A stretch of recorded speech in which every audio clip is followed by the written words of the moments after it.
大雨潮，破庙内，天空正下着瓢泼大雨，北风也呼啸地刮过，好像要把整个破庙吹走一样。用力，快用力！很快就看到头了。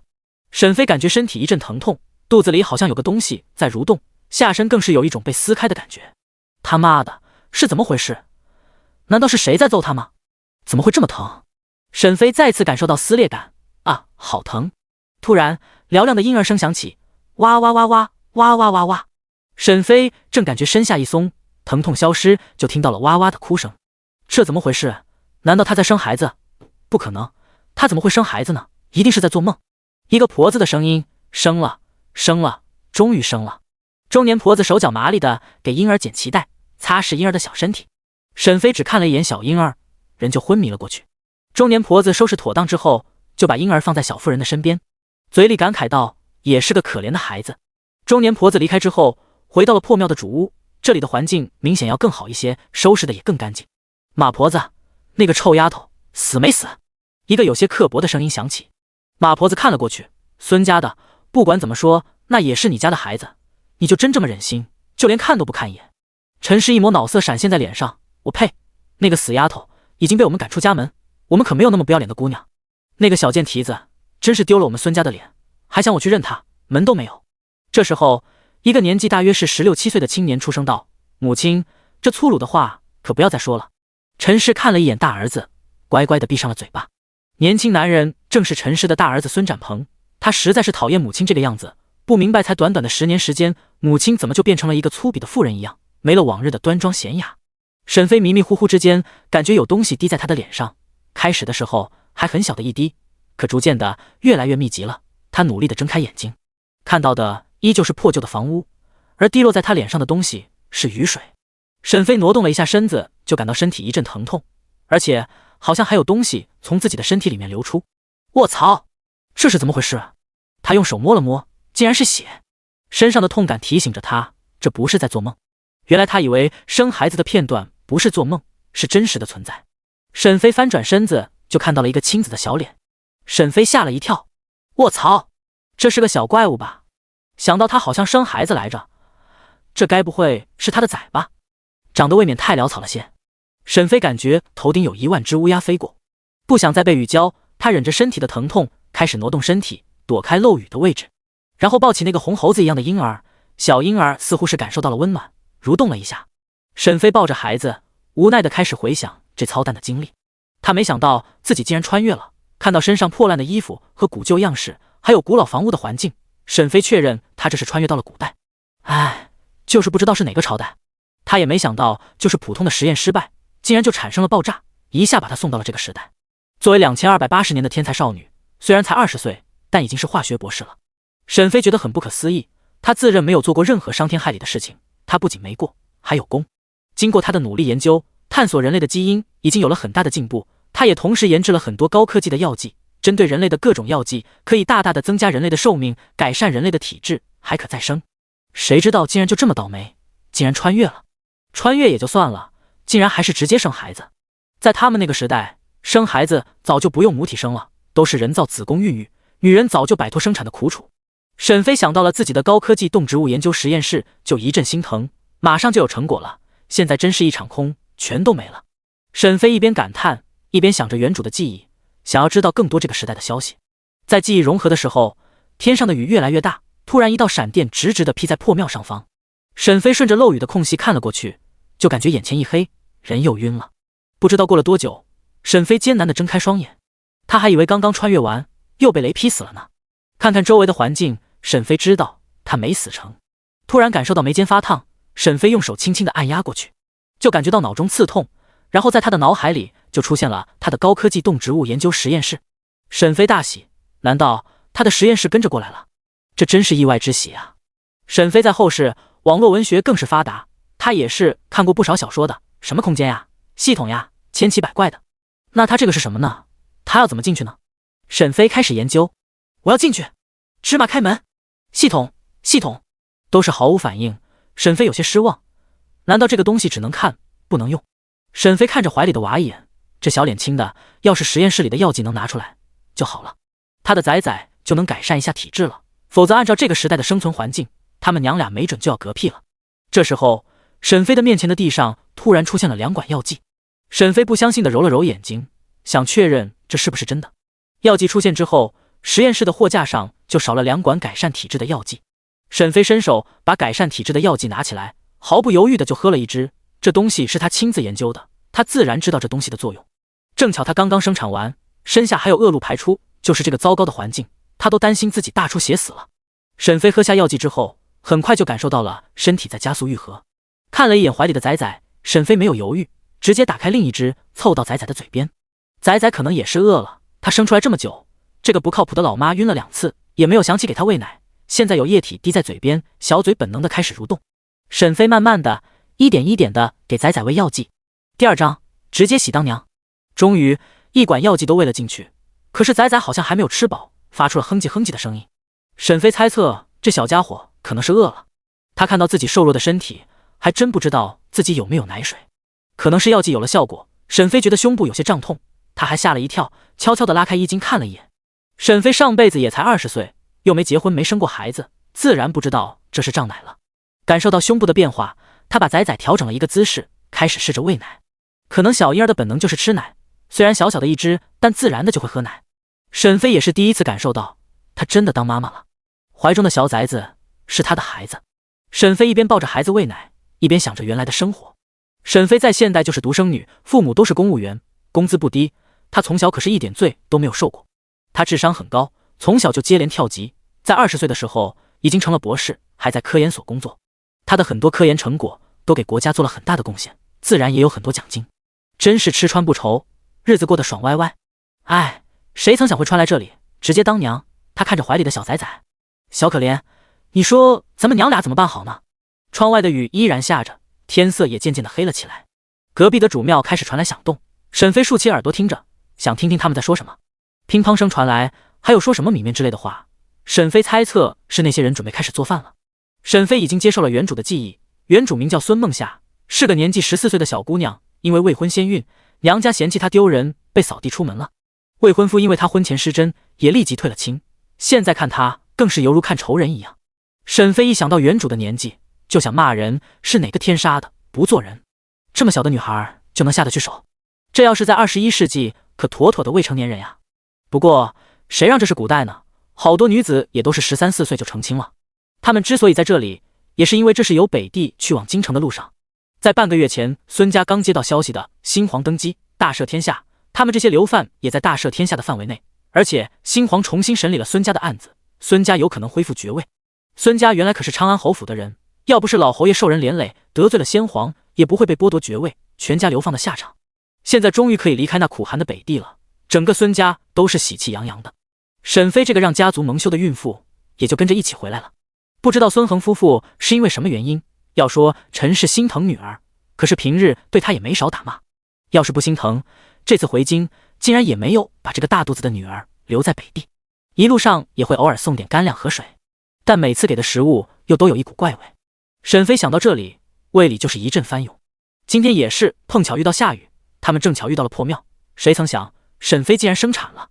沈飞也不知道原主是不是足月生产的，总之在生产的时候，沈飞莫名其妙的穿了过来，直接喜当娘。仔仔吃过奶之后，加上喝了药剂，脸色红润了一些，至少没有那么吓人了。小小的一团，现在已经睡着了。沈飞看了看周围的环境，这间屋子应该是偏房，加上他在这里生产，那些人才没有进来吧。毕竟在古代，产房会被人认为是不吉利的地方。沈飞这边静悄悄的，他现在身体经过药剂的改善，已经不虚弱了，人也精神不少。看了一下身上破旧的衣服，沈飞有些头疼，这环境真是太艰苦了。还有仔仔现在只是被一个单薄的破布包着，看着非常可怜。沈飞试着轻轻地站了起来，在偏殿巡视了一下，终于找到了一个角落，那里也不漏雨。仔仔此时已经睡着了，沈飞看了一眼，也是觉得这个孩子很好带，至少没有经常哭闹。沈飞找了干净一点的稻草堆在角落，打算晚上两人就窝在这里了。他没有去旁边的主店找人帮助，也是从原主那里得到的信息，原主在孙家并不受宠，可能是女孩的原因，从小没少受搓磨，后来更因为未婚先孕被孙家唾弃。此时破庙的主殿内，孙家、林家、王家三家都在主殿休息，三家分别是分了3队。这三家原来也都是有来历的。孙家是侯府的，算是原来身份最高的人家。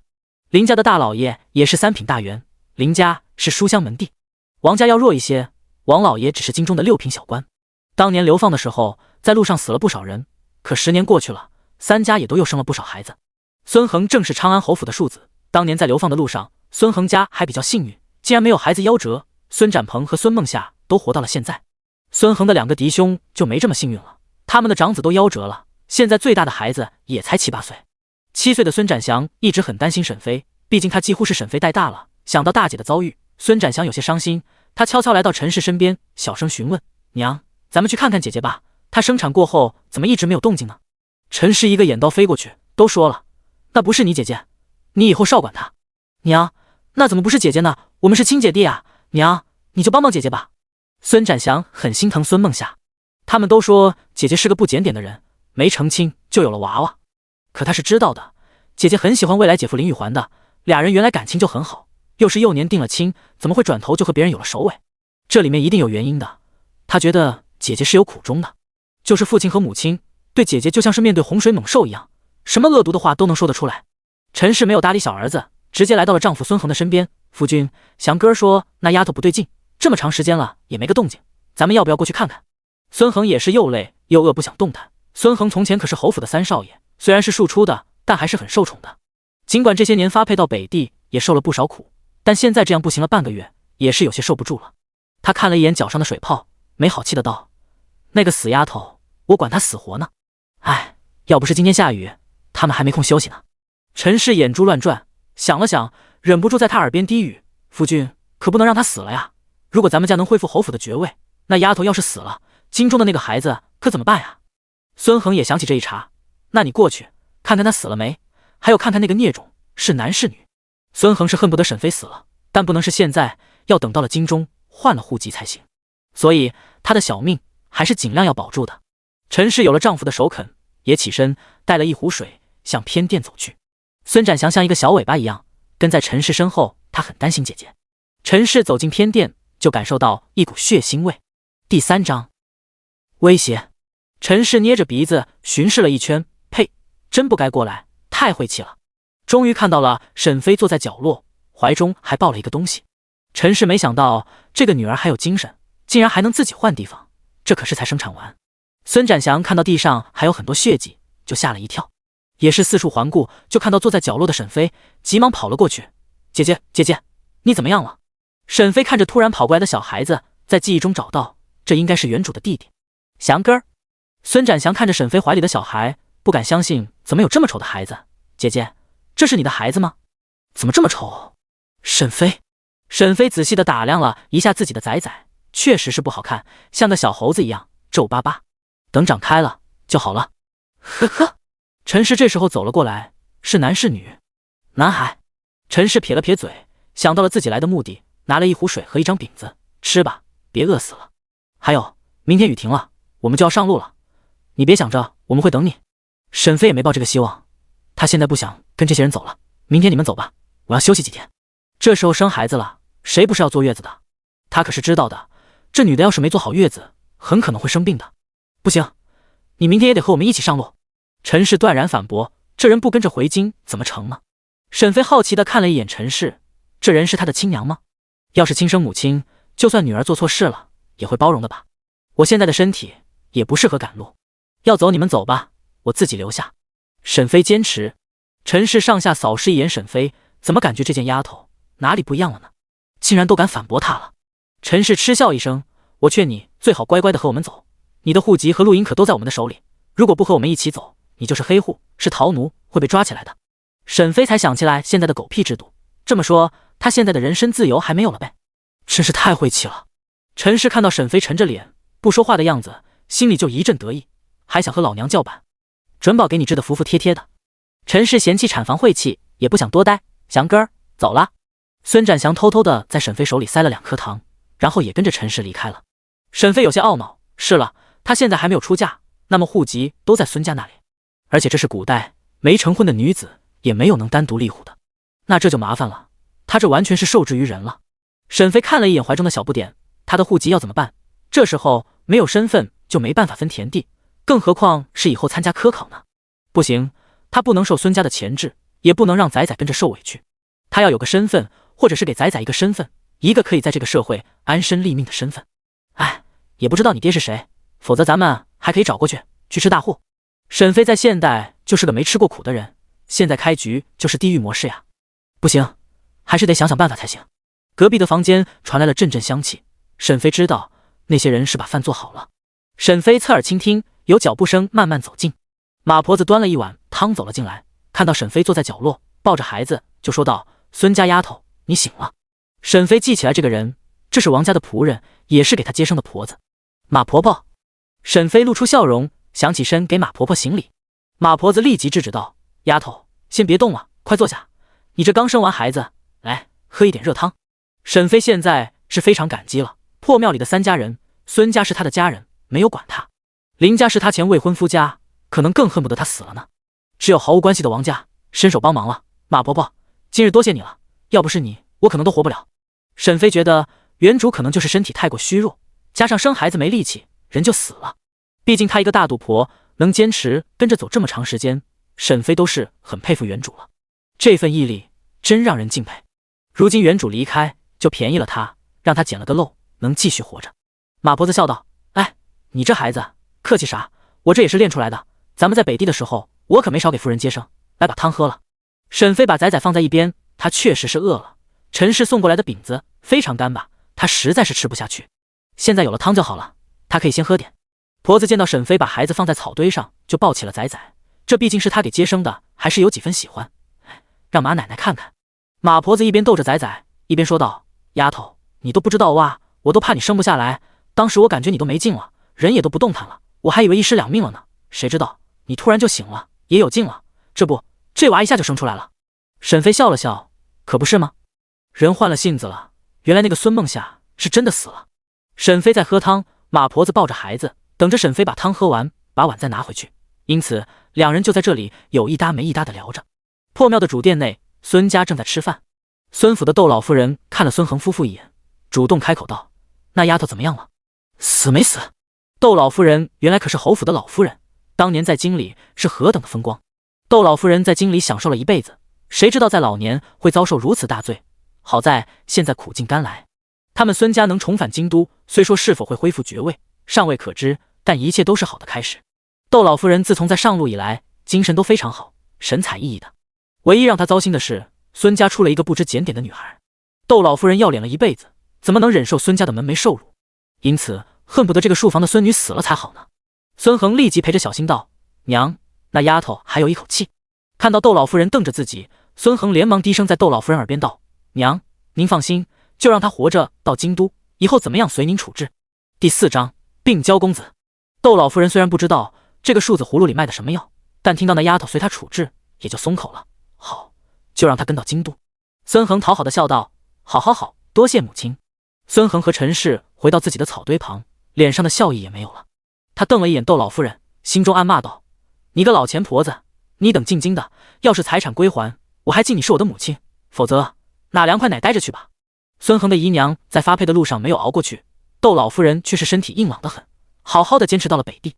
孙恒每想到这里，就恨老天没眼。孙家一共是3房，大房和2房都是嫡出，更是窦老夫人的亲生儿子。孙恒在孙家没有老侯爷的宠爱，自然要在2兄弟的手底下讨生活。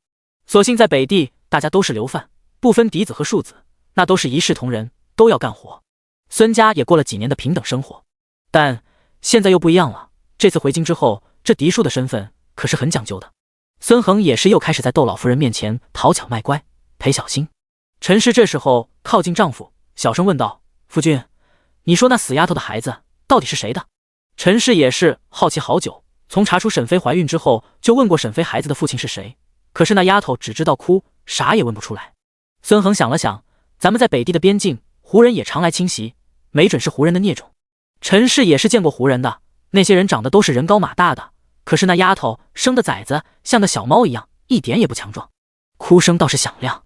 陈氏眯了眯眼，这个死丫头偏偏出了这档子的事，倒是让她连累了咱们家的名声。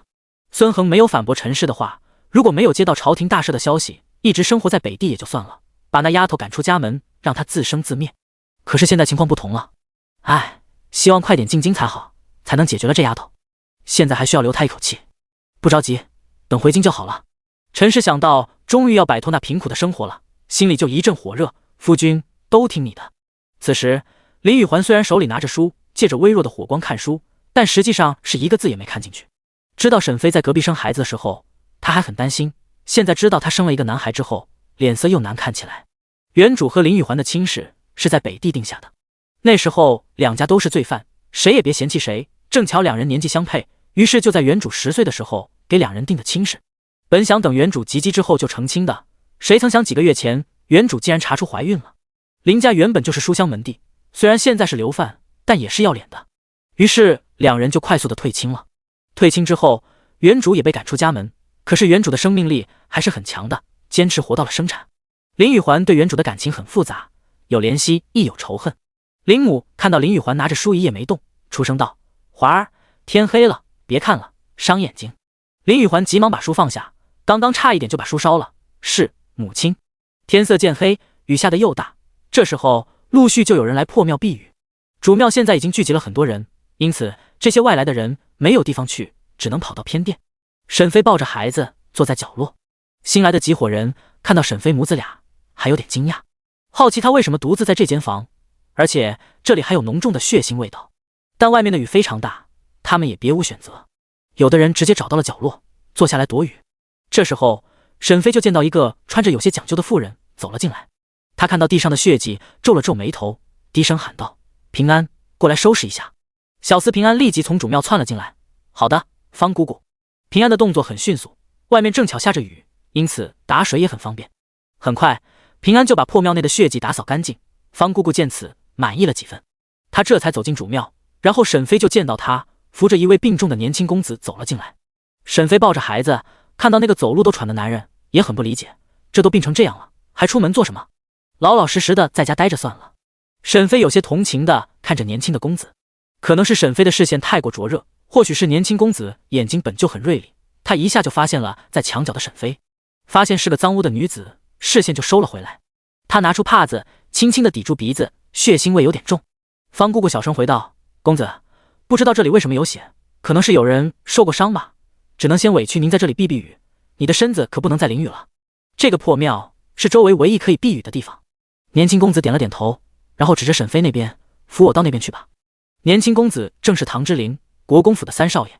沈飞的位置就是距离血迹最远的，也是破庙里没有漏雨的好地方。沈飞看着这个男人一步一步的靠近，还仔细打量了一下他。等他慢慢走近，沈飞感觉有点熟悉，可是自己应该不认识他啊？难道是原主认识他？要不然怎么解释？沈飞仔细在脑海里翻找记忆，还是一点思绪都没有。方姑姑在草地上铺上了柔软的虎皮褥子，唐之林缓缓地坐下，他倒是也没有嫌弃沈飞，而是直接坐下闭目养神。沈飞不知道他此时的样子真是狼狈不堪，凌乱的头发有的已经贴在他的小脸上。沈飞今年才14岁，身量还瘦小，此时他穿着破烂，而且怀中还抱着一个同样是破布包着的小婴儿，真是好不凄惨，就是叫花子都比他富有。唐之林睁开双眸，就看到了一双湿漉漉的眼睛看向他，他的心就是一震，这双眼睛他是不是见过？不，应该不会。沈飞有些羡慕地看着唐之林的衣服，还有他屁股下的虎皮褥子，在心里感叹，这衣服要是能给仔仔就好了，他现在真是穷得叮当响呀。第5章，半夜遇袭。沈飞只能是在心里羡慕，他总不能直接开口要，他可没那么大脸。唐之林刚刚以为这女人是在看他，最后发现不是，他看他衣服的样子，那羡慕的表情完全显露出来。再看到他窘迫的样子，唐之林给方姑姑使了一个眼色。方姑姑早就动了恻隐之心，就是没有主人发话，她也不敢行动。现在她打着伞，快速地向外面的马车走去。公子的行李都在车厢里，只能过去拿。沈飞并不知道唐之林的安排，他现在正在查看自己的空间实验室。虽然他很想试验一把到底能不能进去，可是破庙里的人很多，他不敢轻易的尝试。他知道可以把东西拿出来，只要心里默念就好，实验室里的东西就会出现在眼前。可是能不能把外面的东西放进去呢？沈飞闲着没事，开始试验。他手中拿了一把草，在心里默念，放进去。突然他手中的草就消失，再看实验室，发现那草就在里面。沈飞有些激动，他现在非常想试验自己能不能进去，还有他的仔仔能不能进去。可现在不是时候。沈飞按捺住激动的心情，对于面对现在的窘境又多了一份自信。唐之林见到沈飞涨红的脸，还以为他是衣服太单薄生病了。看到方姑姑还没有进来，就解开自己的披风，给你，别把孩子冻着了。唐之琳说完还咳嗽了几声。沈飞看到他递过来的披风，还有他咳嗽的样子，就推辞道：“不用了，我看你也很需要，你自己留着吧。”唐之琳没想到这妇人的声音还挺清脆的，而且还拒绝了他的好意。他有些惊诧，想到了自己的身体，还有方姑姑已经出去拿东西，他又把披风拿了回来。方姑姑的动作很快，她除了拿了一个小薄被子，还带了一件自己的衣服进来。姑娘，这是我的衣服，你要是不嫌弃，就拿去穿吧。还有这个是个小被子，也可以用来包你的孩子。方姑姑看到沈飞母子俩，就连一向冷漠的心都有了热气，实在是这俩人让人看着心酸。沈飞这次没拒绝，接过来之后开始道谢，多谢你了，婶子。沈飞其实并不会带孩子，她还是一个新手妈妈，而且小婴儿小小的一个，其实也不好带。幸亏仔仔不爱哭，又喝了药剂，身体才能支持到现在，要不然以现在这个天气，没准也活不了几天。孙恒夫妇就是打的这个主意，就想先冻死这个小崽子。至于大人，反正也快到京城了，还有个2-3天的路程，大人应该能够坚持。这也是沈飞生产后孙家一点也不来帮助的原因。方姑姑见到沈飞笨手笨脚的，而且小婴儿就连尿布都没包，破布里面就是光溜溜的小身体，心里就有些酸涩。这小婴儿让她想起了自己早夭的孩子。姑娘，你这不行呀，这孩子的尿布都没包呀。沈飞有些尴尬，他确实是不懂这些。他挠了挠脑袋，婶子，那你教我怎么做？方姑姑没有办法，又站起身，你等着，我再去拿点东西过来。说完就急匆匆地跑了。沈飞和唐之琳尴尬地互相看了一眼，躺在虎皮褥子上的小崽崽蹬着瘦弱的小脚，小鸡鸡正对着唐之琳。唐之琳尴尬地咳嗽一声，用原来那块破布把小崽崽的小鸡鸡给盖上了。沈飞也有些不好意思，孩子是方姑姑放过去的，现在他也不好过去移动，算了，还是等方姑姑过来吧。方姑姑进来之后，就见到了两人诡异的气氛，但在看到小崽崽努力蹬腿的动作，他也没有管两个大人。他这次拿的是那种很柔软的布，原本想给公子做里衣的，现在正好拿出来用。方姑姑的手脚很麻利，飞快地裁剪了几块尿布，拿起一块之后，姑娘，你看着点，这样包。沈飞看得非常仔细，小婴儿的肚子这里一定要包好，还有脐带这里也要注意。方姑姑一边动作一边告诉沈飞注意事项，这让沈飞非常感激，毕竟自己不懂怎么带孩子。多谢婶子了。沈飞接过重新包好的小崽崽，看着他确实是不再瑟缩，应该是身体暖和了。这几块布你也拿着，留着给孩子换着用，你要勤换着点，防止他尿了，小孩子的皮肤娇嫩。沈飞就像小鸡啄米一样不断的点头。唐之琳见状也是觉得有意思，他还是第一次见到刚出生的孩子，府里的两个哥哥成婚多年也没有孩子，不过就算有，他也不会亲近的。他现在就感觉到生命真的神奇，这对母子这么艰难都还活着，他又有什么理由放弃？唐之琳用帕子捂住嘴，不让自己咳出声来。方姑姑见状急忙走过来，公子，您还是躺下吧，今夜要一直在这里休息了，天也黑了，您还是躺下休息吧。唐之琳没有拒绝，直接躺在虎皮褥子上，身上搁着披风，也算暖和。沈飞这里有了方姑姑的赞助，总算解了燃眉之急，至少孩子不用受冻了。虽然现在刚刚入秋，但是昼夜的温差还是挺大的，白日可能感受不到寒冷，但到了夜晚温度是真的低。沈飞蜷缩着身子，把方姑姑给的衣服盖在身上，身旁睡着小崽崽。迷迷糊糊之间，沈飞听到了外面的打斗声，还有武器的碰撞声。他一个机灵就坐了起来，怎么回事？破庙里的人也都纷纷醒来，小厮平安也站起来，想出去看看外面是什么情况。这时候，一个黑衣人突然从房顶掉了下来。沈飞抱紧孩子，瞪大眼睛看着这一切。卧槽，这个时代似乎不是很安全呀。他已经习惯了后世的和平年代，突然面对这些黑衣人，还真是有些惊慌。黑衣人一个鲤鱼打挺站了起来，环视破庙一圈，直接向沈飞这边跑了过来。哎，这人是怎么回事？为什么要冲他来啊？第6章泼硫酸。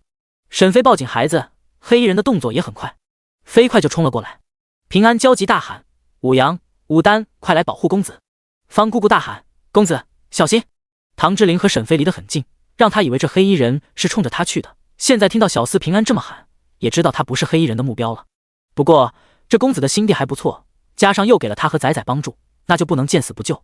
沈飞急忙把小崽崽往唐之琳的怀里一塞，帮我抱着，然后手里直接拿出了一个玻璃器皿，里面是黄色液体。沈飞直接泼在了黑衣人的面门上。啊，我的脸，我的眼睛！黑衣人直接倒在地上，开始打滚。唐之琳怀里抱着小崽崽，不可思议地看着这一切，有些颤抖地问道：这是什么？怎么这么厉害？沈飞看着黑衣人痛苦的哀嚎，有些得意，还想欺负姐？你们谁过来，我就泼硫酸！护卫武阳这时候跑了过来，直接把地上痛得打滚的黑衣人给制住了。公子，属下来迟，还请公子责罚。平安都吓傻了，刚刚看到黑衣人脸上不知道沾上了什么液体，脸上直接开始溃烂，还冒着白烟，真是要吓死他了。唐之琳没有在意属下的赔罪，无视，然后就直勾勾地看着沈飞。他觉得这个女人很不简单，出手也狠，直接毁容，还是治不好的那一种。沈飞哪里能想到那么多，在这个残酷的世界，谁不是想着先自保？这就是普通的药水。武阳这时候抬头看看公子和这名脏污的妇人，心里有些疑问，但等他看到公子怀里的小娃娃后，更是吃惊的张大嘴巴。公子竟然还抱着个孩子！沈飞直接来到唐之琳身边，把小崽崽抱了回来。谢就不用谢了，咱们扯平了。唐之琳知道沈飞是什么意思，点了点头。好。这时候武丹也走了进来，公子，人都被制服了。平安这时候跳了出来，武丹、武阳，这些黑衣人一定要好好的审一审。平安拍着自己的胸脯，奶奶的，刚刚吓死他了，他以为自己就要交代在这了。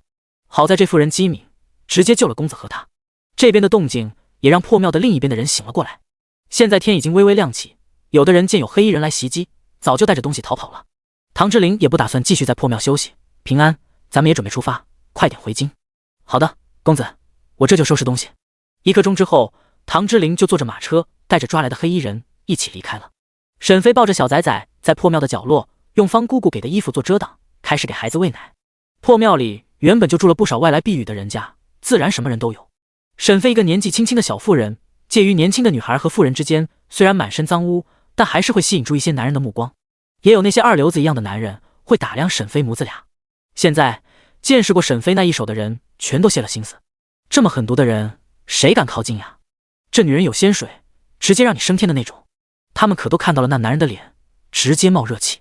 这些大禹朝的百姓敢对天保证，他们是头一次见到这样的情景。破庙里的人，有的人仓皇离开，没走的人也都离沈飞远远的，不敢靠近。沈飞没有察觉别人异样的眼光，他知道今天也要跟着一起走的，那就要做一些准备才好。他的东西很少，他已经检查过了，浑身上下只有脖子上一块玉佩是贵重的东西了，其他的是一文钱都没有。沈飞给小崽崽换了尿布之后，就重新包了起来，然后用方姑姑给的衣服把孩子绑在胸前，这样方便他行动。用昨日的旧布把孩子的尿介子包起来后，才拿着小崽崽拉了巴巴的布往外走。他要找个能洗东西的地方，把孩子的巴巴给洗了。哎，沈飞抱着孩子看看天空，他为什么要来受这个罪呀？他自己还是个宝宝呀。沈飞欲哭无泪，呜呜，真的好想爸爸妈妈啊。沈飞走了10多分钟才来到了河边，开始给孩子洗尿垫子。只是上面黄澄澄的巴巴真的不好洗啊。沈飞想起了他平时也会放一点生活用品在实验室的，他看四下无人，就在心中默念，我要进去。可是他依然在河边没有消失。他看了看身上的小崽崽，然后把它解下来放在离河边缘一点的地方，然后在心中默念，我要进去。然后整个人就消失了，直接出现在实验室里。沈飞非常高兴，他东摸摸西看看，兴奋的不得了。摸索了好一会，才想起来是来找东西的。沈飞的这间实验室还是很大的，有100多平方，就是大型的实验器材比较占地方。沈飞急忙奔向生活区，这里会放一点他的生活用品，可是也不多，都是临时用的。好在有一些日常的生活用品，洗衣皂、洗脸皂还有洗手液，这些基本的东西是有的。还有2提手纸和3大包卫生巾，都是这些最基本的东西，剩下能用的真是毛都没有。沈飞有些懊恼，那这个空间实验室还有什么用啊？除了放点东西就没啥了。而且这个实验室除了自己，好像其他的活物都进不来。好在这里能看到外面的情景。沈飞听到远处有脚步声，急忙拿起来一块肥皂，从空间实验室里出来。沈飞飞快地把孩子抱起来，轻轻地拍着他的后背。小崽崽可能是觉得地上太凉，哼唧哼唧地哭了起来。沈飞轻轻地拍着他的背，左右摇晃，终于在哄好之后，才又把孩子背在身后，然后弯腰蹲在河边，快速地把孩子的尿介子洗干净。来人是一名中年妇人，她看到沈飞背着孩子，就转身离开了。原本她就在下游洗菜，听到了小婴儿的哭声，才走过来的。第7章，堂妹得敌意。沈飞洗完之后就往回走，就发现了好几家人在河水下游洗菜。沈飞不敢直视，只能脚步匆匆地往回走。他刚刚看到孙家的人也在其中，沈飞觉得虽然不知道孙家会不会给他早饭吃，但就算他们拿来了，他也不打算吃了。这是有味道的一顿饭。沈飞回到破庙，就碰到了陈氏。你这个死丫头，到哪里去了？到处都找不见人。陈氏那边也听到了打斗声，全都躲了起来，不敢过来。等到终于没了动静之后，才走过来看看沈飞母子俩。谁知道一个人都没有，陈氏就有点着急，可不能这个时候把人丢了。直到看到沈飞的身影，才松了一口气。昨晚不是还半死不活的，不能起来吗？今天怎么就可以走了？哼，就知道这丫头是装的。沈飞看着陈氏，仔细打量她的容貌，想找到她和原主一点相似的地方。刚刚沈飞在河边也给自己梳洗了一下，然后发现原主这个样貌还是不错的。原主的容貌长得小巧精致，不是美艳那一挂的，倒是有些像小白花那种，男人看了会怜惜的那一种。可是实际上沈飞自己的性格却不是这样的，他这个人有些外向，爱玩爱闹，也喜欢在父母面前撒娇。他之所以会搞科研，也是因为真的有天赋，加上喜欢这一行才做的。陈氏被沈飞盯着很不自在，然后又开口骂道：死丫头，看什么看？沈飞努力找原主的记忆，发现陈氏好像从小就不喜欢他，对哥哥和弟弟非常好，对他除了打就是骂。原主一直认为她是女孩的原因，才不招陈氏的喜欢。可沈飞不这么觉得，他走到陈氏身边，不着痕迹地从她的头上拔了一根头发下来。娘，你是不是在关心我啊？沈飞突然的亲近让陈氏吓了一跳，急忙躲开。你这死丫头，靠我这么近干什么？好了，你准备好了，吃过早饭，咱们就启程。撂下这句话，人就急匆匆地离开了。沈飞看着手中的头发，默念道：放进去。然后这根头发就被放进空间实验室的器皿中。沈飞打算等没人的时候，他给陈氏和原主做一个 DNA 实验，这样就知道结果了。他早上进入实验室的时候，已经发现了里面的器材都能用。沈飞很满意这一点。哎，不知道以后的日子会怎么样，孙家到底会不会照顾他们娘俩，真愁人。沈飞在现代的时候虽然是博士了，但也才20岁，生活上还是很依赖父母的。人好像在某一方面特别突出，在另一方面就会有缺陷。他虽然智商很高，在科研上也有很多成就，但在生活上却是个小白痴，什么也不会。在家都是沈飞的父母照顾，在实验室还有教授带着，学长学姐也是很照顾他。现在突然让他照顾个小崽崽，还真有点棘手。沈飞决定不再坐以待毙，还是主动出击才好。孙家既然就是他家，那就不能让他们独自逍遥，这个女儿必须得管。非常时期，这脸皮就得厚一点。沈飞背着孩子主动来到了主庙，他循着记忆开始寻找，最开始就对上一张老脸。哦吼，这应该是他那刻薄的祖母了。这老太太不是原主的亲祖母，所以从前对他也没有好脸色。好像到了北地之后，随着原主不断长大，让他帮着做了不少事。陈氏也不疼爱原主，所以原主在这老太婆手底下吃了不少亏。窦老夫人人虽然还没回到京都，但侯府老夫人的款可摆起来了。此时他的大儿媳妇陆如烟陆氏正给他打来了洗脸水。窦老夫人擦完脸之后，就看到了抱着孩子的沈飞，一双浑浊的三角眼满是嫌弃。谁允许你过来了？离我们孙家远一点。陆氏也看了一眼沈飞，眼中也闪过恼色。梦夏，你已经被赶出家门了，就不要回来了。陆氏的女儿孙梦雪就比原主小了1岁，今年13岁了。她原本就喜欢林玉环，那时候在北地知道林家要和孙家结亲，她还以为是自己呢。她真是既期待又害羞，毕竟她是昌安侯府长房的姑娘，就算流放在北地，那也是比庶出的三房女孩身份高贵多了。可谁知道林家看上的竟然是孙梦夏那死丫头。两人定亲之后，孙梦雪真是气了好久。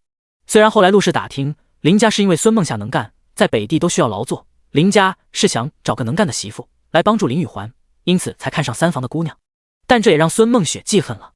不过好在老天有眼，让这丫头遭到了报应，不知道被那个野男人破了身子，让她出了这口恶气。现在她和林玉环退亲了，还生下了一个野种，算是和林玉环再无可能。沈飞感觉到有一道灼热的视线在盯着自己不放，转过身就看到了孙梦雪幸灾乐祸的眼神。堂妹，你在看什么？孙梦雪没想到沈飞会突然发问。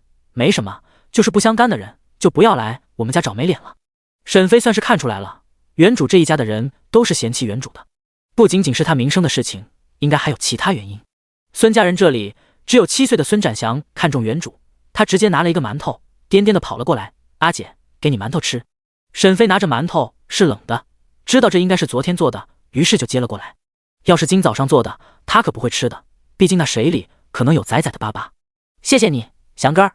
孙展祥扒拉沈飞一下，姐姐，你蹲下来，我看看我的小外甥有没有长大一点。沈飞觉得好笑，不过这个弟弟是孙家唯一对他释放善意的人了，他露出了笑容。好，姐姐蹲下来，你看看你的小外甥。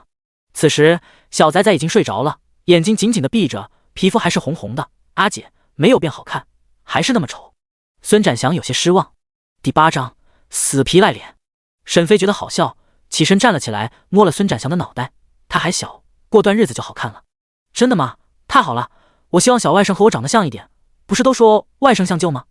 孙展祥天真的说道。沈飞看着孙展祥的小方脸，他长得很像孙家人。孙家人的脸型都是方的，长在男人的脸上有阳刚之气，但女人要是也这样就不算好看了，至少和美貌不太沾边。孙梦雪虽然是个女孩，也有孙家孩子特有的标志，这也就更让沈飞怀疑了，她的容貌真是既不像陈氏，也不像孙恒。沈飞非常好奇自己的身份，也想去实验室验证自己的猜测，可现在人多眼杂的，根本不适合。陈氏在远处看到小儿子又跑到那个死丫头那边去了，就气不打一处来，这个死小子都说了多少遍了，这死孩子就是说不听。于是大声喊道：祥哥儿，过来吃饭，不要搭理不相干的人。孙展祥有些为难，看着沈飞的眼神很歉疚。阿姐，我先回去了。好，你快回去吧。沈飞看到众人都在吃饭，也没有人搭理他们母子俩，于是一个人往树林里面走。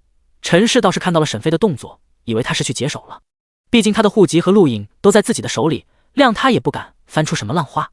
沈飞走得远一点，然后把小仔仔放下来，然后用衣服包起来挂在树上，放在地上，他害怕有小虫子钻进去。他飞快地进到实验室，然后拿起陈氏的头发，又从自己的脑袋上拔了一根头发，开始做实验，验 DNA。 他的速度很快，加上在实验室里就能看到外面的情况，所以也算安心。终于在半个小时后出现了结果。沈飞不得不感叹他的直觉，他真不是陈氏亲生的孩子，俩人没有血缘关系。沈飞的脸蛋就是小巧的鹅蛋脸，陈氏的脸型也是这样。孙恒、孙展鹏、孙展祥都是方脸，就连能有一点相似的陈氏都和他没关系，那其他人也就不用验了。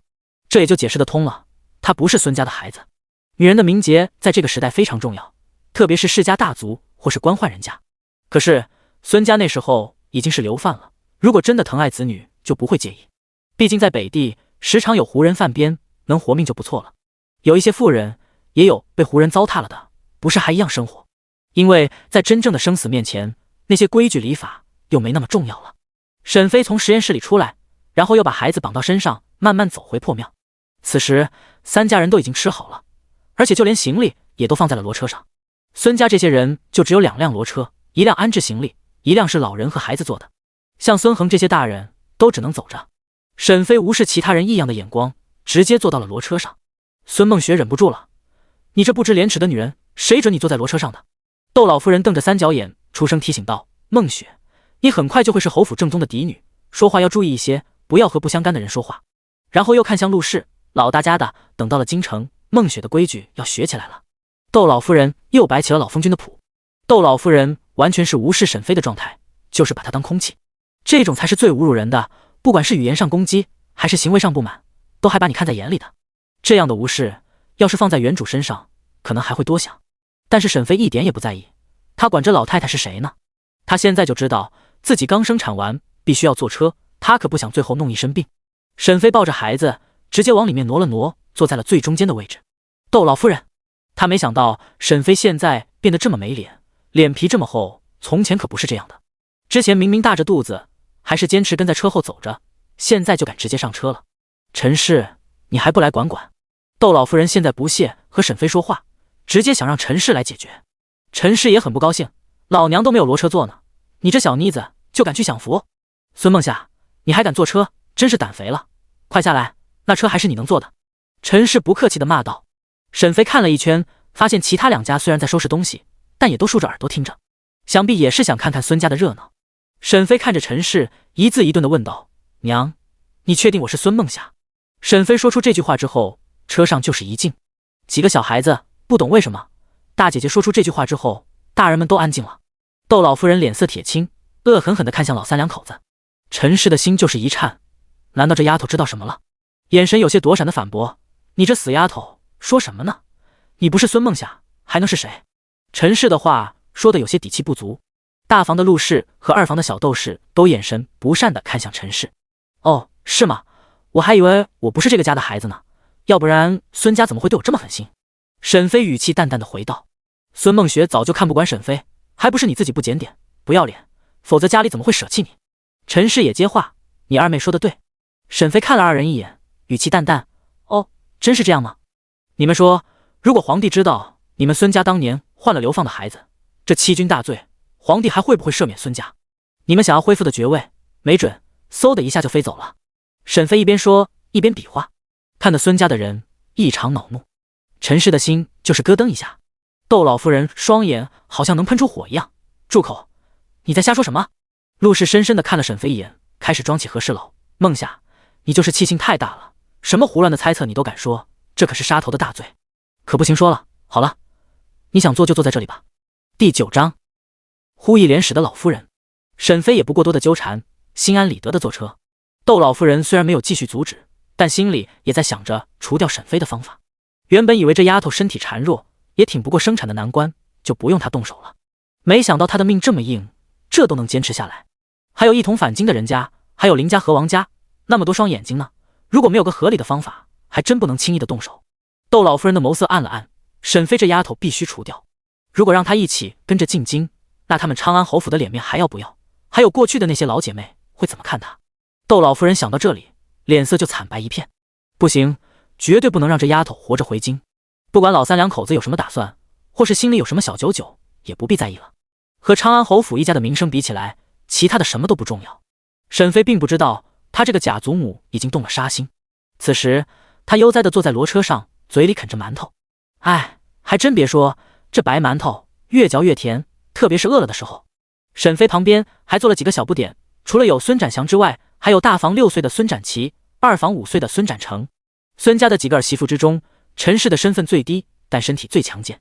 陆氏和小窦氏的身体没有陈氏的好，在流放路上吃了苦，坏了身子，真是缓了好几年才有的这2个孩子。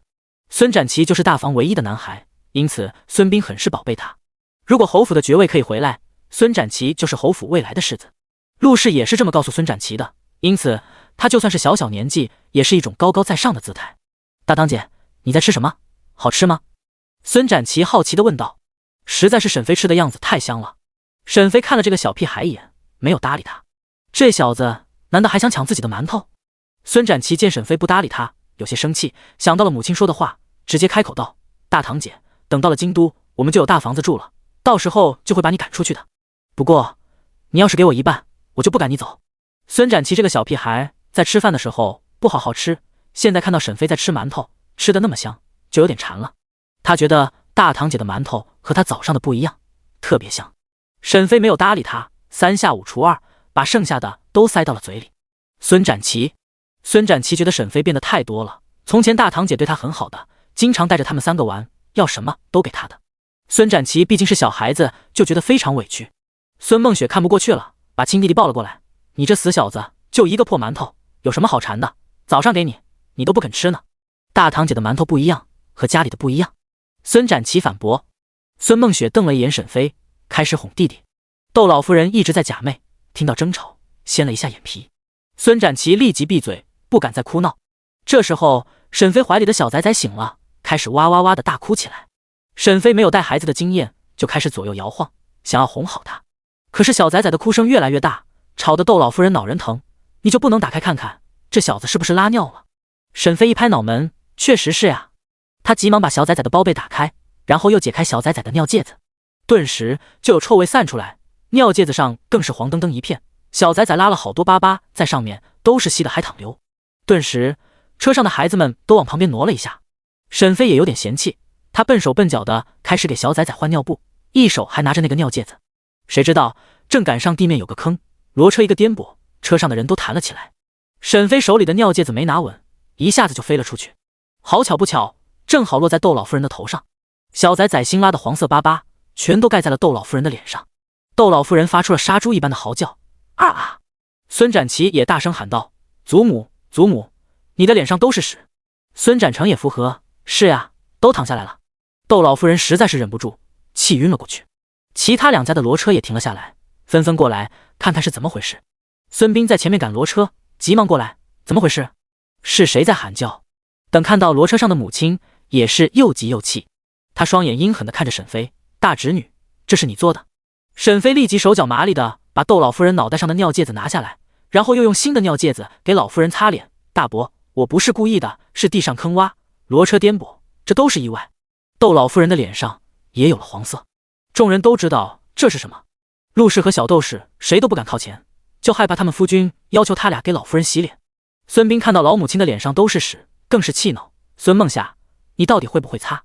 沈飞毕竟理亏，大伯别生气，别生气，还需要你打点水来，我才能擦干净。沈飞真不是故意的，虽然他不喜欢这个老太太，但他真的没想让她呼一脸屎。因为沈飞这个小插曲，骡车不得不停下来。沈飞背着孩子亲自给老夫人洗头洗脸，洗了3次之后，众人才觉得洗干净了。老夫人这时候也醒了过来，看到沈飞还在她眼前晃悠，立即暴喝出声：滚滚，你给我滚！老太太吼得真是撕心裂肺。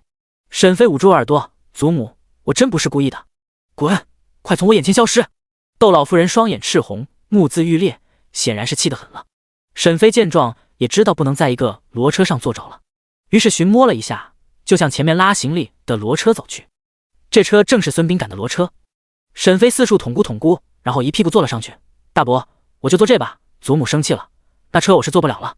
孙膑就没见过比你还厚脸皮的人。第10章，当年替换了孩子。骡车再次上路，虽然路上的小插曲耽搁了一会，但影响也不大。此时窦老夫人恶狠狠地看着前面的骡车，眼中淬了毒一样。这个贾孙女士不能留了，一定要在进京前除掉她，而且还要做得无声无息才行。想到了她也是才生产完，如果突然大出血也不是不可以，这样王家和林家也察觉不出异样。窦老夫人想到这里露出了笑容。这件事还得避着一点老三一家，毕竟他们还等着回京恢复身份之后认回亲女儿呢。他们当然希望这个小贱人活着。这个孙梦夏原来就不是侯府的孩子，而是他奶娘家的孩子，但是抄家流放的时候，陈氏和奶娘把孩子给换了。原主那时候才4岁，不记得事。孙恒原本就不是窦老夫人的亲儿子，就更不会关注他的姑娘有没有调包的事情了。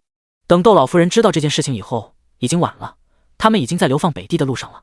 于是孙家众人只能跟着瞒着，因此孙家这些大人都知道孙梦夏不是孙家的孩子，只有这些晚出生的小孩子才不知道。此时车上的小孩都不敢再开口，他们都已经被叮嘱过了，不能再惹祖母生气，更不能笑出声来。窦老夫人看着二儿子喊道：老二，你去前头把你大哥换过来。孙旭点了点头，好的，母亲。答应完之后就屁颠颠的跑了。小窦氏是窦老夫人的娘家侄女，平日和窦老夫人也好，这也是窦老夫人摆谱的时候都是陆氏和陈氏伺候的原因。因为亲侄女，她舍不得使唤。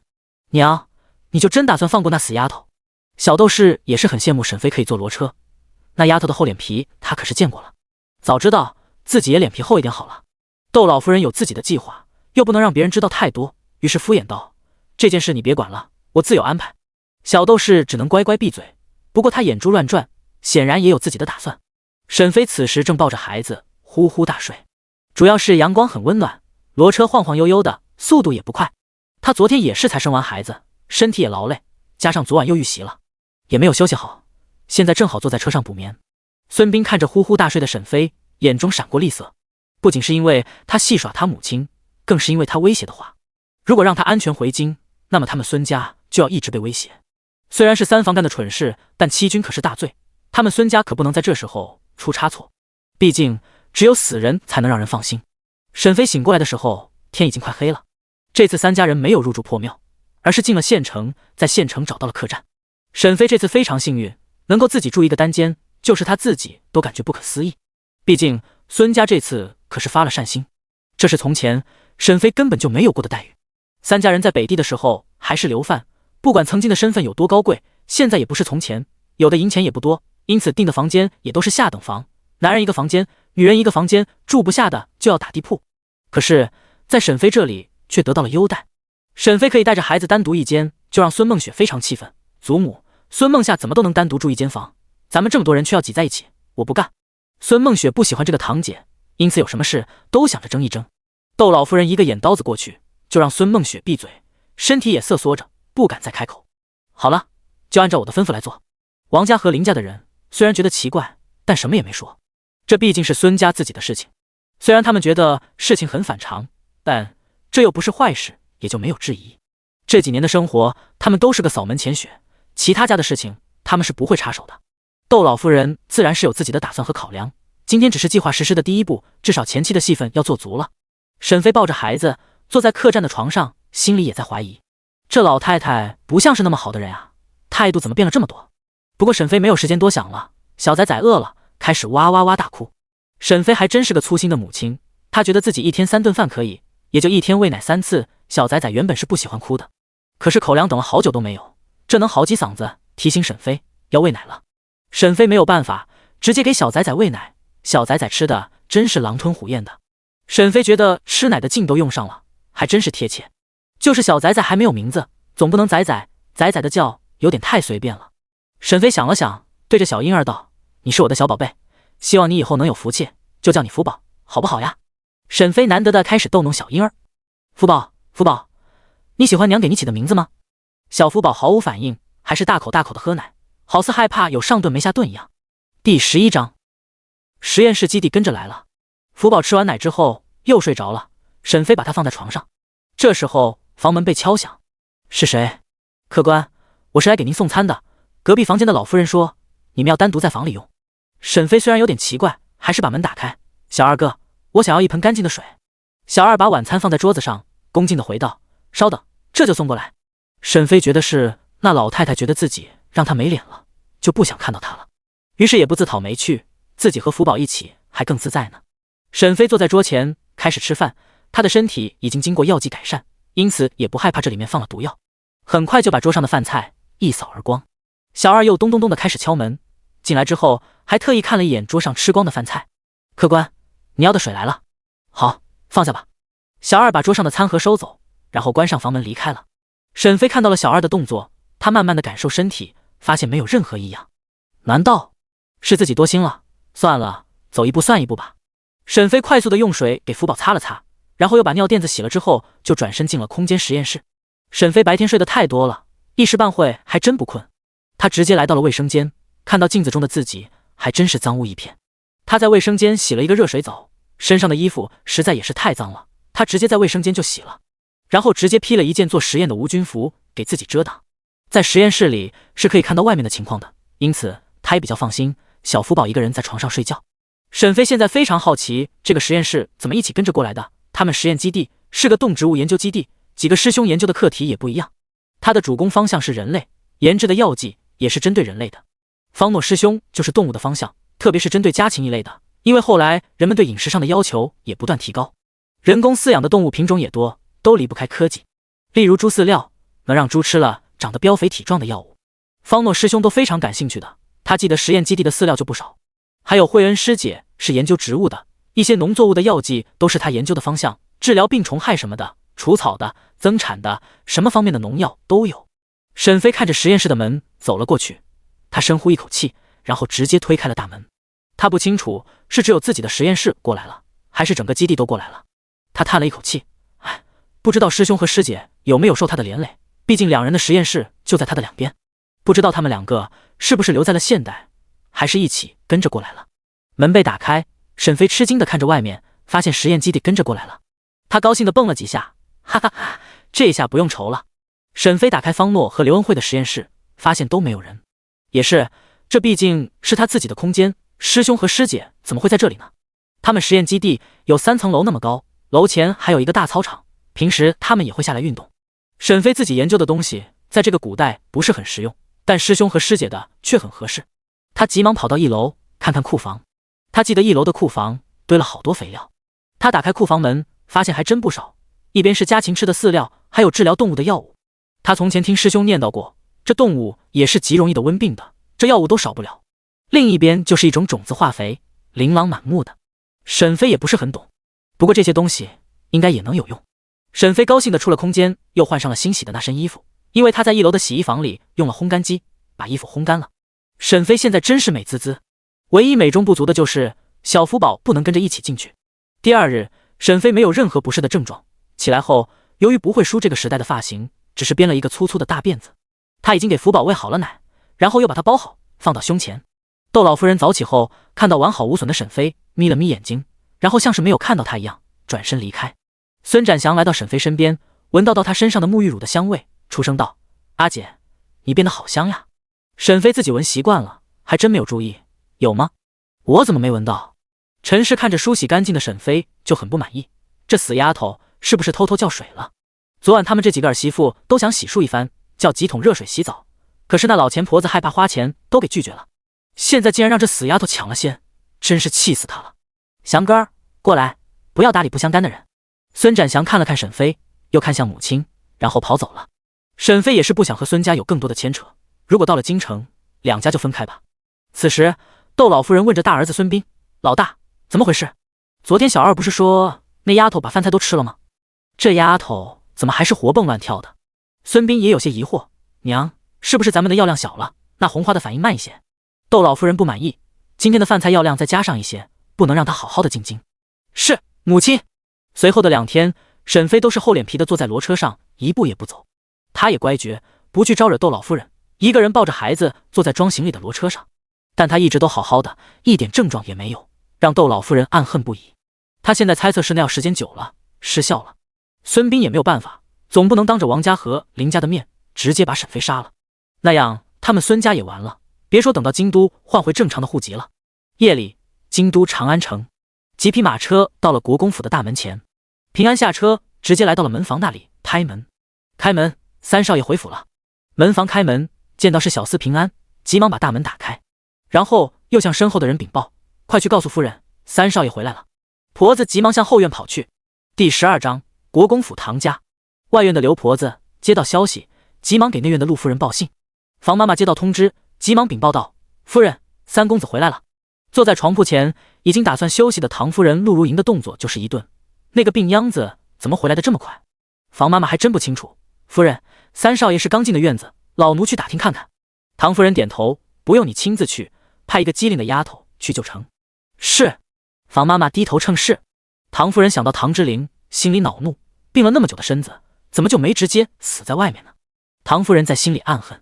唐之琳这边，她直接从马车上下来，回到西侧院的清风轩，这是她的住所。唐家是国公府，宅子也是皇上赏赐下来的。主院住着唐府的唐老夫人，她也是唐国公的嫡母。唐老夫人只有一个活着的女儿唐荣，嫁给了晋王做侧妃。国公府的男主子除了唐国公之外，就剩下唐家的4位少爷了。唐之琳是唐国公的庶出3子，唐之轩、唐之义都是嫡出，也是陆氏的亲生儿子。唐之琳和唐之景都是庶出，不仅如此，唐之琳还是唐国公从外面抱回来的孩子，母亲的身份不明，属于是唐国公的私生子。因此唐夫人最看不上唐之琳，就是4少爷唐之景的待遇都比他高。不过唐国公很重视唐之琳，这一点让唐夫人很介意。所幸唐之琳的身子从小就不好，也撼动不了世子唐之轩的地位，也是如此，唐夫人才没有除掉唐之琳，让他活到现在。如今唐之琳正好是18岁了。好在随着唐之琳越长越大，唐夫人能管的地方也不多了，除了在她的亲事上拿捏她，也没有别的办法。众人进了清风轩，方姑姑就动起来了：公子，您都饿了吧？我这就去大厨房给您取一些吃的回来。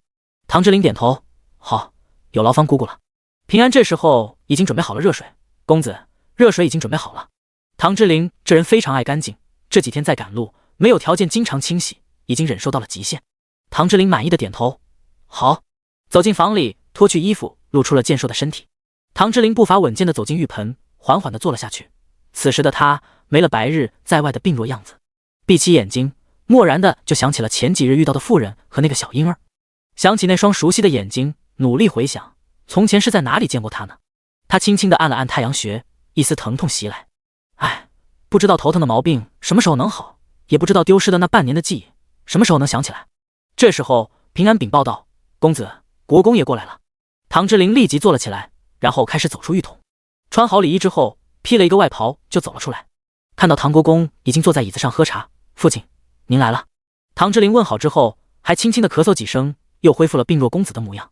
老三，你这次出去时间挺久，去了哪里？唐国公漫不经心地问道。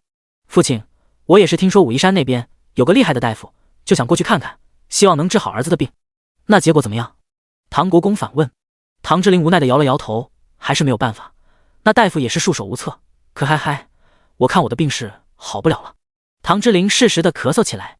唐国公看到唐之琳这样，表情轻微地变了一下，似乎是松了一口气的样子。这细微的变化还是被唐之琳捕捉到了。你身体不好，就不要总往外跑了，还有以后再出门，一定要带上心安，有他在你身边照顾，我也能放心。唐之琳点头，是，父亲。唐国公看完人之后，就直接离开了清风轩。这时候，方姑姑才敢走出来，公子，给您盛了鸡汤，您趁热喝了，还有一些糕点，大厨房的人已经歇下了，所以……方姑姑的声音越说越小声，慢慢就说不下去了。唐之琳不在意的道：“无碍，我喝点汤就好，别的也吃不下了。”心安立即就凑了过来：“三公子，小子伺候你喝汤。”唐之琳摇了摇头：“不用了，时辰不早了，你们都下去吧。”平安瞪了心安一眼，这老小子就知道告状，然后一把拉住不愿离开的心安，退了出去。方姑姑把门关上之后，人也离开了。唐之琳独自坐在窗前，再次回到这牢笼，心里有些沉重。想到这次还是徒劳无功，唐之琳有些无奈，看来只能再找机会了。翌日，沈飞早早就醒了，他们今日就可以到达京都长安城，因此几家人都起得比较早，心情也更加迫切了。他们还有大概10里路就可以到了。孙膑来到窦老夫人面前：“母亲，那丫头有点邪门，吃了那么多毒药，一点事都没有呀。”窦老夫人也是有所怀疑，也不能所有的毒药一起失效了。算了，那丫头先别管了，咱们还是先进京才好，不能节外生枝。孙膑点头，他现在都不敢对上这个侄女了，吃了下了毒药饭菜，自己毫无反应不说，就是那吃奶的小崽子都屁事没有，还活着呢。而且这几天他也发现一个怪现象，那小子好像是个傻的。按理说小婴儿怎么的也要哭的呀，可是这小子除了出生那时候哭几声，后来就不哭了。不论那不靠谱的侄女怎么对他，他也是毫无反应。孙膑想到这里又露出笑容，还真不是一点反应没有。那个侄女好像更傻了，从前是挺利索的小姑娘，干活也麻利，在北地的时候真是干活的一把好手，现在竟然啥都不会了，一天除了吃就是睡的。这人要是傻了也挺好，就不会乱说话了。孙膑想到这里，就把自己的猜测和窦老夫人说了：“母亲，我觉得那丫头应该是吃毒药吃多了，人有些傻了。”“你说的是真的？”孙膑点头：“母亲，你观察看看就知道了，她和过去完全不一样了。毕竟咱们下的毒有好几种呢。”第13章，目光中透露的愚蠢。沈飞并不知道孙膑他们从前做过的事情，他现在正坐在骡车上，兴致勃勃地看着外面。随着距离长安越近，这三家人就越兴奋，因此步行的也越快。在中午的时候，终于到了长安城的西北的光化门，三家的骡车排着长长队伍，等着进城。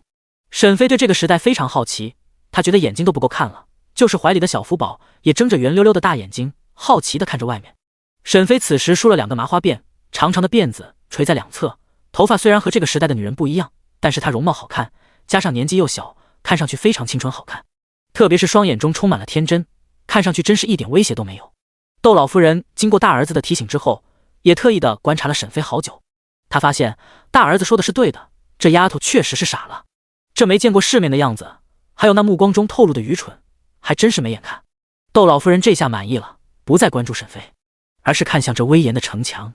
陆氏擦了擦眼角：“娘，咱们真的又回到长安了。”小窦氏也是眼中含泪：“是啊，娘，我们又可以回娘家了，也不知道我爹怎么样了。”小窦氏的话让窦老夫人心中凄凄然：“是啊，阔别10年，我们终于又回来了。”陈氏和孙恒也是满含期待，现在更是跟紧了窦老夫人。原因无他，孙恒的母亲就是个买来的妾室，孙恒也没有外家可以依靠。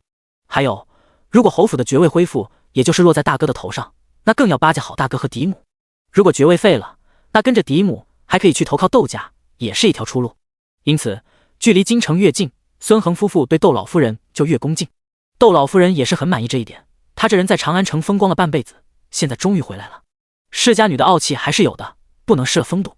很快，孙家众人经过了盘查，搜查的人看到了孙膑他们的户籍和录影，知道他们曾经是流犯，也没有为难。主要世家殷勤盘根错节，谁知道什么时候这些人又起来了，他们这些城门小官也不敢为难。特别是那种全族流放还能返回的人，就更不能小看。沈飞看到孙膑把户籍揣好，出声问道：“大伯，我的孩子还没有户籍呢，能落在孙家的户籍上吗？”沈飞就是故意的，他先提一个难以答应的问题出来，这样后面他单立户籍的事情就好办了。孙膑听到沈飞这么问，立即沉下脸，这里可是长安，他们孙家怎么能有未婚生子的女儿呢？这妥妥就是丑闻呀！不行，不能落在孙家的户籍上。就是窦老夫人也不同意，她也皱紧眉头。是了，还有这个小崽子的事呢。沈飞见状，立即提示出：“大伯，要不然那就说我是外嫁女，丈夫在北地死亡了，趁着这次更改户籍，把我单独立出来怎么样？”孙斌看着沈飞这么条理清楚的提问题，就在心里狐疑，难道这傻病是一阵一阵的，这时候人又好了？不过他提的意见也可以。孙斌刚想答应，就听到陈氏的拒绝声，不行，那丫头的户籍现在还不能迁出去。陈氏还想着接回自己的亲女儿，如果现在沈飞是以外嫁女的身份，那他女儿换回来之后，岂不就是寡妇的身份了？这是陈氏不能接受的。就是孙恒也极力反对，不行，不分出去，大哥，就换一样的户籍，不能变。窦老夫人却是觉得沈飞的提议还不错，要把人弄走，不能让他在自己眼前碍眼，直接赶出家门，这样就可以让他自己在外面自生自灭。她一个有点姿色的小妇人，身无分文，在这长安城里不出3天就会消失。窦老夫人越想越美，这样也算不到他们孙家的头上。窦老夫人没答应，都别吵了，先到了衙门再说。众人不再敢多言。陈氏看了一眼沈飞和福宝，心里恼恨不已。孙恒拉住陈氏，先别急，先到了衙门再说。我觉得那丫头最近有点不对劲，变得傻乎乎的，有的时候还目光呆滞，我觉得也可能活不长了。陈氏大惊，有那么严重吗？不过她最近确实不正常，好像能力退化了，记得从前还是很勤快的。沈飞不知道他这种摆烂的行为让人觉得他傻了。其实沈飞在现代就是生活白痴，真是从小被照顾到大，除了学习好，其他的还真不擅长。他从小就跳级，同班同学都比他大好几岁，因此在班级也是最小的，同学们都很照顾他。他现在来到这里，虽然生了孩子，当了妈妈，但他自己又没有自觉，还是像从前那样，就是小福宝照顾的也没那么精心，想起来的时候就喂一喂，想不起来得时候干脆就忘了。小福宝能活到现在，还真是那管药剂改善了他的体质。终于到了长安县县衙，三家人这时候都从骡车上下来。衙役看到了孙斌拿出来的户籍文书，出声道：“等着，我这就去叫我们主簿过来。”孙斌虽然不满意衙役只是叫个小小的主簿过来，但现在今时不同往日，他已经不是侯府的世子了，于是也点头道：“好，有劳。”王家、孙家、林家三家一起返京，但此时的王家和林家都有姻亲在城门口等候，也是一起跟着来到县衙门口，这让没有人来接的孙家特别没脸。窦老夫人也是觉得非常没面子，她不清楚娘家是没接到消息，还是单纯要避着孙家。此时她紧紧地抿着嘴角，看不出一点高兴的样子，也没了刚进长安那时候的期待。孙恒和陈氏也是面面相觑，此时也不敢多言，就像是个鹌鹑一样。不久之后，长安县的主簿走了出来：“众位，久等了。”长安县的主簿是个年约30多岁的中年男子，身体瘦弱，嘴角又2撇胡子，人看着很精明。此人名叫王权，办事圆滑，很得县令姚思伯的青睐。第14章，这丫头不傻了。林家、王家的家主都是亲自走了过来，和王主簿打招呼：“王主簿有劳。”同时王家和林家的姻亲派来的人也过来和王主簿寒暄，因此两家的户籍换得非常快。等户籍换好了之后，两家都跟着人接应的人一起离开了。现在只剩下孙家一家人。孙斌从前可是世子，再次回到长安就受到了小主簿的冷落，心情自然很不好。窦老夫人这时候走过来：“王主簿，还请问一下，我们孙家是否可以换户籍了？还有圣上是否对我们孙家有其他的安排？”孙斌这时候也回过神来，态度也谦和了很多。孙斌自己不知道，刚刚他自认为正常的态度，在别人看来就在拿瞧。不管你过去是什么身份，现在只要没换了户籍，就是流犯。而且王主簿已经知道，皇上虽然赦免了孙家的罪名，但是孙家的侯爵之位是不会还回来的，旨意早就下了，就等着孙家来换户籍的时候告知了。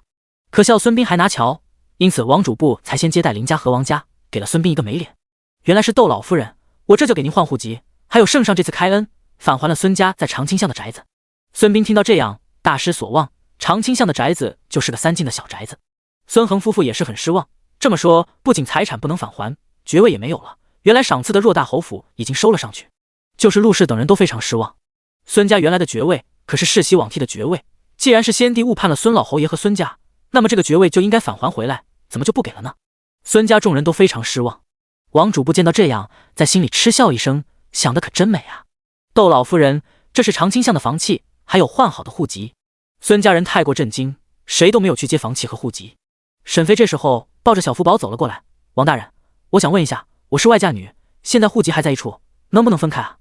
孙家一行人在离开北地的时候已经登记过了的，因此这次孙家回来，长安县县衙就直接把孙家众人落在了长清巷那边。现在突然来了个外嫁女，还要重新换户籍，有点麻烦，因此王主簿就多问了一些，在北地的户籍怎么没有分开？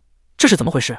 孙家众人都在失望侯府的爵位没了，没有时间搭理沈妃，就是孙恒夫妇也没有阻止。孙府没了爵位，就没必要多此一举了。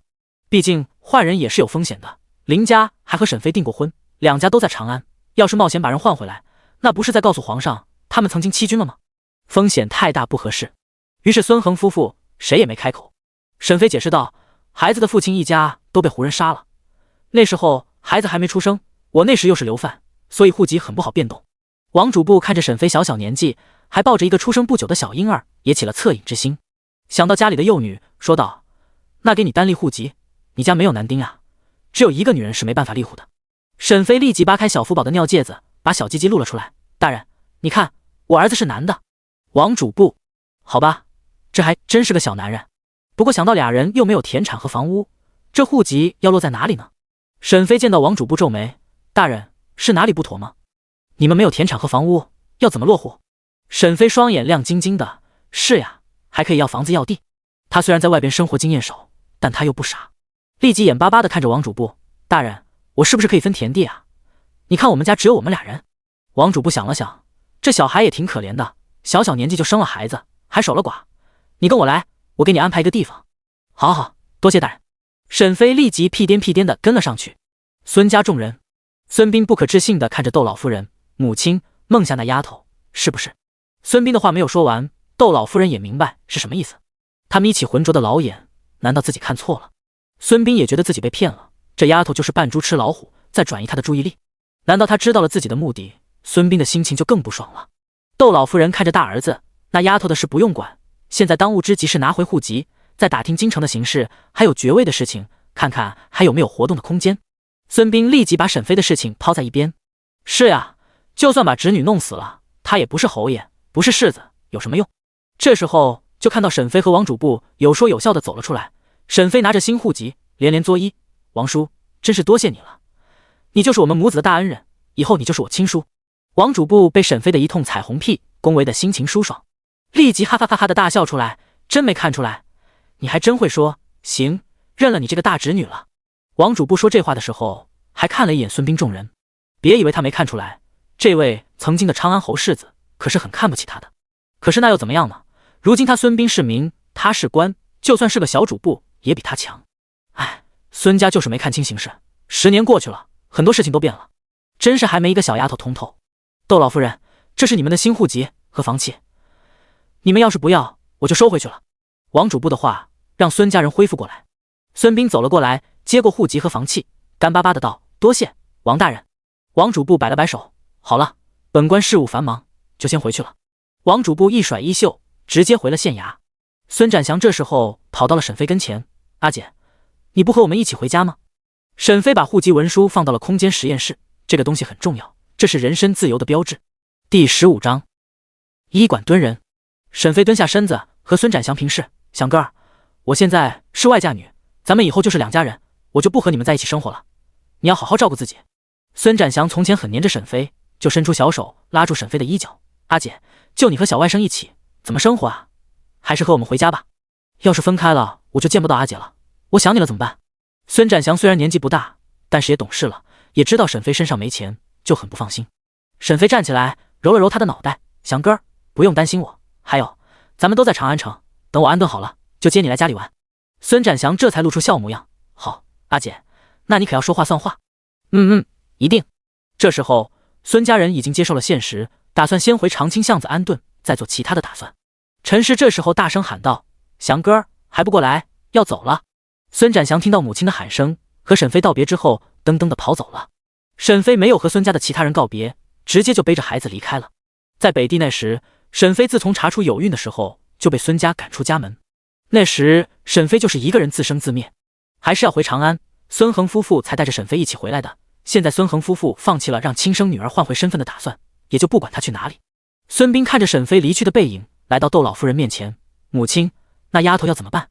窦老夫人也不想看到沈妃在她眼前晃悠，先不管她，她身上没钱，又带个孩子，活不了多久。长安耳目众多，不必为了她脏了自己的手。现在当务之急是查查咱们家爵位的事情，看看是否有其他人阻拦的手笔，还有也要去你舅舅家看看是怎么回事，为什么没有接咱们啊？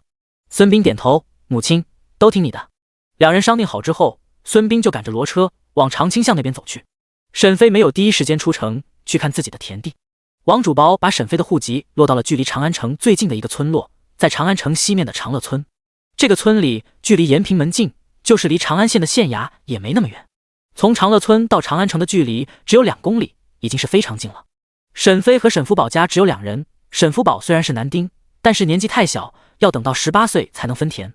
好在沈飞称自己是寡妇，又是沈家的户主，因此分到了口分田20亩，永业田20亩。只是距离长安城的好地块早就没有了，沈飞分的地都是别人不愿意要的下等田。王主簿也没有骗沈飞，在分的时候就已经和沈飞讲清楚了。沈飞直接笑呵呵就答应了。他答应县衙落户分田之后，就是实实在在的农户了，再也不是官家小姐了。不过孙家现在的未来还不知道如何，脱离孙家也没什么遗憾的。沈飞现在很庆幸有了这孩子，要不然还不能从孙家脱离出来。陈氏夫妇不是他的亲爹娘，要真是继续在2人身边，那就是免费的小丫鬟，哪有现在来的轻松和自由。因此王主簿的安排对于一穷二白的沈飞，他真是太满意了。他还是第一次有一种我是农民我自豪的感觉。除了田地，沈飞还分到了一块宅基地，也有2亩地的大小。不过那里还都是空地，沈飞也没打算现在就回去，他背着沈福宝在西市这边逛了起来。沈飞现在身无分文，只能先找找有没有赚钱的门道。他最能拿得出手的就是自己研制的药剂，目前只有这个能拿出来换钱，可是街上都是人，也不能抓过来一个人就问人有没有病。还有他的药剂可是很珍贵的，不是随便什么人都能买得起，还是要找有钱人的买家。沈飞背着小福宝直接来到了京都最有名的医馆前。长安城在长安县里最有名的医馆就是德胜医馆，德胜医馆的宋家可是有在宫里当太医的。沈飞这时候也是累得慌，他编的2个麻花辫已经有些散了，加上穿着破烂，看上去也是和乞丐不遑多让了。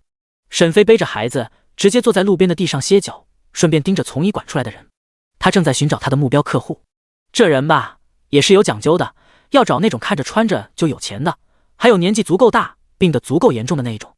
只有这种病入膏肓的人才能凸显他药剂的神奇之处。沈飞此时的样子着实是很狼狈。德胜医馆的伙计早就发现门口有个穿着破烂的女孩了，这人已经坐在外面有半个时辰了，一直盯着他们德胜医馆瞧。德胜医馆的少东家看到伙计安南一直在盯着门外瞧，沉声道：“安南，你到底在看什么？你都盯了好久了。”安南指着门外的沈飞道：“大少爷，你看那女人不知道怎么回事，一直盯着咱们医馆看。”宋燕看了过去，就看到一个瘦弱的女孩，后背还背了一个东西，看她时不时还颠几下，有些奇怪。宋燕怀疑那个女孩是个乞丐，看着年纪也不大，还瘦瘦弱弱的，吩咐道：“安南，你去后厨要几个饼子给那个姑娘送过去。”安南点头：“是，大少爷。”宋燕是德胜医馆的少东家，人也和善，看到可怜人也会帮一把，特别是极其贫寒的人家，宋燕有时候还会减免医药费，因此德胜医馆在长安城的名声很好。沈飞正等得百无聊赖，就见到眼前出现了一双鞋。沈飞的视线向上移动，就看到了一个伙计，正是安南。沈飞仰着脖子问道：“你有什么事？”安南已经看到沈飞后面背的孩子，心里也同情起来，弯下身道：“这个饼子你拿着，不要在我们医馆这停留了。”安南本是好意，想让沈飞拿着饼子藏起来慢慢吃，但说出的话就容易让人产生歧义。沈飞皱了皱眉头，拒绝道：“谢谢你了，我不是乞丐，我留在这里是有事要做。”第16章药剂推销。安南知道沈飞是误会他了，急忙解释道：“姑娘你别误会，我没有说你是乞丐，这饼子是我们少东家给你的，你要是饿了可以先吃了垫垫肚子。”沈飞知道自己误会了，又露出了笑脸：“哦，那给我吧，正好我也饿了。”沈飞接过饼子，看到安南很好说话的样子，就问道：“小哥，你们这么大的医馆，怎么没有大人物来看病啊？”沈飞在这里等了很久，发现来来去去的都是一些普通人。在这古代，那些富贵的人家马车都是很华丽的，他在这等了好久了，发现都是家境普通的。安南觉得好笑：“姑娘，你是外地来的吧？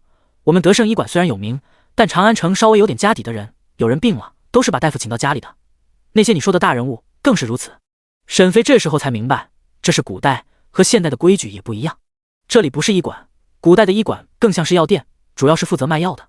哎，那我不是白等了吗？沈飞喃喃自语。沈飞立即蔫巴下来，这大热天他就直接在外面晒着等，还真是可笑。安南被沈飞的样子逗笑了：“姑娘是在等什么人？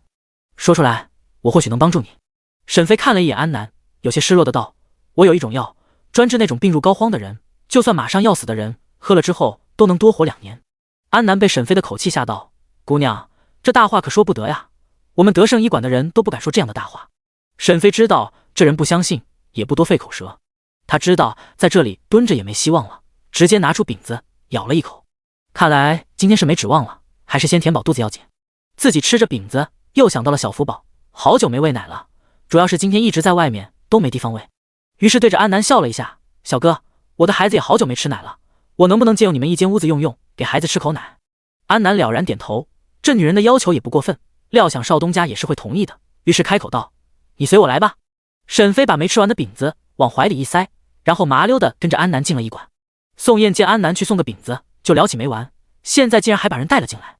等看到进门后的沈飞，就感觉这小姑娘更小了。安南这时候开口道：“大少爷，这位妇人想要借一间屋子给孩子喂奶。”“公子您好，我是沈飞。”沈飞主动打招呼。宋燕：“啥？这么小就有孩子了？”宋燕惊得张大嘴巴。沈飞从小没有得到很好的照顾，又吃不饱，因此长得很娇小，都不到1.6米。安南还在等主子的答案，就见到宋燕傻愣愣的。“大少爷。”宋燕回过神来：“哦，可以。”沈飞道谢：“多谢公子。”安南带着沈飞进到了内室。宋燕看着小姑娘的背影，嘴角微抽，口中呢喃：“到底是谁啊？竟然这么造孽！这姑娘有13岁吗？”沈飞并不知道宋燕的感慨，他进屋之后就把小福宝放了下来，先给小福宝换了尿介子，直接把带着巴巴的布送到了空间里，然后拿出新的布给小福宝换上。沈飞经过几天，动作已经很熟悉了。换好之后就解开衣襟，小福宝直接大口大口的喝了起来。房间外面，安南正在和少东家学话：“少爷，那妇人年纪不大，口气倒是不小，竟然说她有一种药，就算病入膏肓的人也能救过来。少爷，你说好不好笑？”哈哈。宋燕没有嘲笑沈飞，她明白这世界之大，无奇不有，不能因为家里是开医馆的就看不起外来人，而且民间也有很多神医的。宋燕想到了祖父的身体，早年祖父作为宫里的太医，那医术更是了得，只是由于早年伤了身体，现在已经药石无医，或许可以试一试。沈飞这时候抱着孩子走了出来，看到宋燕，急忙道谢：“多谢公子的帮助。”宋燕仔细瞧了一眼沈飞，看到他的穿着，心中又有些迟疑：“沈姑娘，你说你有一种药，可治疗病入膏肓的人，是真的吗？”沈飞立即点头，他现在很需要钱。“确实有，但是不便宜，一支要3000两银子。”安南顿时倒抽一口凉气：“你竟敢狮子大开口！”沈飞没有恼怒：“那请问你们的100年人参卖多少钱？”人参的价钱，安南张口就来：“50年的人参500两银子，100年的人参要2000两银子。”沈飞继续追问：“那要是500年的人参呢？”安南白了一眼沈飞，觉得他在说大话，500年的人参至少要3万两银子。沈飞顿时觉得自己要少了，还真是不知道这时候的物价啊！我的药可比500年的人参还珍贵，我就只报了3000两银子，已经很亏了。安南，竟然还有这样敢说大话的人！宋燕听到沈飞敢报到这么高，心里却安心不少，这是有真本事的人才敢报的价，而且他还确定自己的药一定好用。宋燕立即开口道：“沈姑娘，这个药我要了，你现在就卖给我吧。”沈飞立即点头，然后装作在小包袱里面掏了掏，实际上是从空间实验室里拿出了一管药剂。这个药剂都是包装好的，在透明的小玻璃瓶里面，有一点像藿香正气水那样的包装，只不过这个药剂的液体是蓝色的。宋燕看到装着蓝色液体的小瓶子，很是震惊：“沈姑娘，这就是你说的药剂？”沈飞点了点头。宋燕这时候确实有点为难了，先不说这个药剂不便宜，就是这怪模怪样的，还是蓝色的，这能给祖父喝吗？沈飞见到宋燕很迟疑，就主动开口道：“你要是不相信，我可以和你一起走，等病人喝了管用之后再给我钱。”第17章，装得过火了。宋燕很感激，可以吗？如果是这样，宋燕会安心很多，沈飞跟着回到宋家，也相当于是人质了。宋燕虽然是宋家长房的大少爷，但宋家也是分了好几房的，宋老太医的儿子也不少，自然也是嫡庶都有，几房的斗争也是有的。因此，就算宋燕这次带人回去，能说服家人给祖父用药，也是要费一番功夫的。沈飞立即点头：“当然可以，咱们现在就走吧。”沈飞这么痛快，一个是真的需要钱，还有个原因是宋家这么大的一个医馆呢，去了总能混口饭吃吧。他现在只能是脸皮厚一点，要不然他和小福宝可能会饿死了。宋燕很高兴：“那好，咱们这就走。”安南看到宋燕带着沈飞离开，摇了摇头：“口中呢喃：“少爷就是心眼少，什么鬼话都相信。”安南觉得沈飞可不像神医，更不像神医的家人，主要是这姑娘太寒酸了。神医的家人那都得是很富有的人家。算了，少爷吃过亏就能长记性了。此时，沈飞正抱着孩子和宋燕坐在一辆大马车里。宋家在长安也算是有名的人家，毕竟宋家是医药世家，就算那些达官显贵的人家，也是不敢得罪大夫的，更何况是太医。谁敢保证自己不生病呢？在这个时代，很多大夫还是被人高看一眼的，特别是医术好的大夫。俩人在马车里大眼瞪小眼的，气氛就有点尴尬。宋燕找了一个话题，看到小福宝，主动开口道：“这个孩子是男孩还是女孩？”“男孩子，才生下4天。”宋燕狐疑的看着沈飞，谁家妇人才生完孩子，就像你这样到处乱跑的？宋燕也是懂医术的，见到沈飞这么不重视身体，皱了皱眉头：“沈姑娘，这妇人不做好月子可是不行的，不要仗着年轻就薄待自己。”沈飞真要吐血了，要是有那条件，我难道不想休息吗？沈飞眼巴巴的看着宋燕：“少东家，这就需要你们买我的药剂了。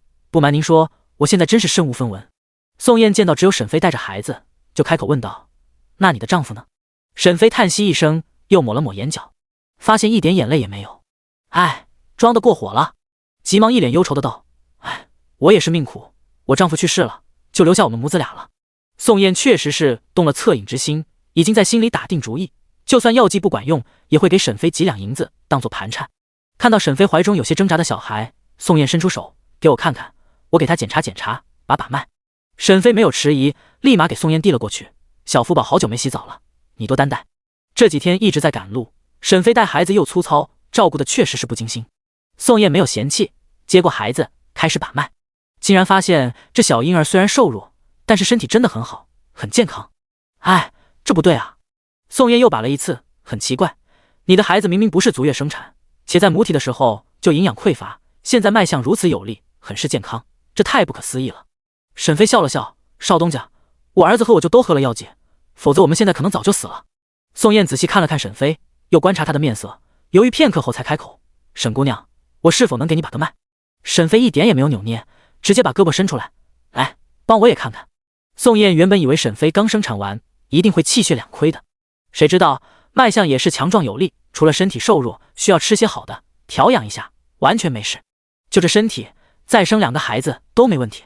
沈姑娘，你也很健康。沈飞喜滋滋的点头：“这次你信了吧？我的药剂真的管用，我们都是喝过了。”宋燕虽然十分好奇那药剂是怎么做的，还有为什么是蓝色的液体，但也不好问出口。这时候对各种知识都是垄断的，不会轻易的传播出来。知识更是世家大族垄断资源的手段。至少每年这些参加科考、中举当官的人，大多数都是世家。沈姑娘放心，你的药剂不管怎样，我都要了。沈飞笑眯眯的点头：“好。”沈飞接过孩子之后，抱在怀里，就看着窗外。马车缓步行驶，沈飞欣赏着长安城，看着人来人往，感受着长安的热闹与喧嚣。沈飞虽然才来到长安城，但也知道了这个世界是大禹朝，是个华国历史上不存在的朝代。大禹朝是在后唐覆灭之后的朝代，在历史的长河中拐了一个弯。大禹朝如今已有100多年了，老皇帝驾崩，新皇刚刚登基。沈飞如此近距离的观察长安城，发现好多都是一个小格子一样的地方。他很好奇，问道：“少东家，长安城的房屋怎么都包在每个小格子里面呢？”宋燕知道沈飞是外地来的，就解释道：“这叫坊，除东市和西市外，其余的方格子都是居民区，东边有54个，西边有55个。东边的达官贵人要多一些。坊的封闭性很强，他们都有围墙和坊门，这样便于管理。大坊有4个门，小坊有2个门，由房正负责，清晨开门，傍晚关闭。坊内是有街道和小巷的，可以通往各家各户。记住，住在这里的时候要记住早晚关门的时间。”沈飞感激的点头，很感谢宋燕帮他介绍。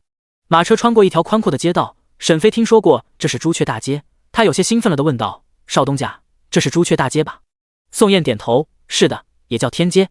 你看看，从宫城的南门承天门出发，中经皇城南门朱雀门，再到长安南门明德门，是一条笔直的大道，好宽呀。”“是啊，这条街宽120米呢。”沈飞知道西面是长安县，就问道：“少东家，长安城都是长安县的吗？”宋燕摇头：“不是，西边的是长安县，东边是万年县，都归京兆府管着。”沈飞终于对长安有了初步的了解。这时候马车停了下来，车夫开口道：“大少爷，永乐坊到了。”第18章，哦吼！难道宋燕是我崽的爸爸？沈飞抱着孩子跟在宋燕身边，俩人一起走进宋家之后，就引起了几方的重视。特别是宋燕的母亲柳氏，她的大儿子还没有成亲，听到下面的婆子禀报之后，心里是既担忧又忐忑。哎，这小子是不是惹了风流债回来？柳氏开始在房中转圈，这可怎么办才好？也不知道人是哪家的丫头，好不好相处。方婆子提醒道：“夫人，要不然咱们先去见见那女人。”柳氏握了握拳，担心也是无用。好，咱们现在就去。此时，宋燕也正带着沈飞往柳氏的春晖堂赶去。沈飞毕竟是女眷，她一个外男照顾沈飞，确实是不合适。而且说服祖父服药，还需要一定的时间。那么这段时间就要留沈飞在府里住几天了。沈姑娘，等到了我母亲的院子，你就安心的住下，她会安排好你的住处。宋燕已经和沈飞说过，她要留下他的原因。沈飞自然心中大喜，他正想多蹭几顿饭呢。沈飞知道他这样脸皮厚很不对，但是现在真是人穷志短，他身上是一个铜板没有，他和仔仔都要活命。而且经过宋燕的普及，他也知道了自己被分了田地也不全是好事，那田地分了就不能空着，秋收的时候还是要交税的。比如那些上等田自己不种可以租出去，可是他的田地是下等田，这是租都没人租的。现在已经立秋，再过2月他就要交税了。沈飞现在的情况是有些艰难了，现在不仅没钱，还有负债了，所以宋家这门生意他必须要做成。沈飞笑着点头：“少东家放心，我没意见，都听你的。”宋燕带着沈飞才来到春晖堂，就和柳氏几人碰个正着。“母亲，我正要找你呢，我带个人给你看看。”柳氏的心里顿时就咯噔一下，越担心啥来啥。这个死小子给他找了那么多好人家的姑娘，他不选，如今就找个这么个。柳氏的视线掠过沈飞，直接对上了小福宝圆溜溜的大眼睛上。柳氏看到这双眼睛，再看看儿子的那双大眼睛，还真像。完了。柳氏一脸严肃地看了宋燕一眼：“你们跟我来。”宋燕不明白母亲为什么生气了，难道是小妹又淘气了？总之不是她的原因。沈飞看到柳夫人严肃的脸，也在心里狐疑，难道这夫人是看出了她想在宋家蹭吃蹭喝？哎，这可糟糕了。沈飞立即装作鹌鹑样，抱着小福宝，缩小自己的存在感。三人真是个坏心思，谁都不知道互相在想什么。三人进屋之后，柳氏就把丫鬟和婆子都撵走了：“你们都下去吧，白芷，你在外面守着，不准任何人进来。”白芷点头：“是，夫人。”宋燕不明所以，母亲不是什么大事，不必如此。柳氏听到宋燕这么说，更气愤了，重重拍了一下桌子，传出了啪的一声。小福宝原本在四处打量，顿时被这声音吓了一跳，顿时就哇哇哇哇的大哭起来。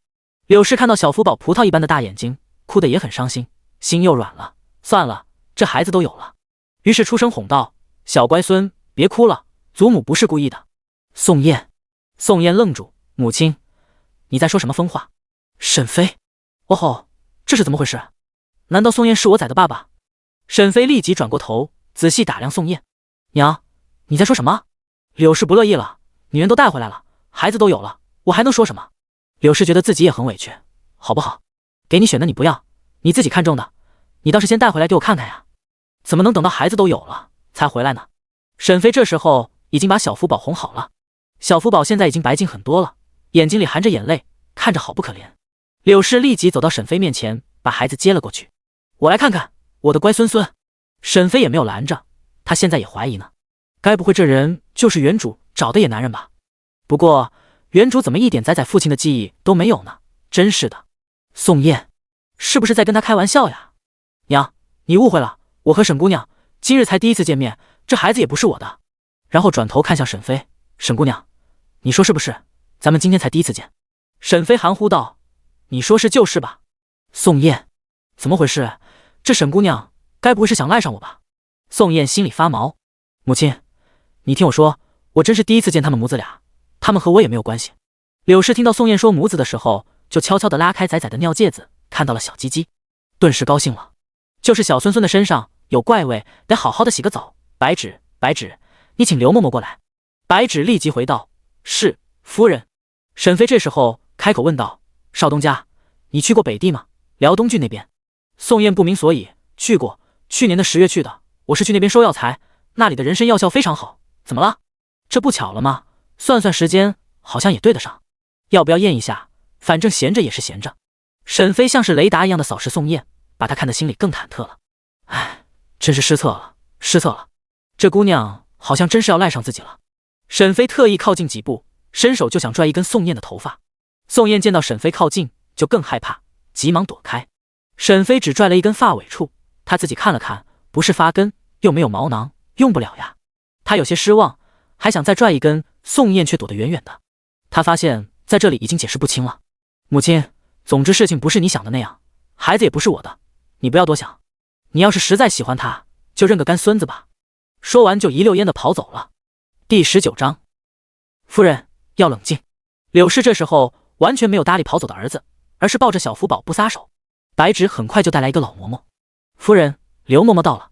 柳氏立即开口道：刘嬷嬷，你过来检查看看我的乖孙孙。白芷，你快去打一盆热水过来。白芷听到吩咐之后，立即又跑了出去。刘嬷嬷是个老嬷嬷，家里有了新生儿，都是刘嬷嬷给看顾的。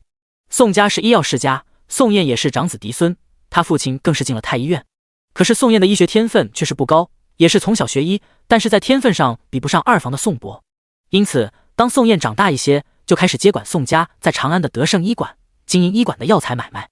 柳氏对于儿子的选择也没有一点意见，就是这儿子大了，一直不肯娶亲的事让他烦忧。如今已经20岁了，还没有成亲，也是急坏了柳氏。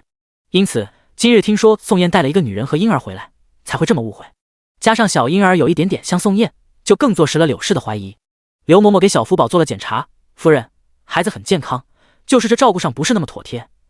你看这孩子的红屁股，就是长时间捂住的后果。刘嬷嬷说了很多照顾不足的地方。刘嬷嬷每说一句，柳氏就看沈飞一眼。沈飞也是心虚，每受到一次白眼，身子就矮一截。听到最后，沈飞直接想要钻到地缝里了。沈姑娘，你是怎么照顾孩子的？柳氏几眼看过去，也终于看清了沈飞的样貌。刚刚注意力一直在小婴儿身上，这一打量就发现沈飞瘦弱得很，而且年纪也就13、14岁的样子，那怀孩子的时候岂不是更小？柳氏只有2个孩子，她生下长子之后，过了8年才再次有孕。没想到那次生产到底是伤了身子，因此就再也没有怀孕。宋燕除了嫡亲的妹妹，还有2个庶出的弟弟。柳氏就希望宋燕能够快点结婚生子，可是宋燕经常是出去收药材，有的时候出去一趟就是3、4个月不着家，就算她催得再紧也没有用。现在看到沈飞和他小女儿一般大小的样子，在心里暗骂儿子不做人。沈姑娘，你今年多大了？14了，过年就15了。柳氏点头，那就是长得显小了，这个年纪生孩子也是有的。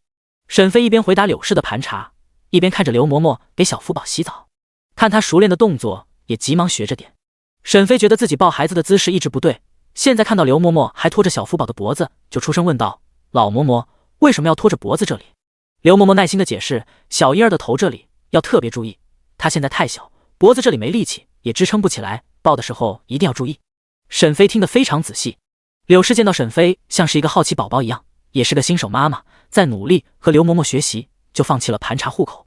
沈飞见到柳氏不再追问，心里就松了一口气，主要是柳氏问的太细了，而好些事情沈飞也没办法回答。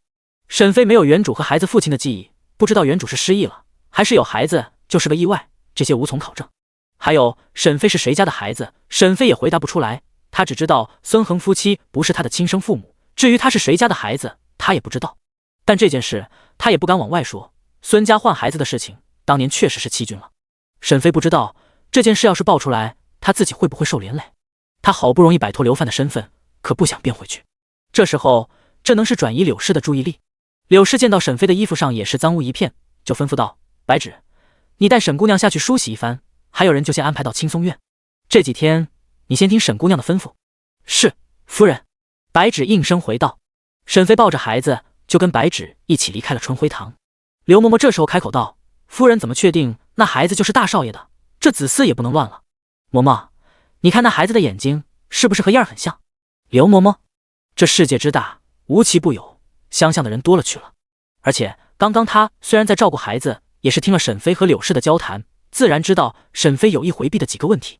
夫人，这件事情不是小事，还要听大少爷怎么说，也要再观察看看才好。刘嬷嬷就怕柳氏抱孙心切，乱点鸳鸯谱。柳氏的头脑也清明了一些，刚刚自己好像真有点冒失了。丁香，晚上吩咐大少爷来春晖堂用饭，我有事问他。是，夫人。沈飞这时候抱着孩子跟在白芷身后，很快就走到了青松院。白芷安排的非常仔细，就连换洗衣服也给沈飞准备好了。沈飞美美的洗了一个热水澡，出来之后发现桌上已经摆了饭菜，4菜1汤，已经很丰盛了。沈飞也是饿了，急忙大快朵颐的吃了起来。吃完饭之后，也抱起小福宝，又给他喂了一遍奶。刘嬷嬷已经说过了，孩子现在小，就要勤喂一点。想到了那瓶药剂，还要钱，沈飞走到门外，白芷姐姐，我想让你请少东家来一趟，可以吗？白芷见到打扮干净的沈飞，还愣了一下，现在看着沈飞的气质又变了。好，沈姑娘先稍等，奴婢这就去找少爷。沈飞把小福宝放在床上，自己也躺了上去，口中呢喃，希望少东家可以尽快把银子拿过来。此时的宋燕也是没想到把沈飞带回家，竟然惹了这么大的麻烦回家。他此时正跟自己的好友唐之琳抱怨，之琳，我真的被人缠上了，直接喜当爹。唐之琳淡淡的扫了一眼宋燕，怎么回事？仔细说说。宋燕这时候拿出了一个蓝色的小玻璃瓶子，就是因为这瓶蓝色的药剂，我今日认识了一对母子，那女人说她有药可以治百病。第20章，这药好用呀，给我看看。唐之琳接过这个小玻璃瓶子，仔细看了看，终于想起来了。刚刚宋燕拿出来的时候，唐之琳就觉得有些眼熟，这样的瓶子在那日的破庙里他见过，由于这个瓶子的造型太过奇特，他看到之后就从地上捡了起来。你再说说那俩人的体貌特征。宋燕不明所以的看着唐之琳，你认识那女人？宋燕非常好奇，这个好友也是才回长安，到底是在哪里认识的呢？不过他也没有隐瞒，于是就把怎么认识沈飞，怎么把人带到家里，又怎么被误会的事情交代了一遍。事情就是这样，大人和孩子都在我家，就是这药剂要3000两银子，我不知道是否要给我祖父喝。唐之琳开口问道，你是怀疑这药的药效，还是其他？宋燕把自己的疑惑说了出来，原本我还是有些相信的，那母子的身体我已经把锅卖了，按理说才生产完不会这样健康，所以那药剂的作用我信了大半，只要说服家里人就好。如今那女人似乎要缠上我，我就有些迟疑了。唐之琳把药剂收了起来，那这个药剂让给我算了，这是3000两的银票给你。宋燕没想到唐之琳会这么果断，你真的相信那女人的话？哎，不对啊，你怎么好像认识那对母子呀？宋燕问出了自己的疑惑之处。唐之琳没有隐瞒，把自己在破庙遇到沈飞的事情说了一遍。我觉得他说的大概率是真的，我在破庙里看到了空的药剂瓶子，应该是他们母子亲自尝试过了的。唐之琳从前的身体中过慢性毒药，虽然现在毒已经解了，但是也有了损伤。不过唐家人并不知道，唐之琳的毒已经解了大半，身上只剩下一些余毒了，因此唐之琳在唐府还要遮遮掩掩的。宋燕收好银票，那也好，那母子俩也很可怜，我先把钱给他们。唐之琳点头，手中把玩着蓝色药剂，没有犹豫的打开，然后直接就喝了下去。宋燕想要阻止，已经来不及了，因为唐之琳根本就没给他机会。你怎么不找人试一试？唐之琳轻笑出声，难道还能比过去的情况更糟糕吗？宋燕想到了唐之琳毒发的情况，就闭了嘴。说起来，两人结识也是宋燕在收药材回来的路上，正巧碰到了毒发的唐之琳，然后用了他研制的解毒丹，把唐之琳救了回来。唐之琳发病的时候，神志也不清醒。怎么样，喝下去有什么感觉？宋燕急忙追问道。唐之琳这时候却是捂住自己的胸口，想要捂住翻涌的胃部。突然，唐之琳猛地吐出一口黑血来。唐兄，你怎么了？是不是这药有问题？宋燕有些自责，自己就不敢相信那女人的话。唐之琳吐完黑血之后，却感到了身体的轻松。宋燕，别担心，那药好像管用。宋燕一把拉过唐之琳的手腕，开始给她把脉，然后仔细感受。哎，好像是真的。唐兄，你身上的毒真的解了。宋燕身在医药世家，虽然在看病上不如堂弟宋伯，但是宋家人都不知道，宋燕真正感兴趣的是研制毒药，当然也包括研制解药。宋燕这么多年，经常借着收药材的名义出去，真是全国各地跑。这也是柳氏虽然催婚催得急，但是也抓不住儿子的原因。唐之琳没想到这个药竟然这么立竿见影。宋燕，你回家再去问问，这药还有没有？我还想要2支。宋燕有了好兄弟的试药，也是心里火热。好，我这就回去问问。两人分开之后，宋燕马不停蹄的就回到了宋家，直接来到了柳氏的春晖堂。娘，沈姑娘，你安排到哪个院子了？柳氏看到大儿子，白了他一眼，因为柳氏晚上叫宋燕一起吃晚饭的时候，发现这小子跑了。柳氏这个气啊，心里有个事没有答案，自然很不爽了。怎么，现在怎么又关心上了？你不是不承认吗？宋燕一拍额头，母亲，那位沈姑娘是新寡，你不要再胡乱猜测了。柳氏现在更气愤了，一个杯子砸了过去。你怎么不早说啊？怎么不早说？想到了白日自己丢了那么大一个脸，柳氏就觉得很生气，同时也有些气沈飞为什么不明确的反驳。娘，我能当着人家的面说她是寡妇吗？柳氏一噎，脸色更是讪讪的。那你带回来干什么？你平白无故的带回一个年轻的女子和孩子，谁不会误会？现在想必整个宋府都在猜测呢。柳氏没好气的说道，瞪了一眼大儿子后，人在青松院，我不管你带回来干什么，明天一早就把人送走。宋燕也觉得自己鲁莽了，她的名声不要紧，要是也连累了沈姑娘就不美了。好，娘，我明天就让他们母子离开。说完一溜烟就跑了。柳氏这时候想起来沈妃一个女眷在青松院，这大晚上的，儿子一个人过去确实是不妥，于是急忙吩咐道：方婆子、丁香，你们快跟着过去。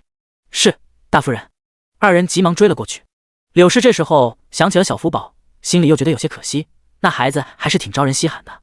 此时沈妃也是百无聊赖，虽然想在这里蹭点吃喝，但不是自己家，待的也不是很踏实。更何况听白芷说宋燕出去了，不知道什么时候回来，心里就更不安了。沈姑娘，沈姑娘！宋燕在院外大声喊叫。沈妃一下子就从床上坐了起来，是宋燕，她是不是给我送钱来了？宋燕到了青松院的时候，想起来沈妃是女眷，这么晚还找人，有些失礼了，但心里还有些疑问不解，就只能站在院门外喊人了。第21章，沈妃想骂人。少东家，你回来了，太好了，咱们进来谈。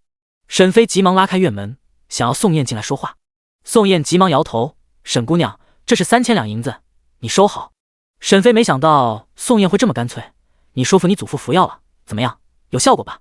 宋燕有些羞赧，沈姑娘，很抱歉，那瓶药我卖给我的朋友了，他从前身中剧毒，没想到你的药竟然也能治，真是太好了。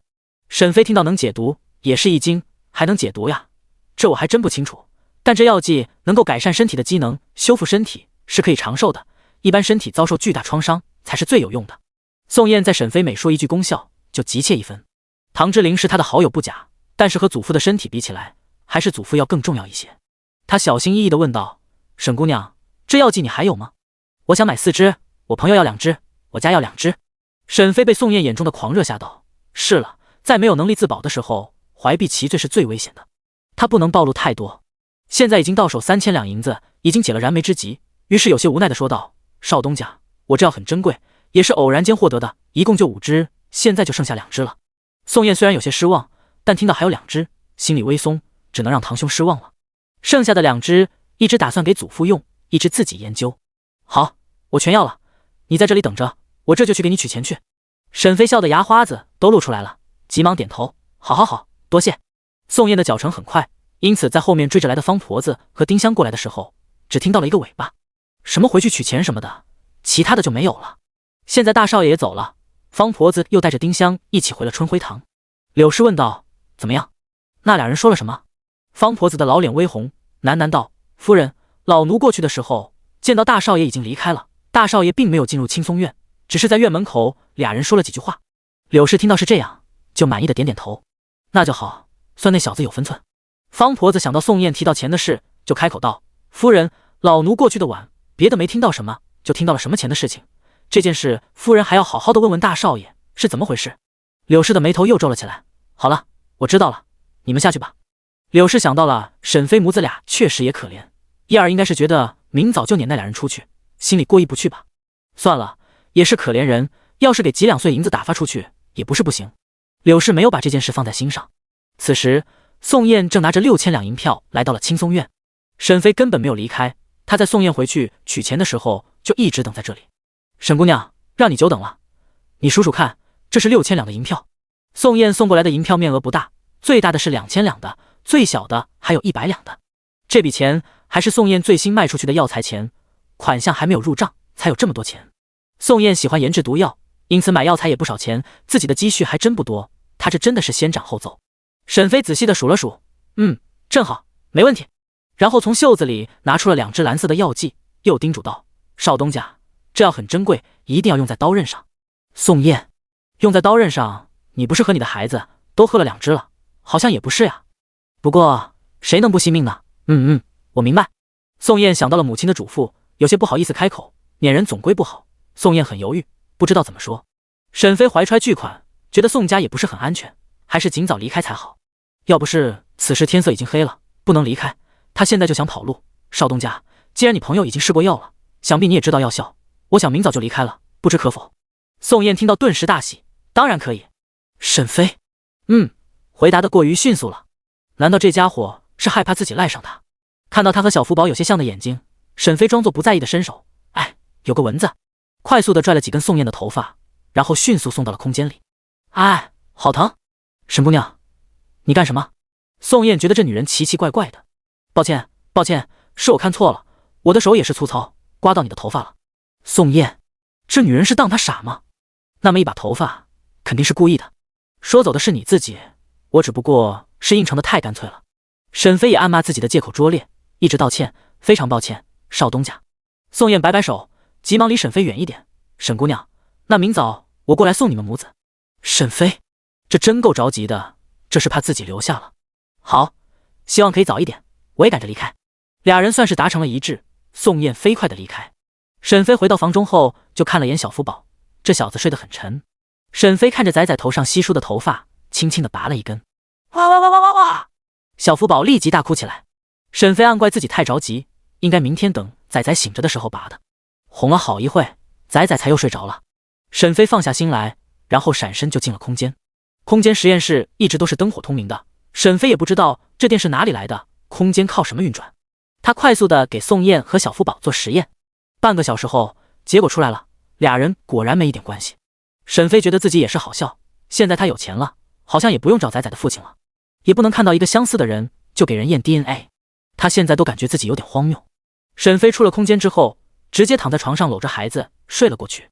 第二天，天刚刚泛起鱼肚白，沈飞就听到了敲门声，咚咚咚咚咚咚。等沈飞看到站在院门口的宋燕，整个人都无语了。看着还能看到星星的天空，沈飞想骂人。第22章，没零钱呀。少东家，好早呀。沈飞主动打招呼。宋燕也有些不好意思，我是不是来得太早了？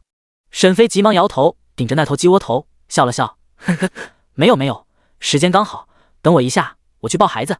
好，我在这里等你。沈飞一溜烟的跑了回去，急忙把小福宝抱起来，检查一遍屋子，发现没有落下任何东西后，才离开房间。少东家，咱们走吧。宋燕听沈飞一直少东家的叫着，就有些别扭，别总叫少东家了，叫我宋大哥吧。宋燕觉得自己已经和沈飞认识了，不用那么客气。沈飞想了想，自己和他也不算熟悉，那我就叫您宋公子吧。宋燕，好吧，这女人好像是要和自己划清界限，没有想要赖上自己，看来是自己多虑了。刚刚改称呼的事情，他就是有意想要考验一下沈飞的。如果他想带着孩子赖上自己，一定会借坡下驴，叫得更亲切的。宋燕现在不知道沈飞已经做了亲子鉴定，知道他和仔仔没关系，可不会和他有牵扯。很快，沈飞就抱着孩子出现在宋家的大门口，宋燕也叫来了马车。沈姑娘，我派车夫赶马车送你吧。沈飞断然拒绝道，不用了，我自己可以离开。还有，宋公子，我的药剂已经售出，是不能退的。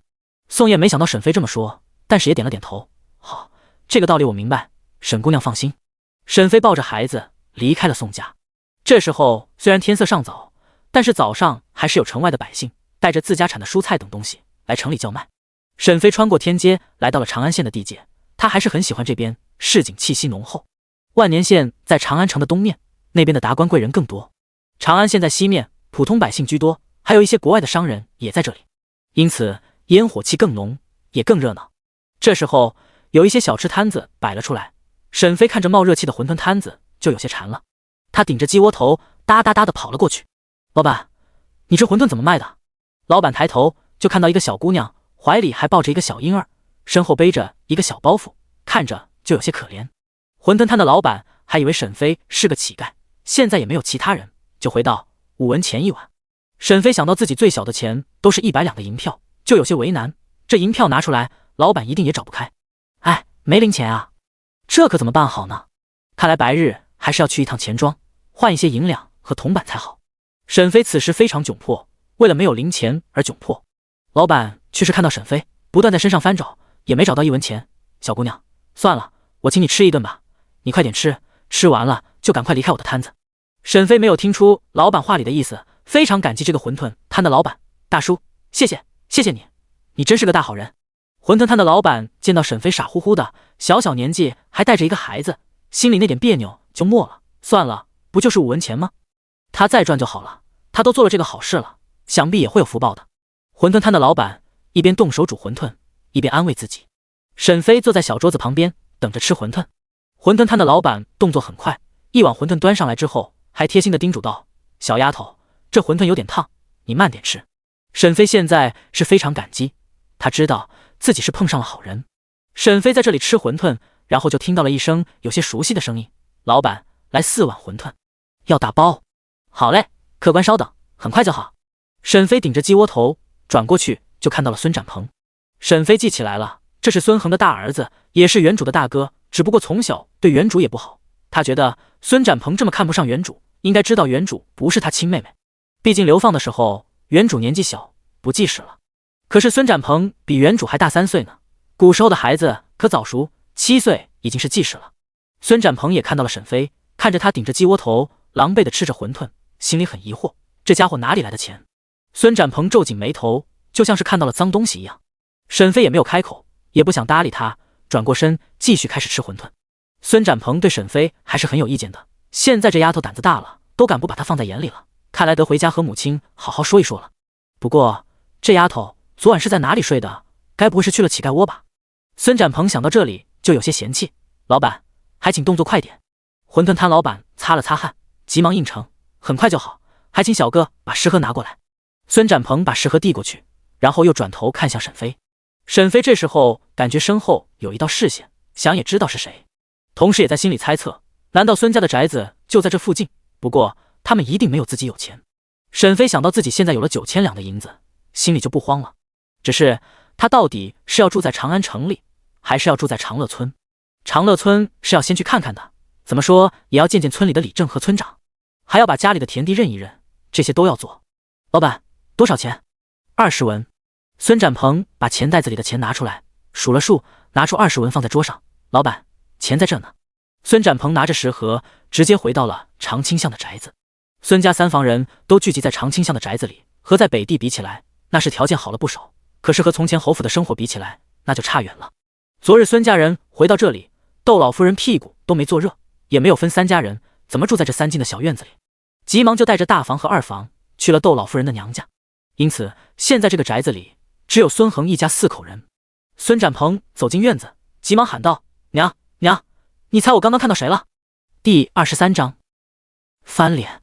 孙恒夫妻昨天已经选好了宅院，孙恒这人也乖觉，知道正院一定是嫡母的地方，在最后一进的左右2个偏院一定是2个兄长的，因此就选了在2进西边的院子。孙展鹏急忙跑进来后就开始喊，陈氏自然也听到了，然后和孙恒2人追出来问道：“鹏哥儿，怎么回事？”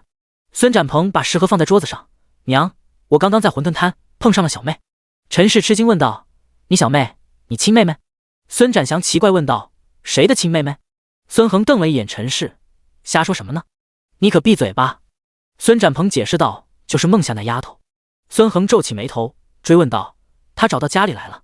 陈氏听到大为不喜：“那个死丫头，既然出去了，就别想再回来。”哼，老大，那丫头如今怎么样？孙展鹏想到了沈飞的鸡窝头，就回道：“娘，她不是很好，昨晚应该在乞丐窝对付她。”陈氏听到这里就满意了。孙恒也不想管沈飞，那丫头的就不用管了，现在她既然是外嫁女的身份了，就和家里没关系了。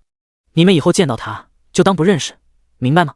孙展祥就听不明白了，他感觉家里人好像都很不喜欢姐姐。他现在也没有反驳，而是悄悄的一个人跑出宅子，想去馄饨摊找沈飞。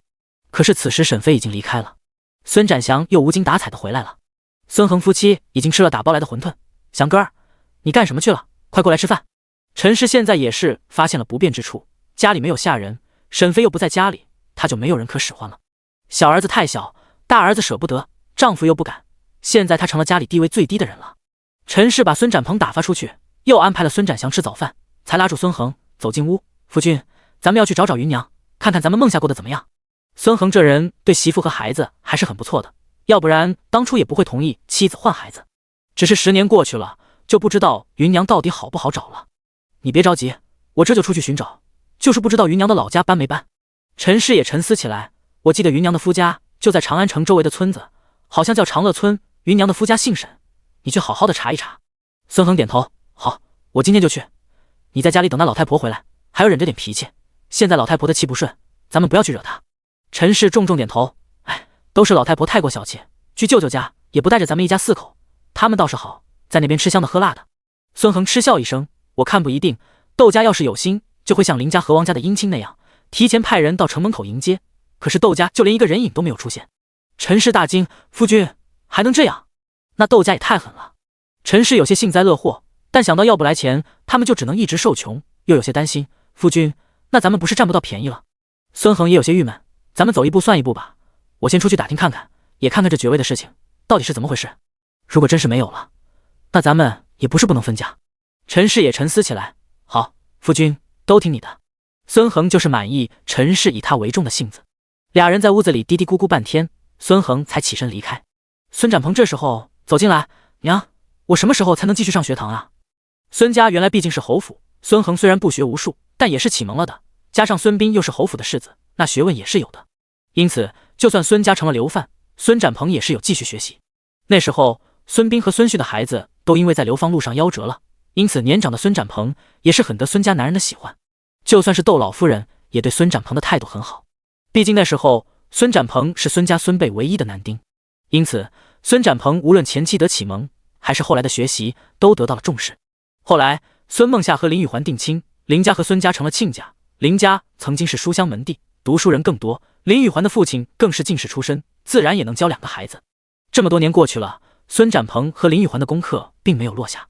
陈氏听到儿子这么问，也有些犯愁，京城的书院可不便宜呢，家里现在确实是没有多少积蓄。鹏哥儿，不要急，还要等你祖母回来，看看她能不能带回银两。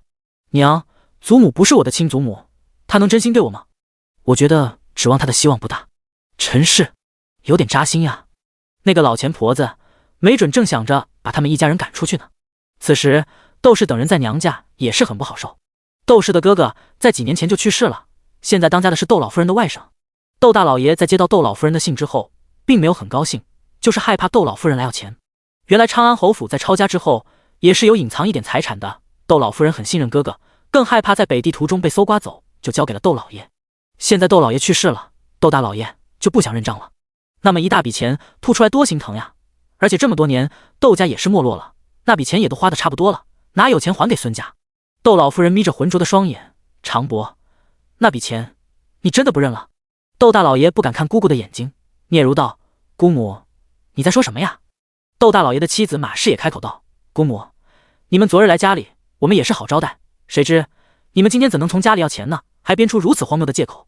孙膑看到表哥如此嘴脸，脸上立马铁青。从前自己是世子的时候，这个表哥就像一个哈巴狗一样围在自己身边转悠，现在却是这副嘴脸，一副高高在上的样子，竟敢和他摆谱。表哥，你真的是就连亲戚都不想认了，对吗？孙膑声音冷冽地问道。第24章造化弄人。窦大老爷看到孙膑的表情，就知道他已经把自己给恨上了。不过孙膑现在什么都不是，早已经不是侯府的世子了，现在竟然还敢和自己摆谱，真是不知所谓。窦大老爷想到过去为了讨好孙膑这个表弟是那样的伏低作小，现在心里就暗恨不已，更恨不得表弟一家没有回长安。表弟，我自认已经对你仁至义尽了，你要是还想奢求不属于你的东西，就别怪我翻脸了。小窦氏这时候开口道：大哥，大哥，你是我亲哥哥啊，难道你真的要和我们划清界限吗？真的要做得这么绝吗？小窦氏现在真的是伤心了，回来之后先是知道父母亲都过世了，现在大哥竟然如此狠绝，这让他不能接受。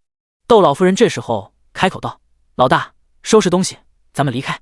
马氏听到窦老夫人说离开，眼中就是一喜。他早就烦透这个姑母了，从前仗着是侯府的侯夫人，没少在娘家指手画脚，现在落魄了，竟然还来窦家摆谱，真是不知所谓。孙家众人满怀期待的来窦家寻求帮助，现在是灰溜溜的离开。孙旭和孙膑都站在窦老夫人面前，娘，咱们怎么办呀？孙旭从前就是听母亲和大哥的，人也是没注意，现在就有些惶恐。窦老夫人见到他这个样子就很生气，狠狠地瞪了一眼二儿子，视线中划过陆氏，他记得陆家的姐妹嫁的都不错。陆氏，我记得你有个妹妹嫁到了唐家，现在应该也是国公夫人了吧？陆氏的身子就是一僵，她的庶妹陆如莹确实嫁到国公府的唐家，不过那时候她嫁的是庶出的二公子，谁能想到国公府的世子出了意外，现在当国公爷的人是二公子呢？那么顺理成章，她的庶妹如今也是国公夫人了，还真是造化弄人呀。想当年她十里红妆嫁给侯府世子是何等风光，一晃，这么多年过去了，自己和庶妹的境遇竟然来了一个大反转。唉，真是人算不如天算。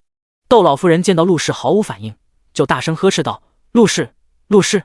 陆如烟反应过来，母亲，陆氏，你是长能耐了是吗？现在就敢不听我的话了，敢无视我了，是吗？窦老夫人声音尖利，开始指责陆如烟。她这口气在窦家憋得太久了，就想找个人出口气。这一家人就只有陆如烟是个外人，那么首当其冲就是收拾她。窦老夫人早就没有往日侯府老夫人的涵养，直接当街就教训起儿媳妇来。陆氏，你们陆家就是这样教养女儿的，让你这么目无尊长，不敬婆母，你如此毫无教养，真是丢了陆家女儿的脸。窦老夫人骂了好一会，终于把心中的邪火发了出来，总算是顺了一口气。陆氏在大庭广众之下被婆母教训，脸上真是火辣辣的。长安城说大很大，说小他又很小，陆家出嫁的姑娘多了去了，因此窦老夫人今日这番咒骂，也给她以后带来了麻烦。陆氏见到丈夫孙彬一直无动于衷，心里发凉。丈夫竟然连一句话都没有帮她说，还有自己的亲生女儿孙梦雪，也站在孙家的人群里。小儿子孙展琪才6岁，人小就算了，大女儿已经13岁了，竟然也没有搭理她这个母亲。陆氏在北地的时候都没有这么绝望过。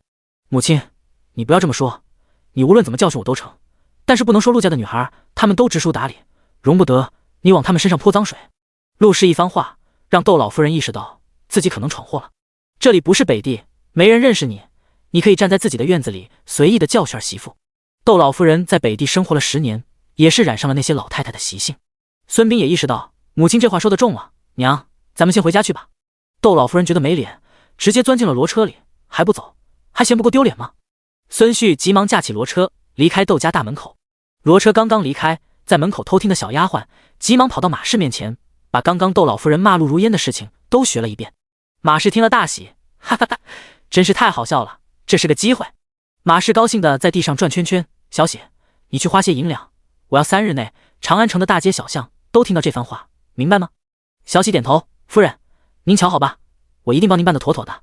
马氏心情非常好，他觉得那个姑母真是老糊涂了。他在窦家的门口教训儿媳妇，其实就是指桑骂槐，其实是想骂他罢了。那老太婆在他这里受了气，就把气撒在了陆氏身上。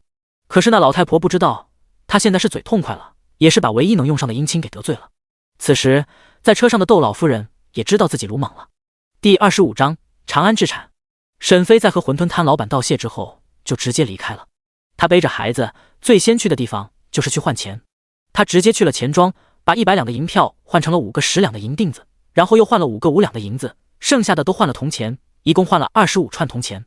掌柜的见到只有他一人，出声问道：“小娘子，这些钱你怎么带走？”沈飞其实可以直接放到空间里，但不能当着掌柜的面，于是打开自己的布包，我包起来就好。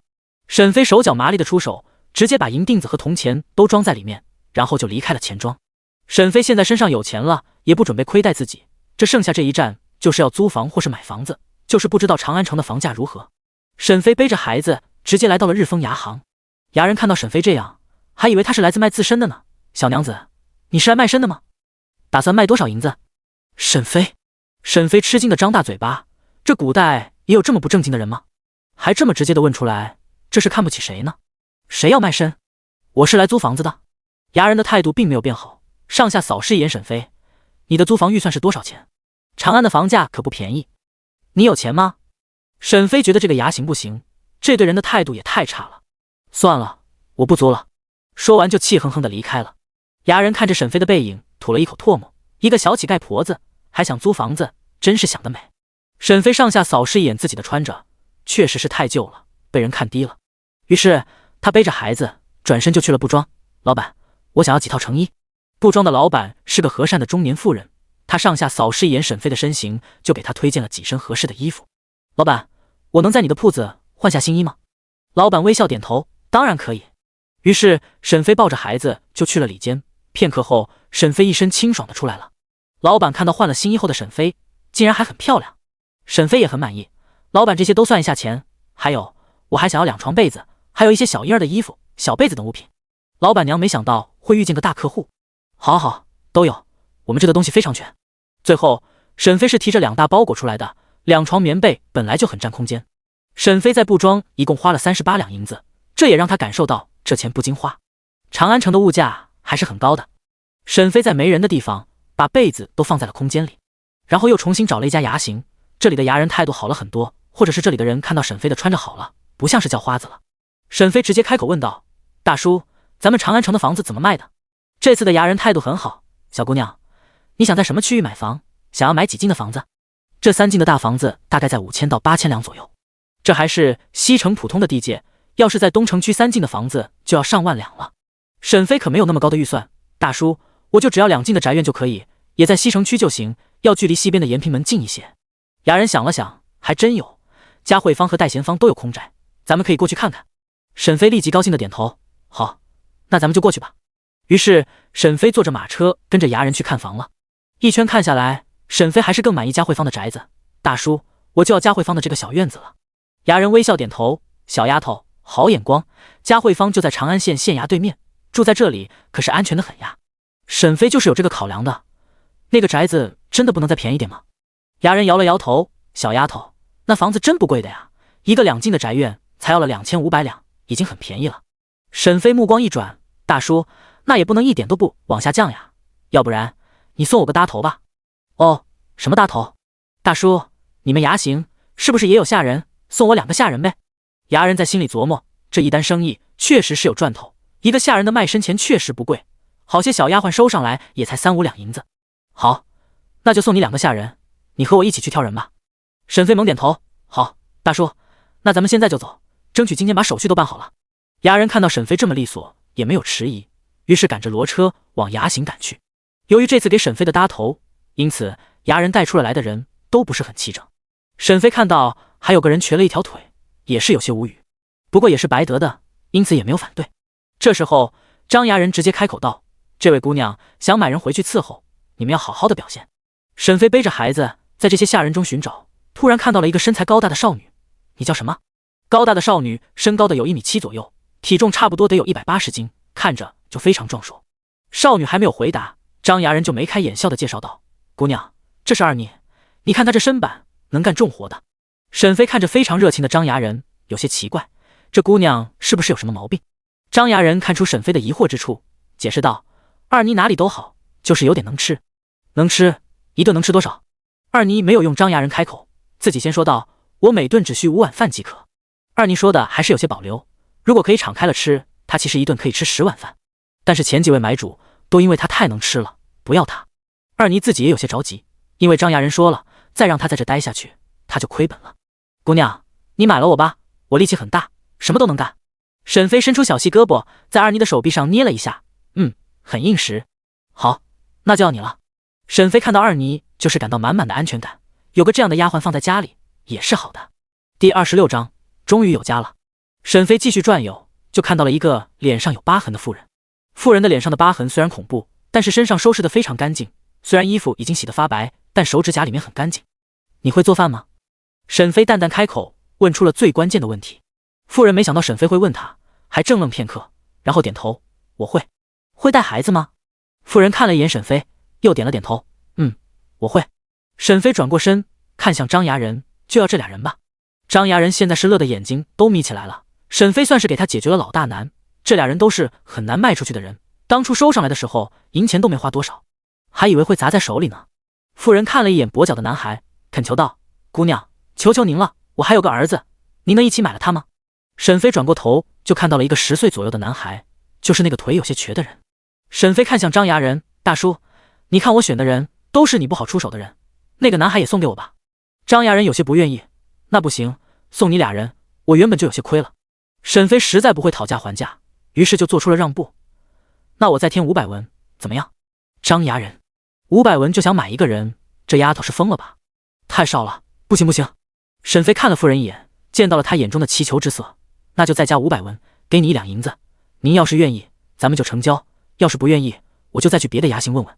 张衙人看着沈飞气鼓鼓的小脸，在心里算了算，确实是没亏，还有赚头。看到二妮那大身板，还有满脸疤痕的女人，瘸腿的男孩，算了，反正这批货物也不好卖，行，成交。稍等，我这就去取卖身契。沈飞看着3人，开口道：好了，你们3个一会和我一起走吧。3人齐齐点头，是，小姐。瘸腿的少年有些胆怯地看了沈飞一眼，又飞快地低下了头。沈飞开口问道：“你叫什么名字？”小男孩没有开口，妇人直接回答道：“小姐，奴婢夫家姓谢，我儿子叫谢宇，我叫李彩和。那我以后叫你李姑姑吧。”李姑姑点头：“好的，都听小姐的。”张牙人的动作很快，卖身契很快就拿了过来，但是没有直接给沈飞。姑娘，咱们现在去办手续吧。好，没问题。于是众人一起去了长安县衙。这次办手续也非常快，张牙人在县衙还是有相熟的人的，因此县衙的人也没有为难他们。沈飞本来以为还可以遇见王主薄的，谁知道他和县太爷一起出去了。沈飞有些失望。沈飞是非常感激王主簿的，现在他有钱了，也要报答一下王主簿。不过好在离得也不远，以后机会有很多。沈飞交完钱之后，张牙人就把3人的卖身契给了他。沈飞手中拿着钥匙，说道：“好了，现在你们就是我的人了，咱们先回家吧。”谢宇跟在李姑姑身后，跛着脚走路。沈飞开口问道：“李姑姑，谢宇的脚没看大夫吗？”李姑姑摇了摇头，没有看，衙人不肯花这个钱。沈飞从怀里拿出了5两银子，递给李彩和：“李姑姑，这钱你拿着，一会你就带着谢宇找个医馆看一看，他那么小，不能瘸了。”沈飞说完这话就走在前面，二妮急忙追了上去。他算看出来了，这个主家是个心地善良的人。姑娘，等等我。化名李彩和的妇人看到沈飞的背影，紧紧地攥着手中的银子，拉着谢宇：“宇哥儿，咱们找了一个好主顾呢。”谢宇小小年纪，已经没了刚才的怯懦，像个小大人一样。姑姑，咱们先在他家住下吧。李姑姑点了点头：“好，咱们先回去认认门，然后再出来。”谢宇淡淡回道：“行。”于是俩人也慢慢地跟上沈飞和胖姑娘。沈飞的宅子虽然在县衙对面，但是嘉惠坊只有2个门，门的方向在东边和西边，因此要走过来距离也不近。沈飞的小院子不大，只有2进。沈飞拿出钥匙打开大门：“走吧，这就是咱们的家了。我也是才搬进来，什么都没准备，这里面的前院的房间你们随便挑，后院是我的地方，明白吗？”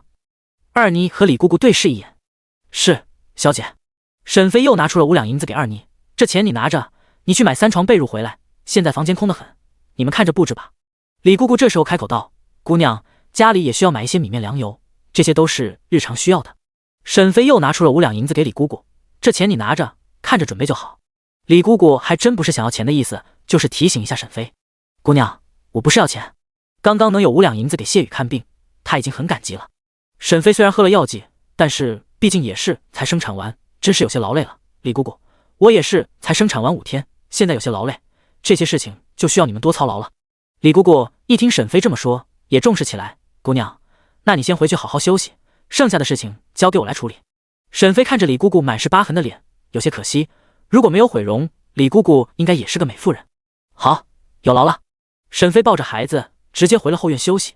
他直接把存在空间里的被褥都拿了出来，然后把床铺胡乱的擦了擦，就把被褥铺了上去。他又解开小福宝的小被子，给孩子换了干净的小衣服。整理好之后，又给孩子喂了奶水。小福宝算是非常好带的孩子了，这几天跟着沈飞到处跑，也不会经常哭。摸了摸小福宝的脸蛋：“仔仔，你真的好乖啊。”小福宝现在自由了，不用被子捆着了，就活泼起来，开始蹬腿玩。沈飞看着小福宝，也露出了笑容：“哎，终于有家了。”第27章，送宴辩解。沈飞本想逗逗孩子，没想到直接睡了过去。可能真的是累了，穿越到这朝代几天，前面一直在赶路，后来又在长安城到处跑，买房买人的，心里一直也没有放松。现在心里终于能放松了，这人就非常困倦。到了傍晚的时候，二妮早就买了东西回来了，她的房间也都自己选好了，她能自己单独一间房，二妮非常高兴。她从小被爹娘给卖了，就是因为太能吃了，家里养不活她了。后来她也是辗转了好几个买家，都是因为这个原因又把她转卖出去了。现在来到这里，见到家里的人口简单，而且主家也是个和善的人家，二妮就想好好的表现。此时李姑姑已经做好了晚饭，她来到二妮身边：“二妮，你去后院看看大姑娘醒没醒，要吃晚饭了。”二妮点头：“好，我这就去叫人。”下午的时候，李姑姑已经带了谢宇去医馆看了腿。谢宇的腿原来因为骨头断了，没有接好，如果不医治，就真的会瘸了。现在谢宇的腿是重新打折了，然后又重新包扎固定的。他和李姑姑的房间也是选好了，两人是挨着的。他单腿蹦跶出来：“娘，那女人醒了吗？”谢宇的这声娘叫得很别扭，但是没办法，只能先这么喊了。李姑姑在围裙上擦了擦手：“宇哥，你怎么出来了？别伤了腿。”谢宇这时候开口道：“娘，我以后都这么喊你，还有别叫我宇哥了，又不是大户人家的少爷，这么喊我容易起疑的。”李姑姑点头：“好，那我以后就喊你小雨。谢雨点头，好，我也叫你娘。李姑姑擦擦眼角，哎。这时候，二妮已经来到了后院。沈飞进来的时候也没有锁院门。后院除了正房之外，两侧还有东西厢房，只不过厢房的房间数有些少，都是左右各3间屋子。院子里也是简陋的很，空空一片，什么装饰物也没有。二妮轻轻地敲了一下房门，咚咚咚咚咚咚，还是没有反应。二妮厚重的身子轻轻地趴在门缝，往里面看。沈飞正在睡梦中，在梦里，他还和家人在一起，还是爸妈心中的小公主，什么事情都不用操心。一家人正甜甜蜜蜜的在一起。沈飞在梦里非常开心，好像这几天的生活都是做梦一样。她不是个单亲妈妈，也没有生孩子，还是过着从前无忧无虑的生活。沈飞沉浸在睡梦中，不愿意醒来。小姐，小姐。二妮又敲了敲门，小姐，你要是不起来，我就进去了。沈飞迷迷糊糊之间，总感觉耳边吵个不停。他终于醒来之后，就发现屋子里黑黢黢的，门外还有亮光。他一下子就清醒了。小姐，我要进来了。沈飞看到窗外高大的身影，想起来了，这是他买的胖丫鬟二妮。二妮，你进来吧。门被推开之后，二妮走了进来。小姐，李姑姑的晚饭做好了，可以摆饭了吗？沈飞的眼睛顿时就是一亮，他确实是饿了。好，你把饭菜送进来吧，我就在屋里吃。好。二妮听到吩咐之后，转身就跑了。沈飞看着二妮灵活的背影，也在感慨，真是个灵活的胖子。沈飞伸个懒腰，也在心里感慨，他这也是混上了有人服侍的生活了。就这样，沈飞这样舒坦的过了好几天，他也算是变相坐月子，把没养好的精气神给补回来。就是小福宝，有了李姑姑的照顾，现在都已经长胖了不少，人也白净很多了。沈飞也不得不感叹，李姑姑不仅做饭好吃，就是照顾孩子也是很拿手的。谢雨这段时间看到沈飞好像长在床上一样，就有些担心。他悄悄地和李姑姑说道：“娘，小姐她这样会不会有问题？”李姑姑明白谢雨的担心，她也同样不想被转卖。这个家里，小姐好像没有产业，然后还有他们3个仆人。二妮还吃的特别多，这么多天下来，李姑姑和谢雨2人都担心这个家的收入，还有能不能养活他们几个人。沈飞此时还没想那么多，他还真是很享受现在的日子。在现代，他除了喜欢研究外，就是吃喝玩乐，一点压力也没有。因此现在也没有李姑姑他们的担心。小福宝好些时候都有李姑姑照顾，沈飞觉得当妈妈也没那么累，他觉得这样的生活也挺美好的。沈飞这边生活挺美的，宋燕那边就有些水深火热了。此时宋太医正满脸严肃地看着宋燕，指着桌子上的蓝色药瓶，怒声问道：“就这2瓶东西，你就花了6000两银子？宋家有医馆是不假，但是这钱也不是这么花的。”宋燕不能把唐之琳的事情说出来，也不能说他已经服了这药，毕竟唐之琳在唐府的身份很尴尬，而且还中过毒，这些或许都是后宅手段，他不能暴露好友。爹，这药真是好药，绝对值得这个价钱，我是特意买给祖父喝的。宋太医听到是这样的，就更生气了。你这小子不仅败家，竟敢把主意打到你祖父的身上了，看来不教训你是不行了。宋太医真是气狠了，本来就有庶弟在下面虎视眈眈，这小子都敢动账上的钱，还这么大手笔，就算是做做样子，也要给宋燕点教训。来人，把戒尺给我拿来。这时候宋三爷把早就准备好的藤条递了过来，大哥，给你，早就准备好了。宋太医，尼玛，老子就想做做样子呀，全都是糟心的玩意。宋三爷凉凉地说道：“大哥，你就是对大郎太宽容了，才让他这么大年纪了还无法无天。”宋燕白了一眼宋三爷：“三叔，我这真是给祖父准备的，这神药只有这2瓶了，才都被我留下了。如果咱们家不要，有很多人抢着要呢。”宋三爷完全不信：“大郎，你就不要骗我们了，你需要钱直说啊，这么偷摸的用了宫中的钱，可就不地道了。现在又编出这么烂的借口。”第28章勇敢施药。宋三爷这话说的非常不客气了，就是在指着鼻子骂宋燕了。这时候柳夫人被丫鬟扶着走进来：“三弟，这话不能乱说，我们大郎也是为了他祖父好，这就是神药。再说了，区区6000两银子，我们大房还不放在眼里。”柳氏狠狠地瞪了一眼宋燕，然后才拿出了2张银票，这是6000两的银票，这药我们大房买了。宋三爷很讨厌这个商贾出身的大嫂，更对他拿银子了事的行为很不赞同。大嫂，现在不仅是说大郎买假药是事情，还有他利用职务之便随意动宫中的钱，这股歪风可不能长。宋燕立即解释：“三叔，我再强调一下，这药真是神药，很是难得，吃了这药还能解毒，而且以后也不怕其他剧毒。”柳氏听了宋燕这么说，就想翻白眼，儿子这话说的，他这个做母亲的都不信。不过这东西看着怪模怪样，不是好颜色，但大郎不会拿家里人开玩笑，就算不治病，应该也要不死人。宋燕继续补充，那日我也是手中钱财不够，才用了宫中的钱市集从权，而且这药也是给祖父吃的，从宫中出钱也是无可厚非。宋三爷嗤笑出声，你拿那么个古怪的东西想糊弄谁呢？柳氏现在不愿意听了，三弟，这药好不好用我就试试，宋家都知道我伤了身体，我就给你们看看。宋太医想要阻止，被宋燕拉住了，爹，让娘喝了吧。柳氏，糟心的孩子，想到宋燕毕竟是亲儿子，不会害他，于是柳氏拿起蓝色的药剂，把瓶口打开，咬了咬牙，直接喝了下去。宋三爷眼皮都没抬一下，这一家人在这里唱双簧呢。一直沉默不语的宋二爷开口了，好了，大哥，既然大嫂说这神药是你们大房买了，那这药就归你们了，正好大嫂也喝了一支了，大嫂带来的钱我们就拿走了。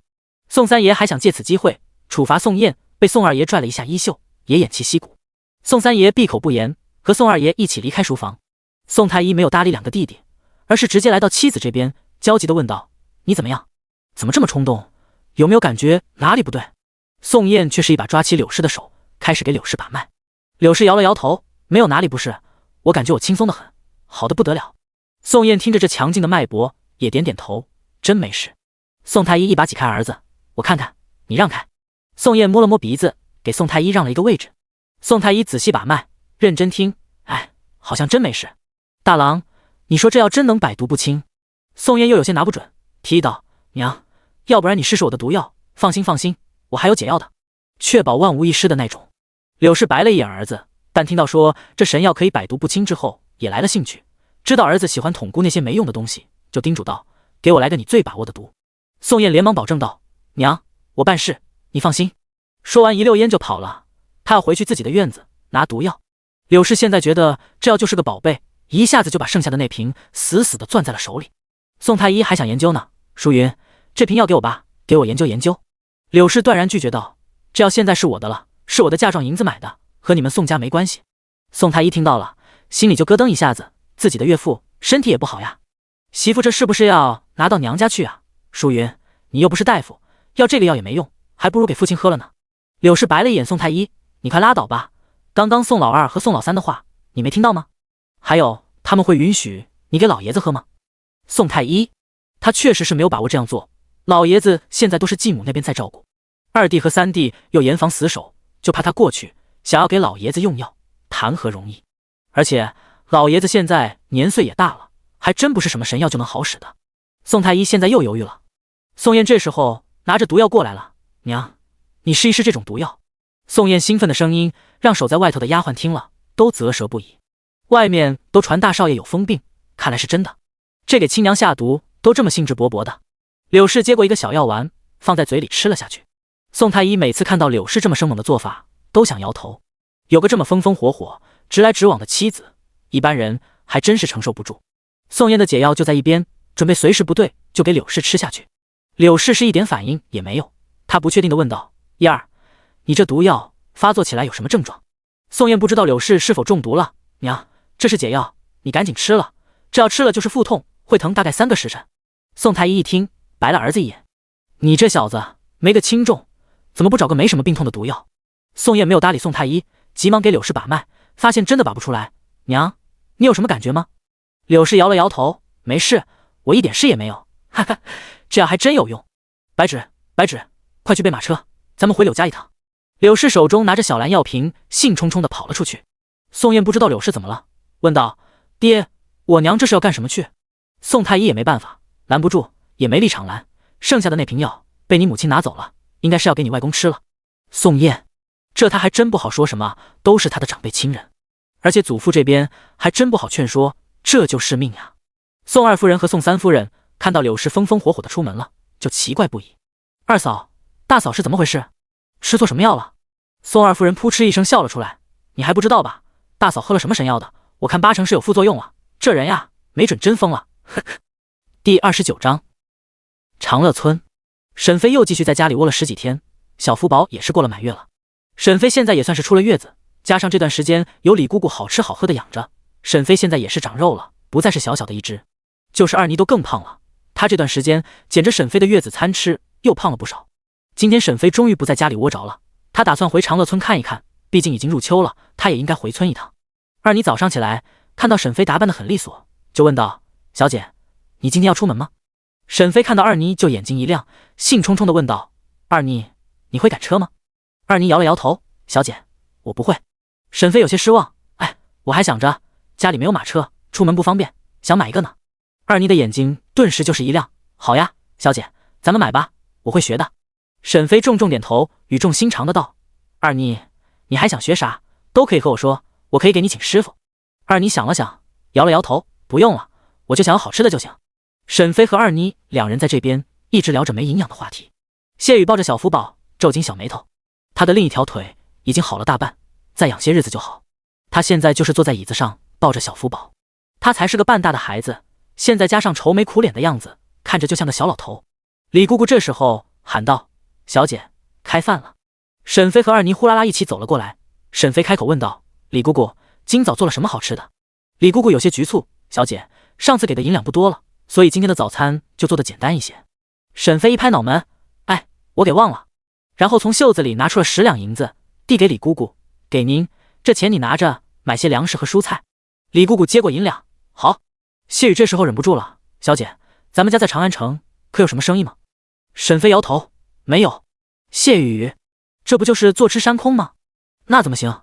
这段时间他算看出来了，这女人是没什么生活常识，关注的事情也不多，想的都是吃喝玩。小姐，那咱们家以后靠什么生存呀？长安城的消费又高。谢宇小小年纪，加上不符合年纪的愁苦，让沈飞觉得有些好玩。不过他也没有生气，知道这孩子也是担心家里。小雨，不必担心，我在长安城外的长乐村还有田地。三人齐刷刷的看了过来，双眼亮晶晶。二妮，小姐，咱们秋天有粮食吗？谢宇，田地有几亩？俩人同时问出口。沈飞尴尬的摇了摇头，口分田20亩，永业田20亩，我还没去村里看过，不知道分的是哪里。三人真是不知道说什么好了。沈飞不忍心他们失望，不必在意那些小事，咱们今天就去长乐村看看地。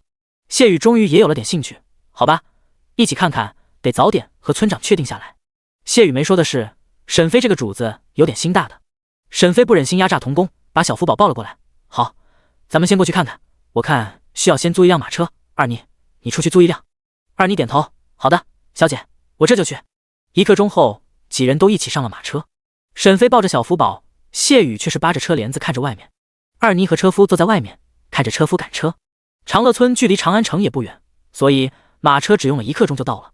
这趟车是沈飞包下来的，因此车夫会在这里等着他们一起回来。马车进了长乐村，二妮和村里人打听，车夫直接把马车赶到了村长家。长乐村在长安城附近，因此马车在村子里并不稀奇。长安城很多有钱的人家也会来村子里，更有钱的人家在这附近有庄子，于是村人有了好奇村长家来了什么亲戚的，但也是远远的在远处看着。沈飞和二妮两人一起下来，小福宝是李姑姑抱着的，她脸上有疤痕，不愿意再露面。谢宇的腿还没好，因此俩人都在马车里。沈飞提着准备好的糕点，和二妮在村长家喊道：请问有人在家吗？这时候屋里的人听到喊声，从屋里走了出来。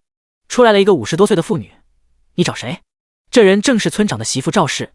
沈飞脆生生地喊道：婶子您好，我是来找长乐村的村长的，这是村长家吧？赵氏点头，我家就是村长家，你没找错。赵氏把门打开，进来吧，老头子，家里来人了。沈飞和二妮走了进来。婶子，这是给您带来的糕点。这不能要，不能要。沈飞放到了赵氏手中。婶子，我一看你就很亲切，就感觉是我亲戚一样，这糕点您就收下吧，舔舔嘴。沈飞这番话让赵氏很高兴，于是也就顺势接了过去。王村长从屋子里走出来，看到了妻子手中的糕点，自然也看到糕点上的标志，知道这是长安城有名的糕点，是五芳斋的，看来很重视他。他脸上的表情也柔和下来。请问你们是谁？我是长乐村的王村长，不知你们来的目的是？沈飞急忙把自己的户籍文书拿出来。王村长，我是沈飞，这是我的户籍，我现在也是咱们长乐村的村民了。王村长接过沈飞的户籍，仔细看了看，他是在知道沈飞这个人的，还是长安县衙王主簿和他说过的，让他多照顾一些。可是都过了好久，这人也没来，他还以为是出了什么事了呢。是沈姑娘啊，我这边接到了消息，就是看你一直没来，还以为是发生什么事了呢。沈飞尴尬地笑了笑，王村长，我那时候身体不适，在城里休养了一段时间，现在身体大好了，就来了。王村长点了点头，你来的时间正好，再有半个月就要收粮税了，如果你人不在，可就难办了。第30章，收个弟弟吧，就叫沈玉。沈飞也不墨迹，直接开口问道：“王村长，我的田地在哪里？我想过去看看，等交秋税的时候，我会交银两的。”王村长有了沈飞的保证，心里也松了一口气。要是秋税收不齐，到时候他这个村长也会吃瓜落。好，我这就带你们过去看看。沈飞大喜：“王村长，那我的宅基地在哪里？”王主簿当时也是可怜沈飞孤儿寡母的，因此直接给沈飞划了2亩的宅基地。王村长已经知道这回事，于是回道：“村子中间的好地点都被选了，只能是往村外看了，咱们这就走吧，你看着选选。”沈飞急忙点头：“好好好，多谢王村长了。”于是沈飞和二妮2人就跟在王村长身后往村尾走去。很快，众人就都到了村尾处。王村长这时候指着一片空地之后：“沈姑娘，你的地就是这一块。”沈飞又没种过地，他看到这么一大片地，上面都是杂草，这地的位置距离不算远，走大概10多分钟的路程就到了。按理说不应该被剩下的呀。王村长，这一大片的地都是吗？王村长尴尬的点头，看到沈飞高兴的样子，就知道这丫头不了解土地的土壤，这里的地十分贫瘠。都是，这是你的口分田，永业田要更远一点。哦，这地也没有王主簿说的那样差，看看这一片地多平整呀。沈飞还是很高兴的。二妮家里是种过地的，在被卖之前也是帮家里干过农活的，他蹲下身子在地里挖了挖，就发现这土地挖了一层黑土之后，下面的土就黄了。小姐，这地不肥啊。王村长，说起来也是这块地不好，否则这么好的位置早就被别人抢走了。沈飞不在意的道：“二妮，这已经很好了。”然后转头看向王村长：“王村长，剩下的地在哪里呢？”众人又走了1刻钟才道：“这一片地就是你的永业田了。”沈飞看到这里面还包含着一个小山包，就吃惊的问道：“王村长，那这个小山包也包含在里面吗？”王村长轻咳一声：“永业田一般是种植桑树、枣树等，因此大部分都包含矮小的山丘的，从这一边到那一片都是你的永业田。”沈飞其实不明白口分田和永业田的意思，就问出来了：“王村长，这口分田和永业田的区别是什么呀？”王村长看到沈飞也是个小姑娘，和她的孙女差不多大，就解释道：“口分田是种植谷物的田地，等人死或是迁到外村是要收回去的，口分田不得买卖。永业田均用于种桑、榆、枣树，永业田有余可出卖，不足可买入。”沈飞点了点头，明白了，一句话就是永业田是自己的，口分田是国家的。沈飞看到这荒芜的永业田，顿时感到亲切一些。我明白了，多谢王村长了。不知道我的宅基地是在哪里？还有宅基地是算我的，还是像口分田那样是村里所有的？宅基地就是村里的，建好房屋之后也只能买卖给村里人。王村长解释。沈飞点头，那就是说不是自己的地方，不用花钱好好建造了。本来还想着花点钱好好的建造一下呢，现在不需要了。沈飞他们往回走，到了他的口分田那里，又停了下来。王村长，我的宅基地可以划在这里吗？王村长看到这里和村里确实是有一段距离，皱紧眉头说道：“姑娘，这里距离村子太远了，单独在这里建房太不安全了，我建议你在村尾选一块地方吧。”沈飞一向也是，那好，那就选村尾那一块吧。王村长点了点头，他的动作也非常快，很快就找来的自己的儿子开始量面积。沈飞也不懂，还是二妮体力好，跟着王村长等人去看边界。王村长是个利索的人，直接把量好的面积用木桩做了记号。沈飞坐在马车的车沿上，感慨道：“这地还真多呀。”谢宇听到沈飞的感慨，大禹朝规定，这土地不能浪费，如果你不耕种，不仅要交税，还要罚钱的。沈飞一听坐不住了：“小宇，你说的是真的？”谢宇点头，轻轻的嗯了一声。沈飞有些懊恼：“可是我不会种地啊，我也不想吃苦。”谢宇早就已经看出来了，这个主子怕疼，怕吃苦，喜欢吃喜欢玩，有点没心没肺。沈飞跳下车沿，开始想办法。他自己不想干，似乎可以买人呀，或者把地租出去。小宇，你说我把地租出去，收租子怎么样？谢宇淡淡回道：“你的地都是荒地，没人会租，而且还要交税，不划算。”沈飞看着眼前的男孩，他好像听说那种家里有大官的人考上科举就可以免税的。沈飞看了一眼谢宇，又看了一眼他怀里的仔仔，仔仔和他比起来小了10年呢，他不能等。小福宝不愿意在车厢里待着，因此谢宇出来就是他抱着小福宝。谢宇被沈飞看得毛毛的，问道：“你这么看着我干什么？”沈飞悠悠开口道：“小宇，我看你挺聪明的，你去考科举怎么样？”谢宇的心就是一紧，难道这女人看出什么来了？就是在车厢里的李姑姑都是一惊，她也顾不得脸上的伤，出声道：“小姐，小宇是下人，怎么能参加科举呢？”沈飞不在意的摆了摆手：“那有什么呀？我把你们的卖身契还给你们呗，这样你们就是良民了。谢宇的手紧紧地攥紧，小嘴也紧抿着。沈飞还自顾自地说道：“不过我是想要家里出个秀才或是举人的，能给家里田地免税，那样小雨就要和我姓沈，就叫沈玉吧。玉器的玉，我觉得玉比玉好听。沈玉，名字不错，以我弟弟的身份参加科举，怎么样？”李姑姑刚想反驳，就被谢宇拉住：“好，我答应你，当你的弟弟沈玉。”第31章，主仆谈话。李姑姑看沈飞的眼神充满感激。沈飞没有注意到李姑姑的目光，那太好了，就这么说定了。咱们回去了，我就把你的卖身契给你们。好，那以后我就叫沈玉了。沈玉的小脸上有了坚定，他紧紧地攥住自己的小手，他一定会拿回属于自己的一切。李姑姑现在心情也很复杂，主家这么好，还要给他们卖身契，这是好事。可是想到他们的仇人，李姑姑又有一些担忧。这时候，二妮和王村长等人已经回来了。他走了这么久，体力还是很好。小姐，我回来了，地我们都丈量好了。沈飞看着王村长和几个人一起走过来，笑着打招呼：“王村长，真是太感谢你了。”王村长摆了摆手：“客气啥？以后都是一个村子的人了。”沈飞看着自家的宅基地，目光一转：“王村长，我想在村里建个宅子，咱们能不能介绍相熟的人呀？”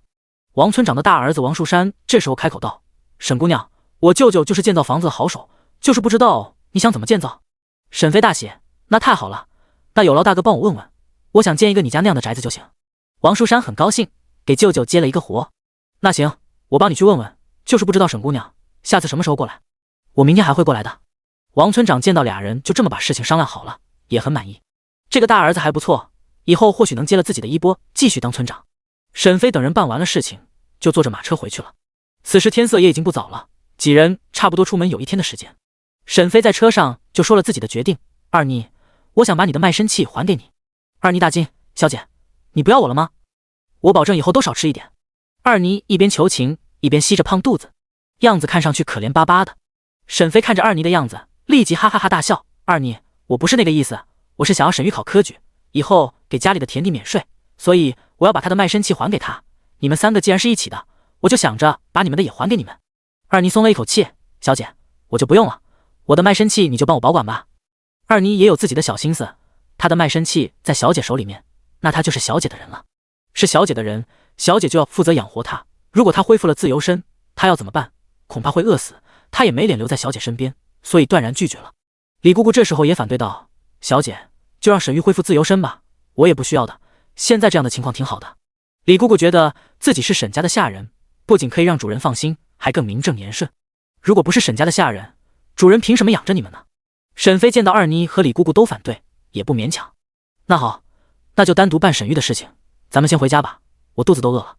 二妮也立即附和：“是呀，我也饿了，肚子叫了好久了。”李姑姑看到两人，眼里露出笑意：“那好，我回去就给你们做饭。”沈飞看着沈玉这个小少年，以后你就是我的弟弟了。沈玉，你以后要叫我姐姐，来，叫一声阿姐，我听听。沈飞开始逗小孩。沈玉有些羞赧，看了沈飞一眼，嗫嚅的开口道：“阿姐。”沈飞呵呵傻笑：“好，小弟。”众人打闹一阵，终于是到家了。沈飞付了车钱，然后带着众人回家了。沈飞先回屋子给小福宝喂奶。小福宝也是饿坏了，今天出门的时间太久了，不过这也是没办法的。沈飞在这里没有亲人，虽然家里来的3个人相处了1个月，现在看着也都是好的，但是沈飞不敢独自出门，把仔仔留在家里，这就是在这里没有血亲的弊端。至于为什么要认沈玉这个弟弟，沈飞也是有自己的考量的。他觉得沈玉这个孩子不简单，虽然他才10岁，但是懂得的东西不少，一看就聪明。还有那个李姑姑，应该不是沈玉的母亲，虽然俩人说是母子，但看着不像。李姑姑对待沈玉非常恭敬，这和一个母亲疼孩子的感觉是不一样的。沈飞抱着小福宝，轻轻地哄着。他来到这个陌生的朝代，太孤单了，除了小福宝这个小婴儿，就没有亲人了，所以他愿意冒险，愿意给沈玉机会，希望他们不要辜负他的期望。沈飞在前世就非常聪明，要不然也不会跳级，小年纪就是博士了。他在生活上没什么技能，也是没有花心思在上面，但他不是傻子。如果别人把他当成傻子骗他，那也是骗不了的。沈飞知道沈玉的身世，他没有老实交代，但谁还没有个秘密呢？只要不危害他的安全，都不重要。此时，李姑姑和沈玉也在一间房内。少爷，你真的要参加科举吗？沈玉小年纪就很老成，现在已经没有被卖的时候那么怯懦了。那不过是他的伪装罢了。李姑姑，我一定会替我父亲报仇的，但我现在没有什么可以依靠的，我只有站得足够高，才能手刃我的仇人。李姑姑叹息一声，都是姑姑没有能力，害你受苦了，不得不和我一样卖身为奴。沈玉扶住李姑姑，姑姑，你不要这么说，我还要感谢您呢，要不是您冒险把我带出来，我可能也死了。再说，咱们现在也算是生活安定了，沈姐姐是个好人。李姑姑也破涕为笑，是，姑娘得性子单纯，脾气又好，就没有见到这么好伺候的主子。沈玉叹息一声，沈姐姐太单纯了，小小年纪还生了孩子，身世也是可怜。如今她给了我一个新的身份，我以后也会多照应她的。李姑姑点头，姑娘有些奇怪，不像是大户人家的小姐，太过活泼好动了，礼节也不到位。但她又不像贫苦人家的孩子，很多劳动的活计她又不懂，真是奇怪。第32章，买一个弟弟。沈玉也觉得奇怪，但是她没有深究，毕竟每个人都有秘密，就包括她。李姑姑，沈姐姐的事情咱们就不要管了，只要她不说，咱们就不要问了。李姑姑点头，好。众人晚上吃过晚饭之后就睡觉了。第二天一早，沈飞吃过早饭之后，就提了2盒糕点，带着沈玉去了长安县的县衙，来找王主簿来了。王主簿通过衙役的通传之后，走出来就看到了沈飞。沈飞急忙走过去，王叔叔，我来看你了，这是我特意起早给您买的糕点，您尝尝。沈飞笑着眯起眼睛，看着就很讨人喜欢。王主簿已经知道沈飞昨日去了长乐村，说起来，长乐村的村长和他还有着亲戚关系，他们都是王姓的族人。对于他帮助沈飞分了田地，而沈飞没有及时过去，王主簿多少有些不舒服，有一种主动帮人忙还不被重视的感觉。哦，你是有时间了。沈飞正愣片刻之后，甜甜的解释道，叔，你都不知道，我那次进城的时候也才生产4天。哎，我也是命苦，生产的时候还是在破庙里，本想在您给我分了田地之后马上就去长乐村的，可是身体受不住，生病了，也是养了1个月才能起身。这不，我昨天就去了村里，村长大叔人非常好，已经把田地分好了，这不我今天就是来感谢您的。王主簿听到了沈飞的解释，又觉得自己是多心了，于是接下沈飞手里的糕点，哦，那就好，我还以为你不满意我给你画的田地呢。沈飞连忙摆手，叔，那哪能呢，我满意的不得了。沈飞兴致勃勃地和王主簿套近乎，叔，你听我说哈，我去了长乐村，看到你给我分那么平坦的地，还那么一大片，我满意的不得了。王主簿，这丫头是什么意思？该不会在说反话吧？沈飞继续吹捧，那片地距离村子还近，随时都能照应着，真是太便利了，我都已经想好要种什么了，到时候有了收获就给叔送过来。沈飞对着王主簿一阵嘚不嘚。王主簿看着沈飞真挚的小脸，终于确认了，这孩子是在真诚的感谢他。他也终于高兴起来，听着沈飞继续吹着彩虹屁，心情真舒爽。这个大侄女还是有点用的，每次见了都让人很高兴。叔，你看我也就1个人，所以我就买了一个弟弟，我今天来就是想要让他把户籍落在我家的名下。沈飞说了一堆废话，也铺垫了好久，终于说到了点子上。王主簿都呆愣住了，什么？买了一个弟弟？王主簿觉得自己幻听了，这弟弟还能买的吗？买来的和你可没有血缘，也不是一家人呀。这丫头的脑子是不是有毛病？沈飞重重点头，是买来的弟弟。其实沈玉原来是我买来当下人的，可是我看这孩子脑袋挺好使的，我想着让他当我弟弟吧，以后要是能考个秀才回来，我家的田地就不用交税了。沈飞一脸天真的说道。王主簿已经不知道说什么好了，这丫头简直就是异想天开，为了不交税还能想出这个办法，也是个奇才啊。沈飞见到王主簿沉默良久，也没有开口，就追问道，叔，怎么样？是我的办法不好吗？还是大禹朝不允许我买弟弟？还是……王主簿急忙打断沈飞胡乱猜测，他抽了抽嘴角，允许你买弟弟，就是这孩子如果落在你的户籍上，是不会分田地的，你要明白。沈飞点头，没关系，我就是想让他和我是一个户籍，以后考上秀才了，也是一家人，就甩不掉我了。王主簿已经不知道说什么好了，他抬头看看天，觉得真是世界之大，无奇不有。今天就被他碰到一个，这小丫头还真不拿他当外人，啥打算都和他说了。王主簿喜欢对别人耍心眼，但他可不喜欢别人对他耍心机，因此沈飞这样直白的人更讨他喜欢。沈玉也是没想到沈飞在王主簿面前是这个样子，还真把他当成了自己人一样，什么话都说。王主簿见到沈飞都这么说了，就开口道，卖身契带来了吗？和我一起进去吧。好。沈飞甜甜的应答。沈玉的那条腿还没有好，沈飞就给他准备了一个拐杖。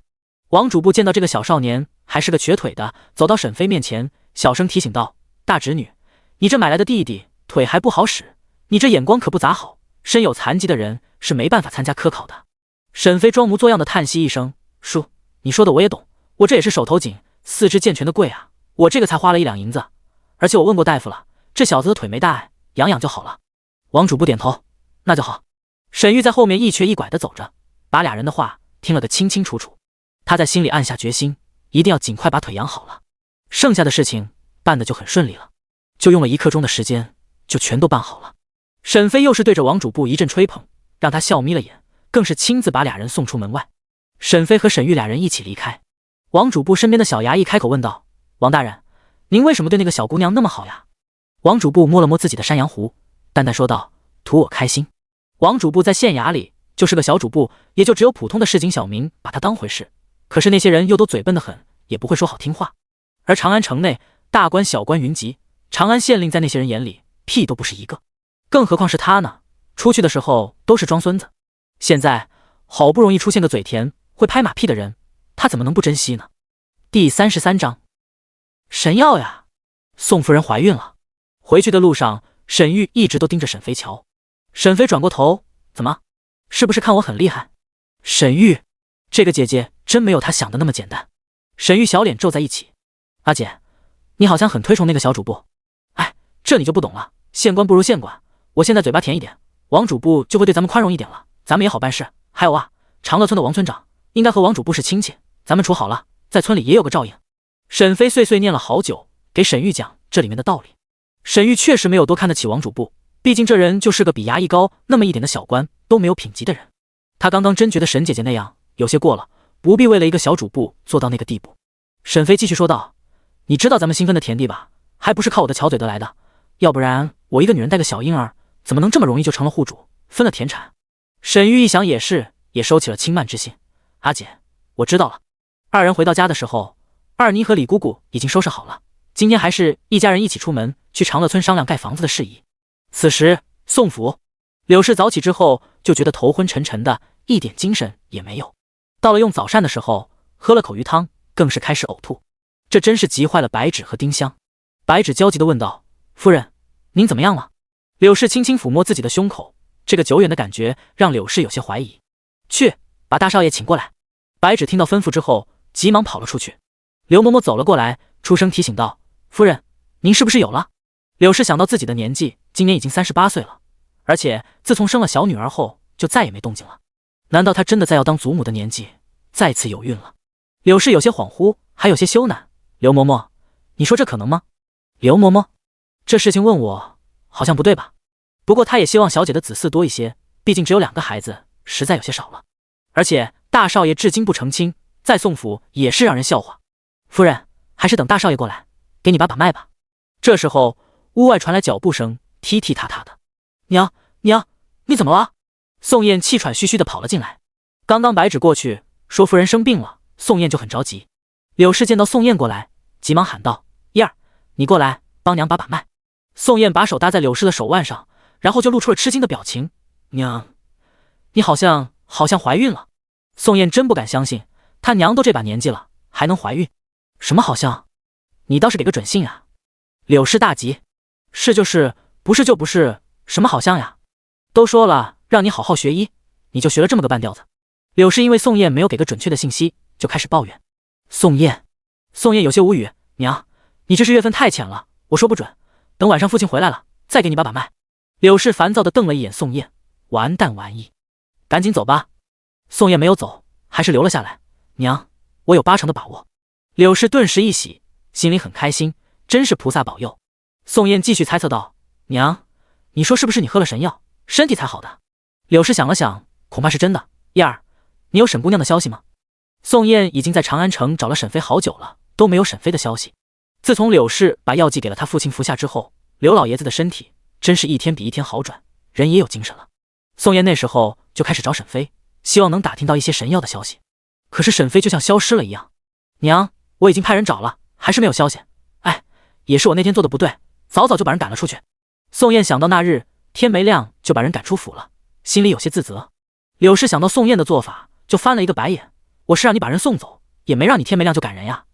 娘，这还不是怨你？要不是你认为那孩子是我的，我会害怕招惹麻烦上身，就把人早早送走吗？母子俩开始互相拆台，气氛一时有些冷场。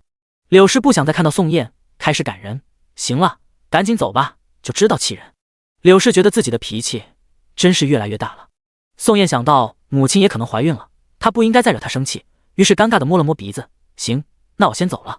此时柳氏可能有孕的消息一下子就在宋府传开了。宋三夫人急忙忙地跑进宋二夫人的院子。二嫂，二嫂，你听说了吗？宋二夫人还真不知道什么事。三弟妹，听说什么？宋三夫人焦急道。二嫂，我听说大嫂怀孕了。什么？你没开玩笑？宋二夫人不相信，柳氏多年前生产伤了身子，已经不能怀孕了，这是他们全府都知道的事情。如今说柳氏怀孕了，打死她都不相信。二嫂，我没开玩笑，是真的，宋燕亲自把的脉。宋燕那孩子医术不行，会不会把错了？宋二夫人不死心地问道。二嫂，宋燕的医术再不好，喜脉还是能把出来的。大嫂喝了那神药，你知道吧？都说那神药的功效，大嫂的父亲喝了那药，现在身子已经大好了。我听说喝了那神药，不仅能百毒不侵，还能修复身体呢。你看大嫂现在不就怀孕了吗？宋三夫人开始给宋二夫人分析。原来那日宋三爷把宋燕说的话当成笑话一样给宋三夫人学了。宋三夫人知道宋燕捣鼓毒药是有一手的，她觉得宋燕不会害自己亲娘，就开始留意。对于柳氏的院子更是异常关心，就是柳氏娘家的消息也都没放过。在听说只有2瓶神药，而且都被服用了之后，心里都非常可惜。现在知道柳氏可能怀孕了，就更羡慕了。第34章，我是大家小姐啊。沈飞一行人直接来到了长乐村，直奔王村长家来的。毕竟今天是商量盖房子的。王村长的小舅子已经到了，他就是隔壁村的。昨晚王树山就把情况和自己的舅舅说了。沈飞等人来到王家的时候，就见到了赵大奎。赵大奎看到要建房的是个小姑娘，还有些惊奇。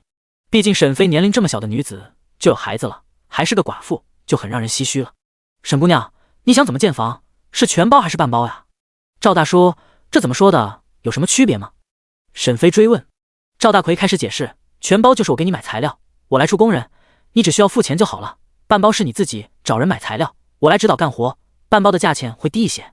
沈飞不想在这些小钱上计较。赵大叔，我也不懂，我就想要村长叔这样的房子就行，就全包给你了，你看着出价吧。赵大奎满意了，毕竟这样他更有赚头。好，你这丫头也爽快，要是建造这样的5间砖瓦房，要80两银子。沈飞一点都没有讲价。好，赵大叔就包给您了，这钱我要怎么付呢？只需要先给定钱40两银子就好。沈飞和赵大奎商量好之后，赵大奎就离开了。他已经承诺了，只需要10日就可以把新房子建好。沈飞又把今年需要交的赋税给了王村长，才坐着马车离开。马车缓缓地离开长乐村，沈飞抱着孩子上车的画面正被俩人看个正着。这人不是别人，正是孙恒夫妇。孙恒两夫妻正是来长乐村看望亲生女儿的。夫君，你看那个坐马车的人是不是梦夏那丫头？孙恒双眼微微眯起，是她，就是这死丫头，怎么来这村子了？她是来找谁的？还有她怎么有钱坐马车的？孙恒也是很好奇。他们这段时间都没有沈飞的消息，还以为沈飞死了呢，只是没想到这丫头竟然都上马车了。两人看着马车行驶的方向是进长安城的方向。陈氏眼珠子乱转，夫君，你说这丫头是不是傍上了什么有钱的人家？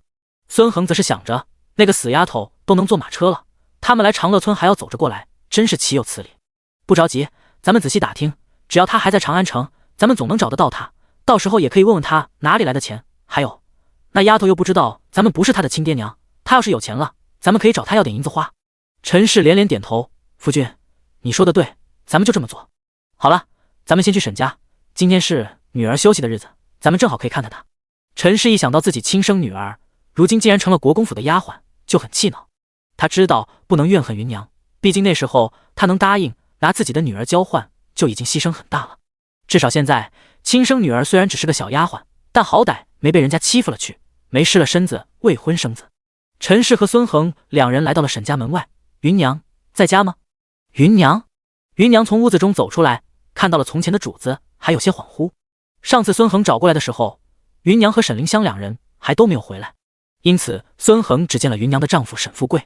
当初沈家同意换孩子，也是陈氏同意给沈家一笔钱，相当于把原主买了过去，然后又给他女儿生活费，毕竟当初陈氏给芸娘300两银子呢，这可不是一笔小钱。可是如今芸娘并没多善待陈氏的女儿，而是带着她又卖身给了国公府。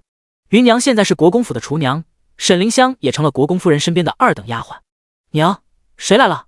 这时候从屋子里走出来一个身材窈窕的女孩，身上穿着好料子，脸蛋红润，皮肤雪白，不知道的还以为是哪家的小姐呢。陈氏看到女孩没忍住，直接跑了过去。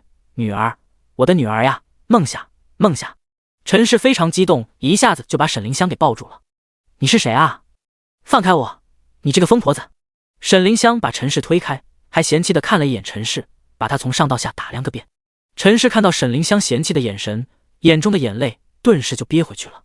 她的亲女儿竟然嫌弃自己，凌香不得无礼。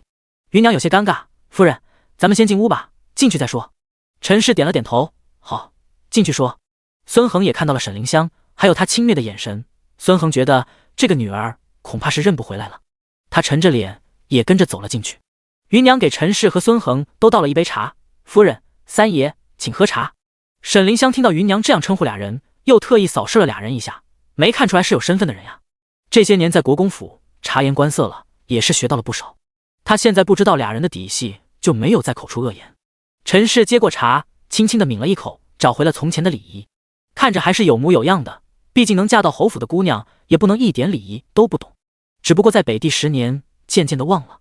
沈凌香注视着陈氏的动作，逐渐在心里懊恼，这人该不会是乔装的这么贫寒吧？哎，失策了，不该骂人的。孙恒打算直接开门见山的说一下今日的来意，直接向芸娘问道：芸娘，凌香的身世，你和她说过吗？沈凌香的头唰的一下子就看向芸娘，娘，这是怎么回事？我有什么身世？陈氏这时候直接开口道：凌香，不应该叫你梦夏，你是我们的亲女儿啊，你不是沈家的孩子。沈凌香晴天霹雳，难道自己是大户人家的孩子？沈凌香大喜，看向芸娘，娘，她说的是真的吗？芸娘叹息一声，是真的，你不是沈家的孩子，你是三夫人和三爷的孩子，他们曾经是昌安侯府的人。沈凌香喜出望外，我是侯府的孩子，我是大家小姐啊。第35章身世。沈凌香眼中立即蓄满了泪水，看着陈氏，你真的是我的亲娘吗？陈氏急忙点头，是，梦夏，我是你亲娘呀。沈凌香急忙扑了过去，娘，娘。芸娘看着两个抱在一起的人，心里有些异样。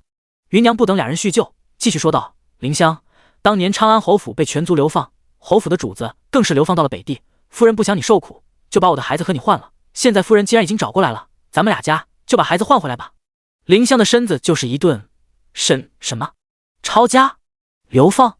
他急忙从陈氏的怀里离开，离得远一些，走到芸娘身边，呀，这到底是怎么回事？陈氏看到凌香这个样子，急忙解释，孩子，你放心，侯府已经平反了，我们这不是回来了吗？凌香脸色稍缓，平反好，平反好呀。他又满含深情地看着陈氏。孙恒把这个女儿的样子看个彻底，他现在已经不抱希望了。芸娘把凌香从小养大，自然知道她是什么性子，这也不是自己的亲女儿，就开口道：凌香，你就跟着三夫人回去吧，如今你虽然是国公府的丫鬟，但是也可以赎身，恢复自由身。凌香也不想再当丫鬟了，所以直接答应道：娘，那我就和他们离开了，这么多年多谢您对我的养育之情了。凌香想到了自己以后就是侯府的小姐了，就很兴奋，她的身份变了，是不是就可以配得上国公府的少爷了？凌香美滋滋地想着。陈氏见到芸娘这么痛快，放女儿离开，也是很感激，多谢你了，芸娘。芸娘这时候才开口道：三夫人，那我的孩子呢？陈氏不知道怎么回答，看了一眼孙恒。孙恒目光一转，叹息一声，那孩子在北地的时候遭遇了胡人的迫害，不在了。陈氏不明白丈夫为什么这么说，但是也没有拆穿他。孙恒继续说道：当年我们给你留了钱财，也算是买下了那孩子的命，北地艰险异常，我们也是好不容易活着回来的。芸娘的脸上并没有痛苦之色，只是淡淡的点了点头，好，我知道了。陈氏对于芸娘的好说话很感激，芸娘很抱歉没有照顾好那孩子。芸娘冷着脸叹息一声，那就是那孩子的命不好，怨不得人。凌香毫不犹豫地收拾了自己的东西，跟着孙恒夫妻离开了。芸娘在众人离开之后才坐下来，回想起10多年前的雨夜，她冒险把那个小婴孩就那么抱了出来。她也是没想到那个孩子的命就那么薄，唉，这都是天意，谁也怨不了谁，只能怪你命不好。明明有那么好的出身，也只能没有福气享受。芸娘正在发呆的时候，沈富贵走了进来，还有2人的儿子沈大宝。沈大宝在屋里没看到沈凌香，好奇地追问：“娘，大姐呢？怎么没在家呀？”沈富贵也看向芸娘，到底是怎么回事？大丫头呢？芸娘看了丈夫和儿子一眼，凌香回家去了，孙家来找了，我就把孩子放回去了。沈富贵装旱烟的手就是一顿，孙家的人又来了。芸娘点头，人才刚走。那原来的孩子呢？孙家会送回来吗？芸娘摇了摇头，那孩子命不好，死在北地了。沈富贵的手就是一顿，也没再继续追问。好，知道了。沈大宝并不清楚，虽然他和沈凌香的关系没多好，但他突然离开了，还有些奇怪。娘，你们说什么呢？我怎么听不明白？我大姐不是家里的孩子吗？芸娘看着大儿子，这个从小仍在家里也没带过多久的儿子，大宝，凌香不是咱们家孩子，他找他亲生父母去了，以后不要找他了。11岁的沈大宝点了点头，好，那就不管他了。沈飞等人回到家之后，沈飞就有了想法，家里的琐碎的事情还是太多了，他也不能什么事情都亲力亲为。大家过来，咱们开个家庭会议。二妮和李姑姑都凑了过来，小姐要干什么啊？什么是家庭会议？沈飞没有解释，而是看着沈玉。沈玉，你会挑人吗？沈玉人虽小，懂得也挺多的，总之是比沈飞这个半吊子多多了。略懂一些。谢家原来可是个大家族，他自然也懂得不少，而且在幼年的时候就启蒙了，如今他都已经10岁了，要是家里没有发生意外，过个2、3年他都要说清了。沈飞还是现代的思维，单纯就把沈玉当成了小孩子。10岁的小孩在现代还没有小学毕业呢，妥妥还是个小学生呀。沈飞悠悠开口道，我觉得咱们家的下人太少了，我想要更多的人伺候我。二妮，小姐难道是觉得我偷懒了？不行，以后得勤奋点。李姑姑，难道姑娘嫌弃我做的饭菜不好吃，还想再找人？不行，我得再学点新花样。沈玉噎住，家里有多少钱呀？就让你这么造？阿姐，我觉得咱们家的人口够多了，完全够了。沈飞直接拿出了500两银票，递给沈玉，这钱你拿着，然后也听听我的安排。沈飞直接就想当甩手掌柜，他不想操心任何事。沈玉接过银票，看到这么多钱，还是有些诧异沈飞的大手笔。不过他过去见过更多的钱，因此没有多少震惊。阿姐，你想要怎么做？找什么人？沈飞开口道，首先我觉得家里得找个管事，出去办事的有个人吧。其次还要有一个护卫或者护院，保护咱们得安全。你身边也需要个小厮，以后送你上学的，家里也需要买一辆新马车。李姑姑这次没有反对，这些人确实是必要的，姑娘说的对，这些确实需要配置起来。沈飞得到肯定，也很高兴。我还需要几个种地的好手，让他们给咱家的田地干活。这些人我希望你可以尽快挑出来。第36章茶楼再遇。沈玉点了点头，好，李姑姑和我一起去衙行挑人吧。沈飞补充道，还有你上学的事情也在长安城打听一下，我也不知道你学习的进度，等下人买好了也打听看看，你可以去哪里上学。李姑姑附和道，小姐放心，我和少爷一起去挑人，准保能选到合适的。那就好。沈飞抱着小福宝直接回了后院。今天又出了一趟门，他有点累。他之所以会把这些事情都交给沈玉，也是看出来了，这俩人原来就在藏拙。他现在还记得第一次见俩人时候的样子，经过这1个多月的相处，他算看出来了。沈玉那小子心里也有成算，还有李姑姑这人一定在大户人家待过，因为他发现有好几次自己的行为不雅，李姑姑都想出声提醒他，只不过又憋回去了。所以现在沈飞直接当起了甩手掌柜，他更不想当这个老妈子，什么事情都自己操心自己管，这么吃力不讨好的事情他可不会做，他现在只需要把人买回来，享福就好。哎，沈飞把小福宝从包被里解开，还给他自由。沈飞也是呈大字形的躺在床上。突然来到这个朝代，沈飞有些不知所措，他不知道自己在这个朝代的意义是什么，在这边也没有亲人，好像除了吃好喝好就没有目标了。哎，日子还真是无聊呀。小福宝现在已经1个多月了，变得白净一些，脸上和身上也长肉了。仔仔，你说是不是呀？太无聊了。小福宝有了回应。哎呀。沈飞摸着仔仔的小脸蛋，感叹道，你什么时候能长大？沈飞在心里开始算年纪，自己只比仔仔大了14岁，那等仔仔长大之后，自己应该还是貌美如花。沈飞想到后世那些年轻的妈妈带着好大炸街的场景，心里又很美。沈飞一个鲤鱼打挺起来了，既然无聊，那就出去玩吧，莫必要困在家里，当死尸。沈飞换上了一身干净的衣服，把小福宝又包起来了。仔仔，咱们一起出去玩吧。小仔仔呀呀两声，还以为母亲在逗他，露出了无耻的笑容。沈飞穿得很利索，出来的时候，沈玉和二妮等人已经一起出门了。沈飞安排他们去买人，这时候他们也是去了衙行。现在的长安城一片欣欣向荣，街道两面也是很热闹。沈飞这次逛街和上次完全不同，他是没有目的的闲逛，身上又有银子，于是看到好吃的就买一些吃，自在得很。此时沈飞手里拿了一根糖葫芦，然后来到了一间茶馆。这里面的人很多，因为中间的大厅里有个说书的老先生在那里讲故事。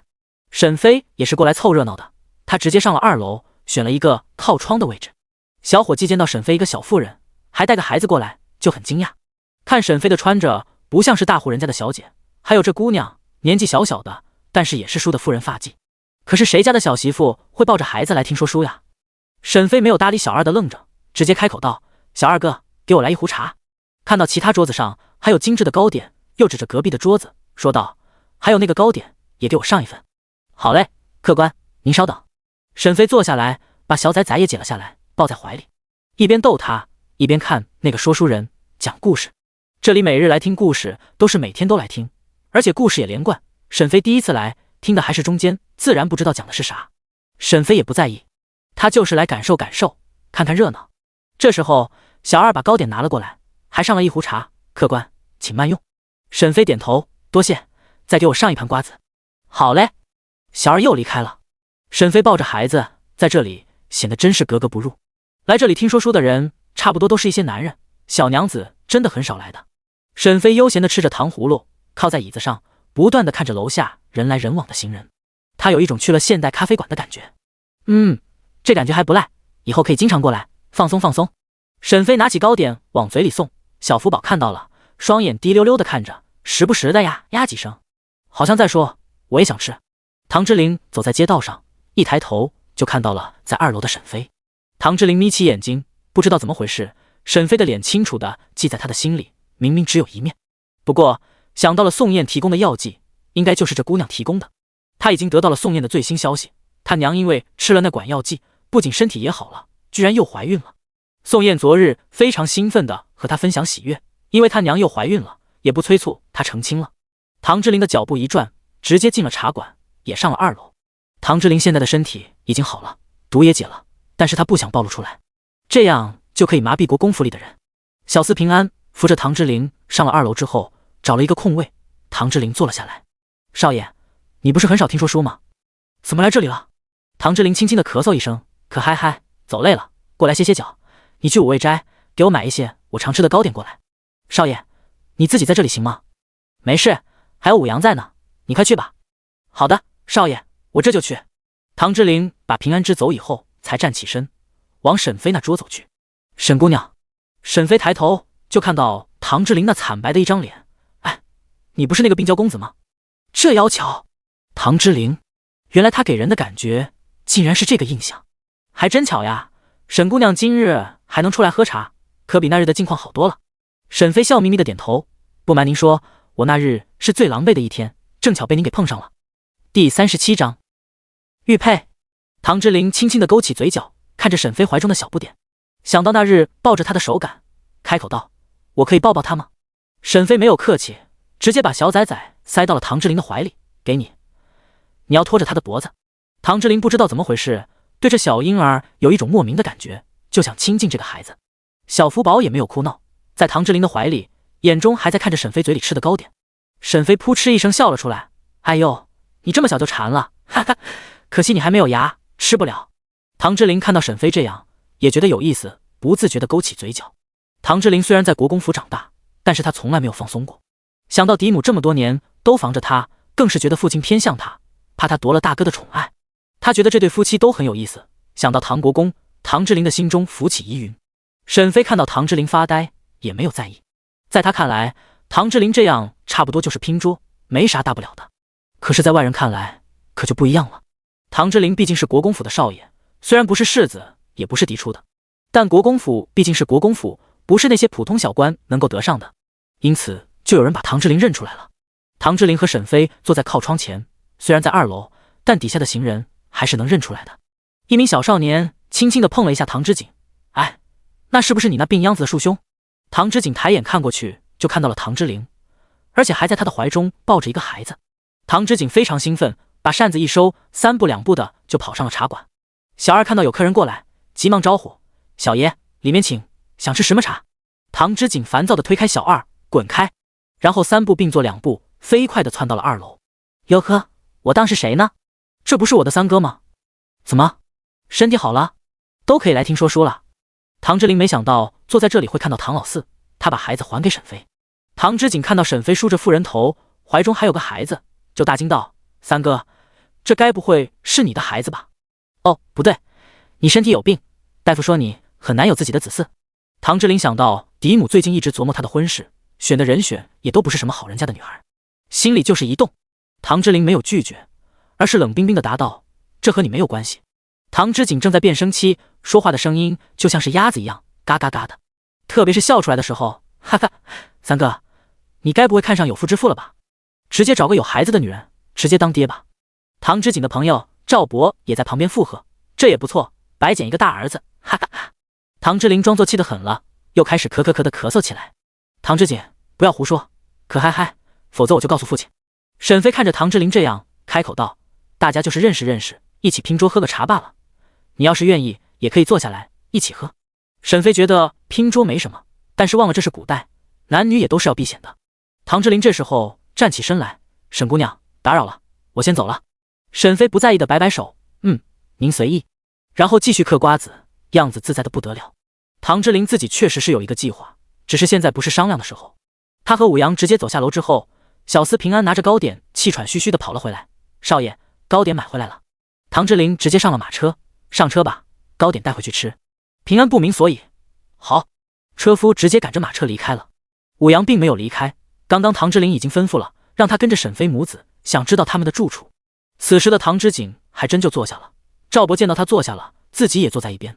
沈飞把瓜子往俩人身边推了推：“吃呀，听书不嗑瓜子，总少点啥。”唐之锦没想到沈飞会是这样的性子，一点也没有姑娘家的扭捏。年纪不大，但是已经梳了夫人头，你丈夫就允许你这么带着孩子出来听说书，出来喝茶？沈飞白了一眼唐之锦：“哎，你这小屁孩管得还真多啊。”唐之锦很不服气：“咱俩谁大谁小还不一定呢。不过他想知道更多沈飞的消息，这孩子是你的孩子？”“我的崽崽，可爱吧？”沈飞直接承认。“那你丈夫呢？”赵博在旁边问道。“死了。”沈飞很干脆。“那你现在不就是寡妇？”唐之锦很兴奋，他终于捉到病秧子老三的把柄了。哼哼，以后这家伙就得听他的，否则他就把他和寡妇牵扯不清的事情告诉嫡母。唐之锦猛然站起，脖子上挂的玉佩一下子就掉了出来。沈飞的双眼微微眯起，这个玉佩怎么和自己脖子上挂的那么像？小兄弟，你脖子上的玉佩是哪里来的？唐之锦直接把玉佩又塞到了衣服里。我们唐府的孩子都有这个玉佩，男孩女孩都有。沈飞追问。唐之锦点头：“唐家的孩子都有。”沈飞眼中划过亮光，难道自己是唐家的孩子？不知道你们家是哪家？唐之锦挺了挺胸膛，一副小公子的派头。赵博这时候与有容焉的道：“这位正是唐国公府的四公子，而我正是太府卿家的大公子。”沈飞完全没有搭理赵博的意思，而是想要了解一下唐之锦：“你们国公府有几房人啊？都有多少的孩子啊？那个玉佩我看着不错，是哪一房都有吗？”赵博看到沈飞一直追着问唐之锦，把自己给无视了，就有些不客气的道：“你想什么呢？那么好的玉佩，当然是只有国公府的孩子有了，那些旁支的哪有这个福气？”唐之锦更加得意了：“我们国公府只有我父亲一人，也就是我父亲的孩子都有。不过，你问这个干什么？”第38章怀疑。唐之锦见到沈飞一直追着玉佩的事情问个不停，就开始怀疑。沈飞终于收敛了：“没什么，就是没见过世面，多问问。”唐之锦粗犷的嗓音就像是个鸭子叫一样，沈飞也不想多听了。唐府的事情以后可以慢慢打听。行了，时辰也不早了，我要回去了。沈飞抱起孩子喊道：“小二，算一下账。”小二哥早就盯着这边了，听到喊声急忙走了过来：“客官，一共3两银子。”沈飞直接拿出银子放在桌子上，然后抱着孩子溜溜达达的走了。武阳看到沈飞离开，悄无声息的跟了上去。唐之锦在2楼看着沈飞离开，他对着赵博抱怨道：“赵博，刚刚那女人是不是在套我的话？”赵博挠了挠脑袋，好像是，哎，那女人太狡猾了。哼，等下次见到她，我一定好好问问她。还有，我觉得三哥怪怪的。唐之锦嘟囔道：“那女人为什么总问你玉佩的事情？很不寻常。”唐之锦一拍脑门：“对，我就觉得哪不对。那女人就是打着我玉佩的主意，这女人一定在算计什么。哈哈，我三哥没准被那女人缠上了。”唐之锦有些幸灾乐祸。沈飞回家之后，沈玉他们已经买人回来了。二妮见到沈飞抱着孩子回来了，急忙凑了上来：“小姐，你干什么去了？我们回来没见到你，都急坏了。”沈玉此时也沉着小脸，不赞同的道：“阿姐，你不应该独自抱着福宝出去。我就去了家附近转悠一会，又去了茶铺听说书，还挺有意思的。”二妮听了，眼睛一亮：“小姐，以后你出去了，可以带着我安全。”呵呵。沈飞点了点头，然后才看向沈玉身后站的人：“沈玉，这些人都是你买来的？”沈玉身后站了一排人，有几人都站在一起，看样子是一家人，剩下的2个成年男子和3个少年。沈玉立即点头：“阿姐，这一家是一家人，原来也在大户人家干活。他是刘三全，原来是外院的管事，他媳妇刘婶也是在内院伺候的，针线和厨艺都擅长。这个小男孩是他们儿子，是小双，这女孩是他们的女儿小喜。这3位是马家的父子，马大叔是种地的好手，这位是李家父子，李大叔原来在镖局干过，现在退下来了，这是他的儿子李铁牛，也会些拳脚功夫。”沈飞满意的点点头，看来沈玉还真是按照他的需求找的。好，你们以后就听少爷的安排就是了。还有住的地方，家里的前院房间你们自己安排吧。二妮和李姑姑，你们和我住在后院吧。沈玉点头：“阿姐，我住的地方已经安排好了，我觉得等咱们在村里的宅子建好了，马大叔一家可以过去住，顺便照看田地。”你安排的很好。沈飞非常满意。马家3父子也是听了啧舌，他们已经知道村里在建造新房子了，这么说他们以后还能住上个新的砖瓦房，真是想都不敢想呀。好了，都散了吧，你们都是刚来的，也要自己习惯习惯，有什么不明白的事情就找大少爷和李姑姑俩人。武阳这边听了好久的墙角，才悄悄地离开了沈家。回到国公府的时候，唐之琳已经等了很久了。唐之琳把其他人都遣了下去，只留下武阳。怎么去了这么久？公子，在您走后，沈姑娘、四少爷和赵小公子也聊了很久。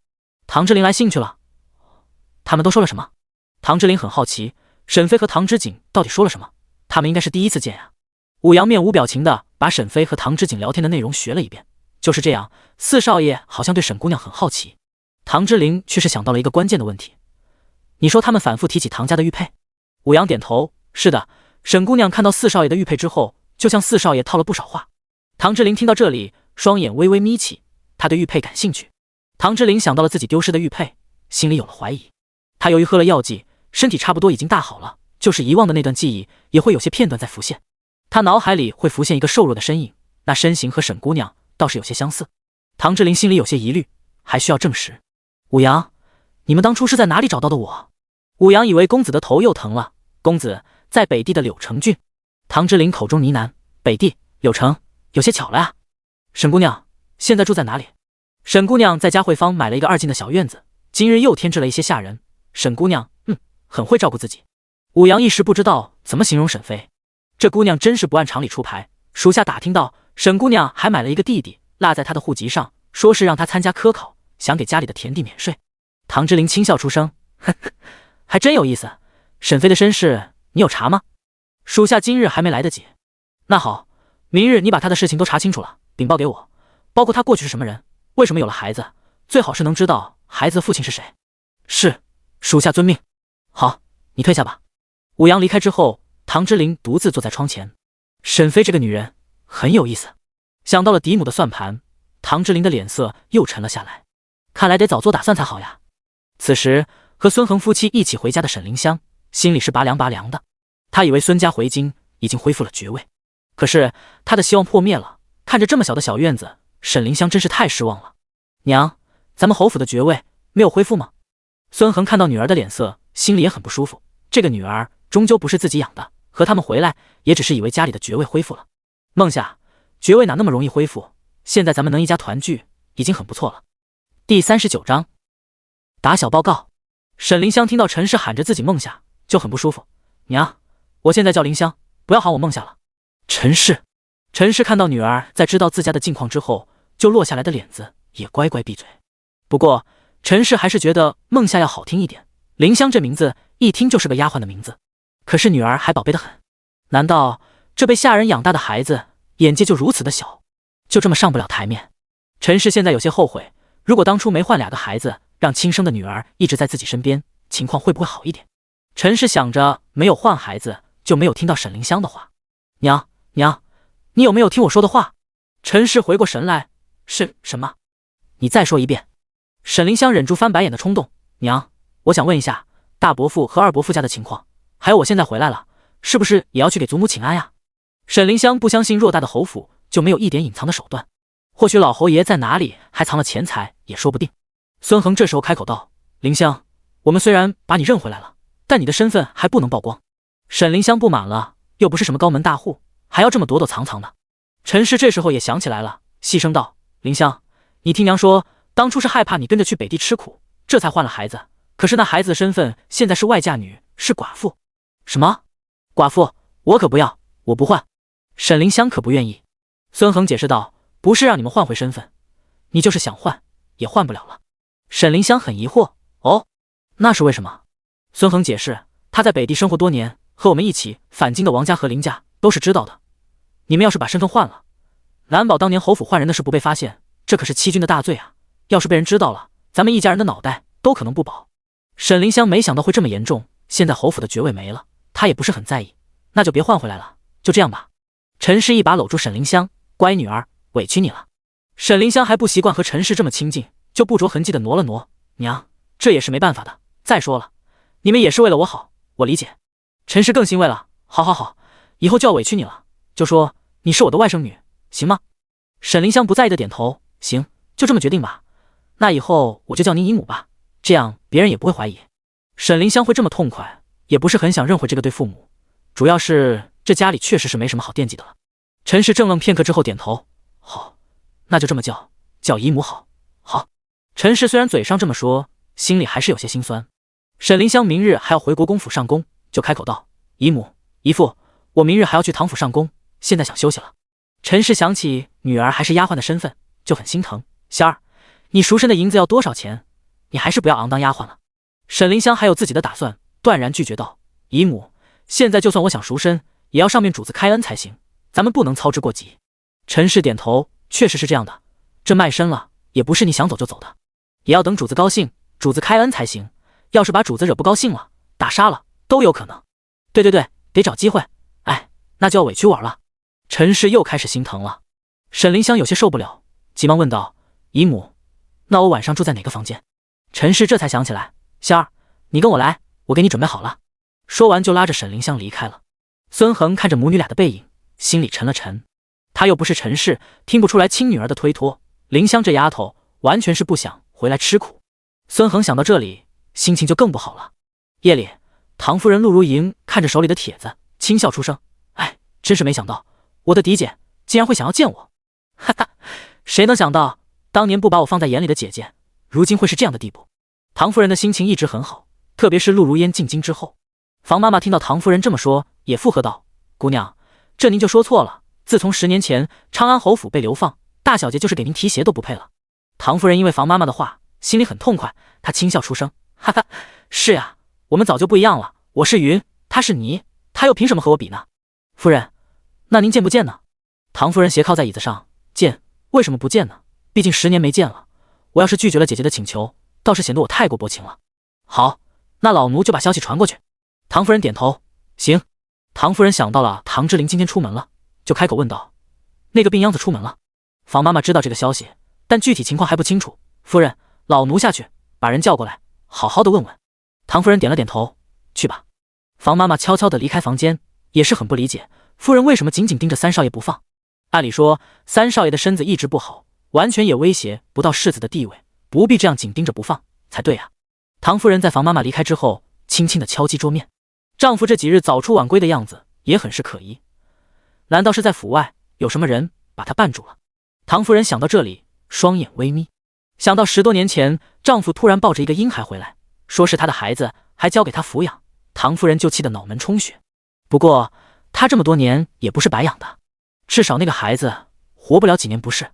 哈哈！唐夫人想到这里就非常解气。唐之中，你应该不知道，你最心疼的儿子活不了多久了。唐夫人的眼中闪过疯狂。这时候，房妈妈倒是带着四少爷唐之景进来了，给母亲请安。姐儿，你怎么有空过来？唐夫人追问。唐之景兴冲冲的道：母亲，我今日有大发现，三哥喜欢上了一个寡妇。唐夫人大惊：什么？寡妇？第40章，难道是外室？唐之景点了点头：是的，母亲，那个女子还带了一个小孩。唐夫人皱起眉头，不相信，她觉得老三要是脑袋没病，就不会看上这么一个女人。姐儿，你没有看错。唐之景的头摇得像一个拨浪鼓。母亲，我怎么会骗你呢？你都不知道，我到茶楼的时候，亲眼看着三哥怀里抱着那女人的孩子，你说怪不怪？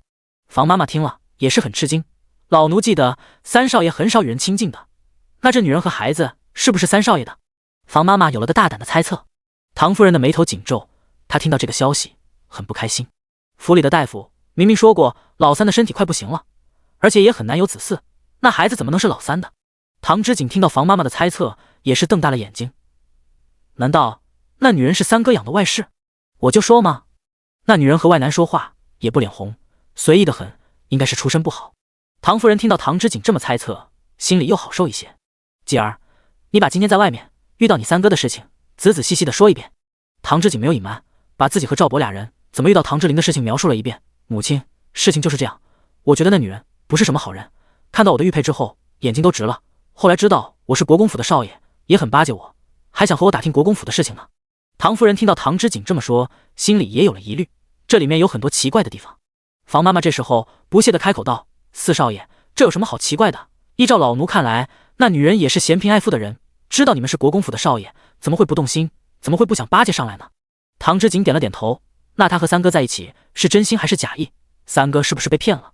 唐夫人可不想再听唐之景的猜测。好了，吉儿，时辰也不早了，你先下去吧，你三哥的事情我知道了，会处理的。唐之景平时就很听他这个嫡母的话，也不敢反驳。好的，母亲，孩儿先下去了。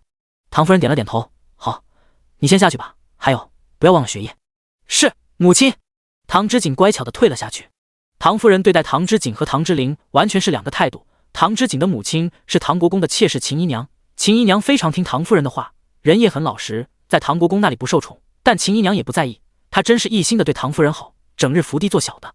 就是四少爷唐之景也是在唐夫人身边养着的，因此唐之景在唐府还是很受宠的。唐夫人自己生的2个孩子都已经成婚了，也不会和最小的唐之景争宠，因此唐之景这个庶子可比唐之灵的待遇好多了。唐之景下去之后，唐夫人吩咐道：房妈妈，你派人去打听一下那女人的底细。房妈妈点了点头。好，老奴知道了。不过夫人，您真的要同意三少爷和那女人的事情？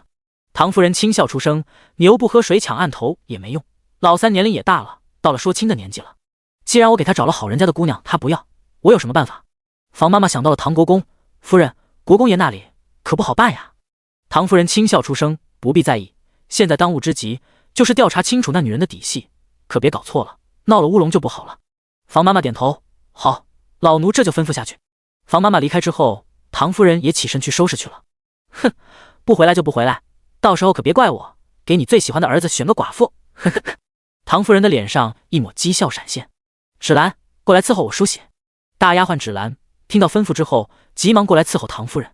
沈飞还不知道自己被好几拨人给盯上了，他正睡得四仰八叉的，真是心里没负担，睡得就特别香。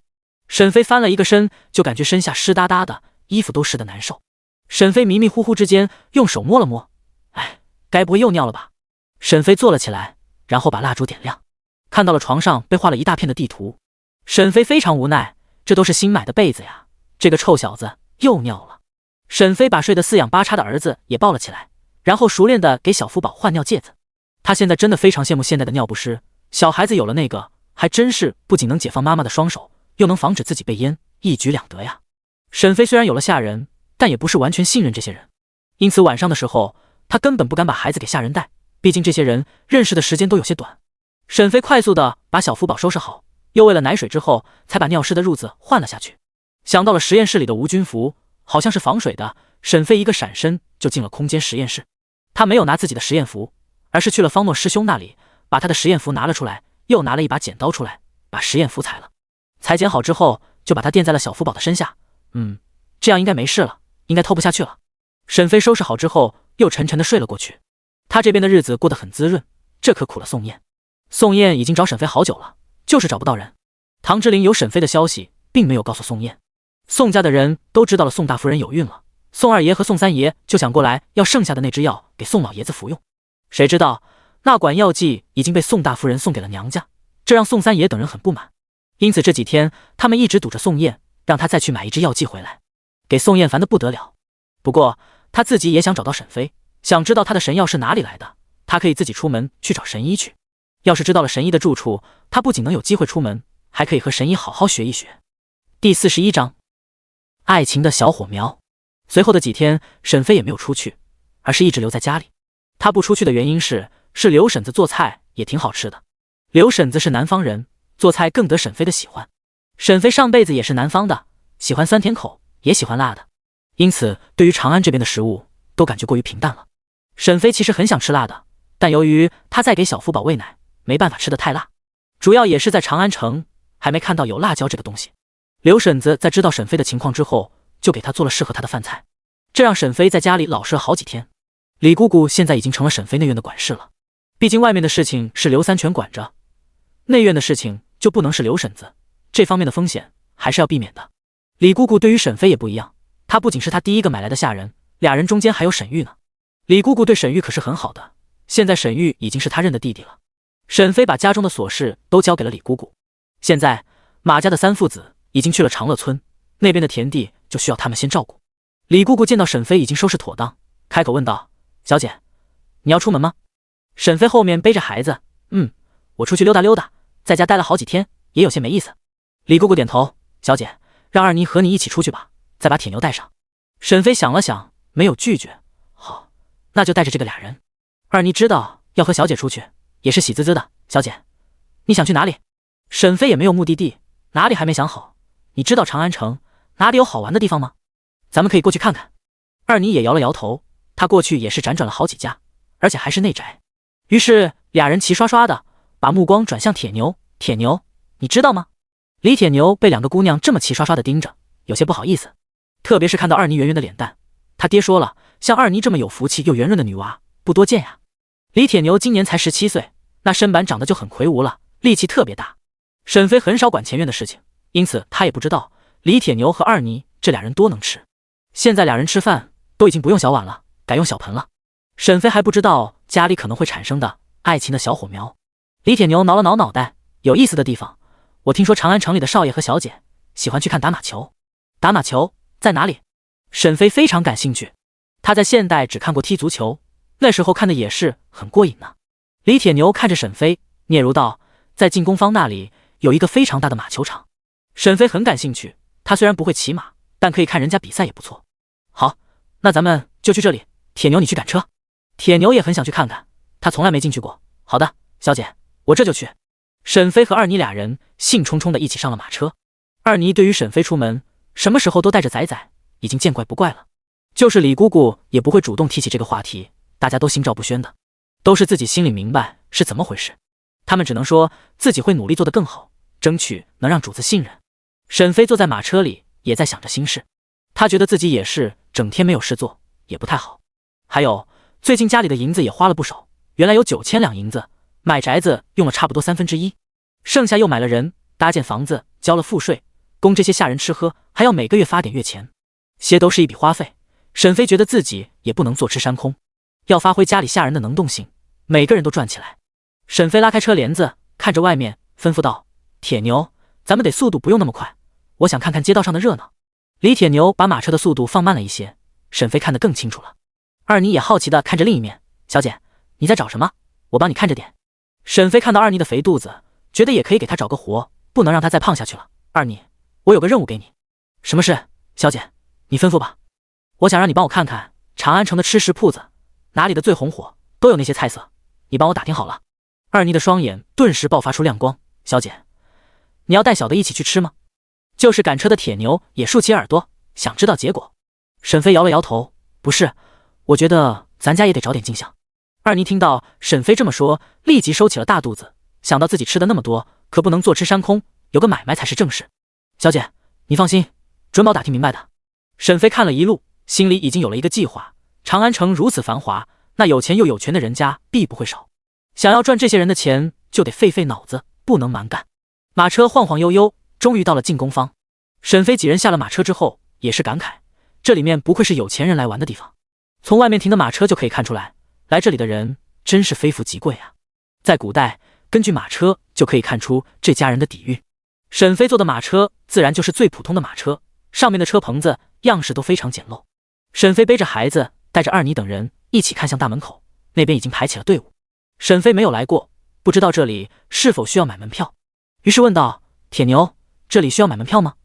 铁牛也只是听说过，没有进来过，自然也不清楚。小姐，小的也没来过，您在这么边等我着我过去打听看看。沈飞点点头，行，你去吧，我们就在这边等你。铁牛虽然身体健硕，看着人也老实，但人还是很机灵的，和他的样子很不相符。沈飞正四处看呢，突然一个男人直接飞了过来，直接摔了一个大马趴，发出了砰的一声。沈飞吓了一大跳，抬头看过去，就看到远处站着一位穿着华丽的中年人，旁边还有2名护卫。很明显，刚刚就是那名护卫动的手。地上的男人哀嚎出声：“陆川，你竟然敢这么对我！”男人的声音沈飞有些熟悉，沈飞低下头就看到一张熟悉的脸。他没想到会在这里遇见他，他还这么狼狈，还真是意外啊。第42章孙膑挨揍。孙膑直接被人踹飞，本就很懊恼，抬头就对上了沈飞那一张看好戏的脸。孙膑直接从地上爬起来，问道：“你怎么在这里？”沈飞不想搭理孙膑，和你有啥关系？说完就背着孩子往前走。二妮跟在沈飞身后，开口问道：“小姐，这人是谁啊？好像认识你啊。”孙膑摸着酸疼的屁股，听到那个胖丫鬟叫沈飞小姐，惊得瞪大眼睛。这丫头是怎么回事？怎么有钱了，还有了下人？孙膑正在愣神的时候，陆川走了过来。孙膑，也不瞧瞧你是什么样子，还敢出现在我面前。孙膑狠厉地看向陆川，轻轻地呸了一声：“陆川，你是什么东西，竟敢这么和我说话？”陆川听到孙膑这么说，立即哈哈大笑出声：“孙膑，你还以为你是侯府的世子啊？你呀，从你家流放之后，你就什么也不是了，还敢在我这里拿瞧，谁给你的脸呀？”孙膑气急了，也开始口不择言：“哈哈，陆川，你是忘了曾经像一只哈巴狗一样跪舔我了？啧，现在你看着人五人六的，你的属下知道你从前的样子吗？你真是狗都不如！”哈哈哈！陆川听到孙膑这么说，脸上也出现了皲裂。他是陆府的庶子，不得家里的重视，那时候只能巴结这个准姐夫。过去他没少在孙膑面前伏低作小，恨不得比小厮还勤快。可是那都是10多年前的事情了。孙膑要是不出现在他面前，他早就忘了。如今的陆川早已经中了进士，是朝廷命官了。虽然才是6品的小官，但是也比如今的平民强多了。他也更恨孙膑在他的下人面前揭露自己的伤疤。一抹杀意在陆川眼中划过，他对着身边的属下喊道：“堵住他的嘴，不要让他胡咧咧，给他点教训。”2名属下立即上前，开始对孙膑拳打脚踢。孙膑抱着自己的头，口中喊叫：“你们这群杂碎，光天化日之下想干什么？还有没有王法了？”孙膑现在有些害怕了，暗怪自己大意了，不应该揭陆川的伤疤。哎，陆川，我可是你姐夫，你不能这么对我。孙膑的妻子陆如烟已经带着孩子回娘家了，好久没有回来了。那一日，窦老太太当街骂了陆氏，还顺带的把陆家的姑娘都骂了。当时孙膑就在旁边看着，一点都没有帮助陆氏说话。陆氏当年没有答应父母和孙膑和离，一起去北地受苦，就是对孙膑还有感情。如今也算是看清楚了，对孙膑死心了，于是就带着孩子回娘家了。孙膑起初没有在意，还想要陆氏回去打听消息，或者让岳父帮一下他们孙家。可是不知道谁这么坏，竟然把窦老太太教训陆氏的话传得整个长安城都知道了。陆家也知道了，一下子就恼了窦老太太。孙膑去陆家接人，就是连门都没进去。现在陆家拿了和离书让孙膑签字，孙膑没办法接受，就想见陆氏。可是陆氏又不肯见孙膑，孙膑只能找从前的小弟陆川，想要他能帮着想办法，谁知道竟然挨了一顿揍。陆川这时候很气恼：“呸！你还敢称是我的姐夫？你是怎么对大姐的？快带走！堵住他的嘴！”他已经看到有好些人在看向这里了，他可不想丢脸。沈飞在远处看着这一切，他不知道孙膑是惹到谁了。二妮和铁牛就像是哼哈二将一样站在沈飞身后，等着沈飞看热闹。孙膑被抬走之后，沈飞还一脸可惜，其实他觉得那些人的出手可以更严重一点。沈飞现在的心情好得不得了，可能是见到孙膑挨揍了的原因。他笑眯眯地看向铁牛，打听的怎么样了？要门票吗？李铁牛回道：“小姐，如果你有帖子，可以直接拿着帖子进去；如果咱们没有，每个人需要30文钱。沈飞算了算，相当一个人30块钱，也不算贵。现代一场电影票就差不多这个价钱。二妮觉得很贵，小姐，这门票有点贵啊，要不然您自己进去吧。沈飞大手一挥，没事，咱们走吧，本小姐不差那点钱，咱们一起进去。二妮嘴上说不想进去，心里还是很好奇的。听到沈飞这么说，顿时眼睛就亮起来了。李铁牛也是很期待进去看看的，现在就更高兴了。于是一行人一起向门口走去。沈飞花了90文钱。小福宝太小了，不用花门票。虽然卖票的也没见过还带这么小的孩子来看马球的。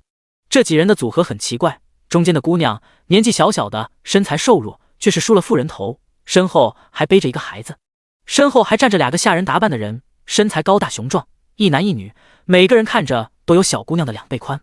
沈飞4人的奇怪组合从刚一进去就很引人注意。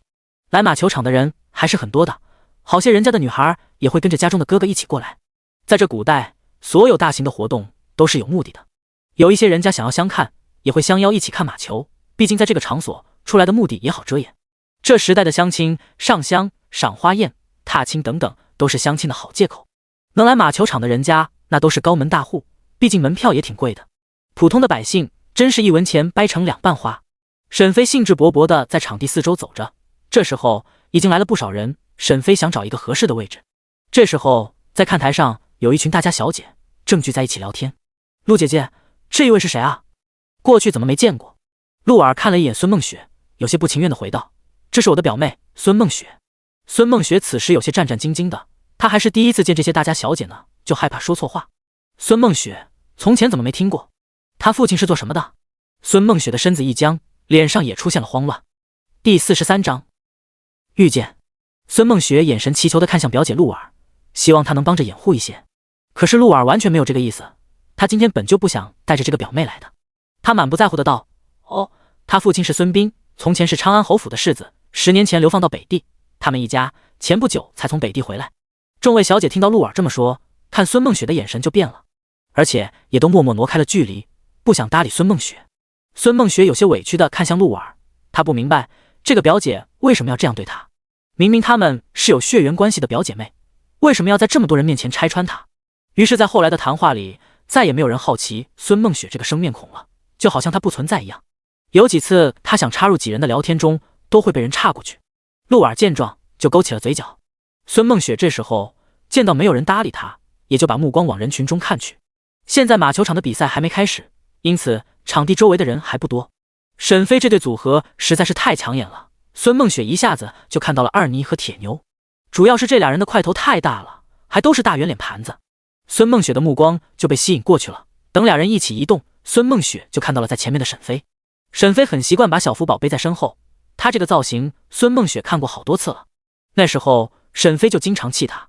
孙梦雪不敢置信地揉了揉眼睛，小声呢喃：孙梦夏这个丫头怎么来了？还有那俩大块头是谁？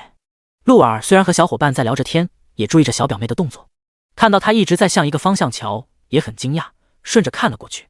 没什么奇怪的呀，除了2个大肉墩子外，没啥稀奇的。孙梦雪这时候却站了起来：表姐，我出去一趟。不等陆儿同意，孙梦雪已经走出去了。陆儿给身边的丫鬟使了一个眼色，小丫鬟立即跟了上去。苏家的小姐开口问道：婉儿，你表妹这是去哪里了？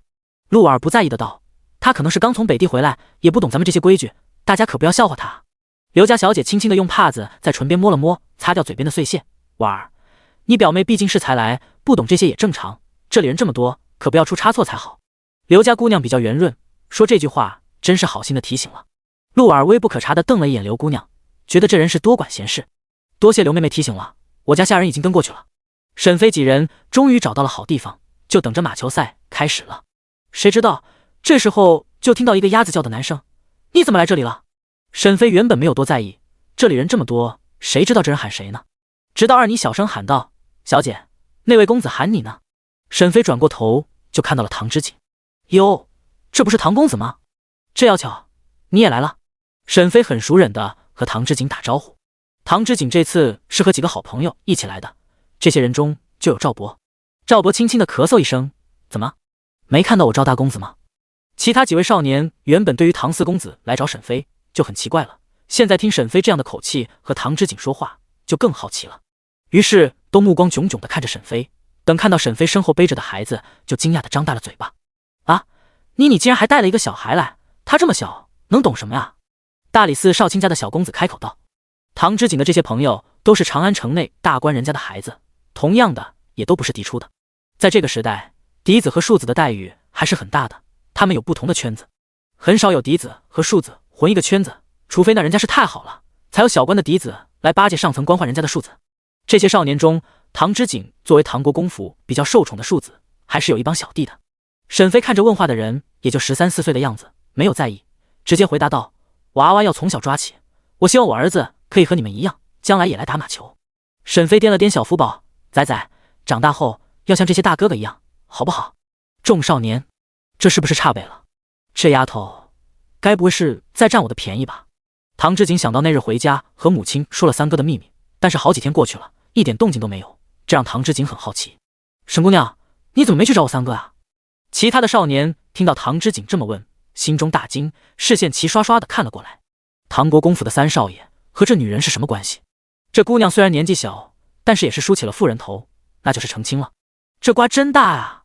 沈飞双眼微微眯起，觉得这小子话有问题，没憋好屁，然后笑眯眯地开口道：我找你三哥干什么？我明明和你更熟呀。唐之景整个人都傻掉了，在好友们好奇地看过来的时候，更是尴尬不已。你胡说什么啊？谁跟你熟悉了？沈飞耸耸肩，是吗？咱们不熟吗？唐之景断然拒绝道：不熟，当然不熟，一点也不熟。唐之景连着3次拒绝，他可不想让别人误会他和寡妇有关系。唐之景不知道自己在沈飞眼里就是个毛都没长齐的小学生。沈飞含糊的道：好吧，你说什么就是什么吧，你说什么都对。说完这话之后，也不看唐之景了。唐之景就像是吃了苍蝇一样难受，不上不下的。赵博士知道怎么回事的，看到好友吃瘪，一点同情心都没有，更是在身旁憋笑不已。气氛正尴尬的时候，就听到一声娇滴滴的声音：唐姐，你怎么在这里？沈飞转过头，就看到孙梦雪。他皱紧眉头：是梦雪啊，还真是巧。第44章挑拨。孙梦雪特意看了一眼唐之景，脸上浮现一抹红晕。这位公子一看就是大户人家的公子，他已经发现了这些公子隐隐以他马首是瞻。孙梦雪看了一眼沈飞之后，又开口道：唐姐，不介绍一下这位公子吗？孙梦雪问出这句话之后，就有些羞怯地看向唐之景。沈飞觉得这些人有些烦，介绍啥我也都不认识，你们要是想认识就互相认识吧，正好你们都是小年轻，和我这个成了亲的妇人也没什么话聊。沈飞这话就差点直说：你们哪凉快哪待着去了。唐之景看到孙梦雪那个眼神，立即也警铃大作：沈姑娘，我们还有事，就先离开了。说完就想带着众小弟离开，这时候就听到一个女生喊道：唐表弟，你怎么在这里啊？来人正是陆儿。陆儿在看台上看到表妹离开之后，就盯着她的动作，想看她是想去哪里。她可不觉着表妹在这样的场合还能认识什么人。可是让人意外的是，这个表妹竟然认识那些贵公子。陆儿可坐不住了，于是急匆匆地赶了过来。等到了近前，才发现里面的人还有国公府的少爷。陆儿的心中警铃大作，他可听说了，大姑母回来之后可是一直递帖子想见二姑母呢。至于目的是显而易见的，一定是因为孙梦雪这个表妹。唐家的少爷有4位，世子和二公子都已经成亲了，剩下的就剩下病秧子老3和俊朗的老4了。陆儿曾经也看上了唐二公子，俩人是表兄妹，他和他母亲也觉得正合适，奈何二姑母不同意，因此陆儿没了希望，只能把主意打到小他2岁的唐之景身上。唐之景还不知道自己被陆儿盯上了，也回礼道：是陆表姐啊，好巧。陆儿的父亲和唐国公夫人陆如莹是亲兄妹，都是陆老大人的妾室方姨娘所出。这些年来，因为唐国公夫人的缘故，在陆府的地位也是水涨船高，隐隐都要超过了陆如烟的母亲万氏。万氏在陆府的地位也是很受掣肘。陆儿露出微笑：唐表弟，你认识孟雪妹妹？唐之景急忙摇头：不是，我不认识她，我是来找。唐之景转头想说沈飞的，可是此时哪里还有沈飞的人影？沈飞才没有时间和这些公子小姐闲扯，他好不容易花的门票，还是继续找个好位置才是正题。于是他带着他的2大护法早就离开了。唐之景没找到人，也不想待了。陆表姐，那我就不打扰你了，你好好玩吧。刚刚和唐之景一起过来的众位少年，见到这里有姑娘过来的时候，有的人为了避嫌，已经默默地离开了。此时唐之景也注意到了，所以匆匆的说了几句话之后，就急忙带着剩下的朋友离开。陆尔见到唐之景急忙离开的样子，眼睛眯了眯，看向孙梦雪，开口问道：“刚刚站在这的女孩是谁？你们都说了什么？”孙梦雪没有迟疑，刚刚那个贵公子明显的没有搭理她，对堂姐的态度倒是很熟稔，这让孙梦雪心里很不舒服。而且这个陆表姐好像对那公子有想法，于是解释道：“刚刚那女人是我堂姐，我三叔家的姐姐。我刚来的时候就看到她和那位唐公子说话，还有说有笑的。”陆儿立即攥紧手中的帕子，特别是听到有说有笑的这几个字，心里就很介意。陆儿要说最羡慕的人就是唐国公夫人了，也是她二姑姑。知道她在国公府的日子过得那样好，她就发誓自己一定也要嫁进去。世子表哥和她的年龄差距大，二表哥那时候她是争取来着，可是姑姑给回绝了。三表哥是个病秧子，不考虑。其实三表哥如果不是因为身体的原因，他最满意的还是唐之灵。唐国公府的4个公子，唐三公子长得最好了，那么这个4表弟一定要抓住了。哦，是你堂姐？那她怎么来这里了？记得孙家现在穷的都揭不开锅了，怎么还有闲心来看打马球？孙梦夏没有告诉陆儿，沈飞已经有孩子了。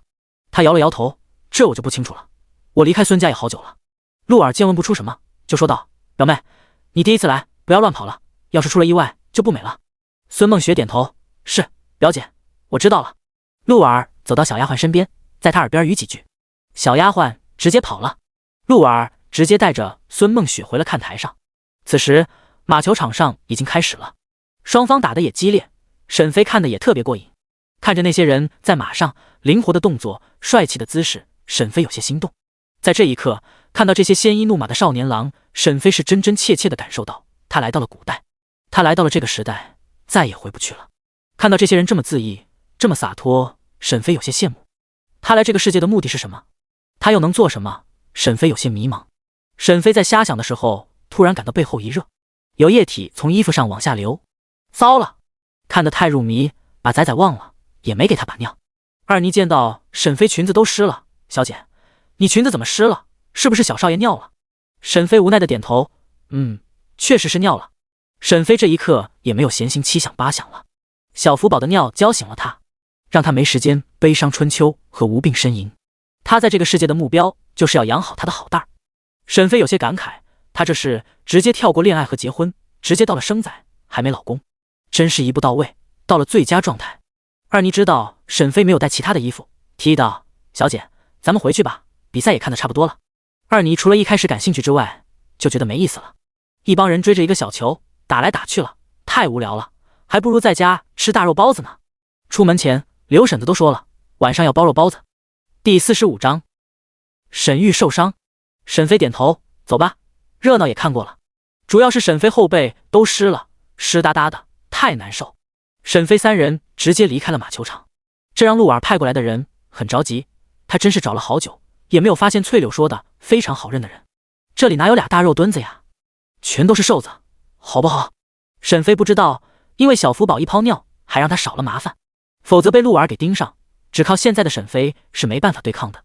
铁牛赶着马车，一行人慢慢悠悠地往回走。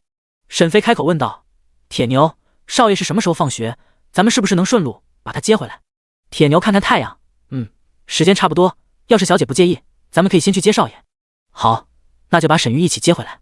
沈玉现在已经上学了，虽然腿还没好利索，但是拄着拐不用力也没事。沈飞本想让沈玉晚一点去上学的，但是这孩子自从打定主意要参加科考，就非常努力了。这小子也有能力自己去找的学堂，这些事情沈飞都没有管，都是他自己负责的。沈飞这时候也发现了，沈玉是个非常有主见的小孩，做什么事情也有自己的章法。沈飞也乐得轻松，自己完全不插手。沈飞可不想当老妈子，什么事都管，可不是他的性子。他现在就希望沈玉快点长大，快点考出功名来，将来可以看在他帮了他的面子上，让他借一点光。对于沈玉受伤的腿，沈飞虽然有药剂，但他没有拿出来。这个药剂太神奇了，沈飞不想轻易暴露是一个原因，还有一个是他和沈玉没有那么深的感情，供他上学只是花一点小钱，这个沈飞就当投资了。投资嘛，都有风险，就算结果不尽人意也没关系，但是投入感情就不一样了，至少他们现在还不行。沈玉找的这个学堂在长安城是个普通的学堂，夫子是个老秀才，有着多年的教学经验。沈飞等人到的时候，正巧沈玉放学了。沈玉和几个小孩一起往外走，他拄着拐杖，有些困难，后面的同学眼看着就要撞上他。铁牛，赶快过去，接住少爷。李铁牛是有些拳脚功夫的，别看块头很大，身子倒是很灵敏，直接就跑了过去。二妮这时候也跳下马车，哎，你这小子怎么走路不看着点？沈飞也皱紧眉头，口中呢喃，沈玉这小子在学堂该不会被欺负了吧？沈飞虽然对沈玉没多少感情，但不代表别人可以欺负他。小男孩看到二妮这个大块头，抬起头还能看到二妮的双下巴，吓得哇的一声哭了出来。沈玉成功的被铁牛扶住，见到沈飞也来了，心里很开心。阿姐，你来接我了。小男孩的哭声把屋子里的夫子喊了出来。这是怎么回事？一名年纪40多岁的老秀才走了出来。沈玉主动介绍道，阿姐，这是我们的朱夫子。哭了的小男孩见到朱夫子出来了，立即停止哭闹，喊道，夫子，沈玉的家人欺负人。沈玉的小眉头紧紧地皱在一起，李福生又开始告状了。朱夫子听到学生这么说，立即教训道，沈玉到底是怎么回事？你竟然又打架，看来今日的教训不够严厉。沈飞听到这个夫子这么说，眉头就紧紧地皱在一起。这个朱夫子不是很公正。朱夫子，你是不是搞错了？这事情和沈玉没有关系。这孩子明知道沈玉腿脚不方便，还故意撞他，我们家还没有找他说理，他倒是先哭起来了，这事可不是谁哭谁有理。沈飞直接对朱夫子解释道。朱夫子看着这个眼前的小妇人，很不屑于沈飞说话，把你们的父母叫过来说话，我不和你说。沈飞很生气，这个夫子未免过于死板，这是看不起她是女人的身份。沈玉的小脸也是紧绷着，小嘴紧紧地抿着，特别是听到朱夫子说父母的时候，小手紧紧地攥在一起，好像在压抑什么。沈飞听到朱夫子这么说就不愿意了，不好意思，我就是沈玉的姐姐，她什么事情我都能替她决定，夫子有什么事和我说吧。朱夫子严肃着一张脸，沈玉这孩子要严加管教，他确实有些顽劣。沈飞立即打断朱夫子的话，夫子，我的弟弟我清楚，他是什么样的孩子我知道，不是你说顽劣就顽劣的。朱夫子轻嗤一声，沈姑娘，这你怕是搞错了，令弟白日可是在学堂打架了。沈飞听说沈玉打架了，急忙检查沈玉的情况，先是弯腰看看他那没有好的腿，谁知道沈玉受伤的腿竟然冒血了。沈飞大惊，沈玉，你的腿都流血了，为什么不说？沈飞又快速检查他身上，发现胳膊上也有些擦伤，两只小手掌全都红了，一看就是被戒尺打的。沈飞现在是真的生气了，朱夫子，我希望你能给我一个合理的解释，我弟弟在你这里上学，你就有权利保护他的安危，还有，我要是没看错，他手上的伤是您打的吧？朱夫子看到沈玉腿上的伤也是一惊，他不知道沈玉的伤会这么严重。今天和沈玉闹矛盾的孩子叫李福生，是长安城魏显阁管事的孙子，也是刚刚故意撞沈玉的小男孩。朱夫子在沈玉来报名的时候就知道他是普通人家的小孩，因此在俩孩子发生冲突的时候，他直接就站在李福生这边。李福生见到沈玉裤腿上的血迹也吓了一跳，夫子，我不是故意的，再说了，也是沈玉先动的手。沈飞看向沈玉，这小子说的对吗？沈玉点了点头，李福生骂我是瘸子，还总是故意撞我，害我跌倒。沈飞又看向朱夫子，夫子，这就是那小子不对了，你怎么能不分青红皂白就处罚我弟弟？还有，你看我弟弟的腿了吗？他的腿原来可是断过，大夫说了，千万不能有闪失，否则将来可能会瘸了。这要是不能参加科考，谁负责？我相信朱夫子应该知道这事的严重性。第46章，你的腿会没事，我保证。朱夫子听到沈飞这么说，也严肃起来，他确实是先入为主了，办的这事情有些偏颇，以为是沈玉先动的手，就责罚了他。但他也没有想，毁了沈玉这个小孩，断任前程如杀人父母，这么大的责任他负不了。他尴尬地解释道，沈姑娘，我也不知道沈玉的腿会再次受伤，现在当务之急还是带沈玉去医馆吧。沈飞觉得继续纠缠下去的意义不大，松口道，我们这就带我弟弟去医馆，不过李家的孩子有责任，我弟弟看腿的钱李家必须要出。朱夫子一口答应下来，好，我和李家的人说。李福生不同意，反驳道，凭什么我家出，我也挨打了呢？这时候就见到一个男人走了过来，福生，怎么回事？你挨打了？李福生见到男人，急忙跑了过去，爹，你终于来了，夫子和沈玉的家人一起欺负我。朱夫子的脸也冷了下来，他没想到这个学生的瞎话张嘴就来。李昭直接来到朱夫子跟前，见过朱夫子，不知小儿今日在学堂发生了什么事？朱夫子点头，开口道，李管事，今日李福生和沈玉俩人打架了，沈玉的腿原来就没有好，现在又受伤了，如果恢复不好，恐怕影响将来科举，沈家想要送沈玉就医，希望你们李家能出医药费。朱夫子简单的说了一下事情的缘由，自动略过了他帮助李福生惩罚过了沈玉这件事。李昭沉吟着，没有开口。福生，是这么回事吗？李福生在见到他爹之后，胆子大了不少。爹，是沈玉先动手的。李昭自从来了之后，就一个眼神都没有给沈飞他们，因此现在看的也是朱夫子。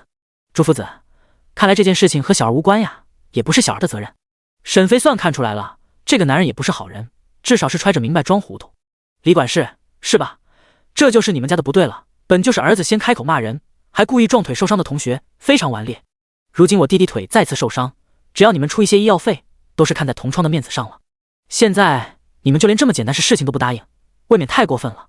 李昭看向沈飞，见到他是个年轻的小妇人，身后还背着孩子，身上衣服料子也普通，一看就是普通人家，心里就有些轻视。他掀了掀眼皮，哦，是这样的吗？可是我儿子说是你弟弟先动的手。沈飞对上李昭的视线，看到了他眼中的轻蔑，一抹恼怒闪现在脸上，但是沈飞很快就压了下去。是你儿子嘴贱，张口就骂人，还欺负受伤的同学，我本还以为只是小孩子不懂事，如今看来还真不仅如此，真是家学渊源呀。沈飞心里有了其他的想法，也不在这里墨迹了。铁牛，抱着少爷，咱们先离开。沈飞直接转身，二妮也快步跟上。铁牛直接抱起沈玉跟了上来。朱夫子见状非常尴尬，他本想当和事佬，可是这双方都不是好说话的人。李昭见到沈飞直接转身离开，轻嗤一声，还真是穷疯了，跑这里来讹钱，也不看看我是谁。沈飞还没有走远，自然听到了这声嘲笑，他转过头看向李昭，你很好，我记住你了。沈飞放完狠话，直接背着孩子上了马车，二妮也跟着钻了进去。铁牛把沈玉放进马车，然后快速的赶车离开。李昭觉得莫名其妙，他有些不可置信，这丫头是不是在和他放狠话？朱夫子，沈姑娘是什么意思？朱夫子今天也很没脸，对两个孩子的家长他都不满意，于是直接摇了摇头，我也不清楚。李管事，事情解决了，我就不多留你了。李福生来到李昭身边，拉着他的衣袖，爹，我知道那是什么意思。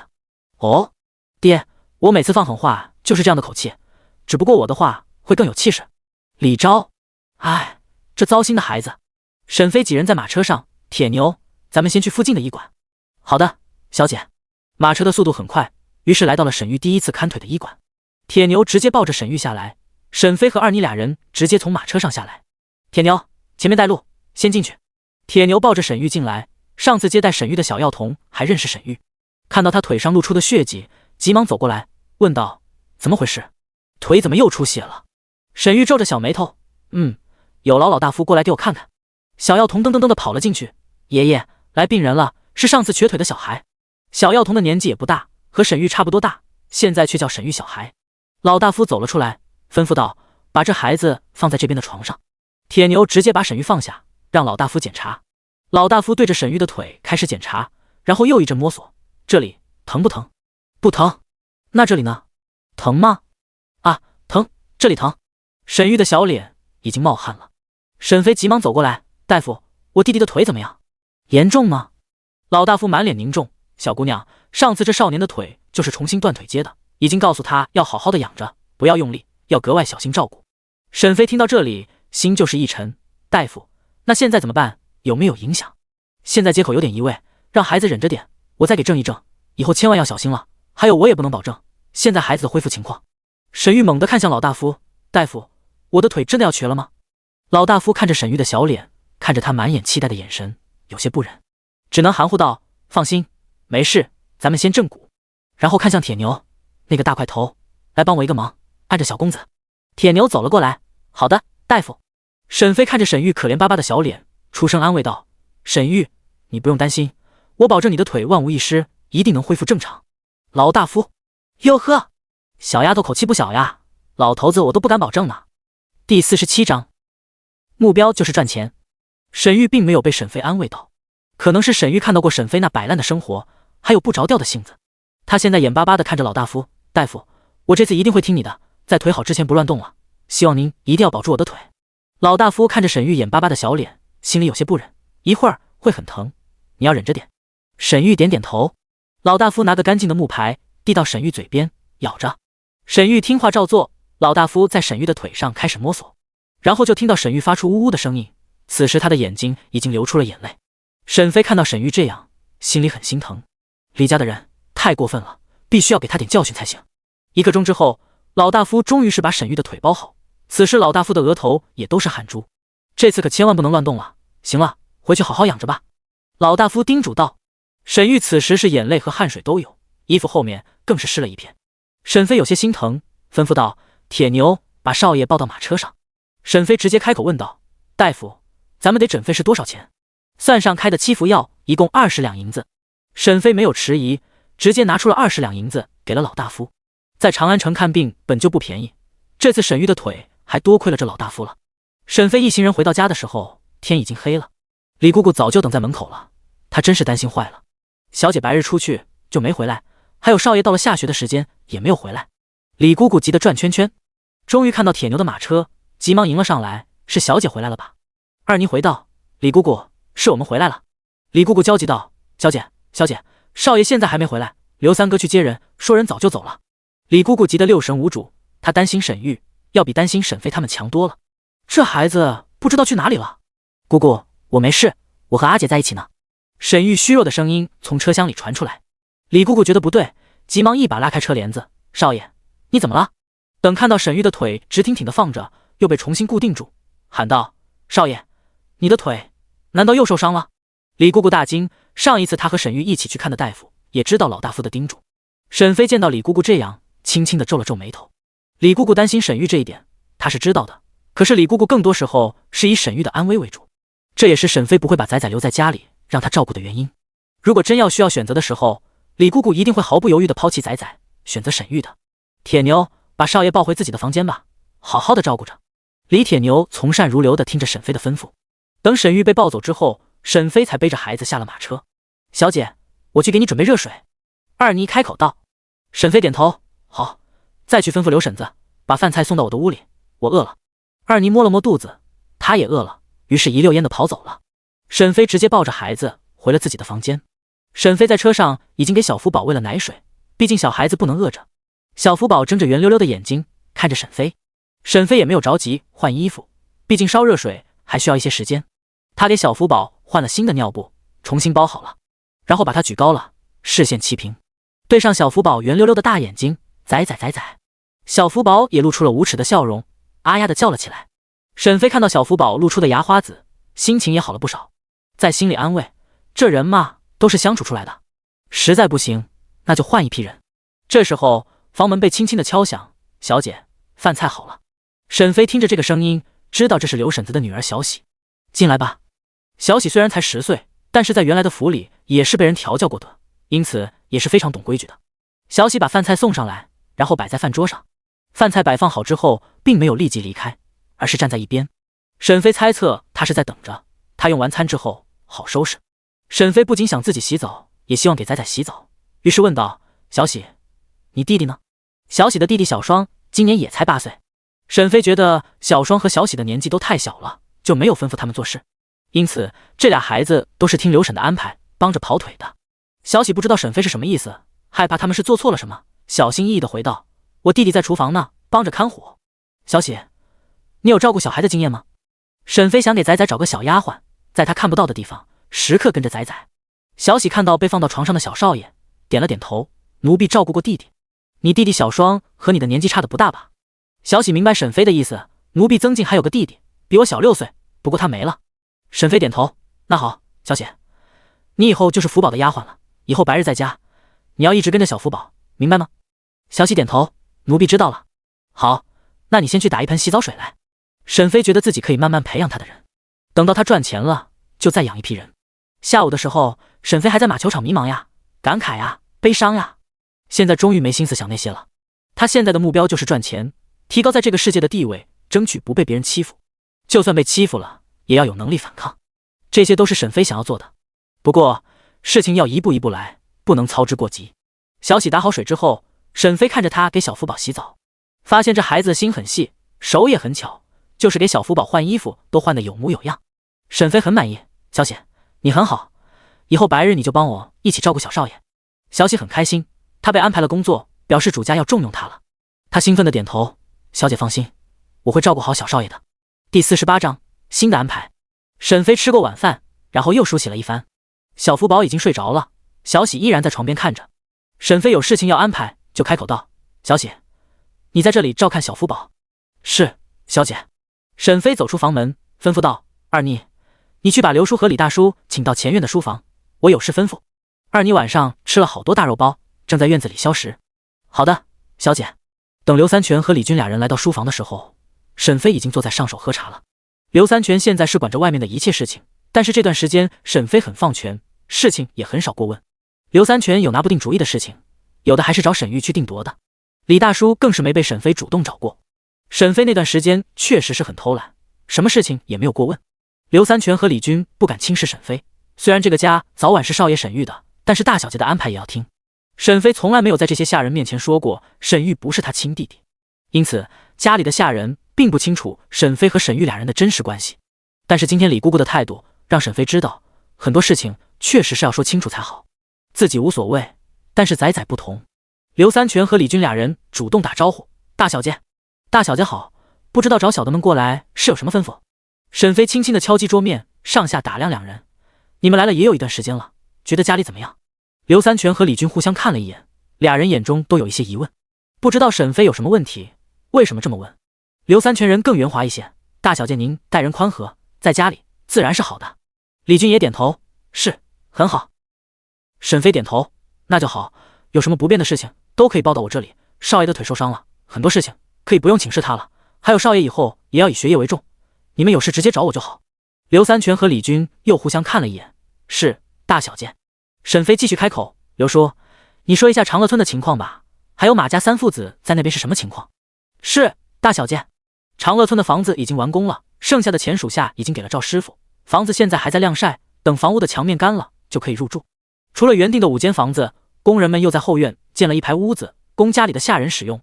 那处的房屋小的直接是建的泥土房，因此结算的时候多付了20两银子。主院大小姐的房间已经布置妥当，床和柜子都已经打了新的。沈飞很满意，虽然他不一定会过去住，但是自己的房屋还是要有的。“好，非常好，刘叔你做的不错。”沈飞表扬道。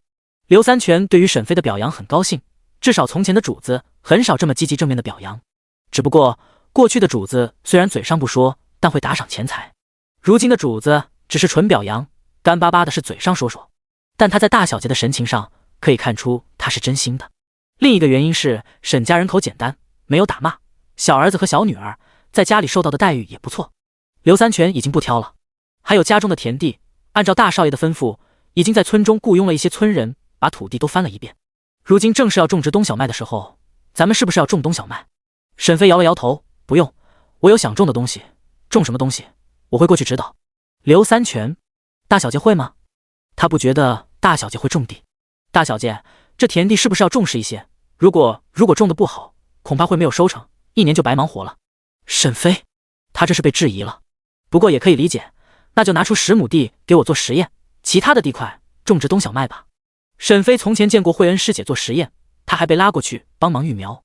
他觉得自己依葫芦画瓢也能种出来。趁着入冬之前，沈飞觉得可以种植一些青菜，毕竟到了冬季，青菜就变成了抢手货。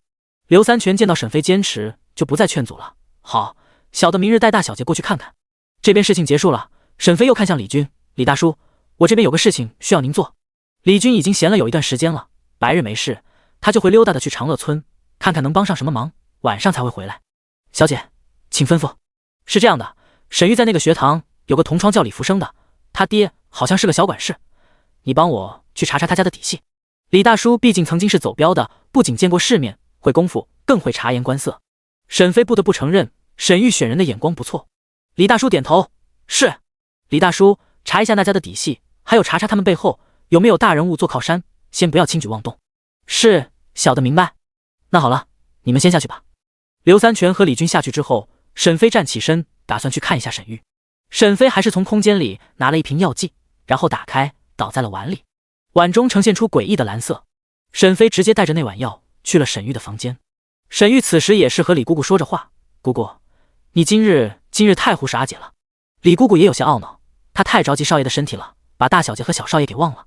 往日沈飞回来都是李姑姑去接待，顺便帮着沈飞照顾小福宝，帮着他给小福宝洗澡等。“少爷，我刚刚过去，小福宝已经收拾好了，而且大小姐已经安排了小喜一直照顾小福宝。”沈玉叹息一声：“算了，就这样吧。沈玉知道这件事情不能怨姑姑，但是对于阿姐而言，没有把家里的主子放在第一位，那就算是被主。毕竟她和姑姑俩人吃的、穿的、用的、住的都是阿姐付的银子。李姑姑也有些懊恼，但是她不后悔。少爷，大小姐是个宽容的人，她不会介意的。第49章，你敢喝吗？沈玉看着李姑姑，有些无奈。这不是是否宽容的事情，她叹息一声，李姑姑也是为了她好，她不能说重话。好，李姑姑，这件事我来处理。李姑姑不觉得这是什么严重的事情，大小姐一向很宽容，出声叮嘱道：少爷，你的腿这次一定要好好养着，不能再出意外了。还有那个学堂就不要去了，这事我自有安排。这时候，沈飞端着那碗药剂，轻轻地敲了敲门。沈玉在里面吗？在。阿姐，我在屋里，你进来吧。沈玉想要挪动身子，李姑姑急忙上前：少爷，小心。沈飞进来之后，就看到了在沈玉身边忙前忙后的李姑姑。他没有看李姑姑，直接看向沈玉：腿还疼吗？沈玉其实还有些疼，但是他还是摇了摇头：阿姐，不疼，一点都不疼。李姑姑行礼道：大小姐。沈飞没有回应李姑姑，而是看着沈玉。看到沈玉这孩子咬牙忍着的样子，心里又软了几分。那就好，以后要多注意，还有在外面受欺负了，也可以回来说一声。咱们家虽然不是大富大贵，也是可以想其他的办法的。沈玉点了点头：阿姐，我知道了，还有，谢谢你。沈玉是真的非常感激沈飞，他原本成了卖身的奴才，但如今又恢复了良民的身份，这就已经极其难得了。现在不仅可以上学堂，以后还可以参加科考，这是在他家中出事之后想都不敢想的事情。想到了李姑姑今日的疏忽，替他解释道：阿姐，今日李姑姑就是太担心我了，才会有所疏忽，还请阿姐能原谅李姑姑。李姑姑急忙跪下请罪道：大小姐，是奴婢的不对，今日怠慢了大小姐。沈飞看着李姑姑直接给她磕头，他还是很不习惯。生活在现代那个和平年代，他是不太喜欢这些下人动不动就下跪的，因此对家里的下人都是比较随和的。看到李姑姑这样，沈飞急忙制止：李姑姑，我没有怪你，你担心沈玉的安全，可以理解。沈玉的腿受伤了，也需要有人寸步不离的照顾，以后沈玉这边就由你负责吧。你把身上要做的事情和刘婶的说一下。李姑姑的心就是咯噔一下，她没想到会这么严重。从前她算是最得大小姐信任的人了，很多事情刘三全都是要禀报到她这里，现在直接只负责照顾少爷，不是不好，只是这样她在这个家里算是没了优势。大小姐，我可以的，我可以照顾大少爷，也可以照顾后院。李姑姑还想再争取一下。沈飞看了一眼李姑姑，李姑姑就这样决定了。大小，李姑姑的话没有说完，直接被沈玉打断。李姑姑，这样也好，我的腿这次要养好几个月，身边没人，实在是不行。李姑姑见到沈玉都这么说了，把嘴里的话又咽了回去。沈飞看到眼前的一切，没有再继续这件事，把药碗递给沈玉。沈玉，这一碗是修复的药，你喝了吧，对你的腿上有好处。沈玉看着那碗蓝色的药剂，心里有些迟疑。李姑姑看到那么奇怪的药，心中就是一惊。大小姐是什么意思？难道是要给少爷下毒？还是不信任他们二人，想要用药物控制他们主仆？她急忙出声道：大小姐，这药我喝，我替少爷喝。李姑姑说完这句话之后，让沈飞和沈玉都是一呆。沈飞的眼神立即就冷了下去。李姑姑这是什么意思？难道她以为这是威胁他们的毒药？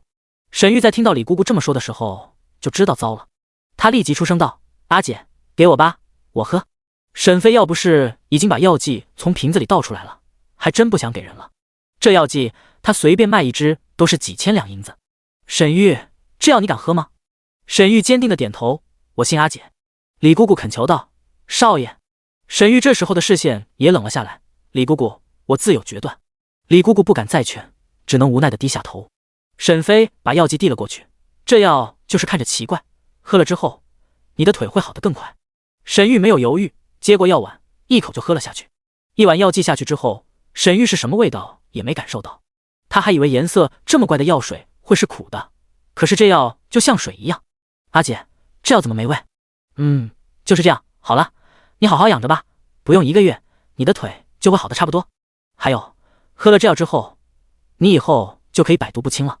沈玉惊得张大嘴巴：阿姐，你说的是真的？不信你可以买一瓶毒药试一试。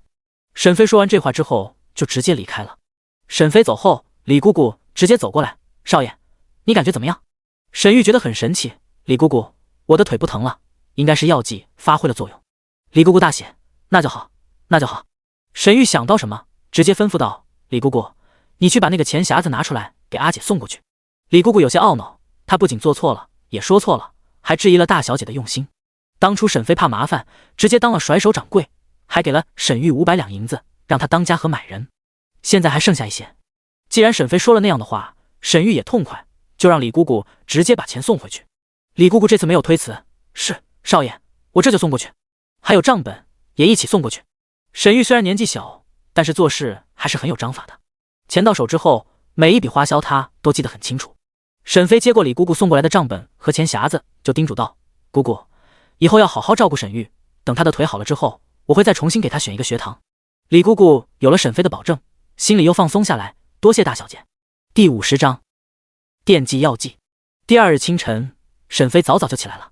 此时二妮和小喜已经守在门外了。二妮已经知道了李姑姑的事，这丫头也不敢像过去那样随意了。沈飞没有说什么话，而是任由俩人收拾。小喜直接身手麻利的给小福宝换衣服，顺便把尿布给换了。二妮则是给沈飞梳头发。沈飞完全不懂这时候的装扮，从前都是李姑姑帮忙做这些事情，现在沈飞直接让二妮来做。二妮做的发型并不好看，她有些着急：“小姐，我再重新换一个发型吧，这个不太好看。”呵呵呵。二妮尴尬的摸了摸脑袋：“小姐，你放心，我以后会努力练习的。”沈飞不在意：“没事，挺好的，就这样吧。”二妮点头：“好的，小姐，咱们今天这么早，要干什么去？”“咱们去村里看看，村中的房子建造好了，咱们过去看一看。”二妮想到了村里的田地，那些地都是她跟着去丈量的呢。“好的，小姐，咱们家的地种上了吗？这时节是不是要种冬小麦了？”“今天就是去看地，小喜，白天你也和我们一起出去，顺便照顾小福宝。”小喜眼中闪现过亮光：“好的，小姐。”沈飞想到他买来的小弟沈玉也是男孩子，还是要给他找个伴。“小喜，你回去告诉你弟弟小双，他以后就跟在少爷身边吧，听少爷吩咐。”“好的呀，小姐，我这就和我娘说去。”小喜一溜烟的跑走了。沈飞也不得不感叹，在这个时代，女人的地位是没有男人高的。如果一家人中没有男丁，那是很容易引起别人的觊觎之心。就算是有钱，单身女人带个孩子，也很有可能被仆人暗害了。沈玉别看是个10岁的小男孩，那在这个家里也是男丁，在外人看来，这一家就是有男主子的。不出几年，只要沈玉参加科举，考了进士，那么沈家就算是起来了。这也是沈飞想给自己找家人的原因。他在现代只是个研究员，一点功夫可不会，在这里就得弄一些障眼法。这亲戚该认还得认，只要人不坏，有点自己的小心思，还是可以容忍的。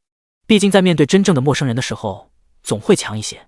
沈飞抱着胖儿子，现在的小福宝已经2个多月了，吃得又好，现在已经很胖了。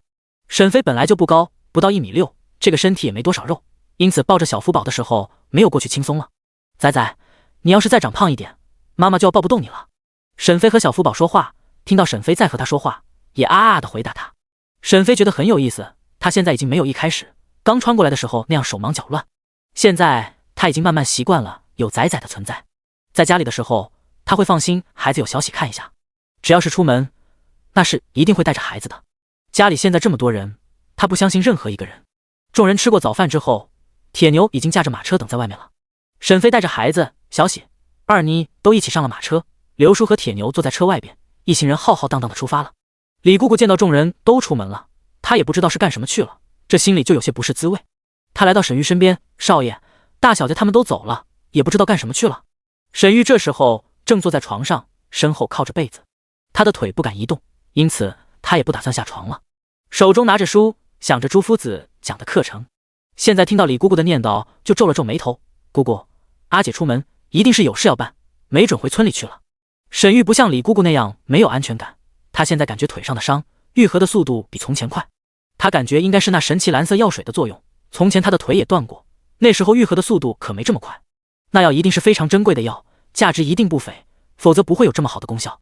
想到阿姐在老大夫面前信誓旦旦的保证，她的腿一定会没事时的样子，沈玉的心就是一暖。阿姐是真把他当亲弟弟的，他长大以后一定会报答阿姐的。沈玉收回思绪，又拿起书开始看，他要用功读书才行。李姑姑见到沈玉开始看书了，就走了出去。她坐在院子外边，叹息一声：“哎，大小姐还是生我的气了，否则也不会不和我说一声，就直接带人出门。”刘婶子听到李姑姑的抱怨声，就撇了撇嘴，在心里暗骂：“这能怪谁？还不是你自己的原因。”不过想到小儿子要去少爷身边做事了，又扬起了笑脸，拉着小双走了过来。彩禾妹子，李姑姑一时没注意到是叫的自己，还愣了一下，看到刘婶子带着她小儿子来了，急忙打招呼：“崔姐姐，你来了。”刘婶子把小双往前一推：“这是我儿子小双，大小姐吩咐，以后这小子就跟在少爷身边了，给他当个跑腿的小厮，顺便还能陪着少爷。”李姑姑知道这是沈飞安排的，心又安定一些。大小姐还是重视少爷的，只要少爷好，她怎么样都无所谓。好好好，小双跟李姑姑来，一起去见见少爷。李姑姑的脸上有伤疤，看着并不是那么和善，小双有些害怕，她往刘婶子身后躲了一下。李姑姑有些尴尬，她摸了摸自己的脸，心里有些难过。崔姐姐，你带着小双进去吧，少爷就在里面。李姑姑回到了自己的房间，这几日跟在大小姐身边，他们都不害怕她脸上的伤，她几乎已经要忘了自己脸上的伤了。她抬手摸了一下满是疤痕的脸，一抹仇恨在眼中划过，想到了昨日沈飞拿过来的特殊药剂，少爷说那样很神奇，就是不知道这药是不是能医治他的脸。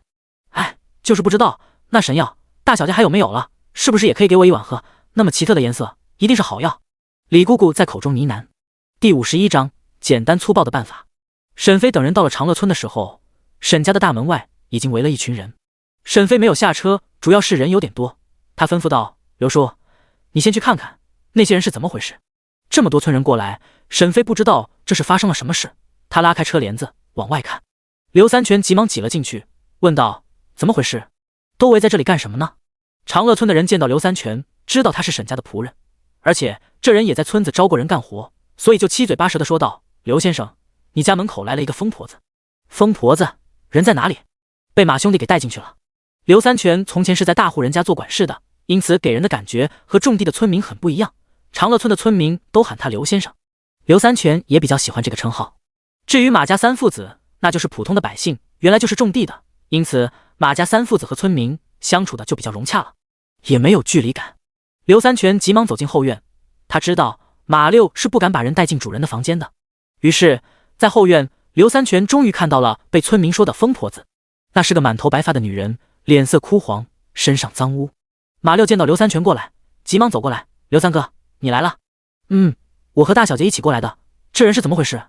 马六看了白发女人一眼，此时这人还在昏迷着，早上起来就发现了她躺在咱们家门外，好多村民都看到了。我原本没想管的，可是村民七嘴八舌的，让我也没了办法，只能把人带了进来。刘三全也明白马六的性子，知道这人是个老实的，哪里是那些妇人的对手。没事，大小姐过来了，我过去禀报一下，你也跟我过来吧，一起见见大小姐。好。马六跟着刘三全一起来了前院。此时沈飞和二妮等人一起下了马车，众村民见到二妮和铁牛两个大块头，都谨慎地离开了，他们也不敢在这里看热闹了。沈飞抱着孩子走在前面，小喜急忙跟上。这丫头有点认门，沈飞吩咐了她要跟着小福宝，这丫头就记住了，就像沈飞的小尾巴一样。沈飞对于小喜的认真很满意。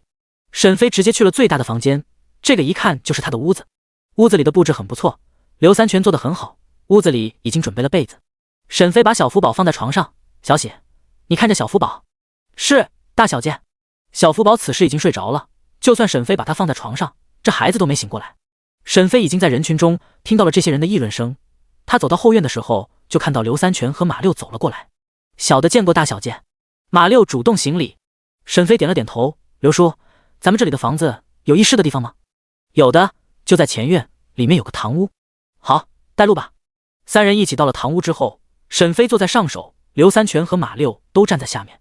沈飞没有问那个捡来的老太太，他现在是想知道家里的田地。“马六，你和我说说，家里的田地怎么种的，已经耕种了多少？”马六本就喜欢田地，因此种地的时候也比较用心。“大小姐，咱们分的口分田豆已经种了冬小麦，王村长说过，口分田必须要种植粮食。”沈飞才想起了这回事，这口分田是公家的，还真不能随意做实验。山脚的永业田还没种吧？“那边还没有，咱们家的人口少，现在村人也都要忙着自己家的田地，找不到那么多做工的人。”沈飞看着马六，30多岁的汉子，沈飞记得他两个孩子也都18大9了。“马六，你现在是单身一人吗？”马六愣了一下，才明白沈飞是什么意思。“小姐，我媳妇已经去世5年了。”沈飞点了点头。“那你的俩小子有婚约吗？”马六急忙摇头：“没有，这俩孩子都没定过亲。”沈飞直接拍板：“那你们三父子就全都娶媳妇吧。”沈飞心里也有自己的盘算，这人就得早点培养，既然没人可以让这些下人结婚生子，他记得这些古人是很能生孩子的，到时候一人生个7、8个，那不出几年家里就有一批人了。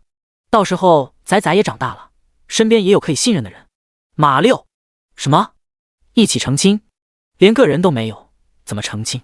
刘三全也呆住了，还可以这样？大小姐还真是脑回路清奇。马六的脸立即就爆红了。大小姐，咱们这样的身份不好找婆娘。沈飞看向刘三全，刘叔，你有时间的时候带着这3父子去衙行，让他们直接去挑媳妇。刘三全，高，实在是高，大小姐的方法还真是简单粗暴呀。马六看了一眼刘三全，见他点了点头，他也急忙道谢，多谢大小姐。马六没想到他都要抱孙子的年纪，竟然又要说媳妇了。不过马六也是开心的，哪个男人不想要婆娘呢？从前是不敢想，现在既然大小姐发话了，那就一定会做。那么他们马家就有后了。马六露出了憨憨的笑容。刘三说，咱们在山脚下盖一个猪圈，我想养一些猪。马六从前家里也是养过猪的，他试着开口道，小姐，一般养猪都是开春才开始干，冬季的野菜都黄了，没有菜味，而且这时候开始养，到了过年也不是年猪。沈飞又不能说他有很多猪饲料在空间里，这些都是方诺师兄研究的，放着也是放着。他记得那时候方诺师兄做实验，小小的一只猪4个月就变成了大肥猪，都依赖于他研制的新型饲料。这个就按照我说的做。马大叔，山脚下的口分田，我要种植一茬蔬菜，你们只要负责把田地耕出来，像是种豆子那样的起笼就行。刘三叔，你先去找人在山脚下那边盖猪圈，顺便再起一排房子，以后那边要有人住才行。等猪圈盖好了，去附近买猪苗，大概要100头吧。第52章，疯女人阴姑。刘三全整个人都愣住了，100头真的不是在开玩笑。大小姐，100头真的是太多了，咱们才第一次养，还是少一点吧。还有咱们家现在的人也不少，今年还没有粮食，都要买着吃。刘三全真是苦口婆心的劝解了。按理说他们这些做下人的不应该如此直接，这样和主子说话算是僭越了。只是刘三全来了也有一段时间了，就发现家里在不断的花钱，却没有任何进账，他也是待不住了，也替沈飞操心起来。毕竟这个主子还不错，也很和善，他们一家也不想再换一个主子。沈飞见到刘三全这么严肃，也不想吓他。那好，那咱们就先买20头养着，等以后有经验了再多养一些。刘三全急忙答应，好，20头好，这些也不少了。沈飞觉得自己不能操之过急，得慢慢来。行，那刘三叔，你争取早点带马大叔他们去选媳妇，你们选人的时候也要说清楚，要对方心甘情愿才好。沈飞在俩人离去之前不忘叮嘱这件事。马六的脸又红了，不过他是个糙汉子，看不出来罢了。是，大小姐，我们明白。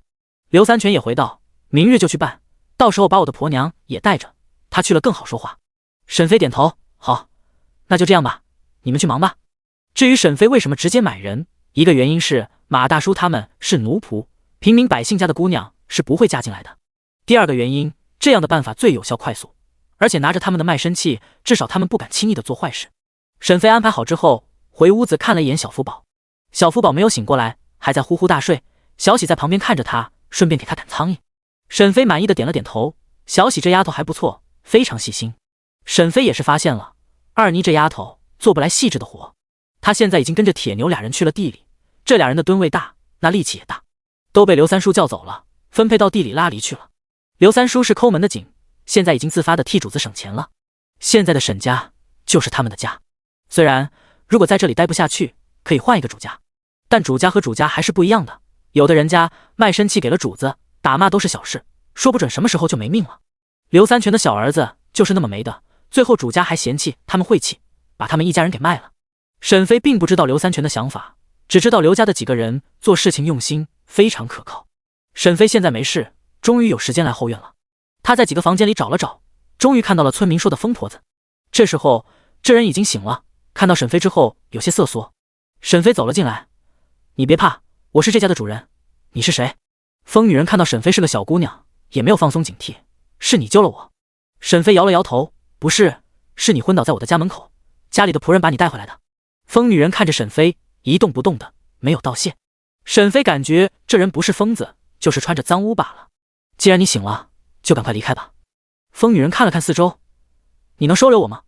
沈飞断然拒绝道，不能，我家里也没钱，不养闲人。疯女人，是个没有同情心的小丫头呀，还真是冷血。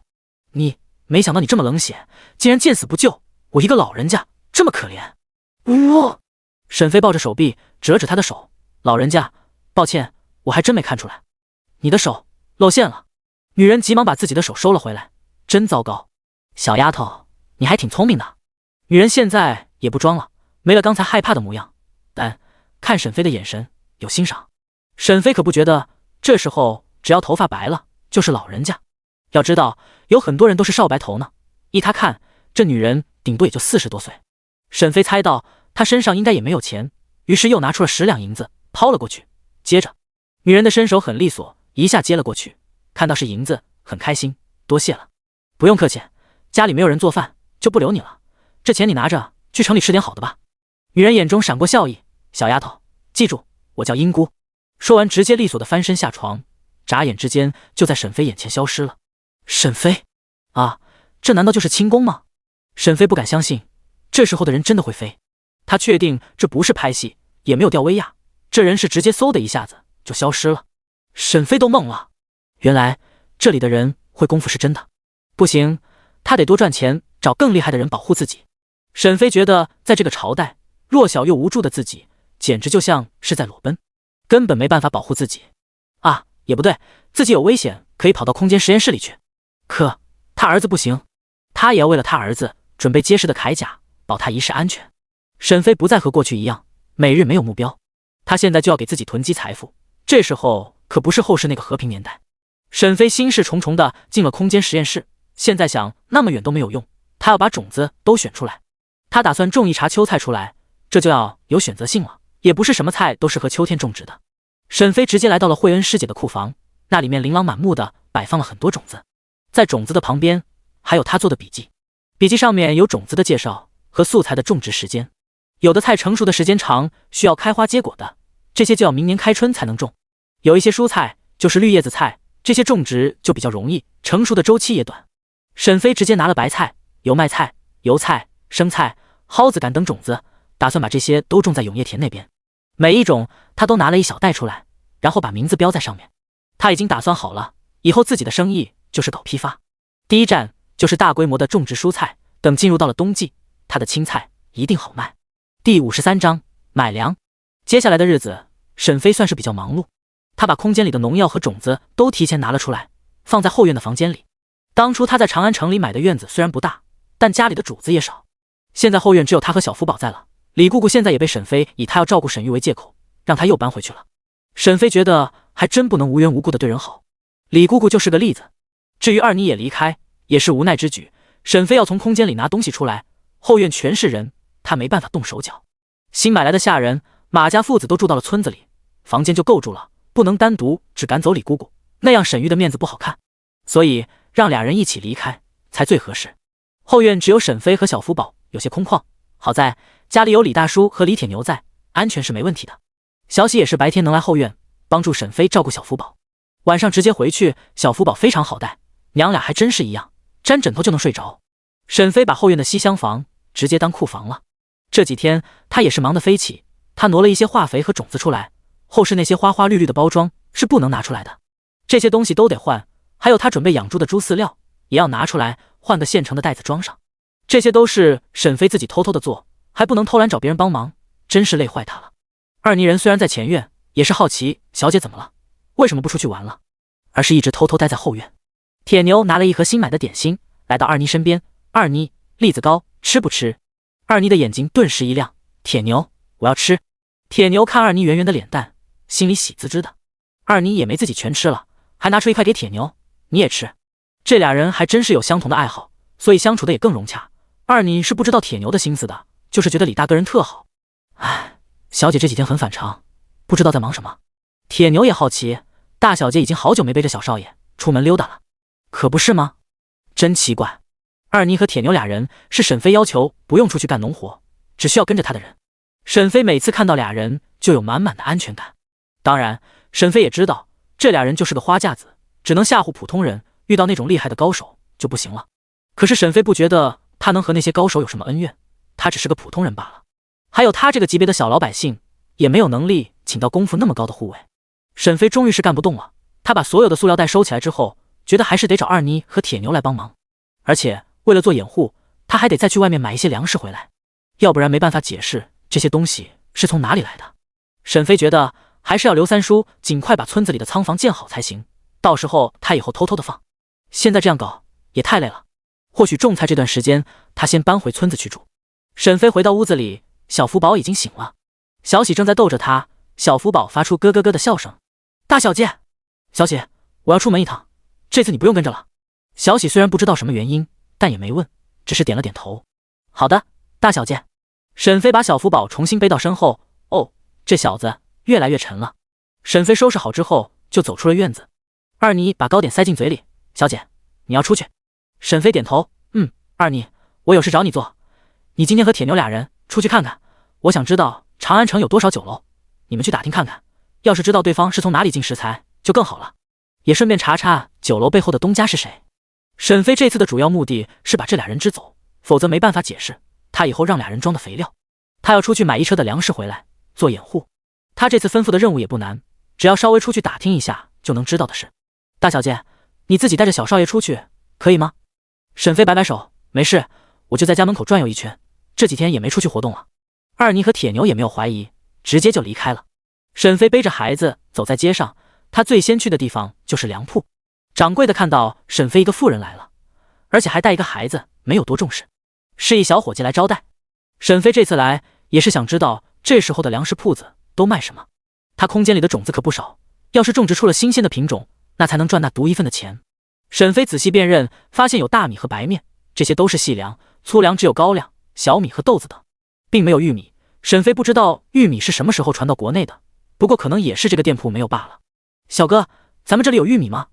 小伙计一副你逗我的表情，那是什么东西？我从来没听说过。沈飞想到玉米从前的称呼，那包谷听说过吗？小伙计还是摇头，没有，小的没听过。沈飞心中安定，这个玉米明年就拿出来种，虽然玉米碴子不好吃，但是可比高粱米好吃多了。小伙计觉得沈飞就是来开玩笑的，脸上也不热情了。沈飞却是在看这个店铺的布置，他以后想搞批发，长安城里还是要有个店铺才行。沈飞是来这里取经来了。好了，小伙子，咱们大米是怎么卖的？姑娘，这是精米，每斗300文钱，每时3两银子。沈飞在心里换算，一担是120斤，一斗是12斤，一斤米就相当于25文钱。小伙计看沈飞不说话，还以为他觉得贵了，再次解释道：姑娘，咱们这里还有糙米，只需要5文一斤，粗面8文一斤，还有早年的陈米，只需要6文一斤。我要3担精米。沈飞还是习惯吃米饭，吃不习惯粗粮，太拉嗓子了。30，小伙计惊住了，3担就360斤，普通人家只是买几斗就不少了呢。沈飞点头，有什么问题吗？掌柜的这时候走了出来，没问题，当然没问题，不知道夫人要送到哪里去。沈飞报出家里的地址，看到他们装粮食的袋子，又开口道：掌柜的，这个袋子能卖我50个吗？掌柜的，这还真是什么人都能遇到啊。不过他也没有拒绝，夫人，这个袋子3文钱一个。好，没问题，一起算一下价钱吧。沈飞很干脆，一点也不墨迹。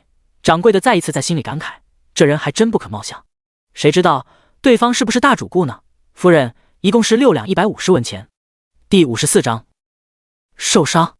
沈飞在掏银子的时候有些心疼了，这段时间的花费还真不少，9000两银子已经用去了一半了。现在家里人不少，除了省着点花之外，就是要赚钱了。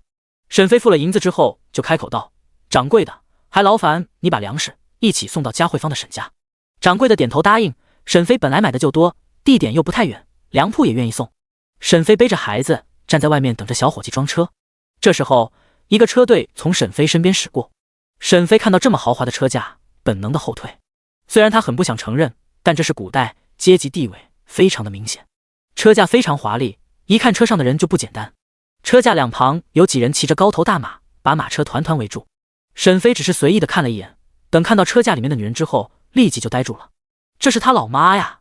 沈飞不敢相信，这个女人的容貌和现代的妈妈长得一模一样。沈飞急忙追了过去，想要知道这女人是不是他在现代的妈妈。这女人如果是他妈，那他爸爸是不是也穿过来了？他想知道这女人是单纯长得相似，还是他老妈本人。萧婉晴，萧婉晴！沈飞一边跑一边追着马车喊着母亲的名字。沈飞出现的太突然，又拼命的往上扑，疯疯癫癫的样子，保护车架的护卫直接动手了。护卫一脚直接踹在了沈飞的胸口上。沈飞本身就瘦弱，长得又小，也不会功夫，那一脚直接让沈飞倒飞了出去。沈飞整个人重重的摔在地上。沈飞身后这时候传出了哇哇哇婴儿的哭声。沈飞是摔趴在地上的，他倒飞出去的时候想到了身后还有仔仔，调整了一个姿势，才没有让小福宝当垫背的。沈飞趴在地上，抬起头，直接喷出一口血出来。出手的护卫也是一惊，他没想到这女人是一点功夫不会。他们这一路回来，遇到了几波刺客和算计，还有老妇人利用王妃的同情心暗算了王妃，否则王妃也不会受伤。他还以为这人也是刺客，所以才会毫不留情的出手，可现在好像是搞错了。这时候车架停了下来，怎么回事？来人是王妃身边的老嬷嬷，过来查看情况。护卫禀报道，刘嬷嬷，是这名妇人想要靠近王妃的车架。刘嬷嬷不喜欢护卫的吞吞吐吐，还怎样？护卫低下头，还直呼王妃的名讳。刘嬷嬷冷着一张脸，看了一眼努力往这边爬的女人，确定不认识她。看到她身后还背着一个小婴儿，此时小婴儿正在哇哇大哭。刘嬷嬷动了恻隐之心，还有他们虽然是王府的人，也害怕落个欺负普通百姓的名声。她拿出了50两银子，递给护卫，把这个给那妇人送去，咱们赶快回王府，王妃需要立即就医。是。沈飞感觉疼痛席卷全身，眼前出现一双脚。沈飞抬起头，看到是动手的那名护卫，萧婉晴，车上的夫人名字是萧婉晴吗？护卫把50两银子放在地上，我们王妃的名号，其实你可以直呼的。好了，这是给你的赔偿，快去就医吧，以后不要再闯车架，否则真是小命不保了。护卫对于误伤沈飞也是有些抱歉，特别是沈飞身后还背着一个孩子，看着着实可怜。护卫警告之后，直接翻身上马追赶前面的车队。沈飞没有看到50两的银子，他现在只能狼狈地趴在地上，他动不了了。米粮店的掌柜的见到王府的车架离开，才敢冒头。哎，小姑娘，你这是怎么回事？干嘛要去招惹那些贵人？围观的群众也都敢往上凑了，还有人不怀好意的看着地上的银子。沈飞现在身体都不能动了，他也害怕有人出了歹心，刚想开口说把银子给掌柜的，让他把自己送回家，就听到了一声戏谑声。你趴在地上是要当乌龟吗？沈飞极其狼狈地趴在地上，抬头就发现唐之锦这小破孩出现在眼前。是你？是我，几天不见你就换了造型，还真别致呀。沈飞遇到了个熟人，也不想和他打嘴仗。唐小弟，我受伤了，快送我去医馆。帮你，我有什么好处？沈飞拿起地上的银子，这个银子给你。唐之锦还想继续逗沈飞，旁边直接出现一个男人，直接把沈飞拉起来了。男人本想直接把沈飞抱起来，不过他身后还背着孩子，男人只能先把沈飞拉起来。沈飞感觉自己的肋骨应该断了。唐之锦看到男人，大惊道：三哥，你怎么来了？男人直接把小福宝从沈飞身上解下来，然后把孩子给武丹抱着。武丹接过小福宝，轻轻地哄着。小福宝此时眼睛已经哭红了。唐之琳没有回答弟弟的话，直接抱起沈飞往马车上走去。沈飞被人一动，又喷了一口血出来，然后整个人就昏迷过去了。掌柜的这时候追了过来，公子，那妇人买了一些粮食，报了地址，我们要送过去吗？唐之琳点头，直接送回去吧。说完便直接抱着沈飞上了马车。武丹直接把小福宝放在车厢里，直接驾车离开了。唐之锦此时却是脸色臭臭的。他的好友赵博凑了过来，有些兴奋地说道：唐之锦，看来你三哥和那个寡妇的关系不一般。唐之锦虽然抓到了唐之琳的把柄，心里也没高兴。刚刚要不是三哥来了，他也能救人的。唐之琳的马车直接去了医馆。老大夫看到沈飞还吓了一跳，这家医馆正是给沈玉看腿的那一家。沈姑娘是怎么了？看到她身上的血迹，老大夫很惊讶，快把人放在床上。唐之琳见到老大夫认识沈飞，也没有奇怪，这里毕竟距离沈飞家不远，都是西城这个区域。大夫，你看看他吐了好几口血了。唐之琳皱紧眉头说道。第55章，赏你一泡尿。老大夫叮嘱道：不要移动他，让他好好的躺着，我来看看。老大夫急忙过来给沈飞把脉，脸色非常严肃。这时候武丹抱着孩子，还有唐之琳都在一边看着。沈飞是胸口受到了撞击，护卫那一脚可没有收力，沈飞的身子单薄，倒地之后没有立即昏迷，都是从前服用了药剂的作用。老大夫想看看沈飞胸口，检查一下肋骨，但是他是男人，沈飞毕竟是妇人，很不方便。唐之琳见到老大夫在迟疑，问道：大夫，怎么了？很严重吗？不能治了吗？唐之琳都不知道自己语气中的急切。老大夫沉思片刻之后，沈姑娘受到了严重的内伤，脏腑损伤严重，还有我想检查一下她的肋骨，可是男女有别。唐之琳给武丹使了一个眼色，武丹直接抱着孩子离开了。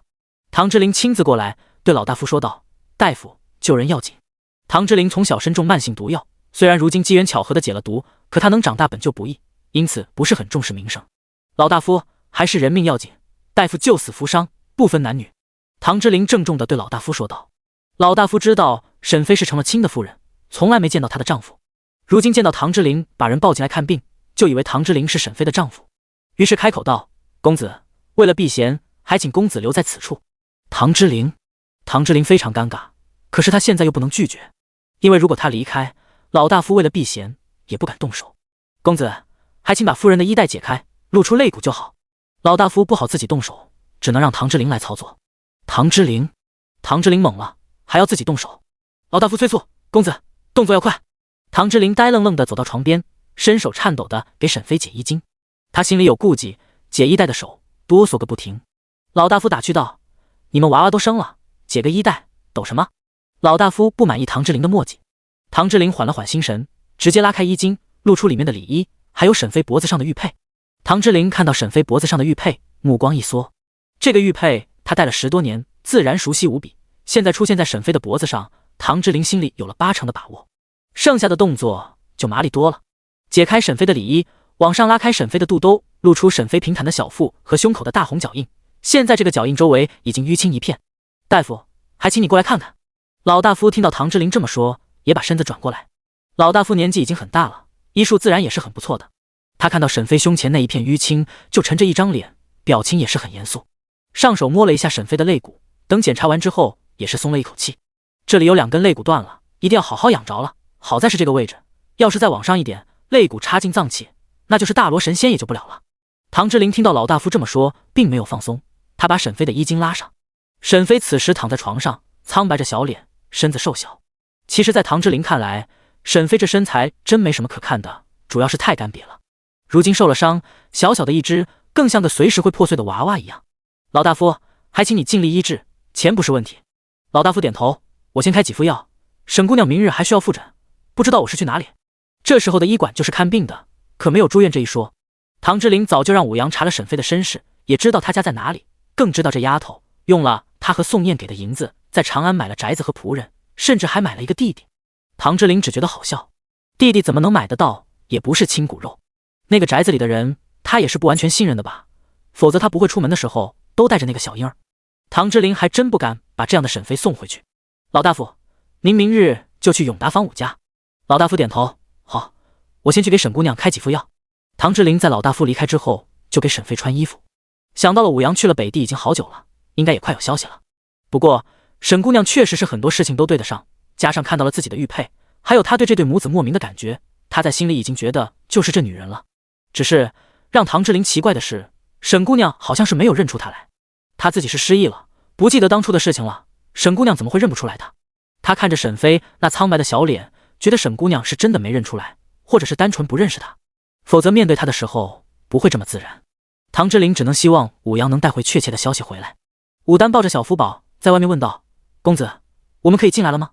唐之琳想起了小婴儿，急忙走出来，接过武丹怀里的孩子，来到老大夫身边。大夫，您给这孩子也看看，看看哪里伤到没有。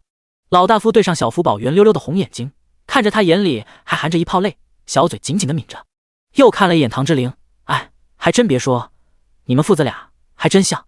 唐之琳看了一眼小婴儿，心里莫名的划过暖流。武丹，什么？难道这小孩是三公子的孩子？怎么可能？想到唐之琳看到沈飞受伤趴在地上的时候那样焦急和担心，武丹又相信了。只是公子什么时候有的孩子啊？老大夫从唐之琳手中接过小福宝，给他检查的时候就没那么多顾忌了，直接给小福宝拨了个精光，然后就开始对着小婴儿上下其手。是全身检查，伸胳膊撩腿的，前后检查个遍，最后把孩子翻了过来，让他光溜的躺着，小鸡鸡正对着老大夫。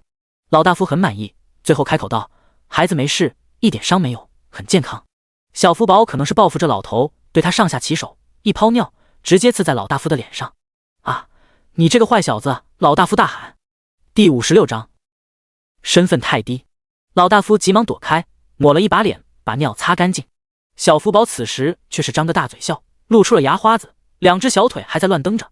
老大夫指着唐之灵，快把你儿子包起来吧，这小子要不是太小，我都猜他是故意的。唐之灵尴尬不已，他没有反驳孩子不是他的，虽然还没有确切的证据，但他心里有一种感觉，觉得这就是他儿子。他急忙走过来，胡乱的给小福宝包起来，把小福宝的小手和小脚都放在被子里面，害怕被子散开，又用带子给绑起来了，捆得像个粽子一样。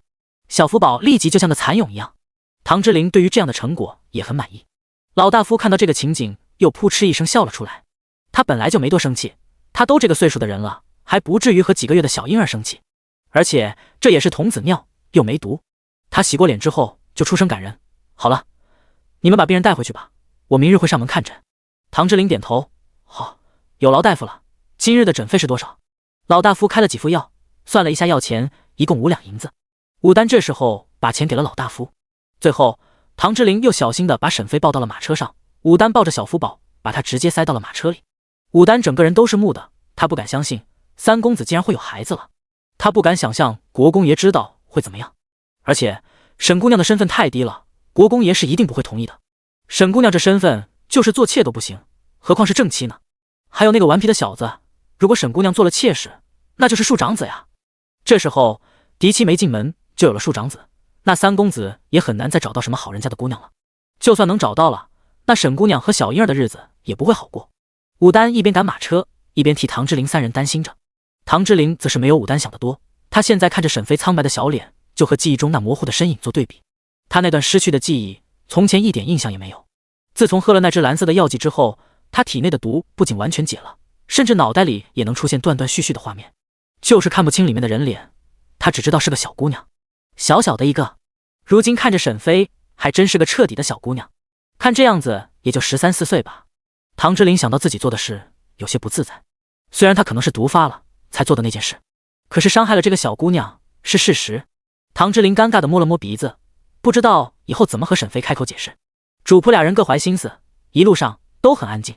小福宝被捆着也动不了了，马车车厢晃晃悠悠的，不一会就呼呼的睡着了。唐之灵低头看了一眼仔仔，在心里感慨，还真好带，像我一样听话。马车是被直接赶到院门口的，这里是唐之灵私人的院子，有的时候他不在府里待着，也是会过来住的。国公夫人就算不满，也拗不过唐国公，最后也就睁一只眼闭一只眼了。国公夫人陆氏对于唐国公偏爱唐之灵早就有了微词，只不过知道唐之灵活不了多久，威胁不了世子的地位，心也就稍稍放松，但也不是全然不在意，也会派人盯着的。这处宅院也是个2进的小院子，这里也是有下人伺候的。和国公府不一样的是，这里的人都是唐之灵的人，可以信任。唐之灵很多不想被人发现的东西也是藏在这里的。国公府的宅子几乎就是摆设。马车停下，武丹直接下车，直接去敲房门。看门的老汉看到是武阳，知道是少爷来了，冯叔，去把我娘叫过来。看门的老汉不敢耽搁，急忙去找人。院子不大，李嬷嬷在外院已经听到了声响，是公子来了吗？李嬷嬷腿脚利索的跑了过来。武丹喊道，娘，快过来，给你个孩子。武丹手脚麻利的把小福宝抱了出来，由于不会抱孩子，就像捧着一个托盘一样。李嬷嬷看到一个被五花大绑的孩子，都吃惊了。武丹，这是哪里来的孩子？手脚麻利的接过小福宝，这是谁包的？怎么绑成个粽子？哎呀，这带子多紧呀！孩子可是遭罪了。李嬷嬷看到小福宝这样，就非常心疼。李嬷嬷是年纪很大的时候生的武丹和武阳，因此对孩子格外的喜欢。李嬷嬷也是伺候唐之灵长大的老嬷嬷。娘，孩子的事情进去说。这时候唐之灵也下了马车，但不是他一个人，他怀里还抱着沈飞。李嬷嬷看到沈飞也是吃了一惊，少爷，这姑娘是谁啊？唐之灵没有回答，直接抱着沈飞往里走。主要是在大门外人多眼杂的不方便。武丹拉住李嬷嬷，娘，咱们进去说，总之那女人对公子很重要。李嬷嬷看了怀里的孩子一眼，心就是咯噔一下。公子该不会是闯祸了吧？李嬷嬷不敢继续猜测，直接抱着小福宝追了上去。唐之灵直接把沈飞送到了他隔壁的房间，然后把人直接放在床上，又把沈飞的药拿了过来。嬷嬷，这个药找人煎了，要快。老嬷嬷到嘴边的话又憋了回去，知道现在也不是问的时候，急忙拿着药包喊道，彩霞，彩霞。这时候一个有些圆润的小丫鬟跑了过来，李嬷嬷，我在呢。你去把药煎了，要快。彩霞往里面看了一眼，啥都没看到。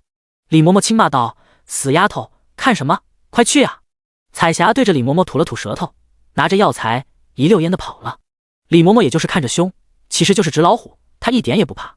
彩霞对于熬药可是轻车熟路了，过去唐之灵解毒的药都是彩霞熬的。宋燕给唐之灵解毒的事情根本不敢让国公府的人知道，于是唐之灵都是在这里见的宋燕。彩霞想到李嬷嬷怀里好像抱了一个布包，不知道是啥东西。第57章有点像呀。李嬷嬷安排好之后，就抱着小福宝回到了自己房间。她照顾过唐之灵，对伺候小婴孩还是很有一套的。她直接把小福宝给解开，就看到了被子里面光溜溜的小娃娃。李嬷嬷真是一言难尽，在嘴里嘀咕：“这是谁包的？这不瞎整吗？看看这小腿给勒的，还有为啥不给穿衣服？”李嬷嬷嘴里开始碎碎念。看到小福宝睁开了眼睛，也没有哭，就是睁着圆溜溜的眼睛看着他。李嬷嬷感觉自己心都要化了。她轻轻地逗着小福宝：“哟，你是谁家的小孩啊？怎么长得这么好看呀？”小福宝见有人和自己玩耍，嘴里也哦哦哦的叫唤，还露出了无耻的笑容。李嬷嬷看着看着，觉得有点不对，这孩子怎么这么像三公子小时候呢？李嬷嬷虽然现在就想过去问问是怎么回事，但是看到小福宝光溜溜的也不是个办法，还是得穿上衣服才行。这都秋天了，也不暖和了。李嬷嬷在自己的屋子开始翻找，她带过唐之灵，为了做纪念，还留了一些唐之灵的小衣服。国公府出的料子自然是好的，就算放了10多年也还是好的。李嬷嬷拿出一件小福宝能穿的衣服给他穿上了，顺便又拿出新的棉布，裁了几个尿垫子给小福宝用。等李嬷嬷给小福宝收拾妥当之后，都半个多小时了。唐之灵这时候正在拿着勺子给沈飞喝药，沈飞现在只能是本能的吞咽着，人没有清醒过来。唐之灵终于把一碗药都喂进去之后才出了房间。此时沈家也是很慌乱，粮店的小伙计把沈飞买的粮食送到沈家大门口。刘沈知道是沈飞买的粮食，直接就吩咐铁牛和二妮俩人把粮食背进去。俩人也听话，直接就把粮食背到沈飞住的后院。实在没办法，前院住的都是人，只有后院有空房间。铁牛和二妮俩人直接找的空房间去的。铁牛就是干活啥都没注意，二妮却是闻到了化肥的味道。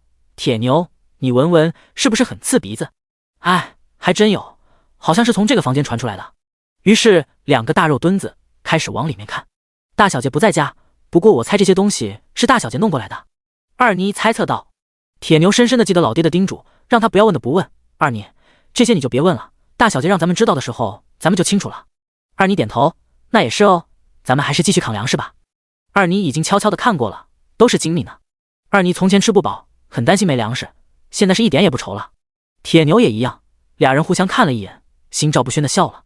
刘婶子招待着小伙计，看到沈飞买了这么多粮食，自己还没回来，就问道：“小哥，我家小姐呢？她买完了粮食去哪里了？”小伙计叹息一声，那位姑娘被王府的护卫给踢伤了。什么？刘婶子大惊。刚出来的二妮也听到了这个消息，飞奔过来。小伙计就看到一大团肉迎面扑了过来，吓得连忙后退。姑娘，你不要过来。谁知道他还没倒退几步，一座小山也来到身后。你说大小姐受伤了，人在哪里？铁牛出声问道。二妮也瞪着大眼睛，语气不善的质问：“我们小姐受伤的事情，你为什么不早说？”啊，不早说？小伙计被两个肉球前后夹击，吓得都冒汗了。哎，你们别着急，那位姑娘被一位贵公子就走了。小伙计把事情和刘婶三人说了一遍。事情就是这样，那位贵公子好像是认识你家小姐，直接抱着她离开了。小伙计看到车上的粮食已经卸没了，急忙从二妮和铁牛的包围中挤了出来。好了，粮食也送到了，我就先走了。刘婶追问道：“小哥，知道那公子是哪家的吗？还有我们小姐被送去了哪里？”小伙计摇了摇头：“这我就不知道了。”说完直接赶着马车离开了。刘婶现在六神无主，直接吩咐道：“铁牛，快去长乐村把你爹和你刘叔给叫回来。”铁牛急忙赶马车，一溜烟就跑了。二妮这时候狂拍自己的脑袋，口中呢喃道：“都怪我，我就应该跟着大小姐出门的，否则也不会害得大小姐被人踹伤。”李姑姑刚刚一直在偷听，在门口传来响动，众人开始搬粮食的时候就出来看了。现在知道沈飞受伤了，还不知所踪，心里就有了盘算。他急忙来到沈玉的房间：“少爷，少爷！”沈玉看他急匆匆的样子，皱了皱眉头：“李姑姑，什么事这么惊慌？”“少爷，是大小姐出事了。”“什么？你说阿姐她怎么了？”沈玉想起身，又被李姑姑给制止了。少爷，当心你的腿。沈玉在喝了沈飞给的药剂之后，就感觉腿恢复的好多了，比过去快的不得了。他一边心惊那蓝色药剂的药效，又感激阿姐可以把这么好用的药给他用。那药太过神奇，他就是李姑姑都没告诉，就是害怕给沈飞带来麻烦，毕竟这太不可思议了。沈玉为了不引起别人的怀疑，因此每日在床上休息或是温习功课。如今听到沈飞受伤了，沈玉才如此震惊和担心。李姑姑，阿姐怎么了？你快说啊！大小姐受伤了，说是被王府的护卫打伤的。哎，就是不知道大小姐惹了什么大麻烦。沈玉一个眼刀飞过去，李姑姑不敢抱怨。阿姐回来了没？快扶我过去。沈玉吩咐。少爷，大小姐没回来，听说被一名公子就走了。沈玉更急了，同时也恼怒李姑姑，说话不说明白。你去把刘婶请过来。刘婶这时候和二妮已经来到门外。沈玉毕竟是这个家的少爷，也是主子，现在沈飞出事了，是要和沈玉说的。沈玉看到刘婶子，急忙吩咐道：婶子，你们去找人的时候，先去咱家附近的医馆看看。二妮听到这个吩咐，一溜烟的就跑走了。第58章，小福宝，除了睡觉，我还能干什么？沈飞一直在昏迷，口中还不断发出声音。唐之琳就在旁边看着沈飞，听到他嘴里喊着什么，就把耳朵凑了过去，就听到沈飞喊着：妈妈，妈妈，不要走。唐之琳以为沈飞是在喊他的奶娘，毕竟这时候一些年纪大的奴仆也被称为妈妈。这时候就听到外面传来婴儿的啼哭声，唐之琳皱紧眉头，急忙走了出去。他知道那小孩是很少哭的，现在不知道是什么原因。唐之琳顺着声音来到了李嬷嬷的屋子。嬷嬷，是怎么回事？李嬷嬷也是尴尬。公子，老奴忘记请奶娘了。这还真不怨李嬷嬷，毕竟她也不知道这孩子和唐之琳的关系，也不知道主子会留这对母子多长时间。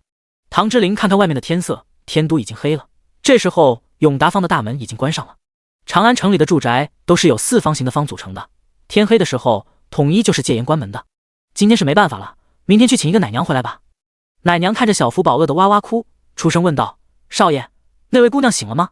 唐之琳虽然有些不忍心，但是看到大哭的小孩也没有办法，只能试试。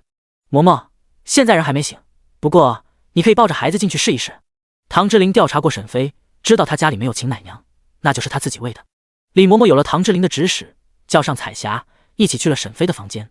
最后沈飞是斜靠在彩霞的怀里，李嬷嬷抱着小福宝，才对付着让小福宝喝上一口奶。沈飞迷迷糊糊之间感觉身体有异样，睁开眼睛之后就看到了小福宝的大脑袋，而且他身后还软软的，再往前看就看到了一个40多岁的女人，她正拖着小福宝的屁股让他吃奶。沈飞想再次昏过去，这是什么大型社死现场呀？沈飞想安慰自己这是在做梦，他怎么会遇到这么尴尬的事？一定是在做梦，在做梦。他现在都感受不到肋骨的疼痛了。小福宝是饿狠了，拼命的吸吮奶水，口粮不知道什么时候能再吃上，这次得吃着够本才行。才2个多月大的小娃娃，吃奶竟然还能吃一脑门子的汗。李嬷嬷见状夸赞道：瞧这小子多有劲啊！沈飞知道这是真的了，不能再掩耳盗铃，说是做梦了。一切都是真的，尴尬也是真的，仔仔这力气也是真的大，好像是感觉吃了上顿没下顿，拼命的吃啊。就这么维持了1刻钟，终于结束了。彩霞再次把沈飞扶着平躺下去，然后把他的衣襟拉上。沈飞现在也算是衣衫整齐，终于不那么丢脸了。老嬷嬷，这是哪里？沈飞声音沙哑地问道。沈飞记得他昏迷前遇到了那个病娇公子的。李嬷嬷笑着回道：沈姑娘，这是武家，也是3公子的宅院。3公子？是唐公子吗？沈飞追问。沈飞和唐之琳见过2面，第一次是在破庙，第2次是在茶楼，还真不知道他叫什么。知道他姓唐，还是因为唐之景的缘故。那日套话套出来的，知道病娇公子是唐之景的3哥。李嬷嬷现在见沈飞这么问，心里松了一口气的同时，又有些可惜。她看了一眼怀中的小福宝，还以为这孩子是公子的呢。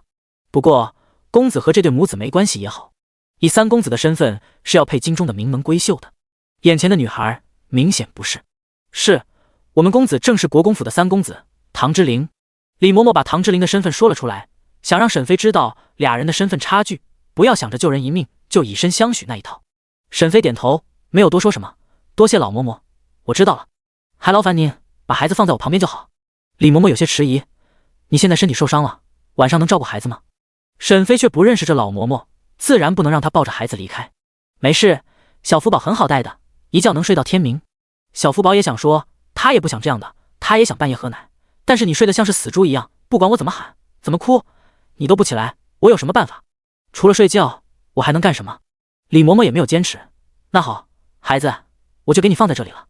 李嬷嬷把小福宝放在床铺的里侧，然后就带着彩霞一起出去了。沈飞在二人离开之后，活动了一下手臂，手臂还是能动的，就是胸前很疼。他轻轻的移动身子，让自己坐起来一点。他直接扒拉自己的实验室，找了找，终于找到了一管绿色的药剂，直接打开，喝了起来。这时候门突然被打开了，唐之琳一眼就看到了沈飞手里的绿色瓶子。沈飞的药才喝一半，见到唐之琳进来，吓了一跳，咳，还咳。沈飞开始猛烈的咳嗽，尼玛，咳嗽起来是真疼呀。唐之琳走了过来，自然的给沈飞拍背。沈飞，这次的药水怎么是绿色的？唐之琳不知道自己这句话的杀伤力有多大。沈飞惊恐的看着唐之琳，你怎么知道这药剂的？沈飞觉得自己和唐之琳并不熟悉，他们一共也就见了这2-3面，难道他也是穿过来的？沈飞瞪大眼睛，直直的盯着唐之琳。唐之琳拿出一个空瓶子，我在宋燕那里买过一只蓝色的。沈飞知道是这样，心里稍稍安定，哦，没有暴露，他想多了。那你还真幸运，那药剂的好处你感受到了吧？唐之琳点头，很好用。沈飞心里有些骄傲，都是我研制的呢。他干脆的直接把绿色的药剂喝了下去。蓝色是解毒的，这个绿色的是什么作用？唐之琳追问。第59章，你的玉佩是我的。沈飞发现这个病秧子眼睛还挺毒的，不过第一次见他的时候，这家伙总是咳嗨嗨的，好像得了肺痨病一样，现在怎么距离自己这么近？危险呀！沈飞开口提醒道，唐公子，你先离我远一点。唐之琳，实在是沈飞的嫌弃太过明显，让唐之琳一下子就看出来了。沈飞看唐之琳脸上笑模样一下就没了，急忙解释道，唐公子，我毕竟是女眷，这么晚了，咱们孤男寡女的共处一室，总归是不妥。我死了夫君，如今又是寡妇的身份，咱们这样对你的名声有碍。唐之琳，虽然俩人还没什么关系，但总感觉这个女人在咒自己早死。沈飞还在继续巴巴，也是可怜我的仔仔，才出生就没了爹，真是太不幸了。现在我又受了伤，劳烦唐公子救了我了，我本应该感激不尽，可是我毕竟是个寡妇，唐公子这么晚了还留在这里，确实不妥。我的名声不要紧，连累公子的名声就不美了。沈飞巴拉巴拉说了一大堆，就是想转移话题，不想让唐之琳盯着药剂的事情，还有给自己刚才的嫌弃找补，想让唐之琳忘记。沈飞喝了那瓶修复的药剂，确实好了不少，也有力气了。这款绿色的药剂要比蓝色的药剂还珍贵，在实验室里也没有几支，得省着点用。沈飞喝完之后，感觉胸口都不再闷痛了。唐之琳一眼就看出了沈飞的小心思，轻轻的哼了一声，距离沈飞又近了一些。沈飞想往后躲，心中暗骂，这家伙还来劲了是吧？唐公子，沈飞眼巴巴的看着唐之琳，装作柔弱的样子。还别说，沈飞的小模样扮可怜还真适合。沈飞本来就是小白花的长相，如今受伤了，显得更是柔弱。唐之琳看着沈飞的眼睛，觉得这女人是装的，表情都可以假装，但是眼神骗不了人。还有这女人刚刚说什么寡妇没了爹等字眼，让唐之琳觉得很不舒服。她可不想早死。你放心，仔仔的爹活得好好的。沈飞双眼微眯，这家伙怎么回事？你知道什么？唐之琳指着沈飞的脖子上的玉佩说道，这个玉佩是我的。沈飞呆住了，他的玉佩？沈飞在知道自己不是孙家的孩子之后，就想着自己的身世。他在看到唐之景的玉佩的时候，还以为自己是唐府的孩子呢，所以他才向唐之景套话，想要知道更多国公府的消息。现在这狗男人说这玉佩是他的，你说这玉佩是你的？唐之琳点头，确实是我的。那为什么在我这里？沈飞看着唐之琳，猛然想到一个问题，你是说我脖子上的玉佩是你给我的？应该是吧？唐之琳含糊道。沈飞不满意了，什么是应该是吧？你给没给？你自己不知道吗？还有，如果这玉佩是你给我的，那你是想说我的孩子是你的呗？那在破庙里的时候，你怎么没认出来我？这说不通呀。沈飞开始质疑唐之琳的话，这家伙应该是在骗人，或者是有不可告人的秘密，或者他不是唐府的孩子，自己才是，这家伙就想骗他。唐之景可是说过的，唐家的孩子都是有唐府标志性的玉佩。沈飞开始阴谋论了。唐之琳不知道沈飞的想法，解释道，我失忆了，丢失了半年的记忆，啥都不记得了。唐之琳这时候也想到了问题的关键，不对啊，我是失忆了，你应该没有吧？唐之琳把自己的俊脸凑得更近一点，你好好看看，就一点印象都没有吗？沈飞一个大巴掌呼了过去，把唐之琳的脸推开。哎，说话就说话，离这么近干什么？沈飞也不知道是什么原因，他是穿过来的，哪里知道原主和这狗男人的事。不过这也没办法，他接受了原主的部分记忆，不是全部。有关原主和孩子父亲的记忆可能没那么美好，原主或许就是想遗忘。难道原主是被人下药了？咦，还真没准。原主可是有未婚夫的，怎么会和这男人发生关系，还生了孩子？想到可能被下药的可能性，沈飞看唐之琳的眼神都不善起来。没有印象，一点都没有。不过你可能不知道吧，我原来是有未婚夫的。唐之琳，糟糕，事情大条了。难道是自己强迫人家小姑娘呢？唐之琳不敢肯定，因为她的毒发作的时候，她的意识也是混乱的。可是如果仅仅是毒药发作，也不可能兽性大发，强迫人家小姑娘。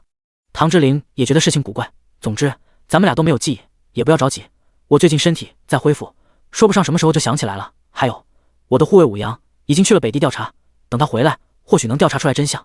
沈飞点了点头，他穿过来的时候就是在破庙生孩子，北地的事情知道的也不多。沈飞想到这男人或许是仔仔的父亲，就开口道：薅一根头发给我。什么？头发？唐之琳吃惊地望着沈飞，身体发肤受之父母，头发怎么能随意给人？还有只有是那种新婚夫妻才需要男女的头发绑成同心结。唐之琳觉得俩人还不是时候。给我一根头发就行，带毛囊的。唐之琳怪异地看着沈飞，你只要一根？就一根，快点，有大用，有了这根头发就不用咱俩在这猜来猜去了。沈飞解释道。唐之琳半信半疑地从头上薅了一根头发，递给沈飞，给你。沈飞看了睡得正香的小福宝，顺手也拔了一根。小福宝睡得正美呢，就感觉脑袋一疼，直接张开大嘴，哇哇哇哇哇哇的大哭起来，哭的那叫一个惊天动地。唐之琳，这女人是不是有病？仔仔睡得好好的，为什么要弄哭了？第60章，哎，三公子还真是用情至深呀。沈飞非常尴尬，他还以为这孩子不会醒呢。就一根头发，能有多疼？这小子就是娇气。唐公子，听你的意思是说这孩子可能是你的，你现在抱着哄一下，可以吧？我现在抱不了孩子。唐之琳白了一眼沈飞，看到小福宝小脸都哭红了，有些心疼的把小福宝抱了起来，轻轻的哄着。他看过李嬷嬷是怎么抱孩子的，于是也调整了角度。小福宝有人抱着了，抽抽搭搭的，哭声逐渐小了，加上就是疼那么一下，很快就停止了哭声。就是这一哭，把小福宝给整醒了，来精神了，一点也不困了。沈飞现在没办法看孩子，唐之琳也不想在沈飞的房间待太久。唐之琳提议道：要不我把仔仔抱到我的房间，我的房间就在隔壁。沈飞看了看唐之琳的俊脸，而且还可能是仔仔的父亲。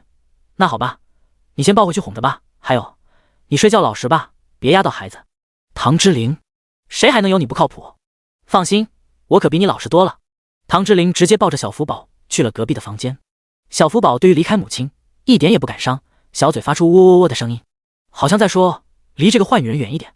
沈飞在俩人离开房间之后就闪身进了空间，他把唐之琳和小福宝的头发样本都进行了实验。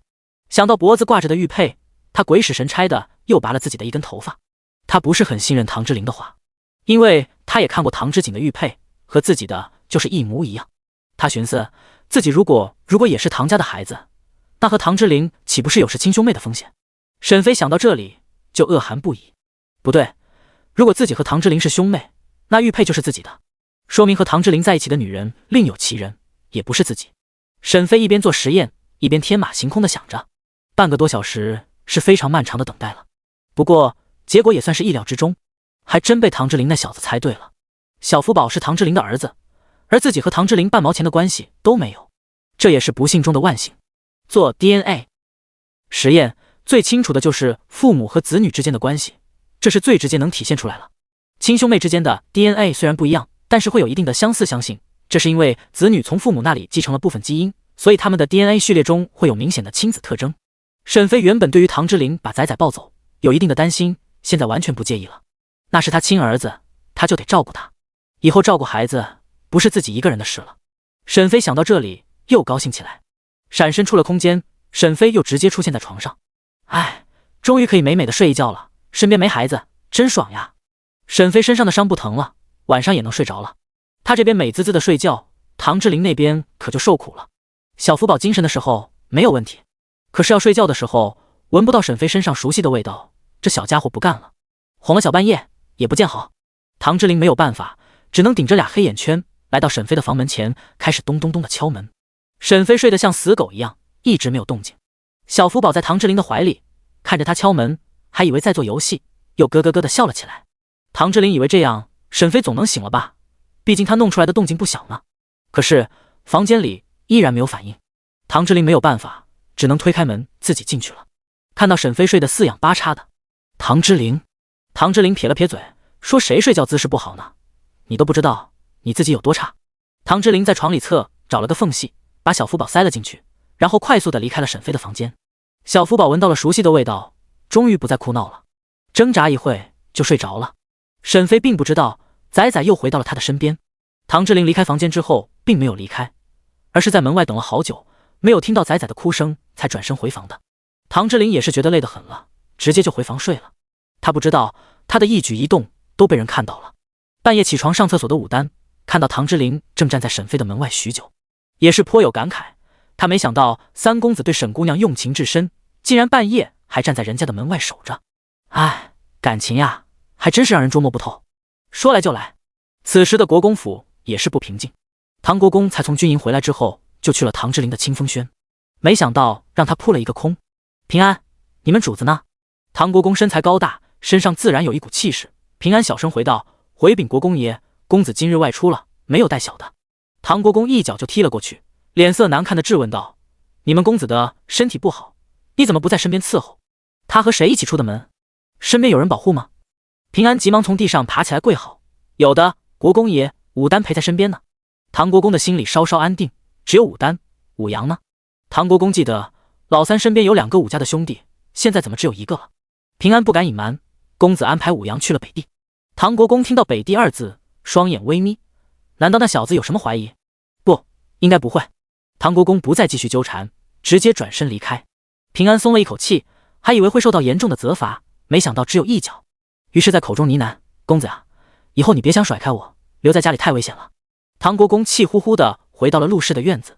此时陆氏正听着下人的禀报：夫人，消息千真万确，三少爷真的当街抱了那个寡妇上了马车，直接带人离开的。唐夫人不太相信，光天化日就这么大庭广众之下就抱了那个寡妇。房妈妈点头：是的，夫人，我听说那寡妇追着北境王妃的马车，被王府的护卫误认成了刺客，直接给打伤了，吐了一大口血呢。房妈妈描述的很详细，这些信息都是在四少爷唐之锦的小厮那里知道的。唐之锦的丫鬟和小厮都是唐夫人的人，也都是他的眼线，因此四少爷每天干了什么，吃了什么，见了什么人，唐夫人想要知道都会一清二楚。第61章发怒。唐国公站在门外，听到了俩人的谈话，他现在的脸色更臭了。他原本就是一肚子怒火过来了，现在又听到老三和一个寡妇有牵扯，就更加气愤了。他直接用脚踹开了唐夫人的房门，大声质问道：什么寡妇？谁和寡妇有牵扯？唐夫人也被吓了一大跳，丈夫过来多久了？又听到了多少？唐夫人一个眼刀飞过去，对着唐国公身后的下人冷声质问道：你们的规矩呢？国公爷回来了，为什么不禀报？院子里的下人呼啦一片，都急忙跪在地上。他们也是有苦难言，国公爷不让他们通报，他们有什么办法？沈凌香跟着众人一起跪在地上，他觉得自己也是倒霉透了，就不应该这个时候过来。这个时间了，他完全可以回去休息，只是他隐约间看到了世子往夫人这院子走了过来，他就想过来卖个好。谁知道过来的人是国公爷啊，也不知道国公爷为什么发这么大的脾气。唐国公看着陆氏：你不要岔开话题，你们刚刚在说谁的事情？唐夫人无奈的叹息一声：国公爷，原本我也是想调查清楚再和你说的，没想到竟然被你听到了，那我也就不瞒你了。唐国公追问：还有什么？你一次说清楚。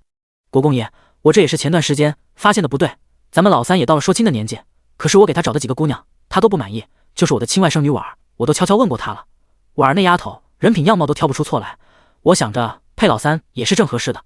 那丫头呀……唐国公不耐烦听这些事情，说重点，扯你侄女干什么？唐国公还是知道陆婉这丫头的，他可不觉得她能配得上老三。那丫头的爹就是个庶出，又只是个6品的小官，简直给老三提鞋都不配，还想把陆婉嫁给老三，真是异想天开。唐夫人被唐国公给打断了，很不高兴。别以为她没看出来，丈夫在她提起婉的时候是满眼的嫌弃。难道她的外甥女还配不上你那病秧子的儿子了？罢了，既然你不满意碗，就给你挑一个更差的。陆氏把脾气往下压了压，语气轻柔道：“国公爷，不要急，老三不满意碗，我也就没有强迫他，想着再给他找个好姑娘。可谁知……痛快说，你这人是怎么回事？这年纪大了，脑子也不好使了吗？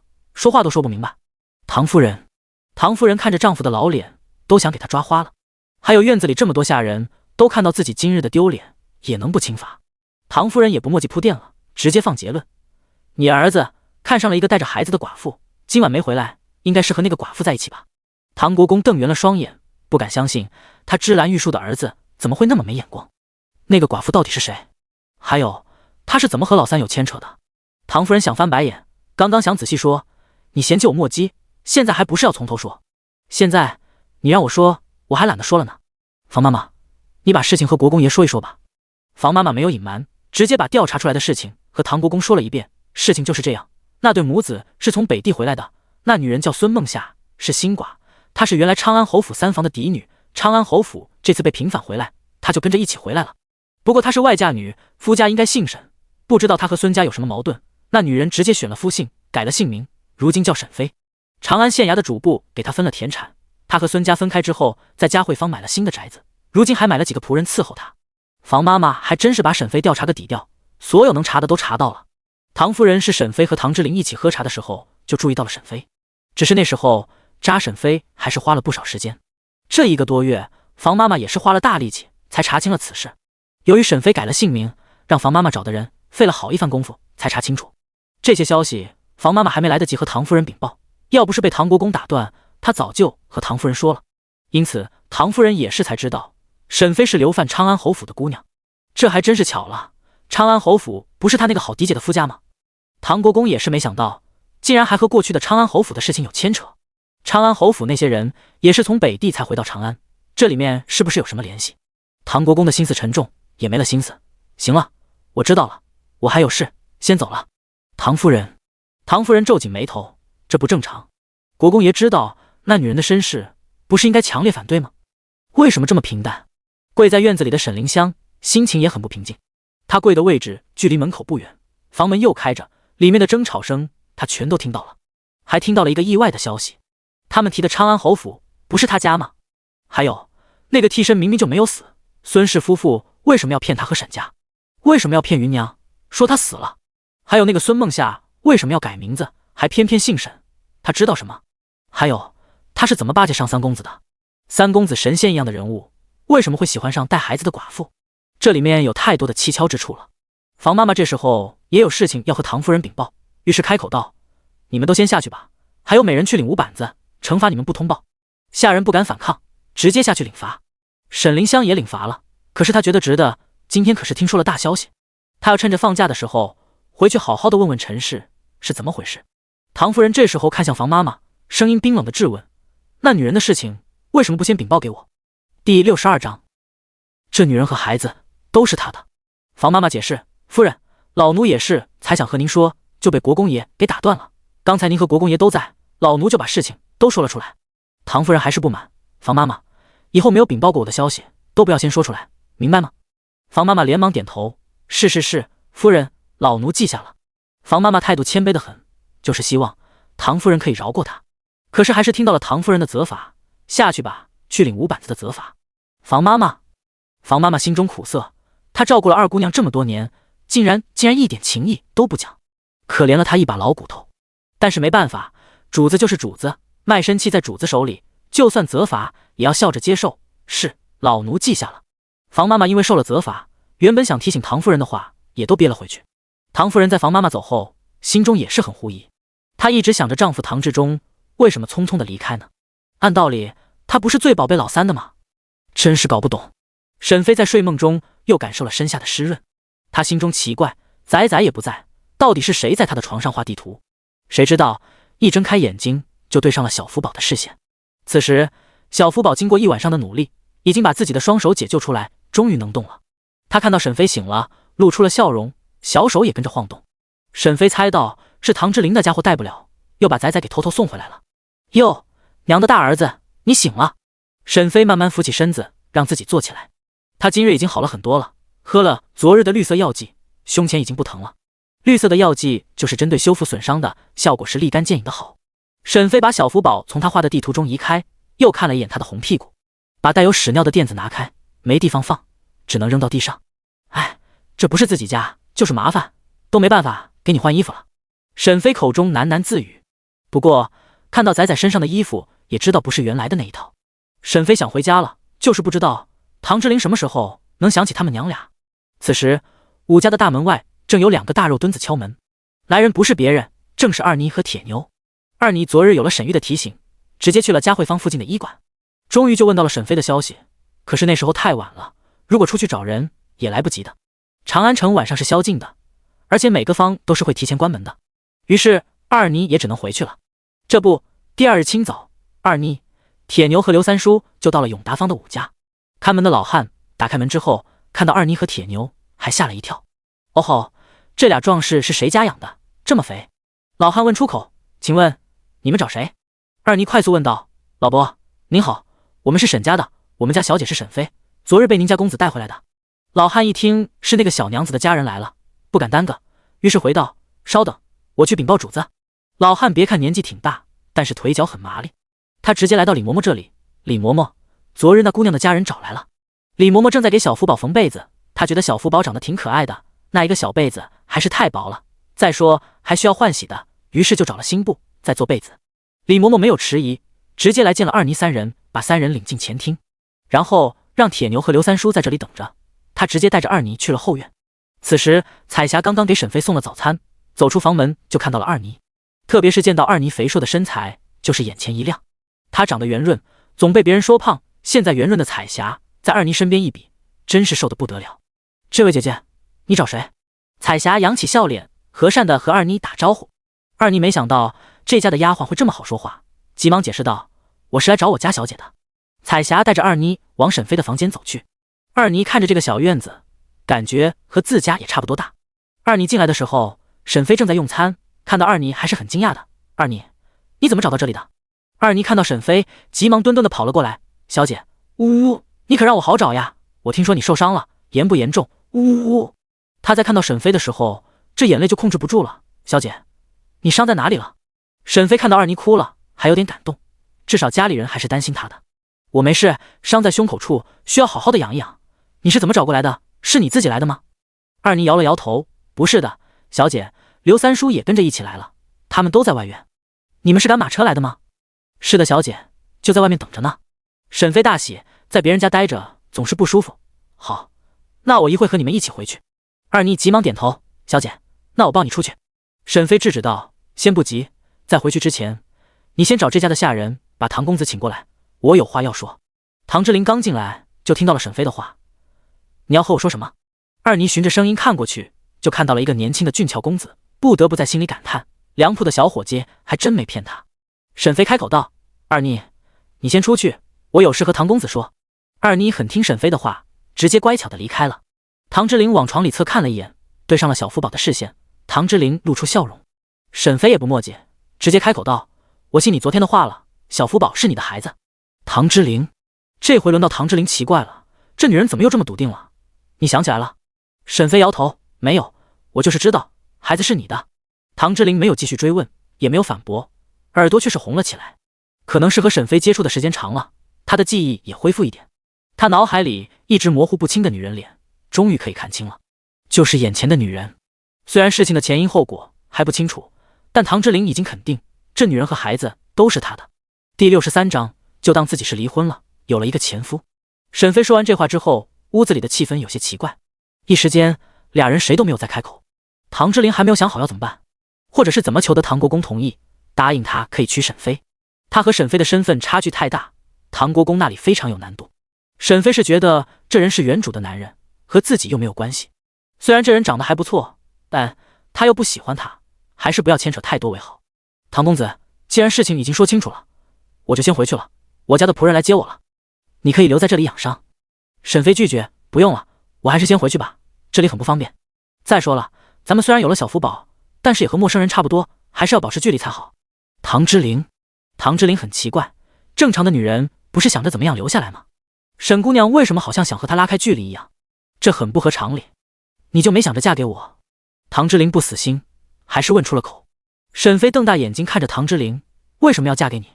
咱们又不熟。可是咱们有了孩子，你不嫁给我怎么办？沈飞轻哼一声，我现在是寡妇的身份，好的不得了，有钱有娃没老公，多爽呀，一点麻烦都没有。唐之琳简直不敢相信他听到的话，这是什么虎狼之词。好了，我也不和你磨叽了，我要走了，多谢你昨日救我。唐之琳还不能给沈飞保证，但是他是不会放弃的，既然孩子都有了，这女人就是他的人了。那我想看孩子了，怎么办？沈飞不在意的道，你想看就来我家看呗，等仔仔长大一点了，你也可以直接接走，出去玩几天。沈飞已经想明白了，就当自己是离婚了，有了一个前夫，这样事情就解决了。唐之琳还是第一次碰到这样的女人，不过这件事可以以后再说，当务之急是让父亲唐国公同意婚事，等确定了再和这女人说也行。好，我抱你吧，送你出去。唐之琳说这话的时候，耳朵又红了。沈飞摇头，不用，然后直接喊道，二妮，你进来，抱我出去。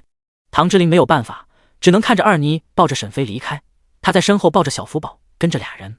彩霞拿着沈飞昨日抓的药，在一边跟着。铁牛和刘三叔看到沈飞和二妮出来，都松了一口气。刘三叔这时候走到唐之琳身前，多谢公子救了我家小姐，这些糕点还请您收下。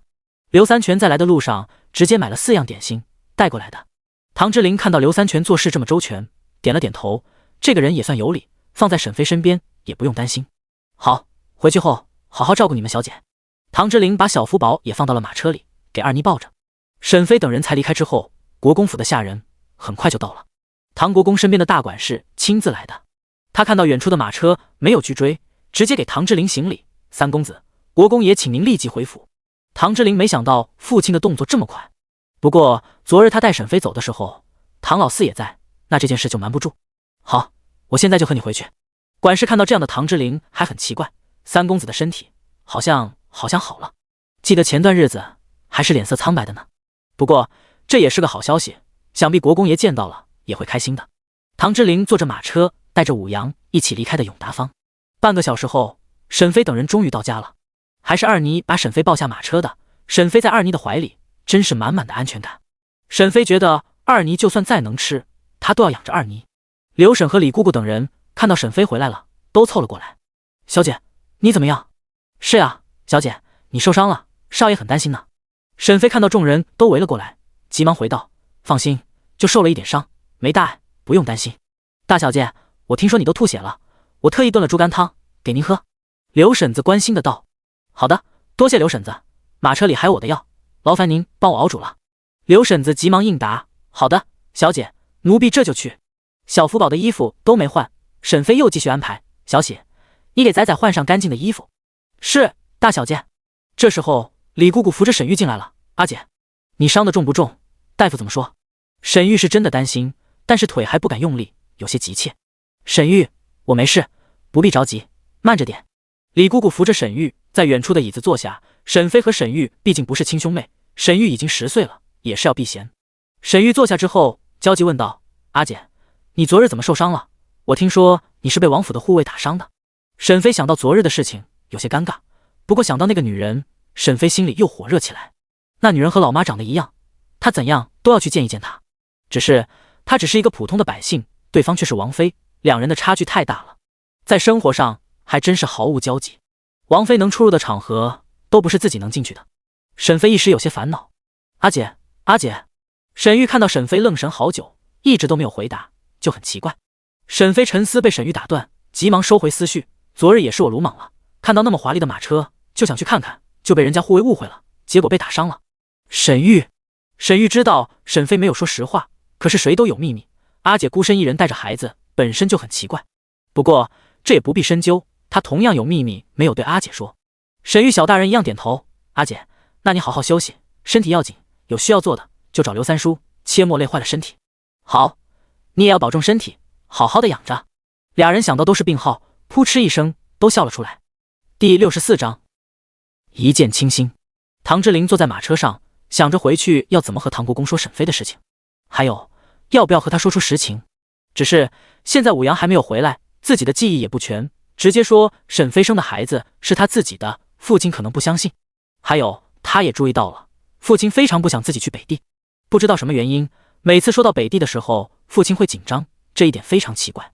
唐之琳之所以去北地，也是听说他是父亲在北地生的孩子，他是唯一不是在府里出生的。记得小时候，他问唐国公有关生母的事情，都会被搪塞过去，甚至有的时候唐国公会生气。这也是他悄悄去北地，不敢告诉唐国公的原因。唐之琳想去北地查自己的母亲是谁，可谁知道回来之后就失去了那部分记忆，甚至都不知道自己还有了一个孩子。想到孩子，就想起了小福宝。唐之琳开口道：“武丹，把我送回府之后，你先回家一趟，请李嬷嬷去沈家住一段日子。沈姑娘受伤了，照顾不了孩子。”想到沈家那几个下人，好像真没有哪个能拿得出手的，又提议道：“送明月过去，让她照顾沈姑娘。”是，公子。武丹赶着马车，心里活动也不停。明月是个会功夫的，看来三公子还真宝贝沈姑娘，不仅送她娘过去帮忙，还送女护卫去保护她，看来是真上心了。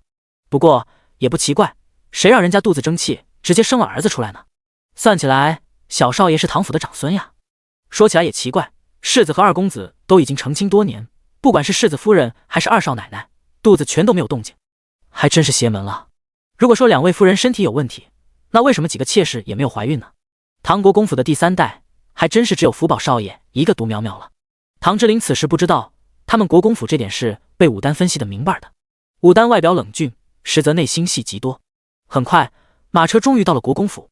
唐之琳没有让武丹扶着，直接走下马车。他如今毒已经解了，已经18岁了，又有了孩子，不能像过去那样默默无闻，隐藏在别人身后。该争取的事情也要争取。大管事跟着唐之琳，看着他这一切的变化，心里很是感慨。他急忙走上来：“三公子，国公爷在书房等您。”唐之琳点头，然后大步流星地走了进去。此时的国公府都知道了三公子看上一个寡妇的事，毕竟昨日那么多下人都听到了房妈妈的话，唐夫人也不想隐瞒，于是这消息像长了翅膀一样在府中发酵。不管是丫鬟仆妇还是管事小厮，都是知道了唐之琳的壮举。有人猜测唐之琳就喜欢已婚妇人，还有人传外面的女人是带着孩子来求三公子给个名分的。总之，在唐夫人的有意放纵下，消息飞快传播，甚至已经传到了长安城其他官宦人家。毕竟这些奴仆也是关系复杂，谁还没有几个亲戚呢？唐之琳进府的这一段时间，已经听到好几处下人在小声嘀咕了。这些他都不奇怪，毕竟嫡母的手段他早就知道，表面上对他关怀备至，其实恨不得他早早的死去。他知道唐夫人一直觉得唐国公忘记不了他娘，可是唐之琳不这么觉得。他虽然不知道自己的娘是谁或是长什么样，但他不相信父亲是个情种。这府里姨娘可没少抬。可是也是奇怪，为什么这么多年府中就没有了新生儿出生呢？唐之琳来到书房门外之后，没有进去，而是等着大管事进去禀报。此时的唐国公经过一夜的缓冲，现在也没那么气了。他就想知道唐之琳是怎么想的。大管事进去禀报之后，唐之琳很快就被请进书房。大管事帮着俩人把门关上，守在外面。唐国公坐在上首，看着唐之琳给他行礼：“爹，起来吧，老三，你知道我找你来是干什么吧？”唐之琳还不想摊牌，他还要等武阳回来再做决定，于是装傻充愣道：“爹，孩儿不知道，你叫孩儿来是有什么事？”唐国公，这小子还在这跟他打马虎眼是吧？于是重重地拍了一下桌子，双眼圆瞪：“你不知道？你都能当街抱个寡妇，一点也不知道避嫌，现在竟然还不肯承认！”唐国公怒了。他原本还以为是夫人在诬陷老三，于是他亲自找人查了。昨日老三的行为可是在大街上，众目睽睽之下，被很多人都看到了。唐国公更是气不打一处来：“你昨晚没回来，也是和那女人在一起？”唐之琳点了点头，没有否认：“爹，我昨日是救了一个姑娘，碰巧那姑娘昏迷，我就把她带到了永达坊的宅子。我听说你从前就认识她，你们是什么关系？怎么认识的？”唐之琳见唐国公问得这么笃定，心里也是有些犹豫。老爹到底知道多少？就见过几面，孩儿对他一见倾心。唐之琳不知道唐国公知道多少，决定找个借口。一见倾心还真是个借口。他第一次见沈妃的时候，他才生产完，头发乱糟糟，穿得更像个乞丐。能对他一见倾心，才有鬼。他肯答应娶沈妃，除了俩人已经有了孩子之外，是不想要个被唐夫人随便给他选的媳妇。这样算下来，还不如找沈妃呢。沈妃还不知道唐之琳是这个想法呢，否则真的会啐他一脸：“你这家伙，你想娶，老娘还真不一定嫁呢。”唐国公见到唐之琳这么说，脑袋就是嗡了一下子：“老三，那女人可是个寡妇，还有个孩子，你堂国公府的三少爷，什么样的名门闺秀娶不到，偏偏看上她？”唐国公接受不了，同时心里也想见一见沈妃，想看看到底是什么样的天姿国色，能让唐之琳有这样的选择。唐之琳见到唐国公嫌弃沈妃有孩子，他在心里附议，要不是带孩子，我还真不一定娶她当正妻。第65章，只会口头教育的唐国公。唐之琳组织好语言，扑通一声直接跪了下来，爹，求您答应我吧，我真的很喜欢沈姑娘。唐之琳决定玩把大的，直接求唐国公，只要唐国公应允了，嫡母就没办法再左右他的婚事了。和那些陌生不知底细的人比起来，至少沈妃更顺眼，毕竟她是他第一个女人，也是他到现在为止唯一的女人。要说他对沈妃的感情爱到死心塌地，非她不可，还真不是。他们也才短短的见了几面，但要说一点好感也没有，那也不是。如果没有一点心动和喜欢，他也不会对唐国公说娶她。总之，唐之琳对沈妃的感觉很复杂，再和他目前在唐府的处境和各种原因交织着，想要娶沈妃的目的显得没那么纯粹。但他想给沈妃正妻之位，给小福宝一个嫡子的身份。唐国公看到唐之琳跪在地上，眉头一跳，快步过去，一把把唐之琳拉了起来。看到他一脸坚持的样子，更是气不打一处来，直接摔碎了一个杯子。你做梦！他气得围着唐之琳转圈圈。你真要气死我了，还沈姑娘，她都是生了孩子的妇人，称什么姑娘？她配吗？唐国公气狠了，直接开始骂人，说的话也很难听。唐之琳，他感觉在父亲面前直接叫沈妃的闺名不太合适，这才喊沈姑娘的。没想到老爹会挑这个毛病，爹，你这么说未免太过分了。我过分？我哪里过分了？他也不看看自己是什么身份，竟想入我国公府的门，真是岂有此理！你是什么身份？这天下除了公主，什么女人你都能娶，偏偏看上个罪臣之女。别以为我不清楚，那丫头其实是流犯昌安侯府的人，还是庶出三房的。别说昌安侯府被抄家了，就算昌安侯府还在，她都配不上你。更何况她还是死了丈夫、生了孩子的女人。老三，我告诉你，我就是死了都不允许你娶那个女人进门。唐国公暴怒道，他真是觉得自己好好的儿子被猪给拱了。唐之琳听到唐国公已经把沈妃的事了解得这么清楚，就有了怀疑。父亲是昨日才知道的，消息怎么会这么清楚？沈妃原名孙梦夏，因为她改名的原因，他当初还花了好长时间才查清她的背景。父亲只是短短的一个晚上就如此了解，看来是嫡母那边提供的线索了。嫡母应该已经盯着他好久了。唐之琳换上委屈的眼神，看向唐国公，爹，我是什么身份？我也是庶出，怎么还能嫌弃别人家是庶出的？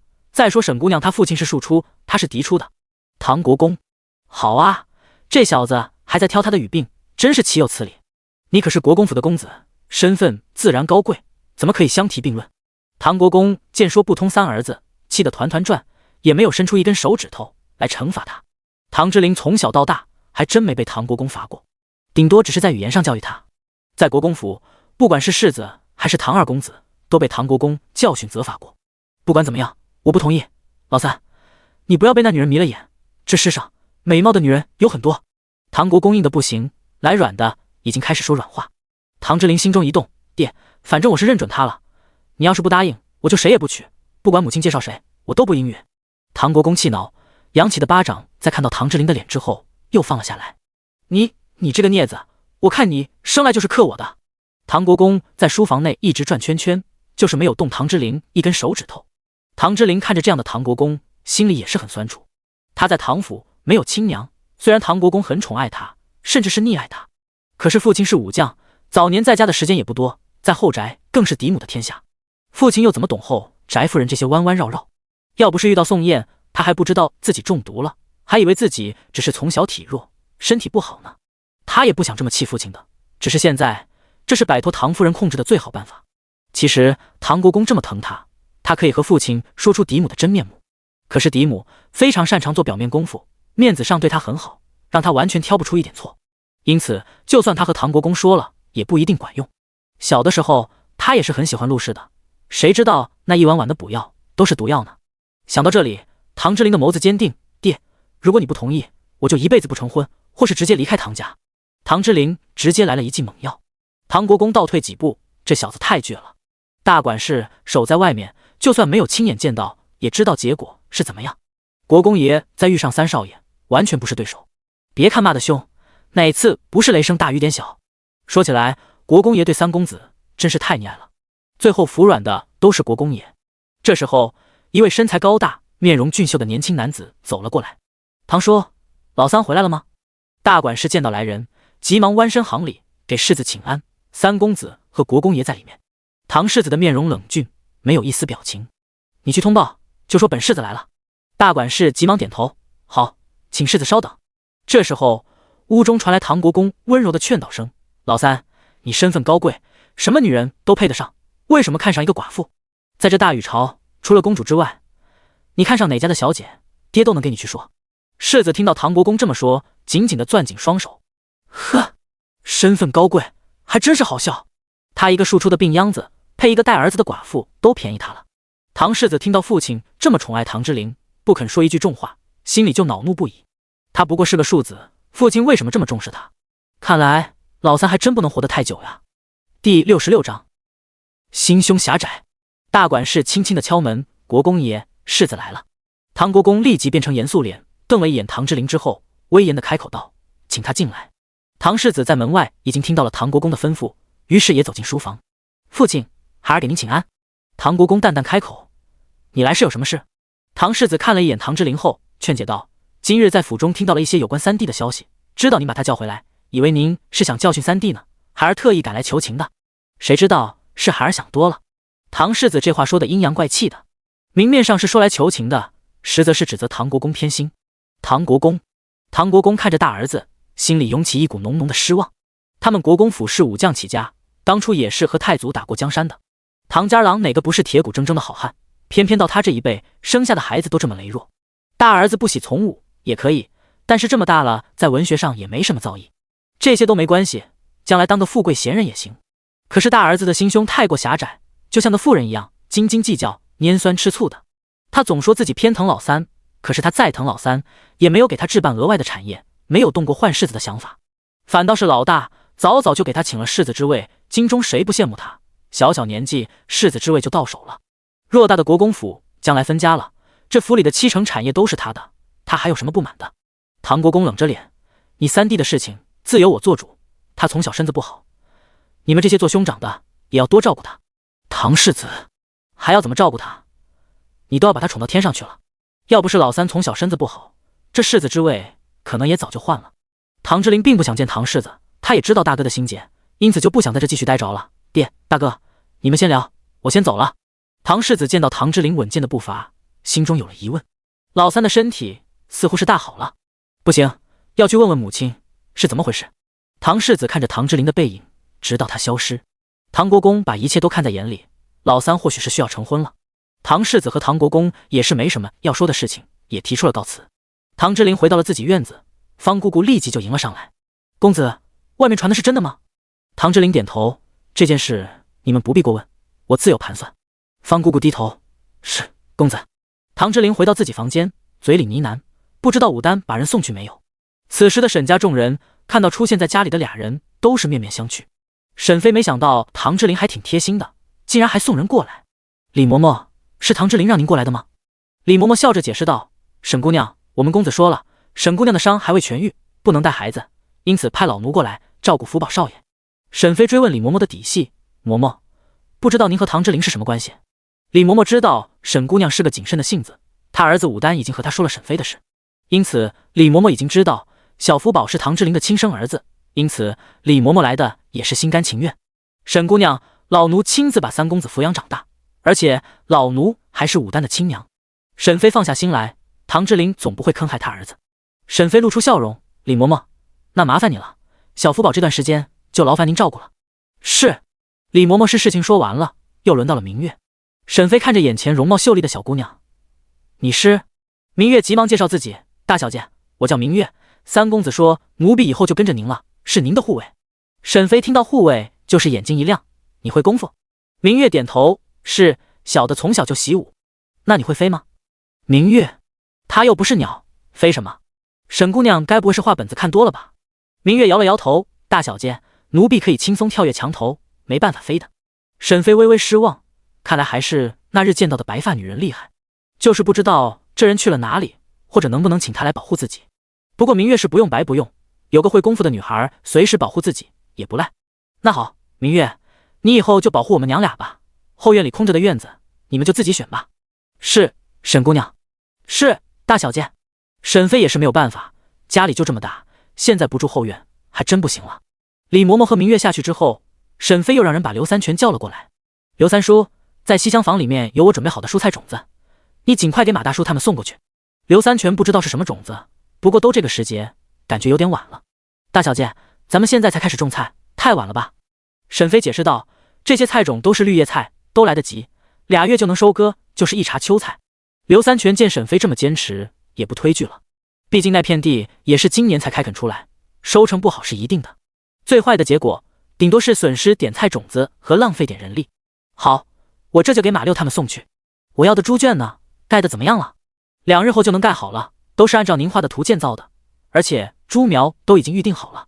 沈飞大喜，好好好，这些都要加快进行。刘三全离开之后，沈飞就没事了，他现在就想快点好，不过养伤确实是需要一段时间。之后的日子，沈飞的小日子过得真是舒心。小福宝有了李嬷嬷的照顾，完全不用沈飞多费心，还真是喜欢的时候把他抱过来逗一逗他。根据李嬷嬷的建议，又给小福宝请了奶娘。主要是沈飞身上有伤，喂奶不方便，加上他每日都要喝药，奶水中也是有药物的，对小福宝的身体也不好。现在小福宝再也不用饥一顿饱一顿的了，3个多月的小娃娃已经长得白白胖胖的了。第67章恢复力惊人。沈飞的身体有药剂的作用，恢复得非常快。虽然才半个多月的时间，他感觉完全没事了。老大夫被请到了沈家，给沈飞把了脉，然后又问了一些沈飞的问题，发现那些症状都没有了。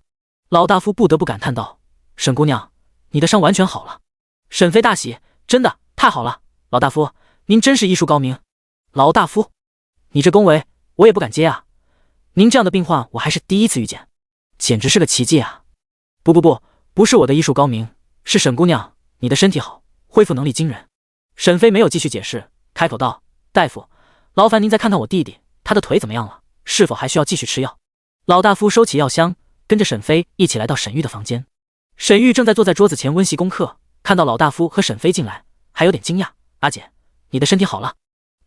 好了，完全没事了，你也让老大夫看看。沈玉点头，拄着沈飞给他定做的拐杖，走回床边，坐下去后才把受伤的那条腿拿了上来。大夫，您看看。老大夫把药箱放下之后，就解开沈玉腿上的纱布，然后检查伤口，然后又上手摸了摸，这里疼吗？沈玉摇头。那这里呢？沈玉继续摇头，还是不疼。老大夫疑惑，难道这小子的腿也好了？这沈家姐弟俩的体质未免太好了，恢复能力惊人呀。你这只脚放在地上，感受一下，能不能站立？沈玉心里有些紧张，终于到了这个时候，他慢慢的站起来，什么东西都没有扶着。李姑姑见状，心中大喜，眼中更是高兴的流出眼泪。少爷，你的腿终于可以站起来了。沈玉也是很兴奋。老大夫继续说道，走几步，我看看。沈玉深呼吸，然后缓缓地迈出了一步，然后发现受伤的那只脚一点也不疼了。沈玉又走了几步，还加快了速度。老大夫立即制止道，不要太用力，要慢慢来。你现在虽然能走了，也不要走太多的路。你现在这样的恢复情况，是我没有想到的。沈玉自然明白老大夫是什么意思，他自己心里清楚，要不是阿姐特殊的药剂，他是不会恢复这么快这么好的。他冲着沈飞露出了大大的笑容，阿姐，我真的好了，我可以走路了，我的腿不瘸了。沈飞也是很开心，是，你好了，不过也要听大夫的，不能久站，还要继续养一养。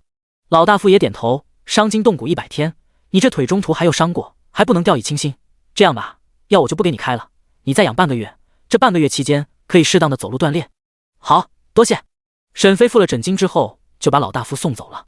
沈飞又回到屋子里，叮嘱道，沈玉，你先养着，等你好了，我亲自去给你找学院，朱夫子那里你就不用去了。阿姐，长安城有名的学院不仅需要考试，还需要名帖推荐，不是谁都能考的。沈飞觉得可以想办法，放心，我先去找找门路，咱们先试一试。沈飞确实是还没有好主意，但是这个弟弟已经认了，就不能不管他。沈玉能感受到沈飞的心意，这个阿姐对什么事情都没那么上心，大大咧咧的，竟然对自己这么细心，沈玉心里满满的感动。阿姐，谢谢你。沈飞揉了一下沈玉的脑袋，自家人说什么谢，阿姐希望你能开开心心的，不要整日愁眉苦脸，像个小老头。沈玉确实不是个活泼的孩子，甚至是有些内向沉默的时候居多。沈飞不知道他有什么样的秘密，但是希望他能活得轻松。总之，这个家里还有我呢，不用你担心。都说小孩太操心了，恐怕个子长不高。沈玉扑哧一声笑了出来。李姑姑在一旁看到俩人有说有笑的样子，心里并没有轻松，反而是有些失落。少爷真是越来越依赖大小姐了，如果哪一天他信任大小姐超过了他，可怎么办？李姑姑的心情非常沉重，刚刚因为沈玉腿好了的高兴劲立即又没了。要不要想个办法把俩人分开呢？李姑姑想到了来家里的李嬷嬷，好像是什么唐公子送来的，那这人是不是对大小姐有意思？如果大小姐出嫁了，那俩人就能分开了。李姑姑觉得自己可以去试探看看。沈飞并不知道李姑姑的想法，他和沈玉说完话之后就回了后院。他今天也是有重要的事情要做的，他要把在西厢房的化肥和猪饲料都送到村里去。这些东西早就应该使用的，但他身体没好，也就耽搁下来了。二妮、铁牛，你们跟我来。二妮和铁牛俩人跟了过来。小姐，你找我有啥事？二妮现在和铁牛处得越来越好了，这丫头后知后觉，终于知道铁牛的意思了。俩人现在也是定亲了。沈飞是一点意见都没有，他还希望二妮能给小福宝生个护卫，就像武丹那样的从小养大的护卫更可靠。而且二妮和铁牛俩人力气都大，沈飞也好奇俩人能生出什么样的孩子，因此俩人的婚期就定在了下个月初6。你们俩人先把这些猪饲料装到袋子里，然后拉去村子里。猪饲料是什么？二妮追问。就是猪吃了能更胖的东西。沈飞说完了，还一脸羡慕地看着二妮的肥肚子。二妮急忙吸了一下胖肚子。咦，不对啊，小姐刚刚还说猪呢，为什么要看我？来，动手吧，把这些都装到袋子里。铁牛立即制止沈飞动手。大小姐，我们做就好，您歇着。二妮也不再纠结，小姐是不是拿它和猪做比较，点头道：是呀，小姐，你看着就好，我俩一会就能做完。第68章被发现了，找上门。俩人的动作都很麻利，很快地上的猪饲料就都装到了袋子里。铁牛，你去把这些饲料都拉到长乐村的宅子里，一趟送不完就分2趟。好的，大小姐。铁牛离开之后，沈飞帮着二妮争着袋子，俩人继续装化肥。二妮和沈飞的鼻子都围了一块布条，这化肥也是非常刺鼻子的。小姐，这东西是毒药吗？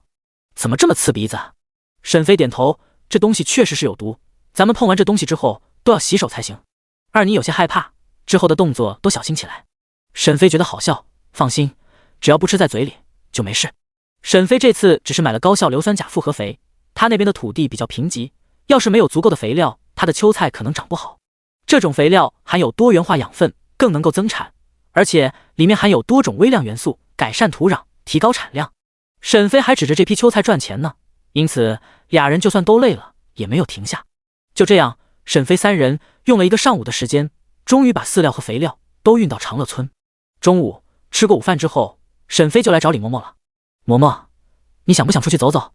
李嬷嬷看着沈飞，还很奇怪，走走？去哪里？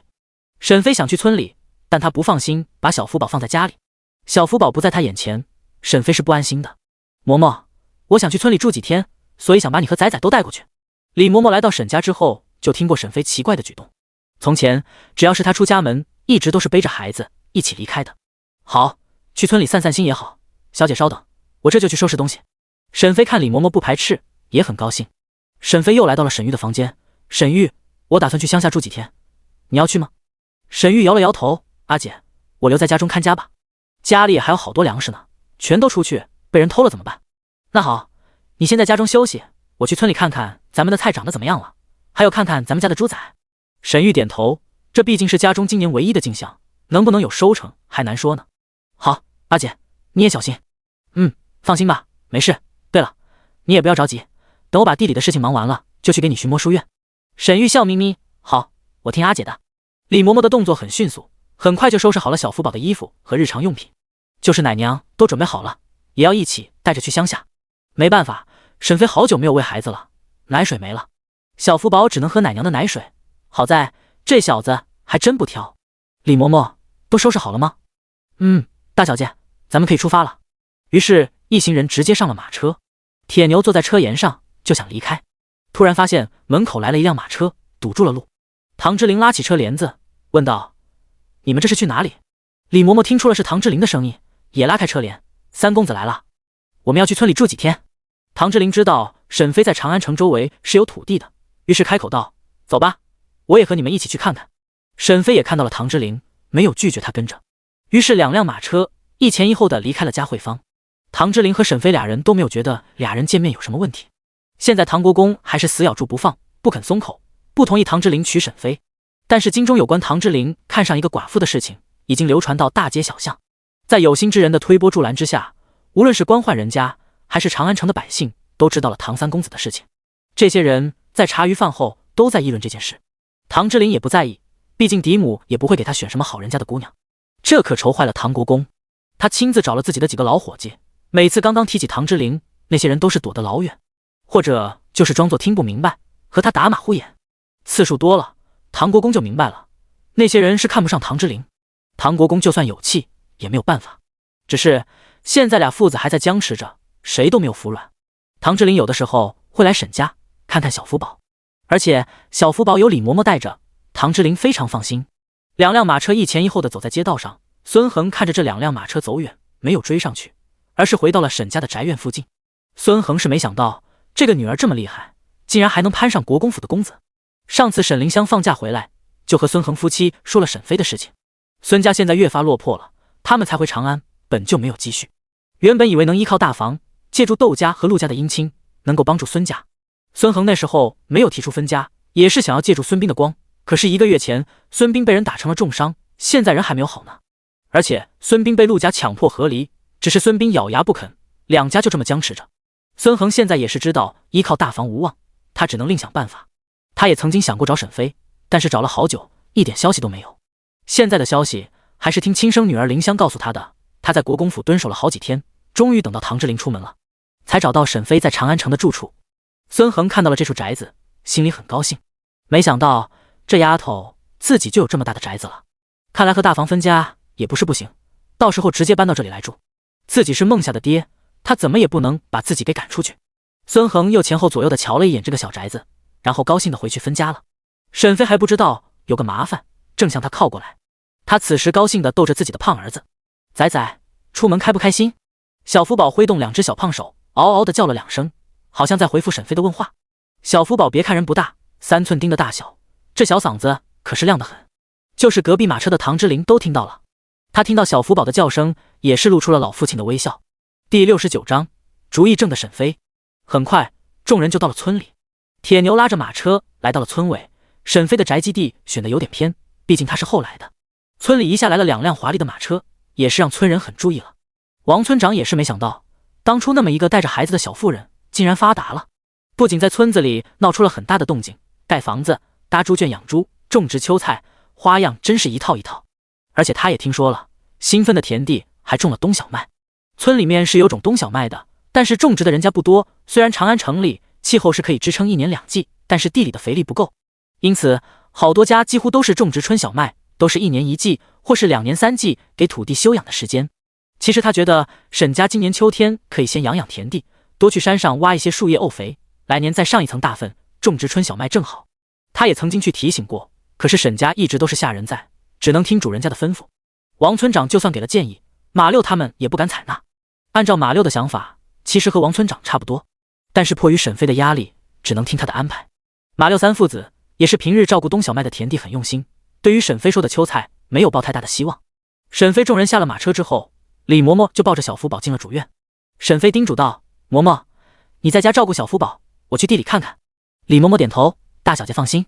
沈飞看向唐之琳：你是进去看孩子，还是和我一起去地里？唐之琳很好奇：你去地里干什么？你会耕种？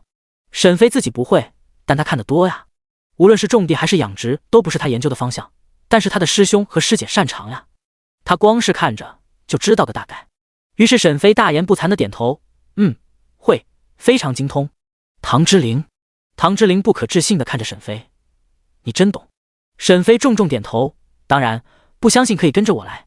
于是俩人一起坐着马车去了地里，车上面是铁牛般的化肥。俩人最先去的是冬小麦的田地，现在天气已经渐渐变冷，此时地里的小麦都已经出苗了，就是不太齐整。沈飞直接让二牛把化肥卸下来，马六带着2个儿子和儿媳妇都在地里，他们正在给缺苗的地方补苗。马六见到沈飞来了，急忙走了过来：大小姐，您怎么来地里了？沈飞指着地上的袋子道：马大叔，这些都是肥料，你们把它上到地里，能让土地更肥沃，这些都能增加土壤的养分。马六早就对地上那刺鼻的东西感兴趣了，于是解开一个袋子，就看到黑黢黢的小珠子，圆圆的滑滑的，看着很有意思。大小姐，这东西是肥料。马六不禁想闻闻，沈飞看他还想舔一舔的样子，急忙制止。马大叔，这东西有毒，不能吃，这是化肥。马六就是太好奇，觉得这东西奇怪，现在听说有毒，又不敢给冬小麦用了。大小姐，那这东西给小麦上了，不会把苗都要死吧？沈飞摇头，不会，你放心吧，你看，就这样做。沈飞抓了一把复合肥撒在麦苗上，就是这样，撒在根部就可以，剂量就按照我这样的来就行。沈飞给他实验一把。马六有些纠结，不过看到沈飞坚持的眼神，也不敢反抗。好的，大小姐。那好，咱们这些地全都用上这样的肥料，如果不够，可以和我说。是。在沈飞等人离开之后，马六就叫了儿子和儿媳妇过来，教了他们施肥技巧和注意事项，又叮嘱道千万不能吃，碰过肥料要洗手等注意事项。唐之琳这次跟着沈飞来，没想到他懂得还不少。俩人又坐着马车往前走，现在是去山脚下沈飞的养猪场，这里要远一些，坐马车也要10几分钟。唐之琳开口问道，你说的赚钱大计就是靠这些粮食？沈飞摇头，我没想种植粮食的，我最想种的是蔬菜，我想把蔬菜卖到那些高门大户里面去。唐之琳轻笑出声，那些人家都是有庄子的，佃农都是种植蔬菜给主家送去，根本就不用出来买。沈飞是没想过这一茬，那我可以把菜卖到那些酒楼饭馆，他们也都是有固定的送货商的，而且长安城稿种植的也不少，想要种植出好的蔬菜也很难，想要卖得好，那菜的品相就要好，不能有虫眼等等一系列的问题。沈飞开始还有些担心，在唐之琳说了更多的坏处之后，沈飞的眼睛就越来越亮，因为他说的问题他都能解决，因为他有高科技的化学物品，是这个时代其他人比不上的。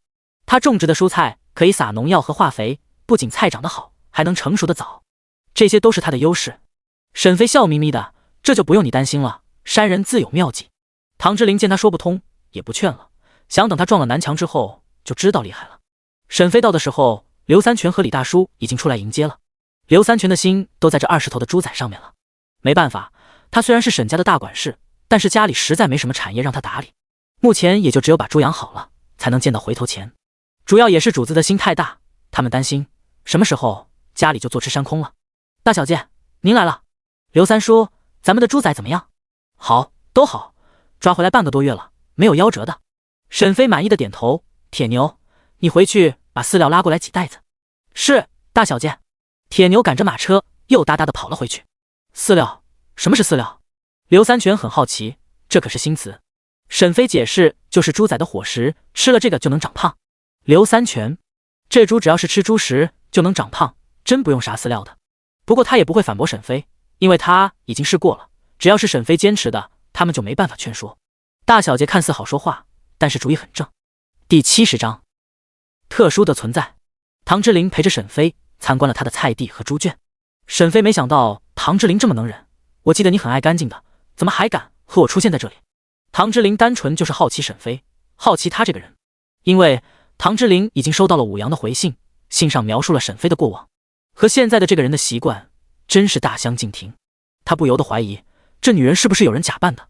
还有沈飞能拿出了这么多稀奇古怪的东西，都让唐之琳好奇，所以他今天才能陪着沈飞来猪圈，就是想观察他的一举一动。武阳还有2日就能回来，好些事情就可以亲自问他了。沈飞还不知道唐之琳对他有了怀疑，他现在的心思都在这些猪崽子上了。刘三叔，这些饲料一定要每顿都喂上，不能落下。是，大小姐。刘三全也想做个实验，看沈飞说的信誓旦旦的，他也有了怀疑，或许大小姐说的是真的呢。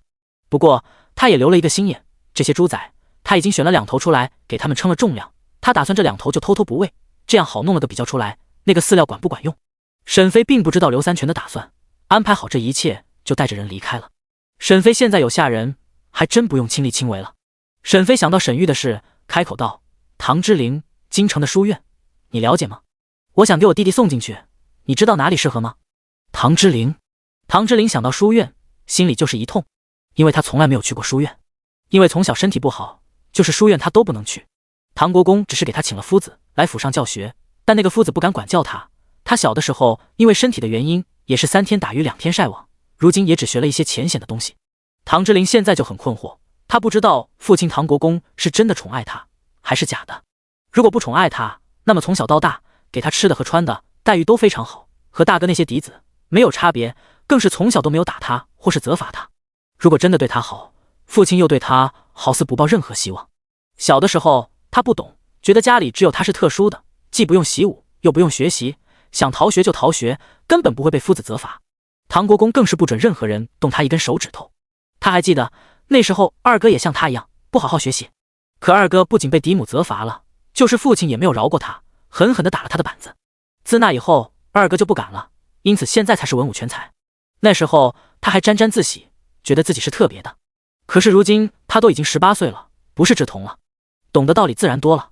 想到父亲对二哥说的话，唐之义，将来这个国公府是要传给你大哥的，财产70%也是你大哥的，等我们100年之后就会分家，你不努力，将来你靠什么生存？小小的唐之义扬着小脖子，凭什么都给大哥？我也是嫡子。唐国公见到唐之义反驳，并没有生气，就凭他是老大，这是祖宗的规矩。你要是不努力做出一番成就，你和你大哥的差距就会越来越大，这就是事实。也是自那以后，唐之义就不再向唐之陵看齐。无论是武功还是学问，唐之义做的都很出色，甚至都超过了世子唐之轩。只不过唐之义和唐之轩都是嫡出，唐之轩的世子之位又早早的定了下来，又有陆氏在中间调和，所以俩兄弟现在才能相处的这么融洽。唐之陵那时候年纪小，虽然听了父亲和二哥的谈话，但是也没有放在心上。随着年纪渐渐长大，再加上知道了自己体弱是因为中了毒，这些道理才真正懂了。唐国公对待唐之义的做法，才是父亲对儿子的正确的方法，而不是不加管教，一个劲的溺爱。唐之陵想到这里，眼中划过阴霾。沈飞看着唐之陵，很奇怪，为什么问了一个问题，这家伙就变成这样了？唐之陵，你怎么了？你要是不知道就算了，我再去打听。唐之陵看着远方，声音淡漠地说道：我也没去过书院，不知道哪个书院好。唐之陵想到都是家中的庶子，唐之景就可以去书院，还是长安城有名的清风书院。不过这里大部分是官宦人家的子弟，还要有推荐的名额，沈飞那买来的弟弟明显是进不去的，他也就不必浪费口舌了。沈飞能感觉到唐之陵好像很失落，这是因为什么？还有，他不是国公府的公子吗？怎么会没上过书院？这太不正常了。唐之陵收回目光，淡淡开口：时间也不早了，回吧。俩人来的时候是坐了铁牛的马车，因此回去就得一起回去，否则唐之陵早就走了。沈飞事情都办完了，也赞同道：那好，咱们回去吧。沈飞临走之前还不忘了叮嘱刘三全他们，让他们按照自己的操作做，记得给菜地上化肥，给诸位饲料。沈飞会这么提醒，就是害怕这些人自作主张，不听他的话。这还真不怪刘三全和马六，主要是沈飞给人的印象就是大小姐活泼有余，靠谱不足，他们心里都有大问号，就怕把家里这点家底都折腾没了。二人回到村里，唐之陵直接上了马车离开了。沈飞不知道他是怎么了，也没有管他。这男人的心思你别猜，谁知道什么时候下雨，什么时候晴天呀？原来还好好的呢，问到学堂的事，反应就这么大。咦，难道那小子是担心我求他办事？沈飞重重的哼了一声，我靠自己就行，用不着您。嘿，李嬷嬷见到只有沈飞自己回来了，就好奇问道：三公子呢？怎么没进来？李嬷嬷是知道的，唐之陵隔一段时间会来看小福宝的，现在他正好睡醒了，不知道，好像抽风了。沈飞也有淡淡的怨气，觉得唐之陵莫名其妙，有什么话可以直说啊。李嬷嬷，第71章辣眼睛的画像。唐之陵出府也是有人盯着的。唐国公坐在自己的书房里，等着暗卫禀报。老三又去找那女人去了。是，国公爷。那女的画像带过来了吗？暗卫把沈飞的画像交给唐国公。唐国公打开画像之后，就皱紧了眉头。这女人长得似乎过于平淡了，到底是什么地方吸引了老三？这画像你们没有搞错？暗卫重重点头。国公爷，那女人长得真是这样，属下绝没有欺瞒。唐国公皱紧眉头，百思不解。那女人最近又做了什么？有什么奇怪之处？沈姑娘平日就在家带孩子，今日三公子和她去了村里。去村里干什么？有没有可疑之处？属下并没有发现。沈姑娘家里种了冬小麦，俩人去看了麦苗，又去猪圈看了猪仔。唐国公打断道：好了，我知道了，你下去吧。是，属下告退。暗卫一个闪身就消失了。唐国公觉得事情没那么简单，但又想不出什么可疑的地方。唐国公再次看了一眼沈飞的画像，觉得非常辣眼睛，直接放在书桌上不管了。沈飞如果在这里看到别人把他画得这么丑，一定会气得跳脚。这个画得像如花的女人，眉毛粗大，眼睛绿豆大小，鼻孔比眼睛都大，谁敢说这么个潦草的画像是她？他准保利即拿起菜刀砍了他全家，真是伤害性不大，侮辱性极强。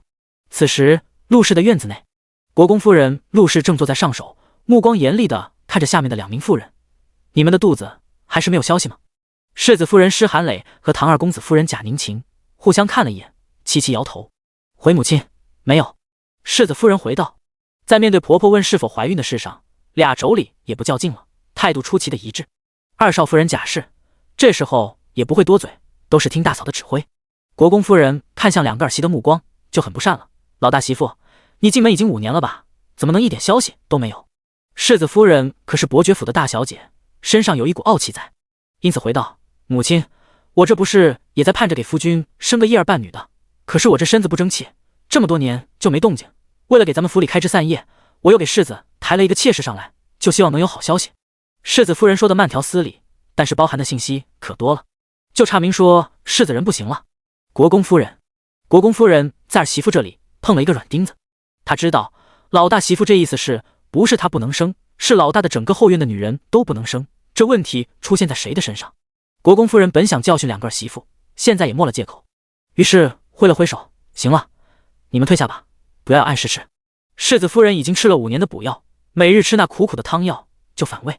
她攥紧手中的帕子，没有当面反驳出来，是母亲。二少夫人贾氏也是扶了扶身子，是母亲，我记下了。俩人一前一后的走出陆氏的院子，世子夫人走在前面，她心里也很不满意。哼，不过是个小小的庶女，就在我这里摆婆婆款，你也就是好命，要不是大伯早就没了，这爵位也落不到公爹的手上，乃还有你今日在这里耍国公夫人的派头。世子夫人没有等贾氏，直接带着丫鬟和嬷嬷一起走了。二少夫人对这个大嫂也是了解的，她嫁进来3年了，和大嫂的关系也就是在一起对抗婆母的时候能站在一个战线，私底下俩人也是别着苗头呢，都想着快一步的生下国公府的长孙。二少夫人回到自己的宅院，开口问道：蔡妈妈，你再去给我换个大夫，专门打听那些可以治疗不孕的大夫，把人请到府里来。蔡妈妈前段时间却是听到了一个消息，小姐，老奴有个消息。哦，什么消息？二少夫人问道。老奴听说宋太医的妻子都快近40的高龄，又怀孕了。二少夫人来了兴趣，蔡妈妈，你派人好好打听一下是怎么回事，看看宋太医医术是否那么高明。是，小姐，老奴这就去。二少夫人摸了摸自己的肚子，她不明白丈夫和她的身体都好好的，为什么就没有孩子呢？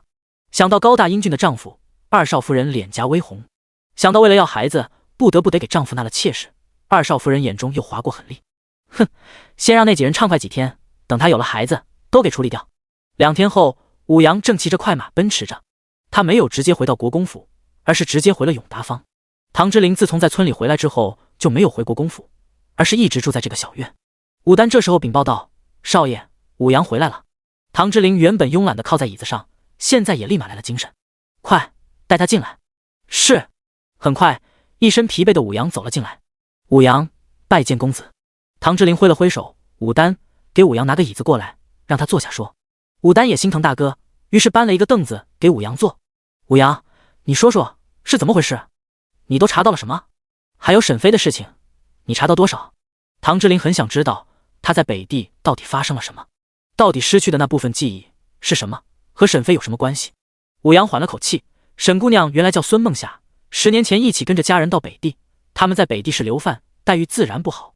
不过沈姑娘的父母对她并不好，听他们的邻居说，沈姑娘在孙家每日要经常劳作，孙家还经常不给她饭吃。属下觉得奇怪，孙恒夫妇虽然是她的亲生父母，但对她并不好。唐之琳点头，还有其他的吗？她怎么有孩子的？我听说她定亲了。是，沈姑娘定过亲，就是林家公子林玉环。被罢官前，林家的老爷子曾经是3品大官，官职是通政使司通政使。唐之琳轻轻地敲击桌面，没想到林家还是个书香门第啊。第72章，我是他爹。武阳点头，是，林家公子就算去了北地，也没有放弃读书。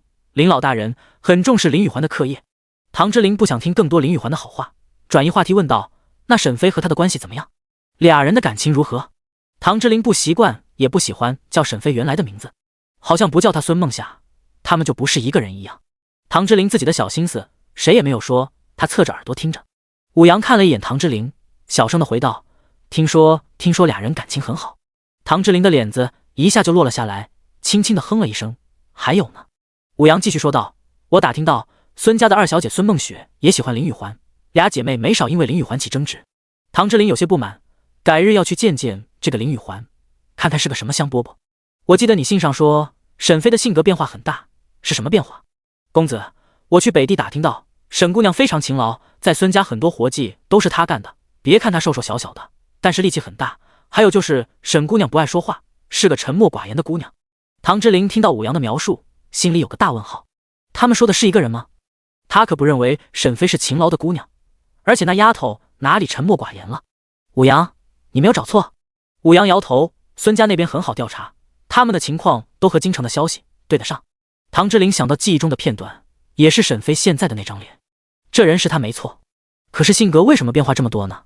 唐之琳想不出原因，就继续追问：那沈妃是去了哪里，或者是怎么就有了孩子的？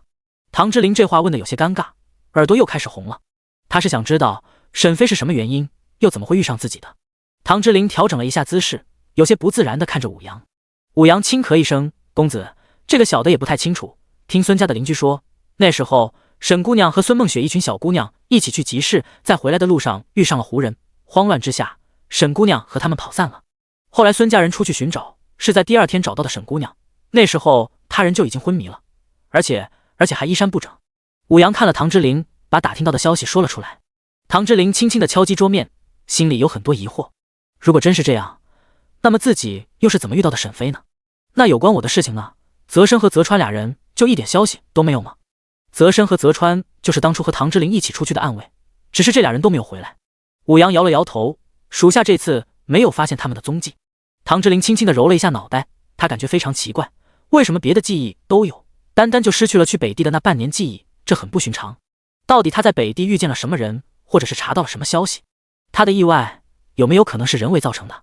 目的就是想要掩藏真相，可是会是什么真相呢？自己去北地不过是想散散心，顺便查一下自己母亲的消息。唐之琳从小没有见过亲娘，在知道自己是唐国公从北地抱回来的之后，就想打听看看，因此才带着2名暗卫偷偷出门的。就是武丹和武阳都没有告诉，因为唐国公对他们太熟悉了，会注意到俩人，所以他干脆就舍弃俩人，直接带着暗卫悄悄离开的。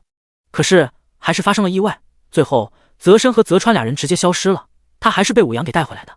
唐之琳有一种无力感，就是觉得自己不是自由的，或者他的一举一动都被监视着。唐之琳看到武阳的疲惫，就开口道：武阳，你先下去休息吧，好好的休息几日。武阳起身行礼：是，公子。武丹和武阳离开之后，唐之琳陷入了沉思。此时长清巷，孙恒和陈氏俩人正在收拾东西。夫君，你说咱们直接搬到沈家能行吗？你不是说那丫头现在都改名了，不叫孟夏了，叫什么沈妃的？孙恒满不在乎的道：怎么不行？咱们是那丫头的父母，搬到她家住天经地义，她就是改成王妃李妃，也是咱们的女儿。陈氏见到丈夫信誓旦旦的，还是有些担心。可是那丫头好像变了，不是过去那样3棍子打不出来一个屁，现在牙尖嘴利的。你没看那老太太都在她手里吃亏了吗？还有，咱们又不是她亲生的父母。孙恒想到了窦老夫人那一脸屎的样子，就觉得好笑，呵呵的傻笑出来。夫君，你笑什么？孙恒收回思绪，放心，那丫头又不知道咱们不是她亲生父母。再说了，咱们把她从4岁养到这么大，她就要报答咱们，要是敢不孝，我就敢告官去。陈氏还是觉得稳妥的好一些。夫君，咱们要不然先去找孟夏说说，他要是同意，咱们搬过去再搬走。不管怎么样，大哥和二哥这边还要先稳住了。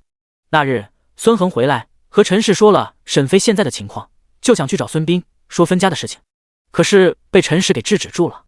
陈氏现在面对沈妃，心里没有过去的胜算，他觉得那丫头自从生产之后就有点邪门。孙恒见陈氏坚持，就停下动作。那好，咱们今天就过去，咱俩带着祥根一起，那丫头最心疼祥根了。陈氏点头，好，听你的。于是俩人收拾妥当之后，就带着孙展祥去了佳慧房。3人是走着过去了，花了半个多小时。陈氏见到沈家，满意的点了点头。夫君，这宅子看着还挺新的，就是不知道里面怎么样。我去拍门，你们在这里等着。很快大门被拉开，是李姑姑开的门。沈妃前几天就带着人去了村里，还没有回来。家里白日就剩下刘婶、小双、小喜、李姑姑、沈玉在家。你们找谁？李姑姑开口问道。孙恒看到李姑姑的脸，还吓了一跳，不过他是男人，很快就镇定下来。我们找沈飞，找大小姐。你们是她什么人？孙恒大言不惭的道：我是他爹。第73章，孙家夫妻找上门了。李姑姑大惊：大小姐不是孤女吗？怎么会有家人？孙恒看到这个丑女人，傻呆呆的，就很不高兴。快去把沈飞叫出来，就说他爹娘还有弟弟来了，让他赶快出来迎接。李姑姑看到旁边的陈氏和孙展祥，不可置信。大小姐有自己的亲弟弟，那沈玉可怎么办？陈氏看李姑姑也很不顺眼，一把推开李姑姑：你这下人是不是傻子？孙恒夫妻直接推开李姑姑走了进来。沈飞，沈飞，你出来！阿姐，阿姐，我来看你来了。三人进了院子就开始喊人。在厨房的刘婶急忙跑了出来：你们是谁？怎么可以随便私闯民宅？长安县衙可就在对面，我看你们谁敢造次。陈氏打量刘婶：你是这家的下人吧？看样子也是个懂规矩的。我是沈飞的母亲，他是沈飞的父亲，我们回自己家算什么私闯民宅？刘婶皱眉：我们可从来没有听大小姐说过，还有什么老爷太太的？你们有什么证据？这时候在屋子里的沈玉也听到了外面的吵闹声，拄着拐杖走了出来。你们是谁？来我们沈家干什么？孙恒没想到这家还有个男孩，看着他身上的好料子，开口问道：你是谁？和沈飞是什么关系？孙恒已经打听过了，这就是沈飞的宅子。那天他亲眼看到那丫头从这里离开的，不会有错的。沈玉看了三人一眼：沈飞是我姐姐，这里是沈家。孙展祥一直听他们说什么沈飞的，这时候就开口道：爹娘，咱们是不是找错人了？我姐姐不是叫孙梦夏吗？陈氏解释道：那丫头胆子肥了，自己偷偷改了名叫沈飞。刘婶见到这三人这么笃定，心里也信了八成。可是他们要是大小姐的亲生父母，那家里的沈玉少爷是谁家的孩子呀？这两拨人互相可不认识啊。刘婶这时候开口道：大小姐去了村里，不在家，要不然三位改日再来。陈氏哪里愿意，更是把这里当成了自己家，我们哪里也不去，就在这里等她。现在日头都快中午了，你去厨房做点好吃的，端上来。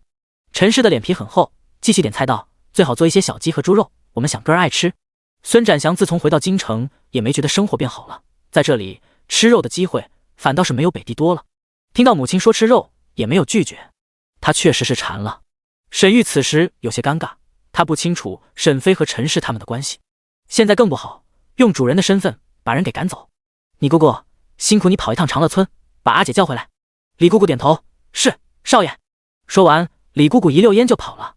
孙恒见到这家的下人都对一个陌生的小子毕恭毕敬的，就走了过来。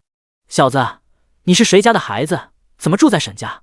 沈玉不想回答孙恒的问题，打算扶着拐杖回自己的房间。这件事他处理不了，也没权利替阿姐做决定。李姑姑已经去叫人了，阿姐很快就会回来，你们等等吧。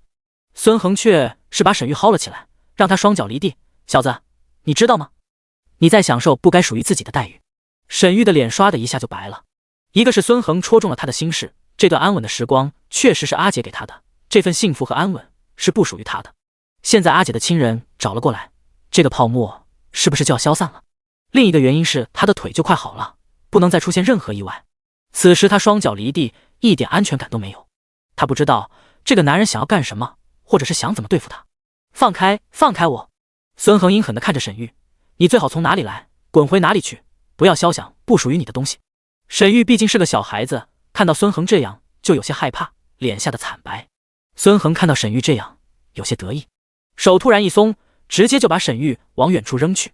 沈玉大惊，就害怕伤了自己的腿，谁知道竟然一点也不疼。他这才发现他被一个女人接住了。明月姐姐。明月刚回家就看到了沈玉被人欺负了，他目光阴狠地看向孙恒：你们是什么人，竟敢来沈家撒野？孙恒见到对方是个小姑娘，也不在意：我是孙恒，也是沈飞他爹，这就是我家。唐之琳刚走进院子，就听到孙恒的这句话，还真是巧了。他刚准备查一查沈飞到底是不是北地的孙梦夏，孙恒就来了。孙恒见到唐之琳，一下子就认出来了：我的乖乖啊，这个唐公子又来了，到底是看上那丫头什么了？全身没有2两肉，唐公子要是看上了林香，他都要烧高香了，那可真就妥妥的是自己的女婿了。孙恒想到这里，心里有了一个主意，他连忙狗腿的跑了过来：唐三公子，您好，您怎么来了？唐之琳看向孙恒，皱着眉头问道：“你认识我？”孙恒暗道糟了，说漏嘴了。三公子，您的大名在京中谁不认识？三公子的才华气度都是世家公子的典范，我也是仰慕许久。唐之琳，这人是睁眼说瞎话，在京中他现在可没有什么好名声，除了病秧子的称号，现在又有了好色的坏名声。现在京城谁都知道他看上了个寡妇，也有人在背后议论说唐国公英明一世，4个公子，3个是人中龙凤，就只有1个是朽木枯珠。人们都说唐三公子活不了多久了，所以才趁着最后的日子找了个寡妇。这些消息都不用他特意打听，消息就能源源不断地传到他的耳朵里。第74章，谁允许你们搬过来了？李姑姑的速度非常快，用了半个多小时就跑到了长乐村。沈飞这几日白天都是去菜园子，亲自盯着他的菜苗，因此沈飞现在并不在家。李姑姑刚刚进院子，就大声喊道：“大小姐，不好了！大小姐，有人来家里闹事！”李嬷嬷刚刚把小福宝给哄睡着了，就听到了外面的大喊大叫。李嬷嬷下意识地去捂住小福宝的耳朵，可是小福宝还是吓得一个机灵，立即开始哇哇哇的大哭起来。李嬷嬷赶紧过去把小福宝给抱了起来，轻轻地哄着他。李姑姑听到了哭声，直接跑了进来：“大小姐，你在吗？”李嬷嬷这时候也不客气了：“李姑姑，你怎么能一进门就大喊大叫，惊吓住了小少爷？你担待得起吗？”李姑姑是着急找沈飞回家解决问题，根本也没考虑到小福宝。李姑姑见李嬷嬷面色严峻，虽然知道自己理亏，但是没有太往心里去，而是焦急地喊道：“李嬷嬷，家里来了几个人，自称是大小姐的爹娘，赖在家里不走了，还请大小姐回去解决。”李嬷嬷不知道沈飞和从前家里的关系，既然是老爷和夫人来了，好好招待就好。你在这里大喊大叫干什么？李嬷嬷，那些人我看着是来找麻烦的，还请你告诉我大小姐人在哪里。李嬷嬷也不想看见李姑姑，就回道：“大小姐在菜地那边，就是有小山丘那里。”李姑姑是跟着一起分过地的，自然也是知道地方，直接转身就跑了。李嬷嬷抱着小福宝，看着李姑姑的背影，摇了摇头。这时候请来的奶娘凑了过来：“嬷嬷，也不知道出了什么事，能让李姑姑这么着急？”李嬷嬷也没有回答，摇头道：“我也不清楚。”李嬷嬷请的这个奶娘和平常的还不一样，那些奶娘不仅要奶孩子，平日也是要一直照顾孩子的。小福宝则是完全不是，平时是李嬷嬷和沈飞俩人一起，沈飞忙的时候就是李嬷嬷照顾。奶娘还真就是提供奶水，别的都不让她插手。奶娘见到李嬷嬷没有谈话的兴致，又回了自己的房间。哎，这份工还真轻松呀。奶娘躺在床上感慨，她知道主家不想她照顾小少爷，是害怕小少爷和自己亲，就不和亲娘亲了。一般大户人家也都是防着这一手呢。奶娘也不介意，自己悠哉的躺在床上。哎，真有点想念我家狗娃了。李姑姑跑到山脚下的时候，汗水已经打湿了她的头发。大小姐，大小姐，你在哪里？沈飞在菜地看他的藤蒿苗呢，就听到这么大的喊声。就是二妮也听到了，大小姐，是李姑姑的声音。沈飞能感觉出李姑姑的急切。二妮，咱们出去看看是怎么回事。好，小姐，我先跑过去看看。二妮的身体很胖，但是非常灵活。沈飞有时候都很感慨，二妮是个灵活的胖子。沈飞出来的时候，一把就被李姑姑抓住了。大小姐，家里来人了，说是你的父母，您赶快回家吧。沈飞怔住，难道是孙恒夫妻？他们是姓孙吗？好像是吧，他们还喊你孙梦霞。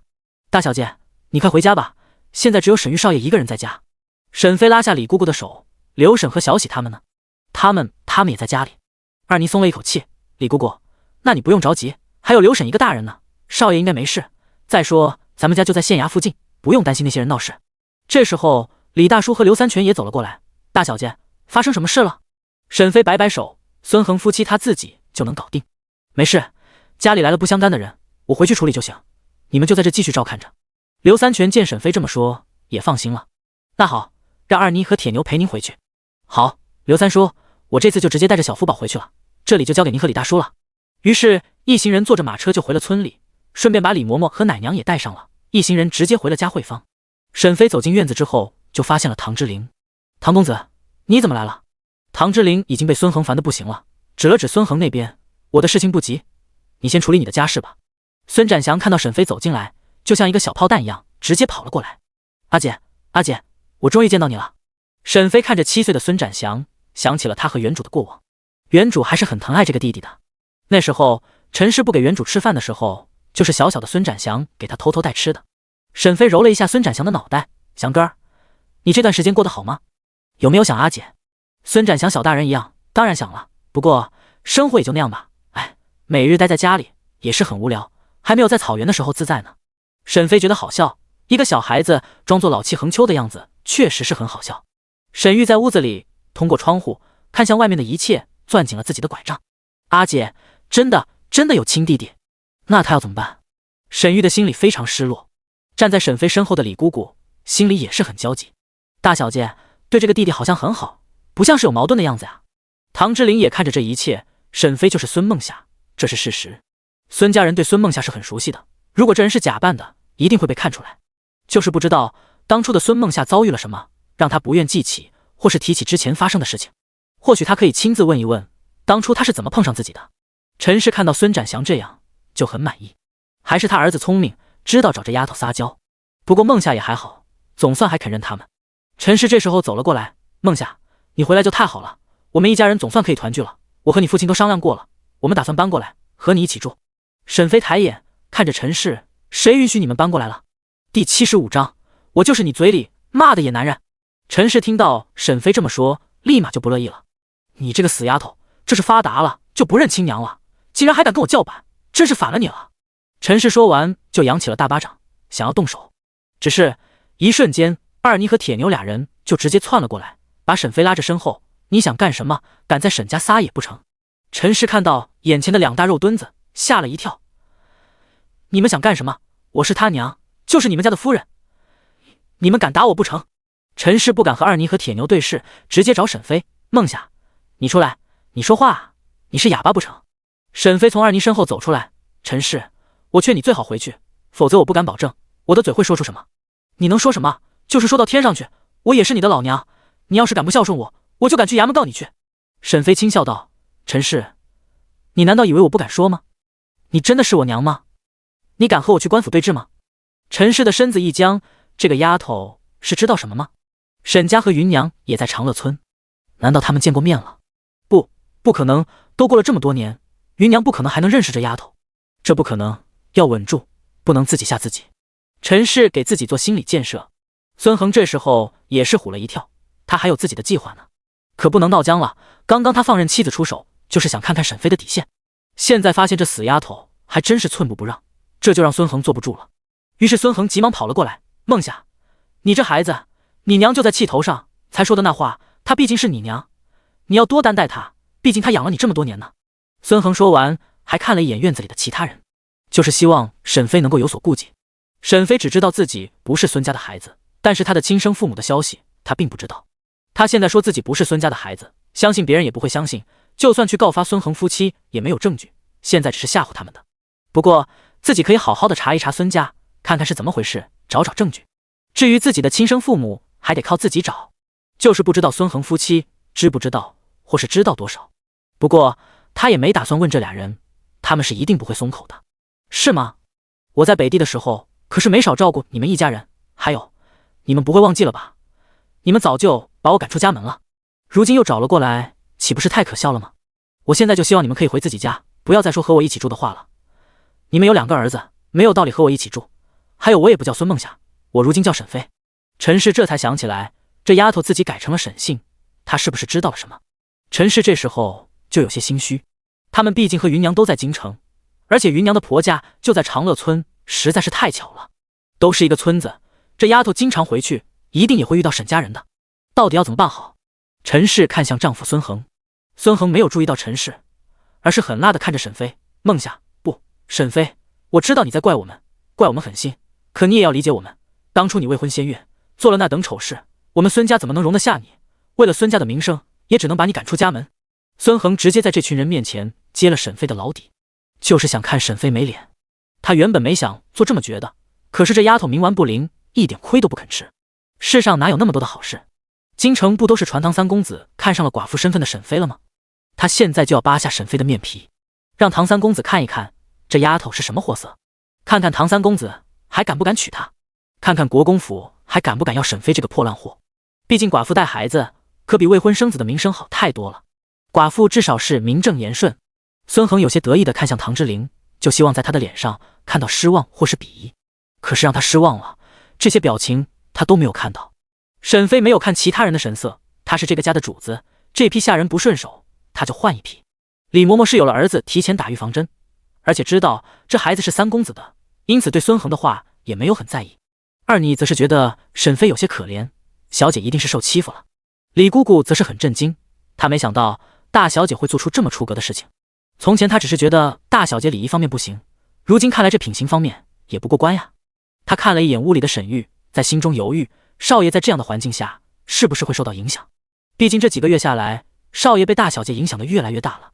沈飞看向孙恒，既然你们嫌弃我丢人，那就更不应该找我了，今日怎么又巴巴的上门了？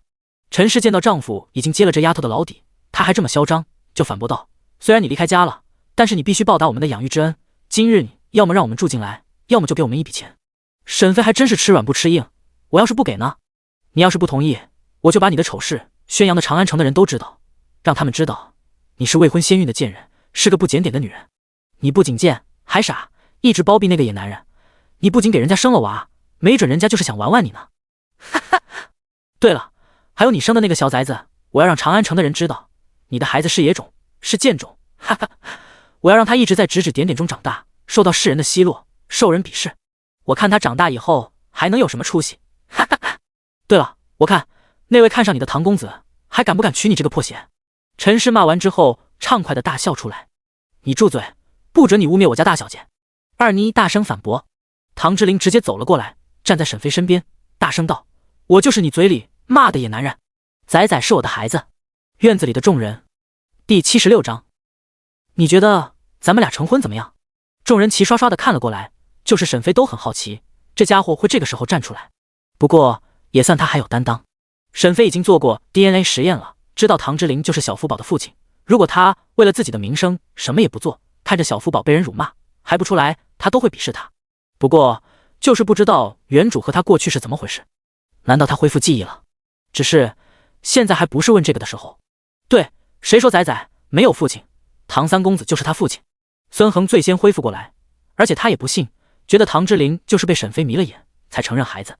唐公子还真是痴情，竟然扯出这样的瞎话，还糊弄我们，真是没想到，那丫头还挺有本事，竟然让你肯替她编出这样的瞎话。孙恒可不敢相信这是真的，他不相信那个小崽子会有这么好命，有这么高贵的身份。陈氏也不相信，哈哈哈大笑出来。唐三公子，你以为你这么说我们就会相信吗？那个小崽子就是个野种，不是你承认是你的，就是你的，你说了不算，得你们唐国公府承认了才算。陈氏不相信堂堂的国公府会认下这个野孩子。唐之琳语气淡淡的道：那咱们就看看国公府会不会承认他的身份。陈氏一噎，这小子看这样子是认真的。陈氏想到了还在唐府做事的沈凌香和云娘，心里有些不安，不敢把场面闹得太难看，重重的哼了一声：算了，你愿意当冤大头你就当吧。走到孙恒面前，小声道：夫君，咱们先走吧，这丫头有了靠山，咱们先离开。孙恒看着唐之琳维护沈飞的样子，也不敢造次，毕竟现在双方只是口头上的口角，不能结怨太深，毕竟亲女儿还没有赎身。不行，得快点赚钱，把林香赎出来，否则被人知道真相，他们可能会对付林香。孙恒夫妇灰溜溜的带着孙展祥离开了。孙展祥原本想和姐姐多待一会的，可是后来听到父母这么骂姐姐和小外甥，他也很不好意思。李姑姑见到这样的结果，也是松了一口气。她原本还很担心，但现在峰回路转，又有了机会，她脸上也露出了笑容，直接窜到了沈玉的房间。少爷，你都听到了吧？咱们不用担心了。沈玉并没有李姑姑的高兴，她觉得沈飞和她一样可怜。阿姐的父母竟然是这样的人，阿姐一定很伤心吧？李姑姑看到沈玉毫无反应，再次开口：少爷，咱们以后可以安心住在这里了，不用担心了。沈玉却没有心情和李姑姑说话。李姑姑，我想一个人待一会。李姑姑，她是不是被少爷给嫌弃了？沈家的下人都在自己消化听到的消息，但也不敢让主子发现，都是悄悄的离开了。唐之琳看着沈飞：咱们要好好的谈一谈。沈飞点头：好吧，咱们去后院吧。前院人太多，沈飞也不想让人知道俩人的谈话内容，于是直接把人带到了仓库，也就好似西厢房。没办法，主屋那里有小福宝和李嬷嬷在，东厢房是明月和奶娘住的地方，只有西厢房这里是沈飞拿来当仓库的地方。沈飞直接带人进了庄良氏的那间屋子，毕竟庄化肥的房间太刺鼻子了。唐之琳推门进来，发现里面都是米袋子，也很奇怪，怎么进这里来了？沈飞刚才吵架也吵累了，于是一屁股坐在袋子上。地方小，你忍忍吧，凑合凑合。你想说什么？唐之琳看着沈飞的小脸，不自然的咳嗽一声。我有事和你说。沈飞摊摊手，说啊，我这不是听着呢吗？唐之琳看沈飞随意的态度，就有点来气，于是也破罐子破摔道：你觉得咱们俩成婚怎么样？沈飞，他这是被求婚了吗？上辈子还没谈过对象的沈飞，不敢相信在古代有人跟他求婚。不过这家伙是不是太随便了，也太没有诚意了。你想和我成婚，是因为小福宝吗？唐之琳不想骗沈飞，不全是，小福宝是一个原因，还有一个原因是因为你，我得对你负责。沈飞对唐之琳这人印象不差，但是没到喜欢的地步。但是我不喜欢你啊。唐之琳，他双眼微微眯起，那你喜欢谁？你原来的未婚夫？唐之琳的声音冷飕飕的。沈飞摆手，那倒是没有，我们都退婚了，我们就是从小定亲，我对他没有感情的，我单纯是没有喜欢的人。沈飞很直接，大咧咧地说了出来。他毕竟不是原主，对林雨环是啥想法都没有。唐之琳满意了，嘴角轻轻地勾起，那嫁给我不好吗？咱们成亲了，小福宝也有个名正言顺的身份，就不会被别人骂是野孩子。还有今天的事情已经发生了，孙家的人说不上还会传出什么谣言，不管是你还是小福宝，以后或许都会被别人指指点点。你希望小福宝长大懂事之后，因为身份的原因受人歧视吗？沈飞仔细打量唐之琳，看着是不讨厌，要不要对付一下呢？他说的也对，就算不为了自己，为了小福宝着想，也该考虑考虑。此时不是现代，人人几乎是平等的，这个时代阶级明显，他和小福宝这是没有得罪什么厉害的人物，要是遇到危险，连一个能出面捞他娘俩的人都没有。还有，这家伙是国公府的人，是国公府的少爷，自己好像是没有理由拒绝。就算他不嫁，这家伙也会娶别人，到时候本该属于小福宝的东西，可就被别人得去了。沈飞看着唐之琳，我有几个条件，你要是答应了，咱们就成亲。唐之琳原本以为还要游说好久，沈飞才会答应呢，现在见他松口，就开口问道：什么条件？第77章3个条件。沈飞开口道：第一，如果你娶了我，就不能纳妾。沈飞是绝对不允许自己的老公公然的带着小三出现在自己面前的，虽然知道这个时代小三是合法的，在大户人家姨娘小妾的一大堆。唐之琳没想到沈飞会提出这么样的要求，他皱紧了眉头。虽然他自己也没想到纳妾这件事，但是被沈飞先被提出来，有点强迫的感觉，让他有点不舒服。毕竟这时候男主外女主内，他不能让女人压制他。于是唐之琳没有立即回复，反问道：还有吗？沈飞见到唐之琳没有一口答应，心里有点不高兴，看来还是高估了唐之琳，他和这个时代的男人没什么两样。沈飞哼了哼，这家伙难道还是个好色鬼？沈飞的兴致也没了。第二，在我没有喜欢上你之前，就算咱们成亲了，也不能圆房。唐之琳看着沈飞平板的小身材，虽然俩人都生了孩子，他对现在的沈飞也是没多大兴趣。这个我可以答应你。沈飞为什么听到唐之琳这么迅速的回答，有被侮辱到？沈飞看了看自己的小身板，还是太小，还得再养几年才能真正的长开。想到自己这么年轻就生了孩子，就是这家伙造成的，沈飞又气不打一处来。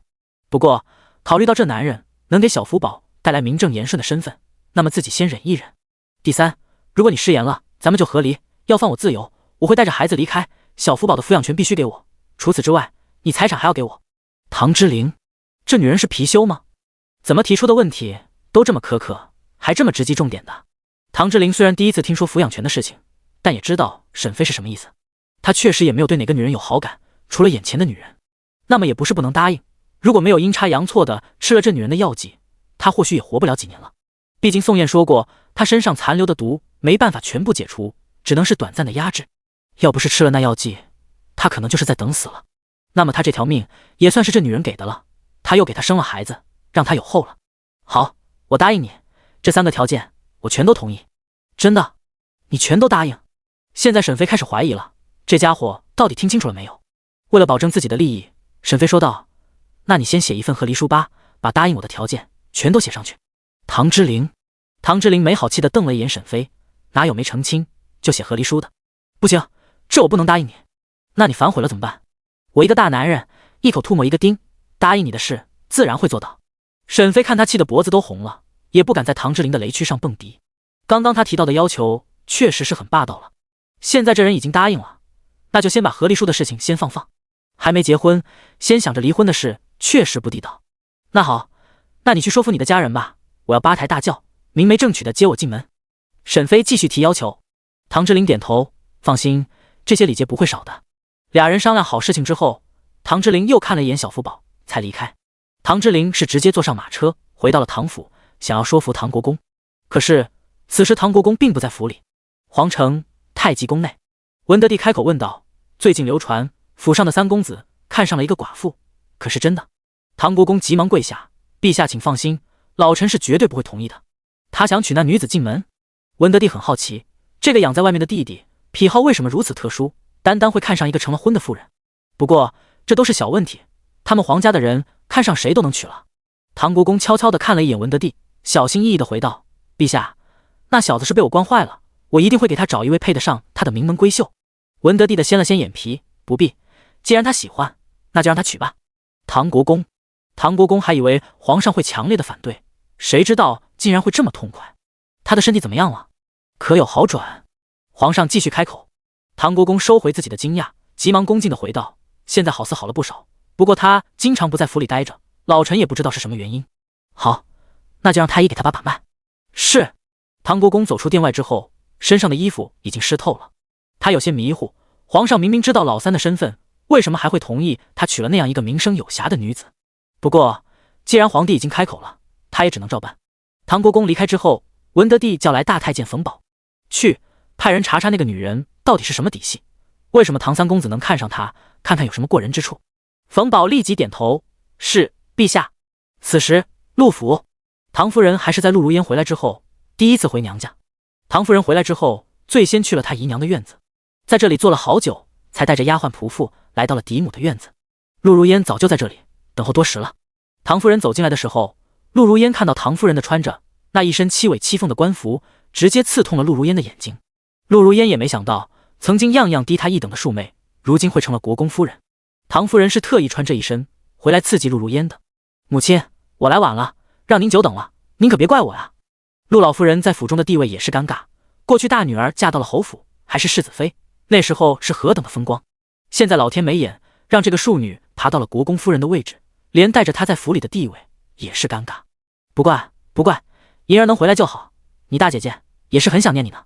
唐夫人看到陆如烟苍老的面容，心中很是得意，看来大姐在北地没少受搓磨呀。第78章，陆氏盘算。唐夫人随意地坐在了椅子上，看着陆如烟，姐姐多年不见，倒是苍老了许多。陆如烟有些尴尬，妹妹的风姿更胜从前，我自然是比不上的。唐夫人有些得意，姐姐从前给我下了帖子，也是家中事务繁忙，推不开身，拖到现在才来，姐姐不会怪罪我吧？陆如烟摇头，自然不会。那姐姐寻我来是为了何事？陆如烟想到了自己的女儿孙梦雪，有些赧然地开口道：“妹妹，你也知道，我就一个女儿梦雪，也到了说亲的年纪，不知道府上的2位公子是否在婚配？”陆如烟知道自己这样问有些冒昧，但是为了女儿的幸福着想，她还是开了口。唐夫人在心里冷笑，还真是什么脏的臭的都想塞到他们府里。不过老三那个病秧子配孙家的女儿似乎也不错。婉儿那丫头她不满意，这个孙梦雪也不是不能考虑。姐姐，你的女儿叫孙梦雪？陆如烟点头：“是，孙梦雪。”唐夫人想起来了，对了，老三找的那个寡妇也是昌安侯府的丫头。姐姐，你们孙家是不是有个叫孙梦夏的丫头？陆如烟在妹妹嘴里听到了孙梦夏的名字，就是一惊，妹妹怎么知道这丫头的？那是我小叔子家的大姑娘。不过那丫头未婚先孕，已经被赶出了孙家。唐夫人也是才知道，竟然还不是寡妇，是个比寡妇还不堪的女子。这时候未婚就和男人在一起的女人，那名声也是坏透了。姐姐，我们府上老三的事情你也听说了吧？陆如烟点头：“听说了，三公子看上一个姓沈的寡妇，可是真的？”正是国公府的三少爷名声有损，他才敢贸然地提出结亲的请求。至于说三公子看上了一个寡妇，陆如烟也不是很在意，人不风流枉少年，这时候哪个大户人家的后院不是三妻四妾的？如果三公子要是真的喜欢，也完全可以纳到后院去，只要他家梦雪可以嫁入国公府就好。现在孙家就是一团烂泥，为了2个孩子好，也不能再和孙家有什么牵扯。就是现在和黎叔还没有拿到手，孙斌死咬住不放，陆如烟有些恼怒。唐夫人看陆如烟的表情变化，也是觉得有趣。是，那个人不是别人，正是你们孙家三房的孙梦夏，如今改名叫沈妃了。什么？你说是谁？陆如烟不敢相信自己的耳朵，怎么会是那个丫头？怎么会？这不可能！陆如烟不敢相信，这怎么不可能？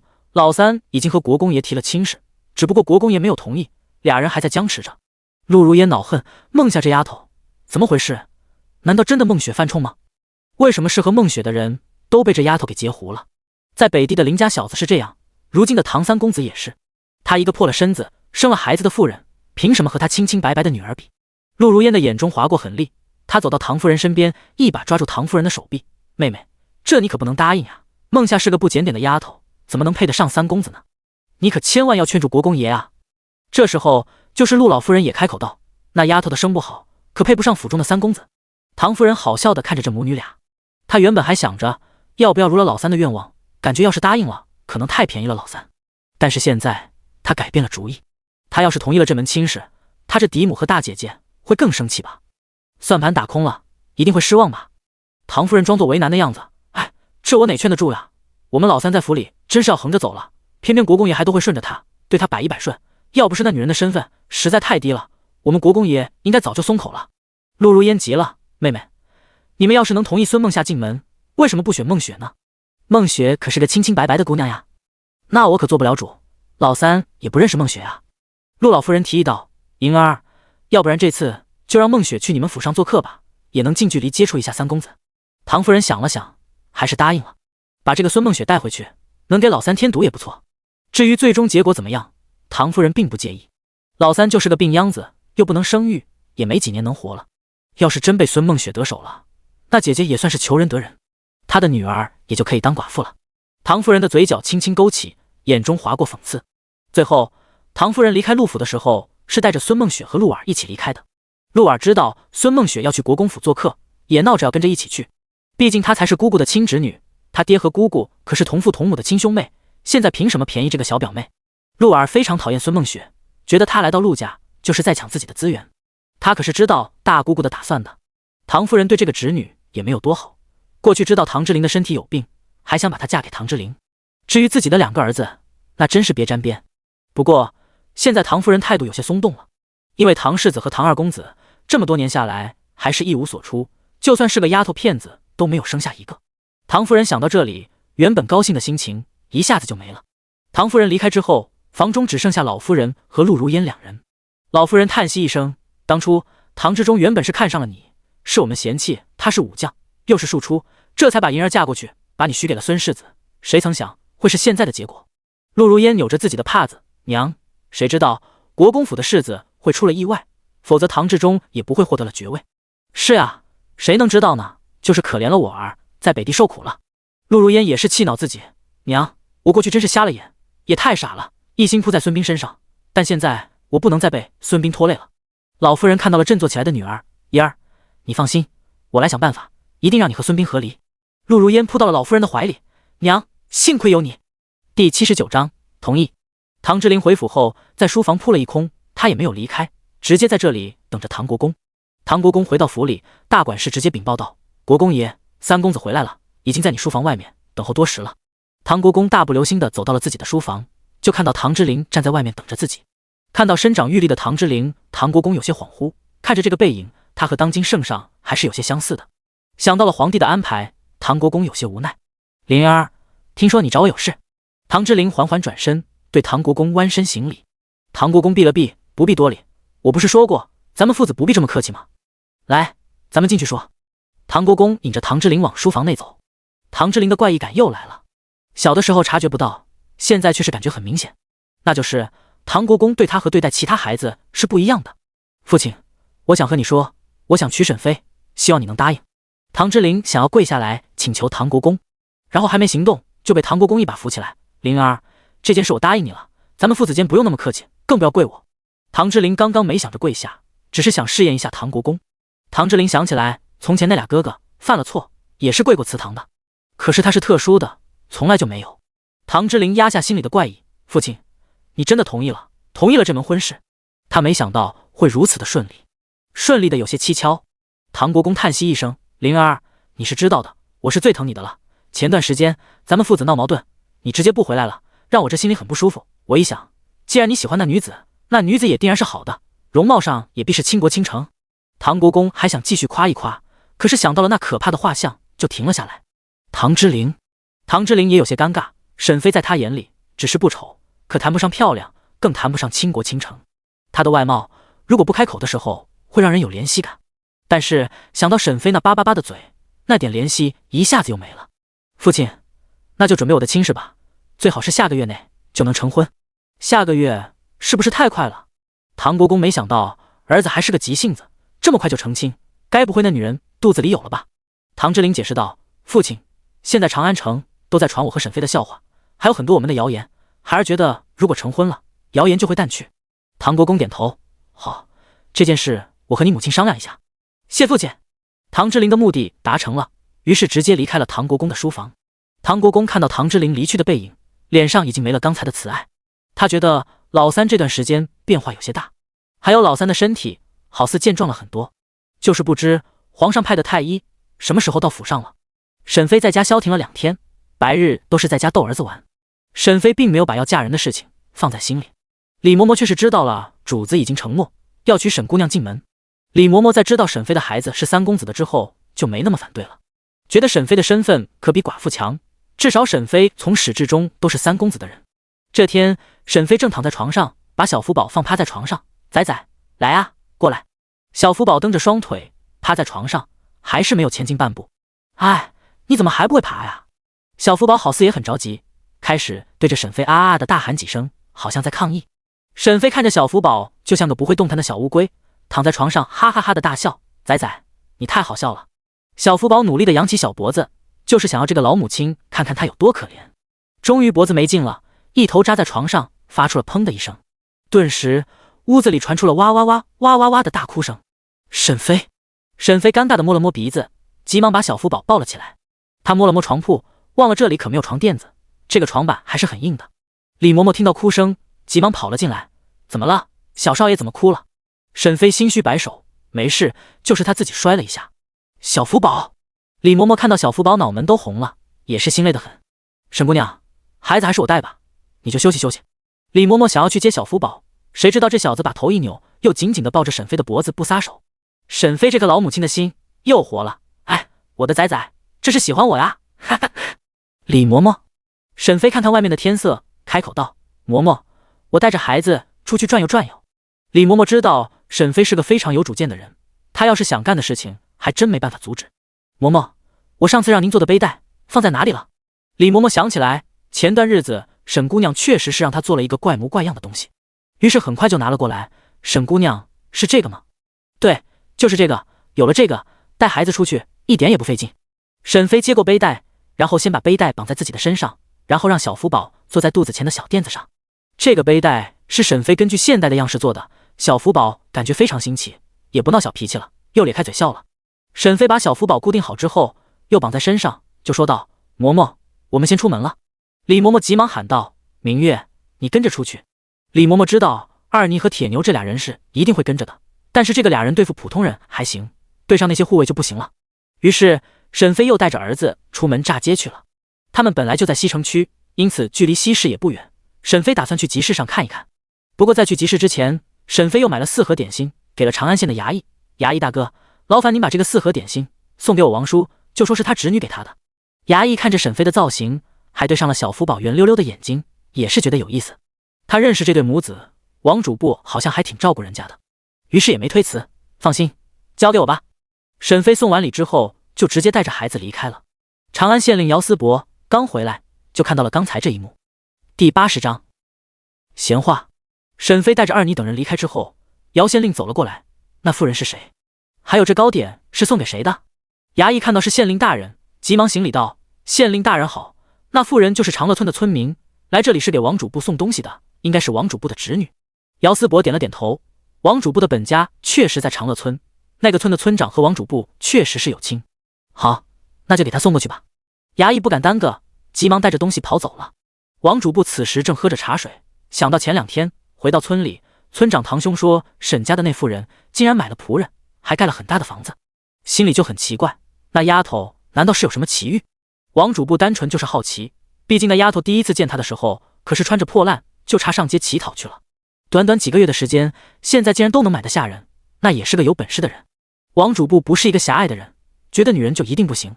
至少他娘就是个厉害的人，他父亲在他幼年的时候就去世了，是他娘把他们兄弟几个拉扯长大的。他娘可不是小家妇人，因此王主簿对于沈飞短短几个月就发达了也是很赞赏的。这时候衙役轻轻地敲了敲门，王主簿在吗？王主簿收回思绪，进来。这时候衙役带着4盒糕点送了过来，主簿大人，这是您侄女让我交给您的。我侄女？王主簿的本家侄女可不少，但是也没有人会把东西送到县衙来。衙役学着沈飞的话，大人，那位妇人是这样说的，您把这东西送给我王叔，就说他大侄女送的。大人，就是这样。王主簿一下子就想起来了，我王叔这3个字的称呼应该是那个小丫头，她是不是身后还背着一个小婴儿？王主簿记得沈飞到哪里都带着他的孩子，就像好似怕他丢了一样。衙役扑哧一声跃了出来，大人，这次没有背着，这次是绑在胸前了，那样子老有意思了。衙役描述了一下沈飞独特的带方式，王主簿也觉得有意思，在衙役离开之前拿了一小包点心，让衙役拿走了。衙役离开之后，王主簿的心情也很高兴，也歇了去探听沈飞的消息了。王村长在村里看到沈飞这么一番动作，就有些担心，害怕沈飞身后有什么大背景，让王主簿查查沈飞的底，看看他背后有什么人，也好决定对待沈飞的态度。现在王主簿不打算管了，只要沈家没有和王家为难，或者是挑衅王家，他都不打算插手。毕竟他看那丫头是个很有分寸的人，待人不仅真诚，还非常有理。沈飞这时候直接带着二妮和铁牛直接来了味仙阁。二妮是知道味仙阁的，大小姐，咱们来这里干什么？这家店不是。沈飞自然知道这是什么地方，来的就是这里，咱们进去看看，他们家都有什么好菜。二妮嘟囔道，那也不能把钱让他们赚了。放心，咱们先来探探虚实，知己知彼，才能知道用什么招数。这个味仙阁大管事的孙子可是伤了沈玉的人，前段日子沈飞也是受伤了，这件事情也就搁置下来，现在是可以过来看看了。于是一行人直接走了进来。小二看到这几个人还唬了一跳，这些人看着不像好人呢，只有中间站着的小妇人还面善一点，不过她小小的年纪就输了妇人的发饰。几位客官，里面请，咱们是在大厅还是需要包间呀？大厅就好。客官，请跟我来。沈飞几人一起落座之后，就点了店里的几样招牌菜。考虑到二妮和铁牛俩人都是能吃的，沈飞直接点了10样菜。当然了，也不仅仅是为了二妮他们，也是为了能知道味仙阁的招牌菜怎么样。明月还是第一次跟着一起出门，现在和主子坐在一个桌上吃饭，还有些不习惯，但是又有些感动。沈姑娘还真是特别的，好似他们这些下人在沈姑娘眼里都是平等的一样。还有他们就4个大人，可是沈姑娘还是点了10样菜，一看就是贴心的主子。沈飞不知道他小小的举动竟然收到了明月的好感，他此时正聚精会神地听着隔壁桌的讨论声。哎，你们听说了吗？唐国公府的3公子要成亲了。什么？娶的是哪家小姐啊？是啊，是哪家小姐还敢嫁给他啊？不是说他看上了一个寡妇吗？这你们就不知道了吧？听说就是娶那个寡妇，听说国公爷都松口了，就等着办喜酒了呢。哎，你们说那个3公子是不是脑袋傻掉了，竟然看上那么个女人？谁说不是呢？不过这你可就不懂了，那成了亲的夫人，你们懂的。这人说完还猥琐地笑了出来，桌上的其他人也有人跟着笑了。哈哈，是，兄台说的对啊。二妮听到这里就忍不住了，就想过去。沈飞拉住了二妮，对她摇了摇头。二妮又坐了下来。小姐，那些人。沈飞摇了摇头，这里人太多，别着急。沈飞出门少，还是现在才知道，他和唐之灵的事情已经闹得满城风雨了。唐国公府也不行呀，什么消息都能传出来，国公府漏的都成筛子了。除非这要不是有人推波助澜，他沈字倒过来写。不过他从来没问过唐之灵在唐府的情况，还以为他是国公府的少爷，这待遇一定不错。现在看来还真不一定。明月也特意看了那猥琐男人一眼，打算悄悄偷袭他。沈飞此时同样有这个想法，这人嘴巴不干净，可以套麻袋揍一顿。很快小二就把沈飞他们点的菜都端了上来。小福宝看到桌上的美食，双眼锃亮，直接伸出小胖手就冲着盘子抓了过去。沈飞此时并没有解开小福宝，因此小福宝正好对着桌子。沈飞还没有注意到小福宝的动作，还不知道这小家伙要自给自足呢，就被楼上一个男人的声音提醒：沈姑娘，小心你的孩子。第81章想要偷吃的小福宝。沈飞听到人的喊声，没有去看是谁在提醒他，而是低头看小福宝。此时小福宝的小手已经抓了一块肘子肉，正费力的想要往嘴里塞。沈飞急忙把宰在手里的肉往外抠，可是小福宝的手攥得紧紧的，沈飞还不敢用力，就害怕伤了仔仔的手指头。沈飞看到有汤从小福宝的手中流了下来，也是无语了。这小子怎么这么贪吃啊？看到吃的就这么积极。小福宝以为沈飞在抢他的吃的，还大声的啊几声和沈飞抗议。沈飞又扒开小福宝的嘴巴，发现里面什么都没有，才松了一口气。盘子里的肘子上面出现了小小的指甲印。沈飞再次无语，这肘子可是热的啊，这小子也不害怕烫。沈飞拿出小手绢给仔仔擦手，那一点猪肉皮已经被仔仔给捏烂了。沈飞给仔仔擦手的时候，小福宝还啊呀呀的，好像在控诉沈飞。宋燕是和他表哥一起来的魏仙阁，在2楼看到沈飞带着孩子来了，很高兴，于是也不管身边表哥诧异的眼神，直接跑了下来。沈姑娘，我终于找到你了。宋燕太激动了，不知道她这句话多让人误会。桌子上的其他人都齐刷刷的看了过来，二妮和铁牛都看向宋燕，发现是个小黑脸，比不上唐公子。明月是知道宋燕的，好奇开口问道：宋公子，您认识我家小姐？宋燕这才注意到明月。明月，你怎么在这里？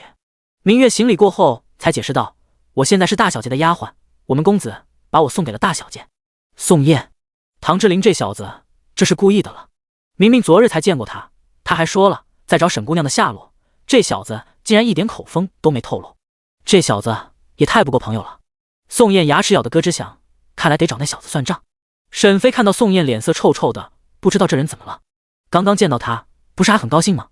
就像燕子归巢一样兴奋地跑了过来。宋公子，你怎么了？没事，只是要找某人算账罢了。这时候宋燕的表哥也走了过来，表弟，不介绍一下吗？沈飞看了过去，发现是一位俊秀的年轻公子。宋燕介绍道：沈姑娘，这是我表哥柳君寒。表哥，这是沈飞沈姑娘，我娘的药就是从他这里买的。柳君寒原本表情淡淡的，眼神一下子就热切起来，原来是沈姑娘，幸会幸会。沈飞看着2名年轻的俊秀公子站在这里，他这一大桌子的菜才点上来，再不吃就凉了，于是开口道：两位要是不嫌弃，就坐下来一起吃吧，我们还没有动筷子。沈飞只是意思一下，他可不觉得宋燕能有什么事情找他，毕竟大家只是萍水相逢，又没什么交集。谁知道宋燕和柳君寒一点也不客气地坐了下来。沈飞，他只是客气一下。柳君寒收起折扇，多谢沈姑娘，我和表弟就恭敬不如从命了。沈飞笑了笑，那好，咱们就吃顿饭吧，我还是第一次来，不知道这家的味道怎么样。宋燕其实在楼上已经用过了，还真不饿，只不过是好不容易见到了沈飞，就想和他多说话，顺便问一下灵药的事情。但现在见到沈飞所有精神都放在桌上的美食上面，也只好闭嘴。沈飞没有客气，他猜测这顿饭应该不便宜，所以不能浪费。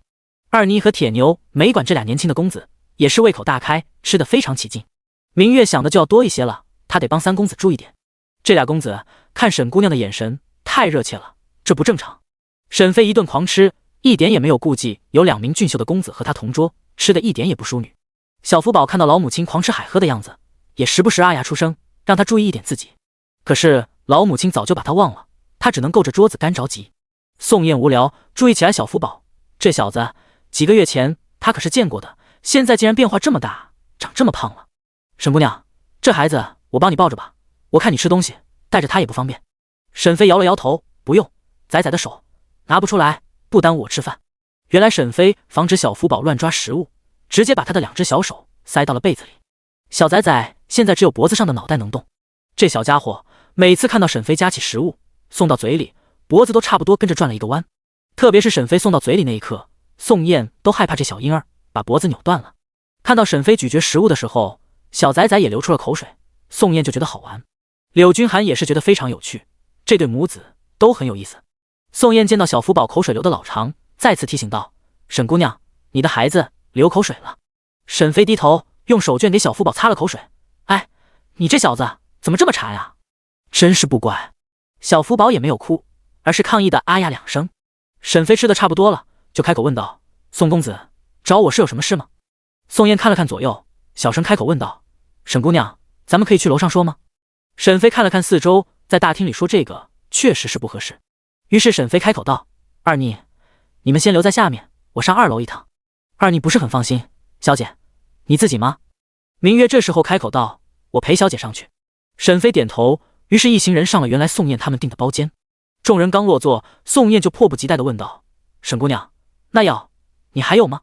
沈飞摇了摇头：“没有了，最后的2支都卖给你了。”宋燕觉得非常可惜，她一直想要买1支研究一下呢。沈姑娘，你可能不知道，我娘喝了你的药，现在已经有了2个多月的身孕。宋夫人正当年，怀孕很正常呀。宋燕解释：“我娘当年生小妹的时候伤了身子，我爹都断定我娘不能再有孩子了。可是我娘喝了你的药，现在竟然怀孕了。”第82章，也不是不能合作。宋燕说这话的时候很激动，就是一旁的柳君寒都是感受到了。柳君寒是亲眼看到爷爷喝了那药的，原本只能卧病在床的老人，现在都能吓得溜达几圈了，而且现在胃口也特别好，真是吃妈妈香。宋燕继续开口：“沈姑娘，那药真的没有了吗？就是药效差一点的也行啊。”“是啊，沈姑娘，药效差一点也行，你有多少我要多少，价钱你来定。”柳君寒附和。宋燕没想到表哥竟然和自己抢，不过他没有表哥财大气粗。沈飞的心思一动，他的药剂太神奇了，这一下子拿出来几乎可以起死回生，也太显眼了。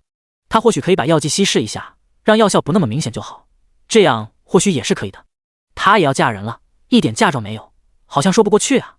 沈飞摸着下巴想了想：“宋公子，药效差一点的也有，那种的不是药水了，而是丸药。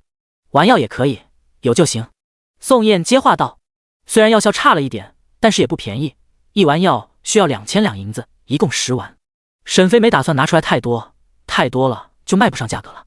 宋燕和柳君寒互相看了一眼，柳君寒附和道：“价钱没问题，就是能不能再多一些药？”沈飞摇头：“不行，只有这么多了。”“行，那就这些，我们去哪里找你呢？”沈飞想了一下：“5天之后带上银票，你们到嘉慧坊的沈家来取药就成。”兄弟俩很高兴，一起送沈飞下楼。此时二妮和铁牛已经吃好了，一桌子的饭菜全都吃了干净。沈飞也很满意，一点也没有浪费粮食，还真是饭扫光呀。沈飞带着孩子去结账：“掌柜的，那边那桌多少钱？”李万山抬头就看到一个小姑娘，看到他指着的桌子，回道：“客官，你那桌已经有人结过账了。”沈飞很惊讶，谁会给他买单？这时候柳君寒又拿着扇子走了过来：“沈姑娘，单已经买过了。”沈飞皱眉：“这怎么好意思呢？”柳君寒不在意的摆摆手：“和我出来吃饭，还要沈姑娘花钱，那我的脸要往哪放呀？沈姑娘就别和我客气了。”沈飞带着孩子不好在这里和柳君寒纠缠这件事，于是也大方道谢：“那就多谢柳公子请客了。”这时候一名年轻的男子急匆匆地走了进来：“爹，咱们进的菜有点问题。”来人正是李福生的爹李昭。李福生就是在朱夫子的学堂欺负了沈玉的小胖子。李昭看到沈飞和小福宝，一下子就认出这俩人了。他没想到沈飞他们还能来味仙阁来消费，记得儿子说过，那家人就是普通的庄户人呀。李万山听到儿子说菜有问题，急忙走出来：“在哪里？我过去看看。”发现李昭站着不动，怒斥道：“愣着干什么？走呀！”李昭回过神来，不再搭理沈飞，而是直接走了。柳君寒也看出了不对，开口问道：“沈姑娘，那人你认识？”沈飞点头：“过去有点不愉快。”柳君寒暗道自己不该多嘴，他和沈姑娘的关系还没到可以为了他得罪味仙阁掌柜一家的地步。长安城这些酒楼哪个都是有靠山的，和那些高官也是有着千丝万缕的关系，说不上都是谁的摇钱树呢。沈飞也没有揪着不放：“柳公子，今日多谢你了，那我们就先告辞了。”沈飞带着二妮等人一起离开了味仙阁。明月在离开之前还有点可惜，他还想教训一下那个碎嘴子呢。可是他从楼上下来之后，这人都吃完饭离开了。沈飞一行人吃饱喝足之后，又在西市买了一些小玩意，就回了沈家。此时在国公府安定下来的孙梦雪却是觉得不可思议。原本陆家他已经觉得很有钱很富贵了，可比在北地的任何大户人家都气派。现在进了国公府之后，简直不敢相信这是真的。国公府又比陆府好了上百倍，他现在只觉得眼睛都不够看了。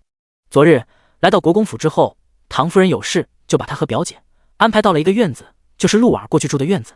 陆婉儿也没有多搭理孙梦雪，给他挑了一间空屋子，就不管孙梦雪了。孙梦雪早就已经习惯了陆婉儿的脾气，他也不在乎。他觉得在国公府好得不得了，不仅有自己的房间，而且这一个院子也只有他和表姐2个主子，而且还专门安排了下人来伺候他。他现在也有专属的丫鬟了呢。用过早膳之后，陆婉儿猫在屋子不出来，孙梦雪却是待不住了。他喊道：“林香，你带我出去走走吧。”沈凌香已经被调了过来，先来伺候孙梦雪。沈凌香是知道孙梦雪这个人的，他母亲陈氏也和他说过，只不过孙梦雪去了陆府，因此不认识三房的这个亲女儿。沈凌香在孙家也不敢认孙恒夫妇，现在只是以陈氏外甥女的身份出现在孙家的。孙梦雪见到这个小丫鬟盯着自己看，就觉得很奇怪，也仔细的打量这个丫鬟，竟然发现这女孩和自己有几分相似，至少孙家标志性的方脸，这个小丫鬟也有。凌香，你是哪里人啊？小姐，奴婢就是长安人。哦，那你家里还有什么人啊？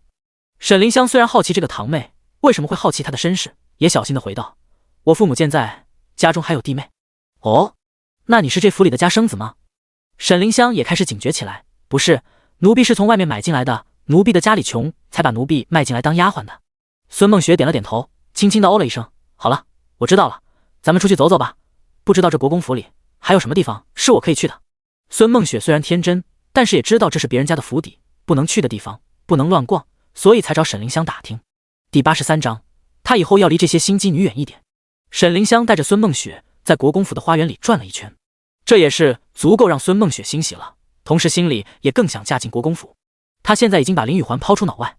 凌香，府里的三公子是个什么样的人？沈凌香没想到孙梦雪是冲着三公子来的，想到了他父亲的计划，沈凌香觉得还是要用点办法才行。姑娘，您说三公子呀，这府里的人都知道，三公子的身体不好，为人冷淡，一点也不好相处呢。孙梦雪只以为三公子是名声不好，难道就连身体也不好吗？那你知道三公子在外面找的寡妇吗？孙梦雪还不知道他们嘴里说的寡妇是沈妃，柳如烟知道消息之后还没来得及和女儿通气，因此孙梦雪还不知道。说起来也巧呢，三公子看上的女人叫孙梦霞，听说还带了一个小孩呢。哎，也不知道三公子怎么会看上那样的女人。姑娘打听三公子是看上三公子了吗？孙梦雪心里很震惊，听到小丫鬟的猜测，急忙摇头，没有，怎么会呢？我就是好奇的问问罢了。三公子看上的女人会是他那个堂姐吗？不，应该不会，孙梦霞那个死丫头哪有那么好运？不过那次在马球场，国公府的四公子好像主动找堂姐来着，难道这丫鬟说的人真的是堂姐不成？林香松了一口气的样子，那就好，我们府里的人都传三少爷活不了多久了呢，谁嫁进来都要守活寡的。要我说啊，姑娘和我们府的四公子年纪正相仿呢。孙梦雪并没有被沈凌香几句话就弄晕乎了。三公子的身体不好，名声不好，他如今的身份才可能配得上。如果三少爷不是这样的条件，他怎么敢肖想？四公子年龄是合适，可他听母亲说过，四公子虽然是庶子，但也很得唐夫人的喜爱，而且四公子本是性子嚣张，也不是个好相处的。他觉得自己如果选中了四公子，二姨母不会同意的。是吗？年龄相仿并不一定相配。好了，我也走累了，咱们回去吧。孙梦雪没时间和这小丫头闲扯，她要查一查三公子看上的那个寡妇到底是不是堂姐。沈凌香没想到这小丫头还不上套。两人离开，从假山之后走出来一个半大少年，来人正是唐之景。淮安，去查查那女人是什么来历，还有那个小丫鬟也是。小厮淮安点头，是公子。唐之景在花园假山后休息，就听到这俩人的谈话，还真有意思，以为他们国公府的少爷是大白菜吗？想挑哪颗是哪颗呀？真是太好笑了，癞蛤蟆也想吃天鹅肉。他可不是三哥那个傻子，轻易的就被那女人给骗去了。他以后要离这些心机女远一点。唐之景不在花园停留，直接回了自己的院子。此时主院内，唐国公正在和唐夫人对峙着。国公爷，老三一个庶子，你就给他这么多东西，我不同意。还有这些个好物件，你都是从哪里来的？家里的库房可是没有的。唐国公看了一眼单子上的东西，也是有苦难言，这些都是皇上送过来的，给老三成亲用的东西。皇上还想给老三单独赐一个宅子，被唐国公婉拒了，毕竟这样就太明显了。他有4个儿子呢，因此皇上才没赐下宅子。可是这些东西唐国公都没办法对妻子说，这些东西都是别人送的，不是我给的，这些你不要算在内，剩下的聘礼你比照当初老二的规格来吧。唐夫人都想爆粗口了，她看着唐国公冷笑出来，比照着老二的来，国公爷你也好意思说出来？算上家的那些东西，这规格都要赶上世子成亲了。咱们世子娶的是伯爵府的嫡女，老三找的这个女人呢，是个二婚的寡妇，你把她和伯爵府的姑娘齐平，你今天这么做了，第二天人家伯爵府就能打上门。唐国公抹了一把脸，发现脸上还有唾沫，真是给他恶心的够呛。唐夫人也看到了，有些尴尬，用帕子轻轻地擦了一下嘴角。哎呀，刚刚太激动了，真是气死他了，一个庶子也敢和嫡子看齐，真是美的他。唐国公开口道，那姑娘独自在外面，应该也没有嫁妆，我听说孙家已经把她撵出来了，咱们送过去的聘礼都会当嫁妆抬回来的，如果东西太少，咱们国公府也是没有面子不是吗？唐夫人气笑了，这是面子的问题吗？你有4个儿子呢，还有自古以来嫡庶有别，怎么能一样？我只给老三准备30台聘礼，银钱3000两。唐国公不打算和唐夫人争辩了，拿着单子就打算离开。那好，你就这么准备吧，多余的东西他打算自己私下再给老三，毕竟上面那位赏下来的东西他是不敢贪墨的。你去哪里？单子上的东西都在哪儿？唐夫人想要把东西留下来。唐国公转身，目光阴冷地看着唐夫人，陆如银，不该惦记的东西就不要惦记。说完头也不回地离开了。唐夫人看到唐国公离去的身影，直接摔了一个茶杯，然后又把桌子上的茶具都推到了地上，啪的几声，瓷杯直接炸裂了，摔在了地上。唐世子走进来的时候，就看到了满地狼藉，母亲。唐夫人心里堵着一口气，看到大儿子来也没有好一点。母亲不必动怒，老大，你都不知道你父亲有多偏心，我看他恨不得把老三捧到手心里了，而且我竟然还不知道你父亲手里竟然还有那么多好东西。唐世子眼中闪现恼色，母亲，父亲早年在北地对抗胡人打了那么的胜仗，私藏一些战利品也不奇怪。唐夫人瞪了过去，你少胡说，打仗收上来的东西都已经献给了皇帝，你父亲怎么敢私藏？唐世子也知道自己失言了，是我不对，不过母亲也不必惊慌，就算三弟送了出去，也会再带进府里，我自有安排。唐世子拿出了一个小盒子，母亲，猜猜这是什么？第84章，还信不着我？我看就你这亲娘最不靠谱。唐夫人看到盒子，了然的点头，这次这个厉害吗？那小子的命大得很。唐世子点头，请母亲放心。母子俩又说了一会话之后，唐世子就起身离开了。沈飞这边在回家之后，就把小福宝给了李嬷嬷带着，他自己则是准备药剂的事情。他要在实验室里进行，因此只能是晚上偷偷的进去做，白天用来补觉。二妮和铁牛俩人知道沈飞不用出门，也不用在家里守着了，而是去了长乐村。刘三全是晚上回家汇芳来住，也向家里人说过，他们养的猪仔长得非常快，现在一头都已经到了30多斤。二妮和铁牛都很开心，毕竟过年能不能有个肥年都靠着村里的猪呢。于是俩人只要沈飞不出门，他们就会去村里帮忙。沈飞花了3天的晚上，终于是做了20粒药丸，他准备这10颗自己留着用，剩下的卖给宋燕他们。在第5天的时候，宋燕和柳君寒终于来了，俩人被请到了前厅。虽然这里人多眼杂，也是没有办法。沈家的地方小，后院住着女眷，也不方便。沈飞拿着一个盒子走了进来，宋公子、柳公子，让您久等了。宋燕站起身来，不会，我们也是才到。看到沈飞手里的盒子，心中多了几分迫切。沈姑娘，这就是那药吗？沈飞点头，把盒子推了过去，看看吧。宋燕看了一眼柳君寒，见到对方点头，他直接打开盒子，就看到了10枚蓝色的药丸。沈飞做的药丸和药剂的颜色一样，宋燕俩人看到之后，不仅不觉得新奇，还觉得就该是这个颜色。宋燕拿了一颗，直接放在嘴里，想要直接嚼碎了。沈飞把茶水送了过去，喝点水吧，毕竟那药丸还是不小的。宋燕确实觉得有点噎住，沈飞也是有点尴尬，这个药丸子做的有点仓促，是直接咽下去，堵嗓子，咀嚼吧，还有点硬。宋公子，这药你们回去可以自己切开，分成2份，呵呵呵。沈飞尬笑几声，宋燕的眼神却是一亮，原本自己吃了一份就觉得心疼呢，现在完全不觉得了。柳君寒眼巴巴地看着宋燕，他知道表弟在来之前已经吃了一种毒药，就是想试验一把这个新药是否也能解毒。表弟勇敢试药，他当然同意了，于是现在就盯着宋燕不放。表弟有没有哪里不舒服？宋燕摇头，我很好，没有感觉。沈飞解释，身体没问题的，吃了也没事，延年益寿，自然没有变化。不过这个药是给病人吃的，没病的人吃了作用不大。柳君寒解释，表弟提前吃了毒药，就是试验一下这个药好不好用。沈飞，好吧，还真是疯狂。他当初试验的时候都是找小白鼠试验的，宋燕竟然直接拿自己试验，沈飞还真有点佩服这人了。半刻钟之后，宋燕还是啥事没有，柳君寒满意了，他也推过去一个小盒子，沈姑娘，请点一点。沈飞打开之后，发现里面是一摞银票，每张是1000两的面额。沈飞查了一下，正好是20张，数量没错。双方交易结束之后，宋燕就带着柳君寒直接离开了。沈飞又得到一笔钱，心里很开心，正好留着这钱准备嫁妆。唐家已经派了官媒上门，沈家没有大人，沈飞又不懂这些，于是这些事情都是李嬷嬷跟刘婶子操持着。沈飞直接拿出5000两的银票，走到李嬷嬷的房间，嬷嬷，这钱你拿着，帮我准备嫁妆吧。李嬷嬷没想到沈飞会有这么多钱，小姐，这钱是哪里来的？我赚来的，你看成亲需要啥，就按照这些钱准备吧。对了，不是说还得绣嫁衣吗？那些我也不会，您帮我买现成的吧，我也不会绣活。沈飞走过去，把胖儿子抱了起来。孩子我抱走了，抱着他玩一会。沈飞这几日忙着做药丸子，都冷落了小福宝，好几天没好好逗他，还真不习惯。沈飞直接抱着孩子离开，留下了呆愣住的李嬷嬷。沈姑娘还真是心大，这么多钱就都给我了。不过这也解了燃眉之急，三公子成亲本来就惹来外人的非议，如果沈姑娘再没有像样的嫁妆，还真容易被人家嘲笑。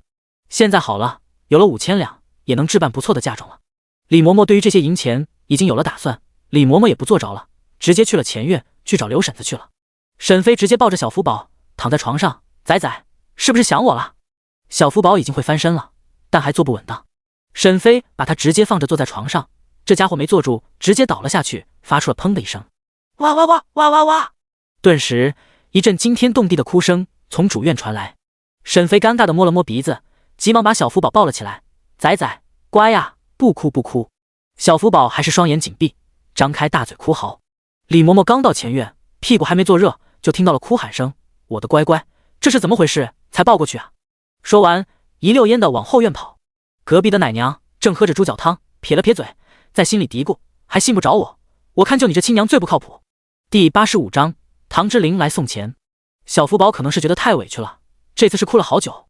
沈飞也发现了，这小子现在的脾气越来越大了，还真是个头长了，小脾气还跟着上来了。可能是花生米大小的脑仁长成了核桃大小了，这小子哭的时候还会看沈飞的脸色了。如果沈飞一脸歉疚地看着他，这小子就会再多来几嗓子。沈飞，这小子难道是在和他耍心眼？沈飞决定不再看他，只是轻轻地晃着身体。果然，小福宝的眼睛睁开了，就是哭声都小了，两只眼睛盯着沈飞的脸色瞧。沈飞斜着眼睛瞟了他一眼，就装作没事的样子，就是不看小福宝。小福宝急了，对着沈飞呀呀几声，还不断地用小手去扒住沈飞的脸。李嬷嬷进来的时候看到的就是这个样子。小福宝怎么了？怎么又哭了？小福宝看到李嬷嬷更委屈了，小嘴一扁，又哭了起来，哇哇哇！沈飞觉得自己生的崽崽就是个戏精，这才几个月啊，就能这样。嬷嬷，没事，就是这小子太娇气了，就是磕了脑袋。李嬷嬷，李嬷嬷也是无语，这都多少次了，怎么在你手里不是磕了就是碰了？李嬷嬷急忙走上前，检查了一圈小福宝的脑袋，没看出什么问题。嬷嬷，把我的床铺铺得厚一点吧，省得小福宝总是磕脑袋。李嬷嬷点头，沈姑娘等着，我这就去安排。沈飞看着李嬷嬷的背影，心里也是很感慨，家中有了李嬷嬷真好。这时候小福宝因为有李嬷嬷打岔，也不哭了，开始看热闹，但是小脸还是红红的，眼中含着一泡泪，看着还有点可怜。沈飞直接把他放在床上，这次是直接躺着了。沈飞轻轻地点了一下他的小鼻子，你呀，还真是个爱哭鬼。这时候小喜禀报道，小姐，唐公子来了。此时唐之灵已经走进了后院，主要是院子太小了，唐之灵刚来的时候就听到了仔仔的哭声，于是就跟着小丫鬟一起来了后院，想知道是怎么回事，为何仔仔哭得那么凄惨。沈飞直接坐了起来，开始整理了一下自己的衣服，让他进来吧。这时候小喜打开门，唐之灵走了进来。他进来之后也没有关上房门，主要是俩人毕竟还没成亲。小福宝哭了，小福宝躺在床上，好像知道这人在说他，直接翻了一个身，嘴里还啊啊呀叫了几声。沈飞见到小福宝乱蹬的两条腿，就觉得好笑。哭了，磕到脑袋了。唐之灵快步的走了过来，把小福宝抱了起来，检查脑袋。小福宝一点也不认生，待在唐之灵的怀里，小手指着沈飞，还啊呀几声。沈飞，这小子该不会再告状吧？可是他才几个月啊，就知道告状了，这正常吗？沈飞前世也没养过孩子，不知道像这么大的孩子有没有自己的意识。沈飞不搭理小福宝，开口问道，你来干什么？不是说成亲之前不能见面吗？唐之灵从怀里拿出一沓银票递给沈飞，这钱你拿着置办嫁妆用。沈飞没有客气，直接接了过来。在现代，他家里的钱就是放在他妈那里的，他爸爸每个月的工资都是交到他老妈的手里的。沈飞数了一下，有8000两。这些钱你是哪里来的？都给我了。唐之灵轻咳一声，这是我父亲这么多年给我的私房钱，都在这里了，你拿去用吧。沈飞没想到唐之灵会这么大方，全给我了，你怎么办？唐之琳不在乎的道：“我还有每个月的月钱。”沈飞的眼睛一亮：“你每个月的月钱是多少？只要是你们家的人都有月钱拿吗？”唐之琳看着沈飞亮晶晶的眼睛，就知道他在打着什么主意。都有，我们是每个月20两银子。你们这些女眷是多少不清楚，我没关注过，不过应该没我们多。沈飞理解，唐家兄弟毕竟是男子，需要在外行走，花费大，自然需要的钱就多了。不过这也很好了，那我和仔仔去了你们唐家，是不是也有月钱？唐之琳点头，应该有，不过小福宝我不知道能有多少，毕竟家里还没有孙辈。沈飞觉得奇怪，你大哥他们年纪也不小了吧？难道没孩子吗？唐之琳也觉得奇怪，没有，大哥成亲5年了，大哥的后院一点动静也没有，还有二哥也成亲3年了，同样如此。沈飞摸着下巴，一屁股坐在唐之琳身边，我觉得你们家不正常呀。沈飞八卦兮兮地说道，就想和唐之琳讨论一下，谁知道唐之琳对于沈飞的靠近一下子就躲得老远，就像是被踩了尾巴的猫一样。说话就说话，靠这么近干什么？唐之琳的耳朵又红了。沈飞，这男人是不是有病啊？这不是说是呢吗？哎，我说你这人，我这不是想着帮你家人一把吗？唐之琳拒绝道，不用帮他们的忙。沈飞想到唐之琳是唐府的庶子，和上面的哥哥关系不好也正常。那好吧，不帮就不帮。唐之琳因为沈飞的打岔，也不想待下去了。好了，东西送到了，我就先离开了。说完把小福宝放到了沈飞的怀里，脚步匆匆的离开。沈飞又得到一笔钱，心里喜滋滋的，他直接把这8000两放在钱匣子里。有了这8000两，算上第二次卖药的15000两，还有之前的4280两，沈飞还有27280两银子，这已经是一笔巨款了。沈飞觉得那些珍贵的药剂不能再往外拿了，毕竟实验室里的药剂有限，早晚是要用没的，还是要自己留着才好。毕竟这些钱也够他花一段时间了。第86章，富贵险中求。沈飞和唐之琳的婚期已经定下来了，就在下个月的初10，只有10多天了，可以说相当近了。沈飞的嫁妆已经准备的差不多了，李嬷嬷和刘三全夫妇根据沈飞拿来的钱，给沈飞在长安城买了4个铺面，又在京郊外买了2个大庄子。原来的那5000两银子一定是不够的，沈飞又把唐之琳拿过来的8000两银子拿了出来。沈飞已经算明白，这些东西当成他的嫁妆带进国公府，那就是他们3房的。现在国公府没有分家，他的嫁妆却是完全独立属于自己的。唐之琳变相是把自己的财产光明正大的放在自己老婆名下了。这一日，沈飞正在试穿自己的嫁衣。沈飞穿上新嫁娘的礼服也是很高兴，毕竟上辈子他还没结过婚，也没穿过婚纱呢。小福宝在李嬷嬷的怀里，看到沈飞穿着红裙子，也是很激动，小手拼命的往沈飞这边够。嬷嬷，小福宝是怎么回事？李嬷嬷笑着回道，小孩子都喜欢鲜艳的东西，所以才想往你那边凑。沈飞这边正在为了成亲做准备，一切都是有条不紊的进行着。在国公府的孙梦雪却是很不甘心，他已经打听清楚了，唐三公子要娶的人就是他的堂姐孙梦霞，而且俩人成亲的日子都已经定了下来。孙梦雪既气愤自己的不能嫁到唐家，气愤唐三公子有眼无珠，又恼怒唐夫人不作为，为什么不强烈阻止这门婚事？同时他也在心里狐疑，唐国公府这么高的门第，为什么会同意孙梦霞进门？这太不寻常了。于是孙梦雪在唐府一改刚开始的那样散漫，开始仔细观察唐家的人。而且孙梦雪还有个疑惑的地方，就是她身边的丫鬟林香，这个小丫鬟也有古怪。这日孙梦雪在屋子里就听到外边2个小丫鬟的交谈声。哎，你听说没有，林香要赎身了。是吗？她娘不是在大厨房做事吗？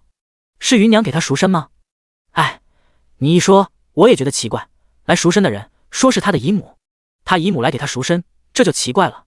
既然她姨母有钱，那怎么不帮亲妹子一把，反倒是对那个外甥女这么好？2个小丫鬟说了几句闲话之后，很快就离开了。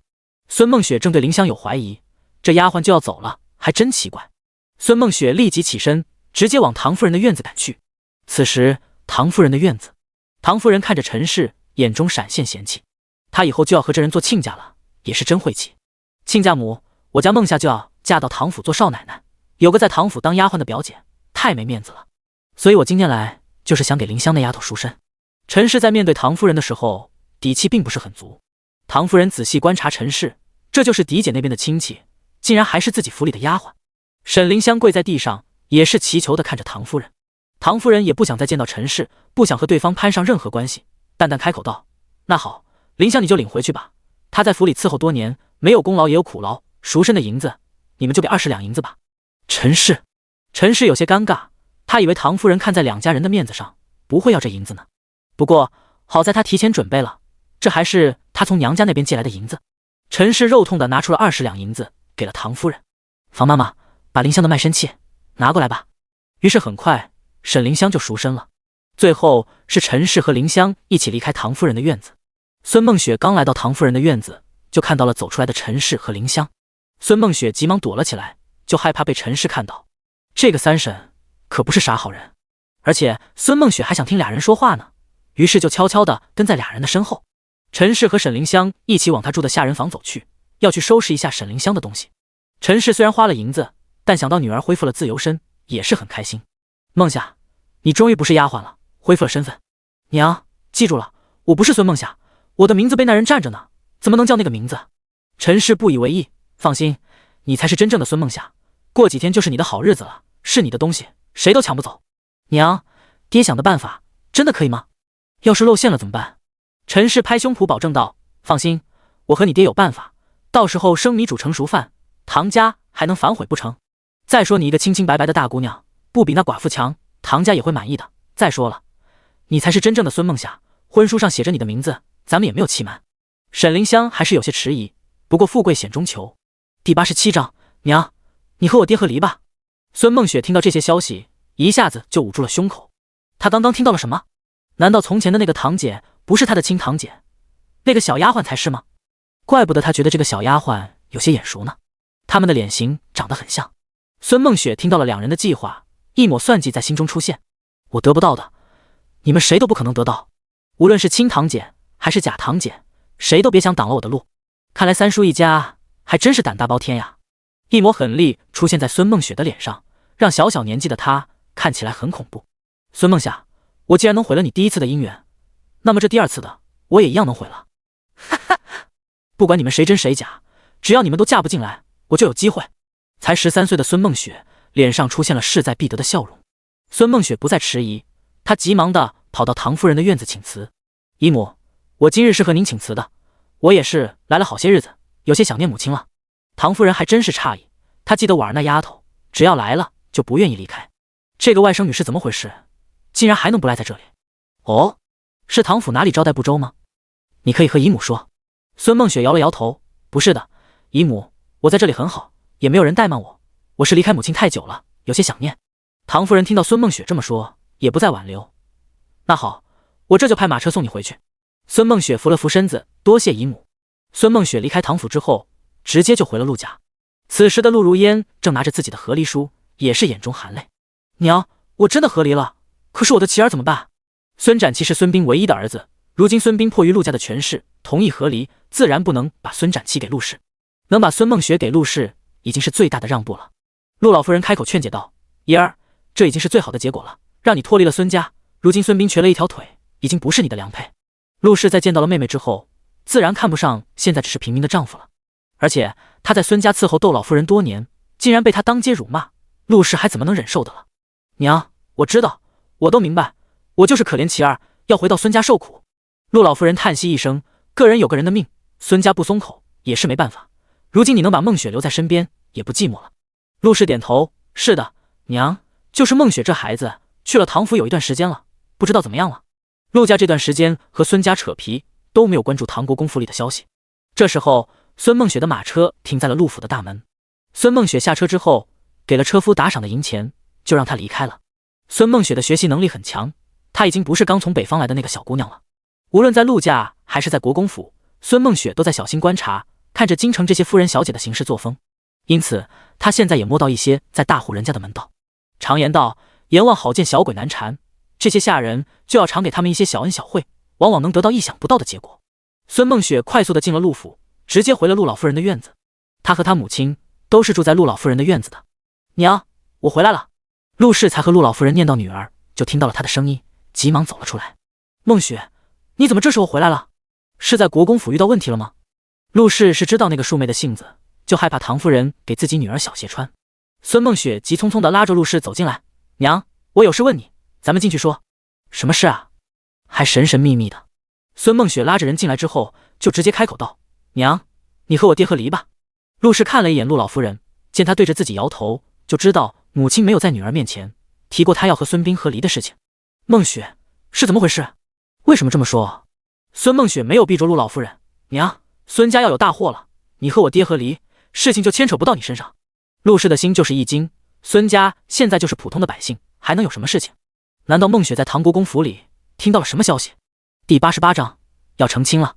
陆老夫人也很好奇，孟雪，你先说说是怎么回事。陆氏点头，是呀，孟雪，你知道什么？孙梦雪没有回答，直接问道，娘，你知道我原来的堂姐不是三婶的孩子吗？陆氏一惊，孟雪，你怎么知道这个消息的？这是孙家人都要守的秘密，当年小叔子一家在流放之前偷偷换了孩子，等他们知道的时候已经在流放的路上了，他们这些大人只能帮着守着，谁也不敢泄露出去。孟雪，你是听谁说的谣言？没有那回事。陆氏不敢和孙梦雪说实话。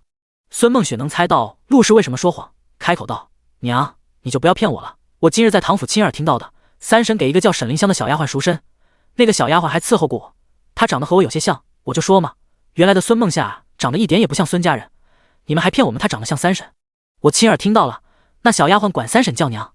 孙梦雪有自己的计划，所以没有说出陈氏他们的打算。虽然没有听明白他们想要怎么做，但是想要李代桃僵的法子是跑不掉的。孙梦雪想到自己的计划，心里就很激动，她到时候只需要坐收渔翁之利就好。陆氏没想到陈氏他们竟然找到了自己的亲女儿。是了，这一路老三一家带着那个大肚婆，应该就是打着认回女儿的想法。如果让那女人死在路上，那孙家的户籍里就没有孙梦夏这个人了，那么在京城真的孙梦夏就消失了。只不过那时候他们还以为孙府会恢复爵位，现在却是竹篮打水一场空。不过既然侯府的爵位没了，那认不认回来也没有差别。陈氏到底为什么要冒这个险呢？陆氏百思不解。陆老夫人听到了这么大的一个消息，也是满脸震惊。爷儿，那孙家三房这不是欺君之罪吗？他们怎么打呀？好在你已经和孙膑和离了，真是万幸呀。孙梦雪听到这里就是眼睛一亮，娘，外婆说的可是真的？陆氏点头，我和你爹和离了，你以后就跟着我，你弟弟留在孙家。陆氏说到这里，想起小儿子还是很舍不得，这是他高龄生下的小儿子，怎么能轻易割舍得下？孙梦雪没有闲情管陆氏的情绪，知道已经彻底和孙家分开，心中很是高兴。这一日终于到了沈妃成亲的日子，沈妃他们已经计划好了，今日成亲的时候，沈妃是嫁入国公府，李嬷嬷和奶娘带着小福宝先跟随唐之灵派的人先去府里，毕竟成亲的时候礼节很多，小福宝就交给李嬷嬷照顾了。至于带进唐府的丫鬟就带着明月就好，至于二妮就留在家里。前些日子沈妃已经给二妮和铁牛简单的办了婚礼，如今二妮已经是个成了亲的小媳妇了。沈妃还等着二妮和铁牛的孩子呢，她就想知道这俩人生的孩子是不是大力士。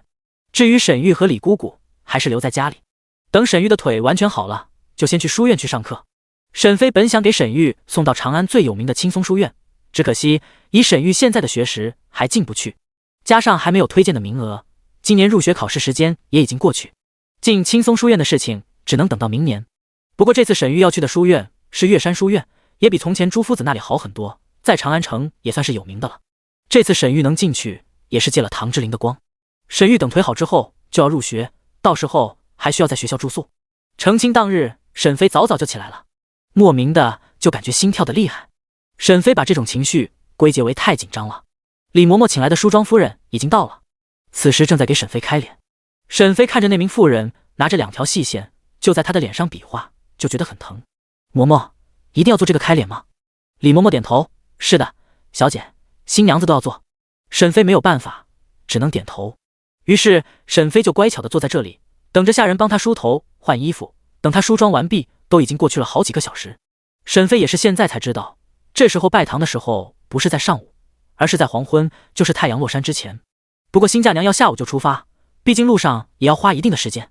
李嬷嬷抱着小福宝，看到沈妃都打扮妥当之后，开口道，小姐，您上妆之后还真是漂亮。沈妃也是看着铜镜中的自己，模模糊糊的，也不知道李嬷嬷说的是不是真的。这时候明月跑了进来，嬷嬷，三公子派来的下人到了，你先带着东西和小少爷离开吧。小福宝的东西确实不少，都是后来沈妃给添置的。李嬷嬷看看时间，也知道快到接亲的时间了，开口道，小姐，那我先带着小少爷离开了。沈飞点头，行，你们先走吧。明月，你也跟着一起保护小少爷。小姐，那你这边怎么办？沈飞不在意的道，我这能有什么事？我在家等着唐之灵来接亲就好。第89章，这两坨高原红是想吓死新郎吗？李嬷嬷带着小福宝先上车离开了沈家。沈飞坐在屋子里很无聊，心里有些焦急，又有些忐忑。沈飞轻拍自己的胸口，这是怎么回事？唐之灵又不是洪水猛兽，有什么可怕的？这时候，二妮急匆匆地跑了进来：“小姐，那日来闹事的人又来了。”沈飞脸色一僵，难道自己的不安是因为孙家人？不用二妮明说，沈飞就知道是什么人。他们来干什么？这时候，陈氏和孙恒已经闯了进来。梦夏，你今日成亲，我们是你的父母，怎么能不到场呢？是啊，梦夏，我和你娘就是来看看你。你成亲，这没有父母送嫁，也是太失礼了。沈飞看到俩人一副非要留在这里的架势，如果自己不同意，他们一定会再找别的借口的。于是松口道：“也行，等我拜别你们之后，你们就赶快离开沈家。”陈氏没有犹豫：“好，梦夏，你毕竟是我的女儿，我从小把你养到大，如今你成亲了，怎么也要来送你的。我不叫梦夏，我已经改名叫沈飞了，希望你们记住。”沈飞看着陈氏这样，就觉得这俩人一定是有目的的。他先留着俩人，看看他们打着什么目的。沈飞于是点了头：“二妮，送他们去前院。”“好的，小姐。”“两位，请跟我来。”孙恒夫妻对视一眼，于是转身跟着二妮离开了。沈飞有些奇怪，孙恒夫妻到底想做什么？他们对原主没有感情，他可不相信俩人会好心的来送嫁。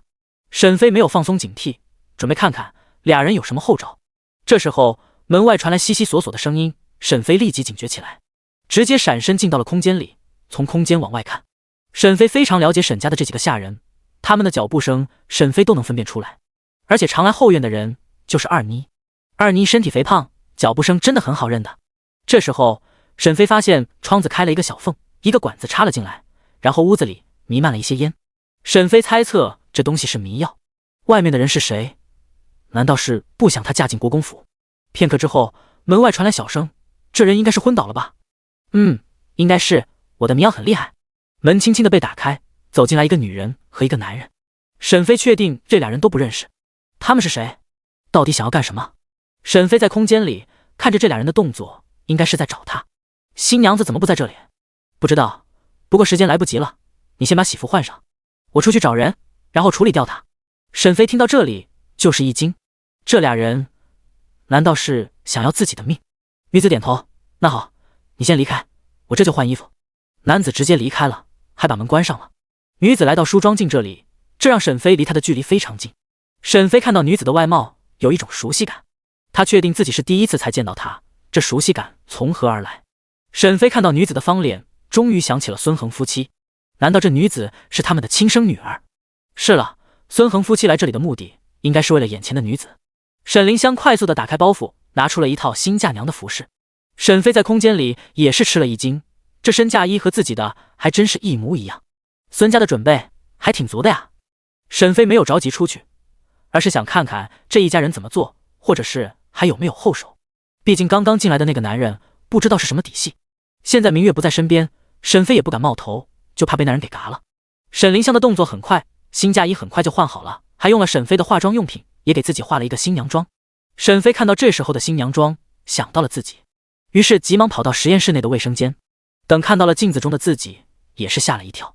卧槽，这是想让他直接把新郎吓死了，自己再当寡妇吗？这俩又圆又红的红脸蛋，真是丑得不得了。这时候的新娘一定要在结婚这天打扮得丑丑的，让新郎记忆深刻吗？沈飞急忙用湿毛巾把脸上的红脸蛋擦了。沈飞觉得整个妆容还不如自己的素颜呢，至少她素颜的时候还是挺漂亮的，虽然只是现代那种小白花的长相。沈凌香给自己涂了胭脂，然后也是在左右脸颊涂了2坨高原红，然后直接拿出盖头把自己盖了起来，等着人来。沈飞现在已经敢肯定了，这女人就是想取代自己嫁进国公府。第90章，你是谁？这时候门外传来了喧哗声，还有喜庆的奏乐声。沈飞知道这应该是唐之灵来接亲了。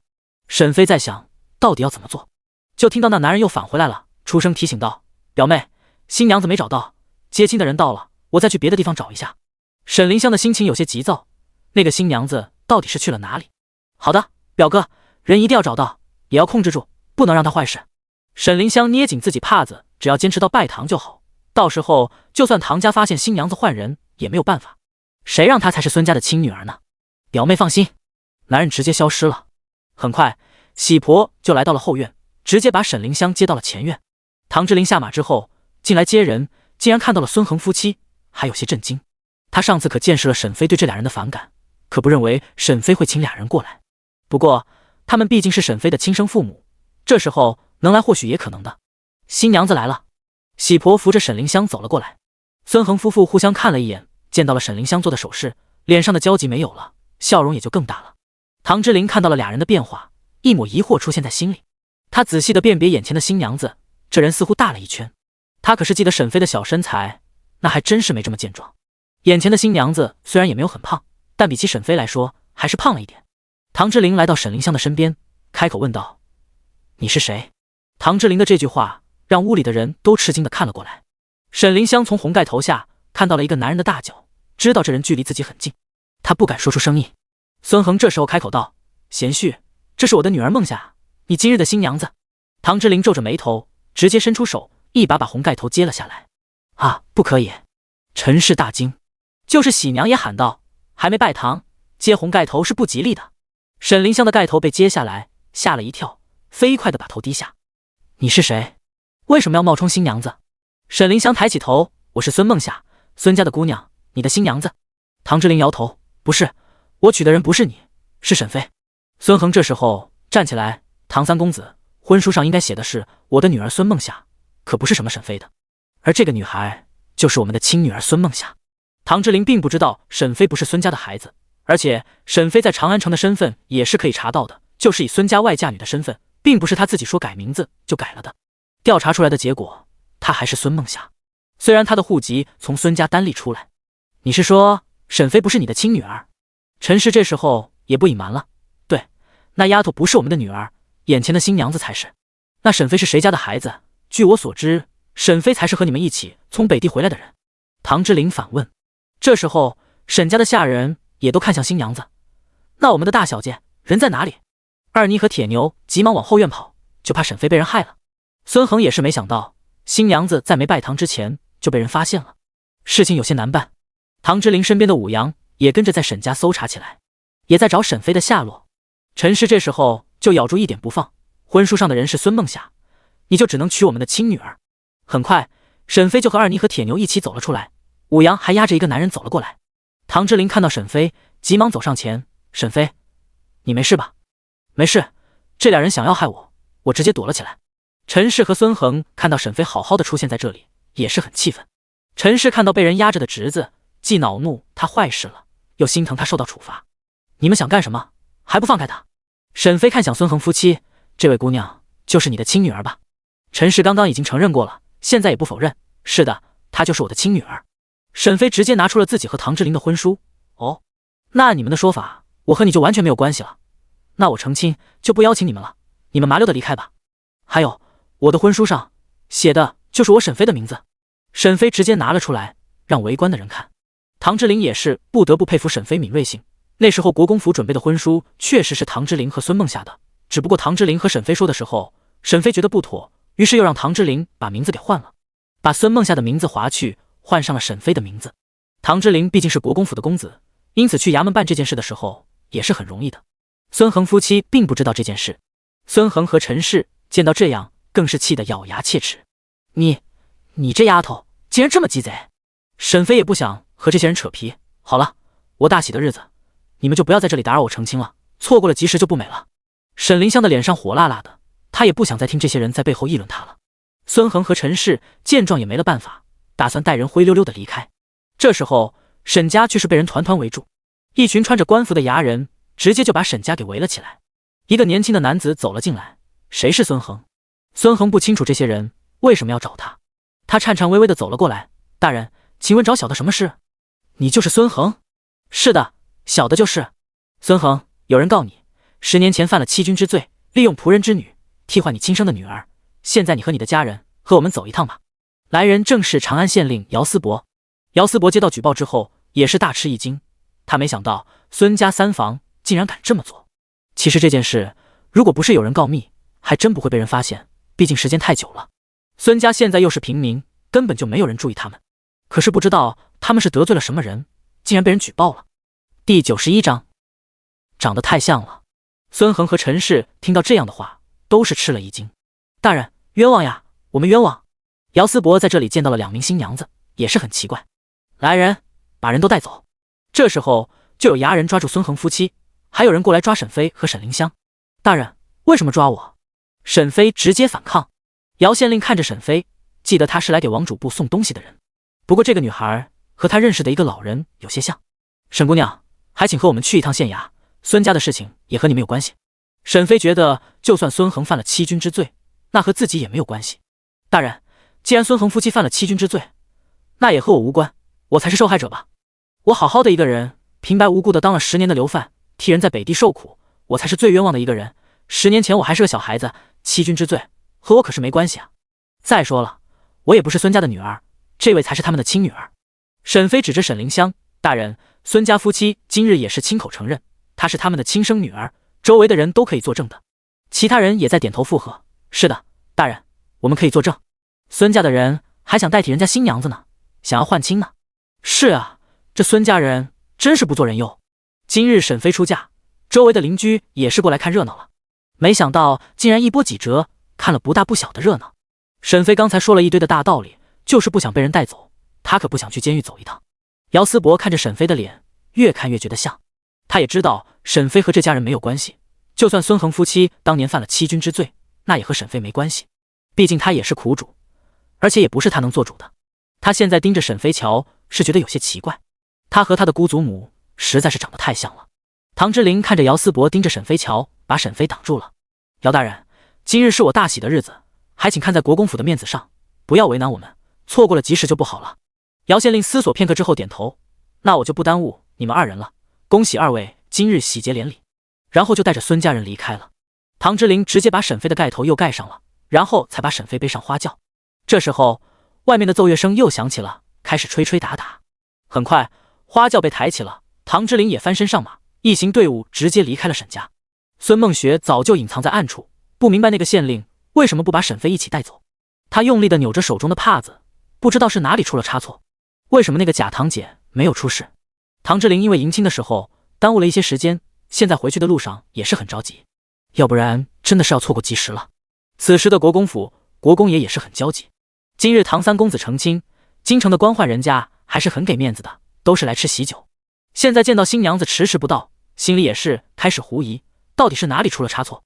老大，你派人出去看看，你三弟是怎么回事？唐世子在众人面前也是不敢和父亲唐国公对着干。是父亲。唐世子也是好奇，他并没有出手，老三这里到底出了什么状况？难道是他自己得罪了什么人？唐世子轻轻地勾起嘴角，哎，老三呀，老三，这就是你的命了。看来老天都看不过去眼了，不想你这么顺利娶亲。在后院的众位夫人也是都很吃惊，为什么新娘子还不到？这些夫人过来也是存了看热闹的心态，毕竟都传三公子被一个寡妇迷了眼了，还有那寡妇就是个普通的女子，就不知道这人的嫁妆有多少了。古代女子的嫁妆也是女子的底气，是在夫家能否立足的关键。你要是自己有钱，还真不会受到婆婆的拿捏。就是世子夫人和2少夫人也是在翘首以盼。下午的时候，2位夫人已经见过了小福宝，他们国公府还是第一次有小娃娃出现，2位夫人看到小福宝真是喜欢的不得了。虽然知道这不是唐府的孩子，只是个带过来的拖油瓶，但是也希望有了那小孩的存在，给唐府带来一些子孙运。毕竟外面也有人传说唐国公府有些邪门，否则这么年轻的世子爷和2公子都不能生育，也是丢人的很。世子夫人和2少夫人也在盯着沈飞的肚子，就想知道沈飞是不是怀孕了，否则为什么国公爷和夫人会同意这门亲事？沈飞的嫁妆准备的并不少，毕竟他自己卖药的钱，还有唐之琳给他的钱，还有国公府给他的聘礼，也都让沈飞给带了回来，所以送嫁妆的队伍还真是非常的长，也是非常有排面的。这时候国公府的守门听到吹打声，就知道新娘子到了，于是急忙跑进去报喜。沈飞现在就像是一个木头人一样，本来头顶的盘发就重，晃晃悠悠的一路还真有些累了。他在媒婆的牵引下，按照成亲的习俗，过5关斩6将的，终于熬到了唐国公和唐夫人跟前。沈飞整个人都晕乎了。沈飞按照流程，终于在听到送入洞房的时候松了一口气。他被丫鬟和嬷嬷领着回到了洞房。沈飞其实是想把盖头摘了的，但是想到这时候的规矩，就停了下来。本来以为唐之琳会很晚回来，毕竟她过去看电视的时候，知道新郎要在外面招待宾客的。谁知道这时候门却被打开了。沈飞隔着红盖头，并不清楚是什么人。他轻轻的开口问道：“唐之琳，是你吗？”来人没有回答，竟然也是一声不吭。沈飞有了下午在沈家的事情，心里也是有些不安，把红盖头撩了起来，就看到了一个陌生的姑娘。你是谁？为什么会来到新房？小姑娘盯着沈飞看了看，哼，我还以为是什么标致的人呢，能把三表哥迷得团团转，原来也不过如此呀。第92章，这小姑娘是说她长得老吗？沈飞好奇地看着这个小姑娘，还在猜着她的身份。这时候，李嬷嬷却是抱着小福宝走了进来。小福宝此时眼泪汪汪的。沈飞这个母亲虽然不太靠谱，但是小福宝时间长了，看不到她，还是会找她的。李嬷嬷自然认识眼前的小姑娘，急忙打招呼，给表姑娘请安。江竹月看了一眼李嬷嬷，想起来这位是唐之琳身边的老嬷嬷，就是很好奇她为什么又回来了。李嬷嬷，你不是赎身出府了吗？怎么又回来了？老奴现在是三夫人的嬷嬷，以后就在三夫人身边伺候了。这也是唐之琳的安排。李嬷嬷虽然在沈飞身边伺候，但是她还是自由身，没有卖身契的那一种。唐之琳很信任李嬷嬷，觉得沈飞身边还是要有个老人看着，在这唐府的后院才能安全。毕竟后宅有很多手段的，唐之琳觉得沈飞那么大大咧咧的性子是应付不来的，有李嬷嬷在身边提点也是好的。李嬷嬷走进新房，把小福宝放在沈飞的怀中。三少夫人，在三公子来揭开盖头之前，您不能把脸露出来。沈飞也是不想的，这新房还没个人，突然门被打开，还是很吓人的。小福宝在沈飞怀里，看不到沈飞的脸，就仰着脑袋往里面拱。沈飞看到他这个样子，就用自己的红盖头也把小福宝的脸给盖上了。小福宝看到沈飞了，本来就很开心，现在还以为他娘在和他做游戏，一下子就乐了出来。新房内一下子就传来了小婴儿咯咯咯的笑声。唐府的女眷也来到了新房，刚走到门口，就听到了小孩的笑声。唐家旁支的一个嫂子直接开口道：“哎呦，还真是稀奇，这么多年了，我还是头一次见到这新娘子买一送一的呢。”也有人附和：“可不是吗？这还真是稀奇啊。不过嘛，老三也是有福气了，白捡了一个大儿子，多好呀。”沈飞现在盖着盖头，真是觉得很麻烦，就希望唐之琳能赶快过来，先把盖头揭了呀，否则是谁挖苦他的，他都不知道。沈飞可不是谁都能欺负的主，人不犯我，我不犯人；人若犯我，我必追究到底。这人就是不经念叨。唐之琳这时候被众人簇拥着进来，等见到屋子里女眷，还愣了一下。他没想到旁支的嫂子会来新房这里。唐之琳这时候就是来掀盖头的。于是，在喜婆的指导下，沈飞抱着小福宝和唐之琳完成后面的流程。唐之琳也把沈飞的盖头揭了下来。唐之琳做完这些之后，又被众人簇拥着离开了新房。沈飞眼前终于是可以看到屋内的众人了。李嬷嬷这时候给沈飞介绍了一下房内的女眷，沈飞也和众人打了招呼。他已经记下了刚出现的那俩人是谁。唐家说来也是奇怪，到了唐国公这一代，竟然是一个孙辈的人都没有，这就让老唐国公的那些弟弟们心动了。他们和唐国公可是直系亲属，既然大房没有孙辈，他们有呀。私底下那些人也在暗中较劲，想让唐国公府能够从他们这些人家选人继承国公府的爵位。刚刚那俩名貌酸气的人就有这个心思，他们也是听说小孩子能招来孩子，于是才会对沈飞母子这么不待见，就害怕这俩人破解了国公府现在的困局。沈飞重点注意了一下那名小姑娘，经过李嬷嬷的介绍，沈飞已经知道这姑娘是唐老夫人的亲外孙女，在唐老夫人这里是相当受宠的。毕竟真的算起来，唐府的这些孩子都是和唐老夫人没有任何血缘关系的，只有表姑娘江竹月身上才有老夫人的血脉。江竹月还有话要和沈飞说，于是就开口赶人：“你们热闹也看了，都赶快离开吧。”众位妇人见到江竹月开口，也不敢反驳她，毕竟这丫头的身份不简单，她母亲可是王府的侧妃呢。于是纷纷和沈飞道别，就离开了。沈飞看着那些妇人，也是觉得奇怪，这些人好像很害怕眼前的小姑娘呀。沈飞抱着小福宝，俩人都一眨不眨地看着江竹月。小福宝此时也是穿着红色的衣服，看那样子还真有些可爱。江竹月走了过来，用手轻轻地戳了一下小福宝的脸蛋，她的脸好软呀。沈飞发现这小姑娘还真是多变，刚开始的时候还气呼呼的，现在又有闲心逗小福宝玩了。小福宝被人戳脸蛋也没有哭，还对着江竹月露出了无耻的笑容。哎，她对我笑了呢。沈飞看到江竹月露出笑容，也是觉得这小丫头也没那么讨厌人了。她对你笑就是喜欢你的意思。真的吗？那太好了，我本来就很讨人喜欢。江竹月摇头晃脑地说道。沈飞对他有些好奇，你刚来的时候好像是对我有意见，现在怎么又好了？沈飞还是很直接的，说话就开门见山。江竹月也没想到沈飞是这样的性格，当然是我想嫁给三表哥，谁知道他竟然娶了你，你还带了一个孩子，我能不讨厌你吗？沈飞觉得好笑，这小丫头的脾气和他很对味。哦，那你现在不讨厌我了吗？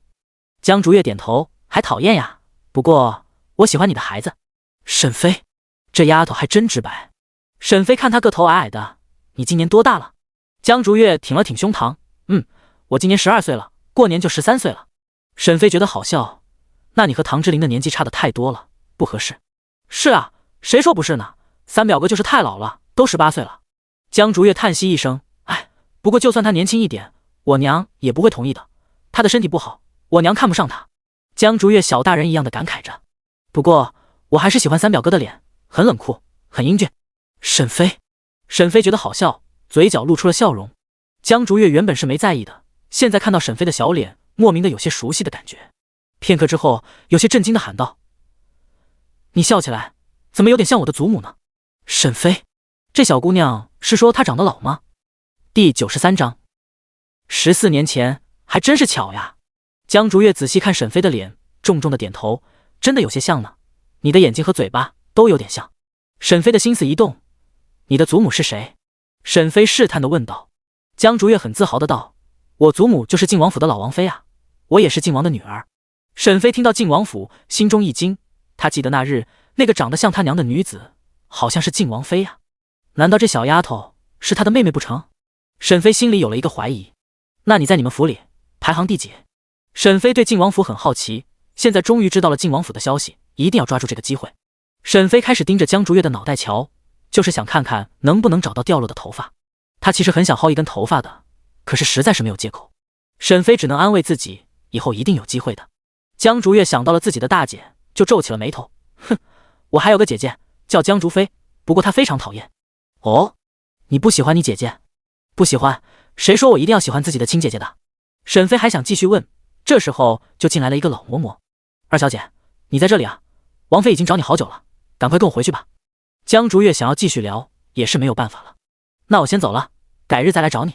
沈飞也罕见的依依不舍，主要是还有疑问没有解决。他抱着小福宝，把江竹月送到了门口。老嬷嬷看了沈飞一眼，双眼微微眯起。这人怎么会？难道是老王妃那边的亲戚？老嬷嬷心事重重的和江竹月一起离开了。唐之琳被送回来的时候还是清醒的，都知道她从小身体不好，所以也没人敢灌她酒。沈飞这时候已经被小丫鬟卸掉了珠钗，现在一头长发直接披散在身后。唐之琳进来的时候看到沈飞这个样子，还有点惊讶。沈飞的模样不适合化浓烈的妆，就是越淡雅，让男人看了越心疼那一挂的。你愣着干什么呀？怎么不进来？沈飞面对唐之琳的时候非常自然。唐之琳轻咳一声，我还没有洗漱，我去洗漱一番再回来。沈飞点头，他也不喜欢满身酒味的男人，太臭了。沈飞这时候抱着光屁股的小福宝，小福宝此时却是非常欢喜，小嘴里一直哦哦的不停。主要是新房布置得很华丽，颜色还鲜艳，可比过去单调的沈家好太多了。小福宝到了新环境就很兴奋，所以现在也是精神的不得了。沈飞俩人真是玩得很高兴。唐之琳洗漱之后也走了进来，李嬷嬷在门外就问道，三公子，小少爷，老奴是不是要带走？从前晚上的时候都是沈飞带着小福宝一起睡的，可是今天是洞房花烛夜，李嬷嬷觉得不能让小少爷打扰俩人。唐之琳回道，嬷嬷不必了，换了新环境，小福宝应该会不习惯，你们都退下吧。在门外守着的下人也都默默地离开了。李嬷嬷看了一眼门内，也直接回到了自己的房间。李嬷嬷是为了照顾小福宝来的，所以也是在这个院子内的，只不过房间在厢房那边。唐之琳关好门之后，就看到床上的娘俩，唐之琳的心里莫名的就有些温暖。小福宝看到唐之琳也不陌生，还冲他呀几声。唐之琳快步走了过去，哎，我的乖儿子啊！小福宝长得肉乎乎的，他现在已经5个多月了。沈飞抱着孩子往床里面挪了挪，把地方让给唐之琳。唐之琳抱起小福宝之后，看着沈飞才觉得有点尴尬。要不我换个房间睡？唐之琳想到了沈飞曾经和他的约定，不确定的问。沈飞白了他一眼，你是想告诉全府我是个不受宠的新娘子吗？哎，没有，我没有这个意思。你就在这屋子里睡。沈飞看了一下现在的床，这个床有点小，咱们订一个大一点的床，到时候就咱们一家三口一起住在这里。唐之琳听到一家三口这个词，心里就很开心。好好，咱们一家三口。沈飞不知道唐之琳在高兴什么，不过他也是无暇顾及。唐之琳，我问你，江竹月你熟悉吗？唐之琳点头，那是姑姑家的女孩，姑姑是北静王的侧妃，怎么了？那丫头招惹你了？沈飞摇头，也没有，就是觉得那丫头挺好玩的，还有点可爱。唐之琳可没有这个感觉，有吗？那丫头有点缺心眼，说话又直，有点冒傻气。沈飞怎么莫名的感觉有被内涵到？算了，不是和他计较的时候。那北静王府是什么情况？你可以说一说吗？唐之琳很好奇，你怎么这么关注这件事？沈飞实话实说，今日那小姑娘说我长得像她祖母。唐之琳，这好像不是好话，你确定她不是在骂你？沈飞不确定了，他说我眼睛和嘴巴都比较像。沈飞不死心的追问，觉得是个方向，还有那个靖王妃和自己老妈长得那么像，总有些关系吧。他就想知道靖王府更多的消息，你说说嘛，我很好奇。唐之琳是今天才知道沈飞不是孙家的亲生女儿，那么他这么猜测也是想找到自己的亲人吧。唐之琳没有隐瞒，开口道，据我所知，北靖王现在是镇守北方，自从我爹被调回之后，就是靖王在北方镇守了。我姑姑唐荣是靖王的侧妃，那靖王妃呢？如今的靖王妃是靖王后娶的继妃，原来的靖王妃14年前难产去世了，只留下了一个女儿。沈飞仔细听着，14年前还真是巧呀。第94章，这才是摆烂的正确方式吗？沈飞想到了自己的年龄，有了一个大胆的猜测。沈飞原来就是研究员，做事的方式也是大胆猜测，小心求证。有这样的思维方式，做实验的时候才会有更完善的逻辑思路。沈飞经过江竹月的只言片语，已经有了想法。很多巧合碰在一起，就不是巧合了。不过，想要验证他的想法，只需要接近江竹月这个小姑娘就可以了。沈飞有了打算，也不缠着唐之琳，指使道：“你给小福宝把尿，然后咱们就睡觉了。”把尿？怎么把？唐之琳还没做过呢。沈飞躺在床上，面无表情的道：“你们都是男的，还需要我教你们？”唐之琳的脸爆红，一下子就红到了脖子。你实在是太粗鲁了，什么话都说。沈飞觉得莫名其妙，这家伙脸红的像猴屁股一样。这有什么呀？难道他有的你没有呀？我可告诉你，要是睡觉前不把尿，这小子晚上会尿床的，到时候咱们俩都得挨烟，你自己看着办吧。沈飞直接不搭理俩人，直接躺了下来，还盖上了被子。唐之琳抱着小福宝，看着沈飞这样也没办法，只能把小福宝抱到偏房，找到了公桶。费了好一番功夫，终于是把好了。唐之琳看到自己身上还有小福宝光溜的小腿上全是尿液，也是无奈的很。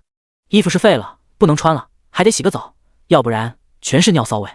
低声向外边吩咐道：“平安，叫热水送进来，顺便拿一件衣服放在浴桶旁。”平安一听叫热水了，心里微松，都知道主子叫热水是什么意思。有的人家主子厉害的，一晚上叫水好几次呢。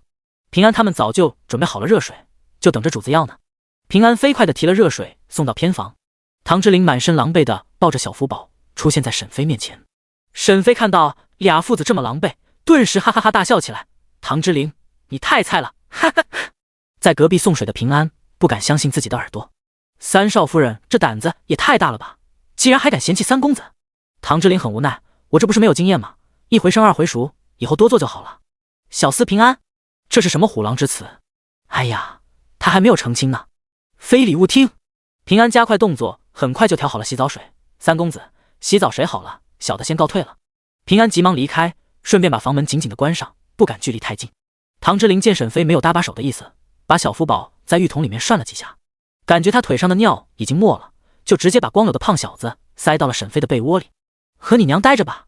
沈飞转过身，搂住胖儿子，哎呦，娘的好大，来亲一个。小福宝咯咯咯地笑了出来。唐之琳在偏房听到母子俩的互动，轻轻地勾起嘴角。唐之琳快速地把衣服脱掉，然后随意地扔在了地上，起身走进浴桶，又洗了一遍澡。唐之琳觉得自己真是有了孩子，随意了很多。要是从前，她一定会再浇一遍水的。现在是他儿子的洗澡，谁也不嫌弃了。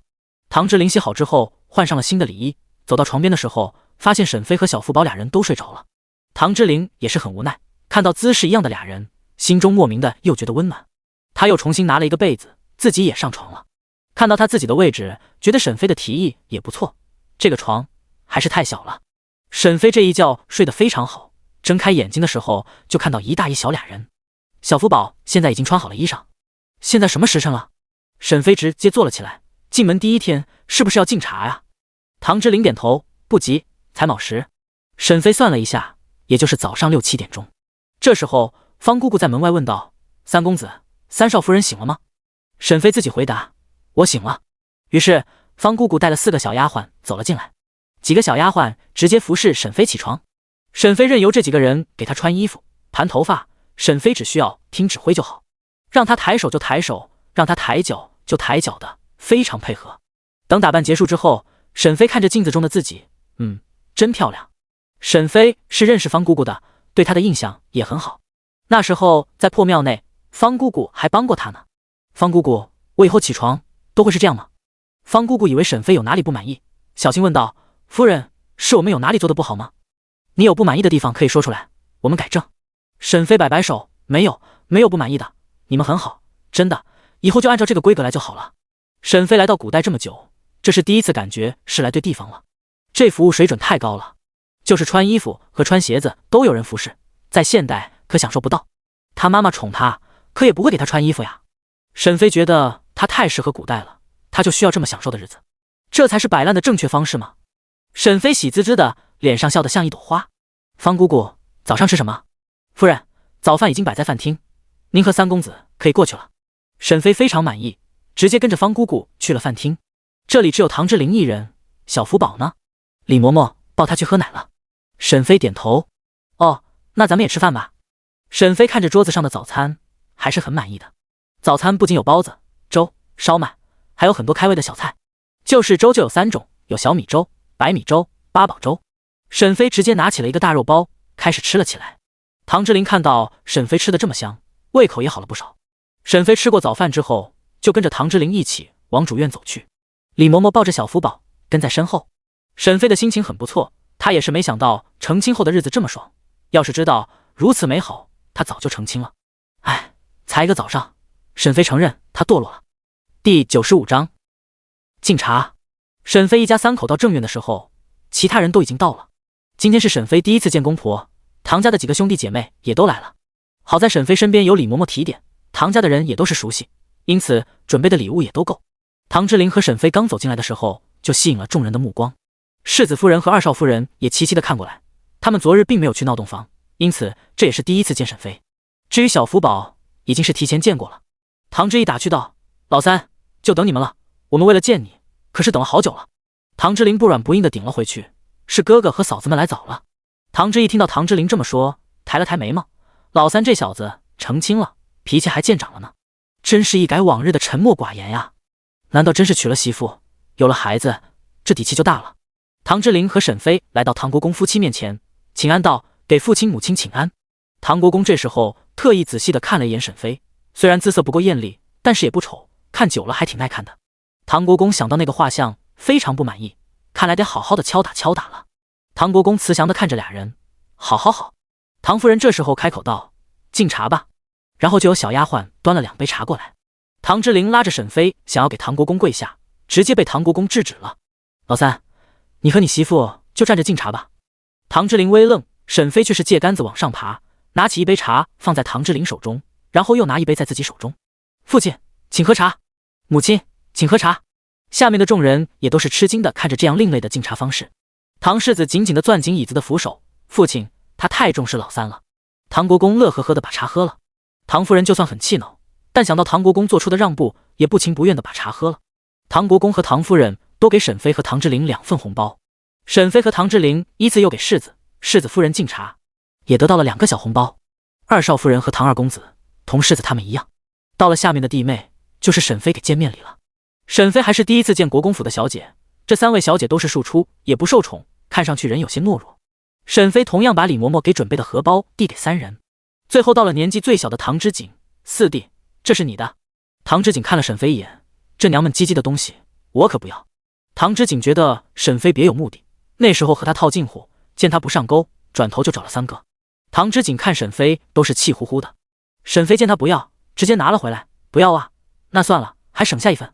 不过我仔仔的见面礼，你有准备吧？沈飞和唐之锦开玩笑，可是唐之锦没有迟疑，直接把准备好的银项圈拿了出来。拿去吧，给他带着吧。沈飞没想到他还真准备了。沈飞没有客气，那谢谢四弟了。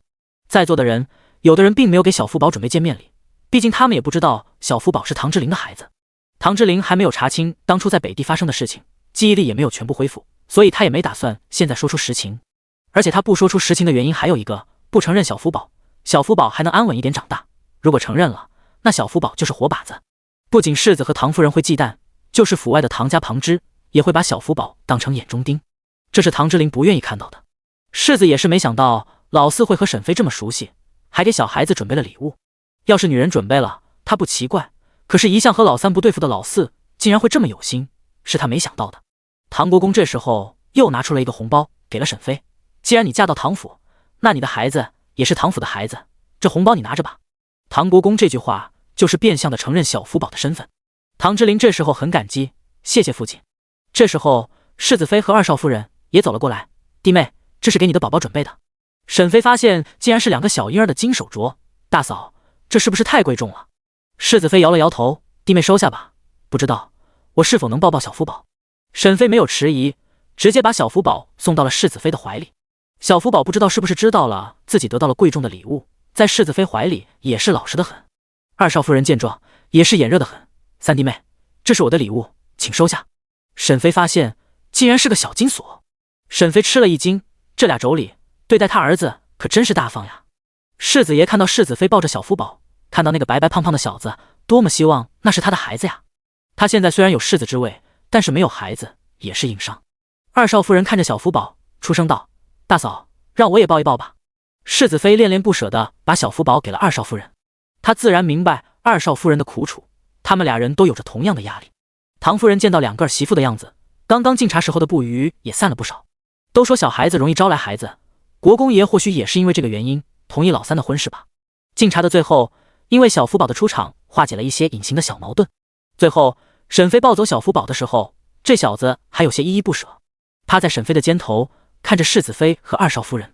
世子妃看到沈飞瘦小的身材，也在感叹，三弟妹那么瘦小的身体都能生孩子，为什么她就不可以呢？沈飞在回去的路上也开口问道，不是还有老夫人吗？咱们不用去看看她吗？唐之琳摇头，祖母喜静，不喜欢见到咱们这些小辈，而且她老人家经常在佛堂念经。沈飞点头，那老夫人的亲外孙女来的时候，她也不见吗？唐之琳顿住，不会。江竹月来的时候，祖母会见她。沈飞还真是区别对待啊。第96章，拿不定主意的唐国公。沈飞和唐之琳一起回了院子。沈飞开口问道，咱们每日都要去给母亲请安吗？唐之琳摇头，不用，只需要初1和15去拜见母亲就好。沈飞很满意，他还想睡懒觉呢，也不想每日都早起过去站岗。那就好，我发现你们唐府的生活还不错啊。唐之琳摇了摇头，你以后就知道了，还有你以后出去要让明月跟着你。好，没问题。那好，我还有事要出去一趟。沈飞很好奇，你能有什么事？我记得你没有差事啊。沈飞觉得唐之琳也是一天都没啥事的人，可不认为他有什么好忙的。没有差事，这不是成家了吗？以后也不能闲着。说完头也不回的离开了。李嬷嬷看着唐之琳离开，劝道，三夫人，三少爷过去身体不好，很多事情都耽误了，现在我看他成亲了，这身体也好了，现在开始什么都不晚。沈飞点头，他的身体能不好吗？吃了我的药剂，药到病除的，身体倍棒。唐之琳没有去别的地方，而是直接来到了唐国公的书房。唐国公正巧在，他是没想到刚和他分开的儿子为什么又过来了。父亲，孩儿找你有事。唐国公很诧异，哦，你来找为父，是有事相求？父亲，孩儿已经成亲了，就不能像过去那样松撒了，孩儿希望可以找一份差事做，还父亲帮忙。唐之琳也是实话实说，过去他身体不好，确实是想着怎么能活下去，怎么解毒，或者在临死之前找到自己的亲生母亲，这些都是他过去的心愿。可是现在他成亲了，身体也已经好了，也是可以考虑更长远的计划。母亲的事情可以慢慢查，而且他相信他消失的记忆一定会回来的。现在他需要有个事情做，毕竟很多事情不在那个位置，你就很难进入上面的圈子。唐之琳知道他的事业还在起步阶段，他只是国公府的庶子，虽然在府里面受宠，可是到了外面，谁还认他唐之灵？他大哥是国公府的世子，在外面有很多人捧着敬着，围着他的人也都是京中权贵人家的嫡子。二哥如今是护卫，那也是很吃得开的。四弟在青松书院也能结交一些贵族子弟。想到这些，和三位兄弟比起来，他真是除了父亲的宠爱，什么也没有了。过去他没有考虑过这些事情，现在比较起来，他好像是被困住的金丝雀一样。父亲看似宠着他，但是又没有考虑他的未来。唐之灵眼睛一眨不眨的看着唐国公：“灵儿，你怎么想起来要出去做事？你的身体也不好，还是在家里好好的养着吧。父亲，孩儿的身体已经好了，而且孩儿已经长大了，如今又成亲了，也该为以后考虑了。”唐之灵说得很直白，而且把唐国公能反驳的理由又给堵回来了。唐国公认真的看着唐之灵，在心里嘀咕：老三确实是哪里不一样了。你的身体全好了？唐之灵点头：是，父亲。唐国公露出笑容：是吗？那太好了，不过为了安全起见，我再找个大夫给你把脉。唐之灵没有拒绝：好，有劳父亲了。很快，经常给唐府众人看病的大夫就被请了上来。大夫，给老三看看，他的身体是否都大好了？老大夫点头：是，国公爷。唐之灵直接把手伸出来，让大夫把脉。老大夫一搭上唐之灵的脉搏，也是很惊奇，压下心里的震惊，回道：启禀国公爷，三公子的病真的全好了，早年因为早产亏损的根基也好了，现在身体非常健康。唐国公的眼神闪动，不过很快就掩饰过去，立即哈哈哈大笑起来。好好好，真是太好了，老三，你是不是有奇遇啊？为父还真是不敢相信。就是老大夫也是目光炯炯的看着唐之灵，也想知道是什么原因。唐之灵轻咳一声，可能是孩儿吃的药吃多了，有可能是某种药物之间起了反应吧。老大夫点头，也不是不可能，药物之间也是很奇妙的，要知道就是砒霜那种毒药，用好了又是解药呢。唐之灵点头：是，老大夫说的对。唐管事把老大夫送走之后，书房又剩下了父子二人。唐国公看着唐之灵，解释道：灵儿，既然你身体没毛病了，我就看看能不能给你捐一个官，不过你学问尚浅，可能不是重要的官职。唐国公说得很委婉。唐之灵点头：无妨，父亲，只要有事做就好。好，那你等我的消息吧。谢父亲。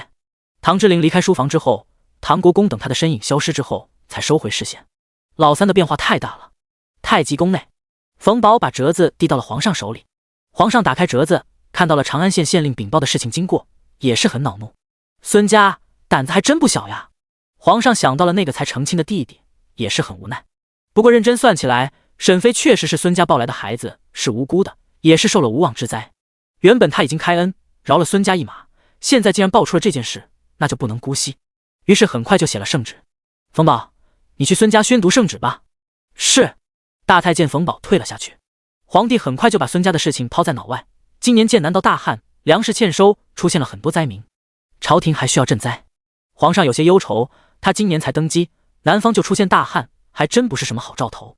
想到了虎视眈眈的几个兄弟，还真是不能松懈。这时候殿外禀报道：陛下，唐国公求见。皇上收回思绪：唐国公，他这时候来能有什么事？请他进来。唐国公进来之后，急忙给皇上跪拜行礼：微臣拜见皇上。起来吧，不知道唐国公来是有什么要紧的事情。皇上，我家老三想要讨一份差事做，微臣实在是拿不定主意。第97章养在唐家的缘由。皇上把折子放了下来，看着唐国公，他怎么想起要找差事做了？唐国公小心的禀报道：老三说他已经成亲了，不能再和过去那样无所事事，就想让我给他捐一个官职。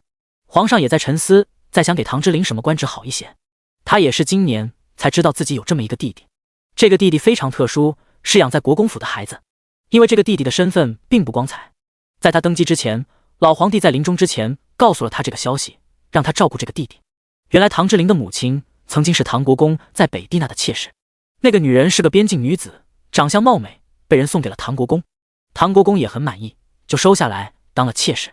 唐国公还没享受多久，就接到了前线的战报，就急匆匆的去抗敌了。北方战事严峻，焦灼了几个月还没有停止。最后老皇帝带着大军亲临，给唐国公增援。阴差阳错之下，那名美貌的女子服侍了皇上，并有了隆重。这如果是普通的女子，皇上也就收进了后宫，可是这名女子是唐国公的妾室，那就难办了。这也算是丑闻了。毕竟唐国公在前线打仗，老皇帝睡了臣子的女人，这说出去就太丢脸了。老皇帝也觉得没脸，就直接溜了。等唐国公把敌军的残余势力清扫干净，又是几个月了。回来之后，那名妾室肚子已经老大了，唐国公也是很恼怒。最后知道实情，也只能偃旗息鼓，他也没有权利处理这个孩子，只能是把消息禀报给老皇上。最终决定，这个孩子就养在国公府了。皇上收回思绪，那他有没有想去的地方？6部里面的。唐国公回道：老三的学识还有欠缺，老臣觉得还是给他选一个安全一些的职位。老臣觉得工部比较合适。哦，爱卿觉得什么职位合适呢？皇上也来了兴趣。6部里面，无论是户部、兵部和礼部，这3个部门都是比较重要的部门。唐国公都没有选，这人心里还是有数的。唐国公会推荐工部，也是有自己的原因。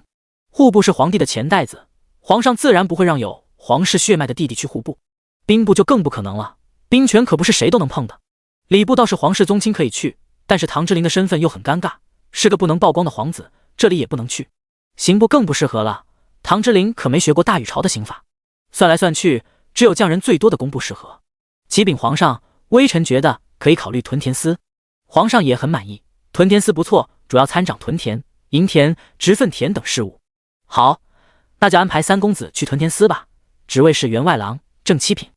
微臣领旨。皇上对这个弟弟的内心也是很复杂，面对在各个封地的弟弟，他自然是都想控制在手里的，也是要防着他们，更何况现在他刚登基，朝局还不稳。可是这个养在外面的弟弟，天生就要更凄惨一些，无法享受皇家的待遇。皇上就希望这个弟弟能在他的眼皮子底下，不需要有多大的作为，好好的生活就好，只要条件不过分，他也是会满足他的。沈妃在唐之陵离开之后，就去了库房。李嬷嬷，这里的东西都是我的吗？李嬷嬷点头，是的，三夫人，这边的箱子里是我们给你准备的嫁妆，这里面是布料，这些是首饰，这些东西都是沈妃自己花钱置办的，所以没那么新奇。唐之陵送来的聘礼呢？三少夫人，少爷给的聘礼在另一个屋子，走，咱们过去看一看。沈妃对照单子上的东西，发现一件不少，也满意了。看来没有人做手脚。李嬷嬷，我们房间的床有些小，咱们再订一个大一点的吧。好的，三少夫人。沈妃离开库房之后，李嬷嬷又给沈妃介绍道：三少夫人，我再给您介绍一下咱们院子里的丫鬟和婆子。好。沈妃坐在椅子上，听到这些下人的介绍。奴婢采莲见过夫人，奴婢采薇见过夫人，奴婢采芙见过夫人，奴婢采芹见过夫人。沈妃仔细地端详几人，发现这几人的容貌还真不错。好，都起来吧。沈妃不知道是整个国公府的丫鬟都这么标致，还是单单他们3房的人丫鬟这么貌美。三少夫人，这4位都是您的大丫鬟，剩下的这些是粗使丫鬟和打扫的婆子。李嬷嬷介绍道。其实沈妃在知道这些下人中，只有方姑姑和平安2人是老人，其他的都是新调过来的人之后，心里就有数了。这些小丫鬟里，或许有唐夫人安插在他们这里的眼线，不过沈妃也不在意，只要没犯错，她就先用着。如果抓到了这些人背主，她也有法子惩罚他们。好了，你们以后就是3房的人了。我这个人非常非常随和，一般不会发脾气，除非你们是做了背主的事，那我可就不会客气的。以后有什么事，直接禀报到李嬷嬷这里，李嬷嬷不在，就去找方姑姑。好了，没事了，你们下去做事吧。沈妃说了一些场面上的话，就让这些下人离开了。沈妃现在很想知道孙家的案子怎么样了。明月，你去长安县衙打听一下孙家的案子怎么样了。是，三少夫人。明月急匆匆地离开了。沈妃没什么事之后，就抱着小福宝回去补觉去了。此时，唐夫人的院子里，唐夫人轻轻地抿了一口茶。老三的院子有什么动静？房妈妈也一直盯着呢。听说三少夫人回去就训了一顿下人，让他们不能背主呢。唐夫人嗤笑出声，还真是小家子气。老三呀，老三，你就找了这么一个上不得台面的东西。唐夫人对沈妃主动找唐之景要见面礼的事很不满意。第98章退路。除此之外呢，又做了什么？唐夫人不允许出现任何不在她掌控范围内的事情发生。房妈妈有些怪异，这三夫人才嫁进来，能出什么事？于是摇了摇头，没有了，一切都很正常。好了，派人继续盯着吧，你先下去。房妈妈悄悄地退了下去。唐之陵在离开唐国公的书房之后，就坐着马车出门了。他也看到了沈妃的嫁妆单子，那上面的东西可不是8000两就能置办起来的。问了李嬷嬷和明月，才知道沈妃竟然又卖出了10粒药丸。唐之陵是知道这东西的神奇之处的，有这么厉害的药出现，可不是一件小事。这真要被有心人给盯上了，他们一家可都有危险了。唐之陵决定提醒一下宋燕，让他们注意些。他直接来了宋家的医馆，正巧宋燕正在这里。唐之陵，你怎么来了？宋燕知道唐之琳昨日才成亲，以为他会在家里陪着新娘子呢，没想到这人却来了医馆。我找你有事，咱们进去谈。宋燕见到唐之琳这么严肃，也郑重起来。哦，咱们上3楼。好。于是俩人直接上了3楼。这里有个地方是宋燕单独的房间。宋燕没事的时候会来研究她的毒药，所以平时很少让人进来的。你是有什么话要说吗？还这么谨慎？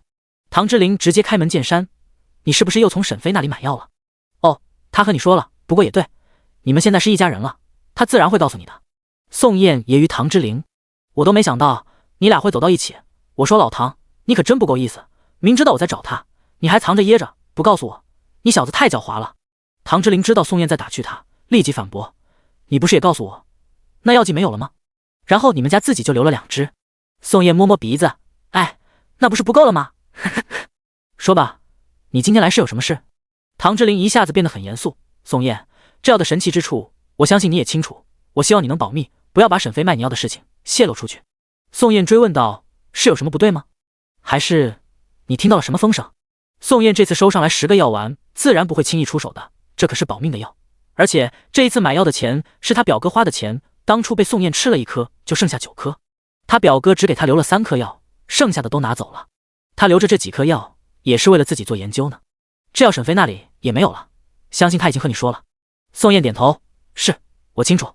那么其余的药你们也不能暴露出来，怀璧其罪的道理我相信你是懂的。你们宋家本来就是医药世家，有了这么好的药，长安城的权贵人家可不少，到时候都来找你们买，你们又拿不出来，可怎么办？宋燕自然明白这个道理，她现在就在研究，想要知道这个药的构成。唐之琳，你放心，这个道理我是懂的，我会再去买，也是想要研究一下。那就好，我那个嫡母听了你母亲怀孕的事，我那2个哥哥至今没有子嗣，他或许会找上你们宋家。宋燕心里一惊，他们宋家只有他父亲是个5品的太医。好，我知道了。唐之琳也是点到为止，能提醒的已经提醒了。如果宋家把有神药的事情说了出去，那找上宋家的人自然不少，他们或许会把神药的来源推到沈飞身上，可是相信的人又能有多少呢？毕竟沈飞就是个才来帝都没多久的小姑娘，过去还是北地的流犯，他们只会相信宋家是有意隐瞒，不肯说出实情。唐之琳离开之后，宋燕直接坐车去了柳家，想找柳君寒说一下药物流出去的危害。表哥，那药不能卖出去了，咱们要从长计议啊。柳君寒直接摆弄折扇，什么药？就是咱们花大价钱买来的药呀，你不会都卖出去了吧？哦，你说那个呀，没卖出去，都吃了。吃了？谁吃了？柳君寒像是看傻子一样看着宋燕，当然是我家一家6口人呀。宋燕不敢相信，表哥竟然就那么给吃了。都吃了？你不是说还想卖大价钱的吗？宋燕很不解，就这么随意的吗？柳君寒觉得宋燕的样子有些好笑，表弟，道理我都懂，那日我看你吃了那药丸，竟然可以治疗剧毒，我当时就心动了，这么好的药怎么能便宜别人？当然是自家人享用呀，赚钱嘛，办法我多的是。宋燕对柳君寒竖了一个大拇指，表哥，还是你高呀。柳君寒有些得意，那当然，不过表弟，你怎么想起来找我问药的事？宋燕把唐之琳找他的事情和柳君寒说了一遍。柳君寒听后哈哈哈大笑，表弟，你们俩都担心过头了，那个沈姑娘可是聪明的很呢，她既然敢把药卖给你，就不怕你说出去。为什么？她不怕我受到威胁的时候把她交代出去。柳君寒轻笑道，那也要别人相信算呀，你当她为什么单单找你们医馆卖药，后路自然是早就想好了呀，这就是阳谋。宋燕不敢相信，那么一个小姑娘心思真的有这么多吗？表哥，这不可能吧，她一个小姑娘家家的。哈哈，表弟，这看人还真不能看外表，人家是卖你药的时候退路都想好了，如果你真的把神药的事情散播出去，最后京中的权贵找上的只能是你们宋家。我劝你剩下的3颗药也别研究了，还不如给我姑父和小表妹吃了呢，还能百毒不侵，自己家人的身体好，不是比钱更重要吗？宋燕来的时候很焦急，回去的时候灰头土脸的，还真是谁都想到了，就剩下他自己。想到沈飞那时候诚恳的眼神，宋燕不想相信自己是被骗了。第99章，你这菜长得可真好呀。沈飞并不知道唐之琳为他做的事情，他老实的在家待了2天，国公府的厨子还是很不错的，沈飞吃了2天还是很有新鲜感的。今天是沈飞回门的日子，虽然他也不用去孙家，但是可以回自己家。沈飞前2天让明月去打听孙家的消息，知道了孙恒夫妻已经被发配到了岭南。孙恒夫妻毕竟是犯了欺君之罪，但是皇上考虑到被先皇无故处死的昌安侯府的老侯爷，就饶了孙家的其他人，因此只是惩罚了孙恒夫妻，孙家大房和二房都没事，孙恒的子女也没有惩罚，毕竟他们都年纪小，也没有参与其中。孙恒夫妻离开了长安，3个孩子却被留在了孙家。沈飞确实是有些担心孙展祥，但是现在他不知道孙展祥还认不认他这个姐姐。沈飞收回思绪，来到了唐之琳身边。今日回门，我要回村里一趟，你要不要和我一起出门？唐之琳还在等唐国公的消息，就是不知道他能有什么职位。唐之琳在家里也没事，好，我也和你回村子看看。于是一行人直接上了马车。唐之琳一家3口是一辆马车，李嬷嬷和奶娘是一辆马车。奶娘能跟着去国公府，真是非常满意了。她觉得这日子真是太美了，不仅吃得好，还能随时出去玩。她这个移动奶娘日子还真不赖。奶娘已经发现他们家夫人真是把孩子看得像眼珠子一样，只要出门孩子必须得带着。沈飞在车上开口道：唐之琳，我怎么发现你好像有心事呢？唐之琳这几天确实是没有动力，我就是不知道我能干什么。我前2天去找父亲了，想让他给我找一个差事做，但是到现在父亲都没给我答复，不知道父亲那边是有什么顾虑。唐国公的爵位是从一品的国公，按理说捐一个官职不是什么难事。唐之琳现在对唐国公的感觉很复杂。沈飞看着唐之琳，这家伙平时就像个闷葫芦一样，还不知道他竟然还有这个担心。唐之琳，你是有压力吗？唐之琳掂了一下小福宝，这不是得给咱们儿子想想以后的出路吗？你呀，就是想得多，放心，我有赚钱的法子，你也不用担心。还继续卖药？当然不是，咱们今天就带你去看看，我的猪长得飞快，咱们以后靠养殖。唐之琳想到上次还去了猪圈，心里有些排斥。过去的生活习惯让他不太能接受脏污的地方。1个小时后，众人终于到了长乐村。李嬷嬷抱着小福宝直接回了老宅，沈飞则是和唐之琳一起去了小山头那边。刘三全和李大叔都在这里，二妮和铁牛也在，主要是沈飞的养猪场还是在长乐村引起的轰动。村里的村民经常会跑到这里偷看，铁牛他们没有办法，只能是住在这里。沈飞和唐之琳到了之后，就发现山脚下的房子都被人给围住了。沈飞和唐之琳走在前面，武丹和武阳跟在身后。武丹和武阳是唐之琳的护卫，自然是去到哪里都带着的。等走近了，就听到了一个声音：刘先生，你说说呗，不要藏着掖着了，你们的猪是怎么养的？是呀，刘先生，我家的猪和你们是一起抓的，这还不到3个月，我家的还小小的，你看看你家的都长这么胖了。还有人还把自己家的猪仔赶了过来。刘先生，你看看，这是我家的猪，当初和你家的可是一窝的，现在差距太大了。众人七嘴八舌的把刘三全团团围住。铁牛害怕村民没个轻重，伤了刘三全，急忙挤了过来，把刘三全护在身后。刘三全也是很为难，他也不知道大小姐拿来的东西是什么，那猪吃了，肉是蹭蹭的往上涨。当初他偷偷留下的2个小猪仔和其他的18头，真是差了不少。众位，听我说，我们也是和大家一样，照常喂的，只不过我家的主子肯花钱买粮食罢了。这时候，立马有一个男人反驳：隔壁村的李地主家也肯喂粮食，还是没有你家的肥，你是不是藏私了？众人又把刘三全给围住了。这时候，沈飞直接走了过来：众位，有问题可以问我。众位村民看到沈飞来了，立马往沈飞这边走。刘三全和铁牛也急忙凑了过来：大小姐，你来了。沈飞点头：放心，交给我。众位，我想知道你们想要知道我家的猪为什么这么胖，是吧？是呀，希望沈小姐不要藏私。刘先生说的不错，我家的猪吃了一种猪饲料的东西，不过这个猪饲料不便宜，1斤要20文。众人都是倒吸了一口气，这么贵？沈飞点头：对，就是这么贵。这时候很多人都泄了心思：你这个猪饲料的东西岂不是比小米都贵了？小米1斤才5文呢。沈飞点头：是啊，我这个猪就是年猪，等过年的时候，村人们想要买猪肉，可以来我们这买。有人泄了心思，也有人心动了。这个叫饲料的东西确实是贵，但是猪肉的价钱本来也比大米贵多了，就是不知道这个猪饲料一次要喂多少了。于是一群人都离开了，只留下2个人没有走。沈飞走了过去：大叔，你们留下来是想要问猪饲料？沈富贵和林大山互相看了一眼，沈富贵开口道：沈小姐，我们是想问问那个猪饲料你是在哪里买的，我们也想看看猪饲料每次要喂多少。好，没问题，马大叔，你带着这俩人过去看一看吧。多谢沈小姐。沈飞和唐之琳俩人没有先去猪圈，而是先去了菜地。还没到，唐之琳就看到了一片绿油油的菜。唐之琳不敢相信：你这菜长得可真好呀。沈飞也是蹲下来检查，发现这批青菜长得还真不错，一个虫眼都没有。沈飞，你是怎么做到的？还有这个菜是什么菜？我都没见过，能吃吗？第100章，太匪夷所思了。沈飞也掐了一个蒿子干，非常嫩。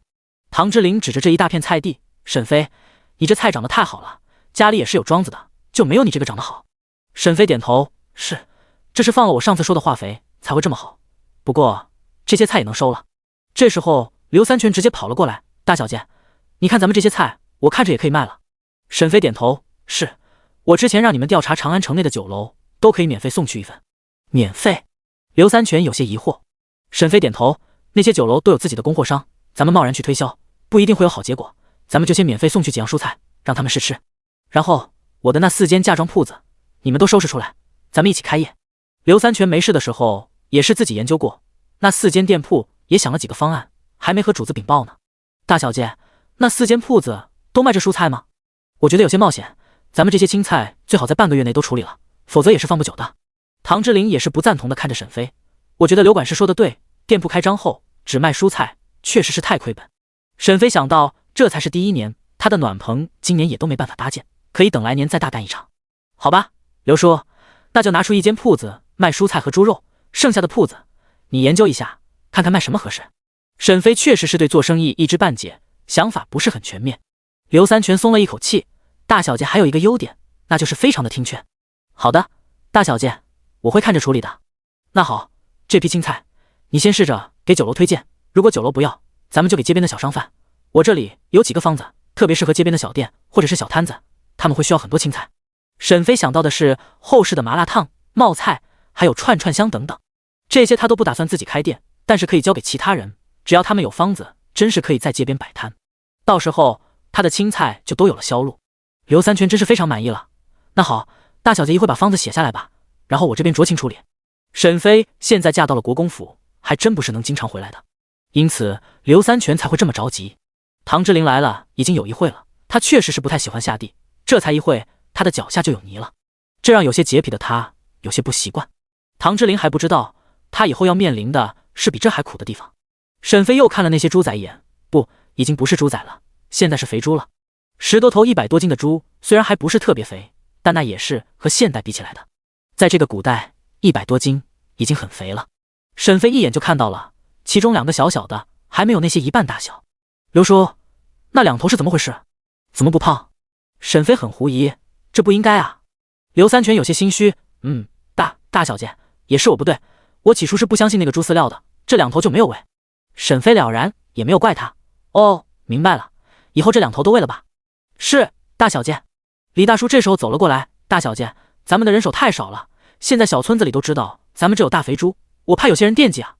李大叔虽然是镖师，但是就他一个人还真看不过来。唐之琳，你进来一下。唐之琳此时正捏着鼻子站在外面，是没想进来的。这时候听到沈飞喊他，就走了进来。找我什么事？谁知道一进来看到这么白花花一片的大肥猪，还是不敢相信。他手指着这些猪，不可置信问道，这些猪是被调包了吗？他上次来才是3个多月前吧，那时候都是小小的一只，比一只脚还大不了多少呢，现在就这么一大坨了，太匪夷所思了。唐之琳就算小时候没见过养猪，也知道这是不正常的。刚刚在外面听到这些村民争吵，他还觉得奇怪，现在自己亲眼见到了，也是震惊不小。沈飞觉得好笑，没调包，还是从前那些。唐之琳也不嫌弃脚下脏了，直接走近了一点，仔细辨认了一下，他记得有一只猪耳朵上是有一块黑色的胎记的，黑黑的。现在他也终于找到了那只，还是白白胖胖的，还真是。唐之琳，有个事要你帮忙，你能不能帮忙找个身手厉害的人，看着我的猪圈，我怕有人偷猪。唐之琳，身手厉害的人谁会来看着猪圈呀？唐之琳没有说的一点是，他自己还真没什么人脉，他现在还都是靠着国公府呢，自己身边除了武丹和武阳之外就没有人了。武丹和武阳还是他父亲安排的来保护他的。沈飞一看他的表情就知道是怎么回事了。刘叔，咱们再去买一些人吧，买一些半大少年或者是一家人的那种。刘三全点头，是，大小姐。唐之琳这时候开口道，我认识的人不多，不过要是去挑人，可以让武阳一起去挑一些身子骨好的，以后让武阳教一下他们。唐之琳确实是想到了自己的不足，他的弊端是没有自己人。沈飞点头，那好，咱们可以自己培养人。刘叔，到时候让武阳和你一起去。是，大小姐。是，三夫人。刘三全和武阳都没有意见，点头答应。沈飞也不在猪圈里继续待着了，直接走了出来，里面确实是味道不小。沈飞想到了沈玉，直接问道：沈玉最近怎么样？他去学堂还习惯吧？刘三全想到了妻子的话，迟疑片刻，还是开了口：沈玉少爷倒是没有问题，就是李姑姑有些。沈飞皱眉：李姑姑怎么了？沈飞在出嫁前不是没察觉她有自己的小心思，不过只要是无伤大雅，他也就没有在意。第101章李姑姑的抱怨。沈飞看到刘三全犹豫的样子，就没了耐心，有话可以直说。刘叔，你知道我是什么样的人？刘三全看到沈飞有些生气的样子，也不再隐瞒。李姑姑自从少爷去了书院，在家里的时候就像一个主子一样。大小姐，我真不是一个多事的人，就是现在家里您出嫁了，少爷在书院，李姑姑仗着自己的身份，在家里没少难为我家那口子。沈飞此时却是很生气，气得脸色铁青。看来他过去就是太人善了，才把李姑姑的心养大了。刘叔，你放心，这件事我会处理的。刘三全最出来的时候，还以为沈玉就是沈飞的亲弟弟，后来也是发现他们和自己家一样，最开始就是这家的下人。不知道大小姐是出于什么样的考虑，竟然认了沈玉当弟弟，还花钱让他上学。在刘三全看来，沈玉和李姑姑都是掉到了福窝里面了。沈玉少爷是不错，但是李姑姑在刘三全看来就有些自私了。本来这些事他是没打算说出来的，但是这个李姑姑真是越来越过分了，竟然在家里也是随意的使唤妻子，这是刘三全不能忍受的。沈飞此时也是在反思，他那时候刚来到这里，有些事情想得简单了，而且在人人平等的社会待久了，到了这里就想和平的和这些下人相处，觉得只要大家好，无论是下人还是主子都没有关系。可是他还是算错了人心，在这个时代，那些大户人家拿着奴仆的卖身契也是有一定的道理的。刘三全这时候提议道：大小姐，现在您不在城里的宅子住了，少爷又要去书院，我觉得还不如让我家那口子也搬到村里来，这样我们照顾村里的菜地和猪也都方便一些。刘三全说的不错，一般他们忙的时候，刘婶也会带着孩子过来搭把手，晚上一家人又要走回去，也是有些麻烦，还不如一家人都住在村里方便呢。沈飞点头，那也可以，那就让刘婶搬过来吧。小双和小喜和我去国公府吧。小喜这孩子心细，过去照看小福宝也是很用心。小双我从前想着给沈玉当小厮，现在想来是不合适了，小厮的年纪要大一些才好照顾主子，那就让小双学习一下，以后当小福宝的小厮。刘三全顿了一下，又道谢主子栽培。唐之琳自然看出来了，他补充道：刘管事，不会让你和孩子分开太久，以后我们分家了，从国公府分出来后，你就是家里的管事了，到时候你和你媳妇都可以住到府里的。沈飞现在也想到了，刘三全或许是不愿意和孩子分开的，但是他必须要这么做。刘三全听到唐之琳的保证，心里确实是好受了不少，不过这也是没办法的事，他们这些人卖身契都在人家手里呢，那就劳烦大小姐多照顾小喜和小双了，他们的规矩还没有学到位，希望主子可以好好的教一教他们。沈飞点头，刘叔放心，我以后要经常回来的，到时候小喜他们也能回来看你们，还有我的铺子上的事情还需要你到府里禀报。沈飞的言下之意就是见面的机会有很多，刘三全的心里彻底放松下来，一个主子肯和你解释已经非常难得了，要是换了别家，哪还会给你这份尊重？那真是说打就打。刘三全现在也猛然警醒，自己确实也有些拿大了。他说李姑姑认不清自己的身份，自己又何尝不是，仗着主子的心慈就僭越了呢？想到了那2头小猪仔，就是赤裸裸的证据。刘三全的背后出现冷汗。此时沈飞并不知道刘三全自己的脑补，不管怎么说，沈飞歪打正着，让刘三全以后对他更加尊敬了。就算以后他吩咐的事情看上去有多不靠谱，刘三全也都是照搬全收，不打折扣的做了下去。不过这都是后话了。沈飞一行人在村里的老宅用了一顿午饭之后，就直接往嘉惠坊赶去。今日是沈飞回门的日子，虽然刘婶不确定沈飞会不会回来，还是早早的就准备了美味的饭菜。中午的时候更是做了很多菜，只是没想到外面一直都没有动静。刘婶心里有些失望。李姑姑换上了一身崭新的裙子，脸上又用胭脂遮盖了一下脸上的疤痕，让她看起来没那么恐怖了。李姑姑原来可是一个美人，否则也不会因为怕受到迫害就毁了自己的容貌。李姑姑的内心其实是有些后悔的，每次看到脸上的疤痕，心里就一阵的恶心。可是没有办法，已经做了，哪里有后悔药？她现在心里也有个想法，就是想向大小姐求一求那神药，就是不知道大小姐会不会给。李姑姑这一上午已经看了好几次大门外面，就是想看到沈飞。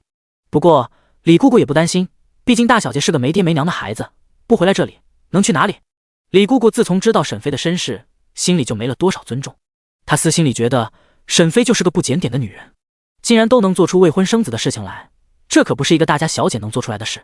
她现在有些后悔让沈玉认这个姐姐了。虽然大小姐成功的嫁进了国公府，但无论是出身还是作风都有问题。这时候大门被拍响，李姑姑急忙去开门：“少爷，你怎么回来了？”沈玉走了进来：“今日是姐姐回门的日子，我请了假，想看看阿姐。”沈玉是不想沈飞回来，还没有家人，所以在书院上了一节课之后，终于鼓起勇气和夫子请了假，就匆匆的赶了回来。李姑姑，阿姐回来了吗？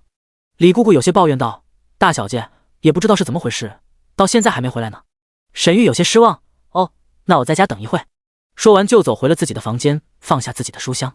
李姑姑也追了进去，看到沈玉一脑门的汗，抱怨道：“大小姐也真是的，应该给少爷选一个大一点的书童，或者是小厮照顾少爷。小双那么小，能干什么呀？少爷是出去读书的，现在都需要自己照顾自己了。还有这个书院也是，离家也不近，又不是有名的书院。我都打听了，青松书院才是最好的书院。大小姐是国公府的儿媳妇，要是心里真的记得少爷，就会想法子给你安排进去的。我看呀，大小姐就没把您放在心里。”沈玉确实是讨厌李姑姑的念叨：“李姑姑，你不要再说了。”沈玉猛然看到一张熟悉的脸，剩下的话直接噎住了，脸上也是尴尬的不得了。第102章，两个选择。阿姐，你回来了。沈玉的声音艰涩，他觉得李姑姑最近变化了很多，而且私下没少和她抱怨阿姐。沈玉也和李姑姑说过几次了，叫她不要那么说阿姐。可是李姑姑的胆子真是越来越大了，根本不把姐姐放在眼里。沈玉也发现了，自从李姑姑知道阿姐的身份之后，眼中就多了轻视之色。可是是李姑姑把她从谢家救了出来，把她带到长安，因为谢家容貌又毁了，李姑姑对她有恩，阿姐这里也是对她恩同再造，让她脱去了奴仆的身份，还有学堂念书，以后还能参加科举。这两个人都对她非常重要，沈玉有的时候夹在两人中间就非常为难。李姑姑听到沈玉的喊声，身体也是一个机灵，就算她再看不起大小姐，她也是她的主子，她的卖身契还在大小姐的手里。李姑姑脸色惨白的转过身，弯身行礼道：“大小姐，你回来了。”沈玉直接走出门外，来到沈飞面前：“阿姐，你回来了，我今天特意请假回来，就是想让你回来就看到我。”沈飞看到沈玉忐忑的小脸，也能猜到他的心思。可是沈飞心中已经有了决断：“沈玉，你跟我来一趟。”沈飞面无表情的往后院走去，沈玉小心翼翼的跟在身后。沈玉知道阿姐一定听到了李姑姑说的话了，如果她当时就惩罚了李姑姑，应该就能过去。可是沈飞一声不吭，就是一个眼神都没有给李姑姑，沈玉的心里就开始打鼓了。李姑姑刚才没有直接跪下来请罪，心里也是有了侥幸心理。她觉得或许沈飞没有听到，还有就算听到了，大小姐一向仁慈，应该也会原谅她，因此李姑姑的态度才会这么随意。沈玉忐忑地跟着沈飞进了堂屋。阿姐。沈飞坐下之后直接开口道：“沈玉，我有件事要问你。”阿姐，你说。我听说李姑姑现在自称是家里的主子了，平日没少欺负刘婶。沈玉大惊：“怎么会？李姑姑不会的。”沈玉白日去学堂，还真不清楚李姑姑在家里的行为，他只是知道李姑姑在家里有些散漫。沈玉，我想把李姑姑卖出去，你觉得怎么样？沈玉听到之后大惊，直接跪在地上：“阿姐，阿姐，求求你不要卖了李姑姑，我知道姑姑做错了，在背后议论你，是她不对，阿姐，你怎么惩罚她都没有关系，就是不要卖了她。”沈玉急得眼睛都红了。沈飞盯着沈玉瞧：“沈玉，李姑姑和你是一起的，你们的感情不一般，这我一开始就知道，因此她虽然是家里的下人，对你要比对小福宝还上心，这些事情我都没有计较。那时候我已经认了你当弟弟，所以看在你的面子上，我也没有惩罚她，只让她专心的照顾你。我自认对她已经够宽容的了。可是李姑姑这人实在是蹬鼻子上脸，不识抬举，不仅在家里当上了主子，竟然还在背后说我的是非。沈玉，我相信这不是她第一次在你面前说我了吧？”沈玉的脸涨得通红，他想替李姑姑辩解几句，但张了张嘴，实在是张不开口。沈玉的脸火辣辣的，羞窘的厉害。沈玉，我现在给你两个选择，第一是我卖了李姑姑，第二是你带李姑姑离开，咱们从今以后不再是姐弟，你也教会谢雨。沈飞的话就像是一记重鼓，一下子就敲在了沈玉的胸口上。阿姐，阿姐，你不要我了吗？沈玉的眼中已经蓄满了泪水，看着可怜兮兮的。沈飞见到沈玉流泪，有些不忍。沈玉这孩子，还是在他来到这个古代，亲自给自己选的家人，在一定程度上也弥补了自己在这个陌生的朝代对于亲情的缺失。可是有些事情当断则断。沈玉，不是我心狠，而是李姑姑做的太过分了。我相信你也看出来了，李姑姑在知道了我的身世之后，对我也是看不起的吧？阿姐，没有。沈玉辩解的声音，在看到沈飞的眼睛之后，就说不下去了。李姑姑这样的仆人，我已经不敢用了。我觉得我对她已经非常仁慈了，还留了她一条命。沈飞的语气中不知不觉就带上了冷意。沈玉注意到沈飞语气中的含义，知道再求情也没有用了。沈玉非常怀念当沈飞弟弟的日子，但李姑姑毕竟是他的救命恩人，他不能舍弃他。阿姐，我和李姑姑一起离开。沈飞有些不舍，于是从怀里拿出了100两的银票递给他，这银票你拿着。沈玉看到上面的数额，推辞道：阿姐，我不能要，这太多了。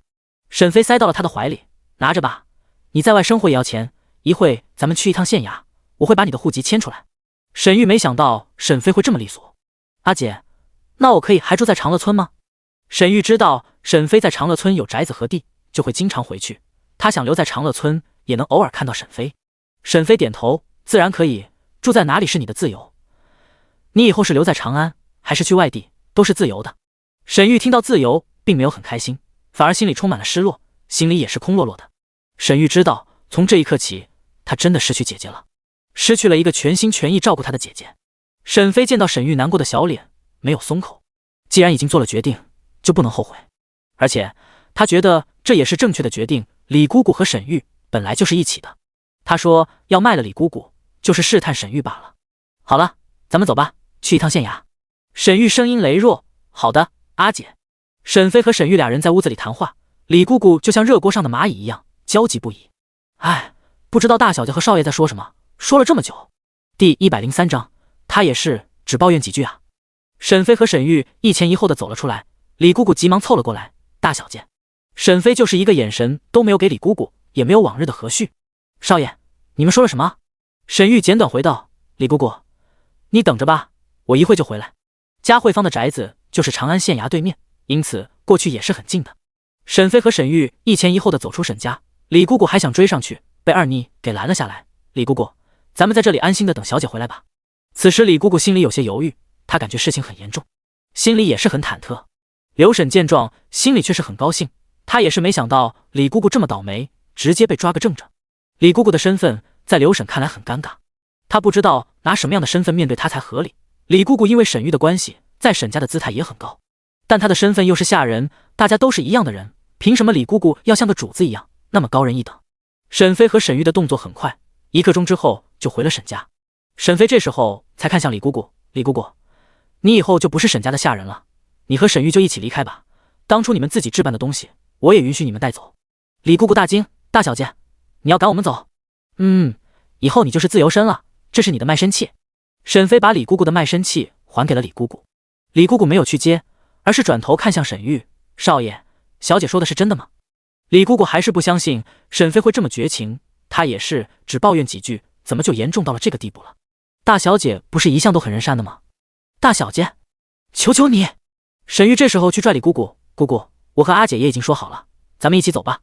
李姑姑却是一下子跑到沈飞的脚边，拽住沈飞的裙子，大小姐，你可怜可怜我们，我们要是离开了，真的是没有活路了啊！李姑姑在沈家住了几个月，真是觉得这是最好的主家了。沈家虽然不是大富大贵，但是没有人搓磨她，她也没什么活计，在沈家过的日子太舒心了，这让李姑姑不愿意离开，就算把卖身契还给她，她也不是很欢喜。二妮，把李姑姑拉走。沈飞被抱住大腿，也是吓了一跳。二妮的力气大，很快就把李姑姑拉走了。沈飞是一点和李姑姑说话的意思都没有了。沈玉，我给你们3天时间找房子，等找到了，你就带着李姑姑离开吧。还有也告诉她，我为什么赶走她。沈玉点头，是，沈姐姐。沈飞又走到刘三全身边，刘叔，等沈玉他们离开之后，你们把房子锁上，也回村里去吧。家里的粮食这几天都运到老宅那边。刘三全点头，是，大小姐。沈飞又对着刘婶说道，刘婶，小双和小喜我带到国公府了，让他们照顾小福宝。刘婶听到这里，眼睛顿时一亮，好，大小姐，我这就给2孩子准备一下。沈飞摆手，只带2身换洗的衣服就好，其他的我给他们换新的。哎，好的，大小姐，我知道了。刘婶喜气洋洋的。刘婶也有自己的考量，大小姐宽和，自己的儿女和小少爷一起长大，那感情也不一般。而且国公府是什么人家，也不是一般人能进去的。小喜知道自己要去国公府了，也很开心。他拉着弟弟小双，双眼亮晶晶的。沈飞这边安排妥当之后，就和唐之琳一起上了马车。李嬷嬷抱着小福宝，此时他已经睡着了。小双和小喜在李嬷嬷的车厢里，李嬷嬷看着两人，以后你们要记得谨言慎行，在国公府里不比家里，到时候会教你们规矩，明白吗？小喜已经有了刘婶的叮嘱，点了点头。嬷嬷，我和弟弟都听你的。李嬷嬷也露出了笑容，她知道三夫人很重视刘家人，她其实还是觉得三夫人太仁慈了，李姑姑那样的奴才就是要好好的惩罚才是，而三夫人只是把她赶走，还还了卖身契给她，真是太便宜她了。想到沈飞的仁慈，李嬷嬷又很欢喜，做下人的都想在仁慈的主子下做事不是？第104章，你现在开始学也不晚。沈飞一行人刚回到国公府，唐之琳就被小厮叫走了。他来到了唐国公的书房内，父亲。唐国公抬起头，指着旁边的椅子，坐吧，等我一下。唐之琳直接坐在椅子上，心里还有些期待，因为他觉得唐国公叫他来，一定是关于他官职的事情。唐国公终于写好了字，把笔落了下来，净手之后也坐了下来。老三，你的职位我已经安排好了，就在6部的工部。唐之琳还是很满意的，至少是工部呢。父亲，那是什么职位啊？唐国公轻咳一声，是屯田司里面的员外郎，正七品的官职，主要参掌屯田、营田、植粪田等事务。老三，这个职位你还满意吧？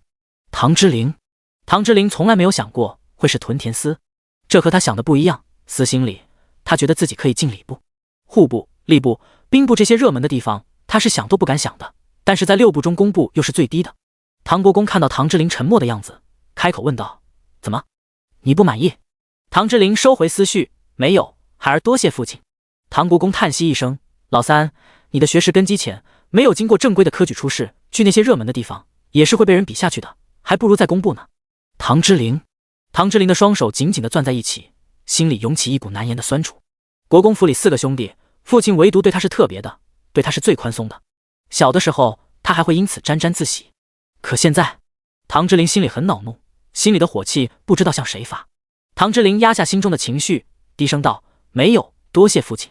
唐国公点头，对着唐之琳勉励几句：那就好，2日之后就到工部报到吧。是。唐之琳得到了答案，就直接离开了。沈飞回来之后，就直接带着睡醒的小福宝回到了自己的房间。小喜和小双2人已经被李嬷嬷带下去学规矩了。2个孩子是沈飞亲自带回来的，因此住的地方和国公府的丫鬟不一样，没有去专门的下人房，而是在李嬷嬷旁边的小屋子。2个孩子的年纪小，因此也是一间屋子，用屏风隔了一下。主要是小双年纪太小了，沈飞也没想着他能做什么，因此现在就让他跟他姐姐一起，也有个照应。沈飞直接把小福宝放在床上，自己也躺了上去。娘俩在床上玩了好一会。小福宝也是个人来疯，能和沈飞玩耍，心情好得不得了，嘴里总能发出嘎嘎嘎的笑声。沈飞也觉得有意思，这小子人不大，声音还挺响亮的。仔仔，来给娘爬一个，来，往前爬。小福宝像一个小乌龟一样不断的蹬腿。这时候唐之琳走进院里，一下子就听到了小福宝的笑声，他的心情好了一点，但是脸上还是没有高兴之色。沈飞看到唐之琳进来之后就闷闷不乐的样子：唐之琳，你怎么了？受什么打击了？唐之琳看了沈飞一眼：我爹给我捐的官下来了，正七品。沈飞大喜：7品官啊，很好呀，这不是和县令是平级吗？唐之琳白了一眼沈飞：正7品的县令和正7品的员外郎能一样吗？沈飞还真不了解里面的门道。员外郎管什么的？工部屯田司的员外郎。沈飞不理解，屯田司不好吗？听这名字就是管土地的呀。也不错呀。沈飞觉得还不错。唐之琳耐心解释，屯田司主管屯田、植田和宫廷田，管理在京文武执事官以及京兆、河南2府和京县官的植粪田，京师诸司的公选田均由其分配。唐之琳给沈飞解释了一下屯田司的职责和范围，沈飞却是双眼微亮：这个可以啊，你去这里能干出功绩。沈飞拍着胸脯跟唐之琳保证：你也看到我的地了吧？你看我的蔬菜种的是不是特别好？唐之琳点头：是不错。沈飞重重地拍了一下唐之琳的肩膀：这不就行了吗？有我呢。唐之琳看到沈飞信誓旦旦的样子，嘴角也露出了笑容。不管沈飞是不是在和他开玩笑，至少是愿意和他一起承担的。唐之琳把小福宝从沈飞的怀里接了过去，握住他的小胖手，我就是年纪开始准备科举，是不是有些大了？在官场上想要走得长远，还是要正经的科举出身，否则在升迁上会受到掣肘。你才18岁，年纪大吗？沈飞不是很赞同，给唐之琳鼓劲。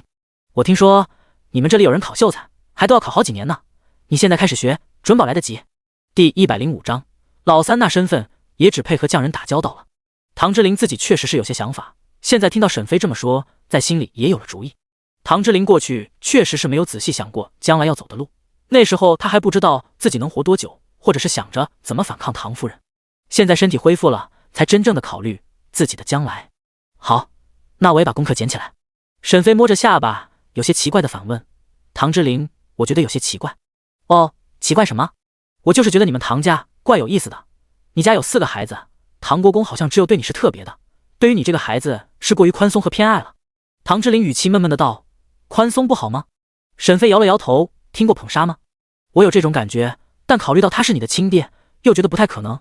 一般这种手段都是妇人才会使用的。”唐之琳的眼神有些阴冷，这也是他觉得怪异的地方，所以他才会想去北地查询自己的身世，想在毒发之前知道自己是不是唐家的孩子，或者他的亲娘是谁，和父亲的关系是什么样的，这些都是唐之琳想要知道的。沈飞没听到唐之琳的回应，也不在意，还是自顾自的猜测：“唐之琳，你说你是不是唐家抱来的孩子？”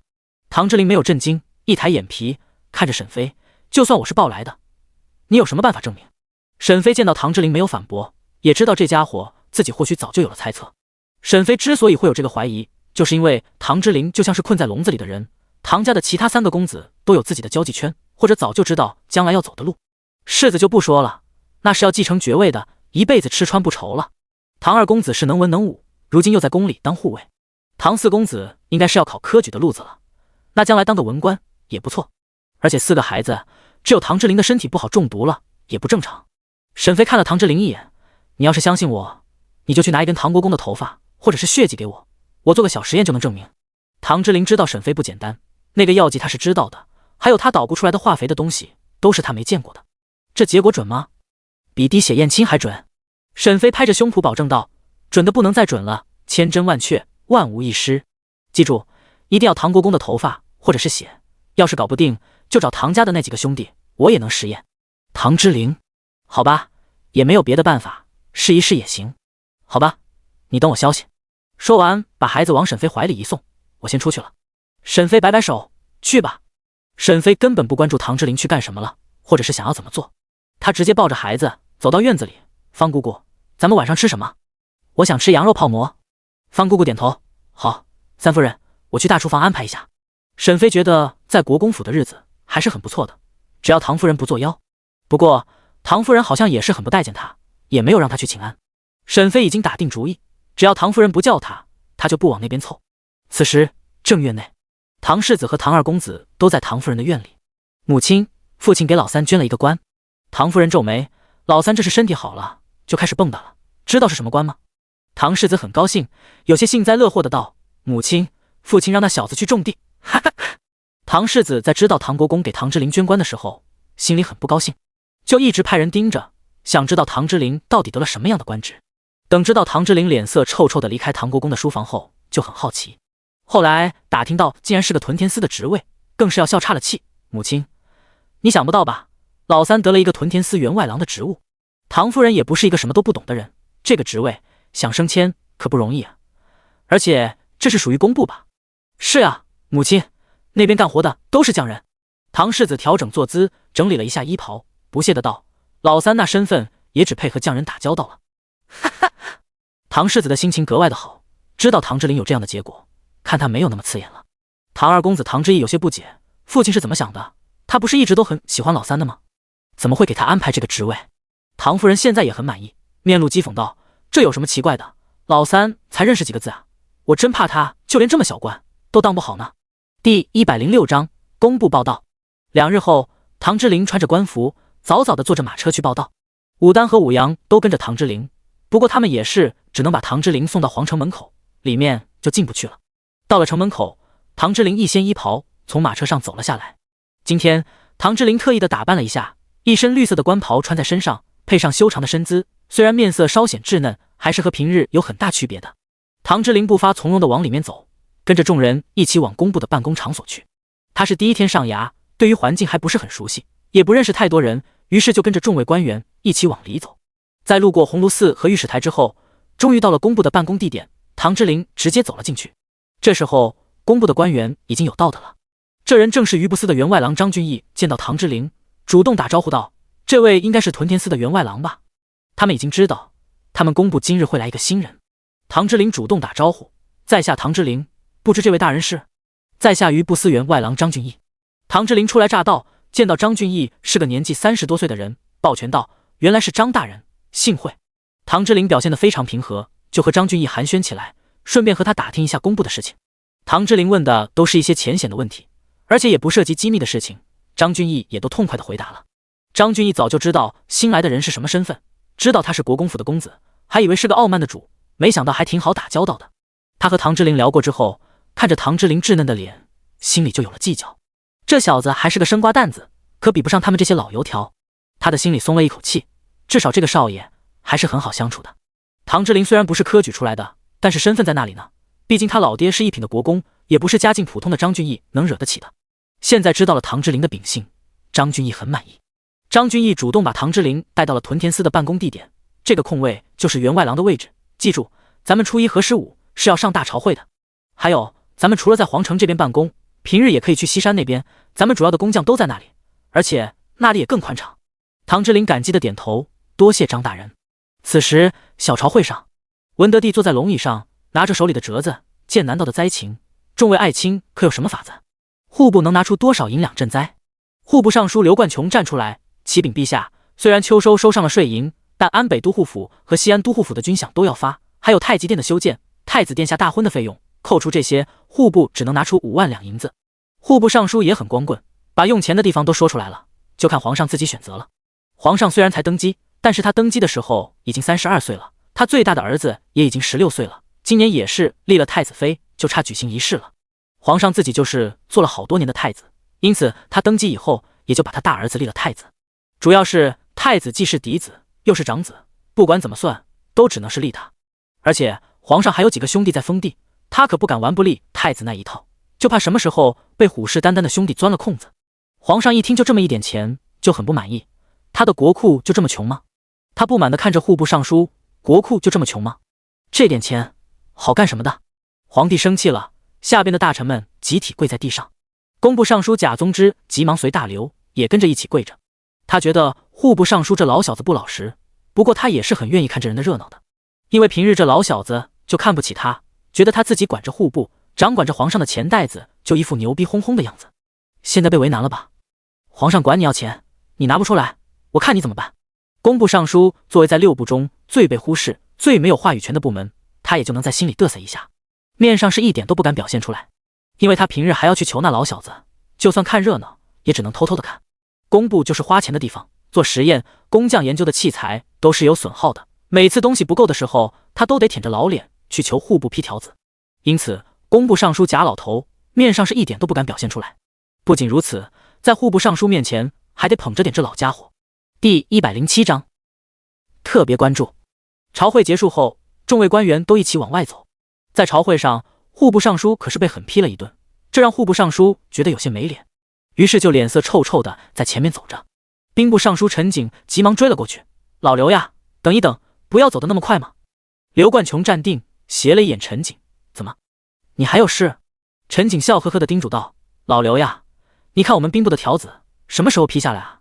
北面和西面的军饷可不能再拖着了。”陈景自然知道南方出现了难民，但是军队这边也很重要，他还是要盯着点的。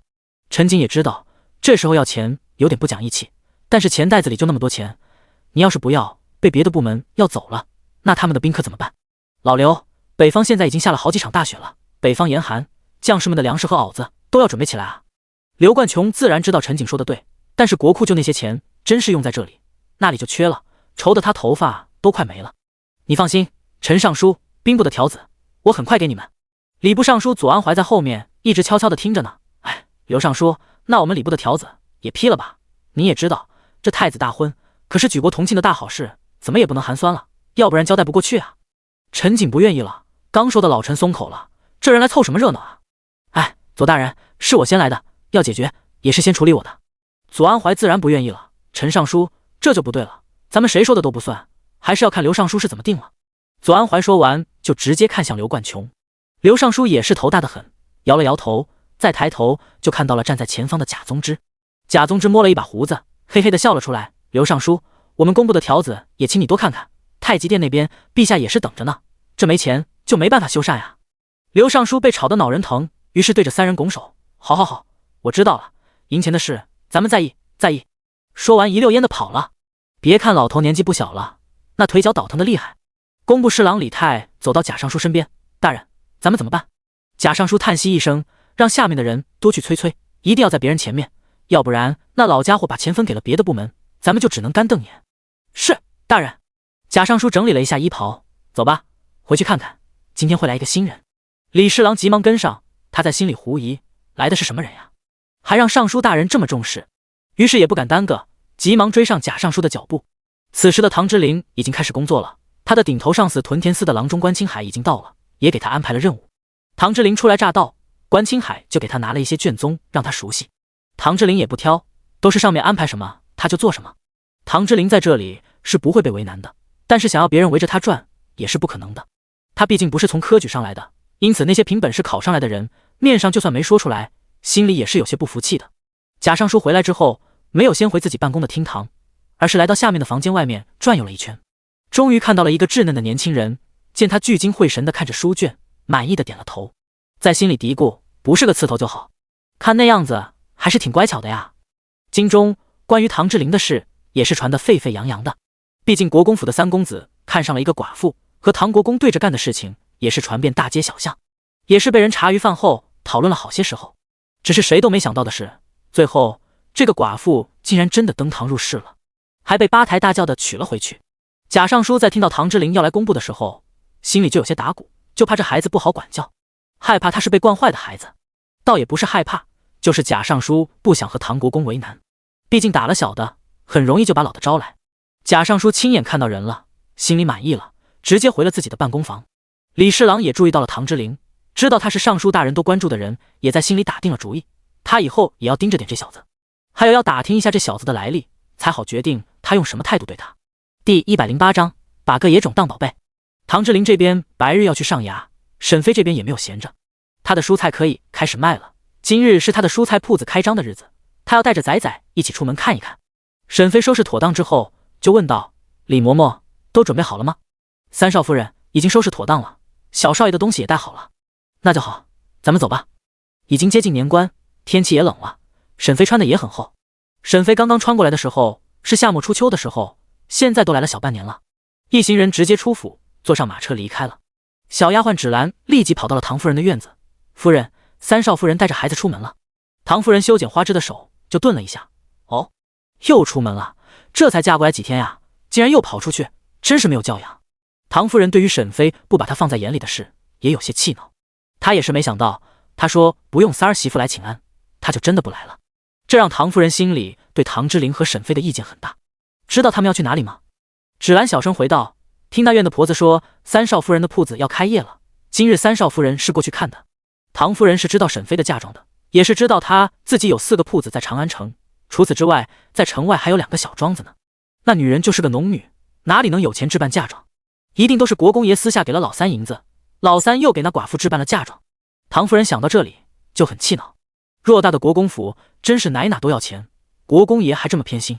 唐夫人每想到这里，心上就像是插了一把刀。唐夫人想着心事也没有注意，一剪子下去就把花修坏了，一下子就给剪秃了。芷兰看到夫人最喜欢的花被修理坏了，身子就开始瑟缩。夫人，唐夫人回过神来，看到被自己修坏的花，又气恼又心疼。芷兰，为什么没有提醒我？芷兰立即跪下求饶，夫人，奴婢错了，请夫人责罚。芷兰还是很怕唐夫人的，就算不是自己的错，也要求饶认错，否则会被罚得更重。唐夫人淡淡回道，下去吧，领5板子。是，夫人。芷兰小心翼翼地退了出去。房妈妈，你进来。房妈妈在门外就听到了夫人惩罚芷兰的事，现在听到吩咐之后，心里也在打鼓。哎，这府里夫人就没有顺心的时候。夫人，唐夫人把剪子往桌上一扔，这盆花废了，扔了吧。是，老奴这就收拾下去。不必，让小丫鬟拿下去，我有事问你。房妈妈点头，端起那盆花递给了在门外的纸盒，小声吩咐道：“拿走吧。”然后又把门给关上后，才又走到唐夫人跟前。唐夫人对房妈妈还是很满意的。房妈妈，我之前单独给老三一家准备的东西，他们都吃了吗？房妈妈点头，夫人，是我亲眼看到大厨房给下到了饭菜里的，而且咱们的人也见到了三夫人都吃了，没有看错。房妈妈摇头，千真万确，三少爷和三夫人都吃了的，那院的婆子亲眼看到的。哦，那就奇怪了，怎么一点动静也没有呢？还有老三身上的毒是怎么解的？这你们知道吗？唐夫人心里不死心，她给唐之琳下的是秘药，就是宫里的太医都发现不了，只能看出是身子底子弱。可是现在唐之琳的身体明显都好了，而且唐夫人发现唐之琳身体好了之后，最近都开始锻炼身体，还跟着护卫习武呢。虽然知道她已经成年了，现在习武也不管用了，毕竟错过了最佳的习武年龄，但是唐夫人还是不甘心。她不知道是哪里出错了，或者是谁帮了唐之琳，让她的身子好了。老三和他媳妇的感情好吗？我送的那几个丫鬟有没有破身的？房妈妈摇头，没有。三少爷每日都和三少夫人同房，就是小少爷也是一起睡呢。我听说为了小少爷，三公子还定制了超大的床呢。唐夫人嗤笑一声，哼，不知所谓，这是自己生不了孩子，就把个野种当宝贝。第109章，放心，我保证我的田地不长草只长苗。沈飞一行人到达西市的时候，这里面已经很热闹了。沈飞一路过来，也是发现了长安城住宅的弊端，那就是这里的建筑不像是后世那样，在居民楼之间和临街的住宅是没有商铺。这里为了好管理，都是把各个宅子围了起来，建造成一个个的坊，这就限制了居民的消费。长安城的百姓想要购物，必须要去东市和西市才行，要走很远的距离。沈飞想起古代，就能想起《清明上河图》，历史上的宋朝贸易是非常发达的。因此宋朝虽然武力不发达，打仗不行，但是人家还真不差钱，国库是非常有钱的。唉，想远了，这都是皇上要考虑的事情，和他也没有关系。沈飞到达店铺的时候，刘三全已经到了。沈飞下了马车，然后又扶着李嬷嬷下来。小双、小喜是最后从车上跳下来的。他们看到刘三全之后，直接喊道：“爹！”刘三全看到孩子都好好的，也很高兴。好好好，应付完孩子，急忙给沈飞行礼：“大小姐好。”沈飞从李嬷嬷怀里接过小福宝，看着刘三全：“刘叔，咱们的菜卖得怎么样？”小福宝现在很精神，他对于可以跟着母亲出门，真是高兴得不得了，小手一直的晃悠。而且沈飞没事的时候，就会教他和人打招呼，所以小福宝看到刘三全之后，就伸出小爪子对着刘三全挥手。刘安全也是哈哈哈大笑：“小少爷这是认识老奴呢。”刘三全之所以这么高兴，是终于见到了回头钱。到了年关，猪圈里的猪卖出了一大半，新的一批小猪仔他都已经抓了，这次抓了100头小猪。刘三全已经有了一个想法，那就是要自己培养老母猪，以后就是猪子子都能自己产。不仅如此，当初沈飞让铁牛他们打听的餐馆和酒楼也是派上了用场，他们的蔬菜也是在一茬一茬的往外卖。今日这间新开业的蔬菜店，也是为了告诉长安城内的百姓，他们家有蔬菜可以预定。沈飞看到刘三全笑容满面的，就知道最近让他做的事情都很顺利。大小姐，咱们进去说，我给你禀报一下最近的情况。好，咱们先进去吧。沈飞的这间店铺现在只是卖的蔬菜，沈飞最想做的是类似现代的农贸大厅，不仅有蔬菜，还有水果，还有米面粮油等副食品，就是各种肉类和鱼类，他都希望有。虽然现在只是蔬菜有些简陋，但是对于缺少蔬菜的冬季，沈飞那些绿油油的青菜还是很吸引人的。一般的青菜保存期是不长的，沈飞用了一些特殊的方法，在后市惯常用的就是那种喷洒的蔬菜保鲜剂，直接给采摘之后的蔬菜和水果喷上，蔬菜就可以一直新鲜，不会蔫巴，卖相也更好看。这个店铺虽然今日才正式开业，但是前几天已经试营业了，因此现在店里也是有人在选购的。沈飞和李嬷嬷等人跟着刘三全来到了后院。这个铺子的面积虽然不大，也只有一层，大概有50多平米的大小，但是这里是有后院的，后院还有2间屋子，中间有一块正方形的空地。此时这里已经被刘三全布置了桌椅，大小姐请坐。沈飞坐下之后开口问道：“后来买的那些下人干得还好吗？”刘三全点头：“都很听话，现在是李军管着呢，年纪小一些的孩子也都很服管教，年长一些的人手脚也麻利。”沈飞很满意：“我的那2个小庄子，到时候你要马六他们去看看，还有咱们家也买几头牛，到时候庄子我打算咱们自己干，不包出去了。”刘三全沉吟，没有反驳沈飞，毕竟秋天种下的冬小麦现在长得就非常好，他已经听马六说了，要比村子里那些上等田的小麦长得都好。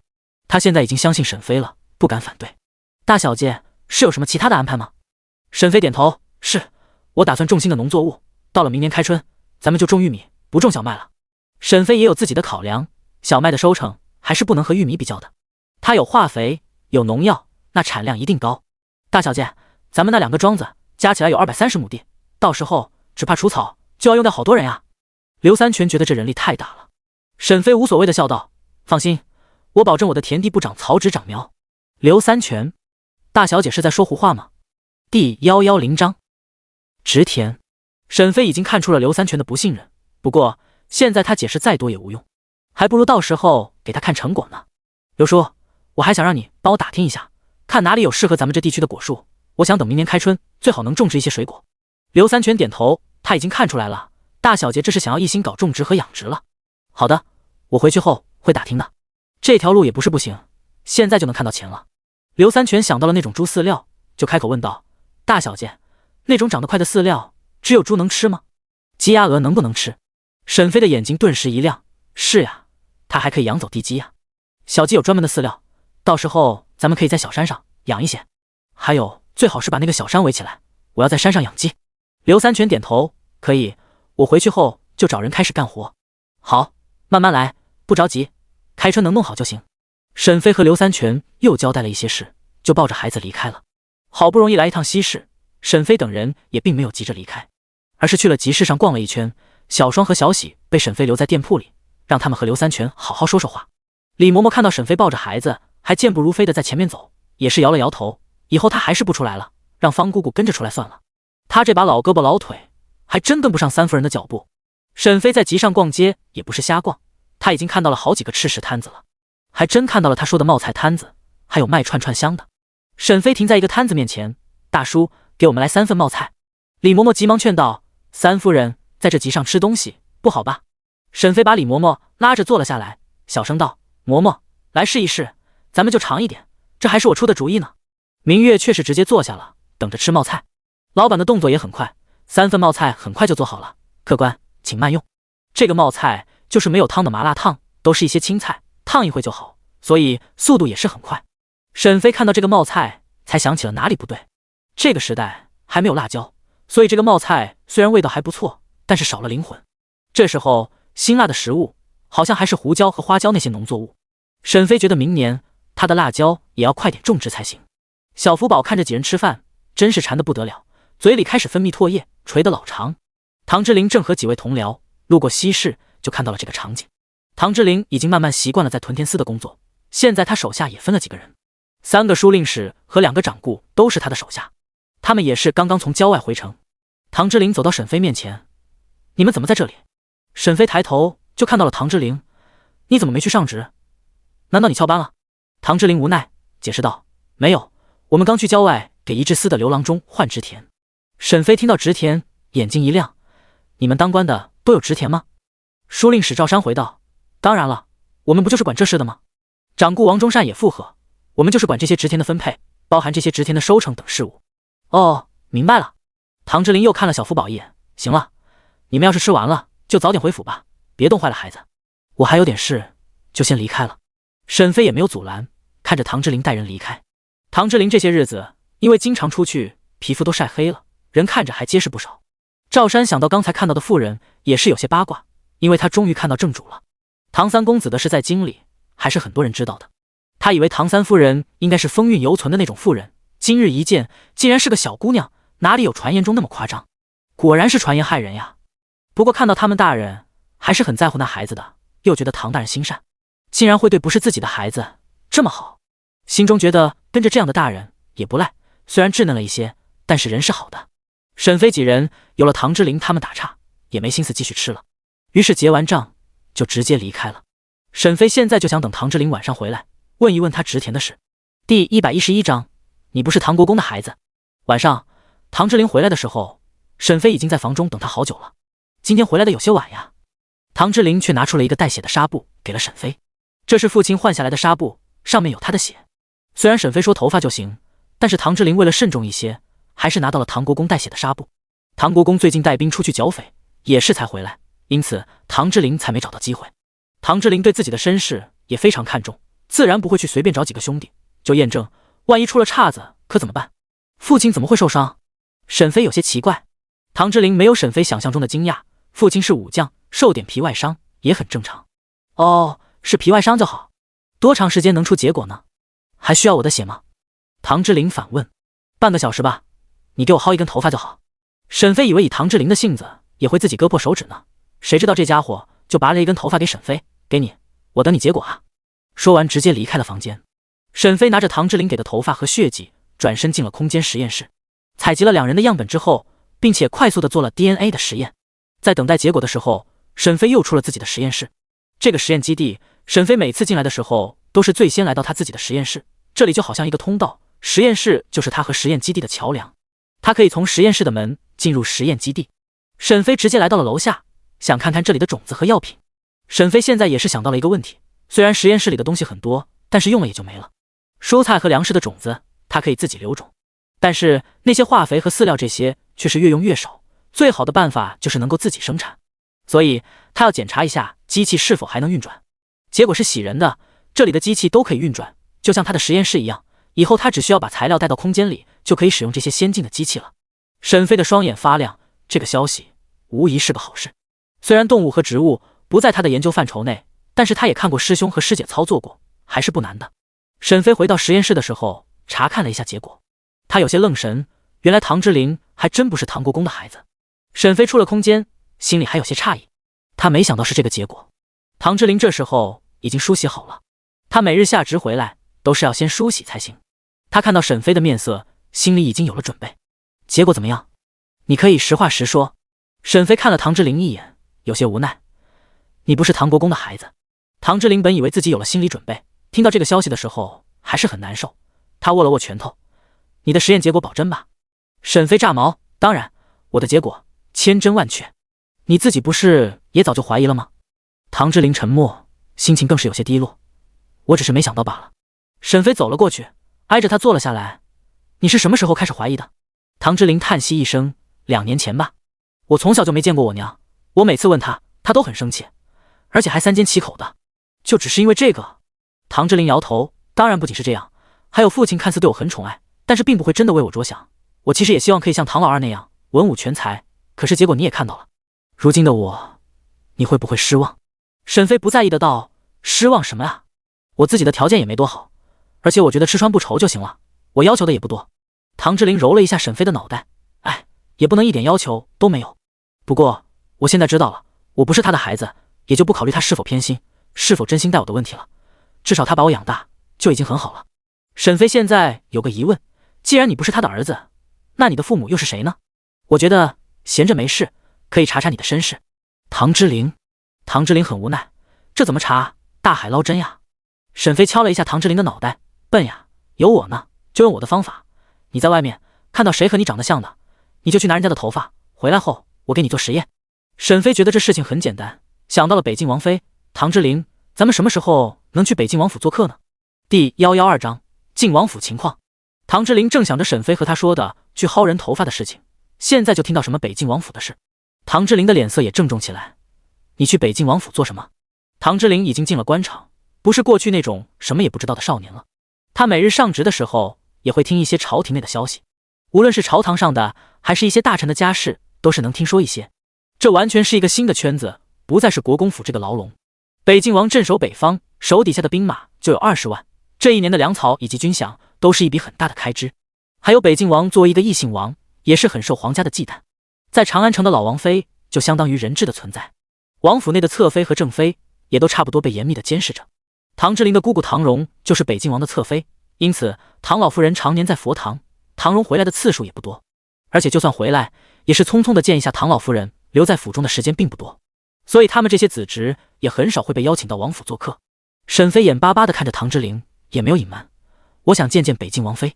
沈飞想知道那个北境王妃和自己老妈是不是一个人，或者他老妈没穿过来，自己和他在这个朝代有没有血缘关系。毕竟江竹月那小丫头说过，她有点像她的祖母的。沈飞很想验证一番，只不过唐家和江家的关系实在是不行，到现在也没有机会。唐之琳想到沈飞从前说的话，也想起了沈飞也不是孙家的孩子。你是怀疑你是北境王的孩子？沈飞扬起小脑袋，也不是不可能，是不是实验一把就知道了？唐之灵，你还怪敢想的，还给自己找了一个身份高的人家。咱们没有邀请，是去不了王府的。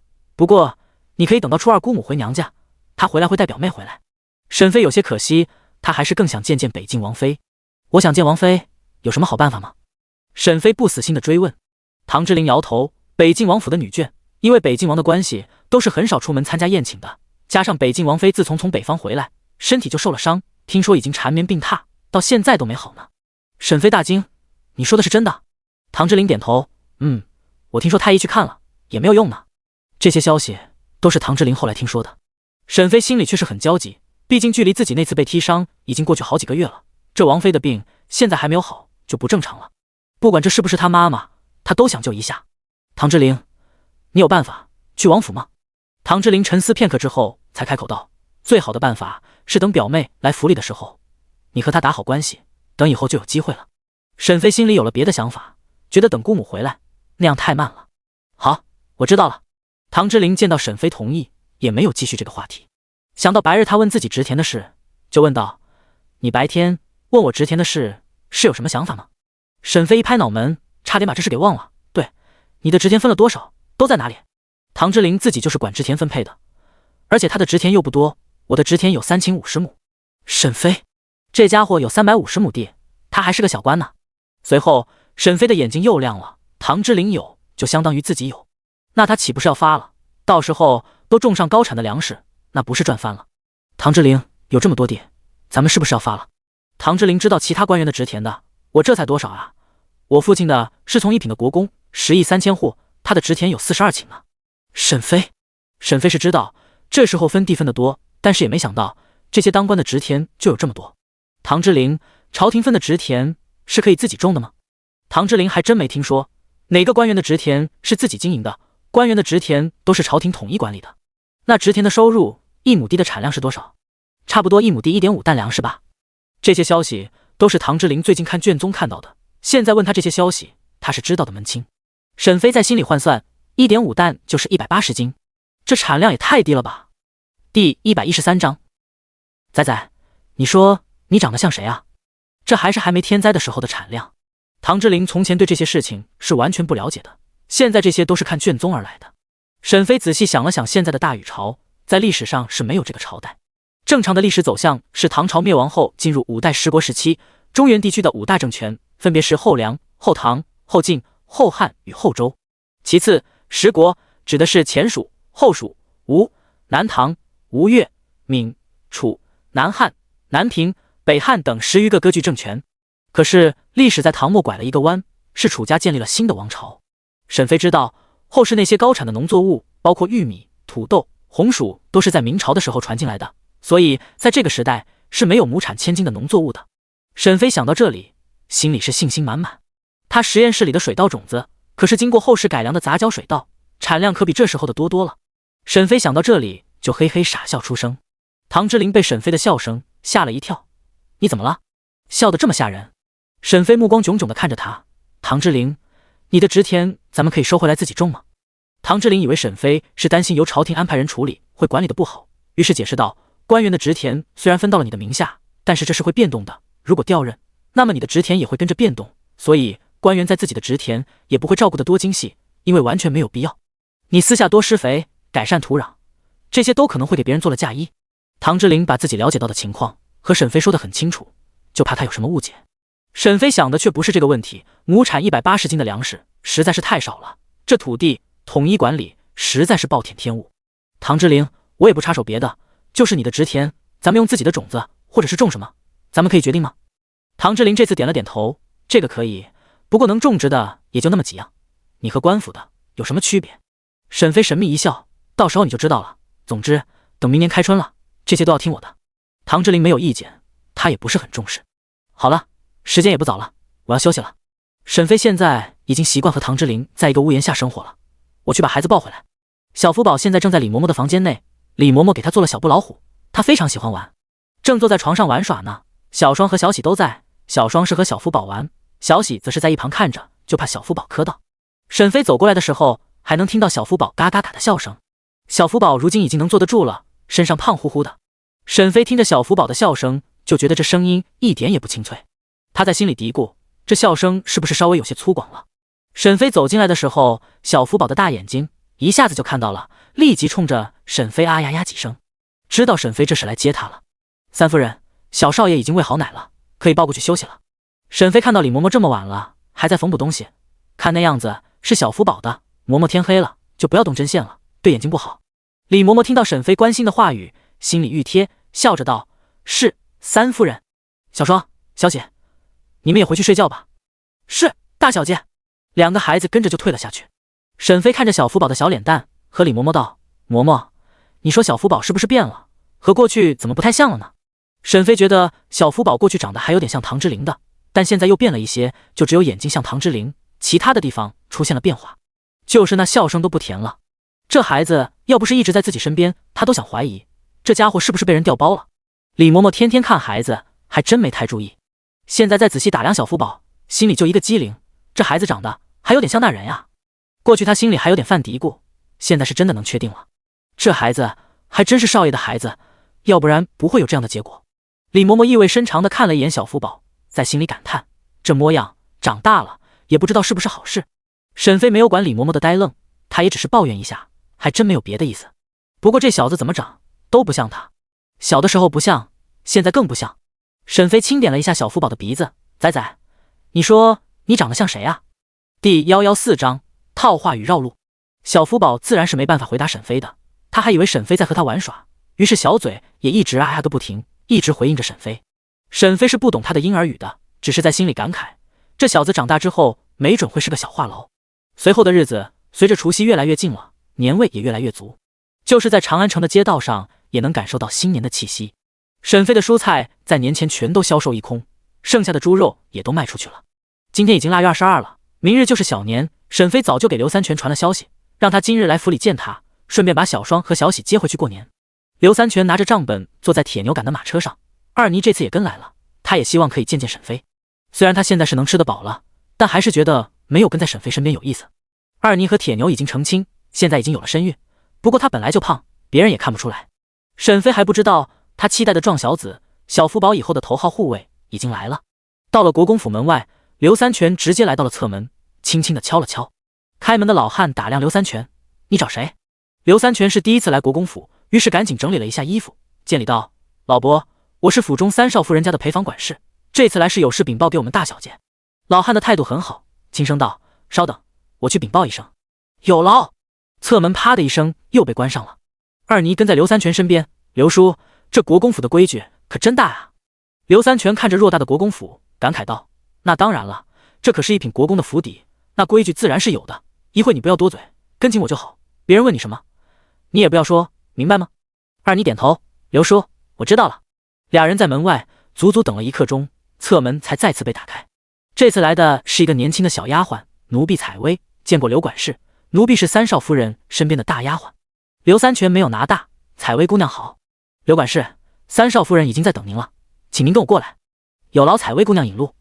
于是刘三全和二妮两人就跟着采薇一起往沈飞住的院子走去。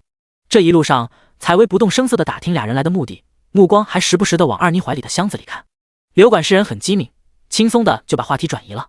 采薇见到刘管事不好说话，就转移到了二妮这边。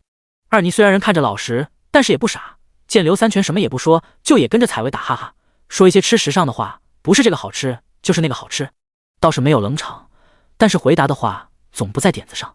不管采薇是什么话题，到了二妮这里都能扯回到吃上。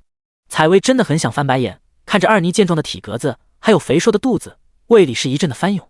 还有人能胖这样，也是服了。他是猪吗？就知道吃。采薇感到没趣，也不继续打听了。他觉得这个胖丫鬟也是个蠢的，于是采薇也不绕路了，直接带着俩人往沈飞的院子走去。刘三全早就察觉不对了，他觉得这个姑娘应该是有目的的，只不过这是在国公府，他也只能跟着，就怕惊扰了国公府里的人。二妮则是看个稀奇，跟着采薇把国公府看了一半，眼中也是连连称奇，同时在心里感慨，他要是吃的少一点，小的时候没准还真能在大户人家当丫鬟呢。世子唐之轩看到了刘管事和二妮俩人，皱起了眉头：墨竹，去打听一下那俩人是什么人，为什么转悠到了东院这边？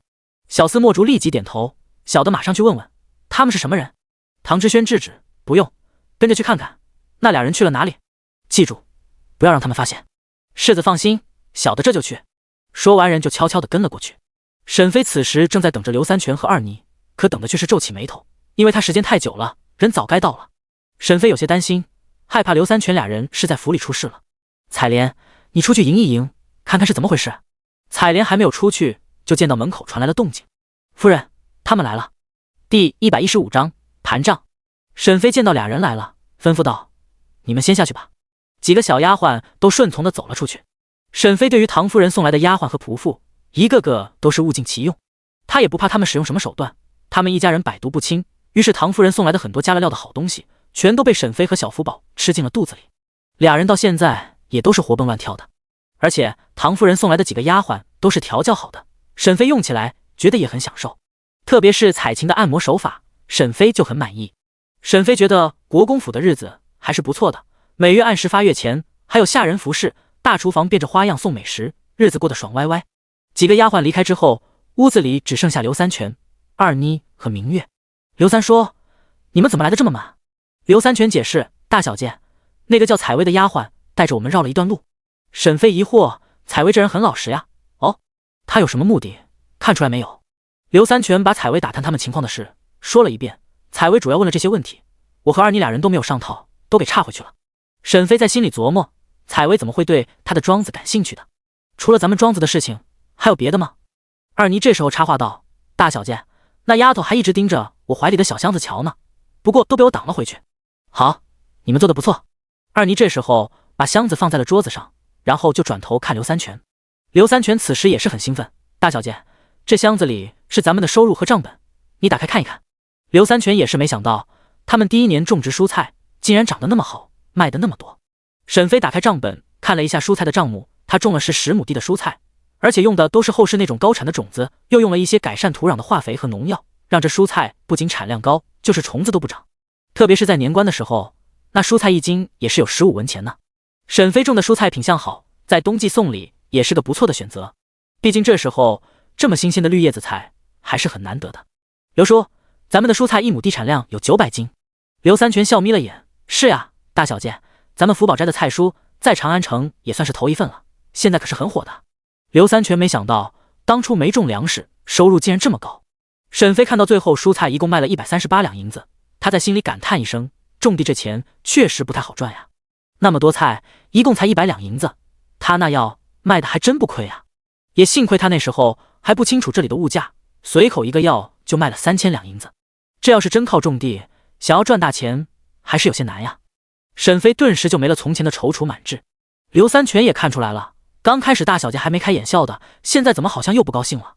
于是小心翼翼地提醒道：“大小姐，您换一本是咱们的猪卖出去的价钱。”沈飞又换了一本，他的猪一共是20头，每头毛猪是4两500钱左右，猪的总毛利94两，扣出去粮食28两银子，这盈余也是66两。沈飞不得不感叹，这种地和养殖还真没有商人赚得多。沈飞很快就收拾好情绪：“刘叔，你们这半年做得不错，让咱们家第1年分地就能有盈利。”刘三全想到沈飞置办田地和买来的人，也知道他是自己算过账的，那样比起来确实是成本还没挣回来呢。于是宽慰道：“大小姐，咱们才是第1年，等明年咱们把庄子也都种上，那收入就多了。”沈飞点头：“刘叔，我剩下的3个铺子都先租出去了吗？”刘三全摇头：“有人来看，要签10年的期限，小的觉得时间太长，没有答应。还有一家是需要改善咱们铺子的格局，我觉得不划算，就没有同意。”沈飞点头：“别租出去了，我明年要用，咱们自己开店。”“好的，大小姐。”沈飞又拿出了50两银子递给刘三全：“刘三叔，要过年了，这些钱你拿回去给家里人分了。”刘三全有些为难，他们在村里的下人一共有15个，这钱他不好分，分多分少都不合适。沈飞想了想：“那您拿6两银子，马大叔和李大叔是4两，剩下的每人3两吧。今年咱们赚的不多，等明年赚的多了，还会多分的。”刘三全急忙摆手：“大小姐，奴才们已经很感激了。”刘三全是真觉得这样很好了，至少他们在沈家吃得饱穿得暖，主家又好，又不限制他们的行动。至于家里的妇人，在闲着的时候，自己还可以做些手工活，也能给家里添一些镜像。第116章被关注的原因。拿着吧，家里新来的那4个下人怎么样？还听话吗？刘三全点头，都很老实。沈飞很满意，刘三叔，那几人你也好好的调教一下，开春就让他们去庄子去，要培养一下他们管事的能力。沈飞在心里盘算了一笔账，那就是他现在的财力不能支撑他养太多的下人，而且也没有必要。感觉这经营下人和管理田地的方式，还是要和这里的人取经。可别是自己劳心劳力投入了很多，到头来就得了这么一点钱，真是太不划算了。他的下人还好一点，他也就管着家里人的吃喝，偶尔赏赐一些银钱，可没有按月给这些人发银子。如果再买人，他真的是吃不消了。刘三叔，你平日和村里的人也打好关系，到了明年，咱们的庄子都要找短工。刘三全想到沈飞终于不再想着买人来解决了，心里也是松了一口气。好的，大小姐，我和村里的王村长关系也很好的。那就好，这5两银子你拿好，买2份点心，给长安县的王主簿和王村长各送1份。县官不如县管，王主簿这条线，沈飞也不想断了，毕竟自己最落魄的时候是王主簿帮了他。好的，刘三全也很满意，这些事情大小姐也都想得起来，说明大小姐也在成长，不像过去那样了。沈飞这边问完了这件事，又想起来问道，刘三叔，长安城北晋王府的人有没有来咱们家买菜的？刘三全仔细回想，想着来他这里订菜的人家还真没想起来，于是他摇了摇头，大小姐真没有印象。你打听北晋王府是有什么事吗？沈飞自然不会告诉刘三全，没有也没关系，以后你多留意，尽量和那府里打好关系，我有用。刘三全见到沈飞没说有什么用，也没有追问，知道现在还不是时候。好的，我记住了。那好，刘三叔，你去隔壁看看小双和小喜，他们都等你呢，等收拾好之后你就带他们回村里吧。谢谢大小姐。刘三全离开之后，沈飞对着二妮招手，二妮就凑了过来，大小姐。沈飞看着二妮胖了一圈，惊讶道，二妮，你是不是又胖了？二妮很不好意思，大小姐，奴婢是怀孕了。沈飞，二妮既然怀孕了，这速度还真是快啊。不过这也是个好消息，怀孕了真好呀。你在家里怎么样？二妮有些害羞，我都好，就是在家里没意思，还不如跟在小姐身边好呢。沈飞叹息一声，这府里可不是好待的，等以后我们自己开府了，就让你们过来，现在还不行，你先在家生孩子，到时候我还要让你的孩子来陪小福宝呢。二妮这时候也笑眯了眼，好，大小姐，都听你的。沈飞和二妮俩人又聊了一些家里的情况之后，就让刘三全和二妮俩人离开了。在刘三全离开之后前，沈飞叮嘱道，刘三叔，小双和小喜俩人过完年之后先不用带过来了。刘三全急切地问道，大小姐，是俩孩子哪里做的不对吗？不是，刘三叔你别多想，我有其他原因，不方便和你说，等以后他们长大一点，我会重用的他们，小喜的算术不错，你以后好好的培养他，我以后让他管外面的事。刘三全听了大喜，这比听到儿子受重用还开心，女儿有了好差事，长大以后也能找个好人家。谢谢大小姐。4人离开之后，沈飞吩咐道，明月，我给你一个任务，你去打听一下晋王府的消息，记住不要冒险，我知道王府的护卫多，你千万要小心，我只想知道王妃的身体好没好罢了。明月点头，夫人请放心。几人都离开之后，沈飞终于想明白采薇为什么要套话了，应该是和前2天村里送到府里的青菜有关系，只是沈飞没想到唐夫人会派他院子里的丫鬟来打听消息。沈飞想到了小福宝的奶娘最近不正常的样子，双眼中爆发出冷意。他也是没想到唐夫人会向小福宝动手。原本大厨房送来的东西沈飞也没有忌讳，全都吃了，那时候奶娘还好好的，沈飞也不清楚饭菜有没有被人动了手脚，现在看到奶娘的样子，沈飞就知道了，所以他才把小双和小喜送出去，就是害怕连累他们。只是沈飞现在还没有好办法，到底要怎么反击回去。此时唐夫人的院子问出来了吗？房妈妈摇头，采薇说那俩奴才嘴巴很严，那个胖丫鬟蠢笨如猪，也只知道吃。房妈妈不清楚主子为什么又对三夫人的田地感兴趣了，真是邪门了。唐夫人重重地拍了一下桌子，真是废物。第117章，弟妹，你还真有意思。房妈妈小声地试探道，夫人，我觉得三少夫人这人有些单纯，咱们不如把她叫过来试探1、2。三少夫人不是个城府深的。三少夫人已经嫁进来有些日子了，房妈妈也是琢磨过沈飞这个人，觉得不足为惧，她也就长了一个吃的心眼。在房妈妈看来，三少夫人除了吃就是玩，完全是废了。唐夫人目光一转，是呀，是可以把这人叫过来，好的打探1、2。过去她没把那小寡妇放在眼里，没想到她弄出来的动静还不小。唐夫人前几日收到那些青菜，也是没放在心上，还以为是沈飞在外面买的，谁知道打听之后才知道，现在京城新开的蔬菜铺子就是沈飞的庄子产的。这新鲜的蔬菜从前可是没有长得这么好的。唐夫人就想知道沈飞有什么窍门，毕竟在京中哪个当官的人家没有田地和庄子呀？那好，你去把老三媳妇请过来。唐夫人淡淡的吩咐道。是，老奴这就去。房妈妈走到门旁的时候，唐夫人又开口道，让他把那小崽子也带过来，我看看他。唐夫人捏紧手中的帕子，那药已经下去了有一段时间，可是老三一家都像没事人一样，也是奇怪的很。房妈妈过来的时候，沈飞正在逗着小福宝玩，老远处就能听到小福宝嘎嘎嘎的笑声。房妈妈有些恍惚，这府里已经多年没有孩子的笑声了。李嬷嬷见到房妈妈来了，目光微闪，房妹妹，你怎么来了？哎，李姐姐，我这是奉了夫人的命令，请三少夫人去一趟夫人的院子。李嬷嬷面容不变，引着房妈妈来到沈飞的门前。三少夫人，夫人有请。吱嘎，门被从里面打开，沈飞抱着孩子出现在门口。房妈妈，不知道夫人找我什么事？三少夫人，这老奴怎么知道？还请三少夫人快点和我一起去吧。沈飞把小福宝送到李嬷嬷的怀里，走吧，房妈妈。房妈妈看了小福宝一眼，夫人说也好久没见到小少爷了，也让着带去看看呢。沈飞，这应该是黄鼠狼给鸡拜年，没安好心，不过他也不惧。好，李嬷嬷，咱们就一起过去吧。是。李嬷嬷也担心沈飞吃亏，主要是这个主子还真不懂这大宅里的弯弯绕绕，就怕沈飞在唐夫人那里吃亏。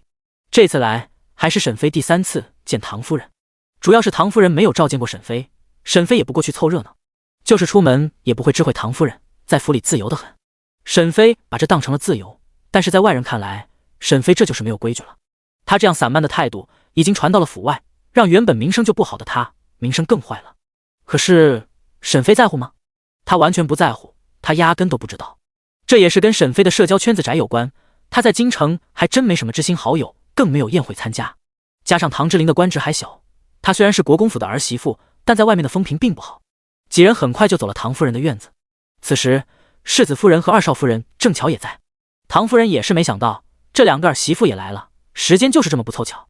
她本想单独的来套沈飞的话呢。沈飞进门之后给唐夫人和2位嫂子行礼，见过母亲，见过2位嫂子。唐夫人还是要做一些表面功夫的。老三媳妇，坐吧。沈飞一屁股坐在椅子上，和世子夫人那样只做了半个屁股的姿势，完全不一样。这样一对比，沈飞这规矩和大户人家的小姐差的不是一点半点。但是唐夫人会提醒吗？完全不会，她就等着以后把沈飞带出去丢人呢，就像对待唐之琳一样，小时候逃学不上课，她是完全不管的。母亲，不知道您叫我来是为了何事？唐夫人看了2个亲儿媳一眼，才再次开口，这不是要过年了，就想问问妯娌的事。世子夫人和二少夫人互相看了一眼，有些不解，这有什么好亲自问的？一般每年都是按规矩办的。沈飞不是很明白，妯娌往哪里妯娌？唐夫人，这人还真是棒槌。房妈妈这时候低声提醒道，就是往您娘家预备多少礼合适。沈飞了然，直接回道，母亲，我没娘家，您要是真想送礼，送给我也可以，我可以自己收着。唐夫人，唐夫人再次变蜜脸，这人是傻子吗？世子夫人扑哧一声笑了出来，弟妹，你还真有意思。世子夫人也是没想到这3弟妹还是个妙人。开始的时候世子夫人没想明白，现在再想到妯娌，就猜到母亲应该也是在打绿叶子菜的主意，就是不知道弟妹是真不懂还是装不懂。第118章反击二少夫人。唐夫人习惯了后宅的弯弯绕绕，就是说话也不会直接说，都是要打一会太极才行。世子夫人和二少夫人都能懂唐夫人的意思，彼此心照不宣的，这当儿媳妇的就会直接把话题接过去。可是沈飞不知道呀，他也没往那么深的想，于是一下就把天聊死了。唐夫人这个气啊，但还没有办法。二少夫人的祖父就是工部尚书，是唐之琳最顶头的上司。他看了唐夫人一眼，就把话题继续接了上去。弟妹，前几日大厨房的蔬菜是你的庄子产的？沈飞点头，是的。二嫂，那菜你吃了吧？是不是很新鲜？二少夫人笑着点头，可不是新鲜吗？这冬天能吃上品相这么好的菜也是难得，就是咱们家的量有些少了，不知道弟妹那庄子里还有吗？沈飞诚实的摇头，没了，全都卖光了。我也是没想到青菜在京都这么紧俏。二少夫人又看了一眼唐夫人，见她向自己点头，就继续问道，弟妹，我也是好奇了，没想到你种菜还真有一手啊，菜种的那么好，一定赚了不少钱吧？你和我们说说，你是怎么种的，有没有窍门？沈飞看了一眼二少夫人，心中了然，这些人七扯八扯，终于是问到了正题。哎，还能咋种，就是多施肥呗。我虽然没有亲自去干活，但是也知道仆人们撒了很多肥料呢，可都是农家肥。农家肥二嫂知道吧？不仅是牛粪好用，就是人粪也好用呢。等到发酵好之后，直接撒在蔬菜上，这菜长得老好了。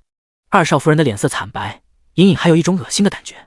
哎，你们都不知道，刚开始施肥的时候，我也是有些膈应的。那些粪便直接撒在青菜上，不太雅观，但是这肥有用啊。沈飞说到这里，二少夫人终于是忍不住了，直接干呕起来。沈飞看到二少夫人这样，终于停住了，不再屎尿屁的说了，也不再说大粪了，直接惊喜的问道：二嫂，你是不是怀孕了？我当初就像你这样开始干呕的。沈飞眨巴着大眼睛，继续补充道：开始干呕应该是怀孕1个多月的时候吧。这时候唐夫人和世子夫人都是目光齐刷刷的看向二少夫人的肚子。唐夫人早就想抱孙子了，这都成了她的心病，现在眼中爆发出强烈的目光。世子夫人眼中则是有些羡慕，内心也是很复杂，弟妹要是真有了，那她怎么办？想到外面的流言，是不是更会传她是个不下蛋的母鸡？世子夫人攥紧手中的帕子，二少夫人则是一点惊喜的感觉都没有，她目光悠悠的看了一眼沈飞，这个弟妹还真是个记仇的，她刚帮着婆母打探情况，她就直接报复回来，还是直接捅刀子的那种。她前几日才看过大夫，又开了一些补身子的药，自然知道自己没有怀孕。她这是被沈飞那些农家肥啥的说的恶心了，想到吃的那些青菜上面或许还有粪便，胃里又是一阵翻涌，再也忍不住，直接是吐了出来。二少夫人脸色惨白，她直接吐在母亲的厅堂里了。唐夫人并没有生气，而是高声喊道：房妈妈，快去请大夫进府，好好的给老二媳妇看看。二少夫人的脸更白了。沈飞这时候捏着鼻子：母亲，你这边忙了，我就先告辞离开了。唐夫人现在还哪有心思搭理沈飞啊，对他摆了摆手：你回去吧。沈飞麻利的行了一个礼：母亲、大嫂、二嫂，我就先回去了。世子夫人看到二少夫人惨白的脸，也猜到了，应该不是怀孕，估计是被三弟妹说的恶心了。三弟妹，你也不要总猫在自己的院子，有时间的时候可以抱着小福宝来我的院子坐坐。沈飞点头：好，就是小福宝不老实，我怕打扰到大嫂。世子夫人见到软乎乎的小福宝，也是羡慕的不得了。哎，他什么时候才能有孩子呢？沈飞抱着小福宝和李嬷嬷等人溜溜达达的往自己的院子走去。李嬷嬷这时候开口道：三少夫人、二少夫人的娘家正是工部尚书府，二少夫人的祖父是工部尚书。沈飞，哎呀，这不是唐之琳那部门最大的上司了吗？哎，是不是得罪人了？不管了，让他自己解决吧。李嬷嬷，这件小事就不要告诉唐之琳了。李嬷嬷古怪的看了沈飞一眼：是。三少夫人。此时唐之琳在工部也被几个人围住了，他们也是在问唐之琳福宝摘青菜的事，主要是这青菜品相太好，在京都也是小火一把，因此有心人一打听，知道正是唐府三少夫人的田地生产的，这不就是热闹了吗？还有人仔细打听，算了耕种土地的面积，就知道这产量有多高了。现在就把唐之琳给堵住了。第119章，工部想搞钱。唐之琳还真不知道具体的事，此时也是有些懵。唐大人，说一说秘诀吧。是呀，唐大人，你可不能藏私啊。咱们屯田司要是能把产量提上来，那大伙可都是有功劳的。唐之琳很无奈：众位，具体的事我还真不清楚啊。书令史兆山见到唐之琳真不知道的样子，就开口问道：唐大人，那地是唐夫人的，要不然您回去问问令夫人。其他人有了赵山的提醒，也猜到唐之琳自己可能也不清楚，于是也想到了，唐之琳原本就是国公府的公子，怎么能懂种地的事呢？纷纷附和道：唐大人可以回去和夫人取意取经。这时候有人轻咳一声：都静一静。众人看过去，就发现是工部侍郎李泰。李大人好。屋子里的书令史和掌顾纷纷弯腰行礼，他们很少能见到侍郎大人的，主要是级别差的很多。李泰示意众人不必多礼，然后才看向唐之琳：请屯田司的员外郎唐之琳和我走一趟。唐之琳从人群中走出来：李大人，下官就是。李侍郎看了唐之琳稚嫩的脸庞，微微的点头：好，尚书大人要见你，你跟我来吧。唐之琳心里虽然有疑惑，还是跟着李侍郎离开了。唐之琳的顶头上司关青海却是眯了眯眼睛，他的官职是从6品，只比唐之琳高了一级。他现在就有了危机感，原本以为是个什么都不懂的小子，现在竟然搞出了这么大的动静。他刚刚在人群中没有开口，也是想知道唐之琳的想法，也想知道唐之琳是不是在装糊涂。他觉得唐之琳没有外表那样人畜无害，京中的消息或许就是这人散播的呢，为的就是想给这小子扬名长威望。毕竟那么高的产量，他可不信。还有那毕竟只是青菜，又不是粮食，有什么好震惊的？工部的这些人都是夸大了。唐之琳跟着李泰往贾尚书的办公房走去。此时贾尚书也是皱紧眉头，他也没想到户部那老家伙这么无赖，该批的条子就是不批，皇上那边还不给解决办法，最后只来了一个自己解决，这不是为难人吗？他们工部是最穷的部门好不好？那些研究哪个不费钱啊？真是没天理了。想到户部尚书刘冠琼的那张老脸，贾尚书硬生生的扯下一根胡子，死，真他妈疼！小老头忍不住的爆了一句粗口。贾尚书开始扒拉，仔细看看，他们哪里还能赚到钱？或者他们工部自己运转，赚一点外快，也能解决研制的材料问题。每次想到那些老家伙理直气壮的催他们研发的进度，提到研发经费，又都把脑袋缩到壳里的样子，就非常生气。哎，没钱呀，都是钱闹的呀。其实户部尚书也为难，钱就那么多，每年都是还没捂热乎了，不是这里天灾，那里人祸。不管是谁，都是向户部要钱，他也没有办法。这次皇帝决定还是灾民要紧，因此把原本给工部和礼部的钱给挪用了。最后来了一个让他们部门自给自足的无赖话，就是哪个部门创收的多，交到户部的钱多，就可以优先获得经费的批复。户部尚书也同意了，也是想刺激各个部门献计献策，不能只是一潭死水。那么户部的腰包到底什么时候才能有盈余，彻底摆脱捉襟见肘的窘境？小老头正在研究呢，就听到了敲门声。进来。唐之琳和李泰走了进来。尚书大人，唐员外郎带到了。尚书大人好。唐之琳急忙给他行礼。贾尚书抬起了头，仔细的看了一眼唐之琳，主动拉近关系道：唐大人不必多礼，说起来咱们两家还是亲家，你二嫂正是我的亲孙女，你二哥也喊我祖父呢，你也相当于我的晚辈，私底下你喊我一声祖父也不为过，咱们一家人不必客气。李泰的眉头一挑，尚书大人既然这么客气，那就是一定有所求了。他之前不知道唐之琳的身份，因此不知道尚书大人为什么对唐之琳这么关照。后来打听之后，才知道他们尚书大人和唐国公是亲家。唐之琳眸子微闪，更好奇沈飞那里是出了什么事了，竟然让工部尚书都来说软乎话了。贾大人，下官怎么敢？贾尚书也是为了套话。小老头笑眯眯的道：好，咱们私底下再论，我今日叫你来也是有件事要问你。大人请说。贾尚书也不绕弯子，直接问道：我听说你家的庄子种植的青菜可以亩产900斤，你们是怎么种的？贾尚书也被调查出来的消息震惊住了，这在这个朝代是闻所未闻的事。要知道这时候的粮食收成好的也才亩产200斤左右，虽然蔬菜和粮食是不能比的，但是这差距也太大了。唐之琳也是才知道，什么900斤？这不可能吧？第120章，18岁的大好青年，那必须要卷起来啊！贾尚书见到唐之琳惊讶的样子，不是作假，就提醒道：那庄子是令夫人的，唐员外郎可能还不清楚。唐之琳点头，下官还真不清楚，还要回去问一问内人。贾尚书心思一动，给唐之琳布置了一个工作，唐员外郎可以回去打听看看，然后交上一份文章上来给我，要仔细一些，里面有什么窍门，也请员外郎不要藏私。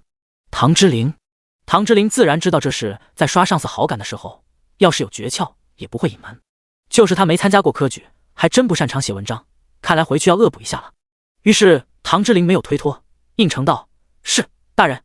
贾尚书满意了，点头道：好了，唐员外郎，你今日早些下旨，文章尽快交上来。唐之琳咂舌，尚书这还真是个急性子。唐之琳离开之后，贾尚书摸了一下胡子，哎，不知道这小子的文章怎么样。他心里是不抱太多希望的，能交上来大白话就成，毕竟亲家的这个三儿子他还是知道的。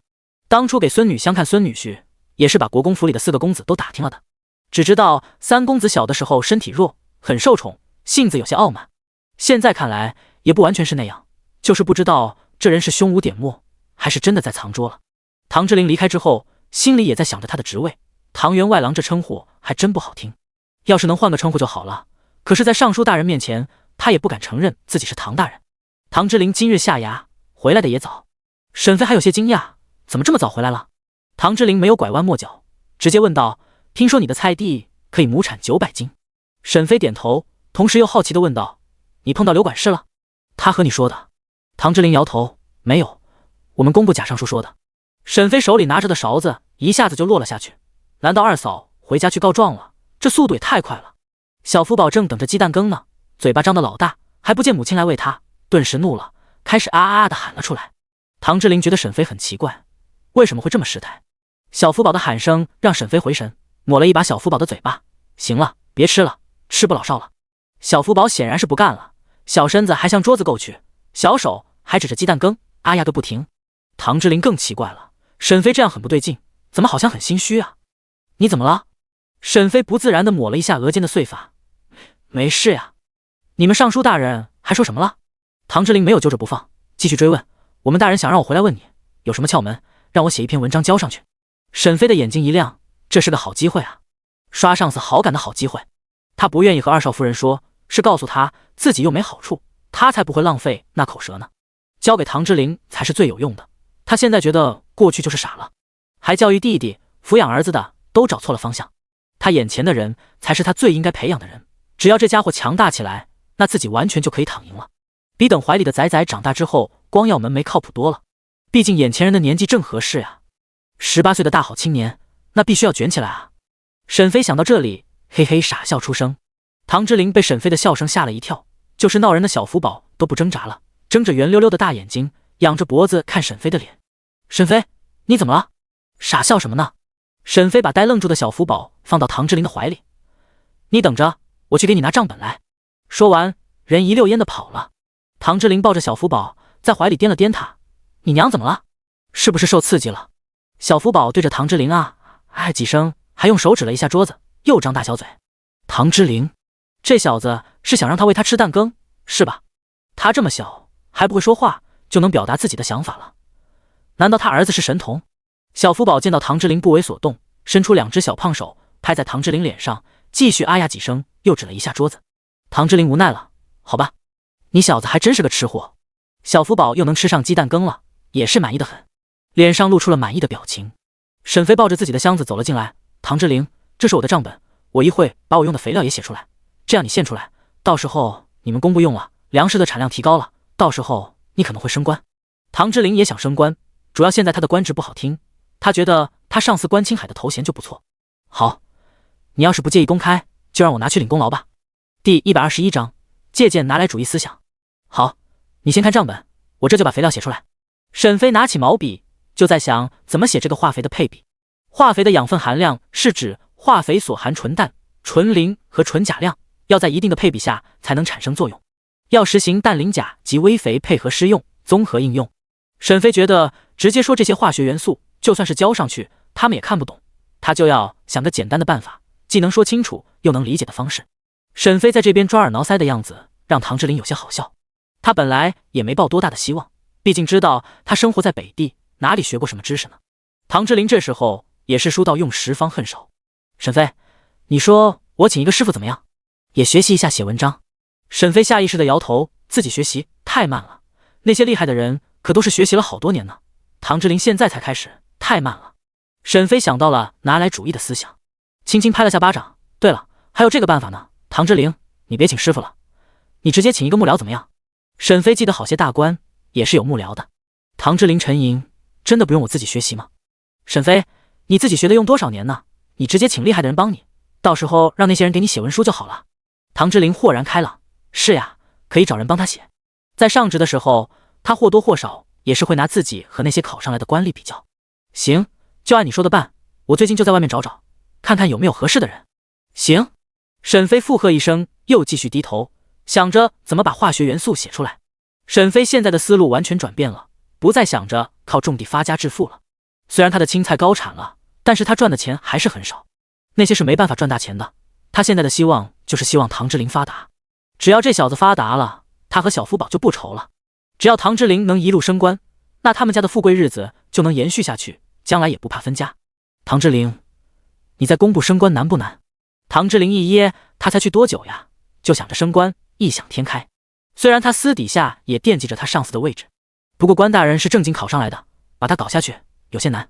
有难度，我上司是正经的科举出身，而且在工部资历也老，位置坐得稳当的很呢。沈飞漫不经心的开口道，要是他升职了，位置岂不是就空出来了吗？沈飞开始胡乱的给建议。唐之琳看着一脸天真的沈飞，哪有那么容易？升官的难度大多了，关大人是寒门学子，上面没人，咱们能不能花点力气把你上司搞走？要是你这次有了功劳，也带着你上司，让他在上面亮亮相。唐之琳眼睛一亮，开始琢磨起来，心里也有了主意。好，我知道了。在家里的关青海一连打了好几个喷嚏，在心里嘀咕，到底是谁在背后骂我呢？关夫人拿了一杯茶递给关青海，老爷，喝一杯茶吧，是不是着凉了？关青海摇了摇头，叹息一声，没事。关夫人见到关青海回来之后就很沉默，开口问道，老爷，是怎么了？上衙不舒心吗？关青海和他夫人也是少年夫妻，俩人的关系也好，于是就打开了话匣子，把在工部的事情就和关夫人说了一遍。小唐大人来历不凡，是国公府的少爷，虽然不是正经的科举出来的，但也很得尚书的重视。我看到侍郎大人对小唐大人都有些礼让呢，而且贾尚书和唐国公还是姻亲，只怕小唐大人很快就要取代我了。这就是关青海的担心，他也想过要不要给对方使个绊子，后来还是放弃了，主要是对方的背景太强了，要是惹了小的，老的来找他算账就不划算了。关夫人听到丈夫这么说，却没有很担心，大人，听你说那位小唐大人有这样的身世，我觉得您还不如交好，毕竟以您的资历也不是不能向上走一走，要是搭上了国公府，那也是一条出路。可是我听说国公府的唐国公虽然很重视小唐大人，唐世子和小唐大人的关系不睦，到时候恐怕会适得其反。关夫人沉思，那就先观察看看，老爷不用急于做决定，但也不要和小唐大人交恶，除非他真的威胁到了您。关青海拍了一下关夫人的肩膀，哎，劳烦夫人挂心了。关夫人这时候却是有了一个主意，要不然年后我给小唐夫人下个帖子，请到家里来，看看她是个什么样的人。关青海沉吟片刻，说出了心里的疑虑，小唐夫人的名声不好，如果咱们请她上门，会不会连累到你？关夫人思索片刻之后，不必请到家里，我可以请小唐夫人一起去上香。关青海点头，这个主意不错。第122章，还是农家肥好理解，叫什么化肥啊，怪别扭的。沈飞和唐之琳俩人并不知道，他们暗搓搓的想搞走的人，此时也正在讨论他们俩。唐之琳虽然已经打定主意要找个幕僚，但现在的当务之急是写出贾尚书需要的文章。此时小福宝已经被送到李嬷嬷那里，小夫妻俩正在屋子里抓耳挠腮的写东西。沈飞前世毕竟是读到博士的人，不过他会的字都是简体字，写出来的东西在唐之琳看来都是少了一半，缺胳膊少腿的。唐之琳看了完全靠猜的。沈飞还是打算写出这些化肥原料名，他确信这些人看不懂，所以他又把这些化学原料是用什么制作而成的加上了具体描述。例如硫酸钾就是常用的化肥的原料之一，这就是一种无机盐，现代的那种呈白色结晶性粉末，但是在农用的时候还可以找到外观呈现淡黄色的硫酸钾。硫酸钾使用起来非常方便，不仅吸湿性小，还不易结块，它是制作无氯氮、磷、钾3元复合肥的主要原料，所以这样的原料必须要找到。沈飞还写了一些其他原料，打算先让唐之琳带过去，万一这时候的研究人员懂得一些呢？如果实在是看不懂，他也可以去工部亲自教他们认识和配比。总之，主打一个全力合作的好态度。唐之琳其实没什么好写的，只写了一个简短的开头，就来到沈飞的身后，看着纸上的字就皱起了眉头。倒不是沈飞的字不好，沈飞那也是学霸，从小也学过不少才艺，上过兴趣班的，毛笔字自然也是练过的，虽然不是有风骨的字体，但是也是能看的。你这字是不是不对？唐之琳突然出声，还吓了沈飞一跳。干嘛？突然吓我？字哪里有问题？学渣唐之琳把自己的纸张往沈飞这一放，指着上面的字说道：“你自己看看吧。”唐之琳狐疑地看着沈飞，这女人怎么看怎么奇怪，不仅知道一些莫名其妙的东西，就是字都不对。沈飞也发现了，他看繁体字，连蒙带猜的是能看个大概，让他写可不行了。沈飞指着自己写好的东西：“你看，我这个字是简笔，你按照我的意思把这个抄上去吧。”唐之琳没有办法，提议道：“你以后也学学我们的字吧，我看咱们俩还是请一个师傅吧，好好补一补。”沈飞从小可是学霸，他扬了扬脑袋：“要不要比一比？我一定比你厉害。”唐之琳斜睨了沈飞一眼：“比吧，就是赢了，有什么好处？”唐之琳可不认为自己会输，他一个大男人怎么会输给一个小女子？沈飞轻笑出声：“好呀，那赌注就是家里的主导权吧，谁要是输了就听对方的，怎么样？”唐之琳大喜，当初他签了3个不平等条约，让他有些没面子，现在是时候证明自己了。好，就这么说定了。俩人商量好之后，沈飞给他读自己写的肥料，唐之琳书写。沈飞在唐之琳出去洗澡的时候，还是进了实验室，把那些基础的化肥原料拿了出来，用硬纸包了起来，然后又写上了名字。沈飞一边找正确的繁体字，一边照着写名字，都完成之后，就在心里感叹：这字还真得学，否则写个字都太麻烦了。小两口忙了很晚，才真正的睡下。早上，唐之琳小心的把自己的文章揣好，又带着沈飞准备好的原料去上职了。今日贾尚书格外期待唐之琳，一连看了门口好几次。唐之琳早上来了工部，发现他的上司关大人竟然对他笑了好几次。唐之琳想到了昨日他和沈飞俩人的计划，于是也对关大人表现出了善意，还特意把昨日贾尚书对他的要求说了。关大人毕竟是唐之琳的顶头上司，就算和他说也无伤大雅，本来也不是什么秘密。关大人确实很开心，这个下属终于是把他放在眼里了，于是拍了一下唐之琳的肩膀：“那好，你快去吧，别让尚书大人久等了。”唐之琳和关大人告辞之后，直接带着东西来找贾尚书。贾大人，这是下官的文章，还请过目。贾尚书接过唐之琳的文章，看了看，果然看不懂。唐员外郎，这个无忌言是何物？是咱们吃的食盐吗？唐之琳也一脸懵，他哪里知道，大人，这些是那人写的，微臣还真不清楚。不过我带了一些文章中的原料，可以请工部的大儒来研究看看，他们或许能辨别出来这些东西。贾尚书点点头，隔行如隔山，他不懂这些，也不会不懂装懂。好，到时候把这些东西给城外那几个老家伙看一看，他们或许能认识。贾尚书继续往下看，最后总结道：“你家的田地之所以会增产，就是因为用了这叫化肥的东西。”唐之琳点头：“大人，这个化肥和农家肥差不多，都是增加土地里的营养成分来达到增产的。”唐之琳这么说，贾尚书就明白几分，还是农家肥好理解，叫什么化肥啊？怪别扭的。第123章，受人关注的工部。好了，你跟我一起，咱们坐车去城外，把那东西送过去。贾尚书确实是好奇，也真想他们工部能研制出给粮食增产的肥料，这要是真能研制出高产的农作物，那么他们所管辖的植田收成岂不是可以翻倍？虽然植田提高了产量，要分给众位官员一部分，但是交到国库的那一部分也是增加了的，那也是他们工部创造出来的营收。贾尚书越想越美，他们管理的植田可是一大部分，新年过后马上就要开春了，这个新肥料一定要在开春的时候用上。也不能都用上，还是得找个土地做实验，就用他的植田吧。谁让他是工部尚书呢？这么冒险的事，还是用他的田地做实验吧。贾大人大公无私的想着。于是唐之琳就跟着贾尚书急匆匆的出了门。工部里的大小官员都是瞪着眼睛看着这俩人一起离开。侍郎李泰目光一转，他是贾尚书的心腹，急忙也追了出来。关青海站在众位官员里，看着唐之琳和工部的两位大人物一起离开，心里也是万分庆幸没有给唐之琳使绊子搞走他，否则真可能会踢到铁板，没准小唐大人没走，先把自己给玩完了。三人离开之后，司农寺卿甘伟眯了眯眼，这贾老头是干什么去了？大禹朝还是沿袭了唐朝的一些法制，相应的也是皇上更重视3省6部9司的权力就被分散了。司农寺掌管的更多是皇家的事务，例如原来上林署现在只是负责皇家园林管理，种植果蔬供应朝会祭祀及负责冬季藏兵，就这么一点职责。司农寺被工部分散不少职责，现在余部司和上林署就有些相似，但是工部分部管辖的权力更多，虽然皇家所掌握的也不少，但是那都是皇上自己司库，怎么能和整个国家比呢？因此司农寺的甘大人还是很重视工部的动作的。大朝会上皇上说的话，下面的这些人可都是听了的，有动作想办法解决困境，亦或是想要邀功的部门也是比比皆是。派人去打听一下贾尚书的动作。是，大人。唐之琳局促地坐在马车里，对面坐着贾尚书和李侍郎，李侍郎也在看唐之琳送上来的文章，他也是看得云里雾里的，什么也没看懂，但他没有问出来，就害怕自己显得没文化。唐之琳的内心也有些挣扎，在考虑要不要把沈飞请过来，主要是他也不懂那些东西啊。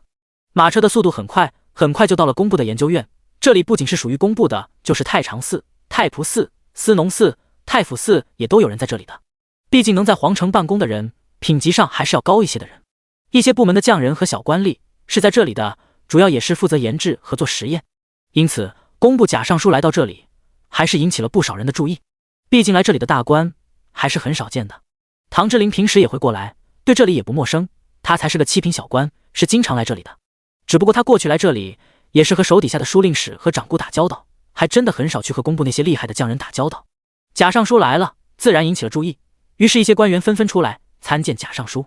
这时候贾尚书有些为难，到底是请哪些人来看这些奇怪的原料？最后没有办法，只能把各属的百工都叫来了。在工部很有威望的百工房朱伯文也来了，他站在最前面，小人见过尚书大人。贾尚书直接坐在上首，开口道：今日我来此处，就是有个东西给众位看看，你们研究一下，看有没有人能研究出来。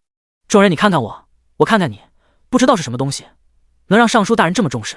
这时候还没有化学一说，在大禹朝也没有人听过，他们拿过沈飞提供的资料，也是看不懂的。贾尚书见众人都不认识，有些为难，于是看向朱老先生，朱百工可否能看懂？朱老头还是很细致的，还仔细的研究了沈飞拿过来的原料。朱老头还真的仔细看了看，这个石灰石我知道，还有硝石灰、明矾、石英石等，咱们工部也有，这些我都见过，剩下几样我就不清楚了。朱老头还算见多识广，也认识不少东西。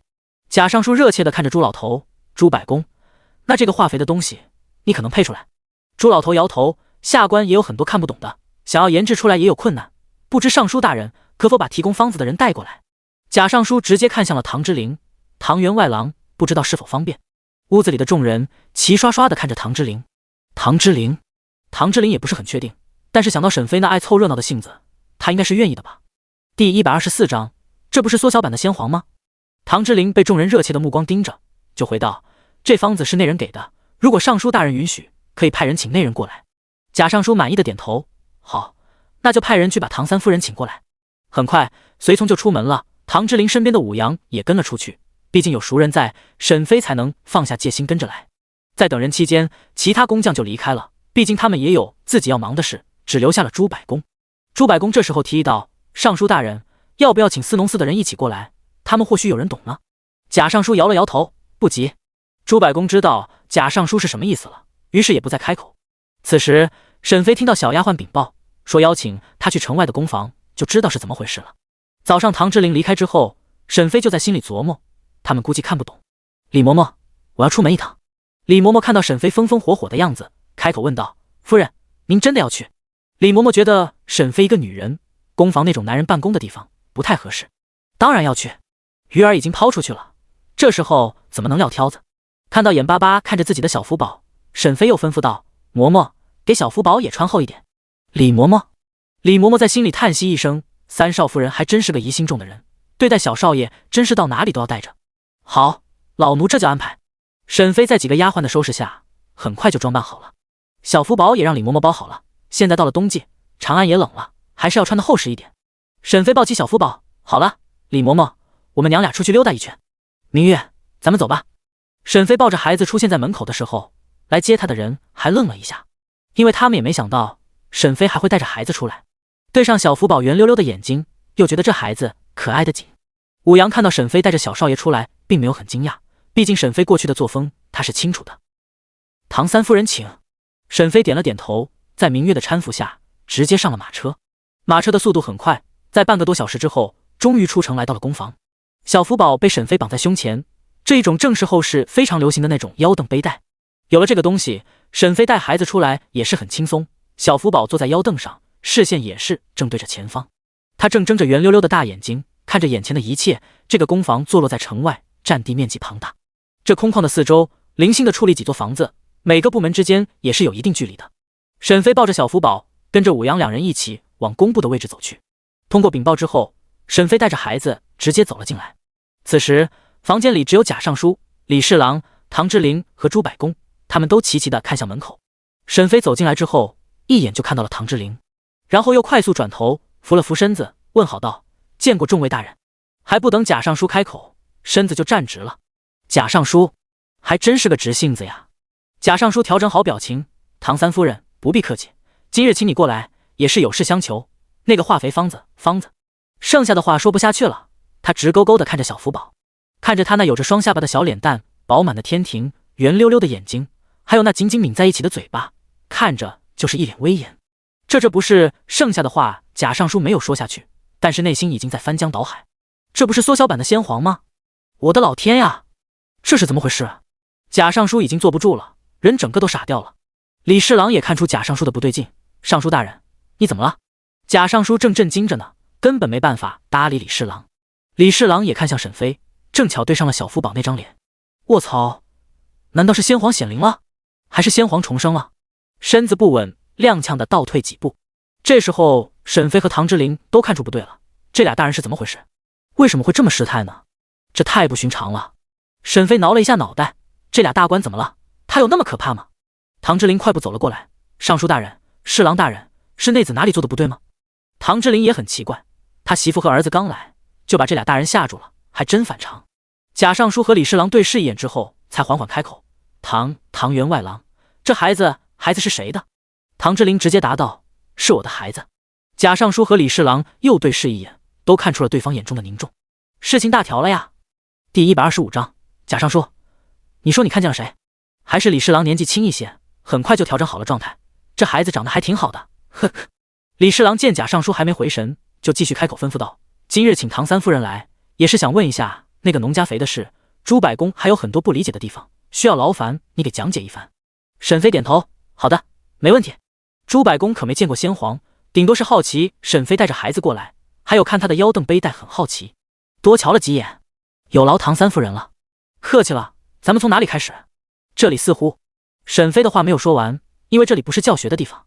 李侍郎这时候继续开口道：“唐员外郎，这几日就有劳你陪着令夫人在此，和朱百公一起研究一下这个叫化肥的东西。”唐之琳也不放心沈飞自己在这里，于是急忙点头：“是，下官知道了。”李侍郎点了点头：“好，朱百公，你带着唐三夫人去你们的研究室吧。如果还有不明白的地方，工部其他的工匠都随你们的调动。”唐之琳和朱百公都称：“是，侍郎大人。”于是沈飞带着小福宝跟着唐之琳俩人离开了。此时的贾尚书却是迷糊了，他现在有个大大的疑问：唐国公是怎么回事？他知不知道家里有个小太上皇呀？这件事很奇怪，这世上没有人无缘无故长得那么像的。还有这孩子到底是谁的孩子？京城的人都知道，唐三公子娶了一个寡妇，那个寡妇还带了一个小拖油瓶。如今这个小拖油瓶又和先皇长得那么像，那这孩子到底是谁的？算算时间，不可能是先皇的，难道是当今皇上的种，还是哪个王爷的种？这里面有什么猫腻呢？贾尚书开始阴谋论了。想到唐国公手里的兵权，贾尚书自己吓出了一身冷汗。琼芳，咱们快走，立即进宫面见陛下。琼芳正是侍郎李泰的字，私下的时候贾尚书还是会这样叫李侍郎。大人，事不宜迟，咱们走吧。不仅贾尚书在脑补，就是李侍郎自己也脑补了一场大戏。他现在也是好奇死了。贾尚书起身的时候，头又有些晕，身子一晃。李侍郎一个箭步来到贾尚书的身边，扶住了他。大人不必急，事情或许没有我们想的那么严重，否则唐国公怎么能允许他们这么自由的出府？琼芳，你说的对，咱们走吧。还真是老了，一点事都藏不住了。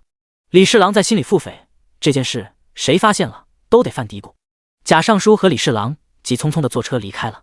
此时沈飞已经来到工部的研究室，小福宝已经被沈飞从身上解开了，唐之琳在抱着他。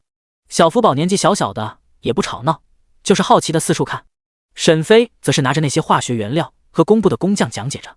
他最先是介绍这些原料给众人认识，包括一些比较常见的物质，例如草木灰、硝石、生石灰、石灰石、铁锈、烧碱等物质的酸碱性。他还顺便在众人面前做了个化学小实验，都是酸碱中和的小案例。用生锈的铁器做了实验，众人看到生锈的铁很快就变得光滑，也是惊奇不已。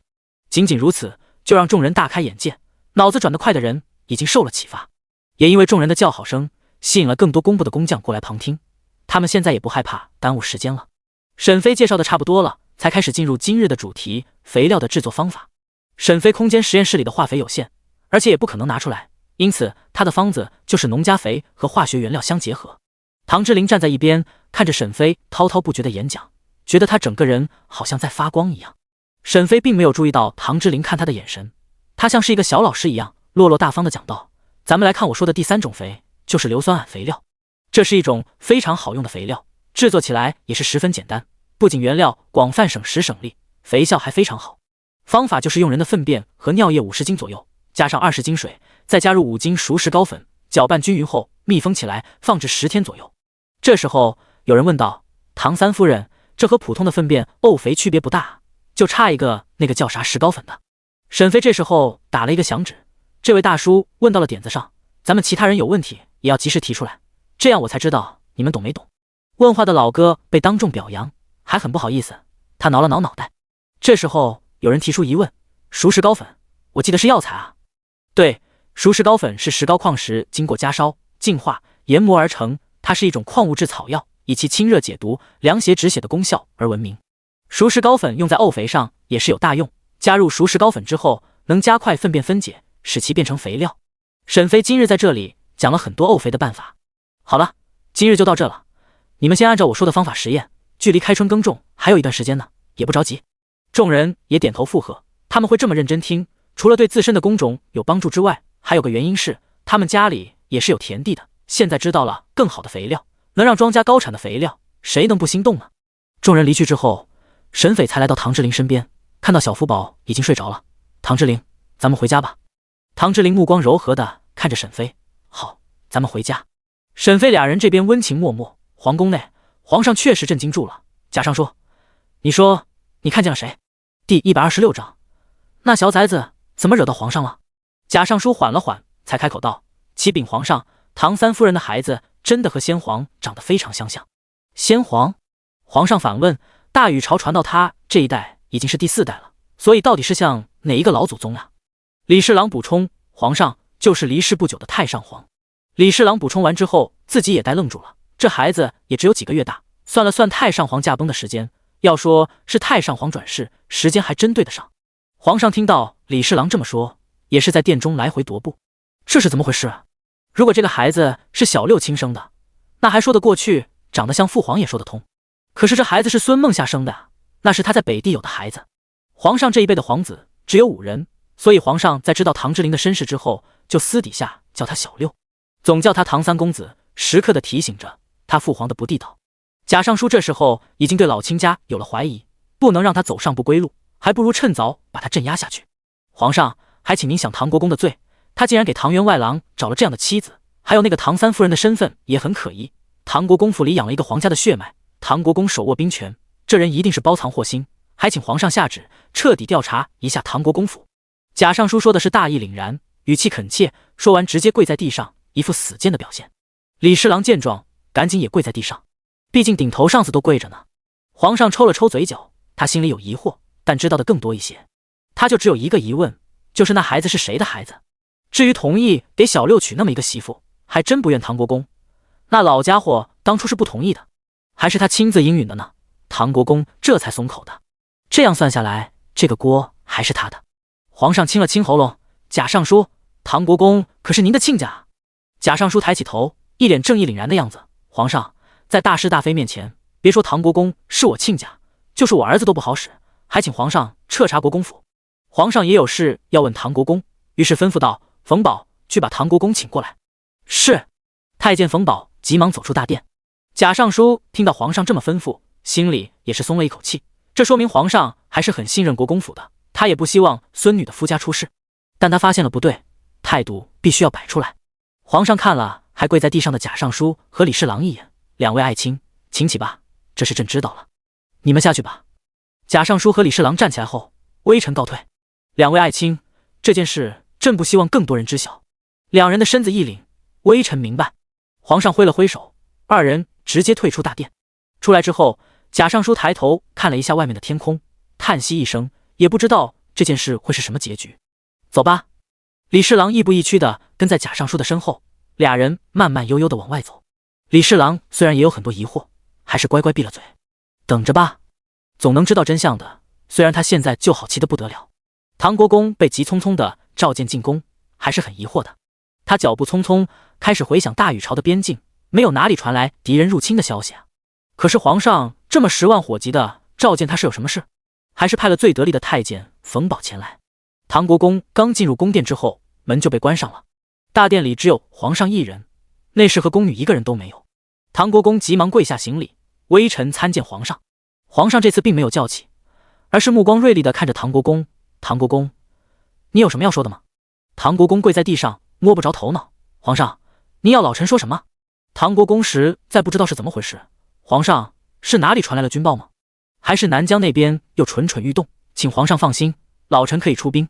皇上，这个唐国公就不能盼着朕点好，朕的钱全都拿去赈灾了，这时候可不能来战事啊，打仗可是老费钱了。唐国公，打住，不是这事，南疆好好的。唐国公松了一口气，然后又面带不解地看着皇上。皇上，那老臣也不知道是什么事了。皇上也不绕弯子了，直接问道：小六那媳妇是怎么回事？还有他的孩子，你看过吗？小六，唐国公面带不解。皇上着急，一下子就把私下的称呼叫了出来，就是唐之灵，我觉得叫小六比较合适。唐国公心里也很满意，先皇有5位皇子，皇上叫老三小六也是心里承认他的。唐国公正了正神色，小六的媳妇带过来的孩子怎么了？有什么问题？那小崽子他还真没有注意，也不知道他长啥样。不过他很好奇，那小崽子怎么惹到皇上了。第127章，窦老夫人的盘算。皇上看到唐国公一脸迷茫的样子，就知道他是真的不知道了。皇上也不卖关子了，今日贾尚书见到了那孩子，说他长得很像父皇。唐国公大惊，什么？像太上皇？皇上点头，唐国公，你回去好好问一下小六，他和那女人的事，还有他为什么执着于娶她。唐国公却是想到了一个可能，启禀皇上，微臣有个猜测。你说，灵儿曾经偷跑过，就是去的北地，那孩子想去北地调查他母亲的事，您说会不会那小子真是灵儿的种？唐国公过去没往这方面想，现在是有了这个怀疑。他就说嘛，老三这小子怎么会无缘无故的要娶一个带着孩子的女人呢？皇上也不再踱步了，听到唐国公这么分析，觉得这就是真相，也不是没有这个可能。你回去好好的问一问。唐国公领命，是，微臣遵旨。唐国公离开之后，皇上吩咐道，去把陆川叫过来。是，陛下。人影消失之后，皇上也在犯愁，到底要怎么办才好。那孩子要是真是小六的孩子，就是皇家的血脉，等他长大了，就会被更多的人看到，那小六的身份就要暴露了。哎，要找个什么借口呢？很快，中郎将陆川就被带到大殿中。微臣中郎将陆川拜见陛下。陆卿请起，朕有个事情交代给你，你去北地一趟，查一下昌安侯府过去10年在北地的举动，还有重点查一下孙家三房的事情，三房的嫡女孙梦霞，这人的事情都要查清，事无巨细，明白吗？陆川虽然好奇，还是点了点头，是，陛下。好，你快去快回。陆川离开之后，皇上又想起了昌安侯府。冯宝，昌安侯府的人在京城里可还老实？冯宝回道，皇上，奴才听说孙膑一直在打听，看看有没有门路谋个一官半职。哦，他都去找了何人？回陛下，孙膑去找了老侯爷的旧友，只是那些人都是避他如蛇蝎，就是他的妻子陆氏都跟他和离了。皇上想到了老侯爷，又想起了先皇，这也是一笔烂账。昌安侯府呀，皇上想起来了，昌安侯府三房换了孩子的事，他当初还网开一面，仅仅是发配了孙恒夫妻到岭南。等等，这里面是不是有什么阴谋？要不然怎么会这要巧呢？这个假的孙梦夏，不是沈妃。这沈妃在北地的生活要查，她的真实身份也要查才行。皇上有些头大，他觉得这么多可疑的事情凑到一起，就不是巧合了，说不上还真有问题。想到了昌安侯府，看来也是不能一直压制，一直是平民，好像钓不出大鱼。他一直打压，那么那些观望的老狐狸又怎么会出动呢？哎，孙家也是不容易，孙膑那人过去也是世子，那才学应该也是有的。皇上状似无意的感慨。冯宝的心思一动，皇上这是又想用孙家了，可是您是皇上，您直接发布命令就好呀，真不用和他念叨的，他就是个阉人，一个听话办事的人。皇上或许可以看在老侯爷的面子上，给孙膑一个机会。皇上点头，轻轻地嗯了一声。1刻钟之后，小太监拿着圣旨直接出了皇城。此时的孙家都快揭不开锅了。孙膑养好伤之后，整个人更加阴郁了。孙恒夫妻被发配到了岭南，他们害怕几个孩子跟着过去受苦，就把3个孩子留下来。沈凌香这人很会讨巧卖乖，来了不久就把窦老夫人哄好了。小窦氏看三房留下的孩子都很不喜欢，至少这3个孩子在他看来就是拖油瓶，那个小的就算了，那是跟在他眼前长大的，年纪也小，他要是养着还能养熟了，就是那俩大的看得不顺眼。娘，你为啥对凌香那丫头那么好？小窦氏有些吃醋，要不是他的孩子早死，现在哪有那丫头在老太太跟前显摆。窦老夫人用那浑浊的3角眼斜视了一下小窦氏，你呀就能看到指甲盖大小的东西，你看凌香这丫头长得怎么样？小窦氏实事求是的回道，长得还是不错的。那就对了，这丫头明年就能及笄了，到时候等老大找到了门路，就能用她换个一官半职的。窦老夫人怎么可能看上沈凌香？她不过是想先笼络住这丫头罢了。现在这个家一穷二白的，也就剩个大姑娘能利用了。小窦氏大喜，孙膑不仅是她的大伯哥，更是她的表哥，只要孙膑好了，她和丈夫俩人靠着大哥就能活。娘，还是你聪明，想得长远。第128章，二哥，那个坏女人又笑了。宣旨太监来到孙家的时候，孙家人都是吃了一惊。孙膑这段时间处处碰壁，已经没了刚回来时候那样心高气傲，他已经接受了现实，知道他们就算回到长安城，也不再是侯府的人了。请孙膑过来接旨。窦老夫人急忙喊道：“老大，老大，快出来！”小窦氏急忙跑到孙膑的房间外面，重重的拍门：“大哥，大哥，有圣旨！”孙膑一个机灵就坐了起来，眼中爆发出亮光：“有圣旨？是啊，大哥，快出来接旨！”孙膑急忙抹了一下凌乱的头发，把身上的袍子扯平，才从容地走出房间。这时候，在家里的人都出来了，就是孙展祥和沈凌香也都出来了，站在人群中。孙膑走在最前面，然后跪在地上，草民孙膑恭请皇上圣安。宣旨太监看了一眼孙膑，见他容貌邋遢，眼中划过不喜，他直接打开圣旨宣读起来：奉天承运，皇帝诏曰：感念昌安侯府孙家先祖为大禹朝的功绩，今特命孙膑为太府寺长平署令，钦此。要是从前的孙膑只得了一个从七品的官职，早就不满意了，但现在的孙膑却是感激不已，微臣谢主隆恩。孙大人，接旨吧。孙膑感激涕零，急忙站起来接旨。按理说，有内侍过来宣读旨意，应该要给打赏的，可是孙家现在可是一点钱都拿不出来。窦老夫人也是摸着身上，一点银子都拿不出来。这时候，沈凌香走了过来，把荷包放在了内侍的手中，感谢大人，这是我们孙府的一点心意。宣旨太监轻轻地捏了一下，发现是碎银子，有些不满意，但是看到孙家现在的情景，也知道他们没钱了，是榨不出油水了，于是也没有停留，直接拿着银子离开了。太监离开之后，小窦氏就窜了过来，好像抓到沈凌香的错处一样，大声质问道：好啊，你这个死丫头，竟然还藏钱！然后又转头看向窦老夫人，娘，这死丫头没安好心，还偷藏钱。窦老夫人瞪了一眼这个侄女，觉得她没有眼色，她直接走到沈凌香身边，老怀甚慰的道：凌香呀，祖母真是要多谢你了，这时候能出手帮着家里。沈凌香看了一眼孙膑，祖母，咱们是一家人，我帮助大伯就是帮我自己，一家人不说两家话，我爹娘犯了错，把我们姐弟几人托付给大伯照顾，我们自然是和大伯一条心的。沈凌香的一番话让孙膑的心里很熨贴，主要是他的妻子陆氏和他和离了，他自己的亲闺女都没回来看他这个父亲一眼，还有他那个小儿子，虽然他把这孩子强要回来了，可是这孩子根本不想在孙家待着，偷跑了几次之后，孙膑没有办法，就把那孩子也送回了陆家，给了陆氏。孙膑那时候觉得自己是完了，家徒四壁的，就算孙展琪跟着他也是受苦，还不能念书，于是他就把孩子给了陆氏。现在听到沈凌香这一番话，还是很感动的。凌香，大伯会记住你的功劳的。沈凌香扶了扶身子，凌香和弟弟以后还需要仰仗大伯照顾呢。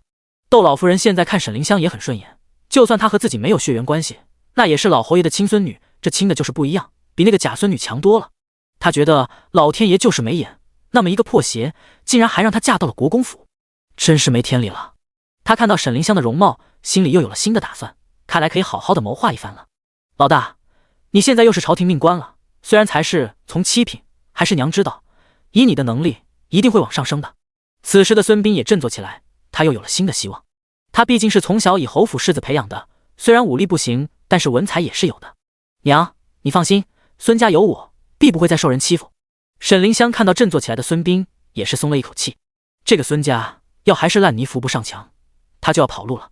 这段时间他没离开，也是因为他的户籍。他这段时间这么恭维窦老夫人，就是想偷户籍。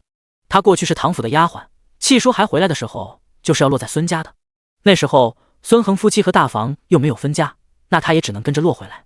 不过他现在又不着急走了，孙家马上就要起来了，那么他留在孙家，有个当官的大伯，他以后的日子也能好些。因此沈凌香才会在关键时刻慷慨解囊。7岁的孙展祥和5岁的孙展成躲在一边，孙展成看到沈凌香嘴角的笑容，偷偷说道：二哥，那个坏女人又笑了。这俩小萝卜头对于两面派的沈凌香很讨厌。孙展祥附和，他一定在打着坏主意。孙展成感慨道：哎，我还是喜欢孟夏姐。孙展祥的双眼笑成月牙，拿出了一块糖塞到了孙展成的嘴里。呀，是糖，二哥，这糖是哪里来的？孙展祥心里有些得意，当然是我姐姐偷偷送给我的。第129章，承认小福宝。唐国公脚步匆匆地离开皇宫之后，就往府里赶。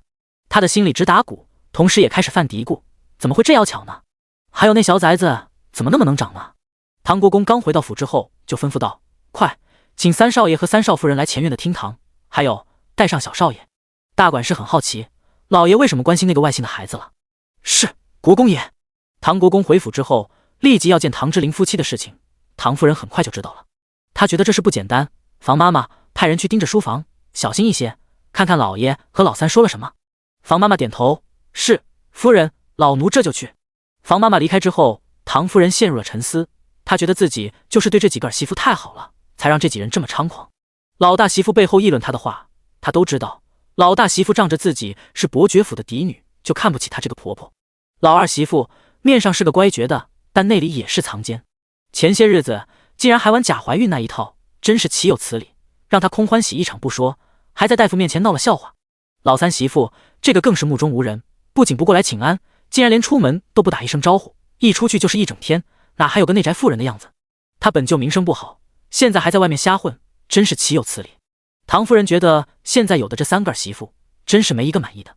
唐夫人手指轻轻地敲击桌面，在心里思索，要不要给几个儿子，房中再添几个人呢？此时沈飞和唐之琳都很奇怪，唐国公为什么要见他们，竟然还要带着小福宝。小夫妻俩是面面相觑，但是也没有反抗。沈飞觉得见就见吧，又不能少一块肉。于是沈飞抱着小福宝和唐之琳一起去了外院前厅。唐国公要见沈飞，自然不会选择书房，毕竟他也不是很信任沈飞，而且书房重地，也不是谁都能去的。唐之琳3人进来之后，房门就从外面关上了。老管家在门外看着，谁都不允许靠近一步。唐之琳率先开口：“父亲，您叫孩儿来，是有什么事？”沈飞也扶了扶身子：“见过父亲。”唐国公转身特意看了沈飞怀中的孩子，这一看不得了，还真他妈的像呀！小福宝睁着圆溜溜的大眼睛看着唐国公，小嘴紧紧地抿在一起。沈飞见到唐国公的眼神，抱紧了怀中的孩子。唐之琳也发现了不对：“父亲，您叫我们来是有什么事吗？”唐之琳再问一遍，甚至还做出了防备的动作，身子挡住了沈飞和小福宝。唐国公看到唐之琳这样，收回神色：“老三，这孩子是你的孩子吗？”唐之琳没有犹豫，直接承认道：“小福宝是我的孩子，亲生的。”唐国公皱眉：“你这么确定？算算这孩子的时间，你不是失去了那半年的记忆吗？怎么这么肯定？”唐之琳点头，嗯了一声：“孩儿想起来了。”唐国公的手轻微的颤抖，漫不经心地问道：“丢失的记忆全都想起来了？”唐之琳摇头：“也不是，就是想起了几个片段，都是和沈飞在一起的片段。”唐国公不在意什么沈飞的，他继续追问：“就只有这些？其他的有吗？”唐之琳摇头：“没有了，剩下的全都想不起来了。”唐国公面色稍缓：“这么说，这孩子是你亲生的了，那也算是咱们国公府的长孙了。”唐之琳也想给小福宝身份，父亲可以公开小福宝的身份吗？让众人知道他是我亲生的。唐国公没有反对，既然是你亲生的，那就是咱们国公府的孩子，当然要给他证明。不过现在还不是时候，等这孩子周岁的时候，给他办一个周岁宴吧，隆重的办一下。唐之琳很感激唐国公，谢父亲。唐国公确定了小福宝的身份之后，就挥手让唐之琳和沈飞离开了。3人走了之后，唐国公提着的心终于是放下了。沈飞和唐之琳往回走的时候，就开口问道：“唐之琳，你发现没有？”唐国公有些古怪。唐之琳也察觉到了，声音闷闷的道：“父亲对于我失去的那半年记忆特别紧张，好像是害怕我想起来一样。”沈飞打了一个响指：“对，就是这个问题。我刚才就在想是哪里不对呢。不过我很好奇，他为什么会害怕你想起那半年的记忆呢？你那半年到底发生了什么事？”唐之琳也是很迷糊：“我不清楚。你说会不会和我的身世有关？”沈飞也不确定：“你在外面就没有看到和你长得相似的人吗？”唐之琳很无语：“哪有那么容易？而且这世上长得像的多了。”小福宝被沈飞抱在怀里，听着2人的谈话，竟然叹了一口气。沈飞很敏锐，一下子就察觉到了唐之琳崽竟然会叹气了。第130章半夜偷孩子。唐之琳看了一眼小福宝：“你这么小，有什么好愁的？竟然还叹气。”小福宝被沈飞抱在怀里，身子一扭，抱住沈飞的脖子，给了唐之琳一个后脑勺。沈飞不厚道的哈哈哈大笑出来。沈飞3人回到自己的院落之后，并没有把这件事当回事。唐国公问就问呗，知道了更好。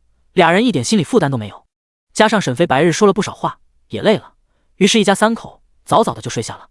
半夜的时候，国公府的房顶上就出现了一群黑衣人。唐国公是武将，自然不是吃素的，加上府里也是有护卫的，很快就发现了出现的黑衣人。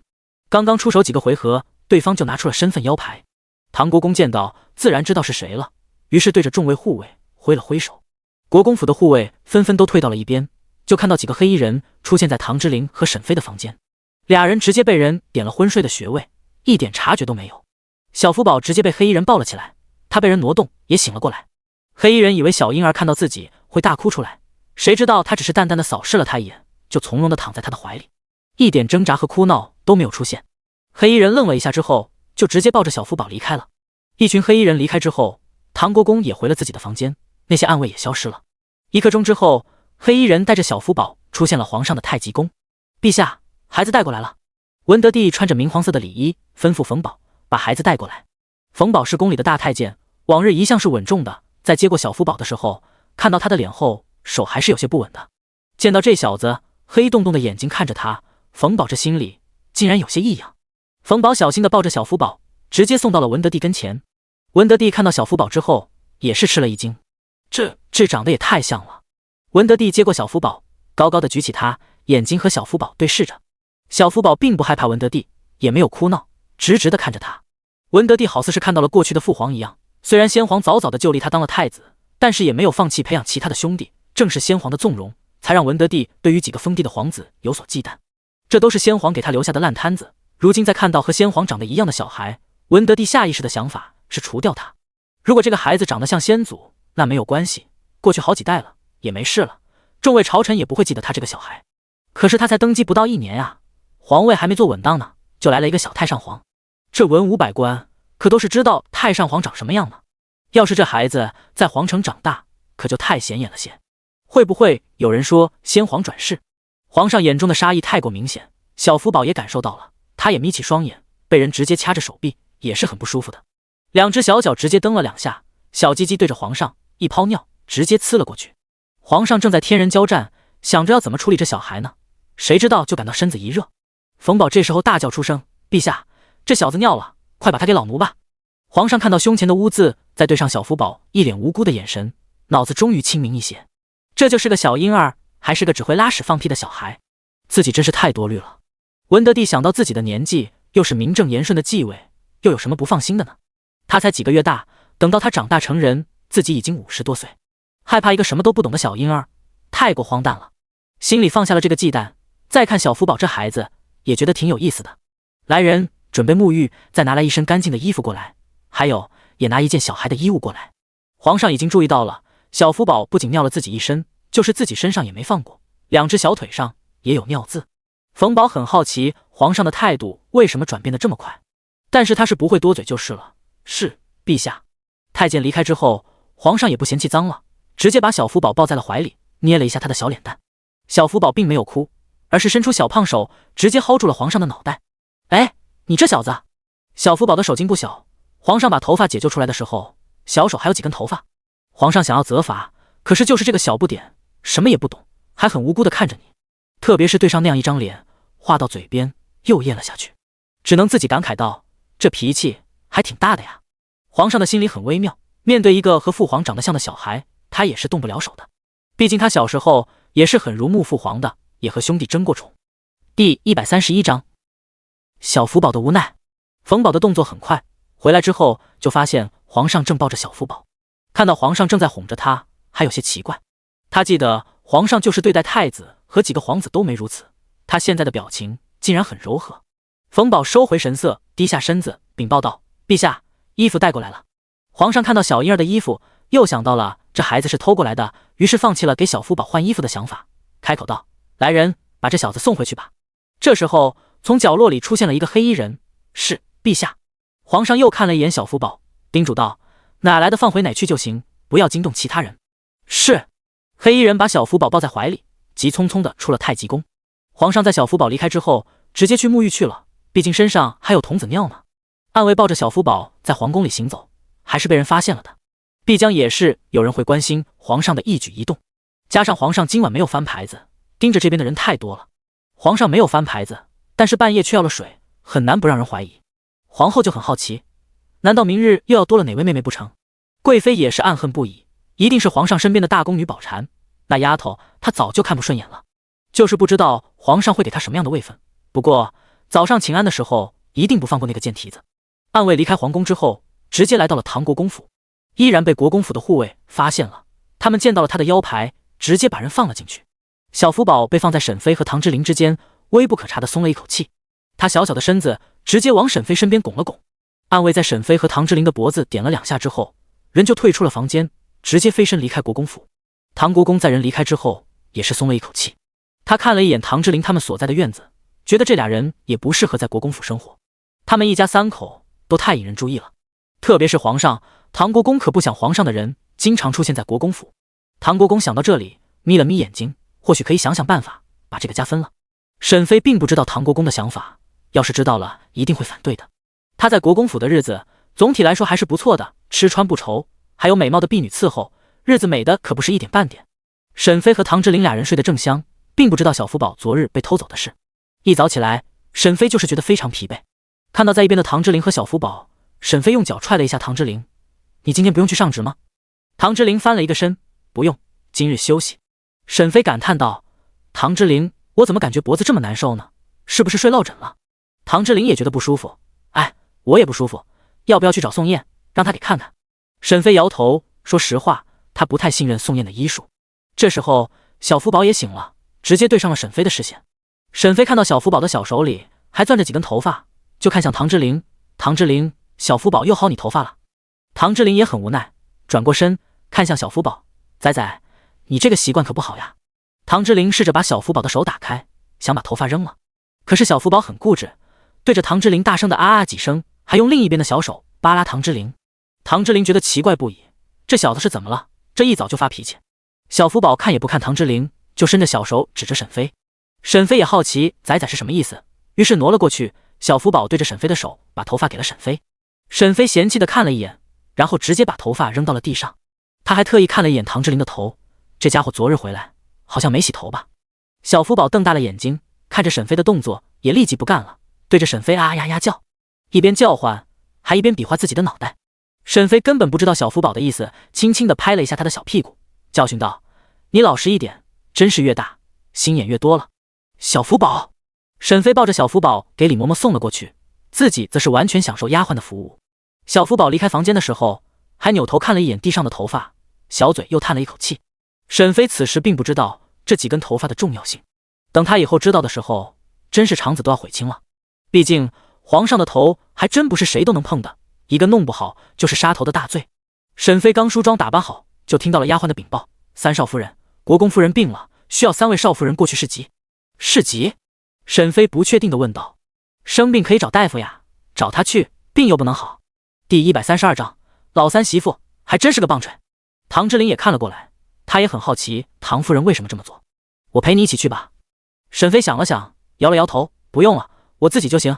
你今日休息，正好可以歇歇。还有，看着点小福宝，我觉得这个小子不太正常，从今早开始，这小脾气就大了。”沈飞这么一说，唐之琳也想起来了儿子的不正常。“好，那你去吧，我好好的看着儿子。”唐之琳和沈飞的关系现在来说是非常和睦的了。唐之琳对于沈飞来说，就是他在这里唯一可以信任的人了。他们之间有孩子在，就是天然的联盟。而唐之琳会对沈飞这么重视，也是因为他知道了自己的身世，他不是唐府的孩子，还有他的病也是因为沈飞而好的。这些都是沈飞给他带来的，虽然他知道沈飞有秘密，他总能拿出奇奇怪怪的东西。唐之琳知道这不正常，或许是他这个人的来历就不寻常，但他现在已经不在意，反而是会替沈飞隐藏或是掩盖。唐之琳过去在国公府只能依靠唐国公或是信任他，但现在知道自己不是他的孩子后，对唐国公也保持了怀疑。那么唐之琳和沈飞天然就是利益共同体，加上他们还有孩子呢，所以就算唐夫人送来的那几个丫鬟再貌美，也是相当于在瞎子面前晃悠。唐之琳就是一个正眼都没给那几人，而那几个小丫鬟倒是把沈飞照顾得面面俱到。沈飞白日在家，有人给他捏肩捏脚的，生活的真是好不惬意。沈飞带着自己的2个丫鬟采薇和采莲一起来的。到了唐夫人的院子之后，发现世子夫人和2少夫人都已经到了。沈飞被引进内室的时候，发现俩人正站在一边，唐夫人的额头上还绑着带子，虚弱的躺在床上。沈飞看到唐夫人的造型，差一点笑出来，这造型好像是在坐月子。唐夫人都这把年纪了，难道又有了？沈飞怀着好奇的心思上前行礼道：“给母亲请安，听说您生病了。”唐夫人虚弱的扶住额头，没有开口。还是身边的房妈妈回道：“三少夫人，夫人这是头疾犯了，所以才叫你们几位少夫人过来侍疾。”世子夫人这时候开口道：“母亲，还有几日就是新年了，这府里的大小事务由谁来主持呢？”唐夫人的脸色一僵，该死的，这老大媳妇难道是想要掌家权吗？真是该死，老大媳妇竟然打着这个算盘。房妈妈这时候开口道：“府里的事情自有管事和婆子负责，到时候有问题的地方还是能报到夫人这里的。”世子夫人攥紧手中的帕子，她在心中暗暗啐了一口唐夫人，真是小家子气，就连身体有病了还不放权。原本一早被叫过来侍疾，她还很高兴，以为能摸到掌家权。她也是发现这个婆婆控制欲太强，恨不得把所有事都抓在自己的手里，一点也没有别的府里夫人的大度，也没有想培养当家媳妇的打算。世子夫人有些不甘心，二少夫人站在一边，眼观鼻鼻关心的站着，她是一点也不惦记掌家权的。有世子夫人在，怎么也轮不到她的头上。沈妃也是站在一边，看着这两位斗法。唐夫人已经看出了世子夫人的小心思，又看了一眼房妈妈。房妈妈立即会意，于是她开口道：“这几日就有劳三位夫人在这里轮流侍疾了。”二少夫人听到还要留在这里，也嗫嚅开口：“母亲，真不是儿媳不想照顾母亲，只是二爷那里还需二媳照顾，恐怕二媳还要多抽出时间照顾二爷。”唐夫人暗恨，都是狐妹子，当初还不如把婉儿嫁给老二当正妻呢，在这几个儿媳妇中还能有个帮手。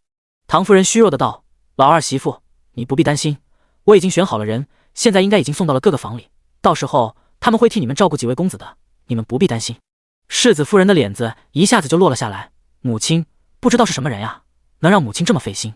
唐夫人早就想收拾这些不下蛋的母鸡了，这就不用你们操心了，你们只管在这里照顾我就好了。世子夫人没有借口，只能答应，谁让被一个孝字压着呢？更何况她还是世子夫人，可不能传出不孝的名声。是母亲。二少夫人拿唐之意说事，也被兑了回去。现在婆母不仅要拿捏他们，还直接给二爷后院送人，真是要气炸了。可是看到世子夫人也都没有说话，她也只能咬牙忍了。谁让她的肚子不争气呢？沈妃看到唐夫人说了这么一大段话，气都不带喘的，就知道这老婆子是故意的了。沈妃原本是在一边看戏，就发现二少夫人一直往她这看。二嫂，你看我干啥？二少夫人，老三媳妇还真是个棒槌。第133章，软硬都不吃。二少夫人这个气啊，她不自然的道：“没什么，就是好奇三弟妹有没有什么想说的。”沈妃算是看出来了，这个二嫂想要她当出头鸟呀，她才不傻呢。没有啊，就是不知道房妈妈，你说的轮流侍疾是怎么安排的？房妈妈对沈妃还是很满意的，三位夫人只有三少夫人没有推脱，看来外面的传言不可信啊。她看沈妃的目光都柔和了一些。三少夫人不用着急，你们三位夫人轮流来，每人2个时辰换一班吧。二少夫人想开口，见到旁边俩人都没反驳，就住口了。沈妃点头，房妈妈，那从谁先开始呢？房妈妈看到沈妃这么积极，就开口道：“那不如就先从三少夫人开始吧，剩下的2位夫人可以先到旁边的厢房休息。”沈妃挑了挑眉头，这还包住宿呀？这老婆子到底是打着什么算盘呢？好呀，没问题。世子夫人和二少夫人见到沈妃这么天真，也是很无语，他们都存了看好戏的心态，等着看沈妃的热闹。于是世子夫人和二少夫人先后离开了唐夫人的房间，只留下沈妃和2个丫鬟采薇和采莲。房妈妈这时候开始吩咐道：“三少夫人，夫人的头痛，还需要你来给夫人按摩一下。”沈妃的屁股就像是沾了胶水一样，一点起来的意思都没有，伸手指着采薇：“采薇，你快去给夫人按一按，就像你平时那样的手法就行。”房妈妈这时候开口道：“三少夫人，为了表示您的孝心，还需要您亲自上手才行呀。”沈妃摆摆手，还不客气的拿了一个盘子里的糯米糕，咬了一口，才说道：“我就不是伺候人的料，那样的活我做不来。采薇丫鬟做得好，让她来就行了。”房妈妈，三少夫人还真是个懒的，刚才高看她了。采薇，三少夫人是什么意思？难道我天生就是伺候人的命？等我有一天翻身了，一定要给她好看。唐夫人，这死丫头也是个内里藏奸的。沈妃坐在椅子上，背部靠在椅背上，悠闲的不得了。沈妃看着采薇不动弹，直接训斥道：“采薇，愣着干什么？还不动手，耽误了母亲的病怎么好？还不过去！”采薇看了一眼沈妃之后，才慢慢的上前，小心的给唐夫人按摩。唐夫人原本是没事的，现在竟然感觉头有些晕沉。这老三媳妇就是来气她的吧？竟然没有经过主人家的允许，就开始吃了起来，还真是没有教养。房妈妈看到唐夫人气得脸色铁青，也很生气，但是现在又找不到借口，为难沈妃。这时候小丫鬟把唐夫人的药碗端了过来：“夫人，您该喝药了。”房妈妈的眼睛顿时就是一亮，唐夫人这时候也是满含期待的看着那碗药。沈妃也好奇了，就这么喜欢吃药的吗？看着热气腾腾的药碗，沈妃很好奇，这么热，喝下去嗓子不得烫破皮啊？这又不是杀猪烫猪毛，这么热干啥？房妈妈这时候开口道：“三少夫人，您来伺候夫人用药吧。”沈妃指使身后的采莲：“采莲，你去侍候夫人喝药。”唐夫人这时候柳眉倒竖：“沈氏，你是什么意思？让你来是急？你就是这么照顾病人的吗？”沈妃掏了掏耳朵：“母亲，您这声音还真是响亮，我都好奇您生病了，还这么有力气。”唐夫人，房妈妈这时候给沈飞扣帽子：“三少夫人，这就是您的不对了，您竟然还敢顶撞夫人！”“我有吗？我哪句说错了？”房妈妈反驳：“三少夫人，夫人只是想让您亲自喂药，就那么难吗？”沈飞点头附和道：“难。”然后转头看向房妈妈：“房妈妈，我很好奇，我端过去的药送进母亲嘴里就是神药了吗？为什么一定要我喂药？这么多丫鬟仆妇呢？”房妈妈看到唐夫人气红的脸，训斥道：“三少夫人，您就一点孝心都没有吗？夫人可是三公子的嫡母呀。”沈飞回道：“我知道呀，我这不是答应了来世吉吗？要不然我坐在这干什么？早回去补觉去了。”房妈妈算是看出来，三少夫人是个荤素不忌的，不仅粗俗无礼，还目中无人。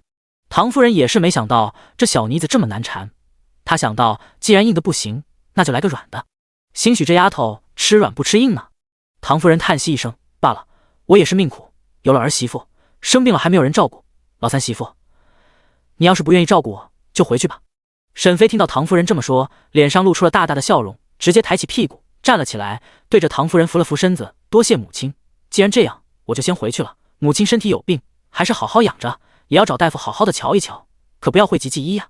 彩薇、彩莲，咱们走吧。”唐夫人傻眼了，没想到沈飞会直接借坡下驴，这死丫头是个硬心肠，她是软硬都不吃啊。第134章平康方，我平时可是不来的。沈飞和房妈妈的声音让在隔壁屋子休息的俩人都呆愣住了，他们也是没想到沈飞会这么勇猛，而且还能这么快就脱身了。世子夫人轻轻地勾起嘴角，这个三弟妹人还挺不错的。二少夫人只是点了点头，没有接话。她原本对她的印象也是挺好的，就是上次因为她自己闹了乌龙，让她的气有些不顺。今天见到她把唐夫人给顶撞了，替她和大嫂出了一口恶气，心里的好感又增加了几分。大嫂，三弟妹是解脱了，那咱们俩怎么办？世子夫人轻笑出声：“三弟妹还真是个妙人，既然她给咱们开了好头，那咱们也这样做。那些伺候人的活本来就是丫鬟仆妇做得好，为什么要咱们亲自动手？”二少夫人也跟着点头：“好的，大嫂，我都听你的。”世子夫人，二弟妹这人还真让人喜欢不起来，还不如三弟妹顺眼呢。世子夫人没有回应，而是沉默不语的开始喝茶。唐夫人在沈飞离开之后就气不顺，其他的丫鬟直接就被撵出去了。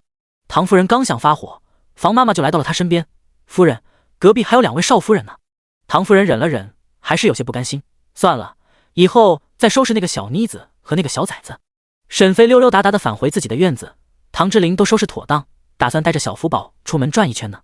看到沈飞这时候回来，还很惊讶：“你怎么这时候就回来了？”沈飞耸了耸肩：“母亲说让我先回来，不用伺候她了，我就回来了。对了，你们俩这是要干什么去？”唐之琳解释道：“我打算出门转转，看看能不能碰到我的幕僚。”沈飞哈哈大笑：“唐之琳，你傻不傻？这幕僚还能从天而降呀？”唐之琳就是逗沈飞呢，那也不能只在家里等着啊。沈飞狐疑的看着唐之琳：“你该不会是想出去玩吧？我也要去。”唐之琳无所谓，他知道沈飞这人没事也经常往外跑，他也没想着困住沈飞。那走吧，咱们一家3口出门。沈飞急忙往屋子里走：“等一等我，我去换一身衣服。”唐之琳抱着打扮一新的小福宝，直接站在外面等着沈飞。唐之琳今日穿的这一身和小福宝还是父子装，是沈飞特意要求方姑姑做的。方姑姑的针线还是很不错的，唐之琳今日要出门就特意传出来了。沈飞换好了衣服之后，就带着明月一起和唐之琳出门了。武丹和武阳这2个护卫也跟着一起，一家3口高兴地走出国公府。沈飞出门的消息不久之后就传到了唐国公那里。本来唐夫人装病这个小把戏为难几个儿媳妇的事，他也没多赞成，但是想到了小福宝如今被皇上重视，他就换了想法。老三一家一直在国公府里，那皇上的视线就不会转移，所以他也就默认了唐夫人的手段。谁知道唐夫人竟然这么没用，竟然连个小丫头都对付不了。去查查看夫人那边是怎么回事。是，国公爷。沈飞一家人坐在马车上。唐之琳，你今日想要去哪里来着？沈飞很好奇唐之琳想去哪里，看看有没有什么好玩的。我听说平康坊有诗会，咱们过去瞧瞧吧。你就想去那里找你的幕僚？沈飞不抱太大的希望，那总要去问问吧。能参加诗会的人应该也是在文学上有些造诣的。怎么，你不赞同？沈飞也不想和唐之琳掰扯这件事，他也是好奇的，想去凑热闹的。没有，咱们去看看吧，我来了这么久还没看过诗会呢。武丹赶着马车听着俩人在里面的讨论，内心戏贼多的武丹也是在感慨，三公子和三少夫人还真相配啊，都不是个拿事的主子。武丹的内心有些纠结，到底要不要把昨日的事情告诉三公子？毕竟福宝小少爷被人抱走过，还是在半夜的时候，而且国公爷还在场，那些人的腰牌他也看到过，那是大内护卫的腰牌。武丹的内心有些煎熬，看到车上毫无所觉的一家三口，武丹的心里很是挣扎。再想到了自己的身份，武丹觉得自己要找个机会给公子提个醒。不过福宝少爷能好好的回来，说明危机已经过去了吧。平康坊很快就到了。平康坊位于朱雀街以东的第2条街的街东，这条街是由北至南的第5方。沈飞下了马车，看到这里这么热闹，感叹道：“唐之林，平康坊还真热闹呀，这里是干什么的？”唐之林轻咳一声：“咱们快走，诗会不是在这里，往前面的才是。”唐之林快速地拉着沈飞离开这一段的路程。沈飞看到了几个打扮明艳的女子，也有了猜测，这里应该是教坊歌妓的居住之地。沈飞猜的还真没错，平康坊是个特殊的存在，它因为特殊的地理位置，由于距离皇城近，很多要上朝和办公的官员会搬到这附近，因此在朱雀街以东的北部、中部逐渐形成了官员住宅集中区。因为这里有教坊，也会吸引一些贵族和官僚，还有长安城的一些小纨绔们。有这些人在此处聚集，平康坊也成了主要的社交平台，为地方驻京官员、地方进京官员、官僚子弟等人提供了场所。还有一些年轻的举人想要在长安城扬名，也会选择这里来结交权贵，或是认识其他地方的举人。总之，平康坊就是获得消息、拓展人脉和发展仕途的好地方。唐之林选择这里还真不是瞎选的，不过别人也不会和他一样带着老婆孩子一起来凑热闹就是了。沈飞跟着唐之林走了一段路，才感慨道：“唐之林，还是你们本地人会玩，知道哪里有热闹。”唐之林看了远处的教坊，保证道：“我平时可是不来的。”第135章，无关紧要的人罢了。哎，我觉得这里不错，你不来我来，哈哈哈。沈飞哈哈大笑，他正无聊呢，好不容易找到个好玩的地方，以后要常来的。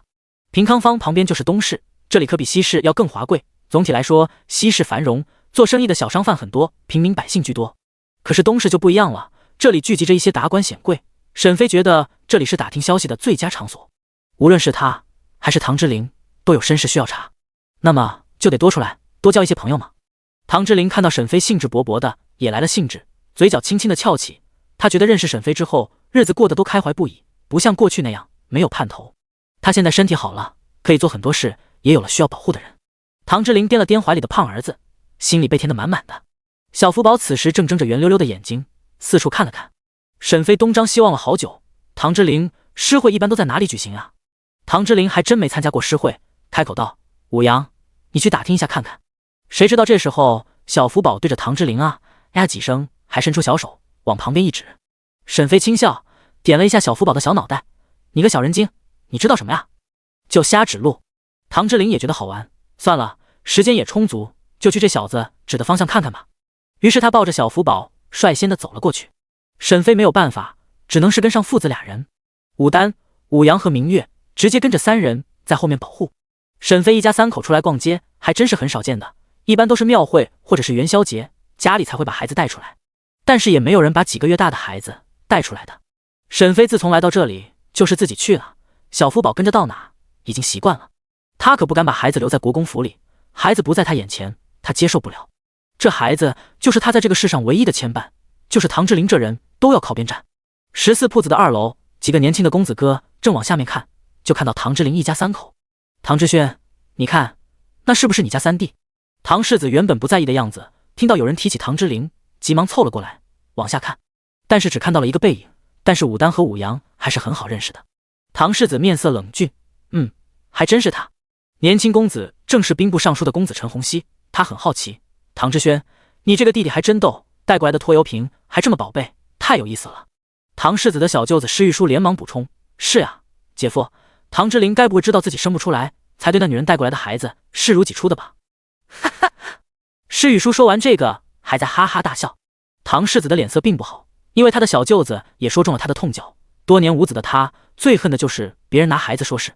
陈洪熙看到唐世子的脸色不好，轻轻地拉了一下他的袖子，开口道：“唐之轩，咱们要不要跟过去，看看他们去了哪里？”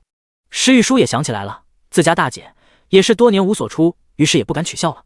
唐之轩确实是好奇，这个三弟来这里是做什么的？那个病秧子从前真的很少出门的，经常是一个人待在家里，如今成亲了，竟然变了这么多。好，咱们也过去看看。于是几人直接从14下楼追了上去。唐之轩刚刚看到武丹和武阳，就想起了5年前当初国公爷给他们分护卫的时候，他明明是家里的长子，那些护卫就应该让他挑的，谁知道被他看中的人却到了老三的手里。他恨父亲的偏心，这些人比起来，明显是武丹和武阳更优秀一些。可是父亲对待老三就是那么特殊，还让他不要和老三争。那时候他还偷偷的去找过武丹和武阳，让他们放弃老三跟着他。可是他竟然在这俩人眼中看到了鄙夷，他就不明白了，为什么他堂堂国公府的世子还比不上老三那个病秧子？还有这俩下人不知道在高傲什么，竟然不把他放在眼里，简直是可恶。私底下他也让自己的护卫去教训这俩人，谁知道他们都是废物，竟然被武丹和武阳收拾了一顿，真的要气死他了。唐之轩想到这里，脸色就更难看了。沈飞来到诗会的时候还真是很惊讶了，他们根据小福宝的指引，竟然真的找到了地方。唐之灵，你说神奇不神奇？这小子竟然真的蒙对了。沈飞来到小福宝旁边，直接亲了一口小福宝。哎呦，娘的乖儿子哟，真是个小天才。小福宝抹了一把脸，把沈飞的口水擦掉。沈飞不愿意了，哎呦，你这小子是嫌弃你娘我了？不行，还得再给你盖几个章才行。于是对着小福宝的小脸蛋，左右两边都亲了好几下，哈哈，看你还擦不擦了。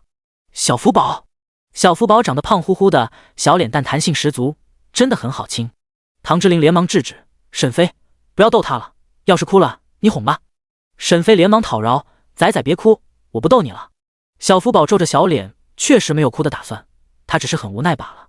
这时候一个学子打扮的年轻男子来到诗会门口，就看到一家三口的戏闹，脸色铁青。沈飞转过头，看到对面的男子也是一脸惊讶。沈飞没想到会在这里看到他。唐之灵察觉沈飞的怔愣，转头看过去，就见到了一个学子打扮的书生。这个男人是谁？难道他认识沈飞？可是沈飞才来长安没几个月，能认识谁呢？对面的年轻男子也看着唐之灵，还上下打量一下他，好似在比较什么。唐之灵小声问道：这人是谁？你认识吗？沈飞转过身子，无关紧要的人罢了。年轻男子听到沈飞这样说，脸色更臭了。第136章，那夫人太气人了。林宇环没想到会在这里遇到孙梦夏，如今他竟然还成亲了。他们林家回到长安城之后就一直很低调，好在林家在长安城还有姻亲在他们的帮助下，日子过得也算安稳。林家从前是书香门第，林宇环更是读书的料子，于是林宇环外祖家的帮助下也进了书院。林宇环的外祖家正是御史大夫陈一年，从3品的官职在京中也是个狠角色，毕竟能当御史的人嘴皮子都很厉害的。陈御史和林老大人曾经是同僚，所以就结了姻亲。陈家也是个有骨气的人家，并没有因为林家被流放就疏远了林家。如今林家平反回到了京都，陈家就伸出了援手。林宇环如今有了陈家的帮助，也很快入学，争取参加明年童生考试。林宇环毕竟是林老大人亲自教的，因此这一路考试林家都非常有信心，林宇环或许能在短短的1年时间内就考上举人，只要这一路的科考顺利。林宇环看到沈飞3人，又听到沈飞这么说，重重的哼了一声，直接越过这3人走了进去。这个诗会是在一个超大的茶楼举办的，最开始只是几个学子讨论学问，出现了分歧，于是就开始了激烈的辩论，一下子就引起了其他桌的客人观看。茶楼的东家看准这次机会，把这个项目长期的保留了下来，后来就有更多的学子前来，他们在此留下墨宝也是有好处的，就是经过这里的传播，他们的名声传播的更广了。而且这里经常也有一些达官显贵来此吃茶，也会注意到他们，因此很多没有入仕的学子都想借此机会扬名，毕竟酒香还怕巷子深呢。学子的名声响亮也是可以在会试夺得好名次的。此外，茶楼还准备了奖品，茶楼老板很实惠，优胜者直接就是奖励银子。对于寒门学子来说可是巨大的诱惑，毕竟他们能进京科考，这一路上的花费也不少呢。唐之灵和沈飞进来后，就有小二迎了出来，客官，几位是要楼上的雅间还是在大堂？沈飞就是爱凑热闹的，去雅间干什么？难道让他和唐之灵大眼瞪小眼？就在大厅就好。对了，上点茶水和糕点来。好嘞，客官，请跟我来。唐之灵抱着小福宝，带着沈飞，跟着小二来到了一个空位处，不是最中间最好的位置，沈飞也不介意。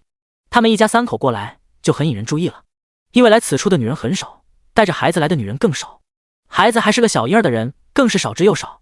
来这里的人多数是和好友一起来吃茶谈事，顺便看看学子的比赛，欣赏品评一下，拿首诗是佳作。而做这些的都是京中那些文人学子常做的事。沈飞一个成了亲的妇人还真是少有的。小二这时候把点心和茶水送上来了。小哥，有瓜子吗？小二哥，我们这里是诗会茶楼，文雅的地方，不是唱曲的地儿啊。客官，抱歉，我们这里没有。沈飞看了一眼小福宝，那给我来一碗温开水，最好放一点糖，我给我家仔仔喝。小二哥有些怔愣，对上小福宝看过来的眼神，拒绝的话就咽了回去。好吧，这么小的客人还是头一位，就为他破个例吧。客官，请稍等。沈飞见到小二哥很上道，也点了点头，拿起糕点自顾自的吃了起来。真好吃，这家店不错，以后可以常来。小福宝看到沈飞吃糕点，就伸出小舌头，还用舌头舔嘴唇，一看就是馋了。唐之琳抱着孩子，不知道小福宝是啥样，沈飞看得清清楚楚，他故意逗小福宝，咀嚼得更大声了。哎，太好吃了！小福宝也不哭，就是眼睛直勾勾地盯着沈飞，小嘴里分泌出来唾液，顺着嘴巴溜了出来，直接滴落在唐之琳的手上。唐之琳一低头，就看到了流着哈喇子、满眼渴望的小福宝。唐之琳无奈地看了一眼沈飞，我说：“你够了哈，不要再馋仔仔了，你就不能不对着他吃。”沈飞满眼恶趣味地看着小福宝，哈哈大笑。唐之琳，你不觉得很好玩吗？仔仔太逗了。在隔壁一直盯着沈飞一家三口的人也是很无语，这妇人不仅无礼，竟然还如此气人。他真怕那小婴儿在这里哇哇大哭起来。可是那小孩子也是只是满眼委屈地控诉那妇人，就是一声都没哭，也是神奇。第137章，委屈的眼泪。很快，小二哥就把糖水端了上来，沈飞把碗推了过去。唐之琳，你喂给仔仔喝吧。沈飞直接当起了甩手掌柜，看起热闹来。唐之琳很细心，直接端起碗喂给小福宝。小福宝看了一眼糕点之后，直接开始喝起糖水来。这时候，旁边的那桌的客人更生气了，他重重的哼了一声，小声说了一句不知所谓。在他看来，沈飞这样指使唐之琳太过无礼，怎么能指使男人带孩子？还有唐之琳也太过懦弱，竟然就直接听了那妇人的安排，简直是给男人们丢脸。唐之轩等人进来之后，直接被请到了2楼的包间。在这个包间上面，可以把楼下大厅的人一览无余的都看到。沈飞一家的造型最显眼。施玉书看着沈飞，好奇的感慨道：“姐夫，这女人长得也不好看呀，怎么能让唐老三对她这么好？”施玉书喜欢明艳大气的女子，对于沈飞这个小白花一样的长相很不感冒。兵部尚书家里的公子陈洪熙是个武人，他却是喜欢这一款的，也是辩驳了几句。凭良心讲，那妇人的样貌还是不错，看着就是个柔弱的妇人，唐老三也是有福气了。施玉书撇了撇嘴，不以为然的道：“就算长得好，身世也不行。我看唐老三就是傻了，才找了这么一个女人，一点帮扶都没有。等以后唐府分家了，我看唐老三要怎么生活。”陈洪熙看了一眼唐之轩，瞎说什么呢？唐国公的身体好着呢，怎么会轻易的分家？这时候都讲究家大业大，一般只要老人不死，就很少会分家的。施玉书急忙解释：“姐夫，你听我说，我不是那个意思。”唐之轩摆了摆手：“没事，不必解释。”唐之轩此时却是紧紧地瞪着小福宝和唐之琳俩人，他从前也没有多注意小福宝，也只见过他一面。现在他被唐之琳抱在怀里，俩人的脸又挨得极近，唐之轩发现这俩人竟然有些像，特别是眼睛和眉毛，真是像得不得了。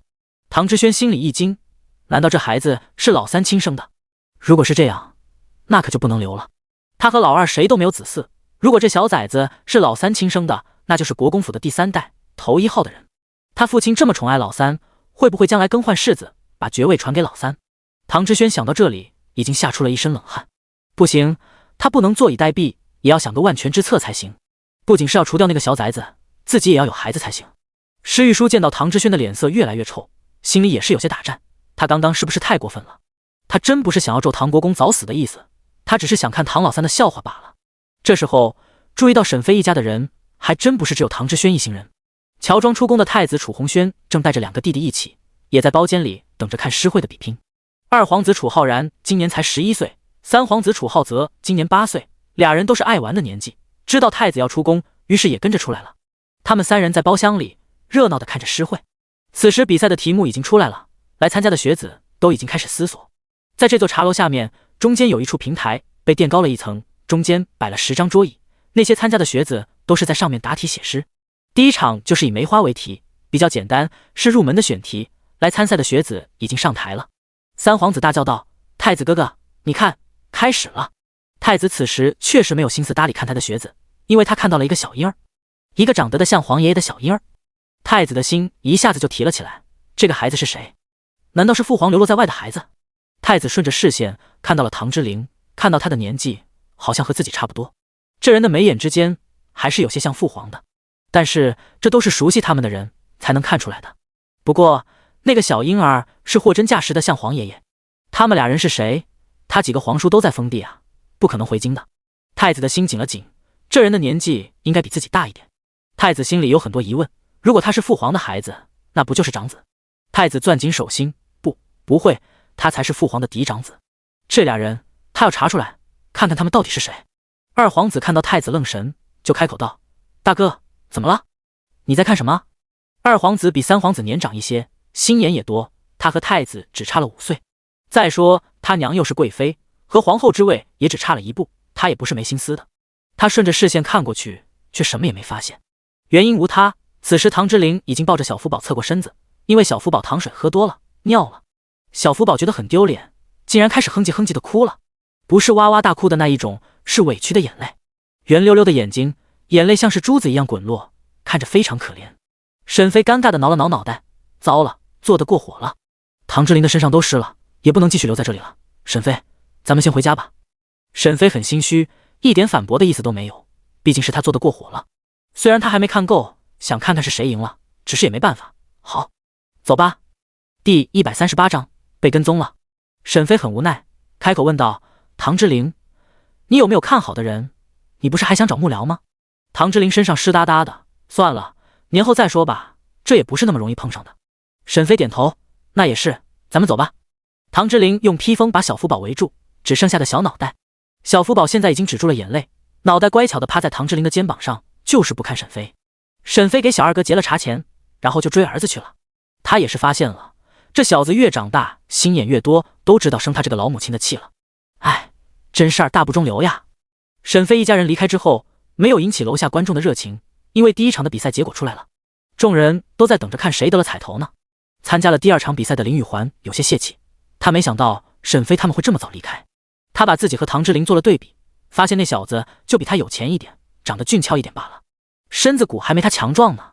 林宇环从小在北地长大，羊肉吃了不少，虽然是个书生，但是不文弱，反倒是很结实，和身子虚弱的唐之灵还是有很大差别的。他本想在沈飞面前显示他要比他身边的男人强的，但是没想到他们一家人竟然走得那么早。还有那个小崽子长得未免太好了。看到那个小孩，林宇环不禁想到，如果他和沈飞成了亲，那生的孩子是不是也会如此可爱？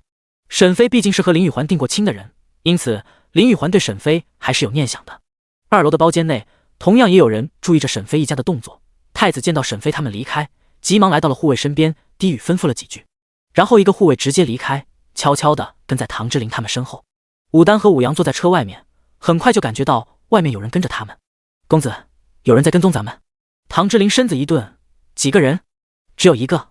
武阳这时候开口道：公子，我去留下他。沈飞制止道：不用，咱们直接回府，万一是调虎离山呢？咱们先回去再说。唐之灵也赞同：好，武阳，咱们先回府。武丹赶着马车欲言又止，他扬起鞭子把马车赶得飞快。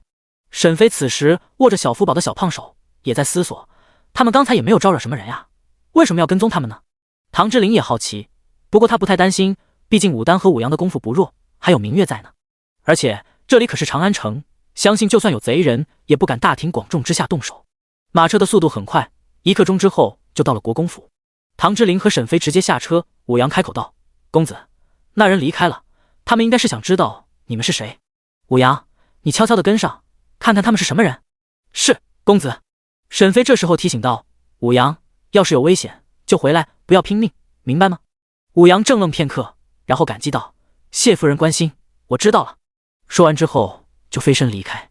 沈飞觉得自己一家的小命都靠这俩人呢，还真不能损失了。沈飞这时候又想起来了，他需要笼络更多的高手，可以保护自己的人。他不能安于现状，哎，真是被国公府的好生活给腐蚀了。他已经好久没动脑子了，每日吃喝不愁的，还有人给梳洗打扮、按摩伺候的，真是忘了这是古代，一个弄不好也是可能掉脑袋的时代。唐之灵一行人直接带着小福宝进了内院。李嬷嬷很好奇为什么回来这么早，按照沈飞的习性，没几个小时是不会回来的，于是开口问道：公子，夫人回来的这么早？唐之灵把小福宝递给李嬷嬷，嬷嬷，给小福宝换一身衣服，他尿了。李嬷嬷觉得好笑：是，公子。平安，给我准备热水，我要沐浴。唐之琳继续吩咐。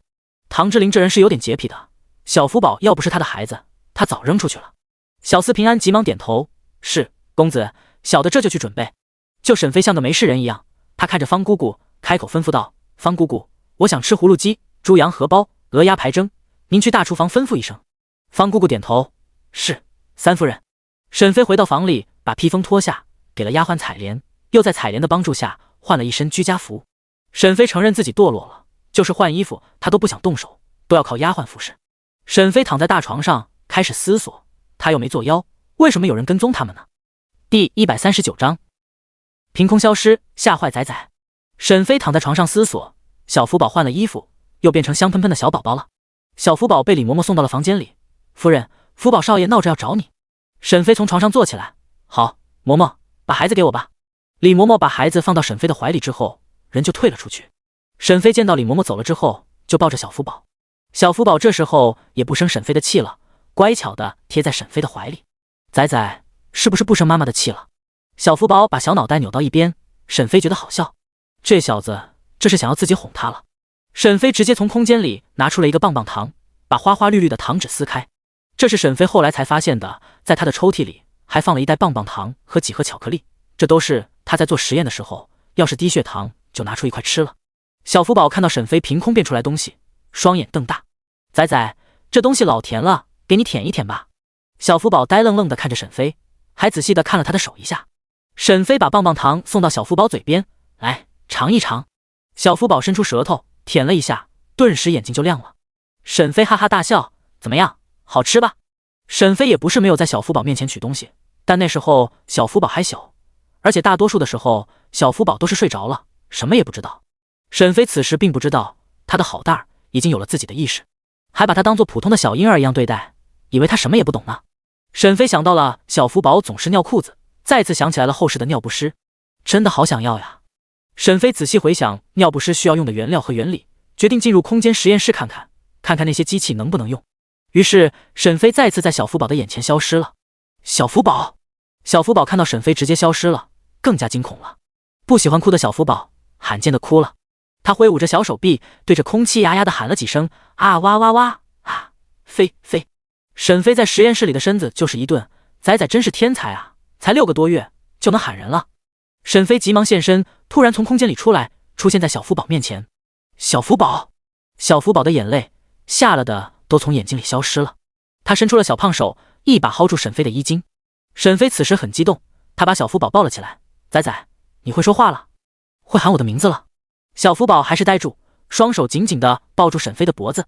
仔仔，再叫一声呗。沈飞很确定，仔仔刚刚就是在喊他的名字。小福宝的心还惊魂未定，哪有心情在喊人呀？沈飞搂着小福宝的小身子，感觉他有些颤抖，有些自责。看来以后要小心一些，小福宝已经大了，不能仗着他年纪小就这样突然进空间。不过他很好奇，不是说小孩子3岁之前的记忆都会消失吗？他这人还是很聪明的那一类人呢，也不记得3岁之前的事了，大多是5岁之后的事情才有些记忆。沈飞摸着小福宝的后脑勺，摸摸毛，吓不着，摸摸耳，吓一会儿。小福宝在沈飞的安抚和轻哄下直接睡着了。沈飞松了一口气，他这么小，睡一觉之后是不是就好了，就能忘了？唐之琳梳洗过后，满身清爽的走了进来，看到沈飞在哄着小福宝睡觉，还很新奇，这小子今天怎么需要哄才睡了？我记得平日他自己就能睡觉了。沈飞把小福宝放在床上，又给他盖了小被子。沈飞想要离开，竟然发现他的小手还拉着沈飞的衣角。沈飞这时候是真的自责了，自己真的吓到仔仔了。唐之琳见到沈飞没有往日的嬉皮笑脸，也严肃起来，怎么了？刚刚发生什么事了？沈飞哪敢告诉唐之琳，支支吾吾的道，没什么，可能是仔仔今日在外面吓到了。唐之琳看到小福宝的小脸，就算在睡梦中，小嘴还抽抽噎噎的，也是有些心疼。这明显就是哭过了。沈飞刚刚一定是把这小子弄哭了，才找了别的借口。你呀，少逗一点吧，咱们儿子已经很好带了。沈飞没有反驳，轻轻的点头，我知道了。看到这样的沈飞，唐之琳还有些诧异。这时候门外传来声音，公子，武阳回来了。沈飞一下来了精神，他也想出去看看，但是见到小福宝抓住的衣角，又泄气了。唐之琳，你出去看看吧，有消息了告诉我哈。第140章，来自同一个地方。唐之琳点头之后，就直接走出房间。唐之琳和小厮平安一起走出内院，来到外院。武丹和武阳急忙凑了过来：“三公子。”唐之琳推开了小书房的门：“跟我进来。”“是，公子。”武丹和武阳走了进去，小厮平安在门外守着。“怎么样？跟踪咱们的人是谁？”唐之琳率先开口问道。武阳思索片刻，回道：“是在诗会上的客人，一位年轻的公子，也就10多岁的样子。”唐之琳的手指轻轻地敲击桌面：“年轻的公子有没有特殊之处？”“那位公子穿着华贵，应该是大户人家的公子，而且他身边有好几个高手保护着他。”唐之琳也有些糊涂，他不觉得自己一家3口有什么特殊的，竟然还会引起别人的注意。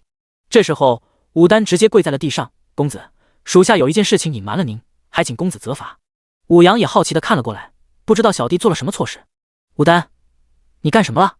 武丹看了一眼大哥之后，才对着唐之琳请罪道：“公子，昨晚半夜时分，咱们国公府进来了黑衣人，他们抱走了福宝少爷。”唐之琳大惊：“什么？是怎么回事？”武阳也不可置信：“武丹，你为什么不现身阻止？”“公子，大哥，当时国公爷也在，而且那些护卫有腰牌。”“什么腰牌？”唐之琳有了猜测，能让父亲避让的腰牌，只怕只有宫里那位了。大内护卫的腰牌，皇宫里的人？唐之琳很奇怪，就是武阳也很好奇：“公子，您说会不会是皇上想要见见小少爷？”“或许吧，不过武丹，这次的事情你要受罚。”武丹肯交代出来，就知道这个结果。“公子，属下全凭您处置。”唐之琳站起来，背对着武丹和武阳：“武丹、武阳，你们是父亲送给我的护卫，如果你们的心是向着父亲的，那你们就回到父亲身边吧。”唐之琳说这话的时候，也是下了很大的决心。他此时此刻真的感受到了肩上的担子，他有家人要守护。虽然他很需要武丹和武阳的保护，但他们的心要是不在他这里，万事都是以唐国公的要求为先，那么他们一家的安全也将是没办法保证的。他不知道自己是谁家的孩子，为什么被唐国公抱到府里养着？唐国公是有什么目的？到底想用他做什么？武阳这时候急忙跪下：“公子，属下绝对没有二心。”武丹也急忙辩解：“公子，属下也没有二心。”武丹看不到唐之琳的脸色，咬了咬牙，开口道：“公子，属下和哥哥原来不是唐府的护卫，真的不是唐国公的人。”唐之琳很好奇，他转过身看着武丹兄弟俩：“你们和大哥那些护卫，难道不是来自一个地方？”武阳看到弟弟什么都说了，也不隐瞒了：“公子，属下曾经被人秘密培养，知道以后是要保护贵人的，属下也不知道为什么会分到唐府，来到你的身边，但是属下的职责就是保护您的安危。”武丹这时候补充道：“公子，属下曾经瞧见那些大内护卫和国公府的护卫交手，属下发现什么？”唐之琳见到武丹吞吞吐吐的，着急的催促：“属下见到他们的招数有些熟悉。”唐之琳沉思：“招数熟悉，那就可能在一个地方培养出来的呗。你是说，你们可能是同一个组织培养出来的？”“是，属下有这个猜测。”武丹回道。唐之琳想起来了，几年前他们来的时候，唐之轩还想要俩人来着，他那时候以为是父亲偏心他，才把这俩最优秀的人送到了他身边。“好，我知道了，武丹，你这次的错误不小，小福宝是我亲生的孩子，他不能有闪失，你去领5板子的责罚吧。”“是，公子。”武丹和武阳离开之后，唐之琳想了很多。李嬷嬷是两人的母亲，她是来照顾自己的人，那她又是谁的人呢？唐之琳这时候人有些恍惚，又觉得有些可笑，她的心有些受伤，好像自己一直生活在谎言中，就好像是个棋子，是个笑话一样。她浑浑噩噩的生活了18年，到头来她是什么人，从哪里来都不知道。唐之琳自己在房间里待了很久，人都没有出来。沈飞虽然好奇唐之琳为什么出去这么久，但是她卧在床上，不知不觉的也睡了过去。等她醒来的时候，天色已经都黑了。“来人，掌灯。”这时候，守在外面的小丫鬟彩琴走了进来，急忙把蜡烛点上。沈飞很好奇唐之琳是怎么了，开口问道：“三公子呢？人在哪里？”第141章，母后，我怀疑他是父皇的孙子呀。此时，皇宫内太子直接来到了皇后的宫殿，他让护卫去查了，知道那俩人去了唐国公府，就知道这人是谁了。唐国公一共就有4个儿子，而老大和老二他都见过，老四的年纪又太小了，也对不上。只有唐老三他没见过，这人听说身体孱弱，活不了多久的样子，只是前段时间看上个身份低贱的女子。这些他本来是没多在意的，可是今日他竟然见到了那个孩子，太子的心里非常迷糊，同时也有了别的猜测，他要赶紧回来问问他母后是怎么回事。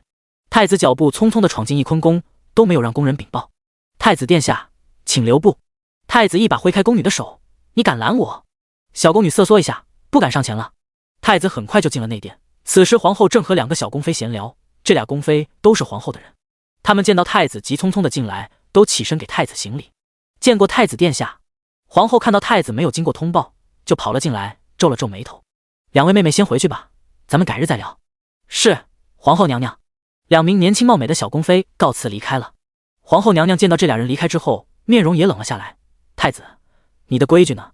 竟然不通过禀报就直接闯进来。太子不在意的道：母后，我从小和您在一个宫殿长大，为什么现在到了翊坤宫就要提前通报了？太子也有了小脾气，他觉得长大了要顾及很多规矩。皇后叹了一口气：萱儿，你已经长大了，过年之后就要大婚了，是大人了，不能像过去那样了。还有在这后宫里，你父皇的妃嫔众多，你也要避嫌，知道吗？太子殿下鼓了鼓脸，有些无奈：母后，我知道。皇后娘娘见到儿子终于听话了，也点了点头：萱儿，你急匆匆的进来，是有什么事吗？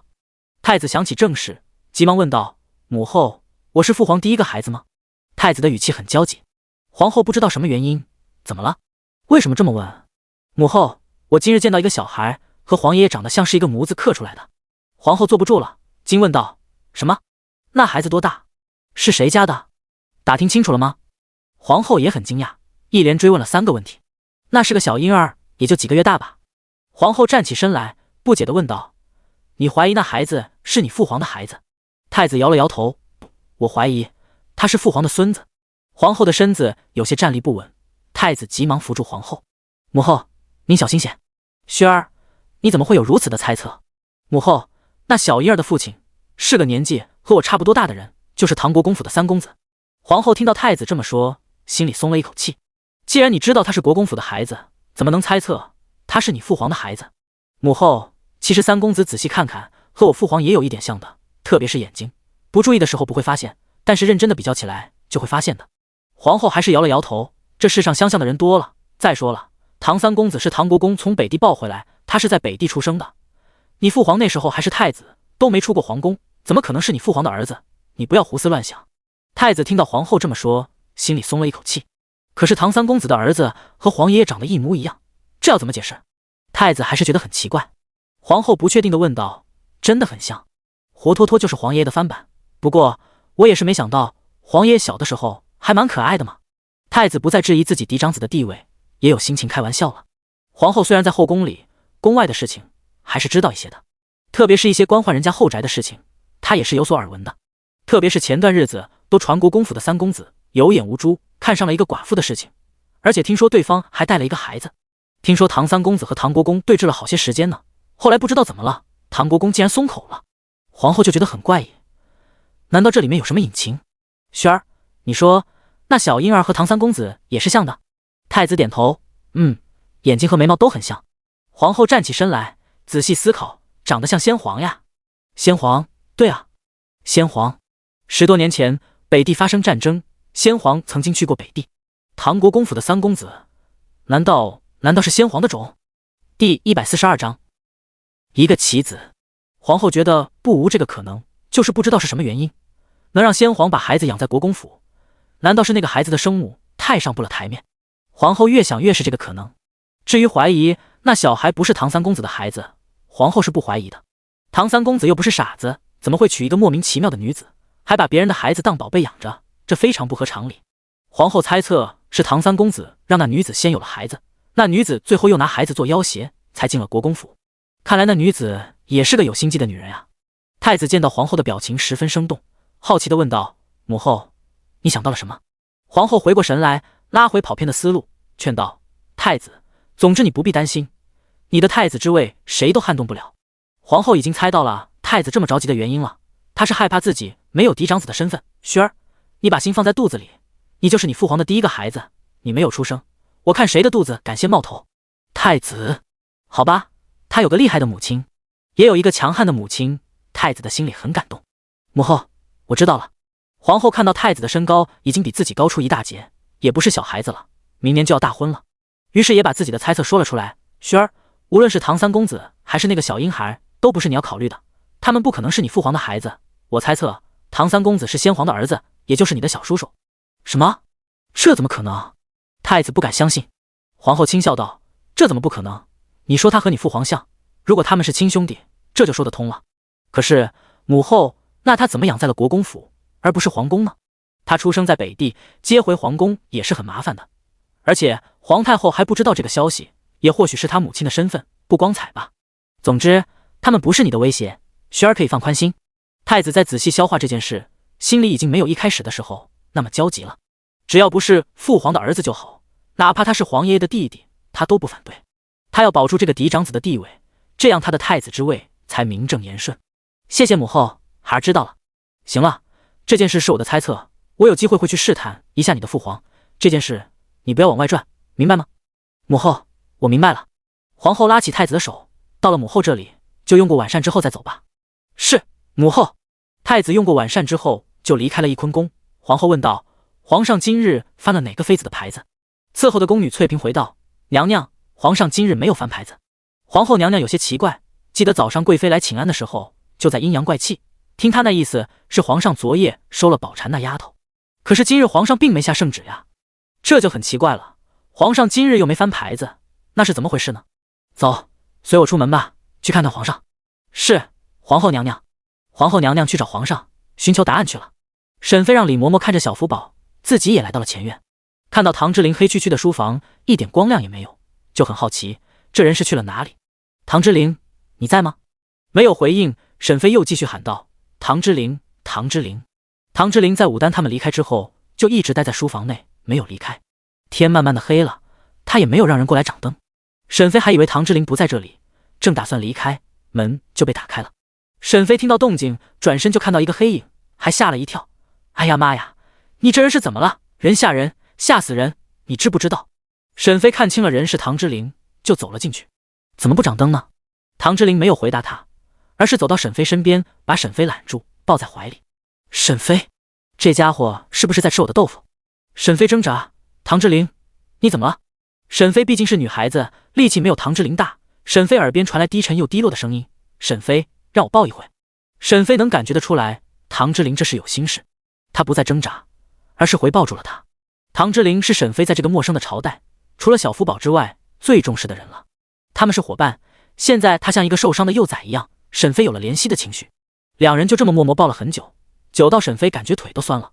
沈妃试探的开口：唐之琳，你怎么了？沈妃觉得唐之琳的情绪不对，她好像受到了打击。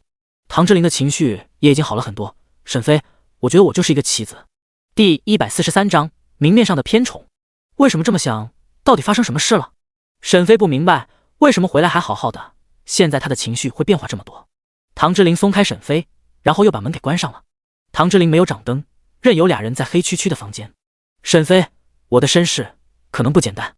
沈妃看到唐之琳一副要长谈的样子，开口道：咱们回到房间内再说吧，小福宝睡了好久，应该也要醒了。唐之琳想到李嬷嬷，心思一动：咱们回到仔仔身边。沈妃，你以后也不要全信任李嬷嬷。沈妃不知道唐之琳为什么会这样说，但是也点了点头。好。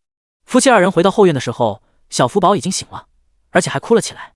沈妃和唐之琳都快走几步，小福宝看来真是吓到了，竟然都哭了。沈妃不敢接话，她觉得是自己突然消失，吓坏了仔仔。李嬷嬷看到二人回来，急忙抱着小福宝走了过来：三公子，三夫人，福宝少爷醒来后见不到你们，哭了好久了。沈妃急忙走过去，把小福宝接了过去。嬷嬷，小福宝就交给我吧，你们下去休息吧。李嬷嬷点头：是，三夫人。这时候方姑姑却是站在一边，因为早前沈妃吩咐让大厨房准备的那几样菜都没有拿过来。三夫人，您之前点的那几样菜，大厨房都说没有。沈妃抱着孩子的身子一顿：有什么说道吗？我记得从前我点餐，大厨房都会准备的。方姑姑解释道：主院那边传来的吩咐，说是国公夫人病了，全府都不能吃肉菜，都要吃素。沈妃，唐夫人还真够有意思的。其他的院子也是如此吗？方姑姑点头：听说是这样的。沈妃轻轻地哦了一声：方姑姑，咱们国公府其他的院子谁有小厨房呀？国公府都是在大厨房准备餐食，不过世子夫人和二少夫人因为要吃补药调理身子，也都有个小炉子，平日也是能煮些东西的。沈妃知道了，这就相当于小厨房了。唐夫人要是出幺蛾子，这个所谓要用来熬药的小炉子就派上用场了。方姑姑，我以后也要补身子，也在咱们院子搭建一个小厨房吧。方姑姑看了一眼唐之琳：三少夫人，咱们建造小厨房要经过夫人那边的同意，您是不是要问一下国公夫人？沈飞看了一圈院子里的下人，回道：“母亲正生着病，怎么好去打搅她？明日直接叫工匠进来搭建就好。”方姑姑没有答应，又看了一眼唐之灵。唐之灵点头，就按照三少夫人的要求做吧。只是个小炉子，大哥和二哥的院子里也有，咱们三房就算建造了，也不算出格。是，三公子。方姑姑见唐之灵发话了，也就同意了。沈飞和唐之灵吃了一餐没有油水的晚饭之后，终于是抱着小福宝一起回屋了。小福宝又换了一个奶娘，过去的那个身体后来出现了问题，沈飞才知道是有人对仔仔动手了。只不过仔仔的身体好，又有药剂的作用，才会一点影响也没有。那个奶娘，沈飞赔给她一笔银子，又给了她一颗丸药，就把她送回家了。这次这个奶娘，沈飞确实害怕她会中招，于是提前就在她的饭菜里加了一点药剂。沈飞并不想让其他人因为他的原因丧命，仔仔还太小了，也要过一段时间才能吃辅食。沈飞现在也就只敢给他吃一点鸡蛋羹而已。一家三口在屋子里，沈飞才开始问道：“唐之灵，你说什么棋子的？你觉得你是谁的妻子？”唐之灵缓缓开口道：“唐国公。”沈飞大惊：“你说你那个假爹，他有什么可利用你的？”沈飞不知道，小福宝听到俩人这个对话，眼珠一转，竖着耳朵在听俩人的谈话。可是两个大人谁都没有察觉出小福宝的异样，把他当成了普通的小婴儿。至于是什么原因我不知道，我只是觉得我从小活在监视中，好像是一个金丝雀，我从前中毒了，你知道吧？沈飞点头：“你是怀疑你的毒是唐国公下的？”唐之灵摇头：“不是，我的毒应该是唐夫人下的，目的也是觉得我的存在会损害到唐之轩的地位。我今天仔细的回想了一下，唐国公看似对我很好，但又不是真的好。他不在乎我是否成才，不在乎我的身体，好像是我只要在府里待着就好。他看似对我很宠爱，可是他不会不知道，他前脚对我好，后脚我就会被嫡母收拾。整个国公府都在父亲监视之下，嫡母在后院的所作所为，父亲又怎么不知道呢？过去的我真是太天真了，觉得父亲是武将就会很粗心，可是父亲对大哥和二哥的问题上就从来不会。”唐之灵把自己的感受都说了出来，心里也轻松不少。沈飞也赞同，会不会是他觉得你不是他的亲儿子，就没必要培养你？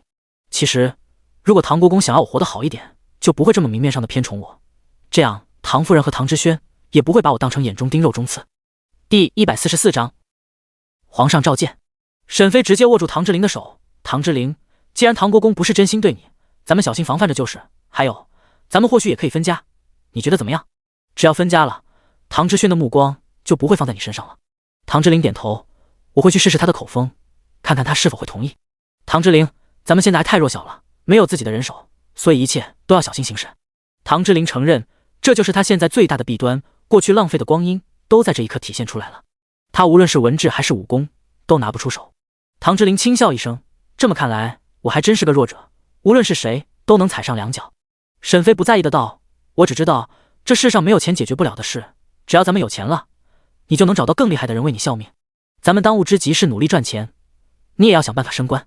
到时候咱们分家了，离开了国公府这个漩涡，日子过得还是很不错的。”唐之灵也满意沈飞的分析：“好，咱们先从国公府里脱离出来，到时候咱俩只是普通的小民，应该就没人把目光放在咱俩身上了。”沈飞很同意，他不觉得自己有哪里出格了，他可是一直很老实的。不过这件事还是过完年之后再和父亲说吧，距离新年也没几天了。好，俩人嘀嘀咕咕了半天，小福宝也听了老半天，他的小眉头紧紧地皱在一起，最后默默地叹息一声：“哎，这俩人商量了半天，啥结果都没有啊，还真是有点愁呀。”小福宝挥了一下自己的小手臂，看到手上胖出来的小坑，还有藕节一样的手臂，他什么时候能长大啊？接下来的日子倒是很平静。沈飞在院子里搭建了一个小厨房，唐夫人也没出来阻止，不知道出于什么样的原因，也是静悄悄的养病，终于在过年前病就好了。毕竟她是国公夫人，在新年夜的时候，她是要参加宫宴的，不仅唐夫人要去，就是唐老夫人和世子夫人都要去。沈飞知道唐国公他们要去参加宫宴，也挺高兴的。他正好也不想和唐府的人一起过除夕呢，正好只有他们一家人一起，于是他也做了一些准备，打算在除夕的时候带上武丹、武阳、明月和李嬷嬷这些人一起在院子里吃锅子，不管是青菜还是肉，他都准备了很多。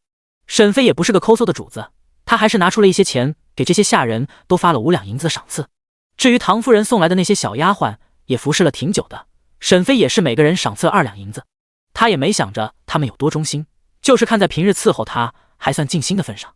至于他们往外传送消息，他也没在意，他们也没什么秘密可言。只要在国公府内，只要有心人想打听，总能打听到的。他根本就不想费心思掩盖。除夕夜，沈飞一行人正围在铜锅前等着吃火锅。这时候院门却被敲响了，三公子，宫里来人了。唐之灵直接站起身，把院门打开。中书、父亲和祖母他们不是已经进宫了吗？中书回道：三公子，皇上有旨，请您进宫参加宫宴。唐之灵很惊讶，请我没有搞错。中书急忙解释：三公子，老奴怎么敢撒谎？来接您的人已经在府外候着了。唐之灵看到沈飞焦急的神色，安慰道：没事，我去看看，不必担心。沈飞也知道，在这个皇权社会，皇上的话就是圣旨，更有君要臣死，臣不得不死的理论。好，你要小心。唐之灵点了点头，我走了，你照顾好小福宝。放心。唐之灵直接带着武丹和武阳离开了唐府。唐之灵离开之后，沈飞也没什么心情了，看着精心准备的肉，都没有食欲了。李嬷嬷走了过来，安慰道：三少夫人不必担心公子，国公爷他们也都在皇宫里面呢，他们会照看三公子的。沈飞觉得很奇怪，好好的皇上为什么要召见唐之灵呢？还有那日抱走小福宝的人是大内护卫，难道是皇上要见小福宝？沈飞仔细地看了一眼怀里的胖儿子，小福宝被沈飞看得毛毛的，伸出小胖手，双手环胸。沈飞看了几眼，没看出任何问题，一个鼻子两只眼睛，很正常。沈飞不管小福宝了，继续想着皇上要见唐之灵的原因。他好奇死了，应该不会是给他升官呀，至少不是现在。他那些高产的良种，最快也要明年开春拿出来啊，现在还没到时候呀。没错，沈飞已经想好了唐之灵升官的办法，就等着开春种地了。这时候院门再一次被敲响，三少夫人，太后请您进宫参加宫宴。第145章，太后想见小福宝。沈飞怔愣片刻之后，心里又很激动，这是不是说明他可以去皇宫里面一夜游，还能看到真的皇后和太后？沈飞不敢想象，如果单靠唐之灵升官，他要等多少年才能作为家属被请进皇宫一起过年？现在竟然实现了。沈飞脸上露出了大大的笑容，中书，你稍等，我换身衣服，一会就来。管家中书也是很不解，刚刚来通知三公子的时候，三少夫人那依依惜别的样子，好像是三公子要去龙潭虎穴一样，可是现在换上他自己了，怎么又像是个欢快的小鸟一样？中书满脸懵的看到沈飞直接抱着孩子消失了。李嬷嬷也想着宽慰沈飞几句，让他不必害怕的话，谁知道三少夫人竟然这么积极，他还真看不懂三少夫人到底是聪明还是傻了。沈飞很快就装扮好了，然后还给小福宝也换了一身新衣服，给他穿得像个喜娃娃一样。沈飞觉得，既然皇上都想着偷小福宝进宫了，那不如就大大方方的带着孩子进去，给所有人都看看他的仔仔。嬷嬷，咱们走吧。中书看到沈飞这奇怪的造型，还吓了一跳。我的乖乖啊，三少夫人不仅要带着小少爷，竟然还是这么奇怪的装扮，他也是开了眼界了。沈飞已经率先走在前面了，走啊！李嬷嬷收回惊讶的表情，急忙跟上。中书这时候也不阻止了，三少夫人愿意带着就带着吧，如果来接的人不同意福宝少爷跟着，就再抱回来就是了。沈飞出现在唐府外的时候，来接人的老太监看到沈飞和一个老嬷嬷走了出来，开口提醒道：三少夫人，还请带上府里的小公子。沈飞是外面直接披了一个披风，在胸前抠了一个窟窿。小福宝坐在沈飞的腰凳上，正巧一个小脑袋露了出来，所以不注意看的人很容易忽略沈飞胸前还有个孩子。沈飞把小福宝的小帽子整理了一下，露出了小福宝的脸。公公，孩子带着呢，我怕他冷，直接放在胸前了。老太监直接对上小福宝的眼睛，再看到他的脸，也是吓了一跳。这还真够像的啊！老太监轻轻地拍了一下胸口，三少夫人，请上轿吧。沈飞能明显的感觉到，这个老太监看到小福宝之后，对他都恭敬了一些。谢谢。沈飞直接抱着孩子坐了上去，李嬷嬷站在轿子旁边跟着沈飞。于是沈飞也被请进了皇宫。到了宫门口，经过检查之后，沈飞就带着小福宝和李嬷嬷走进皇城。李嬷嬷看着这座皇城，她也是没想到，这么多年过去了，她竟然又进来了。李嬷嬷整个人都是心事重重的，沈飞则是像个好奇宝宝一样四处看。可是由于天色太黑了，虽然有灯，四周还是黑黢黢的，走在长长的宫道里，前方就像是个怪兽一样。老太监领着沈飞三人很好奇唐三夫人竟然一点向他打听消息的意思都没有，也是少见。其实老太监也是想得复杂了，沈妃现在实在是有点激动。今晚要见的都是大人物，皇宫里可是住着大禹朝权力最高的那一拨人了。沈妃着实是很期待。沈妃七拐八拐的已经走了好久，可是她一点也不觉得腿酸。沈妃等人被带到慈宁宫的时候，已经是过了2刻钟之后了。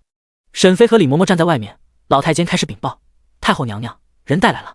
沈妃好奇的四处看，慈宁宫是太后的宫殿，里面布置的也是极其豪华的，而且这里面的宫女和太监的人都不少。这时候门帘子被掀起来，走出来一个年轻貌美的宫女。太后娘娘，请唐三夫人觐见。沈妃带着小福宝跟着宫女向宫殿里走去。唐之灵的身世，皇上还是和皇太后说了。那一日，皇后也是把太子遇见唐之灵一家的事和皇上说了。皇后之所以这么开门见山的问话，也是因为瞒不住了。这小孩只会越长越大，而且现在说不上有多少人见过呢。皇上这几日也是在思考这件事要怎么处理。他已经确定了小福宝的身份，知道那是唐之灵去北地寻找身世的时候遇见了假的孙梦霞，俩人有了孩子。正巧孙家人平反来到京城，俩人又见面了，所以小六才闹着要娶孙家的女儿。因此皇上就面对皇后的疑问，直接承认下来。然后俩人又一起去了太后的宫里，把唐之灵的身世交代了一遍。皇太后已经当了太后，儿子也是皇帝了，她才不介意先皇做的荒唐事呢。都是已经入土的人了，谁还能和他计较？皇太后只对一件事感兴趣，那就是看看那个小孩到底有多像。宫女来到沈妃面前，竟然对她扶了扶身子：唐三夫人，请跟我来。第146章，这孩子太会长了，谁看到都想欺负一下。沈妃带着小福宝小心地跟着宫女走到了室内。此时沈妃还披着她的披风，造型也没有改变。皇太后和皇后此时都在，皇太后坐在上首，皇后坐在下面的椅子上，俩人正在交谈。此时宴会还没有开始，因此大禹朝最尊贵的2位女主人都还没有到场。皇后也是听说皇太后召见了小福宝和那个心机深沉的女人，因此才想见面看看她长什么样子。谁知道率先就看到一个小丫头，胸前露出一个婴儿的小脑袋，俩人都被披风包着，造型很是奇特。沈妃不知道古代是怎么行礼的，于是就蹲了一下，又直接站了起来，臣妇沈妃拜见太后娘娘，拜见皇后娘娘。皇后一开始就觉得沈妃是个心机深沉的人，觉得她利用肚子攀上了国公府的少爷，不对，确切的来说是攀上了大禹朝的王爷。皇后此时再看沈妃，就觉得哪里都不满意了。规矩也不行，还没等人叫起呢，就自己起来了，怪不得是刘范的女儿呢。皇太后此时却是很新奇，她看到沈妃奇怪的造型，好奇的走了过来。沈妃是吧？你这个衣服有些奇怪啊。皇太后直接来到沈妃跟前，仔细打量她，顺便也仔细看看小福宝。毕竟皇太后年纪大了，眼睛不是很好，离得远了是看不清小福宝的。沈妃进到屋内就觉得这个披风很热，于是就伸手解开带子，把披风解开了，直接露出了小福宝的全貌。此时小福宝正坐在腰凳上，身上穿的一身红。皇太后看清小福宝的面貌，也是震惊不已。她伸出手在小福宝的脸上捏了2下，哎呦，这小脸蛋可真嫩呀！小福宝直接啊呀2声，还把小脑袋往旁边躲。皇太后立即哈哈哈大笑，你这小子还真有意思。皇太后也是很感慨，她和先帝的感情也就马马虎虎，要说一点感情都没有，那不可能，毕竟是少年夫妻。可是要说有多深也没有，毕竟她是皇后，后宫的佳丽那么多，加上她年老色衰，后宫层出不穷的美貌女子又那么多，她也就是只有皇后的位分了。好在她的肚子争气，生下了皇子，如今她的儿子又是皇上，老皇帝驾崩之后，她的日子过得爽得不得了。那些从前烦人的小妖精全都被她赶到庙里出家了，只留下了几个顺眼的，平日陪着自己。现在见到了缩小版的先皇，皇太后就想多逗逗她。沈妃看到皇太后是个好说话的老太太，就微笑道：小福宝很乖的，也很少哭的，她这么小，你和她说话，她有的能听懂。皇太后更觉得有意思了，来，你把孩子放下来，让哀家好好的看看。是，太后娘娘。皇太后绕着沈妃转了一圈，等看到小福宝屁股下面是个小凳子一样的东西，就问道：这怪东西哀家还是第一次见到，还挺有意思的。哎呦，这是个小凳子吧？沈妃点头，太后娘娘太聪明了，这个是腰凳，可以放在这个地方，宝宝是可以坐在这上面，抱孩子的人省力气，宝宝也更舒服，还安全呢。皇太后被人直接夸聪明，还是头一次，立即哈哈哈大笑出声。再看到沈妃小小的年纪就生了孩子，心里顿时起了怜惜的心情。你这个孩子很不错，是个好孩子。皇太后的年纪都能当沈妃的奶奶了，看到沈妃这样子直白，知道他是个没心眼的孩子，还带着天真。皇太后对沈妃的印象很好，皇后看到俩人有说有笑的样子，心里更觉得沈妃这女人不一般，是个有心计的。没看她三言两语就把太后哄高兴了吗？于是她也坐不住了，起身走了过来，看看俩人讨论的是啥。等过来的时候，就看到只是几个小布条子和一个被布条包着的东西，没什么好奇怪的。但是她这时候也不会拆台。母后，看来唐三夫人还是个有巧智的妙人呀。沈妃听到皇后夸她，立即转身冲着皇后笑了，露出一口大白牙。臣妇谢皇后娘娘夸奖。皇后，她到底是真傻还是装的？要是装的，这演技是不是高了些？皇后盯着沈妃的脸看，想看出她的表情中隐藏的情绪。可是让她失望了。沈妃见到皇后不再说话，就抱着小福宝，跟着皇太后来到了坐榻上，把小福宝放在上面。太后娘娘可能不知道，这小子看着小，但是还挺重的，我抱着他一路走进来，还真有点累了。皇太后笑呵呵的道：“那你也坐下来歇一歇。”沈妃没有放肆的坐在软榻上，而是坐在下面的矮凳上，谢谢太后娘娘。皇太后还是很喜欢逗小福宝的，主要是这孩子太会长了，让人看了都想欺负一下。第147章，两条大粗腿，能抱哪只抱哪只呀？小福宝现在已经会坐了，就算后背没有遮挡的东西，也是能稳稳的坐住。他穿着一身红，稳稳的坐在软榻上，大眼睛忽闪忽闪的看着，非常讨喜。沈妃看到这样的仔仔，简直满意的不得了。这可是刷存在感的好机会，身边这两位女人可是大禹朝最尊贵的女人了。要是仔仔能在这俩人面前混个脸熟，那以后的前途不可限量呀。这起点可是比他老爹都高了。沈妃就想要小福宝多表现表现，来，仔仔抱拳道谢。这是沈妃没事在家逗孩子的时候让小福宝长做的动作。小福宝搭理沈妃的时候就会配合她，不搭理她的时候就留给她一个后脑勺。但是沈妃是个缠人的娘亲，也是经常把小福宝磨得没脾气，最后都是如了沈妃的愿。小福宝看了一眼皇太后和皇后，小手一直都没有动。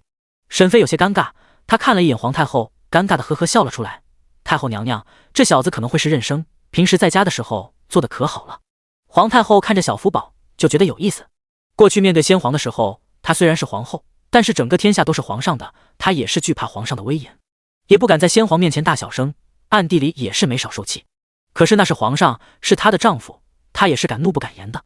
如今见到这么小个娃娃，还有曾经丈夫的影子，让皇太后觉得很好玩。虽然知道这是先皇的孙子，不是她本人，可是长得这么像，也是很想欺负欺负的。来，抱拳。皇太后学着沈妃的动作开始教小福宝。小福宝看到皇太后的那张老脸，直接挪动屁股给皇太后一个后脑勺。沈妃这个死小子竟敢耍脾气，也不看看是什么场合。沈妃直接把小福宝扭了过来。完蛋玩意，怎么还怯场了呢？在家里的时候不是学得很好吗？小福宝，小福宝对着沈妃翻了一个白眼。皇太后距离小福宝很近，也看到了小福宝的动作，立即哈哈大笑出声。这小子还真是个小人精，他刚刚应该是不满意你这个娘亲了。沈妃也是很尴尬，太后娘娘，这小子有的时候会耍脾气，人不大，脾气是不小的，有的时候也不给我这个娘的面子，呵呵。沈妃实在是太尴尬了，只能呵呵呵傻笑。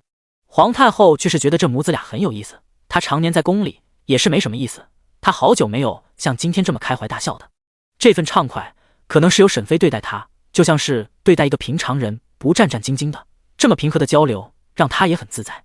还有是见到了小福宝，心里有些解气吧，毕竟他和先皇最终的赢家终究是他。他是皇上又怎么样，还不是没有活过他。他现在的身体倍儿棒，还能活个10年8年的，可比先皇早早被埋在地下好多了。皇太后见到小福宝这么生动的表情，夸赞道：沈氏，你的孩子很聪明，前途不可限量，以后要好好的培养呀。沈妃听到小福宝被夸赞，就像是自己被称赞一样，立即露出笑脸。谢太后娘娘吉言。仔仔，你看，就是大禹朝最尊贵的女子都在夸赞你呢，你开不开心？皇太后被最尊贵的女子这几个字吸引，是啊，自己是太后，就是这大禹朝最尊贵的女人。皇太后又畅快的大笑，哈哈，沈氏，你真的很会说话。沈妃挠了挠脑袋，一脸无辜的道：我说的就是事实呀。皇太后看沈妃的眼神更加慈爱了。被晾在一边的皇后心里有些不舒服，原本看到小福宝如此聪慧，还有那特殊的样貌，就让皇后心里有了忌惮。如今见到皇太后对沈妃还是如此的褒奖，心里就更不舒服了。按道理算，她和沈妃的关系就相当于是妯娌，他每日都会带着宫妃来给太后请安，也没有见到太后对他露出什么笑脸，更何况是任何的夸赞之词了。现在竟然连番夸赞，把他这个儿媳妇放在哪里？还有沈氏说什么大禹朝最尊贵的女人，她可是皇后，整个后宫都在她的手里，到底谁才是最尊贵的人？难道还不明显吗？皇后此时看待沈妃的眼神中，更多的是带了审视。沈妃一边奉承皇太后，也有意留意皇后的。可是自古以来，婆媳之间总是会有争斗的，就算是天界也不例外。对于太后和皇后，她总要选择一个人的站边的，而最先给她抛来橄榄枝的人是太后娘娘。那沈妃还有什么好犹豫的呢？两条大粗腿，能抱哪只抱哪只呀？第148章，沈妃嘴甜的功夫。这时候有宫人禀报，启禀太后娘娘、皇后娘娘，晚宴的时间要到了。太后这时候收起逗弄小福宝的心思，皇后，咱们也准备一下，出发吧。皇太后和皇后要不是为了近距离看一下沈妃母子俩，也不会现在才出发。沈妃一听时间到了，凑到皇太后身边，太后娘娘，我和仔仔是要跟着一起去吗？沈妃不知道她被请进宫里是单纯的给人看看，还是也能去吃席。没错，就是吃席。对沈妃而言，这次就是去吃皇家的席面的。沈妃问的时候，脸上渴望参加的表情太过明显，无论是太后还是皇后都能猜得清清楚楚。太后娘娘觉得好笑，可以，你和我们一起来吧。皇后却是有些惊讶，她原本以为皇太后召见沈妃就是为了见见她，在宴席开始之前就会派人把她送出宫的。可是太后竟然答应了，让她跟着出现在宴席上，这太不可思议了。皇后心里有些打鼓，母后不知皇上那边。剩下的话没有说下去，太后娘娘就懂了，无碍。沈氏，你就跟着一起来吧。沈妃大喜，谢太后娘娘。沈妃麻溜的开始行动起来，急忙把背带带上，把腰凳稳定住，然后又把小福宝抱了起来。沈妃的动作很快，根本就不用别人帮忙，自己就能把孩子绑好。一眨眼的功夫，沈妃和小福宝就已经收拾好了。皇后娘娘，这动作可够快的。皇后有些坏心眼的想着，看皇上要怎么办，这人可是他老娘要带过去的。皇太后自然知道沈妃的意思了，这是不放心把孩子单独留在她的宫里。皇太后并没有生气，而是更喜欢沈妃了。这是个好母亲，时时刻刻的想着保护自己的孩子，不像那些宫里的人，时间长了是人是鬼都不知道了，剩下的只不过都是一句躯壳。好，咱们走吧。沈妃点头，然后就拿着自己的披风，屁颠屁颠的跟在太后身后。皇后娘娘看到沈妃这样，就眯了眯双眼，这个女人不像外表那么单纯呀。太后娘娘和皇后娘娘都分别上了轿辇，沈妃亦步亦趋的跟在太后轿辇的旁边，时不时的和太后说几句笑话。对于沈妃而言，这个宫里她可是一点也不熟悉，只要太后对她释放了善意，那么她一定要紧紧的抓住她，不能让自己落单。所以这小嘴就像是抹了蜜一样，她这份功力来到大禹朝，除了太后就对长安县衙的王主部用过，就是不知道她离开皇宫之后，太后还记不记得她会给她什么赏赐。至于她为什么如此自信，觉得自己一定有赏赐呢？有人没准会说，也可能啥也没有呢。那不能够，没看她当初那么落魄，在王主部面前讨巧，不仅顺利脱离孙家的制约，还给自己要了40亩的田地和宅基地，这都是她嘴甜的本事。沈妃对于讨好人的方面还是很擅长的，她哄人的本事可是有一套的。如果你要问为什么没讨好唐夫人，沈妃只能告诉你，她排不上号。皇后看到沈妃在前面，小嘴巴叭个不停，也是揉了一下太阳穴。幸好太子妃的人选是个文静的性子，她可是太讨厌能说的人了，特别是能说的蠢货。沈妃此时完全不知道皇后正在腹诽她，不过就算知道，她也不会介意。职场上最介意的就是哪条船都不占，还以为自己是一股清流，能够明哲保身，其实是大错特错，那样只会谁都不带你玩。就像今天，她如果是无论太后和皇后，她两边都讨好，那么她敢保证，这俩人谁对她都没多少印象，还会觉得她是个巧舌如簧的人，是个虚伪的人。在职场上，面对这种情况，必须站队，就算选错了也没事，只要你足够的忠心，对家对你的印象也会很好，或者是欣赏你。沈妃感觉皇宫也和职场差不多，无论是太后还是皇后，她必须要选一个。她也不是讨厌皇后，就是太后娘娘先伸了手而已，那么她的功力只能对着太后娘娘了。此时跟在最后面的李嬷嬷也是梦幻了，她家三少夫人还真是个厉害的角色，她以后再也不敢小瞧她了。没见太后娘娘都对她很和蔼吗？今晚是除夕宴，很多大臣和内命夫人都会来参加，他们此时也都到了，只是看到上手的位置，无论皇后还是太后都没有到，还是很奇怪的。世子夫人小声地问道：母亲，皇后怎么还没到？唐夫人也是很好奇的，往年都是皇后先到，最后是太后出场。可是今年这时间都快到了，两位都没有来，还真是蹊跷。殿内的其他内命夫人也是在小声议论着，觉得奇怪，往年可是没有这样的事啊。这时候门外传来太监的通报声，太后娘娘、皇后娘娘驾到。这时候皇太后率先走了进来，皇后紧跟在身后。等沈妃带着小福宝进来的时候，唐夫人惊得瞪大了眼睛，老大媳妇，你看那人是不是老三媳妇？第149章主打一个有礼貌。世子夫人也是很诧异，沈妃竟然是跟着太后和皇后一起进来的。她也是惊得张大了嘴巴，母亲，你没看错，那就是三弟妹。唐夫人此时有很多疑问，但是她不敢说。坐在他们旁边的唐老夫人也听到了这俩人的谈话，她是知道府里的老三是成亲了的，可是她就是一次都没有见沈妃。一个原因是她觉得沈妃的出身上不了台面，还有一个原因是她也是看不上唐国公生的这几个孩子，都和她一点血缘关系也没有，她也懒得费心。只是如今这丫头还能和太后皇后扯上关系，难道还是个人物不成？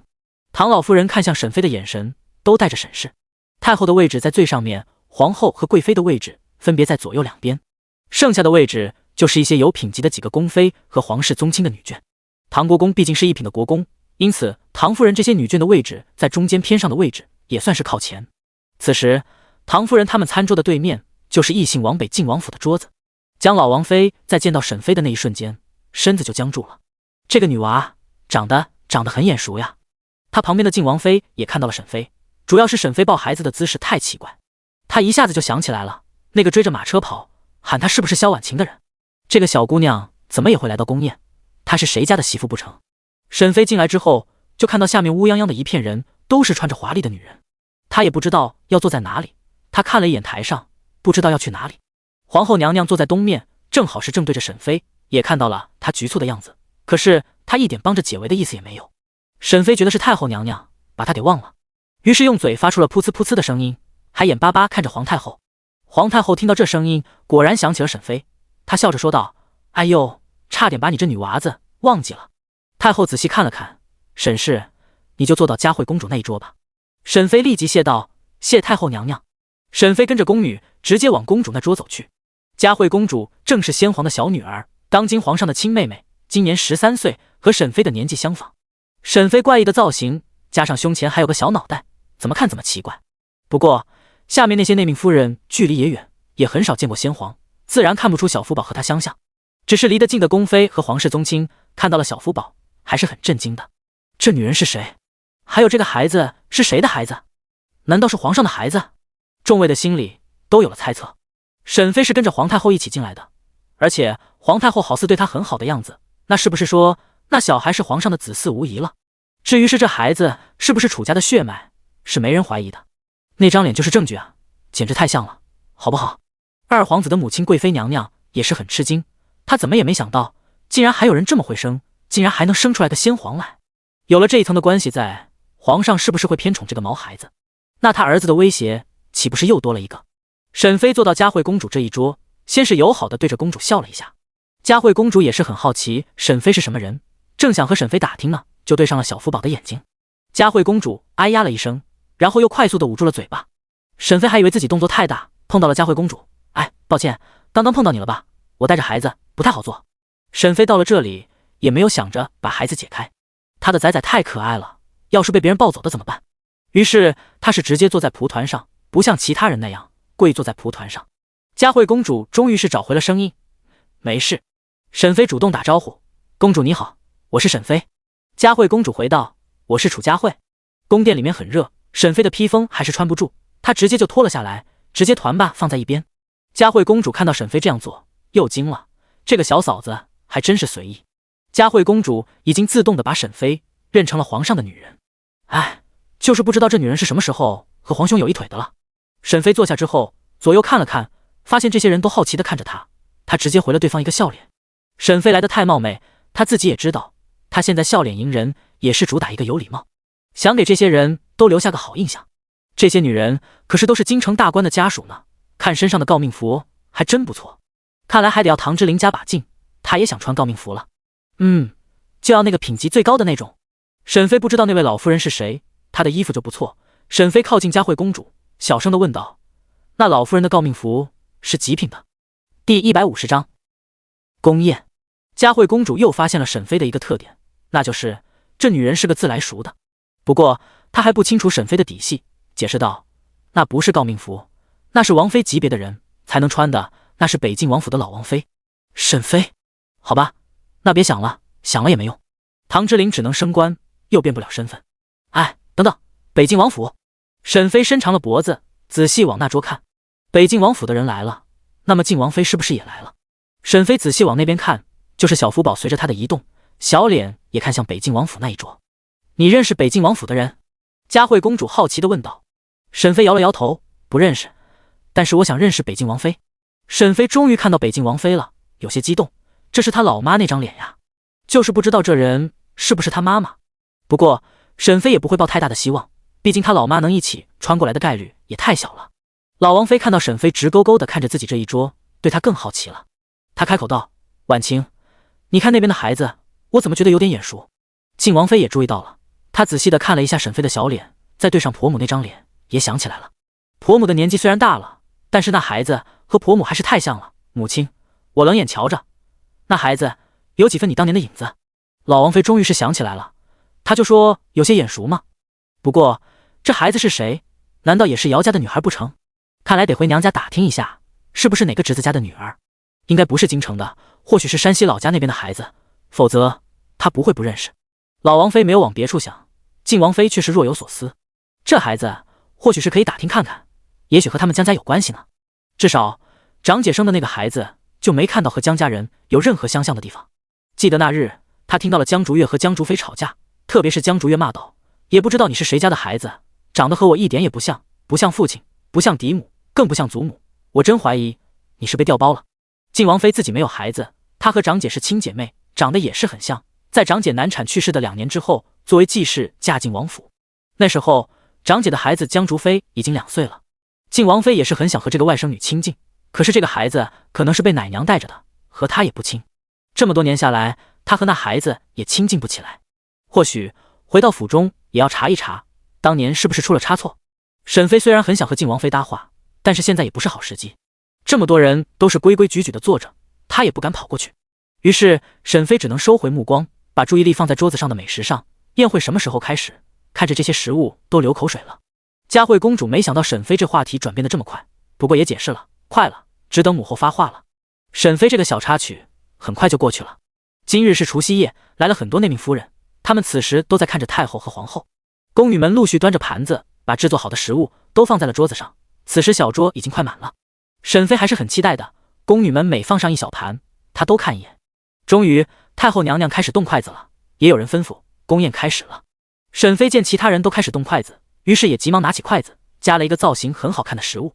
吃进去之后发现是萝卜，哎，这东西不太好吃呀。沈妃这时候也好奇了，平日仔仔见到吃的都是喜欢动手的，今日不知道是不是不习惯，还是怕生，竟然没伸手。佳慧公主也是吃了几筷子，就开口道：“你带着孩子不方便，我帮你抱着吧。”佳慧公主是很想亲近这个小孩的。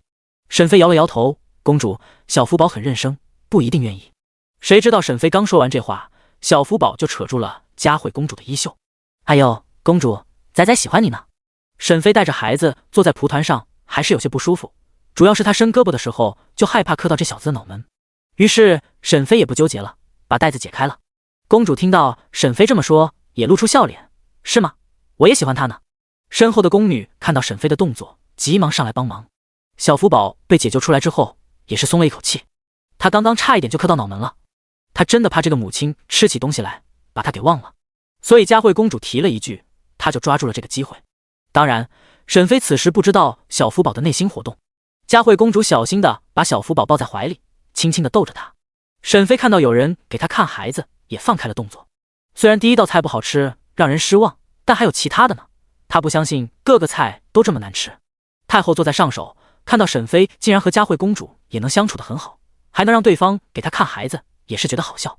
她对沈妃越来越喜欢，就喜欢她这种不做作的劲。在宫里看了一辈子的假面人，遇见这么个实在的，心里不免喜欢几分。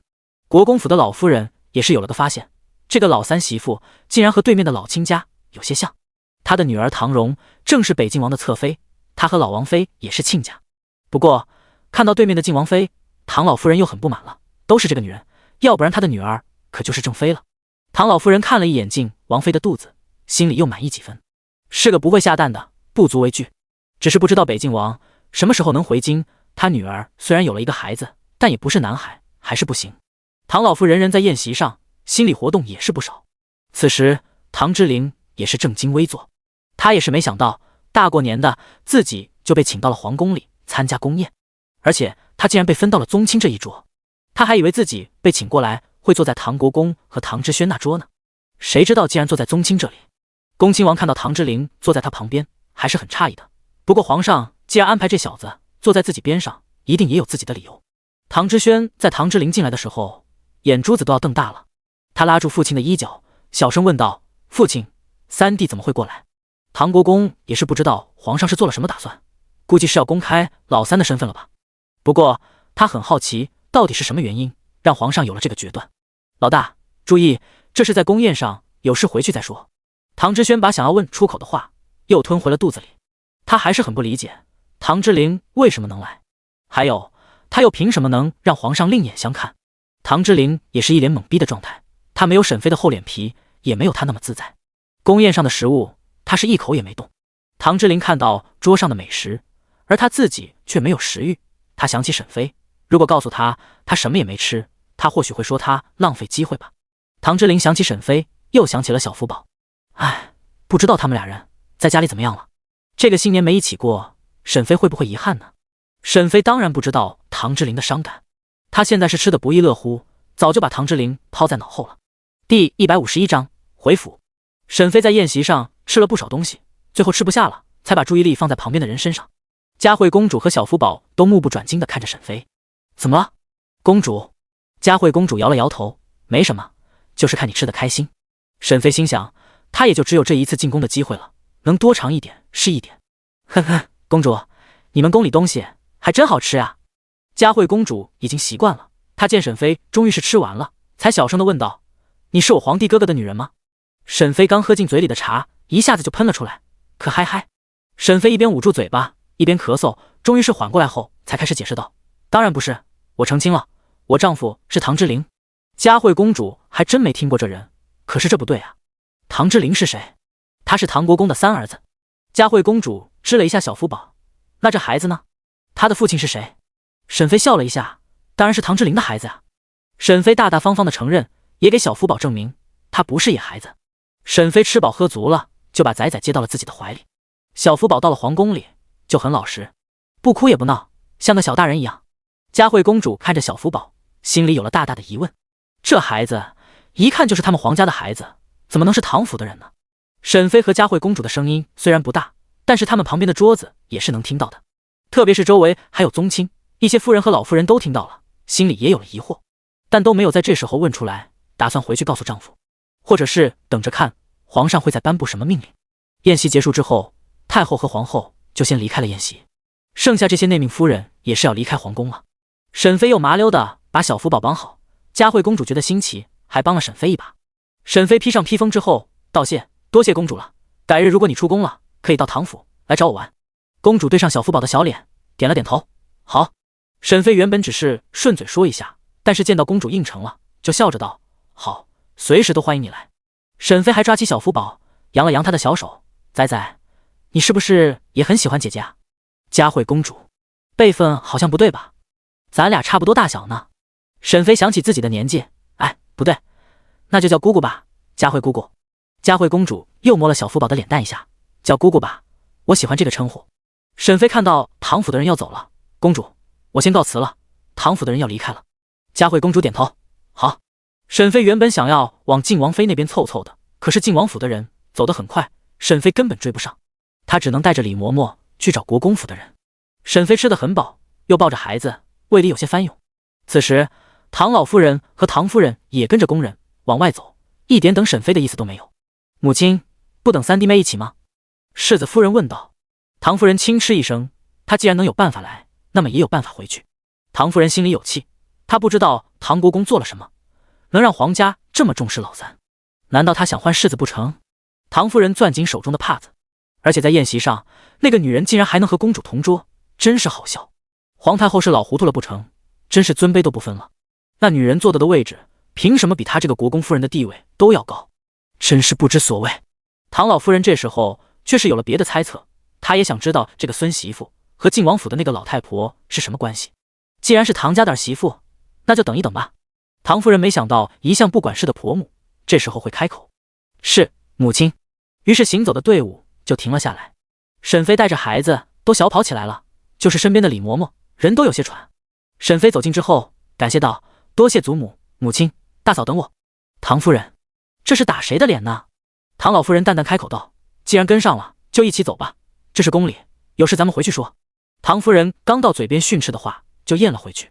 她这个婆母平时是不管事的，整日就是吃斋念佛的，什么事都不管。今日怎么偏心起老三来了？事情不对头。但现在也不是时候，这里毕竟是宫里，还有宫人在呢。于是也吩咐了一句：跟紧了，然后就直接往前走。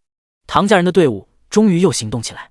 到了宫门口的时候，沈妃跟着众人来到了唐家的马车处。唐之琳揉了一下眼睛，那个奇怪造型的女人就是她的媳妇吧？还有那颗小脑袋，正是小福宝。唐之琳快走几步来到沈妃身边：沈妃，你怎么也来了？就是唐国公都很好奇了，老三媳妇竟然也来了。等他看到小福宝的时候，就知道或许是皇后知道了小福宝的存在，想要看一看吧。是皇太后有了旨意让我过来的。唐之琳还有很多疑问，但知道这时候不方便。唐老夫人被人扶上了马车之后开口道：有事回府再说。于是众人也陆续上了马车。唐之琳是后来的，她自然也是有马车的。沈妃带着孩子和李嬷嬷都一起坐了上去。皇城距离唐府也不远，1刻钟之后就到了唐家。唐家的正门都已经打开了，下人早早的就等候在这里，等着府中的主子回来。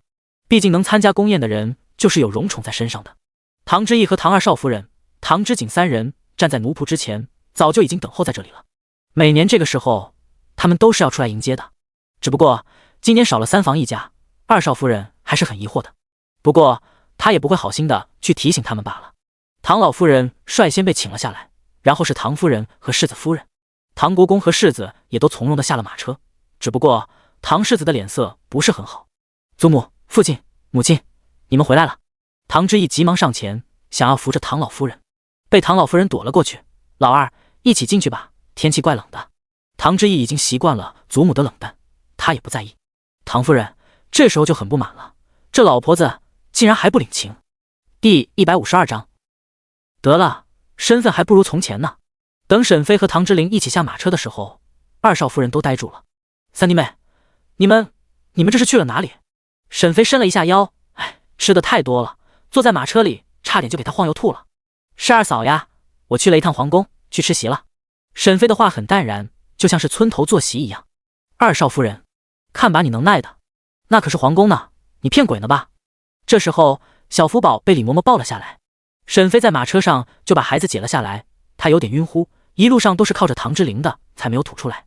二嫂，我先不和你说了，今晚吃的太多了，我怕吐出来。二少夫人，她是不是在和我炫耀？落后一步的唐之义也转身看了一眼沈妃和唐之琳，他已经很久没正眼看过这个三弟了。自从他被唐国公教育，就不再向唐之琳看齐。随着年纪增长，唐之义已经看清父亲这么对他才是真的对他好，他就再也没把唐之琳放在眼里，也就只有大哥人在局中看不明白罢了，总以为老三是个威胁。更何况今年唐之琳要死要活的要娶一个名声有侠的女子，唐之义就更看不起三房了。于是对于沈妃，唐之义就是一个正眼都没给过他。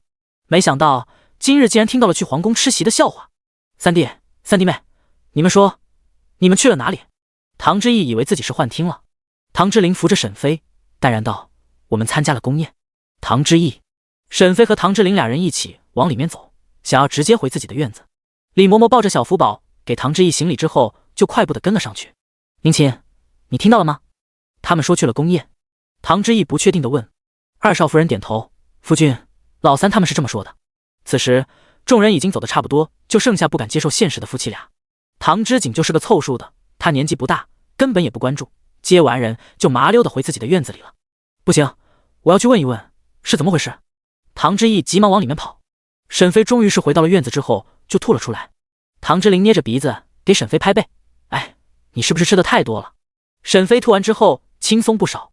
不是，和吃的没关系，我是坐着马车又吹风了才不舒服的。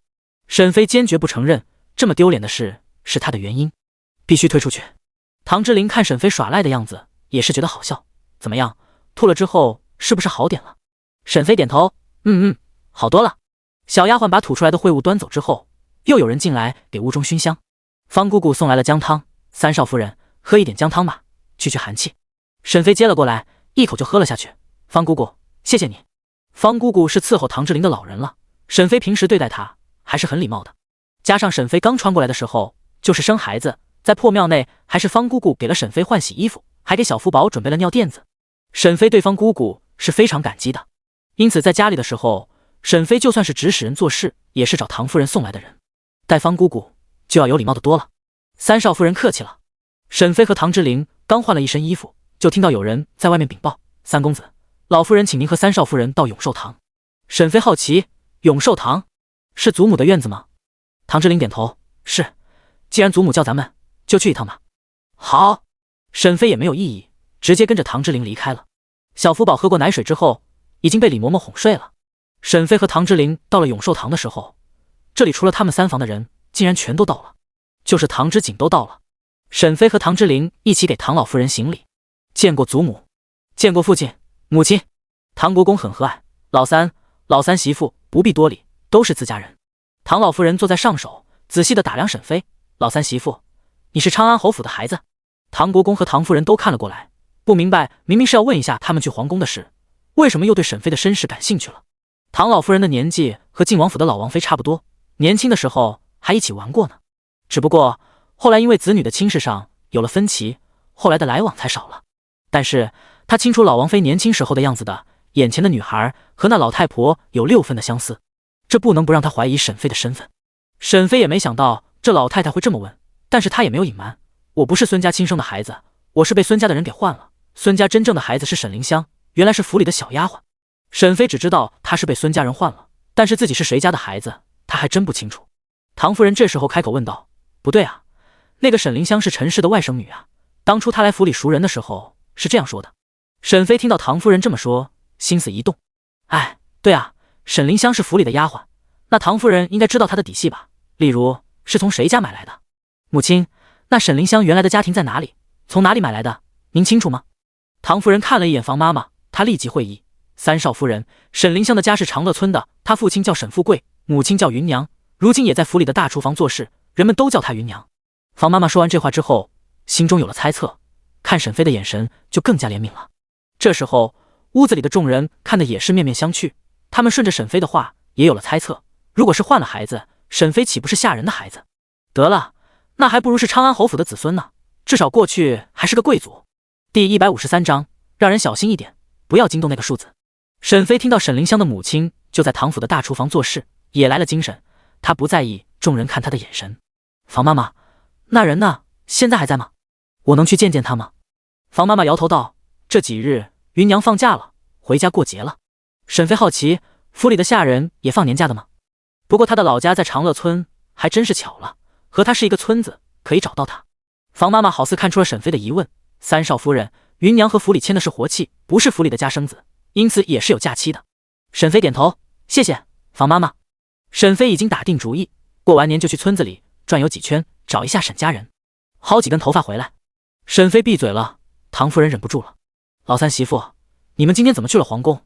还有你和太后和皇后都说了什么？唐夫人问完了话之后，屋子里的其他人目光都齐刷刷的看了过来，就是唐国公也很好奇。老三媳妇，你仔细说说。沈飞看到唐之琳也一脸好奇的看着自己，就开口道，我进宫之后就直接被请到了太后的宫里，就看到了皇太后和皇后两人。皇太后和你都说了什么？有什么特殊的吗？沈飞无辜的摇头，没什么特殊的，他们就看了小福宝，我和皇太后讲了一些小笑话，就没了。唐夫人不相信，沈氏，这可关系到咱们唐府，你最好实话实说。母亲要是不相信，可以下次见到太后的时候仔细问一问她。唐夫人很生气，她觉得沈飞这就是故意的。沈氏，你竟敢顶撞我，谁给你的胆子？看来你是想要我请家法了。唐夫人上次装病就被沈飞摆了一道，没有惩罚到这个儿媳妇，现在他竟敢当着这么多人的面前给他没脸，他怎么能忍受的了？来人，来人，请家法！唐之琳急忙走了过来，挡在沈妃身前。母亲，沈妃她并没有顶撞你。唐夫人重重地拍了一下桌子，好啊，老三，看来你对我这个嫡母也有意见了，也敢和我叫板了。看来你是想要和他一起受罚了，还不来人，都干什么呢？下人还是不敢行动，他们在等唐国公的吩咐。唐夫人轻轻地斜了一眼丈夫，看看他到底会不会帮着老三说话。可是今日的唐国公却没有开口，他在等一个机会。老三一家实在是太引人注目了，特别还是上面的那一位，有这样的人盯着，他怎么能安心？于是这一次他没有阻止。唐夫人见到唐国公没有阻拦，就勾起嘴角。沈妃直接开口，母亲，如果今日请了家法，我明日就会出去说母亲对太后和皇后不敬，对他们不满，蔑视皇家。沈氏，你怎么敢？那可是杀头的大罪。这时候谁敢说皇家一句坏话，除非是不想活了。沈妃耸了耸肩，我知道，你要是敢动手，我就是敢出去说。你也知道我身份低微，名声也不好，我是不怕的。唐夫人捂住胸口，被气得肝疼。唐世子看不下去了，三弟妹，你竟然如此粗俗不堪，老三真不该娶你进门。唐之琳这时候开口反驳道，大哥，这是我的妻子，还轮不到你来说教。唐之轩一噎，急忙转头看向唐国公，父亲，你看呀，三弟和三弟妹真是无法无天了，枉费平日里你这么疼宠老三，现在竟然叫他们这么目无尊长。唐国公轻咳一声，老三，今日是你过分了，快和你兄长和嫡母道歉。唐之琳看了唐国公一眼，父亲，孩儿不觉得今日有什么错，既然母亲不相信沈氏的话，当然可以去宫里问问。你，唐夫人气结。唐老夫人也是在一旁看热闹，她也是没想到那个小姑女竟然还是个有脾性的。她虽然不知道皇太后对沈氏有什么好奇的，但并不想继续掺和庶子房里的事。没错，就是庶子。唐国公不是唐老夫人的亲儿子，他对唐国公的几个孩子也都是淡淡的。好了，你们要吵就回去吵吧，我要休息了。唐老夫人开始赶人，她之所以会过问沈妃的事，就是好奇她的身世。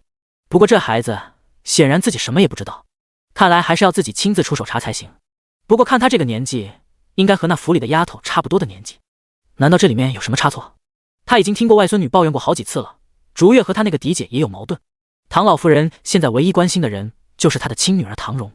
唐荣是晋王府的侧妃，当年晋王妃难产去世，唐老夫人以为王府会把女儿扶正，谁知道那老太婆竟然不同意，平白让她的女儿被姓萧的女人压制。这也是唐老夫人对老王妃有意见的原因。唐国公急忙起身，母亲，是儿子的不对，这么晚了还在打搅你。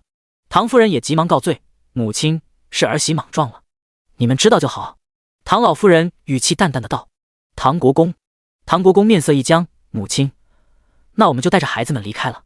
唐老夫人揉着太阳穴，挥了挥手。唐国公带着众人一起离开了永寿堂。唐老夫人在人离开之后，叫来了蔡嬷嬷，你去打听一下晋王妃当年生产时候的事，特别是找一下当年的稳婆，看看当年出生的孩子有没有胎记或是特殊之处。蔡嬷嬷点头，是，老夫人。唐老夫人躺在床上开始思考，如果那孩子是假的，那么就不是晋王府的嫡女了，那么郡主的头衔就落不到她头上了，就是她的月儿的。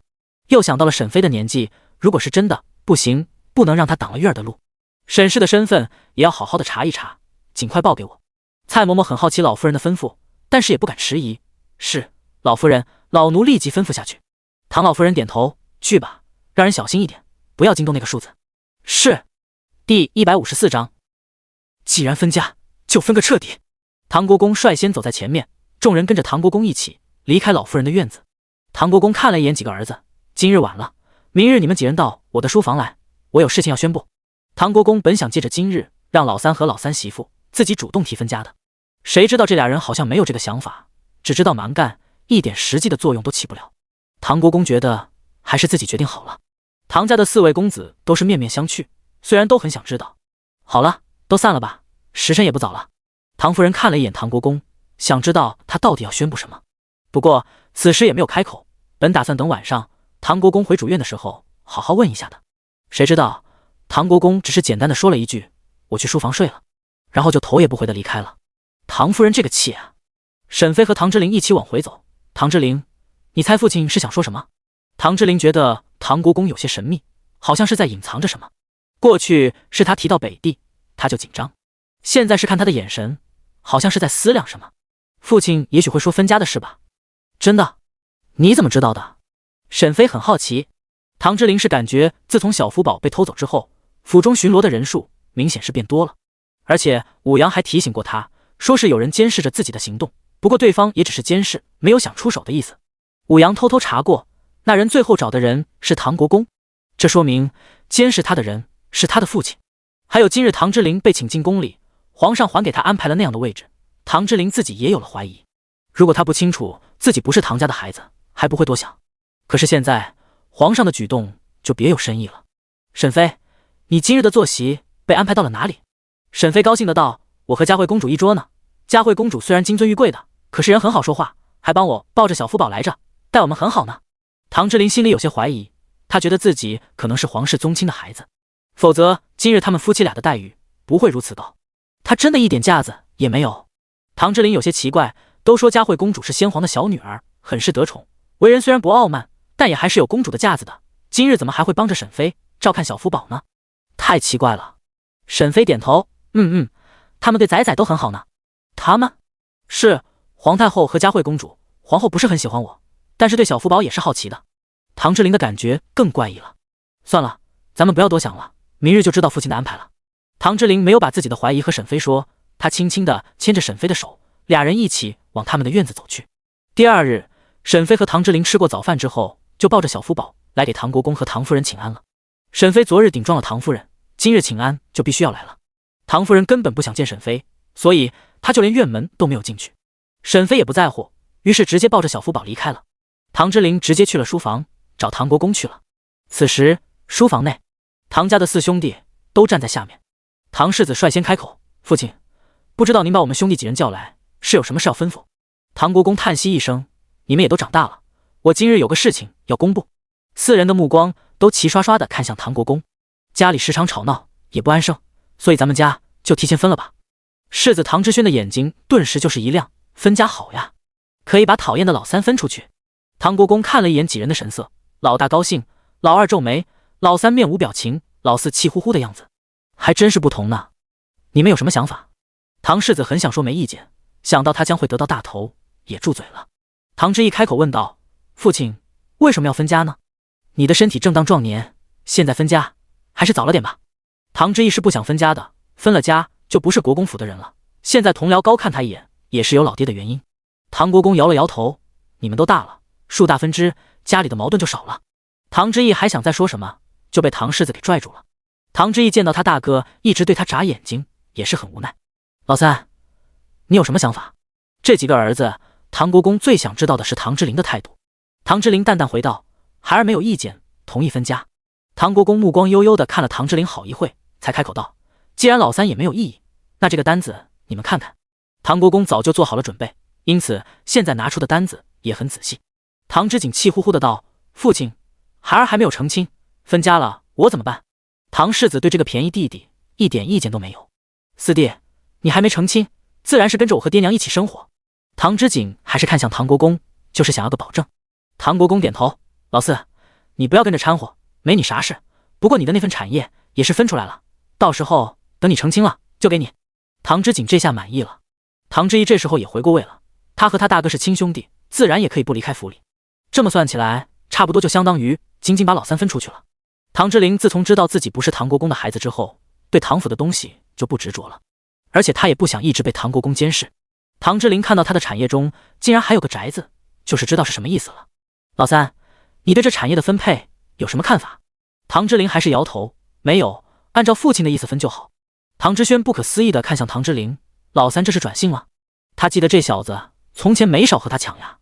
好，既然你们都没有意见，老二、老三，你们选好日子就搬家吧。唐之义惊讶地问道，父亲，你说我也要搬？你和老三都离开，既然分家就分个彻底。第155章，有心思的丫鬟。唐之义看到唐国公是来真的，也不敢反驳了。唐之轩这时候也不敢冒头了，他得了大便宜呢。唐国公看了一眼唐之义，老二，你和你大哥要走的路不同，我看你也要到军队里历练一下了。唐之义没有反驳，这件事他是答应的，他也想当将军的。是，父亲。唐国公看了几人一眼，好了，你们两家就等15之后搬家吧。唐之琳没有异议，好，父亲。唐国公看到最好说话的唐之琳，心里也在打鼓，老三为什么这么反常？看来还是不能放松。行了，你们下去吧。唐之锦呲溜的就窜了出去，分不分家的对他的生活影响不大，他还约了朋友出去玩呢。唐之轩和唐之义俩人直接去了唐夫人的院子，和他老娘打听情况了。唐之琳一人带着属于他的单子和小盒子，直接回到了自己院子。沈飞见到唐之琳回来，就凑了过来：“父亲找你是什么事？”父亲说了分家的事。院子里的下人身子就是一顿，他们都很害怕，就怕被选中，要跟着三少爷离开国公府。要知道，这府里最没有前途的人就属于三少爷了。要是没了国公府的名头，他们主子就是个七品小官，芝麻大小的官，在京城一个砖头拍下去，一下子能砸到3人。他们跟着这样的主子，还有什么好发展？于是院子里的人都开始蠢蠢欲动。他们很多都是家生子，在府里有着千丝万缕的关系。唐之琳也发现了这些下人的异样，但他也不在乎，这府里的下人他都不想要，包括一直照顾他的心安和平安。咱们进去说。沈飞看了院子一眼，好。两人进了房间之后，沈飞才问出口：“唐国公为什么突然要分家了？”唐之琳有自己的猜测，但害怕隔墙有耳。这段时日，唐国公防守得很严密。唐之琳对沈飞眨了一下眼睛之后，有些指责道：“还不都是你的原因？你昨日当着那么多人顶撞母亲，父亲觉得咱们在府里太过吵闹，才分了家。”沈飞和唐之琳已经生活有一段时间了，明白了他的意思，也大声反驳道：“这怎么能怨我？母亲要打我，我怎么能不反抗？反抗？这下好了吧？父亲直接分家了，你满意了吧？”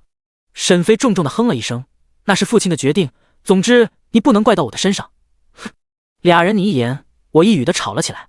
有的下人早就把沈飞和唐之琳俩人吵架的事传了出去。唐国公听到暗卫如此禀报，点了点头：“你先下去吧，继续看着，注意不要让老三发现。”“是，国公爷。”暗卫下去之后，唐国公松了一口气，这个儿子没有变，还是从前的那个人，只不过是现在他长大了，不敢像过去那样和自己撒泼耍赖了。看来是他想多了。唐国公满意的点了点头。唐夫人的院子，唐之轩和唐之义都坐在这里。唐夫人看着唐国公分的财产单子，也是很满意的。唐家财产的70%都在老大这里，剩下的老二和老四的2成也在他们这边，他怎么能不满意？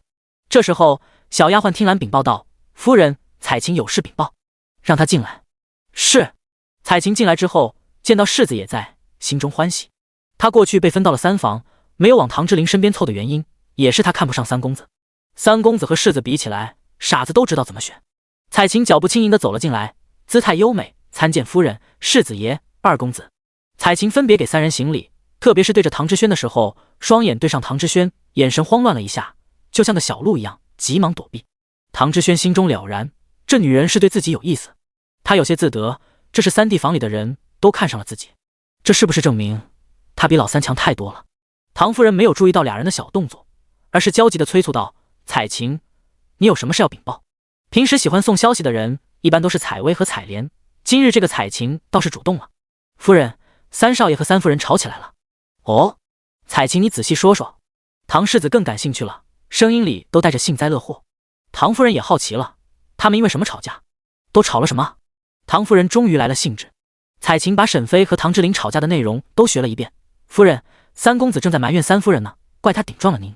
奴婢看三公子是不想分家的，还想留在国公府。唐世子很高兴，他朗声大笑，哈哈，这可就由不得老三了，父亲终于是做了一次好事。唐世子这2日的心真是七上八下的。自从唐之琳参加了宫宴，还被安排了高位，唐之轩就很害怕。他虽然是世子，可是国公府的世子不是父亲一个人可以决定的，如果老三被皇上看中，皇上也是有权利换了国公府的世子的。同时他也更怕这件事是唐国公的主意，来抬举老三。他都已经打定主意，找机会等老三出门的时候，派一些人直接解决了他，永绝后患。可是自从他们从宫宴回来之后，父亲对老三的态度也变了，今日更是提议分家，这是给了唐之轩一个定心丸，让他知道自己的世子之位稳当的很呢。算了，既然分家了，就饶他一命好了。唐之轩的心情很好，所以才有兴致看唐之琳的笑话。我还以为老三多清高呢，在父亲的面前装成没事人一样，转过头就去找三弟妹吵架了，还真是出息啊。唐世子的幸灾乐祸完全是显露出来了。唐夫人瞪了一眼唐之轩，这个老大有什么心事都藏不住，不知道人多眼杂吗？好了，彩琴，你先下去吧。是，夫人。彩琴离开之前还特意对着唐之轩和唐之义扶了一礼，露出了白皙的脖颈。唐之轩的眼睛眯了眯，老三的丫鬟样貌竟然如此出色，母亲太偏心了。第156章，知道沈妃的神秘。唐夫人这时候终于是注意到了大儿子的眼神，她又看了一眼彩琴，见他走路婀娜的样子，就知道是怎么回事了。这个小狐狸精竟然不听话，她把这人给老三，就是老三的人了，现在她竟然还敢惦记世子，真是可恶。哼，看来这丫头也要好好的敲打敲打了。沈妃和唐之琳演了一场戏之后，就把李嬷嬷和方姑姑叫来了。李嬷嬷、方姑姑，咱们过了15之后就要搬走了，你们去盯着看看，府中的下人都去见了谁？是，公子。两人离开之后，唐之琳关上房门，看着沈妃笑道：“你还挺聪明的，知道我是什么意思。”沈妃扬了扬下巴：“那当然，你又没关门，明显就是想要给下人听的，怎么样？我配合的好不好？”唐之琳觉得好笑，好，非常好。沈妃想到了住的地方，唐之琳，那咱们要搬到哪里去？要不然也可以住在我家。唐之琳觉得好笑，把小盒子推了过去，看看，这是我分的产业，咱们有宅子，不必住到你那边去。沈妃也无所谓，他们这种情况已经是好了很多了。那好，我看看你都分了什么东西。沈妃还是很好奇的，不知道唐国公对唐之琳的心意有几分。唐国公这次分家准备得很充分，产业都分得很清楚的。沈妃打开盒子，就看到一小摞银票，还有一个宅子和8个铺子的房契，没有田地。银票一共有5000两，算上那个宅子和铺子，价值在1万两左右。外地的铺子不值钱，沈妃是了解的。不过这个铺子的地点不是长安城的，都是外地的。唐之琳，这些铺子都是南方的。唐之琳也发现了，喃喃自语道：“父亲还真是用心良苦呀，他是真不想我去北方。”唐之琳，你发现了什么吗？还没有，不过我总会查清楚的。沈妃的目光一转，他不给咱们分，咱们可以自己去买，也可以派人去北地自己查。唐之琳听到沈妃这么说，笑了笑，他俩想到一块去了。银票和房契你都收好吧。沈妃所有值钱的东西都放到了她的空间实验室里，就是她的嫁妆都被她偷梁换柱收了起来。现在那些箱子里装的都是不值钱的东西。沈妃自从来到这个时代就不太相信别人，因此宝贵的东西都让她收了起来。你的嫁妆也都收好了，这几日咱们忙着搬家，别被别人钻了空子。唐之琳叮嘱道。沈妃拍着胸脯保证道：“放心，在我这永远都丢不了，我要藏起来的东西，除了我谁都找不到。”唐之琳挑了挑眉毛：“真的这么隐秘？”沈妃有些得意：“那当然，我保证，不管是谁都找不到。”唐之琳知道沈妃是有些神秘的，包括她能拿出来百毒不侵的药剂，还有她的身世。唐之琳知道此时的沈妃不是原来的孙梦霞，因为沈妃的变化太多了，和原来在北地调查的孙梦霞性格变化太大，完全是2个人。唐之琳知道这2人的外貌没有变，或许灵魂应该不是一个人。唐之琳知道这很荒谬，但这世界上奇怪的事情有很多。他只知道他认识的人就是眼前这个人，他们是夫妻，是一家人，就算他是妖怪，他也不在意，他的命都是他救的呢。唐之琳看到沈妃得意的小表情，觉得很可爱，不自觉地伸手捏了一下沈妃的脸蛋。沈妃，这家伙是不是在吃我豆腐？唐之琳看到沈妃气鼓鼓的小脸、小表情和小福宝的样子，还是有些像的。唐之琳也是很尴尬，终于是能找到这娘俩有点像的地方了。不过这小子也就只有3分像自己，剩下的像谁呢？但是和沈妃比起来，他这个父亲已经算是占便宜了。沈妃是和宝宝真是一点也不像，沈妃好像单纯就是个送货的。沈妃看到唐之琳笑得有点贼：“你在憋笑？难道是在笑话我？”唐之琳乃敢承认：“没有，绝对没有。”沈妃重重地哼了一声：“最好是这样。”沈妃和唐之琳打闹了一会，他们的关系经过这段时间的相处，感情是突飞猛进。之后的日子过得很快，原本沈妃还想在年初2的时候，等着唐老夫人的女儿回门的时候见一见呢，也想再次见一下江竹月那小丫头。谁知道不知道是什么原因，年初2的时候靖王侧妃并没有回娘家，沈妃计划落空，只能另外想办法。不过她也不着急，都在京城，总是有机会碰面的。于是在正月16这天，沈妃和唐之琳就搬离了国公府，走的那叫一个干净利索呀。京城对于唐国公府分家的事情也是议论纷纷，他们也是没想到唐国公会做这样的决定，真是太突然了。唐国公今年也才40多岁，正当壮年，这时候分家确实是早了些。不过别人也只会在背后议论一下罢了。唐国公分家的事情也是和皇帝报备过的，重点说了一下。沈妃和唐夫人相处不到一起，沈妃又不好管教云云。唐国公在皇上面前也是诉说了一顿苦楚。皇上面对唐国公谈起唐之陵的时候，多少有点不自在，毕竟他老子做了不地道的事，于是也痛快的应允，同意唐国公把唐之陵分出去。唐国公离开之后，皇帝想到沈妃是个不服管教的人之后，就想起了皇后的话。皇后好像也曾提过这件事，看来沈氏的规矩也是要学起来了，否则将来或许会给小六惹祸，或许可以给沈氏赐一个教养嬷嬷。沈妃并不知道他家会来一尊大佛，此时他正喜气洋洋地指挥着下人搬家。虽然在国公府里的生活很享受，但那并不是他自己的地盘，现在的府里才真正的属于他。沈妃和唐之陵的新院子是个3进的院子，在这寸土寸金的长安城也是非常不错的住所了。他们家也是在东区，这里的邻居也都是官宦人家。沈妃这里喜气洋洋的，唐国公却是看着跪在地上的2个小厮，你们怎么没有跟着老三离开？唐国公以为这俩奴才嫌贫爱富，不肯离开国公府。平安委屈巴巴的道：国公爷，不是小的不肯服侍三公子，是三公子不要小的了。唐国公眉头一跳，老三这是怎么回事？第157章生气二人组。平安，你仔细说说。唐国公还是很诧异唐之陵会做这样的选择的。平安可是从小跟着唐之陵一起长大的人，他和新安不一样，新安是后去的，老三不信任他，很正常。国公爷，奴才也不知道，可能是三少爷成亲了，有了三少夫人的陪伴，就不再找奴才说话了。现在三少爷出门的时候，直接都是带着武丹和武阳，可能真是小的没用了吧。平安被唐之陵留下，还是很伤心的。他和唐之陵也是有主仆之情的，他自认为没有做过对不起主子的事。三公子的事情，他除了和国公爷说过之外，真是谁也没告诉。国公爷对三公子这么好，真是时常关心三公子了。唐国公皱紧眉头，老三让你离开之前都说了什么？平安挠了挠脑袋，也没什么特殊的。他说奴才留在府里比跟着他更有前途。唐国公重重地拍了一下桌子，他那么说，你就听了，就直接留下了。平安瑟缩一下，国公爷，小的哪里做的不对吗？新安在一旁看热闹，同时心里也非常解气，活该，谁让这家伙平时害怕自己抢了他的风头，总往主子身边凑，现在好了吧，还不是被抛弃了？呵呵，还真是老天有眼呀。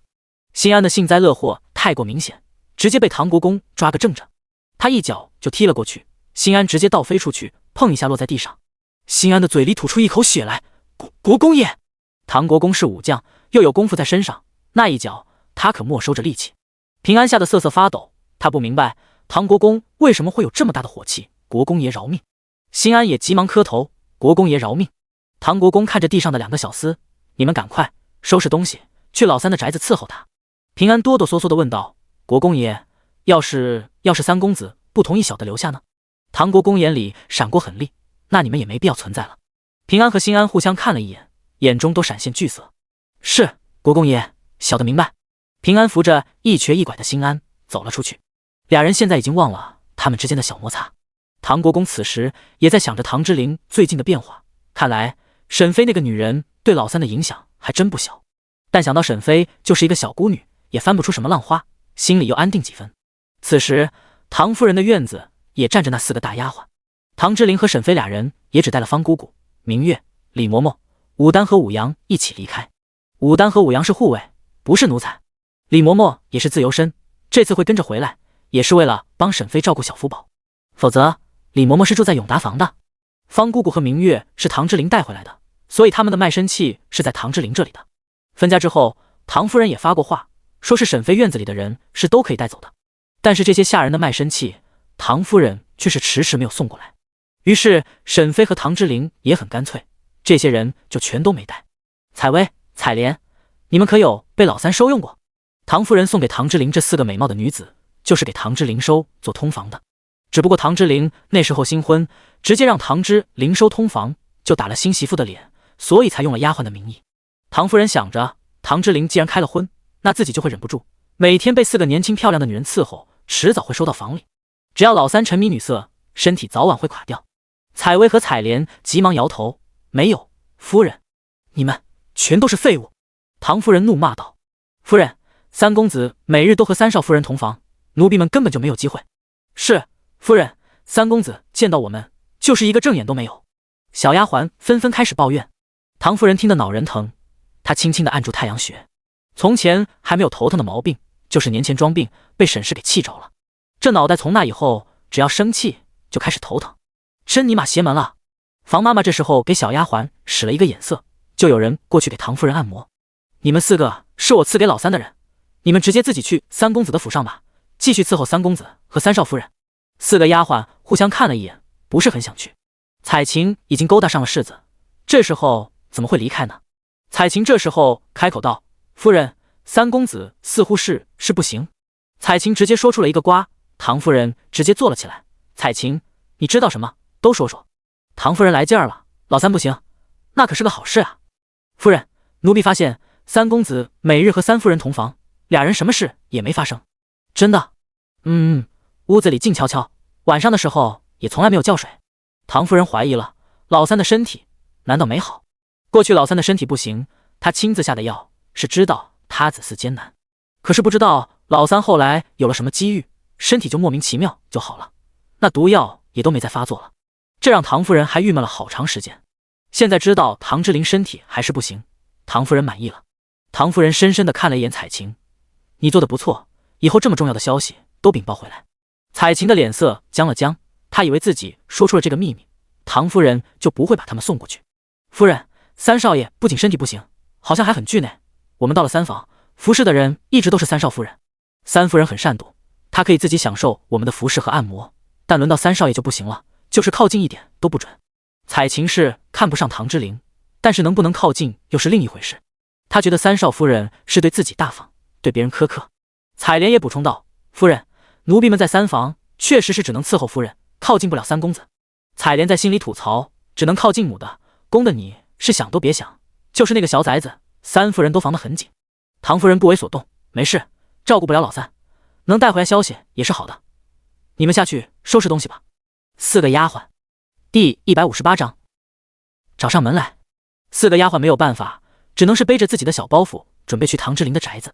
于是碰巧就在大门外面看到了小厮平安和心安。彩莲和心安的关系还是不错的，见他捂着肚子，就问道：“心安，你这是怎么了？”心安怎么敢说出原因，只能是找了一个借口：“是彩莲姐姐啊，我没事。你们这是打算去哪里？”彩莲苦笑一声：“当然是去找三公子，你们呢？”平安看了4个丫鬟一眼，也知道是怎么回事了，跟你们一样，得了，咱们一起走吧。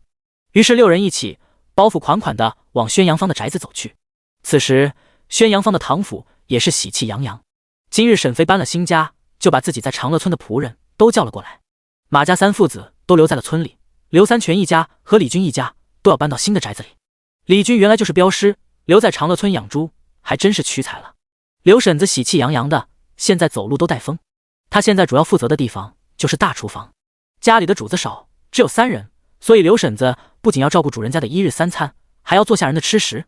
小喜就帮着刘婶子打下手，小双则是以后要照顾小福宝的，现在的职责就是小福宝醒了的时候陪着他玩，其余时间他自己随便玩耍。孩子太小，沈妃也不会安排太多活计。明月的主要目的是保护沈妃，如果沈妃出门，明月要跟着。明月喜欢舞枪弄棍的，精细的活事做不来的。于是留在永达坊的彩霞就被叫了回来，来伺候沈妃的日常起居。没办法，沈妃习惯了下人的照顾，加上她自己也不会梳头。方姑姑的针线很好，就在家里缝补一些衣衫和给小福宝做衣服等。铁牛是沈妃的专属车夫，没办法，唐之琳每日上职，有武丹和武阳，也需要马车。沈妃又是闲不住的，铁牛正好还会点功夫，加上长得块头又大。至于二妮，没办法，她现在怀孕了，更胖了，沈妃也不敢让她干活，就养着吧。沈妃对待二妮和这些下人也是不同的，这是她来大禹朝第一个买来的下人，也是第一个朋友。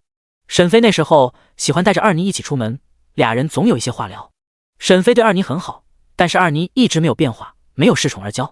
沈妃那时候没有亲人，还想把卖身契还给二妮，把她当家人相处，可是二妮拒绝了。有下人在收拾东西，还有李嬷嬷负责人员的调动，沈妃留在屋子里问话：“二妮，村子里怎么样？过年了，家里的下人相处的好不好？有没有摩擦？”沈妃问得很直白。二妮呵呵地笑了出来：“有啊，不过都是小摩擦，呵呵。”沈妃也想到了，一群下人在村子里没有主家，总不会一团和气的。不过只要不过分，她也不会计较。那你仔细说一说，都是谁和谁的？二妮看了门外一眼，起身把房门关上了。沈妃看到二妮的动作，竟然还有些期待。哎，有二妮说八卦还真有意思，在国公府的日子是在别人的地盘，还真没啥意思。小姐，我和你说哈，马大叔的媳妇也是个厉害的呢。哦，你仔细说说。马大叔的媳妇比较爱传闲话，没事的时候就喜欢在村子里串门，刘婶子就看不过去他，觉得他没有规矩。二妮学着刘婶的语气道：马大嫂，咱们是小姐的下人，就要守着主家的规矩，不能随意传播闲话，污了主家的名声。沈飞是知道刘三全和刘婶的秉性的，从前他们在大户人家干过，因此在习惯上都会比较守礼。至于马大婶，他见过2次，接触倒不多，他去的时候确实很老实的。真没看出来啊。那后来呢？马大婶听了吗？二妮摇了摇头，没有。马大婶那人就坏在嘴上，其实干活的时候还是很花力气的。二妮给马大婶说了一句公道话。沈飞自己也明白，这些小事他是不会管的。不过和村子里的人熟悉好呀，他正好有事要在村子里打听呢，需要马大婶这样的人。放心，马大婶这样也好，我正好有事交代他。二妮虽然好奇是什么事，但是小姐不主动说的，他是不会问的。沈飞又想起了沈玉，就问道：沈玉怎么样了？二妮想到沈玉的境况，有些为难，不知道敢不敢说。沈飞见二妮这样，急忙问道：沈玉怎么了？出事了吗？二妮回道：沈玉少爷瘦了好多，他们的日子不太好。沈飞有些为难，那是当初他想当弟弟样的人，可是李姑姑这人，他又不能宽恕他，他不放心把李姑姑放在身边，但沈玉还放不下李姑姑，真是难办呀。李姑姑呢？她怎么样了？或者她现在在干什么？二妮在村里看见过几次李姑姑，不过对方见到她扭头就走，根本不想和她说话。李姑姑见到我都不理我，应该是生我的气了吧。沈飞觉得可以没事的时候把沈玉接到家里，好好问问她的情况。沈飞和二妮正在说话，就听到了院子里的吵闹声。沈飞和二妮俩人一起起身往外走，看看是怎么回事。沈飞走到外院之后，就看到6个包袱款款的人。唐之琳已经上职去了，家里就沈飞一个主子了。2个小厮和4个丫鬟见到沈飞之后，急忙喊道：三少夫人，请收留我们吧。沈飞看着这6人，还真是牛皮膏药。你们是国公府的仆人，来我们这干什么？6人互相看了一眼，然后齐齐的回道：三少夫人，我们是三少爷的下人，是来服侍您和三少爷的。沈飞看着这6人，语气淡淡的道：哦，既然这样，你们就回府，把你们的卖身契要过来，交给我吧。带住的6人。第159章，知道缘由。唐国公气恼。平安凑了过来，为难的反驳道：三少夫人，小的们怎么能回府里要卖身契呢？这不合规矩。沈飞耸耸肩：平安，按理说你是唐之琳身边的老人了，我不应该为难你。平安的心中一喜，还以为沈飞同意了。可是沈飞的话音一转，摊了摊手：但是咱们三爷毕竟是和国公府分家了，这就是2家人了，没有关系了，你们继续留在府里伺候就不合适了，不是？三少夫人，我们就算没有卖身契，对您和三少爷也是一样忠心的。沈飞摇了摇头，纠正道：以后喊我三夫人，喊唐之琳三爷，既然分家了，我们府里的辈分就要升一升了。平安几人不纠结这件事，是三夫人。沈飞继续开口：既然是2家人，我们就没有理由霸占国公府奴才的事。总之，你们的卖身契不在我的手里，我是不放心用你们的，谁知道你们的心是向着哪边的？6人惊得都张大了嘴巴，三夫人还真不按套路出牌，这件事是可以大喇喇的说出来的吗？哪个主子知道奴才有2心，不是偷偷处理的？6人面面相觑，不知道怎么办好。这时候彩琴站了出来：三夫人，可否请你派一个人跟我们回一趟国公府，这样也能证明我们有来过。沈飞看了一眼彩琴，过去这个丫头还真不冒头，他都很少注意到她，现在看来也是个有主见的。沈飞点头：好，我也不是故意为难你们，这样吧，我派人赶马车送你们回去取卖身契。彩琴见沈飞松口，也松了一口气，只要三夫人派人过去，那就由三夫人的人和唐夫人交涉，和他们这几人无关，他们或许能免受责罚。沈飞直接叫来了方姑姑：方姑姑，你和这几人去一趟国公府，把这6人的卖身契要来。方姑姑没有意见：是三夫人。于是铁牛赶了马车，直接又带着6人回了国公府。沈飞在这些人走后，就把刘三全叫了过来：刘三叔，在长安城里，你有相熟的衙人吗？刘三全点头，他都已经买了2拨人了，加上年前在城里管理铺子，正经认识不少人呢。沈飞自己就有4间铺子，加上分家得到的8个铺子，这些都要刘管事管理，他现在也是干劲十足。他终于不用替大小姐败光家财担心了，也不用担心他们一家4口再次被卖了。啊，不对，是5口，妻子又怀孕了，只不过月份前还谁都没有告诉。刘管事在算家里人，现在怀孕的人就有4人了，除了他媳妇和二妮，村里的马山和马海媳妇也都有了孩子，他们都是小年轻，以后或许会生得更多。大小姐这些产业，她可要好好的经营下去，这样他们这些下人的生活才能更好，也敢放心的生孩子。虽然外地的铺子需要他往外多跑跑，刘管事也不在意。刘管事在沈飞他们搬过来之后，见到唐之琳只带了几个下人过来，心里就很开心，这样他们更有机会呢。还有家里的大人士官可比普通百姓强多了。刘管事现在出门腰板都挺得很直。大小姐，你找牙人是想要买人吗？刘三全问得小心翼翼，就害怕听到是。他觉得家里的下人真的不少了。大小姐，还有个喜事没和您说呢，马山和马海的媳妇都怀孕了，还有我媳妇也怀了，不出几年咱们府里的下人也不少了，真不用再买人了。沈飞当然不是要买人，刘三叔你不要多想，你只需要请个牙人到府里就好，我有用。刘三全见沈飞神神秘秘就很奇怪，不过他没有追问。是大小姐。此时的国公府，唐夫人见到院子里站着的几个人也是很恼怒。你们说什么？平安看了一眼唐夫人，小心翼翼地禀报道：三夫人说小的们要想在三公子那边伺候，就需要小的们把卖身契给他。唐夫人重重地拍了一下桌子，沈氏他怎么敢？你们几个回去，我看他敢把你们再撵回来，真是反了天不成？下面的6人全都是低着脑袋不敢应承，脚都稳稳地站在地上，谁都没有动。唐夫人气结，目光一下子就看到了方姑姑。方姑姑，你说说老三媳妇是什么意思？方姑姑行了一个礼之后回道：夫人，我们三夫人的意思就是这些下人把卖身契拿过去，她才敢放心用。有方姑姑在，彩琴就算想要上眼药也要掂量几分。她就希望这时候世子爷能过来，能来解救她。院外传来脚步声，彩琴的心中一喜，还以为是唐世子来了，但是来人是唐国公。他看到这几个下人，眼中闪现恼色：你们怎么还没走？心安、平安，你们是怎么回事？平安和心安急忙跪下，磕完头之后道：国公爷，小的们已经去过一次了。唐国公气迷糊了，没明白是什么意思，仔细说说。平安小心翼翼的道：国公爷，三夫人说要小的们把卖身契拿去，他才肯留下小的们。唐国公听到平安这么说，心里倒是安定几分。唐之琳留下平安和心安，他还以老三对他这个父亲有意见，或是知道什么了，原来是因为卖身契。夫人，这些下人的卖身契你没有送给老三一家？唐国公的语气很重，他也是没想到这个坏事的人是唐夫人，都是这蠢女人搞的鬼，害他这段时间严密监视老三，还以为他发现什么了，原来是他多心了。看来派去监视的人可以收回一些。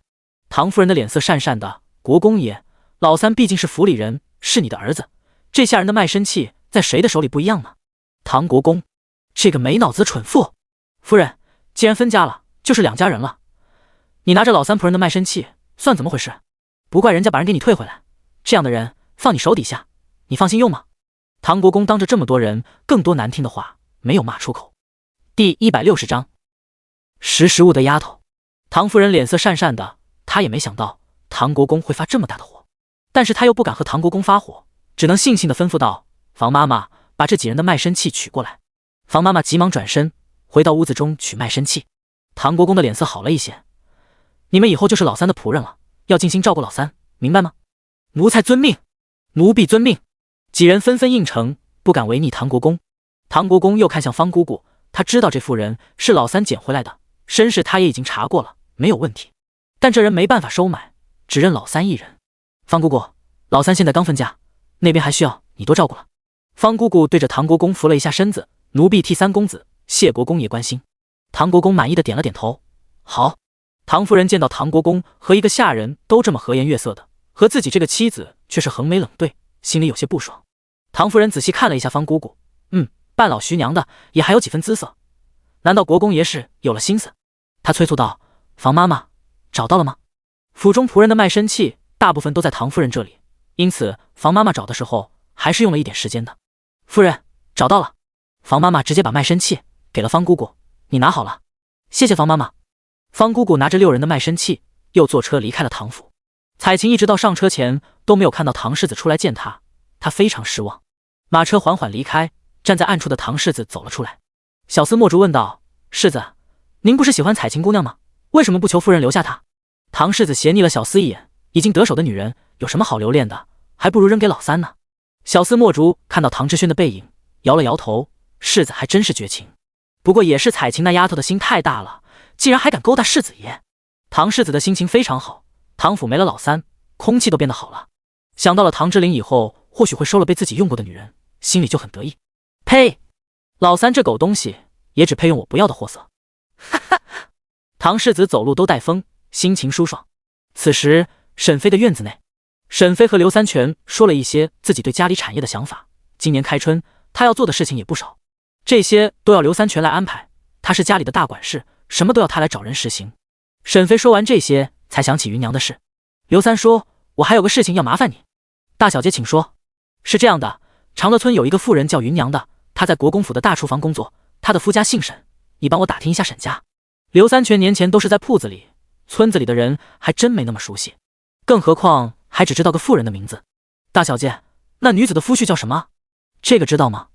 沈飞摇头，不知，还需要刘三叔查一查。好。沈飞想到二妮提到的人，刘三叔，我听说马大婶喜欢和村子里的女人唠嗑传闲话，你可以安排他去打听沈家看看。等找到了芸娘这一家，不论是芸娘还是她丈夫和他们家的孩子，只要能给我弄到他们的头发还是血都可以。刘三全，大小姐这是想干什么？还头发？血？难道大小姐要做法？刘三全狐疑地看着沈飞，小心翼翼地问道：大小姐，您用这个是干什么？刘三全怎么看沈飞都觉得是正常人啊。沈飞可不能说，只能敷衍道：我有用。刘三全傻愣愣的点头。哦。沈飞算算时间，觉得那些人也快回来了。刘三叔，你去把相熟的衙人请到府里吧。是，我这就去。刘三全一溜烟的跑走了。沈飞，他有那么吓人吗？半个小时之后，方姑姑带着平安6人就回来了。夫人，这是这6人的卖身契。沈飞接了过来，仔细的看了看，还真是没有错。沈飞看着下面站着的6人，率先开口：今天是个好日子，就得做点好事。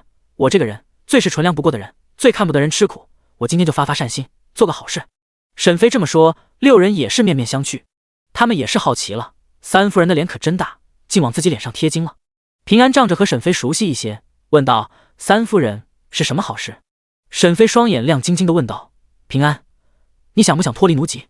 平安的头摇得像个拨浪鼓一样，小的不愿意。沈飞非常好奇，为什么？还你自由身不好吗？这有什么好的？小的从小在国公府和三公子一起长大，脱离奴籍也不知道去哪里了，奴才也不记得家里的亲人了。沈飞看了一眼平安，决定这个人等唐之灵回来再处理，然后目光看向剩下的5人，你们呢，有什么想法？采薇和采莲互相看了一眼，三夫人，你要把奴婢们的卖身契还给奴婢们吗？沈飞摇了摇头，不是还给你们，是我允许你们赎身。你们长得这么标致，都很值钱不是吗？4个丫鬟脸色大变，三夫人难道是要卖了他们不成？4个丫鬟急忙跪在地上，三夫人饶命啊！沈飞看着跪在地上的丫鬟，你们和我不是一条心，我知道，你们自己也清楚，我这人不喜欢绕弯子，现在你们可以自己赎身，否则等我找的衙人到了，你们想赎身也不行了。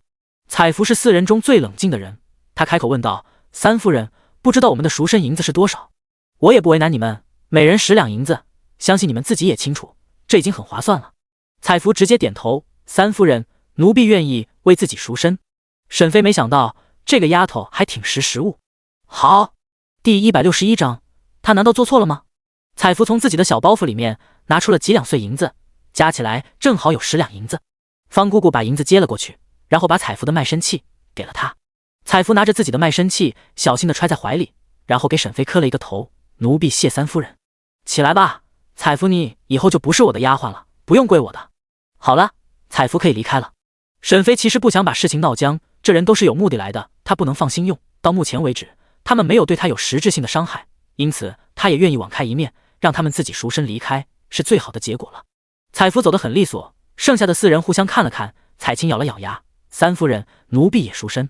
沈飞笑眯了眼，好说，咱们把银子交上来，我给你们卖身契。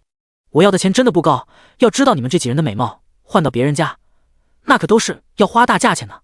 沈飞一边感慨，一边继续拱火。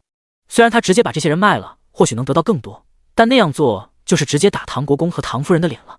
这些人主动赎身，他还能捞一个体恤下人的好名声。彩青交了钱之后，也拿着包袱离开了。他是有打算的，他已经是世子爷的人了，或许肚子能有世子的孩子呢。他要在外面等2个月，要是没怀孕，就再去找世子；要是成功怀上了，就偷偷生下来之后才去找世子。世子妃可不是吃素的，他不敢去挑战他。采薇和采莲俩人是没钱，心安是不敢。西安跪在地上：“三夫人，您就收留奴才吧，我保证一定好好干活。”辛安想到唐国公的狠辣，不敢不留在这里。他看到成功留下的平安，心里很不服气。那小子除了有和三公子一起长大的福分，真是哪都比不上他。他竟然这么好命。其实辛安不知道，平安也是留不下的。沈飞没有这时候处理平安，也是顾念唐之灵，让他们主仆俩好好道个别。三夫人，奴婢们也没有银子。沈飞摊摊手，那我也没办法了。这时候刘三全带着冯衙人来了。大小姐，这是冯衙人。冯衙人是个中年男子，见到沈飞只是个小姑娘，也没有轻视她。唐三夫人好。刘三全和冯衙人还算熟悉，因此冯衙人对沈飞还是很客气的。沈飞指着采莲三人开口道：“冯衙人，这2个丫鬟和1个小厮，我想都卖了，你那收人吗？”冯衙人原本还以为这家要买人，他过来听听要求，再带人来呢。谁知道竟然是要卖人。不过这俩丫头长得倒是标致呀。冯衙人眼睛一亮：“收，当然收。”采莲和采薇没想到沈飞是动真格的，连连讨饶：“三夫人，您行好，不要卖了奴婢。”沈飞不为所动：“冯衙人，你看着出个价吧，这可都是好姑娘。”沈飞特意强调了姑娘2字，冯衙人自然是听懂了。唐三夫人，这俩姑娘我每人出15两银子，怎么样？沈飞伸出了2个手指头，每人20两。唐三夫人，这是不是贵了一些啊？冯衙人，你看看这俩人，这身材，这长相，你转手30两都能卖出去。冯衙人接受了，好，成交。沈飞很高兴，又看向2个小丫鬟采薇、采莲，你们也别怪我心狠，咱们不是一条心，你我都清楚。还有，你们跟我一段时间，也知道我是善妒的，你们是别想爱上唐之灵了，他是我的人，我是不会允许别的女人靠近他的，你们留下也没用，更何况你们还留不下，你们还不如趁着年轻再去那些高门大户发光发热，攀上更高的高枝。你们说我说的对不对？沈飞的话说得很直白，让刚回来的唐之灵听个正着。唐之灵的耳朵一下子就红了，他瞪了沈飞一眼，这人当着这么多人的面就这么说，也不知道害羞。沈飞没有发现唐之灵的羞窘，看到他回来了，很高兴：“唐之灵，你回来了。”唐之灵淡淡的嗯了一声：“这些人是怎么回事？”沈飞简短的说了一下：“就是这几人还想伺候你，我不想留着，就把他们卖了。”唐之灵没有反对：“卖了吧。”唐之灵淡淡的表情让几个下人的脸都白了。辛安来到唐之灵身边：“三公子，你留下奴才吧。”唐之灵挣脱开辛安，不看他的眼睛：“辛安，如果不想被卖，就回到父亲身边吧。你一直都是父亲的人，不是吗？”辛安松开了手：“三夫人，奴才赎身。”好。沈飞答应得很痛快。最后冯衙人带着采薇和采莲离开了，他对这俩姑娘很满意，也不打算卖出去，就打算自己留着用了。看这俩姑娘的大屁股，一看就是好生养的，到时候可以给自己添2个胖儿子。采薇和采莲跟着衙人离开，没有吵闹，也是想着能被卖到别的大人家中，毕竟他们有姿色还有手艺，衙人不会把他们当成普通奴婢卖的。辛安拿着自己的卖身契也离开了，他不打算回国公府，他想悄悄地离开长安，找个谁都不认识他的地方。终于就剩下平安一人了。三公子。唐之灵看着这个小厮，叹息一声：“平安，咱们有10多年的主仆情。”“是啊，公子，请留下我吧。”唐之灵摇了摇头：“平安，我把你的卖身契还给你，你也离开吧。”唐之灵又拿了辛安给的赎身银子：“这银子你拿着，离开长安，走得越远越好。”“公子，为什么？”平安不明白，想要问清楚。唐之灵目光锐利地看着平安：“平安，你是父亲给我的人，不是我的，你明白吗？”“公子，这有什么不一样吗？”平安还是搞不明白，他就是觉得三公子自从成亲之后就对他疏远了。平安还特意看了一眼沈飞：“平安，我已经长大了，不再需要父亲的眼线监视我了。”平安，原来三公子什么都知道，可是他说的都是小事啊。公子，国公爷不是外人，是你的父亲啊，这有什么不对的？唐之灵只能把话说得更明白一点：“我只要一心向着我的人。”平安瘫软在地，他难道做错了吗？第162章。卧槽，这余娘不简单啊！沈飞和唐之灵处理好了仆人的事情，平静了一段日子。现在家里的人口简单，全都是自己的人，日子过得也算舒心。唐之灵每日去上职，忙忙碌碌的，因为已经开春了，唐之灵所在的屯田司也是开始忙碌起来。沈飞白日就在家里陪着小福宝玩，小福宝已经8个月了，又长大了不少，现在都已经会爬了。沈飞以为这小子是个淘气了，一定会不老实，不好带，谁知道他竟然老实得很，爬的动作非常迅速，就算爬到床边，这小子心里也是有数的，不会掉下床铺。这让沈飞觉得大感神奇。这日，沈飞正在屋子里头逗儿子，就听到彩霞禀报：“大小姐，刘管事带着马婶子来了。”刘三全已经是府里的管事了，因此大家都改了称呼。沈飞想起来了，他曾经让刘三全吩咐马婶子找一下村里姓沈的人家，想必马婶子来应该是有好消息了。快，请人去前厅，我这就过去。是，大小姐。沈飞收拾妥当之后，就抱着小福宝一起去了前厅。小福宝肉墩墩的抱着还有点沉手，仔仔，你什么时候能走路就好了。小福宝看了一眼沈飞，小脑袋趴在他的肩头上，很是依赖他。沈飞觉得很奇怪，他感觉仔仔有的时候像个小大人一样，很冷静，但是有的时候又黏黏糊糊的，对他亲近的不得了。沈飞现在养孩子越来越顺手了，都照顾出经验来了。他现在是一会不见小福宝，也是想念的很。娘俩一起来到前厅，刘管事和马婶子急忙喊道：“大小姐！”沈飞仔细看了一下马婶子，不必拘谨。马婶子是个30岁左右的妇人，还是马六亲自去衙人那里选的媳妇呢。大小姐，这块带血的布条是沈富贵的血，沈富贵就是芸娘的丈夫，这头发是沈富贵的儿子沈大宝的。刘管事很好奇，沈飞用这个干什么？沈飞把东西收好之后，就问道：“马婶子，你说说你打听的事吧，那个芸娘和沈家的事。”马婶子听到沈飞就想知道这消息，立即就打开了话匣子：“大小姐，你说巧不巧？”“哦，怎么说？”“那个沈富贵就是跟着咱们家一起养猪的人家，还去猪场请教过方法呢。”这沈飞是没想到的，不过他更关心芸娘的事，芸娘和沈富贵的关系怎么样，还有芸娘都在谁家做过工。沈飞没有顺着马大嫂的话问，他只想听自己感兴趣的事。“大小姐，我打听到芸娘现在还在国公府做事，就是您的婆家，她这个人还挺厉害了，在好几家干过活呢。我听村里人说，她不仅在侯府做过奶娘，还在王府干过活呢。”“王府？哪个王府？”沈飞的眼睛一亮，终于感觉是对上了。听说是什么晋王府，还是什么景王府来着，不过这都是村里人说的。芸娘这个人不爱和村里的媳妇聊天，她回去几次，我想去搭话，都被她躲过去了，就像我是洪水猛兽一样。哎，那个人，那性子，一看就没朋友。马婶子唠嗑的本性又出来了。刘管事急忙制止：“马大嫂，那些无关紧要的事不用说。”马婶子急忙正色起来：“芸娘一共生了几个孩子？”“生了3个孩子，老大是个丫头，但是那丫头好久没有回村里了，原来也是在大户人家当丫鬟的。”沈飞知道马大婶说的是沈凌香。“老二是个小子，就是沈大宝，老3是个小丫头。”沈飞点点头：“好，我知道了。”刘三全把马大婶带了回去。沈飞要不是有空间实验室，可能还需要了解更多的信息才能判断，可是他不用，他只要做个实验就能出结果，而且他有一种直觉，他不是芸娘的孩子。沈飞抱着小福宝回了后院，然后把他交给了李嬷嬷：“嬷嬷，你帮我看一会孩子，我有事要忙，谁都不要打扰我。”李嬷嬷早就对沈飞任何奇怪的要求免疫了。“是，三夫人。”沈飞回房之后，就直接带着头发和带血的布条进了空间，又开始了做 DNA 实验。沈飞先给自己和沈富贵做了实验，结果是毫无关系。其实沈飞更想直接和芸娘做个实验，这样才能保证，毕竟只有女人自己生的孩子才能保证是亲生的。沈飞又给沈家3人做了一个实验，主要也是闲的。谁知道竟然离了大谱，沈二丫竟然不是沈富贵的孩子，但是沈大宝和沈二丫却是亲兄妹。沈飞，卧槽，这芸娘不简单，竟然给沈富贵戴了绿帽子。沈飞又给自己、沈二丫、沈大宝3人做了实验，结果也是毫无关系。沈飞松了一口气，这证明自己不是芸娘亲生的孩子。沈飞一身轻松地出现在房间里，直接对上了小福宝圆溜溜的眼睛。小福宝这时候没有哭。沈飞愣怔片刻，这小子是什么时候出现的？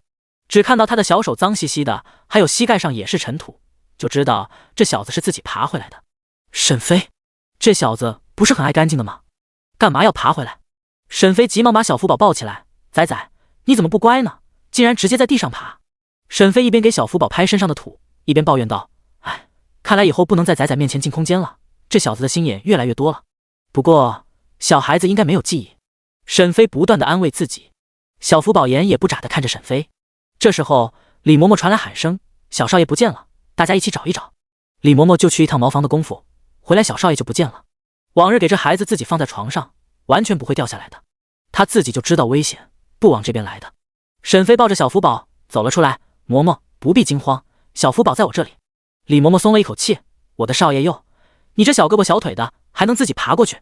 沈飞也是觉得好笑，仔仔好像是知道他在做秘密的事一样。小福宝现在就黏在沈飞身边，就是李嬷嬷叫他，他也不过去。晚上，唐之琳回来了，小福宝这时候已经洗了香喷喷的澡，是个干净的小娃娃了。沈飞把白日的事情和唐之琳学了一遍。唐之琳，你都不知道，那小子动作可快了。唐之琳却是关注另一件事情。你说，你不是芸娘的孩子？第163章，春种时节，大展身手。不是，我和那家人毫无关系。唐之琳帮着沈飞分析，也就是说，你是芸娘从别处抱来的孩子。沈飞点头，是这样的，芸娘10多年前也曾经在晋王府做工。唐之琳，我有种感觉，我和晋王府有关系。沈飞想起江竹月说的话，这世界上那么多凑巧的事，汇集到一起，就可能不是巧合了。哦，那咱们就把江竹月请到家里来吧。你有办法？沈飞也一直在寻找机会，但是他现在和国公府也算是闹掰了。沈飞把唐夫人送来的仆人给卖了的事，在京城已经传开了，更有他不敬婆母的流言。现在沈飞在京城的富人圈子里也算是有名了，只不过是坏名声罢了。不用猜，沈飞就知道是谁办的。不过他是狮子多了不愁，被人说就说吧，他不在乎。我找机会吧，现在的晋王府都是女眷，他们也是很少外出。不过现在边境不安定，晋王已经出兵抗敌了，我听说皇上很重视这事呢。沈飞皱紧眉头，虽然还不知道结果，但他也不想晋王爷出事。算了，这事也不着急，就算我自己知道了结果，他们家也不一定会相信啊。就是不知道先皇是怎么想的，为什么要防着晋王？沈飞轻笑出声，这有什么好奇怪的，还不是怕皇位被夺，如今的皇上不是也这样吗？唐之琳急忙捂住沈飞的嘴巴，你这个话少说，太大逆不道了。沈飞吐了吐舌头，那我不说了。于是一把搂住在旁边听得入神的小福宝，来，胖儿子，让娘抱抱。小福宝被脱溜光，只穿了一个小肚，都在身前，身后还露着屁股蛋子。小福宝也抗争过，但是沈飞哪会听他的，小福宝又不会说话，就算啊呀叫，别人也不懂。儿子，咱们睡觉觉了。小福宝乖顺地躺在沈飞的怀里。唐之琳这段时间总往外跑，晒黑了不少，人却结实多了。唐之琳，还有2月我的冬小麦就要收获了，我听刘三叔说我的小麦长得很好呢，改日我去村里看一看。现在京城官员的植田都已经开始劳作起来了。我的植田，你有什么想法没有？沈飞直接坐了起来。对了，差一点忘了你的植田了。沈飞已经和刘三全商讨了家里的田地和2处庄子的安排。庄子上的田地，沈飞采纳了刘三全的意见，直接是找来佃农，讲好是扣除田税之后，5-5分成，沈飞提供种子和大件的农具，佃农出人力。沈飞出的条件还可以，而且沈飞还提供2种呢，这是其他士绅没有的。他都已经打算好了，旱地都种上高产的玉米，最下等的田地都种上土豆和地瓜，这些都是管饱的食物，还可以当菜，能存储住，到时候可以往外卖。除了这些，他的菜园子还是要继续种，他空间里的种子也不少，辣椒必须要搞出来，到时候就可以吃上辣辣的火锅了。沈飞想到这里就有些馋了。唐之琳看沈飞说着说着就不出声了，怎么了？不继续说了。沈飞擦了一下嘴角，收回思绪。总之，你的植田种什么，我来安排吧。唐之琳轻咳一声，也不是不行，就是你不能瞎胡闹。这植田的粮食还有一部分是要交上去的，要是玩坏了，咱们得自己赔。沈飞重重的哼了一声，你等着瞧吧，到时候产量会高得吓人的。唐之琳觉得好笑，那我等着了。小福宝眨巴着大眼睛听着俩人的谈话，一点要睡觉的意思都没有。沈飞开口道，唐之琳，把蜡烛吹了吧，这小子不睡觉。唐之琳拍了一把小福宝的胖屁股，好。小福宝，小福宝的身子僵了一下，尼玛，老子要快点长大。接下来的日子，沈飞也开始忙碌起来。草长莺飞，天气越来越暖和了，沈飞也不喜欢困在家里，于是也是经常去庄子和村子里看看，毕竟他提供的种子很新奇，有的都是没见过的，他还要亲自指导一下的。于是沈飞也是整日出门，不过他就算出去也都是带着小福宝。小福宝已经习惯了他老娘超级宝贝他的事实，他也正巧喜欢跟着出去。于是在田间地头经常会出现一种场景，那就是一个妇人抱着一个孩子出现，时不时的还对着干活的农人指指点点。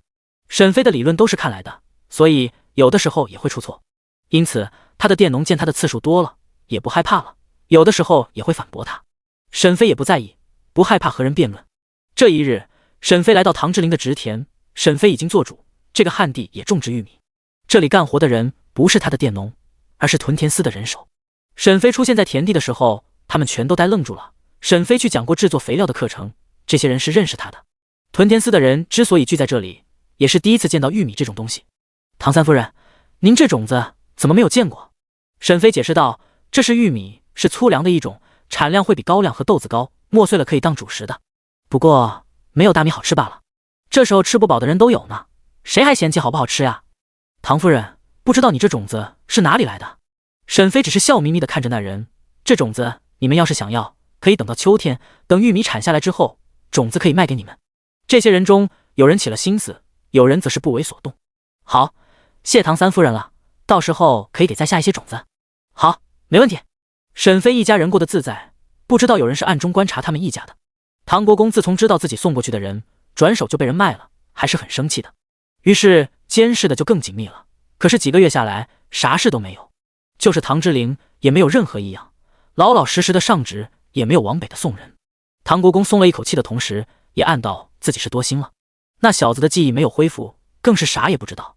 卖人的事八成只是沈飞那蠢妇干的。第164章，你就是京城里都在传的坏女人。唐国公逐渐放弃，把目光盯着三儿子，也是被北地的战士吸引住了目光。就是皇上也没心思搭理这个便宜弟弟了。只要打仗就需要劳民伤财，粮草和武器哪个不需要钱？皇上早就忘了要给沈飞赐一个教养嬷嬷的事。工部尚书去年就知道了肥料的事，但他没有上报，而是一切都在悄咪咪的进行。屯田司那边还有余部司那里都交代下去，要好好的准备。工部尚书会忍着没说，主要是没有成果，他不敢贸然的说出来。贾尚书是个保守的，他在6部之中是没有入阁的，想要有资格入阁，必须拿出点本事来。所以贾尚书格外的重视这次机会，只要再等几个月了，就能看到成效了。下了朝之后，贾尚书溜溜达达的往外走，刚刚又看到了户部尚书被皇上要钱要粮的惨样子。贾尚书心里平衡了不少，谁让那老小子真是一点面子都不给他啊，就觉得他们工部是个软柿子。李侍郎紧紧地跟在贾尚书身后，回到了工部办公的场所。贾尚书开口问道，唐之灵那边怎么样了？事情都安排好了吗？我听说那小子做的有板有眼的，带着他下边的书令使和掌顾都已经安排妥当，春耕的粮种都已经种上了。那就好，贾尚书满意了。不过我听说唐大人的植田全都种上了一种叫玉米的产物，下官还从来没见过呢。哦，玉米，这是什么东西？大人，下官听屯田司的那些人说是唐三夫人送过去的粮种，而且还大言不惭地说这玉米可比豆子和高粱的产量高呢。贾尚书一下就站起来，你说的可是真的？下边的人都这么说，不过这是唐三夫人说的，她一个女子或许也不懂呢。李侍郎没有放在心上。李侍郎觉得工部的职责应该把精力用在建造和研制上面，屯田司那些植田不必多精心。可是贾尚书不是这么想的，他今年把主要的目光都放在屯田司和余部司上，屯田司的植田产量上来了，那就是一份功绩。还有余部司掌管的山林杂产是不是也能创收？唐员外郎人在哪里？今日来了吗？唐之灵的办公地点有2处，一处是在皇城这边，一处是在城外，主要是他管屯田、植田这些事，就是要常往外跑。没见到人。贾尚书点了点头，他还真想找唐之灵也要点那个叫玉米的种子种种。他莫名的觉得这小子能成事。唐之灵并不知道自己被惦记了，他带着他的人路过长乐村的时候，就看到有官府的人围在沈飞的冬小麦的田地边。沈飞去年秋季种上的冬小麦，这时候已经成熟了，一片黄澄澄的样子。小麦还没有收，就引来了好多人的围观。唐之灵过去的时候，正好看到了长安县令姚思伯。姚大人，您来这里是？姚思伯见到唐之灵，拱了拱手，唐员外郎，这片地是你家的吧？是，正是那人的田地。姚县令赞赏道，唐夫人真是种地的好手，这冬小麦的长势可真好，我管理长安县多年，周边土地还从来没有如此高产呢。长安城的县令和别的县令差不多，同样要劝课农桑，同样是百姓的父母官，在他的管辖下出现了高产的小麦，这是非常高兴的事。姚县令已经听王主簿说过，这片地当初还是下等田呢，可这小麦长得这么好，就说明这小麦的种子好。如此高产的小麦可不能当粮食吃了，全都要留种才好。沈飞并不知道他在长乐村的小麦早就被人惦记上了，这些人都在等着麦子成熟罢了。此时的王主簿也是笑眯了眼，他就说他大侄女忘他，果真不假。这不，现在就种出了高产的小麦，让他在县令老爷面前立功。沈飞还不知道他的冬小麦正在收割，他此时就看着趴在墙头的小丫头。沈飞搬来这里小半年了，一直都没和隔壁2家邻居打过交道，他还真不知道隔壁住的是什么人。你是谁家的孩子？今日沈飞没有和小福宝出去，而是在院子里铺了凉席，带着仔仔在院子里玩。现在已经进入到5月，天气也暖和了，小福宝更愿意待在室外活动。沈飞让人做了2个纸鸢，就让明月和彩霞放，没想到竟然吸引了隔壁的小姑娘。小姑娘像个猴子一样爬过墙头，然后坐在上面。你就是京城里都在传的坏女人？沈飞，尼玛，这是谁传的？简直不要大脸！沈飞坚决不能承认。小姑娘，你认错人了，坏女人的名号沈飞可不要。小姑娘一脸你别骗我的表情，你不要狡辩了，你不是唐三公子的媳妇吗？我是他媳妇，但我不是坏女人。沈飞气呼呼的和小女孩狡辩。小福宝原来正在专心的学站立，他已经不满足爬行的生活了，于是就坚持不懈练习站立。谁知道听到有人说他娘是坏女人，一屁股就坐在了垫子上，他也不哭，一个翻身就看向围墙那边。小姑娘早就被沈飞拿出的那些食物吸引了，你要是给我吃你的好吃的，我就不叫你坏女人。沈飞可不敢轻易的给别家孩子吃东西，要是吃出问题可怎么办？你是谁家的孩子？要是你家大人同意你吃，我就送你一些。沈飞说完这话，直接拿了一块糯米糍放在嘴里，吃得很香。小姑娘，她真是个坏女人，不给就不给，干嘛找借口呀？坏女人，你真小气！小姑娘气呼呼的跳下了围墙。沈飞看到这小姑娘的身手，哎呦，还是个练家子呀，都能跳墙完了，真厉害。想她6、7岁的时候，好像还啥也不会呢。沈飞把小福宝抱起来，仔仔，跟我来，咱们去隔壁看看，他们家是什么人家。彩霞，去准备一些点心带着。是，三夫人。第165章，平民女孩励志的模板。沈飞家的下人很有意思，唐之琳那边的人喊沈飞就叫夫人，沈飞自己的人就喊大小姐。沈飞觉得很有趣，也就没有让他们改正，他觉得这样区分也不错。沈飞带着下人走了好一段距离，才到了对面的房门前，只见上面写着司府。沈飞并不知道这家人是什么人，就让彩霞拍了拍房门。沈飞通过这个围墙的长度，就知道这家的宅子要比自家大很多。他们家是3进的院子，这个邻居的宅子感觉要比自家大3倍。很快，房门被打开，一个小厮好奇地看着沈飞，请问你们找谁？小厮问得很有礼貌，他们府是太傅府，司太傅是太子的老师，平时很重视规矩，断然不敢让府中的下人怠慢客人，所以这些下人询问的时候还是非常有礼貌的。小哥，我们是邻居，我们家就在你家隔壁。小厮一听是隔壁，就知道是谁了。唐家分家之后，唐三夫人转手就把旧仆人卖了的事，京中可都是知道的。如今这家人找上门来，是有什么事？夫人，请问你有什么事吗？小厮的态度有些变化，沈飞在怀疑自己的名声真的那么差吗？看来还得重视一下，好好打听看看。沈飞笑着解释道，今日有个6、7岁的小女孩爬墙头，她想要吃我家的糕点，在没有大人同意的情况下，我也是不敢给她吃，这不，我带来了一些，你们或许可以给府中的小姐。彩霞，把糕点给这位小哥。彩霞把糕点递了过去，小哥傻呆呆的接了过来。小哥，那我们就先走了。小厮觉得这妇人很奇怪，找上他们太傅府，竟然只是送糕点，并且还不进来。沈飞抱着孩子，毫无留恋，痛快的就走了。小厮则是拿着篮子走回主院，今日府里可是来了贵客，他们府中的嫡小姐可是未来的太子妃。今日太子殿下和三公主一起来了司府，小厮怀疑爬上墙头的女孩是三公主。他们府中的小姐都是很文静的，根本做不出爬墙头的事，所以这件事他必须要禀报给夫人才行。此时后院内，楚千柔气呼呼的跑了回来。司家大房嫡长女司妙兰看到三公主这样气呼呼的，急忙问道：三公主是府里的下人，照顾不周吗？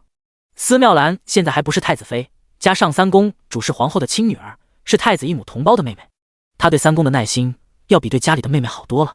三公主可以说出来，我来帮你惩罚她。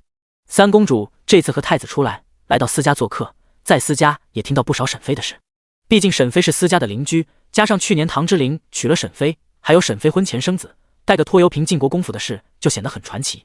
京城里这些后宅女眷都是会说上一说的，大户人家拿沈飞当反面教材，女子的名声多么重要，不能失了贞洁等等，就是平时比较隐晦的教导，现在都是让嬷嬷掰开了揉碎了给这些闺阁小姐说。小门小户的人家则是宽松大胆了很多，毕竟沈飞就是个飞上枝头变凤凰的典型，以农户寡妇的身份嫁进国公府的公子当正妻，这无疑是平民女孩励志的模板。但是这些官宦人家就觉得沈飞这样的行为有辱门楣，因此在教育小姐的时候，就拿沈妃当例子。三公主来私家做客，就被几个同龄的小朋友灌输了沈妃是坏女人的思想，加上她刚刚不给自己吃的，三公主觉得她就更坏了。就是隔壁的坏女人，四姐姐，你帮我教训她好不好？司妙兰脸起神色，三公主，你怎么见到她的？我看到对面有放纸鸢，就爬上了墙头，看到坏女人在花园里吃好吃的，我向她要，竟然还不给我。哼！司妙兰急忙吩咐，你们几个去大厨房端几份糕点来。是，小姐。小丫鬟急匆匆地离开了。三公主从前来过司府，对司府的点心不太感兴趣，她就是觉得坏女人吃的东西好吃。太子哥哥什么时候离开啊？我想回宫了。三公主有些小脾气，没吃到那个糕点就闹着要离开。司妙兰不敢为难三公主，这是她的小姑子，只能把账算在沈妃头上。沈妃他们刚搬过来的时候，司家就知道了。司妙兰在知道隔壁新搬来的人是唐三公子一家的时候，就不太高兴。她是太子妃，未来的皇后，名声有多重要？谁知道隔壁竟然来了个名声这么差的女人，这怎么能不让她恼火？但是就算恼火，她也没办法，宅子是人家的，她又赶不走。只不过是叮嘱了母亲，如果隔壁的人主动上门攀关系，一定不要多搭理。本来司家也觉得唐之琳他们一家搬过来，一定会主动上门打好关系，他们都已经准备好怎么拒绝了。谁知道一连几个月，隔壁一点来拜访的意思都没有，让他们司府闹了一个没脸。按道理唐之琳才是个七品小官，还是捐的官，和司太傅从一品的官职简直是不能比，也比不了，差了10万8千里呢。唐之琳要是会来事的人，想在官场上混，那么搬家之后就要来司府拜访一下的，送见面礼。可是唐家愣是没有一个人来。唐之琳是从小没有人教他为人处事的道理，就是学问都没有，只认识字写文章是不行的。沈妃则是没有古代的习惯，在现代谁管邻居家的事啊？不想交往的真是对门是谁都不用清楚。俩人就这么搬过来，自己过起自己的小日子来了。这时候有小丫鬟禀报道，大小姐，太子殿下接三公主来了。三公主直接从凳子上跳下来，直接往外面跑。太子哥哥，咱们回家吧。太子对这个嫡出的妹妹还是很喜欢的。千柔，在这里玩的不好吗？不好，隔壁的坏女人不给我糕点吃。第166章，为什么她没有这副样貌呢？太子很疑惑，坏女人？什么坏女人？司太傅是太子的老师，因此司家和太子也是熟悉的，加上大房的嫡女又是太子妃的人，如果不是因为北地的战事在焦灼，太子和司妙兰已经大婚了。因此俩人在司家见面也是皇后默许的。她也是希望太子和太子妃能好好的相处，有感情的夫妻总比没感情的好。司妙兰主动扶了一下身子，满脸娇羞的道，太子殿下好。太子也不讨厌这个温温柔柔的太子妃人选，加上这又是太傅的孙女，不必多礼。千柔，是怎么回事？太子弯腰低声问三公主。司妙兰这时候开口道，隔壁的院落是唐国公的三儿子唐之琳的府邸，三公主看到对面有人放纸鸢，就爬上了墙头。三公主这时候拉着太子的手，想到沈妃说的话，就央求道，太子哥哥，你和我一起去找那个坏女人，她说要有大人同意才给我吃糕点，你是我哥哥，又是大人。太子已经知道唐之琳一家的身份，皇上都和他说了，他也非常好奇小福宝，也想近距离看看她。听到三公主一直喊唐三夫人坏女人，太子觉得那毕竟是他的小婶子，也算是皇家的人，因此制止道，千柔，不准这么喊人，没礼貌，明白吗？三公主本来也是听司府的人说的，太子哥哥，你带我去，我就答应你。而且也不是我一个人这么喊那女人，司府的姐姐也这样喊她呢。司妙兰。司妙兰尴尬的不得了，恨不得找个地缝钻进去。她很怕太子觉得他们府中的姐妹没有规矩，没有口德。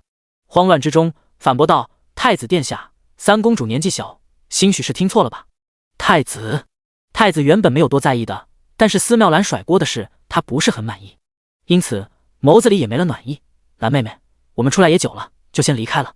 三公主虽然年纪不大，但是司妙兰刚才的话却是听得清楚，她撅撅嘴，太子哥哥，我没有撒谎。太子什么话也没说，只是揉了一下三公主的脑袋。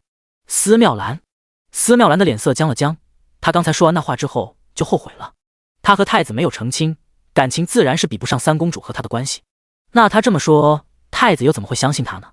太子，我没说三公主撒谎了。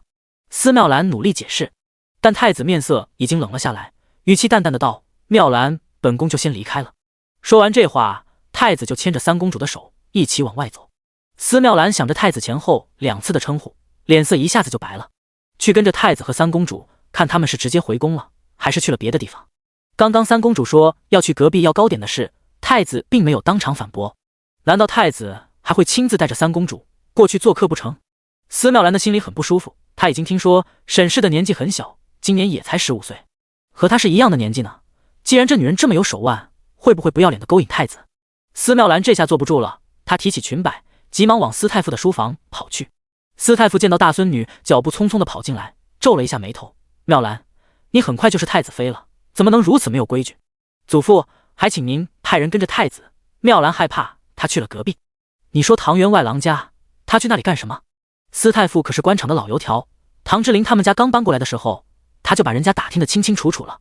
在司太傅看来，这户人家完全是小孩过家家，那夫妻俩的年龄加起来还没有他大儿子的年纪大呢，而且做事上完全就是个生瓜蛋子。对于唐之琳不来拜见他的事，他一点也没介意。浩瀚的海洋要是跟一个小河沟子计较，简直太跌份了。司妙兰把事情都说了一遍，一点都没有隐瞒。祖父就是这样，沈氏既然这么有手段，孙女怕太子会着了他的道。司太傅重重地拍了一下桌子：“糊涂！”祖父。司妙兰没想到司太傅会动怒，奇怪地看着他：“妙兰，你怎么能说三公主撒谎呢？”司太傅一点也不担心太子和沈妃的关系，太子怎么会看上一个已婚的妇人？他更在意孙女诬赖三公主的事，这个更严重。祖父，我没有。但你那意思就是啊，那可是公主呀，皇后生的嫡公主。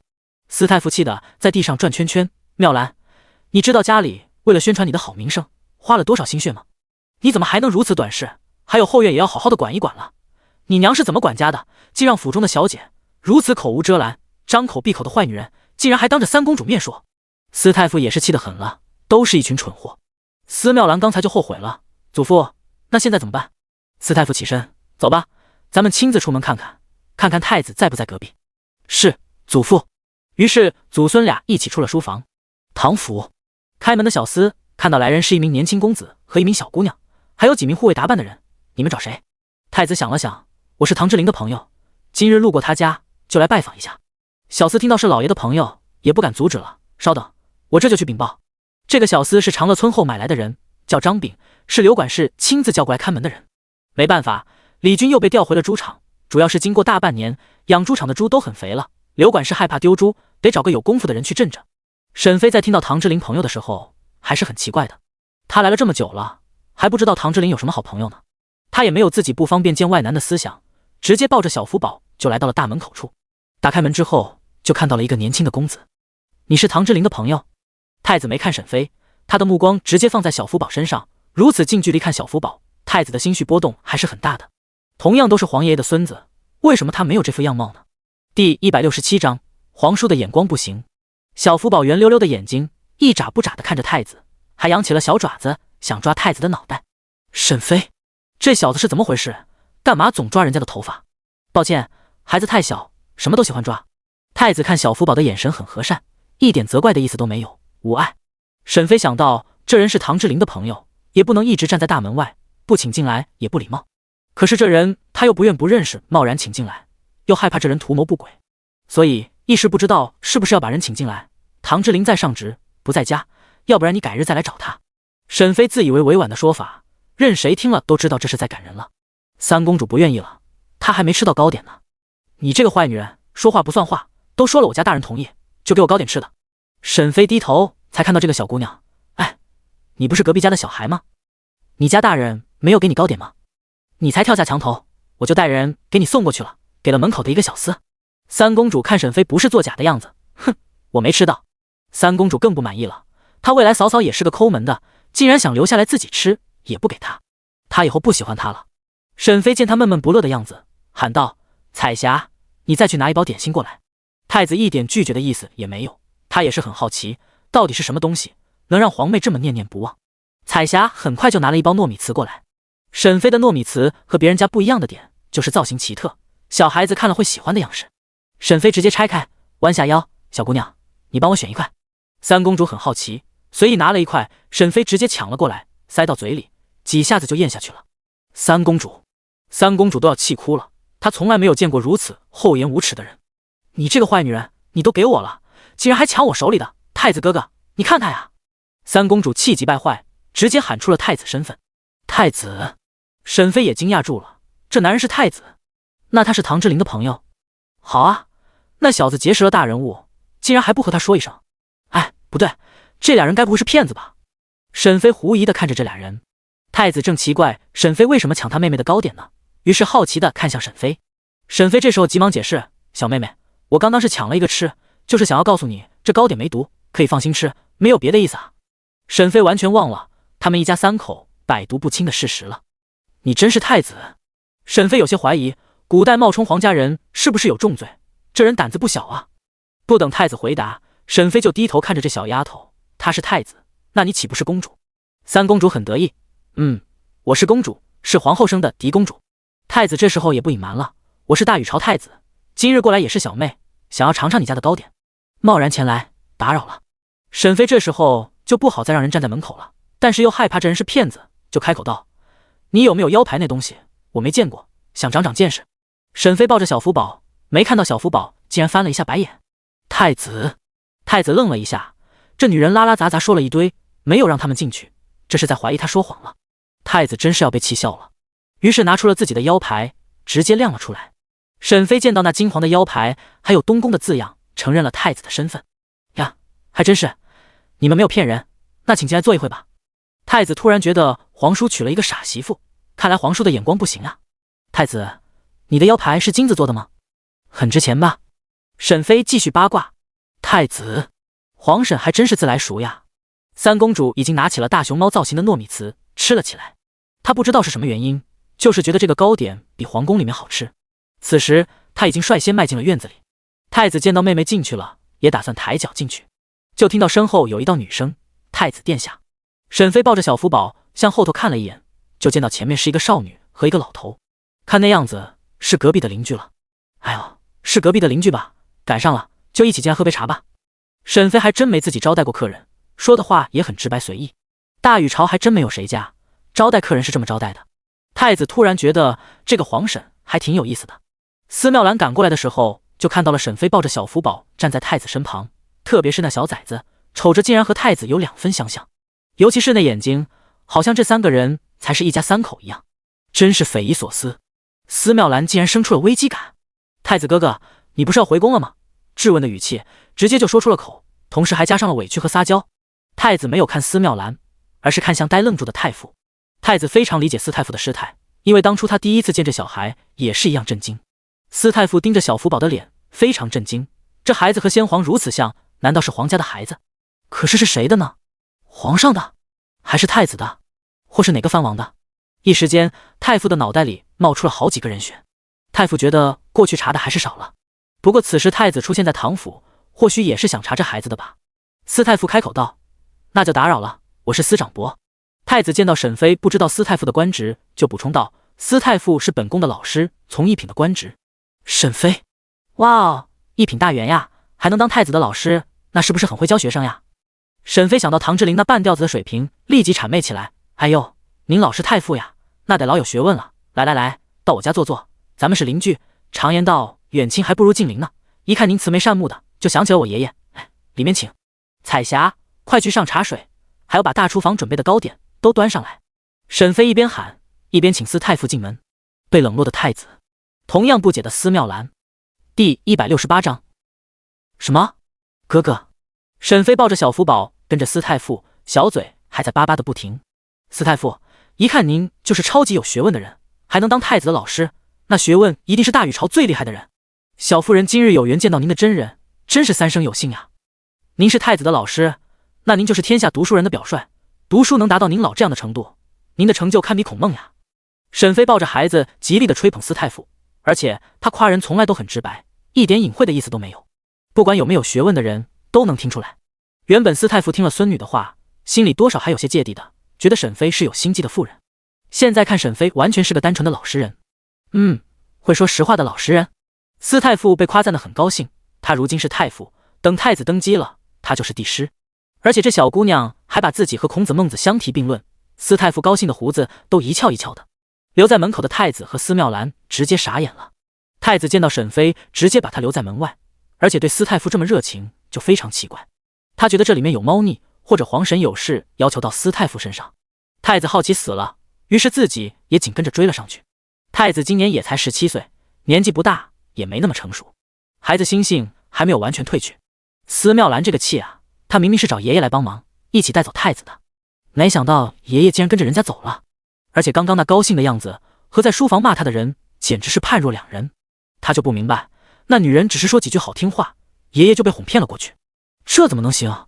难道那女人不仅想勾引太子，还想抢他爷爷不成？沈飞要是知道司妙兰的心里，一定会佩服这小丫头的敏锐性。她对太子没兴趣，但是对司太傅很有想法，她要和司太傅打好关系，争取给唐之灵拐一个师傅回来。沈飞抱着小福宝，引着司太傅往里面走。小福宝现在已经很胖了，沈飞一边说话，一边抱着他，就有点喘。司太傅开口道：“这孩子肉嘟嘟的，很合老夫眼缘，我给你抱一会吧。”沈飞看了一眼小福宝，为了唐之灵，决定先把仔仔献出来，于是直接把小福宝送到了司太傅的怀里。小福宝，快让爷爷抱抱，这可是你的福气了，快去吸一下太傅身上的文气，以后也当一个有学问的人。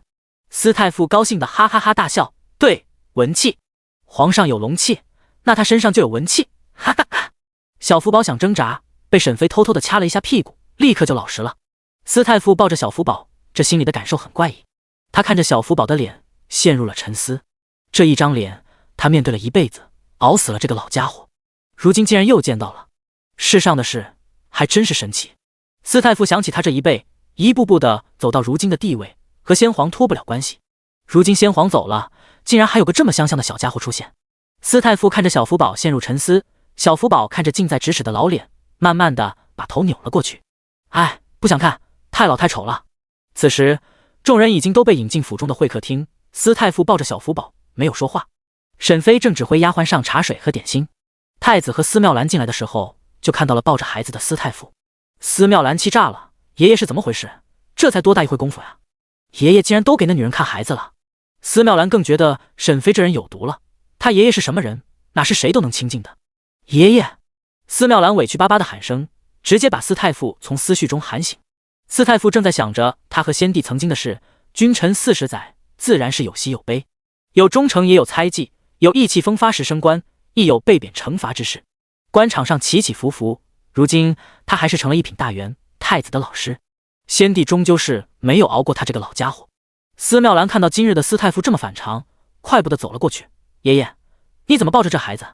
司太傅平日在司府也没有这么随和的时候，更何况是看孩子呢？司妙兰的声音不小，司太傅下意识的捂了一下小福宝的耳朵。妙兰，注意你的礼仪。太子这时候走了过来，太傅，让我也抱一下这孩子吧。司太傅才想起了一个严肃的问题，就是这孩子是谁的？太子，皇上知道这孩子的存在吗？猛地，司太傅想起在除夕宫宴上，唐家三公子竟然坐在了宗亲的席位上，心中有了一个猜测。太子接过小福宝，点了点头，父皇知道。唐之灵的身份非常尴尬，要是把身份公布出来，那就等于在打先皇的脸，有损先皇的英名，还有皇家的威严。原本皇上也是打算就让这个弟弟以唐三公子的身份一直活到老，没有皇子的身份，就没有了皇子不能流经的祖训，也不用去封地，平平安安的在长安城挺好。谁知道这弟弟生的孩子会长了这么一张脸呢？这不暴露都不成。唐之灵的身份在皇家和宗亲里已经不是秘密了，但这身份不能拿在明面上说。司太傅见太子这么说，就知道这里面有隐情了，可能还涉及到了皇家秘辛。司妙兰听不懂司太傅和太子在打什么哑谜，就觉得他们都对这个小崽子太好了。小福宝看到司妙兰的目光，小身子抖了一下，他四处寻找沈飞的踪影，没看到他，于是只能搂紧太子的脖子。太子抱着小福宝奶乎乎的小身子，下意识地收紧怀抱，把小福宝抱得更近了。这小子真乖啊，来，叫一声哥哥听听。太子耐心地逗弄小福宝。司妙兰，什么？哥哥？司妙兰是惊得张大了嘴巴。太子竟然自己降了一个辈分。司妙兰觉得爷爷和太子都不正常。这时候，一人匆匆走了进来。沈飞，你田里的麦子都被朝廷没收了。第169章，真正的目的。进来的人正是唐之灵。今日姚县令亲自带着人去了长乐村，去帮着沈飞收小麦，就想知道那片地的收成是多少。在长安周围的村子，小麦的产量也就亩产300斤到500斤左右，亩产500斤也是上等田，还要是一年一季，土地营养足够的情况下。可沈飞的地原来可是荒地，就是下等田都不是。谁知道这块地的小麦竟然达到了亩产1200斤，这可真是震惊到了姚县令。荒地和上等田是什么样的差别？荒地的产量竟然能达到1000斤，这在整个大禹朝也是没有见过的。那些跟着唐之陵一起来的掌故都惊讶的说不出来话。他们掌管这京中的植田这么多年，从来没有听过这么高产的啊！一个个都像打了鸡血一样看着唐之陵。唐之陵那时候没心思搭理这些手下，而是看着姚县令，见他竟然把沈飞收下的小麦全都当成自己的了，于是才上前询问。谁知道姚县令给的说法就是这批小麦全都要交给朝廷，至于补偿就等皇上定夺了。唐之陵知道这小麦高产之后，这批小麦还想自家做种子呢，他也不知道沈飞还有没有好的良种了，所以才这么火急火燎的回来了，回来告诉沈飞这个坏消息。至于无私献给朝廷的想法，抱歉，唐之陵还真没有。他没有读过多少书，儒家的思想也没有，家国情怀的大道理也没人和他讲过。他最先想到的事就是他们一家3口的小事。此时唐之陵跑回自家，告诉沈飞这个噩耗，没想到家里竟然有陌生人。你们是谁？唐之陵问了出来。司妙兰看到跑进来的男人，长得还不赖，但是没有太子有地位，于是目光很快就收了回来。沈飞刚才让仆人送了茶水和糕点之后，就被彩霞告知那个小丫头自己跑到后院去了。家里可是有警，沈飞害怕那小姑娘在府里有意外，只能亲自去抓人。谁知道刚去了后院，找到小丫头，就听到了唐之陵的喊声，什么他的粮食没了，那怎么行呢？于是一把拉起三公主的手，急匆匆的就跑到了前厅，来到唐之陵身边。怎么回事？谁抢了我的粮食？三公主被沈飞拉着一起奔跑，这丫头从小也是闲不住的，所以皇上才给她请了师傅教她功夫，虽然是学了一点皮毛，但是也能爬上墙头。现在听到有人抢粮食，双眼亮晶晶，扬着小脖子看着唐之陵，快说那贼人在哪里？唐之陵看到这个小不点更好奇了，你这个小不点是谁？三公主。三公主气哼哼的道，我是三公主，你见到本公主还不跪下来行礼？太子坐在椅子上，立马抱着小福宝走了过来，谦柔不可无礼。唐之陵这才注意到这小子还抱着他的儿子呢。咦，这男人和小福宝也有点像呀。唐之陵一脑门子黑线，这是怎么回事？唐之陵沉着一张脸，不知道你们是谁，为什么在我家？唐之陵的话硬邦邦的，没有温度。沈飞这时候急忙打圆场，唐之陵，这位是当朝最有威望、最有学问、官至一品的司太傅，也是太子的老师，你还不来拜见他？太子，他还真是被无视个彻底啊！由于刚才是太子和唐之陵对话，太子刚想介绍自己，沈飞就开口了。太子听到最有威望的时候还很满意，觉得沈飞在夸他，谁知道听到最后竟然是夸赞司太傅的。太子更好奇了，皇婶一定是有事相求，否则不会这么狗腿。太子觉得皇婶看到司太傅就像狗见到猪骨头一样，双眼冒光。唐之陵被沈飞拉到司太傅跟前，还有些懵，他不想拜见什么太傅，他想知道刚才的男人是谁。司太傅，这就是我相公唐之陵，是屯田司的员外郎，他真的很仰慕太傅您呢。唐之陵看了一眼谄媚的沈飞，不明白好好的发什么疯。不过司太傅的官职比他高，下官唐之陵拜见太傅大人。司太傅也是仔细盯着唐之陵，还真看出了一点门道。这人的长相也有几分像皇家人的，就是和他那孩子是没法比的。那孩子真是像了个10乘10呀。唐员外郎不必多礼。沈飞继续介绍，唐之陵，你说巧不巧，咱们和司太傅是邻居呢，司家是书香门第，咱们能和司太傅做邻居也是咱们的福气呢。唐之陵简直没眼看，这家伙还要抽风多久？司太傅立即哈哈哈大笑，唐三夫人谬赞了。司太傅本就是官场的老油条，沈飞这么捧着他多少猜到他有事相求，只不过同样都是吹捧人的话，司太傅听沈飞说的就更暖心。这小丫头捧人的话能说到你的心坎里。司太傅您别谦虚，我说的可是事实。哎，说起来我还真羡慕太子殿下能有你这么好的好老师，我家唐之陵就没这么好命了，从前在唐府的时候也没有好的老师教他，年纪小身体又不好，就把功课给落下了。如今他这知识水平在差事上也是吃力，要是有高人能教一下他的学问就好了。沈飞说完之后还惋惜地看了一眼唐之陵，然后又语重心长地看着太子，叮嘱道，太子，你能有当时大儒司太傅亲自教导你，还真是你的福气，你可要好好的学习啊。太子，这女人是疯了吗？能当他太子的老师才是对方的福气吧。不过太子也终于知道了，这人绕了这么大的圈子，就是要给皇叔找老师呀，这有什么难的？唐之琳看着沈飞表演，现在知道了这个年轻的公子是太子，也是很震惊。太子来我家干啥？第170章，知晓。沈飞说完这些话，就疯狂地向唐之琳使眼色，让他机灵一点，能抓住这个机会，在司太傅这获得个好印象。可是唐之琳根本就不关心司太傅，他只是好奇太子这个人。还有小福宝是怎么回事，竟然在陌生人怀里那么乖，见到他这个老爹回来也不知道找。沈飞给唐之琳使了好几次眼色，眼睛都要眨抽筋了，可是这家伙还是没有反应。于是他踢了一脚唐之琳，谁料到唐之琳正在看太子，没有注意，身子一个不稳，跪在了地上。唐之琳，怎么回事？我怎么跪下了？沈飞，哎呀，力气有点大，不过这是拜师的好机会啊。司太傅，怎么办？这是碰瓷吗？这小子的身份还没有确定呢，我怎么敢受这么大的礼？太子就想找个师傅，要下这么大的血本吗？司太傅急忙往旁边挪了一下，唐员外郎，快起来，不必如此客气。如果你有任何不明白的地方，可以来我们司府请教老夫。沈飞立即顺杆子往上爬。哎，唐之琳，你听到了吧？司太傅答应了呢，虽然没有收你当弟子，但是也答应了，你可以向他老人家随时请教学问呢。司太傅，我什么时候答应随时可以请教的？但是对上沈飞满含期待的双眼以及那崇拜的表情，司太傅把拒绝的话给咽了下去。唐之琳刚才就是注意力不集中，又被沈飞踢了一脚，才这么尴尬的。他可是没想着跪这老头的，不过好在这个老头及时躲开了。唐之琳行了一个师生礼，诚恳的道：下官谢太傅大人。太子这时候抱了小福宝好一会，而且沈飞也来了，小福宝就不太老实了，小身子往沈飞那边扭。沈飞这才想起他的便宜好大儿，他来到太子跟前，把小福宝接到怀里，谢谢太子，帮我照看孩子。太子刚想回答，就觉得头上一痛，然后就看到了小福宝的手里有几根自己的头发。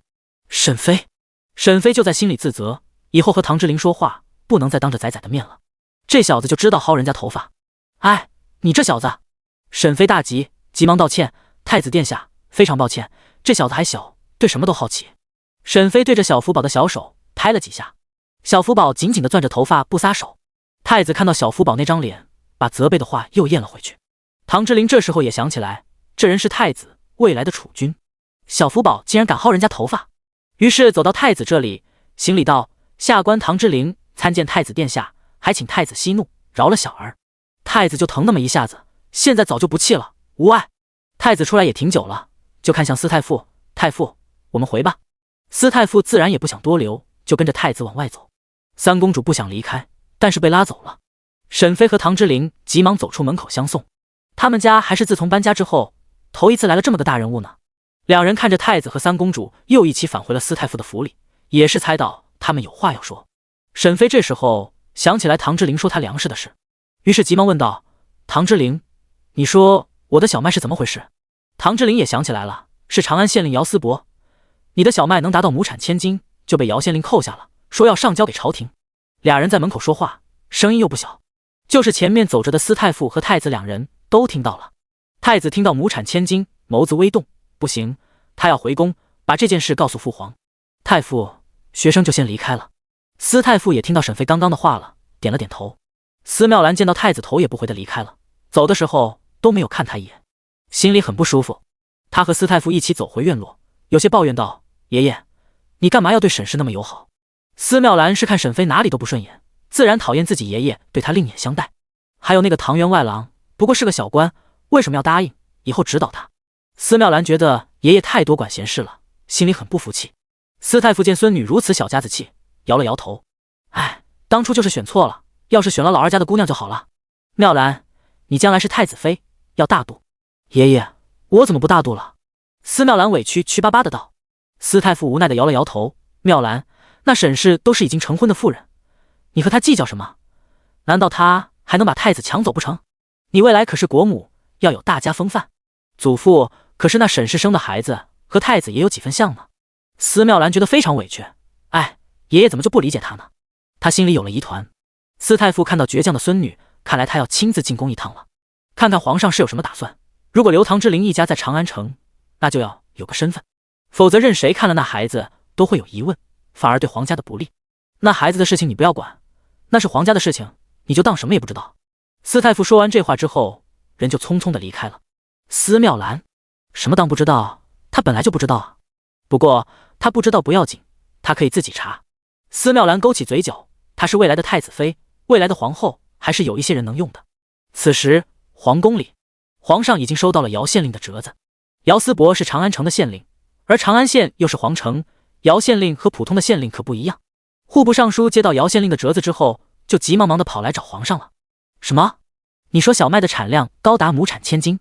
户部尚书激动的道：是的，陛下，微臣也是再三确认，是亩产1200斤，就在长安县的长乐村。听说那片地原来是荒地，荒地就种出了这么高的粮食。皇上大为震惊，紧接着问道：是谁种出来的？回陛下，是唐员外郎的妻子沈氏。第171章生气。皇帝没想到这事还和小六有关系。刘爱卿，你仔细说一说，如果这真是小六一家搞出来的，也算是为了大禹朝立功了。皇上心里有个想法，就是还下不了决定。刘尚书把得到的消息就和皇上说了一下。启禀陛下，据微臣所知，年前京城热卖的青菜也是那沈氏的田地产的，当初微臣家中也是买了那青菜的，如今的冬小麦听说也是同一时间种下的呢。皇上还是沉吟，这沈氏还真是奇怪，这沈氏还真有几分能耐啊。不过她既然是小六的媳妇了，也算是皇家的人。刘尚书想到了另一个问题，他觉得贾尚书这段时间就很古怪，于是提醒道：陛下，既然沈氏精通种田，那么屯田司的唐员外郎应该也了解。据微臣所知，沈氏还曾来过工部讲解肥料的制作，贾尚书还知道这事，不如请他过来说一说里面的事。皇上点头，可以，请贾尚书觐见。是，陛下。立即有小太监跑了出去。贾尚书还不知道他的秘密武器提前爆雷了。3月份的时候，粮食都已经种下去了，现在已经进入了5月，苗都已经出来了。贾尚书也去过自己的植田看过，发现长势确实不错。他这段时间的心情很好，只要再等几个月，他就可以把结果呈现给陛下。到时候他们工部的屯田司解决了这么大的难题，那皇上是一定会有嘉奖的。小太监来找贾尚书，说皇上要见他，并且刘尚书也在，他也没有怀疑，还以为他请求修堤坝的银子批下来了呢。于是慢悠悠的和小太监往大殿走去。微臣参见陛下。皇上的心情也很好，贾爱卿不必多礼，起来回话。贾尚书起来之后，站在了刘尚书的身边，用眼神询问是怎么回事。刘尚书没有搭理他，一点提示也没给他。贾爱卿，听说工部那边研制了新的肥料，可以给粮食增产的。贾尚书不敢隐瞒，于是把事情都说了一遍。陛下，如今还在试验阶段，没有结果，微臣也不敢贸然的说出来，还请陛下责罚。皇上没有介意，毕竟这些老臣也都喜欢稳妥。哎，这么看来，年轻臣子也有年轻臣子的好处。贾爱卿，不知道那肥料怎么样，可有成效？回陛下，如今秧苗长势喜人，几个月之后就会有结果，相信会有大丰收。好，贾爱卿，你做的不错，不知这个法子都在什么地方实行的？回陛下，选的都是我们工部大人的植田，还在试验阶段，不敢大面积推广。刘尚书白了一眼贾尚书，这老小子不老实，这是想自己部门吃的独食呀。君臣3人又讨论之后才散了。刘尚书看着贾尚书，老贾，你不太地道了，有了好法子，只知道自己藏着掖着。贾尚书得了夸奖，心里正高兴呢，根本不在意刘尚书的酸话。老刘，什么藏着掖着了？这不是没出结果呢吗？万一我们的法子不管用，把你之前的粮食都种坏了，你不得找我啊！哼！刘尚书说不过，甩了衣袖，率先的走了出去。翌日，沈飞抱着小福宝直接出城了。他已经听了唐之灵的话，知道粮食被姚县令扣下了。他今天要亲自回村里看看。仔仔，干嘛不理我呢？沈飞觉得小福宝很奇怪，这小子自从昨日他教训他，不让他再随意薅人头发，就不搭理他了。沈飞也是为了小福宝好，于是碎碎念道：仔仔，那人是太子，不能轻易的伤了他，还有谁知道他几天没洗头了？你拿着他的头发不放，手多脏呀！沈飞想到昨天用了好大力气，才让这小崽子把那几根头发扔了，就心累得很。小福宝听着沈飞的碎碎念，无奈的叹息一声，把头扭了过去，就是不看沈飞。沈飞看他还在耍脾气，就从空间里拿了一块巧克力，自己先放在嘴里吃了一块。来，仔仔，给你吃个好东西。小福宝转头看到沈飞牙齿上都是糊了一层黑黢黢的东西，吓了一跳。沈飞现在正美呢，这可是巧克力，吃一块少一块。他要不是为了哄这小子，才不拿出来呢。仔仔，张嘴。小福宝看到沈飞黑乎乎的牙齿，小身子往后躲。仔仔，好吃的。小福宝大急啊，不，仔仔，你会说话了。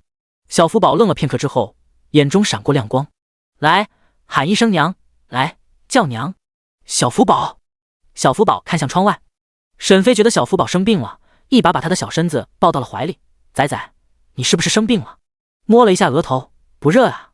沈飞想了想，从空间里拿了一瓶绿色的药剂。仔仔，把这个喝了吧，喝了身体好。小福宝。小福宝露出惊恐的眼神，头摇得像个拨浪鼓一样。沈飞见状，哼了一声，这可是好东西，你爹我都没给他喝呢。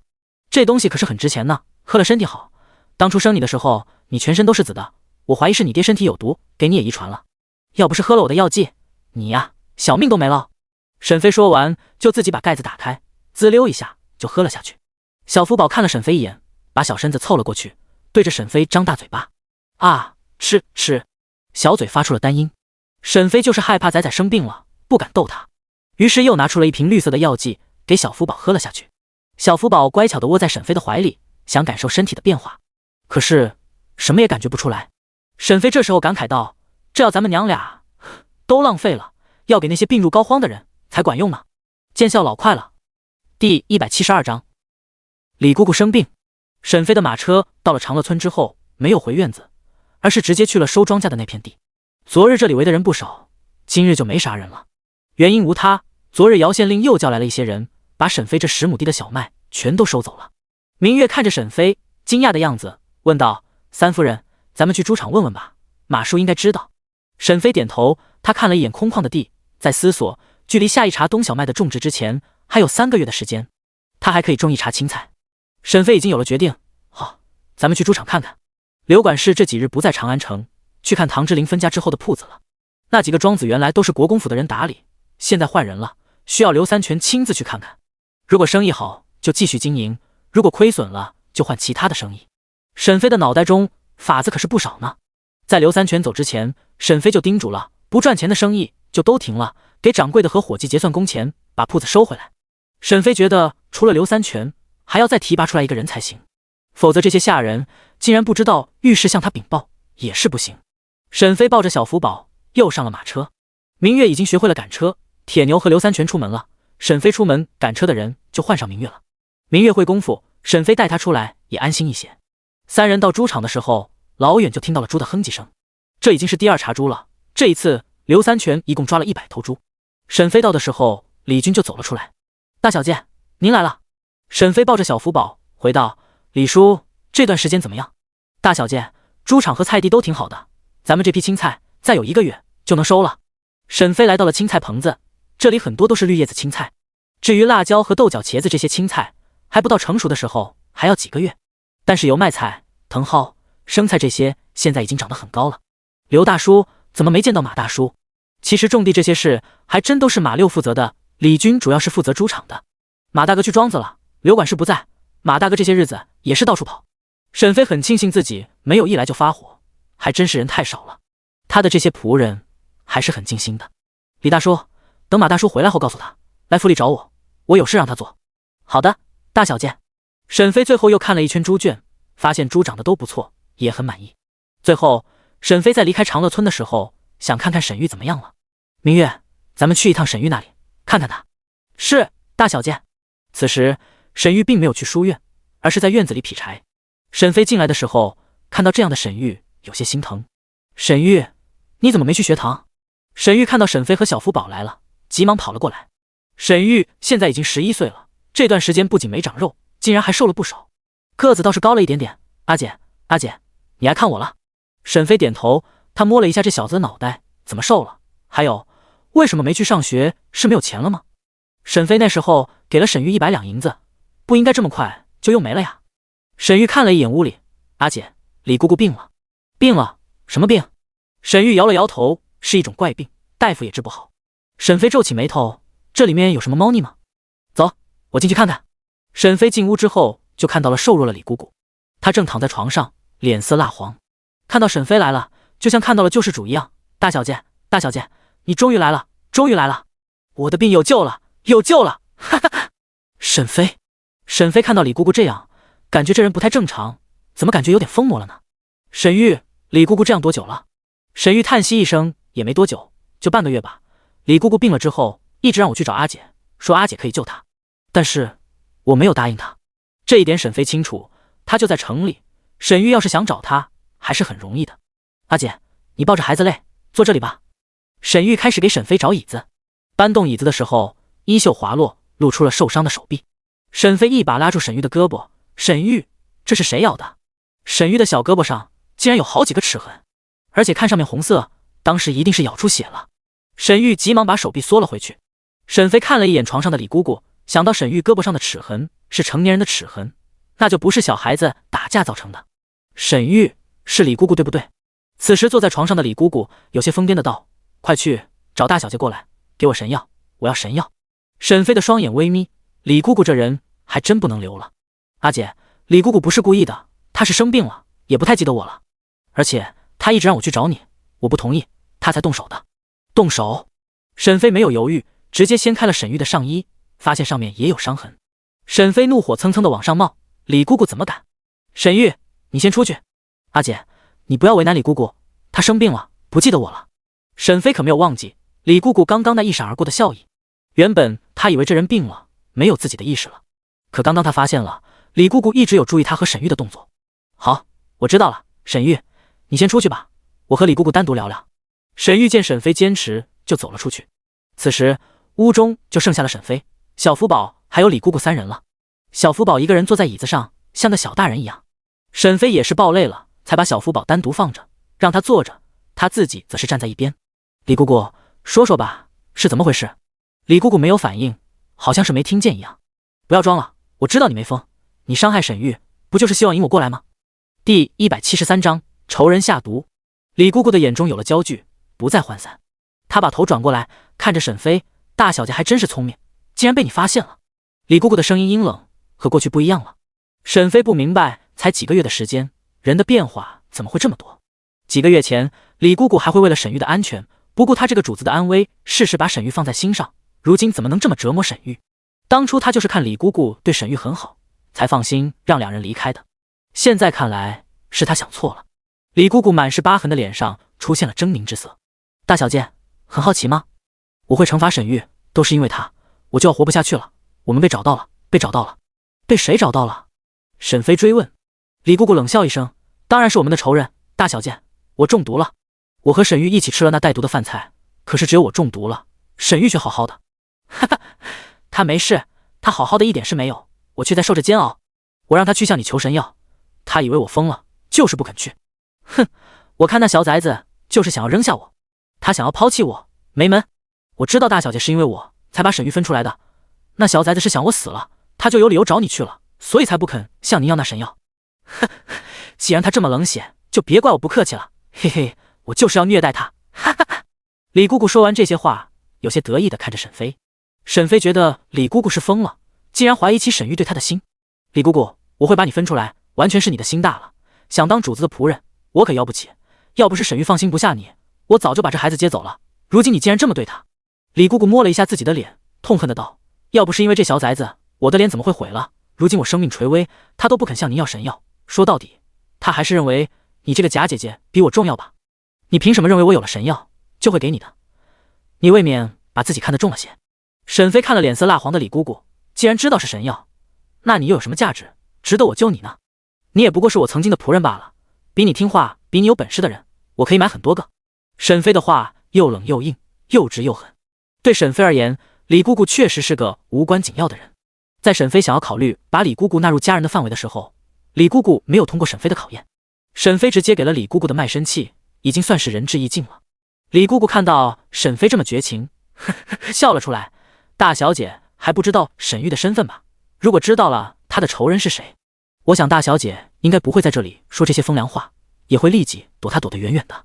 沈飞知道沈玉的身世不简单，但真不知道沈玉的身份。这小子的嘴巴也严实，沈飞又不关心，就没问。沈飞沉默着，没有说话。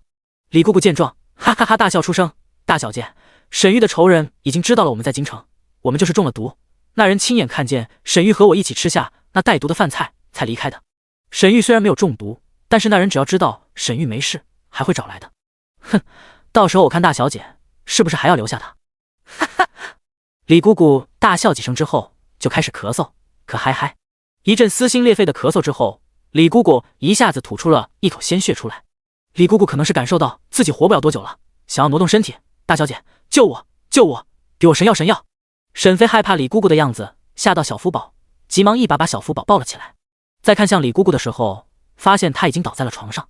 明月，你进来一下。沈飞没有亲自去查看李姑姑，明月和沈玉一直都在外面听着呢。这时候听到沈飞的话，急忙跑了进来。沈玉也是没想到李姑姑竟然没有疯，之前都是她装的，她是能认出她的，还有她心里竟然也在恨着她。沈玉非常伤心。明月走进来之后，上前查看李姑姑，见她满脸疤痕的脸上睁着的眼睛有些恐怖。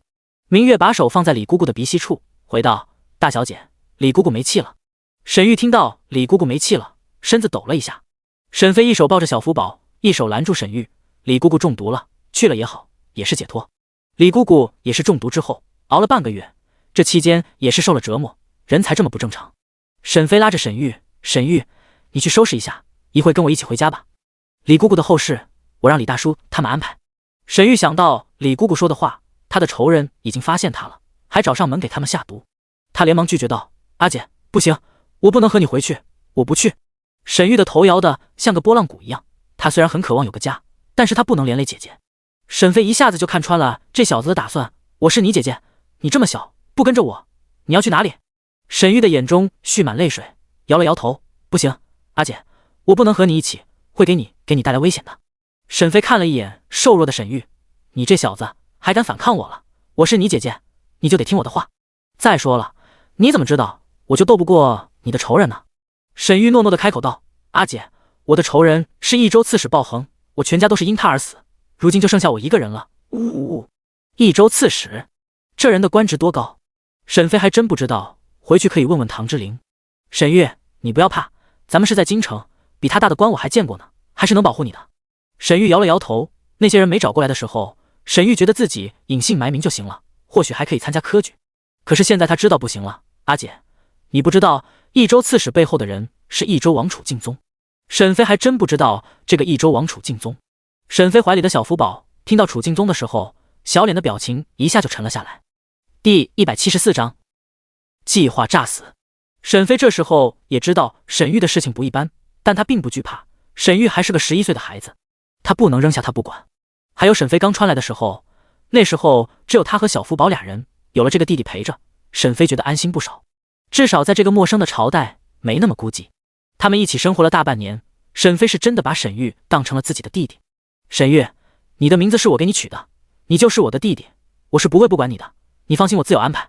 沈玉看到沈飞关心他的样子，点了点头，好的，阿姐，我都听你的。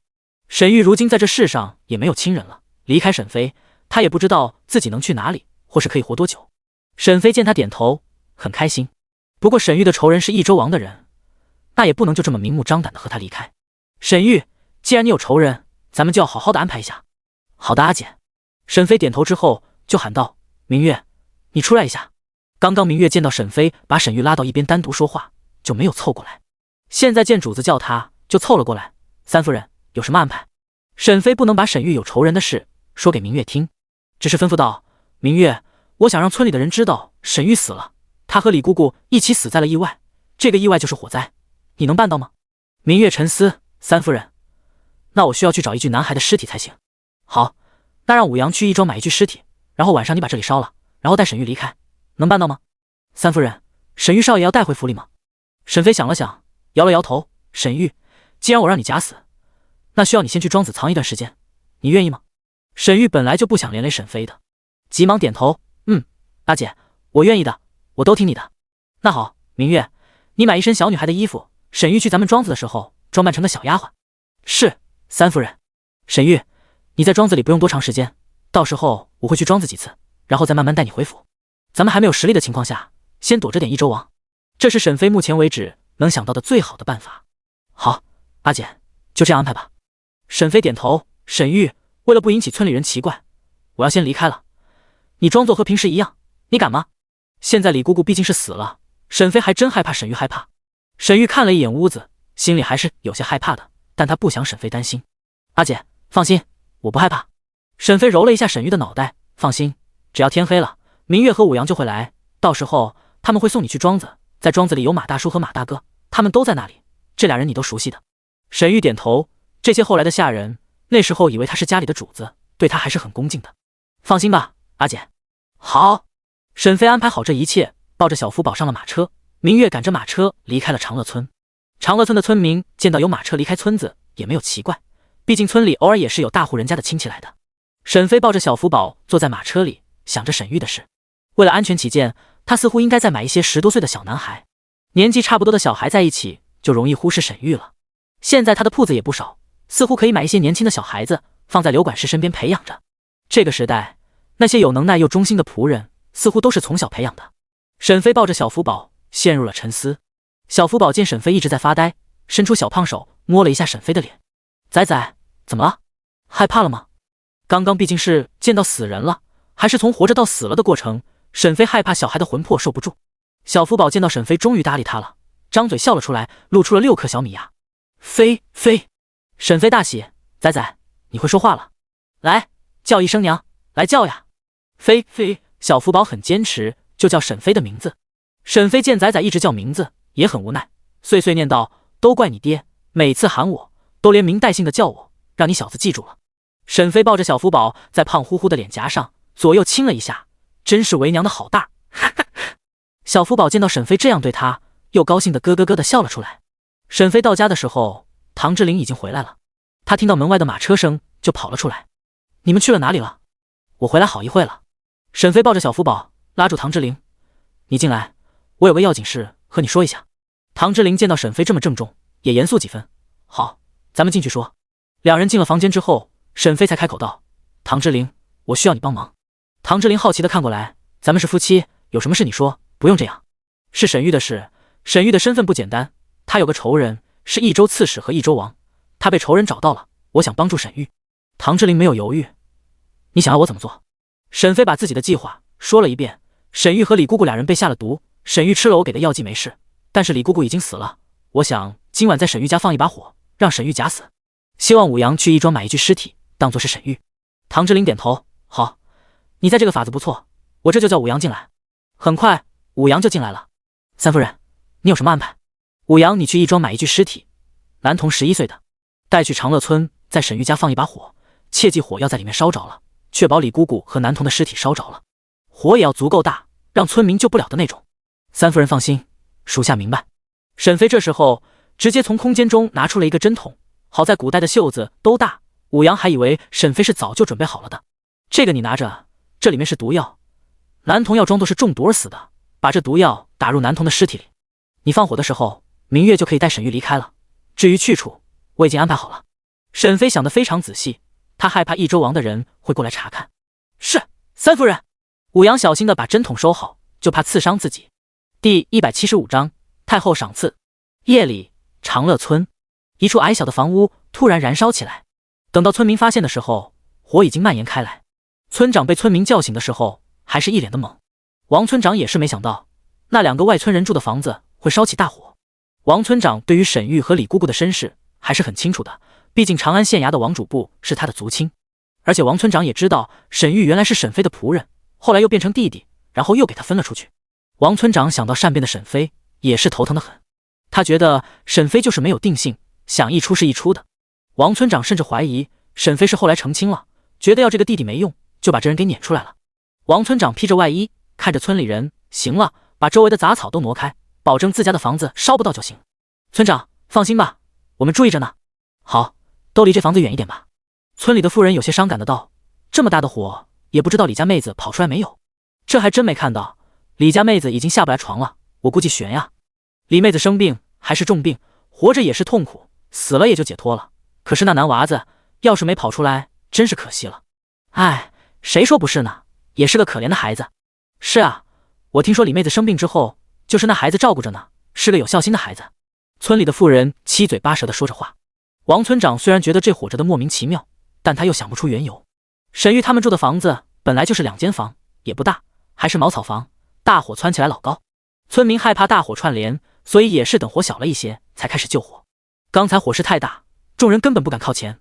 大火被扑灭之后，天空已经泛起了鱼肚白，快亮天了。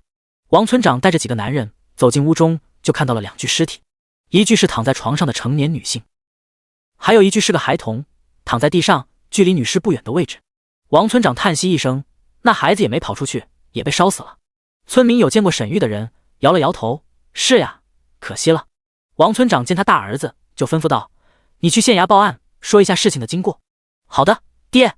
武阳安排好之后，并没有离开村子，住在了沈家在长乐村的宅子。后半夜的时候，他放完了火，就直接离开了现场。现在知道王村长报官了，也没有担心。为了怕官府查到，武阳并没有去义庄买尸体，而是去了乱葬岗，这样就更不会有人怀疑了。县衙的人来了之后，查看一下烧毁的房屋，又问了村民一些话，最后定性为是意外起火。因为李姑姑和沈玉俩人才来村子没多久，也没什么仇怨，于是李姑姑和男童的尸体就被衙门的人埋在了后山上。房屋已经被烧毁了，宅基地又被村里收了回去。这件事只有开始的几天被人提起过，后来村民也渐渐的忘了。沈飞安排好沈玉的事情之后，一直没有去庄子里，他怕有人会监视他的行动，在家里没事，就害怕他出门会有人注意，于是这几天都挺老实的在家里。小福宝自从那之后可以喊沈飞的名字了，沈飞就叫他喊爹娘。可是这小子很固执，就是不喊，给他惹急了，就开始啊呀叫，说他的婴儿语。沈飞想起昨晚的事，就觉得好笑。当时沈飞告诉唐之琳，仔仔会喊人了，唐之琳就要仔仔喊他，只是这小子就是不喊。每次唐之琳教他，来，仔仔叫爹，来跟我念爹，不开口的小福宝竟然答应了一声，哎，当时都给沈飞笑趴下了。唐之琳也是哭笑不得，轻轻地拍了一下他的胖屁股，笑着骂道：哎呦，你这小子是不是占我的便宜？咱俩谁是儿子，谁是老子呀？你得管我叫爹，明白吗？唐之琳是躺在床上教育小福宝的，这小子本来是趴在唐之琳的身上爬着玩的，听到唐之琳的话之后，直接一屁股就坐在了唐之琳的脸上，差点给唐之琳整没气了。沈飞想起昨日的情景就觉得好笑，他觉得他的孩子真是拈怀，有自己的小脾气不说，真是一点亏都不吃。沈飞抱着孩子在院子里，就看到看门的小厮急忙跑了过来：夫人，夫人，宣旨的太监到了。沈飞大惊：宣旨？是圣旨吗？不是，是太后懿旨。那还不快请进来。屋子里的下人也听到了消息，急忙也走了出来。沈飞把小福宝放到李嬷嬷的怀里，急忙往前院走去。沈飞都要忘记太后这人了，距离参加宫宴已经过去大半年了。他之前还信誓旦旦觉得凭借他的功力，太后多少会记住他这个人，或是给他点赏赐的。可是他失算了，太后把他忘了，什么消息也没有。沈飞也只能承认自己的马屁功夫不到家，也没太把这件事放在心上。其实沈飞还真是冤枉太后了，太后确实是对沈飞印象深刻，后来也是想召见沈飞进宫去看看他的。可是由于唐之琳的身份，皇上还没想好要怎么解释，事情就卡在这里了。承认他的身份是打先帝的脸，不承认吧，人家会生了那么像的一个孩子，在长安城晃荡，会让更多人见到，没个说法，更会让人议论纷纷。皇上迟迟下不了决定。沈飞带着众人呼啦啦地跪了一地，小太监宣读了太后的懿旨：沈氏绘制兰心，秉性柔佳，特赏赐飞燕重珠耳坠，玉兰飞蝶步摇，白银蚕丝双扣镯，宝蓝点翠珠钗。小太监每念一个，就有人把托盘送上来。沈飞看的眼睛都直了，这些首饰都是给他的，太后她老人家对他未免太好了。小太监念完之后笑着道：沈氏接旨吧。沈飞立即行礼，真心实意的那种，谢太后懿旨。太后会赏赐首饰给沈飞，也是沈飞的家底薄了一些，他并没有太多的首饰，宫宴那次也只是带了几朵珠花，是有些寒酸的。太后挺喜欢沈飞的，这次出手也是大手笔，赏赐的首饰不仅值钱，还特别有面子。沈飞最后是笑着送这些太监离开的，并且还给了银子打赏。第176章分享喜悦。沈飞在家里得到了赏赐，唐之琳这边也是有好事。唐之琳也得到了皇上的圣旨，他虽然没有升官，但是有了一个爵位。唐之琳得了正五品开国县子的爵位，10亿500户。宣旨太监念完圣旨之后，对唐之琳笑着道：唐员外郎，接旨吧。唐之琳晕乎乎的谢陛下隆恩。他把圣旨接到手里的时候，还是不敢相信，他也没干什么呀，竟然就被封了县子。大禹朝真的很少分爵位的，除非有重大功绩的人。他真的什么也没做，唯一提到的高产良种，那也是沈飞的地种出来的，还不是他的功劳。宣旨太监离开之后，工部的人就围了上来。唐员外郎，恭喜恭喜啊！是，唐员外郎被封为开国县子，可要请客吃酒呀。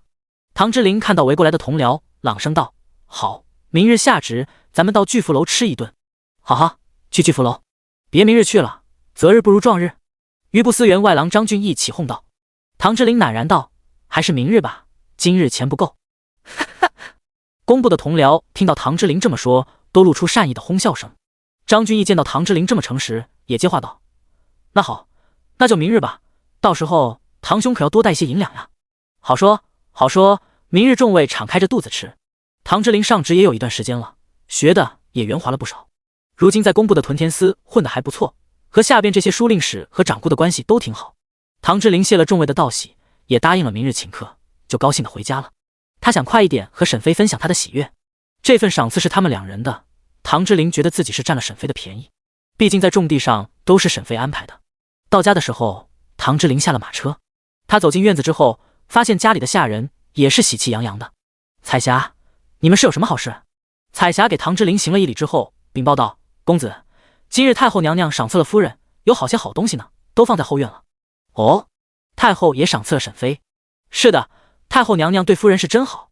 唐之琳加快脚步往后院走去。此时，沈飞正指挥着下人把这个屏风放我的书房里去。沈飞想好了，他也要布置一个书房，平时可以写一写字，还有小福宝越长越大。沈飞觉得自己那先进的知识都可以慢慢的教会小福宝，不说学得多高深，简单的数学、物理和化学这些知识还是可以教的。沈飞已经发现了，小福宝这孩子还是非常聪慧的，他相信他一定能培养出了个学识渊博的孩子。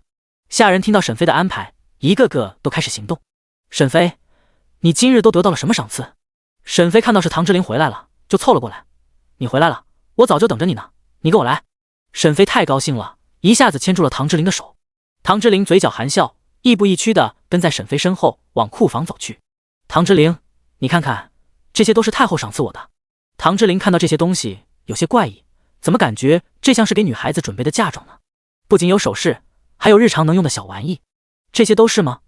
沈飞重重点头，有些自得的道：“我就说嘛，我上次和太后聊得很好呢，她老人家不能忘了我。你看看，现在不是就有了吗？”唐之琳点头，但心里还是觉得奇怪，黄家人对他们夫妻俩未免太好了。沈飞，我也有一个消息要告诉你呢。什么事？沈飞喜滋滋地问道。他觉得自己今天的赏赐已经够多了，这些东西可是很值钱呢。他不觉得能有什么事的喜悦能超过去。沈飞，我被封了开国县子了，10亿500户。县子？我只听过县令。沈飞还真不懂古代的这些爵位。唐之琳还奇怪沈飞怎么不高兴，原来是不知道县子的好处。沈飞，你听我说，开国县子是爵位的一种，正五品。以后这500户的管辖权和征税权都要听我的了。沈飞明白了，双眼一亮，哎，这个好呀。唐之琳，那你的封地在哪呢？唐之琳微笑道：就500户，不大的地方，在益州巴东郡的开元县。沈飞听到益州，就想起了沈玉的仇人，还真是有缘呀。这距离是不是有点远呀？唐之琳轻笑道：又不用我亲自去治理，远点就远点呗，也没有影响。不过这也不是最远的了，要是分到了岭南那边，才真是路途遥远。唐之琳提到岭南，沈飞就想起了孙恒和陈氏，这俩人就发配到了那里，不知道现在怎么样了。还有祥哥在孙家如何了？孙展祥这孩子对原主还是不错的，也是原主从小看到大的弟弟。不过沈飞穿过来之后，和那孩子相处的机会不多。前几个月是让明月偷偷的给他送一些东西，找机会可以亲自看看他。孙展祥毕竟是孙家的孩子，沈飞不会大包大揽的把他接出来照顾。唐之琳看沈飞愣神，伸手在他眼前晃了一下，想什么呢？沈飞收回思绪，没什么，今天咱们都有了赏赐，是个喜事，咱们庆祝一下，吃点好的怎么样？唐之琳点头，他也有这个打算。好。沈飞大喜，正好我让明月还买了果子酒回来，咱们晚上喝一杯怎么样？敢不敢？唐之琳好笑，有什么不敢的？对了，我明天还要请同僚去巨富楼庆祝，你要多给我些钱。唐之琳按照现在选老公的标准来看，真的是个不错的人选，不仅不花心，还工资全都上交。沈飞看唐之琳真是越看越满意，他也是没想到在现代单身的他，而在这大禹朝竟然都有再有老公了。唐之琳被沈飞赤裸裸的眼神看得脸红了，我先回去了。说完就匆匆的离开了。唐之琳有些洁癖，每日下职之后都要沐浴的洗去身上的灰尘。第177章，你干什么？晚上唐家真是喜气洋洋的，仆人们知道唐之琳有了县子的爵位，也是高兴的不得了。家里的大人升官都是可喜可贺的事，更何况这是爵位呢？下人们腰板也是挺得直直的。沈飞也不是个小气的人，他直接让家里的下人也是单开一桌。他们一家3口是一桌，小福宝被放在宝宝椅上。这是沈飞按照现代的样式画出来，找人打造出来的。这个高度，小福宝坐在椅子上也是有模有样的。小福宝现在能吃一些软烂的食物了。此时他正用勺子吃着碗里的蛋羹，这是他最喜欢的。沈飞也是发现了，冲唐之琳笑道：“唐之琳，你发现没有，咱们仔仔真的是懂事不少，现在自己都能吃蛋羹了呢。”沈飞没养过孩子，不知道11个月的小孩子会不会有仔仔这么好带。不过他真的是觉得小福宝越长大越懂事了，真是个天使宝宝呀。沈飞看到他生的孩子，真是满意的不得了。仔仔，你真是太棒了。唐之琳听到沈飞直接仔仔的叫，沈飞，咱们还没有给他起名字呢，得有个大名才行。沈飞想起唐之琳的身世，感慨道：“哎，咱们俩都不知道自己的身世，无论姓唐还是姓沈，都不是咱们真实的姓氏。”唐之琳拿着筷子的手就是一顿，他和沈飞还真是一样可怜。是啊，那咱们就只给他起一个名字，不带姓氏的那种。唐之琳提议。沈飞摇头，那也不用，就跟着你姓唐吧。唐之琳点头，也好，仔仔这么听话，一定要想个好听的名字。小福宝很乖巧，睁着圆溜溜的大眼睛看着两人，好似也在好奇这对便宜父母能给他起个什么名字。沈飞看着小福宝圆溜溜的眼睛，要不然叫唐圆吧。唐圆？哪个圆？唐之琳追问。缘分的缘。沈飞觉得他莫名其妙的来到这个朝代，又有了孩子，就是一种缘分。唐之琳摇头，不好，不好，这听起来像是汤圆。沈飞念到这俩字，汤圆，汤圆。哎，你这么说还真像呀。哈哈，沈飞觉得好笑，立即哈哈哈大笑起来。小福宝。唐之琳觉得不妥，但他又没有多少学问，汤圆不好，要不然叫唐人吧。沈飞念道：唐人。哎，你这也是吃的，还不如我的汤圆好听呢。唐之琳顺着沈飞的思路也露出笑容，听你这么说，还真是唐人。哈哈，小福宝。他看了无良父母一眼，也是欣慰的很。沈飞这时候拿起了果子酒，又喝了一杯。哎，这酒酸酸甜甜的，真好喝。唐之琳也尝了一口，不好，不够辣。彩霞，你去换一种酒来。是，夫人。今天唐之琳和沈飞都非常高兴，也来了兴致。小福宝此时已经吃完了蛋羹，看到桌子上的肉和鱼还都吃不了，也不像从前那样吵着要吃往上面够。彩霞把酒端了上来，放在了桌子上。沈飞拿过来闻了一下，哎，这酒还挺香。唐之琳也和同僚们一起聚餐过，过去是不会喝酒的，现在也会了，所以喝沈飞的果子酒才觉得没有味道。沈飞看唐之琳喝了，就也想自己尝尝，于是他倒了一些白酒在果子酒里面，然后尝了一口，有些辣，哈，这么兑在一起还挺好喝的。唐之琳看到沈飞像是个小猫一样，加上喝了酒的缘故，脸上红扑扑的。唐之琳的眸子更深了，沈飞，你别喝多了。沈飞不在乎的道，这是果子酒，根本就不会醉。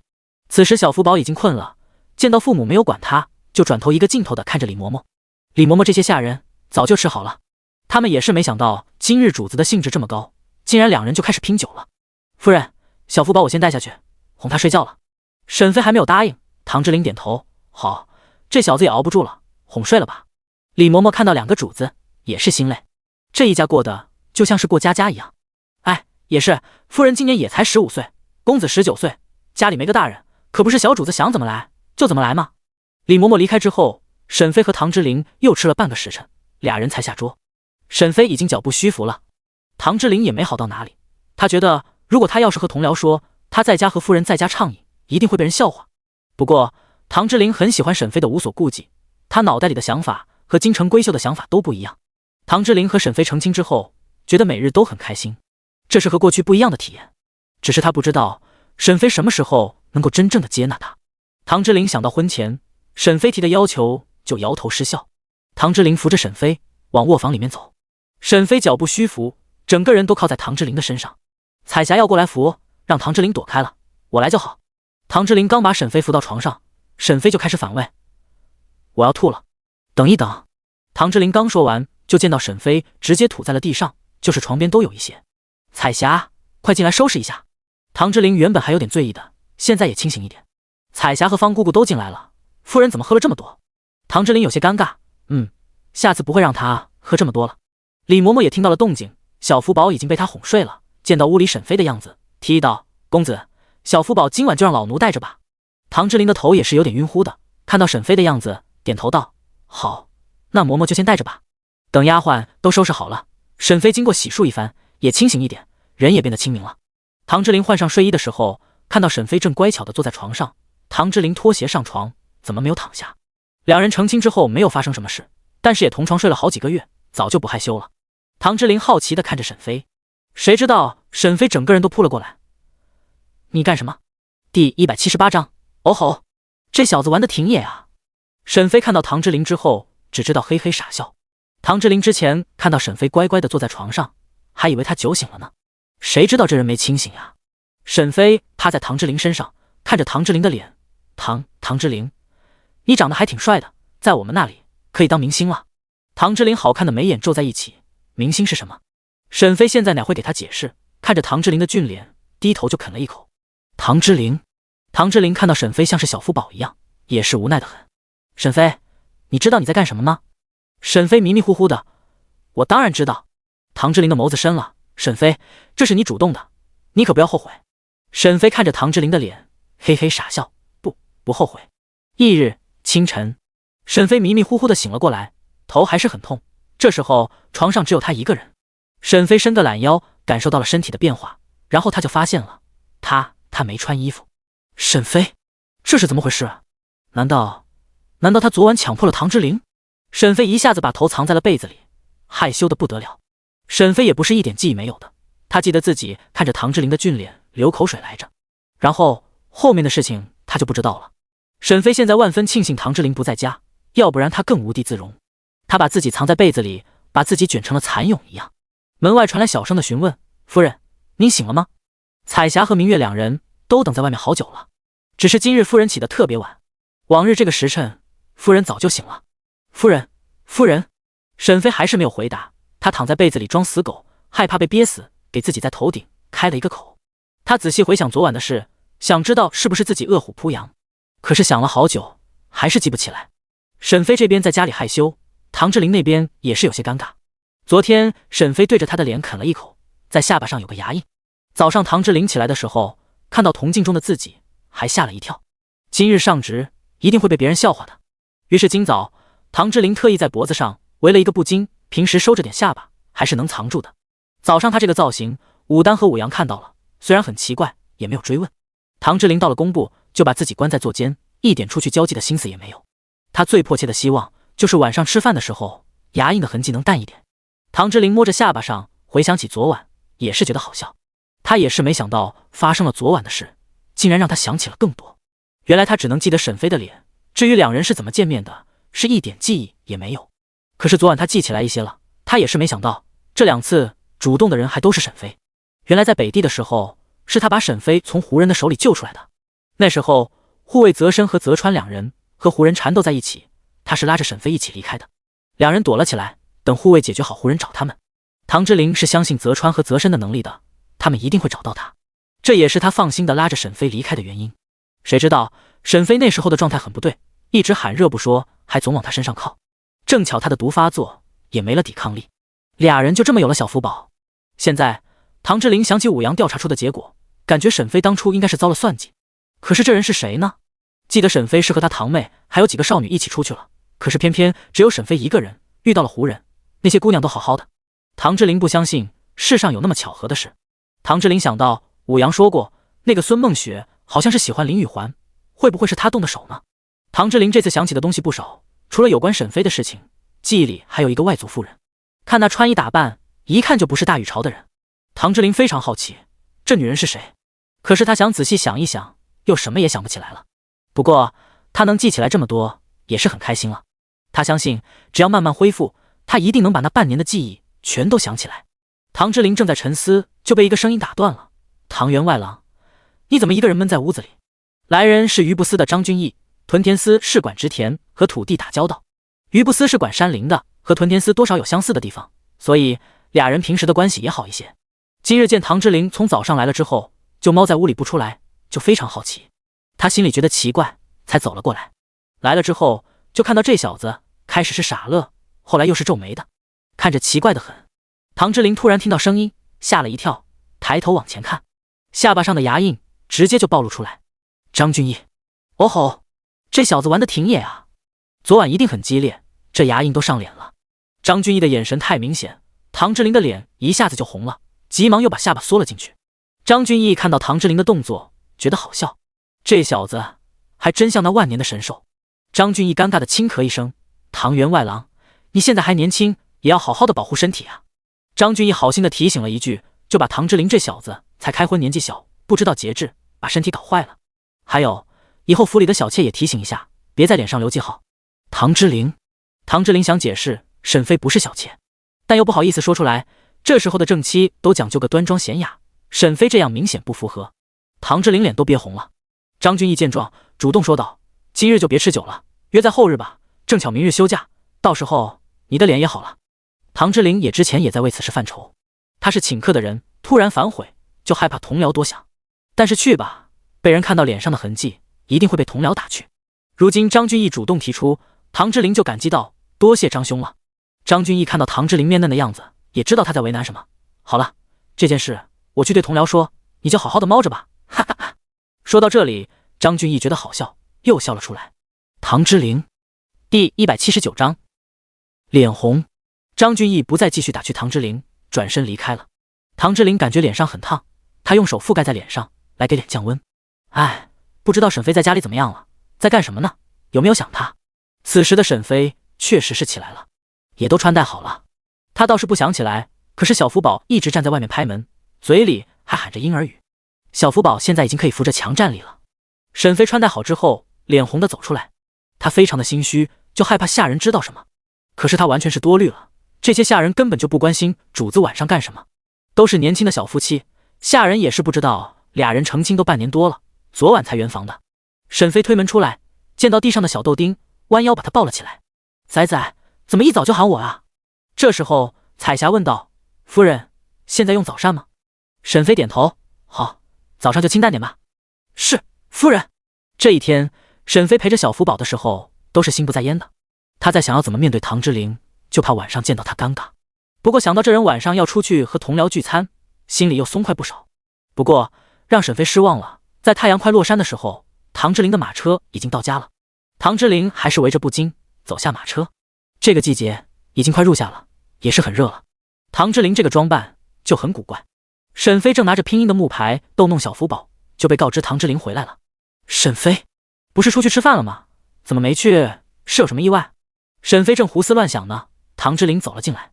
沈妃看到唐之琳脖子上的布，好奇地问道，也不是冬天，你戴脖套干什么？实在是唐之琳的造型太搞笑，沈妃早就忘了害羞。唐之琳看沈妃好笑的样子，把布巾解了下来，把脸凑近道，你自己看看吧，我为什么围着？沈妃的脸蹭了一下就红了，她看到了牙印，虽然浅了一些，但是还是能看出来。沈妃太尴尬，这是我咬的。沈妃小心翼翼地确认道。唐之琳白了一眼沈妃，难不成是我自己咬的？沈妃立即解释，唐之琳，你听我说，我真不是故意的，我是喝多了，以后再也不会了，我一定会离你远一点的。唐之琳的耳朵又红了，轻咳一声，那倒是也不用，以后不要在脸上做记号就行了。沈妃红着脸不知道怎么回答。唐之琳见状知道她是害羞了，于是开口道，我去换身衣服，然后就离开了。唐之琳走后，沈妃立即用手扇了扇，仔仔，这天越来越热了，是不是？小福宝眼睛都没抬一下，直接扭了一下身子，屁股对着沈妃。他专心地看着地上的拼音木牌，这是沈妃打算教小福宝学习的。沈妃觉得这古代不先学拼音就直接学认字，太残暴了，这完全是死记硬背，一点规律都没有，所以他打算从拼音教起，于是就找人打了一些带有拼音字母的木牌。小福宝觉得非常新奇，正回想着沈妃下午教他的拼音呢，哪有时间关心热不热的问题，而且他现在也不热，没见他穿开裆裤呢吗？沈妃见到小福宝不理自己，就叹息一声，哎，大不由娘呀，你这么小就不理娘了，长大了一定不听话。沈妃只是无聊的感慨，没想到小福宝有了反应，他把木牌放下，直接向沈妃爬了过去，直接依偎在沈妃的怀里，很依赖的样子。沈妃搂紧胖儿子，嘴角露出笑容，轻轻地拍着他的后背。此时国公府内，世子唐之轩也知道了唐之琳得到了开国县子的爵位，他直接把茶盏摔在了地上。唐之义见状急忙劝阻，大哥息怒。唐之轩重重地拍了一下桌子：“老二，你说是不是父亲帮的忙？”唐之义摇了摇头：“大哥，我觉得不是。父亲就算是国公，也不能说动皇上给老三这么大的好处。现在可是正五品呢，怎么能是父亲几句话就能办到的？”唐之轩的怒色稍缓：“不是父亲，皇上为什么要赏赐老三平白无故的？”唐之义有自己的渠道，他听到了一些风声：“大哥，你说三弟有没有可能不是父亲的孩子？”唐之轩的眉头紧紧地皱在一起：“老二，你知道什么吗？”唐之义想了想，还是说道：“大哥也知道，皇家不会平白无故的对老三好，而且我听说三弟妹都得到了太后的赏赐呢，这很不正常。加上你说三弟当初是坐在了宗亲的席位，我打听到了，当初三弟妹也是和公主同桌，我觉得三弟的身份不简单。”唐之轩听到唐之义的分析，心里就更不爽了。他就是看不上唐之灵，如果他离开唐家有更好的身份，他是不愿意看到的。应该不会，父亲对老三那么好，不是亲生的，怎么会如此对他？唐之义见唐之轩还是不肯接受，亦或是当局者迷：“大哥，不管老三的身份怎么样，他既然已经分出去，咱们就没必要和他作对。”唐之义直接提醒唐之轩，就怕他冲动之下做出什么错事。唐之轩轻咳一声：“老二，我心里有数，不用你担心。”唐之义也是查到唐之轩有些小动作，才过来提醒一下的。唐之义离开之后，唐之轩吩咐道：“计划照实进行，不必留手。”“是，世子。”唐之轩是不愿意看到从小就讨厌的人飞黄腾达的，就算他现在威胁不到自己了，他也不想看到对方这么自在，总要给他一些教训才行。唐之灵并不知道，这个好久不见的兄长竟然还在背后偷偷的想要使坏。此时他看着小福宝，开口道：“仔仔，你已经是大孩子了，以后就自己一间房睡觉吧。”沈飞，小福宝。第180章孙家情况。小福宝睁着圆溜溜的眼睛看了看唐之灵，见唐之灵还是很坚决，又扭头看沈飞。沈飞刚刚确实是愣了一下，但是现在就完全是脸红了。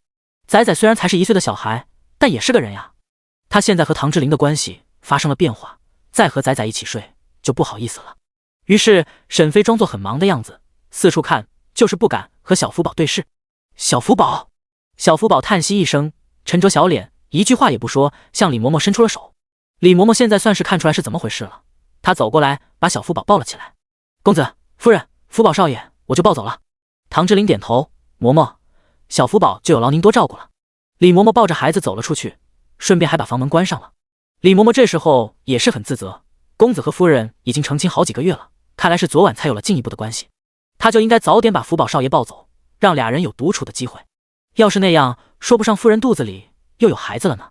李嬷嬷离开之后，屋子里陷入了沉寂。唐之灵看到沈飞害羞的样子，直接把烛火熄了。从这一天往后，小福宝就离开了母亲的怀抱，他也有了单独的房间。不过夜晚的时候是由李嬷嬷和小丫鬟一起照顾的，李嬷嬷就睡在小福宝旁边的耳房里，只要这小子哭一声，李嬷嬷就能听到。这日沈飞带着小福宝出门了，明月已经事先安排好了，他今日要去看看在孙家的孙展祥，地点就约在孙家不远处的14。明月已经事先和祥哥说好了。沈飞到了14，直接进了包间。今日彩霞也一起跟着来的，沈飞给孙展祥带了东西，需要彩霞帮着拿着。沈飞和小福宝坐在包间里等人来。不一会，孙展祥和孙展成就走了进来。他们看到沈飞都很高兴：“阿姐，阿姐，你爱看我了。堂姐，堂姐，你想成哥了吗？”两个小家伙快1年没见沈飞了，也没有生疏。孙展祥和孙展成几乎是跟在孙梦夏身边长大的，原主从前没少照顾这俩小的，他们对沈飞还是很依赖的。快过来，让阿姐看看你们过得怎么样。过年后，孙展祥已经8岁了，加上家里的变化也不小，他懂事了很多。阿姐不用担心，我们很好。孙展成也点着小脑袋，他过完年是6岁了，平日里很黏着孙展祥。今日明月去找祥哥，被这小子发现了，没办法，只能答应把这孩子也一起带来了。沈飞是偷偷见俩人的，所以早就点好了饭菜。来，先吃饭吧，吃完了咱们再说话。两个孩子也不大，加上孙家的条件也不好，现在桌子上这么多好吃的，也忍不住了，于是纷纷拿起来筷子，大口的吃了起来。小福宝看到俩人吃的这么香，也开始吧唧嘴。沈飞挑了他能吃的东西，给他夹了，喂到了他嘴里。这时候，小福宝指着桌子上的肘子，那个吃吃。小福宝已经可以说话了，就是发出的声音都是2、3个字。沈飞夹了软烂的肘子，弄了一块肉皮给这小子。小福宝终于吃到嘴里了，小脑袋高兴的一摇一晃的。很快，2个小孩就吃饱了。2个孩子毕竟年纪不大，吃不了多少。沈飞看他们吃好了，才开始问话：“祥哥，你在孙家好不好？老夫人对你怎么样？你大哥有没有照顾你？孙展祥看了一眼孙展成，我在二叔家，二婶对我很好，我现在和四弟住在一起，大哥在大伯家呢。孙展成仰着小脑袋，我娘说以后二哥就是我家的人了，是我亲哥哥。祥哥儿，你和孙展鹏分开了。孙展祥把这段时间发生的事情和沈飞说了一遍。他现在已经8岁了，很多事情都能说清楚了。原来孙斌得了一个小官之后，也重新振作起来。他是孙家的长子，但是自己亲生的2个孩子都在妻子那里，都在陆家养着呢，也不会回来了，所以孙斌就把希望落在了孙展鹏身上。在北地那些年，孙斌的儿子死了，好些年，孙家这一代的男丁只有孙展鹏一人。就算孙展鹏不是孙斌的亲儿子，孙斌对这个侄子也是很喜欢的，否则也不会在北地那种艰苦的条件让孙展鹏读书学习。现在孙恒夫妻被流放到了岭南，这一辈子几乎回不来了，所以老夫人做主把孙展鹏过继到了孙斌名下，现在孙展鹏成了孙斌的长子了。就这样，还剩下孙展祥和沈凌香2人。小窦氏非常讨厌沈凌香，于是就抢着要了孙展祥。小窦氏在北地也是熬坏了身子，孙展成都是他好不容易生下来的，加上他的年纪也不小了，也不可能再生了，还不如把乖巧的孙展祥要过来自己养呢，还能给他家成根作伴。于是就这么决定了，孙恒和陈氏的孩子就被孙家人给分了。孙展鹏和沈凌香归了大房，孙展祥归了二房。沈飞听到了孙展祥的说法，觉得这样也挺好，这样也好，以后你和成根一起也有个伴。沈飞揉了一下孙展祥的小脑袋，你想要什么就和阿姐说，明月会时常看你的。阿姐，我什么也不缺，你不用担心我，二婶对我很好。是啊，我娘喜欢二哥。孙展成补充，家里人最不好的人就是那个坏女人。坏女人？沈飞好奇。孙展祥解释，就是沈凌香。哦不对，现在她改名字了，叫孙梦玲，祖母正给她相看婆家呢。是啊，我听说他们还想找那个叫林玉环的人，说他今年也会参加科考，以后很可能考中状元呢。孙展成补充道，这俩小孩在家里，大人说话也不会特意避着他们，因此也是听了不少八卦。沈飞倒是没想到这俩人还能凑到一起，不过那个林玉环是状元之才，他怎么没看出来？不会是谣传吧？第181章，小窦氏的想法。沈飞在2个孩子这里听到了不少孙家的消息，他也没有放在心上，只是当个乐子在听。3人聊了一会之后，沈飞就要把孩子送回去了，毕竟小孩子出来太久也不好。好了，你们该回去了，要不然你家大人该担心了。孙展祥点头，好的，阿姐，等我长大一点，我就可以自己去看你了。沈飞揉了一下他的脑袋，好，阿姐等着你。堂姐，你下次来还能给我带糖吗？孙展成觉得这个堂姐太好了，经常给他带好吃的。这小子没有说出来的是，他娘知道他和二哥是来见阿姐的，也知道阿姐在偷偷照顾二哥，娘都已经偷偷叮嘱过他了，不要和堂姐生分，堂姐要比那个后来的姐姐强多了。正巧他也是这么认为的。最后是明月拿着东西送2个孩子回去的。沈飞看到2个孩子进了院门，才带着小福宝离开的。孙展祥和孙展成才进院子，就被小窦氏看到了。他急忙接过包袱，拉着2个孩子往自己的屋子跑，快跟我来！3人鬼鬼祟祟的往他们2房跑。小窦氏不知道他的样子已经被孙梦玲看到了，他也悄悄地走了过来，想要知道这个二婶在干什么。此时小窦氏把包袱放在桌子上，问道，看到你姐姐了？孙展祥点头，看到了，还看到了我的小外甥。孙展成急吼吼的道，娘，堂姐对我们可好了，点了好些吃的呢。小窦氏见状满意了，在心里嘀咕，梦下那丫头心地不坏，还能对他家成根一视同仁，他没有看错。小窦氏这人心地是不坏的，就是比较懒，仗着自己是窦老太太的侄女，不爱干活。他这人虽然不是好人，但也不是坏人，就是有些自私的小毛病。孙恒和陈氏走了之后，都是他照顾着孙展祥，对他和自己的儿子也不差啥了。好吃的你们也没给我带回来一点。小窦氏抱怨道，他都还没有吃肉了。他们家都要靠着大房，家里的钱更是在姑母手里，他真没钱打牙祭。孙展成吐了一下舌头，娘，我这不是把你忘了吗？还有堂姐以为我和二哥是偷跑出去的，根本就没让我们打包，娘你都不知道桌子上剩了好些菜呢。小窦氏原来就是大户人家的姑娘，后来又嫁入了侯府，也是一直过着好日子，谁曾想后来会被流放呀。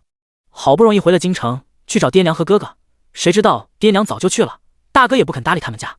他现在可是老馋了，在北地的时候虽然艰苦，但还可以养羊，那可是能吃到肉的，回了京城却吃不上好的。你这俩孩子以后告诉你阿姐，见面可以大方的和她说我不反对。二婶我知道了。娘，我会和堂姐说的。小豆是满意了，补充道，也可以问问她，以后吃好的，带上我行不行？要是实在讨厌我，就给我打包点回来。好的，娘。三人达成一致之后，就拆开了包袱。哎呦，这是个好料子，正好给你们俩人都做身新衣服。哈哈，还有包点心，一会咱们三人尝尝。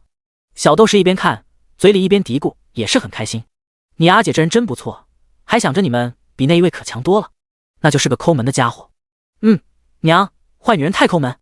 孙展成附和，孙展祥也不反对，跟着点头，比他好。改了名字的孙梦玲猫在外面，把三人的话都听清了。开始还云里雾里的，不知道在说谁，现在总算明白了。他们夸赞的那人是沈飞，再骂的人是他。孙梦玲非常生气，觉得那个弟弟就是白眼狼，亏了他害怕他在二叔家受欺负，就盯着二房呢。谁知道他竟然也说自己是坏女人，真是白对他好了。要是孙展祥知道孙梦玲的想法，一定会嗤之以鼻。要是对人好，只是嘴上说说，那完全没必要。孙梦玲起身，觉得这事情可以告诉祖母，让她来解决。于是孙梦玲转身，直接来到了后院，找到了窦老太太。祖母，我有件事和你说。窦老太太见到孙梦玲咋呼的样子，皱紧了眉头。梦玲，你现在要注重自己的言行。孙梦玲的面色一顿，很快就掩藏下去了。祖母，梦玲知道错了，梦玲也是有重要的事情要禀报给你。什么事？祖母，我发现二婶和沈飞竟然有接触，而且祥哥和成哥俩人对沈飞也很好，他们竟然偷偷见面。孙梦玲仔细观察窦老太太的神色，发现她竟然毫无变化。除了见面，还有什么？窦老太太追问。孙梦玲拿不准老夫人的态度，别的就没有了。这次还给他们带了一些料子和点心。窦老夫人轻轻地哦了一声，好，这事我知道了。窦老夫人其实早就有所察觉了，两个小孙子总能拿出糖吃，就很奇怪。家里的钱都在他这里，侄女又是个懒的，也不会偷偷赚钱，还每日想着从他这里抠钱呢，根本没钱给孙子买糖吃。而在这个京城中，能想起孙展祥的人，除了原来的那个假孙女，就没有别的人了。窦老太太承认，当初在回京的路上，她想要解决掉那个假孙女，可那是害怕老三一家换孩子的事被皇上知道，害怕犯了欺君之罪受连累。如今老三两口子的事已经曝光了，皇上也饶过了孙家，只惩罚了老三两口子，那他就不在意沈飞了。这丫头怎么样都和他没关系。现在家里的孙子能收到他的好处，老太太高兴还来不及呢。而且他也听老大说了，那丫头竟然还得了太后的赏赐，那就是个红人了。要不是过去的关系太僵硬，他都想要凑上去打好关系了。梦玲，二房的事情你不要管，现在当务之急是你的婚事。你几次偶遇林家小子，有没有成果？第182章太后召见。孙梦玲想到了林宇环，也是没想到他竟然是个翩翩公子，看着和京中的大家公子也不差啥了。如果林家当初没有犯错，那么林宇环也是京中的贵公子了。孙梦玲对林宇环是有想法的，以他现在的身份，选择林家是个不错的选择。孙梦玲其实还是羡慕沈飞的，不论是从前的未婚夫，还是现在的丈夫，都是不错的选择。虽然他替自己在北地受苦，可他留在长安的生活也没多好，还不是照样给人当仆人。有的时候，孙梦玲甚至怀疑沈飞是把他的气运抢走了，否则他怎么会这么倒霉？他又试着接触过林宇环，可是林公子根本不搭理他。他也曾和孙展鹏一起装作是碰巧的样子遇见，可是那人都是毫无反应。孙梦玲可不觉得自己比沈飞差在哪里，论样貌和出身，他哪一点差了？窦老太太见到孙梦玲的脸色，就知道是怎么回事了。哎，今日不同往日，林家虽然没身份，也没落了。可是林公子的外祖可是从三品的御史大夫，加上林公子自从回来之后就参加了科考，一路过关斩将，现在已经是秀才了。今年的乡试再通过，那就妥妥的是举人老爷。林家是书香门第，他自幼和林老大人读书，如果明年的会再考过，那就是进士。那孩子我知道，也是个刻苦的，都说他是状元之才，和咱们家也属实不相配了。窦老夫人说起这事的时候，脸上是没多大希望的。毕竟林家公子眼看着就要出头了，怎么会看上丫鬟出身的人呢？当初要不是这丫头坚持称，既然她是孙家的亲女儿，那么当初和林家定的亲事就该是她的。沈飞既然不是孙家的女儿，那她做的丑事就不能算在孙家的头上。孙家和林家的亲事就应该还算数。窦老太太觉得要是能攀上林家也不错，于是就默认了孙梦玲的做法，但是她不会出面，就看孙梦玲自己的本事了。孙梦玲听到窦老太太这么说，掩藏心中的不满，是祖母，如果林公子真的对孙女无意，孙女就接受大伯的安排。好，梦玲你也不要着急，你大伯正在想办法走太子的门路，到时候一定会给你选个好人家，孙梦玲扶了一下身子，是祖母，我知道了。孙家想办法讨好太子的事，沈妃并不知道，就算知道了也不会关心。她回到家里的时候，才下马车就看到院门口有很多人。李嬷嬷冲了出来，夫人，您总算回来了，太后请您进宫呢。沈妃却是看到了2个小太监。小太监见到沈妃也很恭敬，见过夫人，太后有旨，请您和福宝少爷进宫。沈妃很好奇，不知道是什么事，于是回道：有劳公公稍等片刻，我进去换身衣服。是。沈妃和抱着小福宝匆匆地往后院走去。李嬷嬷和方姑姑2人快速地帮沈妃和小福宝换衣服。沈妃想起了太后送的首饰，吩咐道：方姑姑，帮我戴上太后赏赐的首饰。方姑姑点头，是，夫人。很快娘俩换了一身新衣服出来了。沈妃这次打扮得更隆重一些，有了太后的赏赐，再穿的寒酸就不合适了。沈妃和小福宝上了轿子，李嬷嬷跟在外面一起进宫了。这是沈妃第2次进宫，而且还是大白天，所以心情上一点也不拘谨。到了宫门口，沈妃下轿之后就抱着小福宝跟着小太监往里面走。等到了慈宁宫的时候，已经是半个小时之后了。太后听到宫女禀报，就让沈妃走进来了。臣妇沈氏参见太后娘娘。太后放下小叉子，高兴的道：沈氏，不要多礼，过来陪哀家说说话。太后指着桌子上的甜瓜，笑道：沈氏，这甜瓜是你送上来的吧？真甜呀。沈妃庄子上不仅种了青菜，也种了香瓜和西瓜，这些都是沈妃自己想吃的，而且她又有种子。光是甜瓜，她就好几种，无论是甜的、脆的、软面的，她都有。太后赏赐了她首饰，她就把庄子上产的水果送了上来。太后娘娘，您要是喜欢，我再让人多送一些，我的庄子里有不少呢。除了这个，我还种了西瓜，保证个大又甜。现在的天气已经很热了，正是吃瓜、吃西瓜的好时候。太后就喜欢沈妃不做作的样子，有什么心思都能看出来。小福宝被放在软榻上，老老实实的坐着。太后看到小福宝这样，就好奇的问道：这小子今日怎么这么安静？几个月不见，好像变了很多。沈妃看了一眼小福宝，解释道：可能是好久没见太后娘娘了，她不记得您了。沈妃抱起小福宝往太后身边凑了凑，来，喊一声奶奶。太后娘娘，难道沈氏是知道了什么？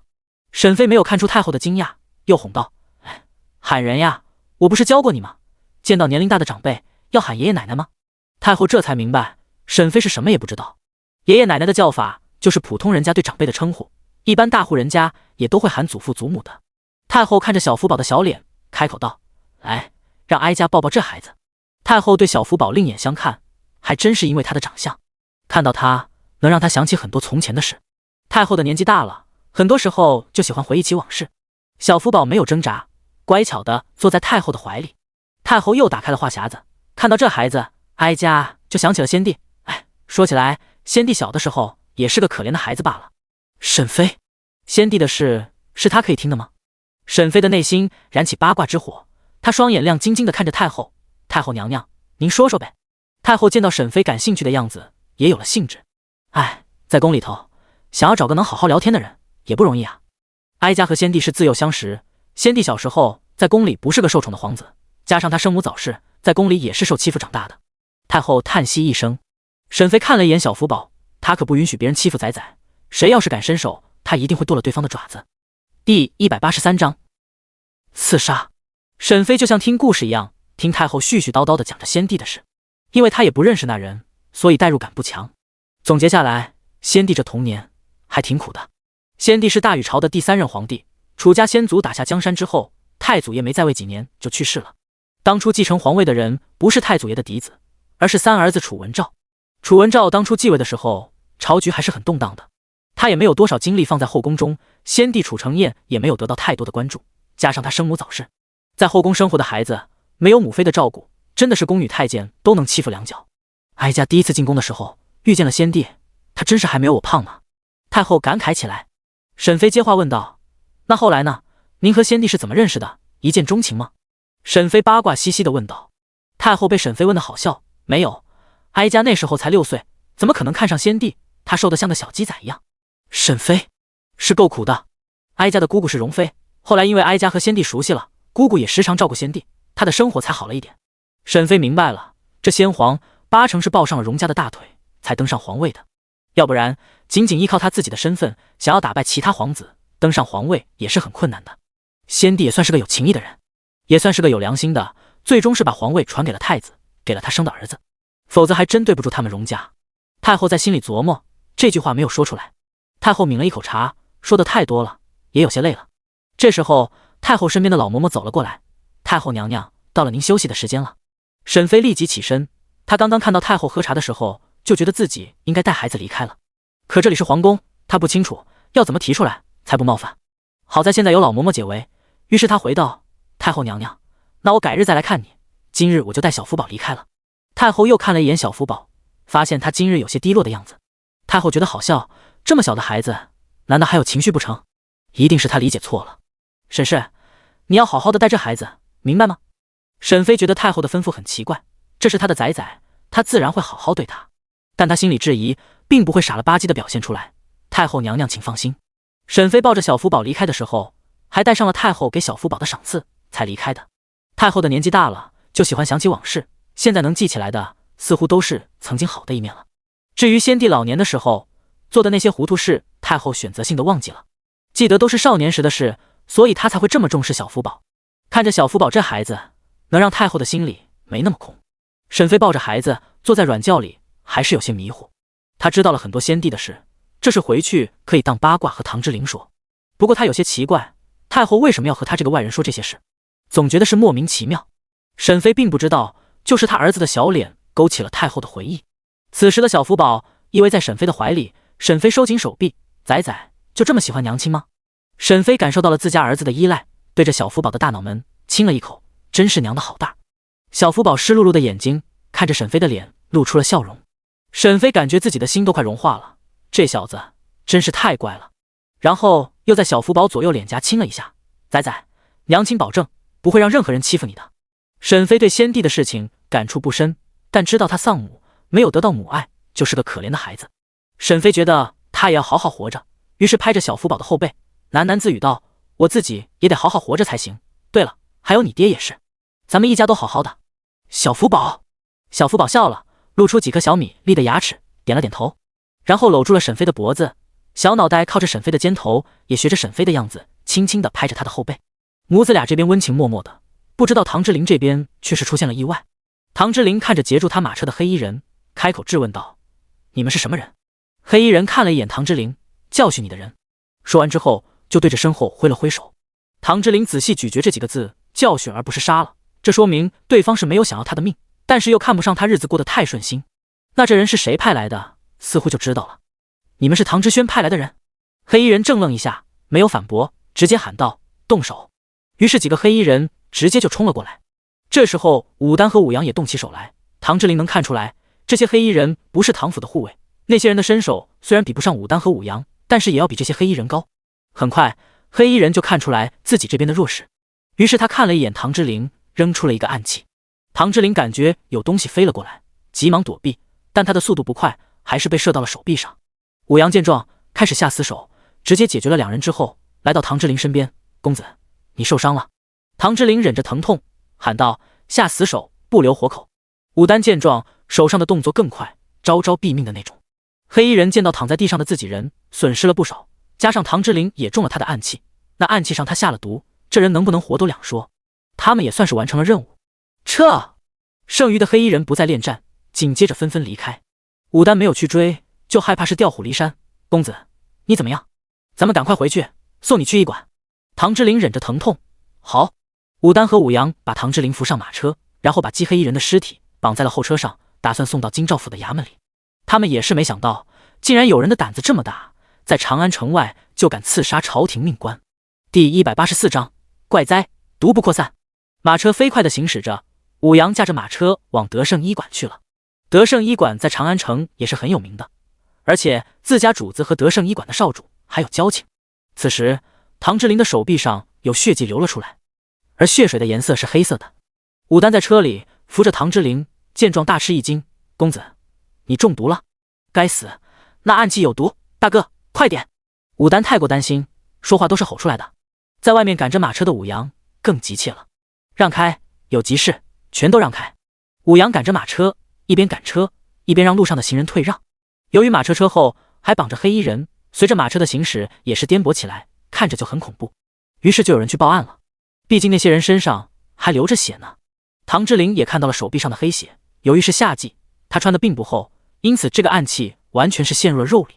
唐之琳还以为自己会有头晕等不正常的现象，可是她也只是感受到了伤口的疼痛，其他的现象没有，所以她开口道：“武阳，不必太急，注意不要碰到路上的行人。”武丹也是很好奇，公子的状态不像是中毒，但是手臂上的伤口确实是青黑一片，这是怎么回事？马车停在德胜医馆之后，武阳直接把唐之琳扶了下来。唐之琳看到那几个黑衣人的尸体，就开口道：“武丹，你把人送到衙门去吧。”武丹还没有回答，就有巡捕把唐之琳的马车围住了。都不要动！你们是什么人？这人是你们杀的。来人是长安县衙的捕快，唐之琳是从西城门进来的，因此有人报案之后，长安县衙的捕快急忙追了过来。武阳这时候开口道：“我家大人是屯田司员外郎唐之琳，今日我们在进城前遇到了这些黑衣人，他们想要行刺我家大人。这些黑衣人是那人的同伙。”捕快听到唐之琳是官，变得恭敬很多。唐员外郎，我是长安县衙的刘捕头，这是官命案，还请和我们回衙门一趟，一起向我们县令大人禀明此事。武阳及时开口：“刘捕头，我们公子中了那些黑衣人的暗器，且那暗器上有毒，我们大人要及时就医才行。”唐之琳这时候开口道：“本官府邸在宣阳坊，家父是唐国公，案子有任何不清楚的地方，也欢迎姚县令亲自来问。我遭遇到了刺杀，我希望官府能够尽快破案。”唐之琳的官职和姚县令都一样是七品，但是唐之琳还有个正五品县子的爵位，因此比起来，唐之琳的官职还是要比姚县令高的。刘捕头原本是觉得这几个黑衣人死状有些惨，才多说了几句。现在皮球一下子踢回来了，唐大人让他们尽快破案，这压力还不小呢。唐之琳说完这话之后，就转身进入了医馆。毕竟他也是怕死的，胳膊要是真的废了，他可怎么办？他还有媳妇和孩子要养活呢。武阳跟着唐之琳进去，武丹留了下来，把后车上的尸体卸下。刘捕头，这些人你带回去吧。还有那些贼人袭击的位置是西城外。武丹把具体的情况和刘捕头讲了一遍，还描述了一下那些黑人的数量和武功招式。刘捕头，希望你们能尽快破案。刘捕头自己没多少信心，他自从知道唐之琳的身份之后，就觉得这可能是大户人家的阴私手段，没准就是因为什么财产呀、爵位啊，在闹矛盾。还有能请得起刺客的人，也得是有钱人才行。于是他指挥了几个手下，把人带回去吧，好好的搜一下身，看看有什么证据。是，老大。几个捕快纷纷的行动起来。唐之琳来到德胜医馆的时候，发现宋燕并不在。德胜医馆还是有好几位坐堂大夫，宋燕的族叔宋老大夫就在此，他也认识唐之琳，于是问道：“小唐大人是来找宋燕的吗？”他出去收药材去了。唐之琳伤的是手臂，加上他穿的是暗色的衣服，大夫并没有看出来他受伤。唐之琳这时候开口道：“今日不找他，是我的手臂中了暗器，请宋大夫帮我取出来。”武阳帮着把唐之琳的袖子拉上去，露出了受伤的手臂，而且那上面围绕着暗器射入的地方竟然黑黑的一圈。宋大夫吓了一跳，这暗器上有毒。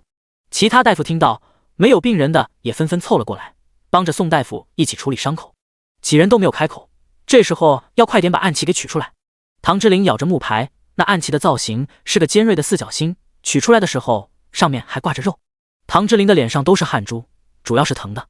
他从小到大还是第一次受这么重的外伤。宋大夫清理好伤口之后感叹道：“怪哉，这毒药竟然不往里扩散，而且随着暗器取出来，聚在伤口处的黑血竟然都能挤出来。小唐大人这样的病人我还是第一次见到，你的身体好像能自动的排斥毒药的扩散。”宋大夫说完都觉得好笑。唐之琳听宋大夫这么说，大概知道是怎么回事，应该是沈飞的药剂的作用。宋大夫，我中了什么毒？您知道吗？宋大夫纠正道：“小唐大人，您没中毒，我已经给你把锅卖了，这毒血全都清除干净了。至于这暗器上的毒，有几种比较常见，只有一种我不是很确定，要是没猜错，应该是番木藤长在北地的一种毒药，不过还需要慢慢研究才行。”宋大夫会知道这种毒药，还是因为宋燕喜欢研究这些东西，宋大夫多少知道一些。虽然宋大夫说唐之琳没中毒，但是武阳还是很担心。大夫，既然这暗器上有毒，那我们公子一定也中毒了，您一定要快些研制解药呀。宋大夫摇了摇头，是要三分毒。番木藤的解药也是一种毒药，小唐大人现在没有中毒，吃了这种解药，怕是真要中毒了。武阳，好吧，这情况确实很特殊，他只能乖乖闭嘴。此时在家等人的沈飞有些焦急。往日这时候唐之琳已经回来了。第185章，需要扩展一下朋友圈。沈飞抱着小福宝，焦急地等着唐之琳。沈飞想要派人出去寻找，才发现家里的仆人太少，特别是护卫和小厮，只要唐之琳出门，武丹和武阳就全走了。只有1个明月会功夫，这根本不行呀！这要真是遇到事情，连帮忙的人都没有。沈飞没有办法，只能吩咐看门的小厮张炳，你出去找一找，沿着西城门这条街的方向，看看唐之琳怎么还没回来。是，大小姐。张炳不敢耽搁，急忙往外跑去。沈飞自己有些心神不宁的，总是静不下来。小福宝的小脸也是皱在一起，看着也是跟着母亲犯愁的样子。这时候，唐之琳已经坐着马车往回走了，正巧就遇到了来找人的张炳。他见到马车，急忙小跑几步：“三爷，您终于回来了，大小姐非常担心您呢。”张炳在马车外面一边跟着走，一边说道。唐之琳这时候拉开车帘子：“你先回去禀报，就是我回来了。”“是，三爷。”张炳又急忙往回跑去。唐之琳的伤口刚刚被包扎好，所以武阳赶的马车并不快。沈飞在家里知道唐之琳回来的时候，松了一口气。他没有走回内院，而是抱着孩子在大门口处等着。彩霞在旁边提着灯笼照亮了大门口。在马车进入宣阳坊的时候，唐之琳就看到了远处有一个妇人的身影，而且怀中还有个小孩。唐之琳知道这是他最重要的人。马车停住，沈飞急忙问道：“怎么回事？今日怎么晚了许多？可是有什么事情发生？”唐之琳被武阳小心地扶下马车。今日遇到点意外。意外？不好的事吗？沈飞急切地追问。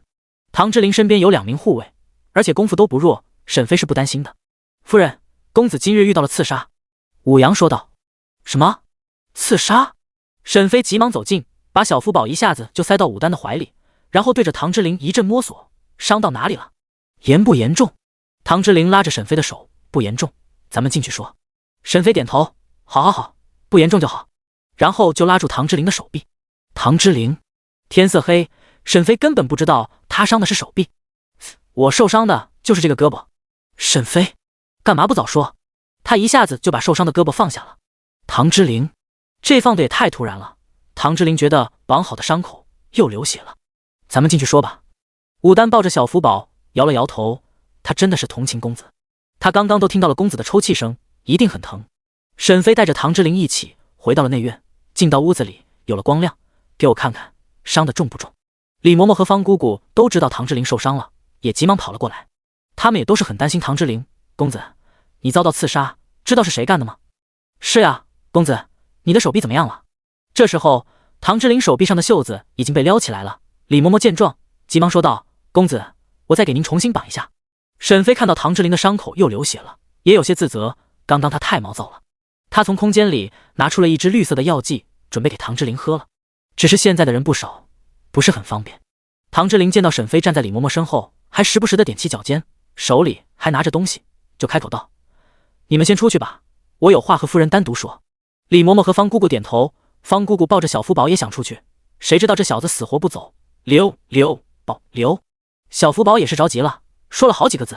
唐之琳见状，方姑姑，把小福宝留下吧。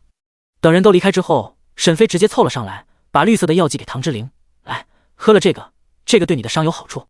唐之琳奇怪，怎么不是蓝色的了？这个绿色的更高级，你喝了，这伤口马上就不流血了。唐之琳没有犹豫，直接把绿色的药剂喝下去了。沈飞现在也有心情了，问道：“你感觉是谁派来的人？”那些黑衣人说是教训我的人，我以为他们没想要我的命，可是那人的暗器上有毒，我现在又拿不准了，觉得又不是他了。唐之琳之前怀疑是唐世子干的。你之前怀疑谁？沈飞追问。唐之轩，他从前一直都极度父亲偏宠我。唐夫人有没有可能？沈飞觉得唐夫人也很可疑，他们母子都很可疑，不过要想查出证据有些难。我感觉那些黑衣人是受人指使，如今留下的人都是死人，活着的人又逃了。沈飞觉得这件事的根源就是他们不够强。唐之琳，咱们家就是太弱了，人也不多，咱们府中和你身边人手都太少了。唐之琳也知道，要不然我去向唐国公问问，他手底下有些从战场上退下来的兵丁，那些人多少会些功夫，看家护院还是没问题的。沈飞摇了摇头，不要从唐国公那里找，我觉得你可以扩展一下交朋友的圈子，你管着官员的职田，也可以去找那些武将，套近乎，不要总和文官玩耍嘛。唐之琳来了兴趣，怎么套近乎？我总得有一些他们感兴趣的东西。沈飞笑眯眯的道：“这事交给我，我来想办法。”俩人就着他们扩展人脉的事讨论了一下。唐之琳还不知道，他遇刺的事情已经被金吾卫大将军范崇禀报给了皇上。你说什么？唐员外郎在城外遇刺，伤得严重吗？启禀皇上，听说是手臂中了暗器，且那暗器上有毒。皇上听到立即吩咐道：“冯宝，立即派太医去唐府给唐员外郎医治。是，陛下。大太监急忙跑了出去。皇上阴沉着一张脸问道：是什么人动的手？查到了吗？启禀皇上，目前还没有线索。唐员外郎的护卫倒是杀了几个黑衣人，但没有活口，可用的线索很少。把这件事情交给大理寺，让马国威亲自办。是，陛下。范崇回道。同时他在心里也犯嘀咕，皇上对唐员外郎真是格外的看重呀。第186章，皇上是真的很关心你呢。此时唐国公府，唐国公也是很震惊。什么？你说老三遇刺了？是的，国公爷，听说就在京城外动的手。老三身边有护卫，应该没受伤吧？三公子中了暗器，且那暗器有毒。唐国公面无表情，挥了挥手，我知道了，你退下去吧。是，国公爷。唐国公心里很纳闷，口中呢喃，那小子不是一直老实的种地吗？又没有干什么出格的事情，怎么会遇刺？唐国公烦躁地扒拉一把头发，真是事情都遇到一块去了。想到今日接到的消息，唐国公就非常烦躁。他把纸条递到蜡烛前，直接烧了。老三的事情会不会和那件事有关？唐国公在心里狐疑，随后又摇了摇头，这不可能，没有人知道这件事，不会这要巧。国公府，唐之轩的院落，他听到唐之灵遇刺的消息，也是很震惊。老二，你说的是真的？唐之义如今是正六品中郎将，知道的要详细一些。大哥，千真万确，皇上已经把这件案子交给了大理寺，叮嘱一定要查个水落石出。唐之义每说一句，就盯着唐之轩的神色，一直看着他的表情，想要辨别唐之轩刚刚的惊讶是不是装的。前些日子他发现大哥有些小动作，还叮嘱过他不让他轻举妄动，如今唐之义就怕这件事是自家大哥动的手。唐之轩是真好奇，该死的，这是谁动的手？怎么这么欠呢？唐之义，大哥是什么意思？难道他还惋惜不成？难道是在遗憾有人捷足先登不成？大哥，这件事不是你动的手吧？唐之轩白了一眼弟弟，我还没准备好呢，怎么动手？唐之义紧绷的身子终于是放松下来，嘴角也露出笑容，那就好。唐之轩气了一会，才想起来问道，他伤的重不重？听说是中了暗器，而且暗器上有毒。唐之轩立即哈哈大笑，哈哈哈，好，太好了，老三也有今天。唐之轩高兴的在屋中转圈圈，不行，我明日要亲自看看他，毕竟他受伤了，我这个好大哥一定要亲自探望他安心。唐之轩很开心，唐之义知道不是大哥动的手，也不担心了。对于唐之轩的幸灾乐祸，他也不在意，毕竟他已经走出老三的阴影，当一个局外人也就看出了很多事。可是大哥还在局中，很多事情还看不透。唐之义离开之后，唐之轩吩咐道，去查查老三那边是怎么回事，还有查一下咱们的人，看看是不是有人不听话，先动手了。是，世子爷。此时的唐之轩没有了刚才的蠢样，整个人像是变了一样，情绪完全是隐藏起来，不像刚刚那样外露。这时太医也来到了唐府，来给唐之灵看伤。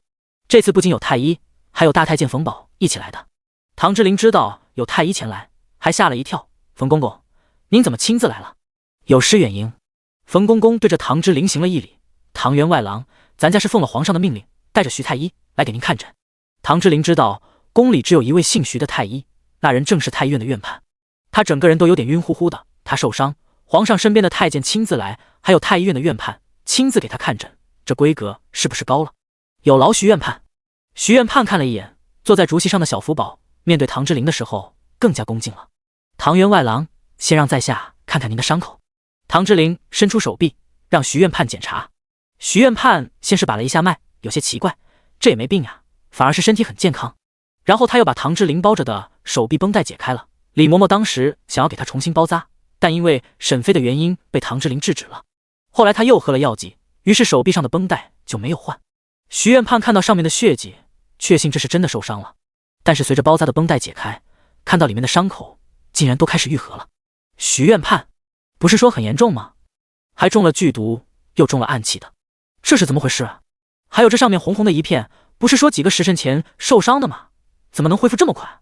照这样的速度，他要是明天来，这伤口是不是就完全好了？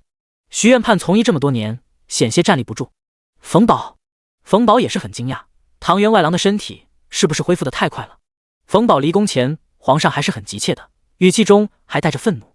冯保此时真想说，陛下，您根本不用着急，这要是再晚来一会，伤口都愈合了。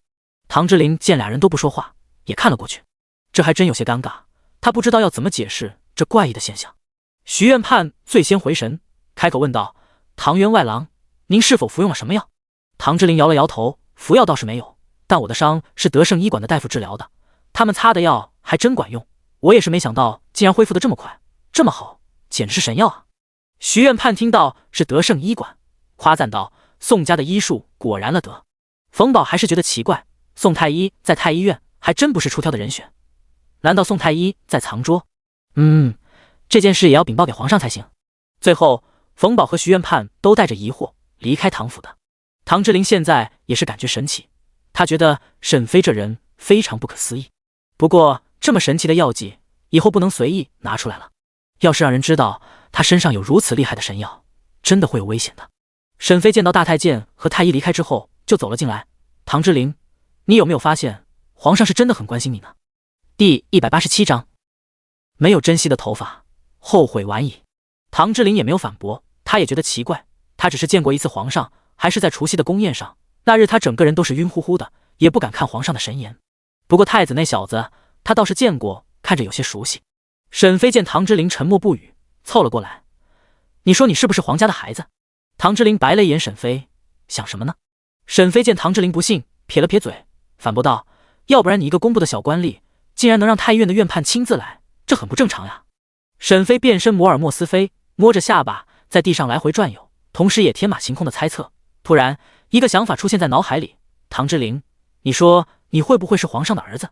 唐之灵，这可真敢想呀！唐之灵一言难尽地看着沈飞，摇了摇头：“不可能吧？”沈飞越想越是这么回事，我就奇怪呢。那日太子亲自上门，说是你的朋友呢，所以我才让他进来的。可是后来我发现你根本就不认识他，你之前怎么没说起这段？唐之灵追问。你也没问呀，我这不就给忘了吗？对，一定是这样。你是皇上的孩子，太子知道了你的存在，所以才亲自来咱们家，想看看你。沈飞分析的头头是道。唐之灵还是不相信，他不相信自己是皇上的儿子，直觉这不可能。皇上今年才33岁，难道他14岁就有了孩子？太子都才17岁呢。唐之灵觉得不对，那时候的皇上还是太子，当今的皇太后又是皇上的亲生母亲，不会让太子那么早开荤，沉迷女色的。沈飞更不服气了，我不是14岁生的小福宝吗？沈飞想到这里更生气了，他还狠消好不好？都是这家伙干的坏事。唐之灵很尴尬，但是他想起了当初事情的经过，这个黑锅不能一直背着。沈飞，咱们俩当初的事不是我的责任，是你。沈飞愣住了，什么？我的责任？唐之灵轻咳一声，我说当初在北地的时候是你主动的。沈飞不接受这个事实，断然拒绝道：“这不可能，不可能是我，你胡说。再说你不是失忆了吗？现在怎么又知道了？”沈飞大义凛然的否认，但是脸却是红了。那时候的事他不记得了，没有印象。可是后来那次他喝多了，好像是自己主动凑上去的。唐之灵知道沈飞害羞了，也不想揪着这事不放。我想起来一些事，正好有那一段。不过你当时也不正常，应该是被人下了药。沈飞听到下药就开始沉思，在北地和他不对付的人很少，除了孙梦雪之外，他想不到别的人。会不会是他呢？孙梦雪当时好像是想嫁给林玉环的。唐之灵见沈飞沉思，开口问道：“你有怀疑的人吗？”沈飞点头，我就能想起孙梦雪。如果真的是他，这个仇我就必须要报了。沈飞想到这里，就是眼神也变得凌厉起来。如果不是遇到唐之灵，恰巧被他所救，那么他被人下了药，又遇到了胡人，他的遭遇可想而知。沈飞想到这里，就抱紧了手臂。他不敢想象那个情景。虽然最终他也是被人坏了清白，被赶出了家门，可是他还活着。如果是落入了胡人的手里，他坟头上的草可能都老高了。唐之灵也点头，我也怀疑是他。当初你和他一起出来，其他人都没事，只有你自己出事，这很不正常。而且能悄无声息的给你下药的人，那人你一定是认识，而且还不设防的人。沈飞点头，按照这样分析，孙梦雪的嫌疑更大了。找机会试验一下他，看看能不能问出一些事。唐之灵点头，好。俩人说着说着就歪楼了，从皇上和太子的身上直接过渡到了北地的事。小福宝听了都着急，啊呀了几声。沈飞停下脚步，看到老实坐在席子上的小福宝，弯腰把他抱了起来。沈飞看到小福宝，拉回了跑偏的思路。唐之灵，你说刺杀你的人是不是太子？不可能，我就是个小官吏，和太子又不搭嘎，他刺杀我干什么？沈飞摇了摇头，唐之灵，你就是太天真了，你是不知道这人心的险恶啊。如果你是皇上的儿子，那就是长子，比太子的牌位还要靠前。正巧太子发现了你，然后为了保住太子的位置，就找人杀了你。我的怀疑很合理啊。唐之灵，这不可能吧？沈妃一定是在胡编乱造。可是皇上莫名的关心是怎么回事？还有爵位的事，他也没干什么，就封了开国县子的爵位，这说不通的。唐之灵也迷糊了。沈妃，那你说怎么办？沈妃想了想，现在当务之急是验证你是不是皇上的孩子。不过皇上的头发不好薅呀，皇上金尊玉贵的，谁敢动手呀？沈妃一边感叹啊的一声，可惜，太可惜了。上次小福宝抓了太子的脑袋，手里是留了头发的，让我给扔了呀。唐之灵也想起来了，他见沈妃开始自责，就劝道不要急，以后总有机会的。沈妃点头，对，有机会。太子的老师和未来的太子妃就在隔壁呢，我以后常过去走动就是了，总能碰到太子过来的。沈妃抱着小福宝开口道，仔仔，以后见到那个小哥哥还要薅头发给娘亲，明白吗？趁你现在还小，啥事不懂才好作案，要不然等你长大了敢薅太子的头发，一定会治你个大不敬的罪。小福宝把头扭了过去，根本不听沈妃的碎碎念。唐之灵真是太可惜了，曾经有几根珍贵的头发出现在我眼前，我没有珍惜，让我追悔莫及。如果老天再给我一次机会，我一定麻溜利索的收起来。晚了，可惜了呀。唐之灵，虽然可惜，但也不至于这样吧。此时在皇宫里的太子一连打了好几个喷嚏，到底是谁在念叨本太子？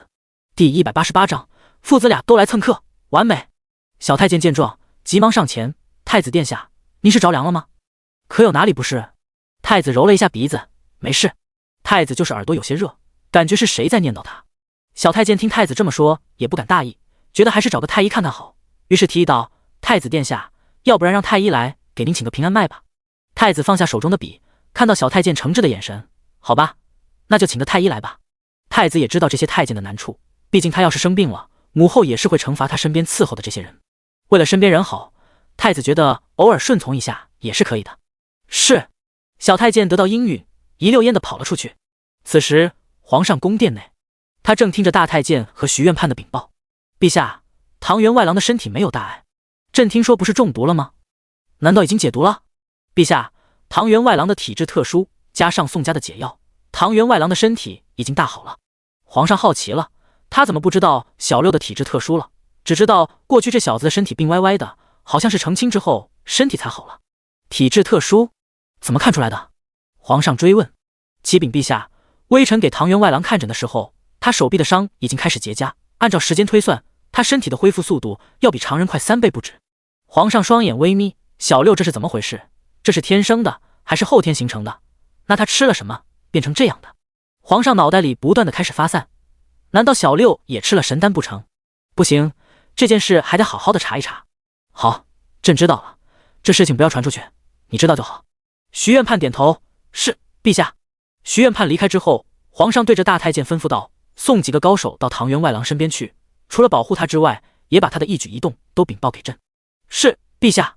皇上轻轻地敲击桌面，等等，多选几个人，我听说他们府上没多少可用的人。陛下，听说当初唐国公送去的几个人都被三夫人给转手卖了，三夫人的疑心重了一些。皇上想起来曾经查到的消息，这个弟妹确实是疑心重，谁都不相信，对待小福宝都是亲自带着，出门从来都是走到哪带到哪里。是个合格的母亲。那好，那就选个自然的方式把人送进去，无论是什么身份。是，陛下。皇上想到小福宝，也选个厉害的人送到小福宝的身边，一定要保护他的安全。是。冯宝离开之后，也是感觉皇上对唐大人太过关心，这份心真的和对皇子都有的比了。皇上此时心内也很轻松，他会做出这个决定，也是有些可怜唐之灵，毕竟他明明是皇子，但是并没有养在皇家，没有享受皇子的待遇。皇上有这样的想法，也是和他自身的情况有关。他是皇太后的亲子，又是嫡长子，先皇早年对皇上也是很好的，因此皇上有个非常美好的童年。他和先皇出现分歧的时候，也是先皇逐渐老迈，而他正值壮年，先皇拿那些弟弟当他的磨刀石，两人多少有些嫌隙。但是最终先皇还是提前写好了遗诏，是让他继承皇位。皇上还是感激先皇的，因此现在对于这个便宜弟弟，他就多关心了些。除此之外，还是这个弟弟威胁不了他的皇位。他从前不知道这个弟弟的存在，后来知道他的身份之后，就调查了一下他的过往，知道先皇对他不管不问，任由他在唐府的后院自生自灭。唐国公早年又不在长安，所以小六的幼年过得也是凄惨。皇上想到这里，也在心里感叹，他富有整个大禹朝，要是连亲弟弟平安生活到老的愿望都不满足不了，那他这个皇帝就白做了。翌日，唐之陵并没有请假，他还是直接去了工部上职，毕竟过了一晚上，他的胳膊已经好了大半。他和沈飞昨晚讨论了好久，最后决定分头行动。现在的当务之急是找帮手，这是最紧要的。其次是接近皇上、太子、公主，只要是皇家的人，谁都行，主要目的是获得头发。当然，要是能带回点血就更好了。不过血有点难办，但俩人谁都没有放弃，总有机会的。沈飞起来之后，就让彩霞抱着一个大西瓜，他则是抱着小福宝来到了隔壁。他来到了司太傅的府上做客，主要是为了打好关系。现在没事的时候就要多走动走动，这样发现太子来的时候，他也可以过去堵人。要不然在司府都没混个脸熟，就凑上去就太尴尬了。他沈飞还是要脸的人。沈飞抱着孩子，直接敲了敲太傅府的大门。开门的小厮看到沈飞，问道：“唐三夫人，你有什么事？”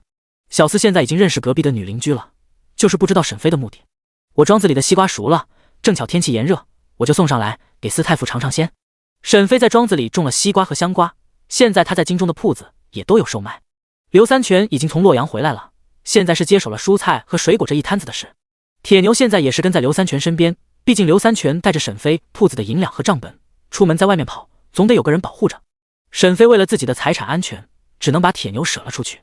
小厮看了一眼风靡长安的西瓜，开口道：“夫人请跟我来。”沈飞好歹是官夫人，又是邻居，不能还让他在大门外等着，而且他又带着礼物上门，所以小厮直接把沈飞请到了院子里。夫人，请稍等，小的这就去禀报老夫人。沈飞笑眯眯的点头，好，有劳了。沈飞坐在椅子上，四处打量司府。有进步，现在已经可以进门了，比上次留在大门外强一点。一会他要热情一点，把这司府的老太太哄好了，说不上以后小福宝可以送到这里来上学。他听说司府请的先生很厉害呢，到时候把唐之陵送给司太傅，小福宝送给司府的先生，父子俩都来蹭课，完美。第189章顽劣小孩。司老夫人知道沈飞来了，就吩咐了身边的嬷嬷去把唐三夫人请进来，我也瞧瞧他是个什么样的人。是，老夫人。司老夫人还是很好奇沈飞的，丈夫对沈氏夸赞有加，孙女却是和他抱怨了好一通沈氏的毛病。司老夫人决定要亲自看看这人到底是人是鬼。很快沈飞就被请到了老夫人的院子，老夫人的院子在后院，因此沈飞跟着小丫鬟也算是把司家参观了一下。司家还真是气派，院子里的丫鬟仆妇都不少，而且沈飞还发现在每个小院子就是伺候花草的人都不少。沈飞在心里盘算，这些下人每个月的月钱得用多少钱。唐三夫人，里面请。沈飞抱着小福宝走进来后，就看到了一个笑意盈盈的老太太。沈飞没有行礼，而是自然的打招呼：“老夫人好，我是隔壁院子的，我叫沈飞，今日过来认认门，还有我庄子里的西瓜熟了，给您送一个尝尝鲜。”沈飞对大禹朝的规矩不是很懂，还有一个原因是作为一个现代人，他不喜欢古代动不动就跪下的毛病。老夫人见状，表情没变，还是笑呵呵的：“西瓜啊，还真是个新鲜的玩意，这西瓜放在冷水里冰镇之后，吃着才爽口呢。”沈飞开始介绍吃法，老夫人点了点头，多谢唐三夫人一番心意了。老夫人听过京中很多流言，现在仔细的看沈飞，觉得还是看不透，可能还是不熟悉吧。两人不咸不淡的聊了几句，但气氛多少有些尴尬。沈飞有想着主动找一些话题，司老夫人笑呵呵的，但不会顺着往下聊。沈飞早就知道是怎么回事了，这司老夫人不是好相处的人。沈飞也就不敢插科打诨了，于是就提出了告辞：“老夫人，东西送到了，我就先离开了。”老夫人还是笑呵呵的：“咱们两家是邻居，以后常来坐坐。”沈飞点头：“哦，有时间我就多来走动走动。”然后沈飞就赶紧带着彩霞跟着小丫鬟离开了司府。沈飞走出大门之后才觉得轻松。司老夫人明明笑呵呵，但就是给人的感觉很怪异。她和皇太后完全是两种人。沈飞觉得她和这个老太太不对盘，以后放弃攻略她。沈飞不想闷在家里，于是说道：“明月、彩霞，咱们出门吧。”夫人，马车不在家，咱们怎么出去？没事，咱们走着出去，到外面逛逛。沈飞觉得在司府太压抑了，他要出去找点乐子。咱们不走远，就在家附近。明月点头：“是，夫人。”彩霞，去把婴儿车拿过来，给小福宝坐。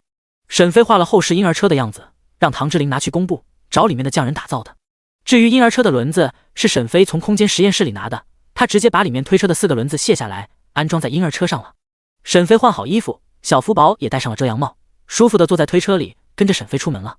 由于车轮子是后式的橡胶轮子，所以就算路没那么平坦，沈飞推起来也不吃力。4人才出现在大门外，就引起了别人家的注意。沈飞只知道隔壁是斯泰夫妇，不知道另一家是谁家。只见隔壁的门口出现了3个小孩，几人正在玩耍，都是小男孩，年龄大概3、4岁的样子，不过身边是有小厮和仆妇照看着。沈飞推车从他们身边走过，原本一起玩耍的小孩看到沈飞的婴儿车，一下子就被吸引了，立即颠颠地跑了过来。一个小孩奶声奶气地问道：“你这是什么车？可以让我坐坐吗？这车真好玩，表弟你家有没有这样的车？”“是呀，表弟，坐在上面一定很舒服。”另一个小孩感慨道。沈飞定做的婴儿车造型和后世很像，但车身是木头做的。小男孩是盯着小福宝的，此时小福宝正像个大爷一样，直接是4仰8叉的仰躺着，悠闲的不得了。小福宝没有搭理这些小屁孩的意思。沈飞笑着开口道：“这是婴儿车，小宝宝才能坐，你太大了。小男孩在家里从来都是别人说他还小，不能做这个，不能做那个的。”他伸出小胖手，一把握住了婴儿车。“不行，我要坐，你给我坐。”另外2个小孩拉着最小又最霸道的小男孩：“表弟，这不是你家的，不能硬抢。”小男孩不干了，立即大声反驳：“我就要坐，我要，你就要给我。”小福宝见到小孩这么胡搅蛮缠，伸出小胖手想把这小孩扒拉开，但是自己没有对方力气大。放开！沈飞看着几个小豆丁也很无奈，只能出声询问：“请问这是你家的孩子吗？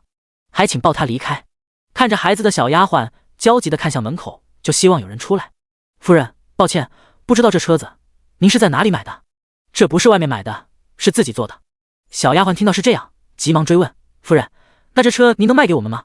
价钱您开就行。”小丫鬟是知道小少爷的脾气的，如果没有得到这个车子，一定会发脾气的。沈飞摇头：“这车子不适合你家的孩子，它太大了，而且这车子我也不会卖。”小丫鬟急了：“不管少爷能不能坐，买回去要紧。夫人，我们杨府是归德将军府，还请您割爱。”沈飞这是想要拿势力压人了，他还真不怕。然后呢？沈飞现在有些不高兴了。小丫鬟没想到他说出了自家大人的名号，对方还不给面子。夫人，小丫鬟的话还没说完，就被一个年轻的女人打断。小翠，不得无礼！来人是个20多岁的妇人。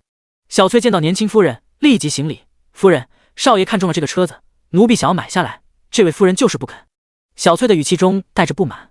年轻夫人皱紧眉头，住嘴，然后转头看向沈飞：“您好，我是方婉然，小儿顽劣，多有得罪，还请见谅。”沈飞摇了摇头，他知道这家人就住自己隔壁，还真不适合闹僵。“我是沈飞，就在你家隔壁。”第190章，本事。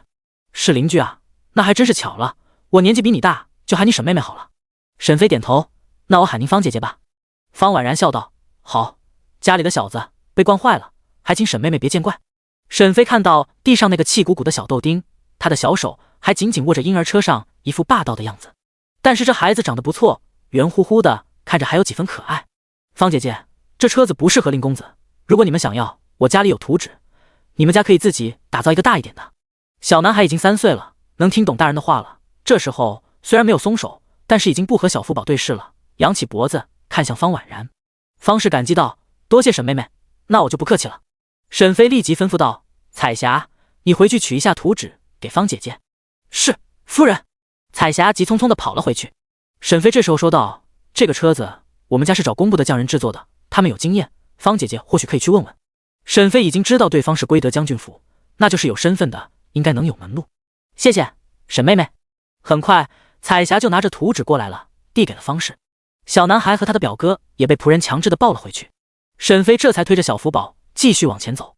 沈飞不知道，他这个婴儿车还是很吸引人的，不仅是吸引小孩，就是大人看了也觉得稀奇。小福宝现在已经很胖了，沈飞抱也只能抱一会，时间长了太沉手，所以才想了这么个法子。这小子也喜欢这个婴儿车，就是在家里的院子里，没事也要在上面坐一会。他现在已经会说2、3个字了，所以就算语言很短，李嬷嬷和方姑姑也都能明白这小子的意思。出了宣阳坊，穿过一条街道，就直接来到了东市，这里也是热闹非常。沈飞虽然有看街道两边的铺子，但也没有忘记小福宝。明月和彩霞俩人分别站在婴儿车两侧，就怕小福宝被人抱跑了。这时候，一个怯怯的声音喊道：“夫人，请买了我吧。”沈飞看到拦住自己的小姑娘，而且她旁边还写着卖身葬父的几个大字。沈飞立即警觉起来：“小姑娘，你找错人了。你看我是女的，不会怜香惜玉，你应该找那种年轻的公子哥。”沈飞只是随意的一指，没有注意是什么人。谁知道对方一下子就炸毛了：“三嫂，你不要害我，我可不敢带人回家里。”沈飞一听是这个称呼，转头仔细一看，发现竟然是唐之景和他的好朋友赵博。哎，是你啊，老四，你怎么来东市了？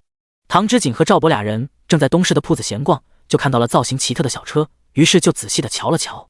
谁知道竟然是认识的人。三嫂都能来，我为什么不能来？我每日啥事没有，当然出门自由，倒是你们两个不需要上学吗？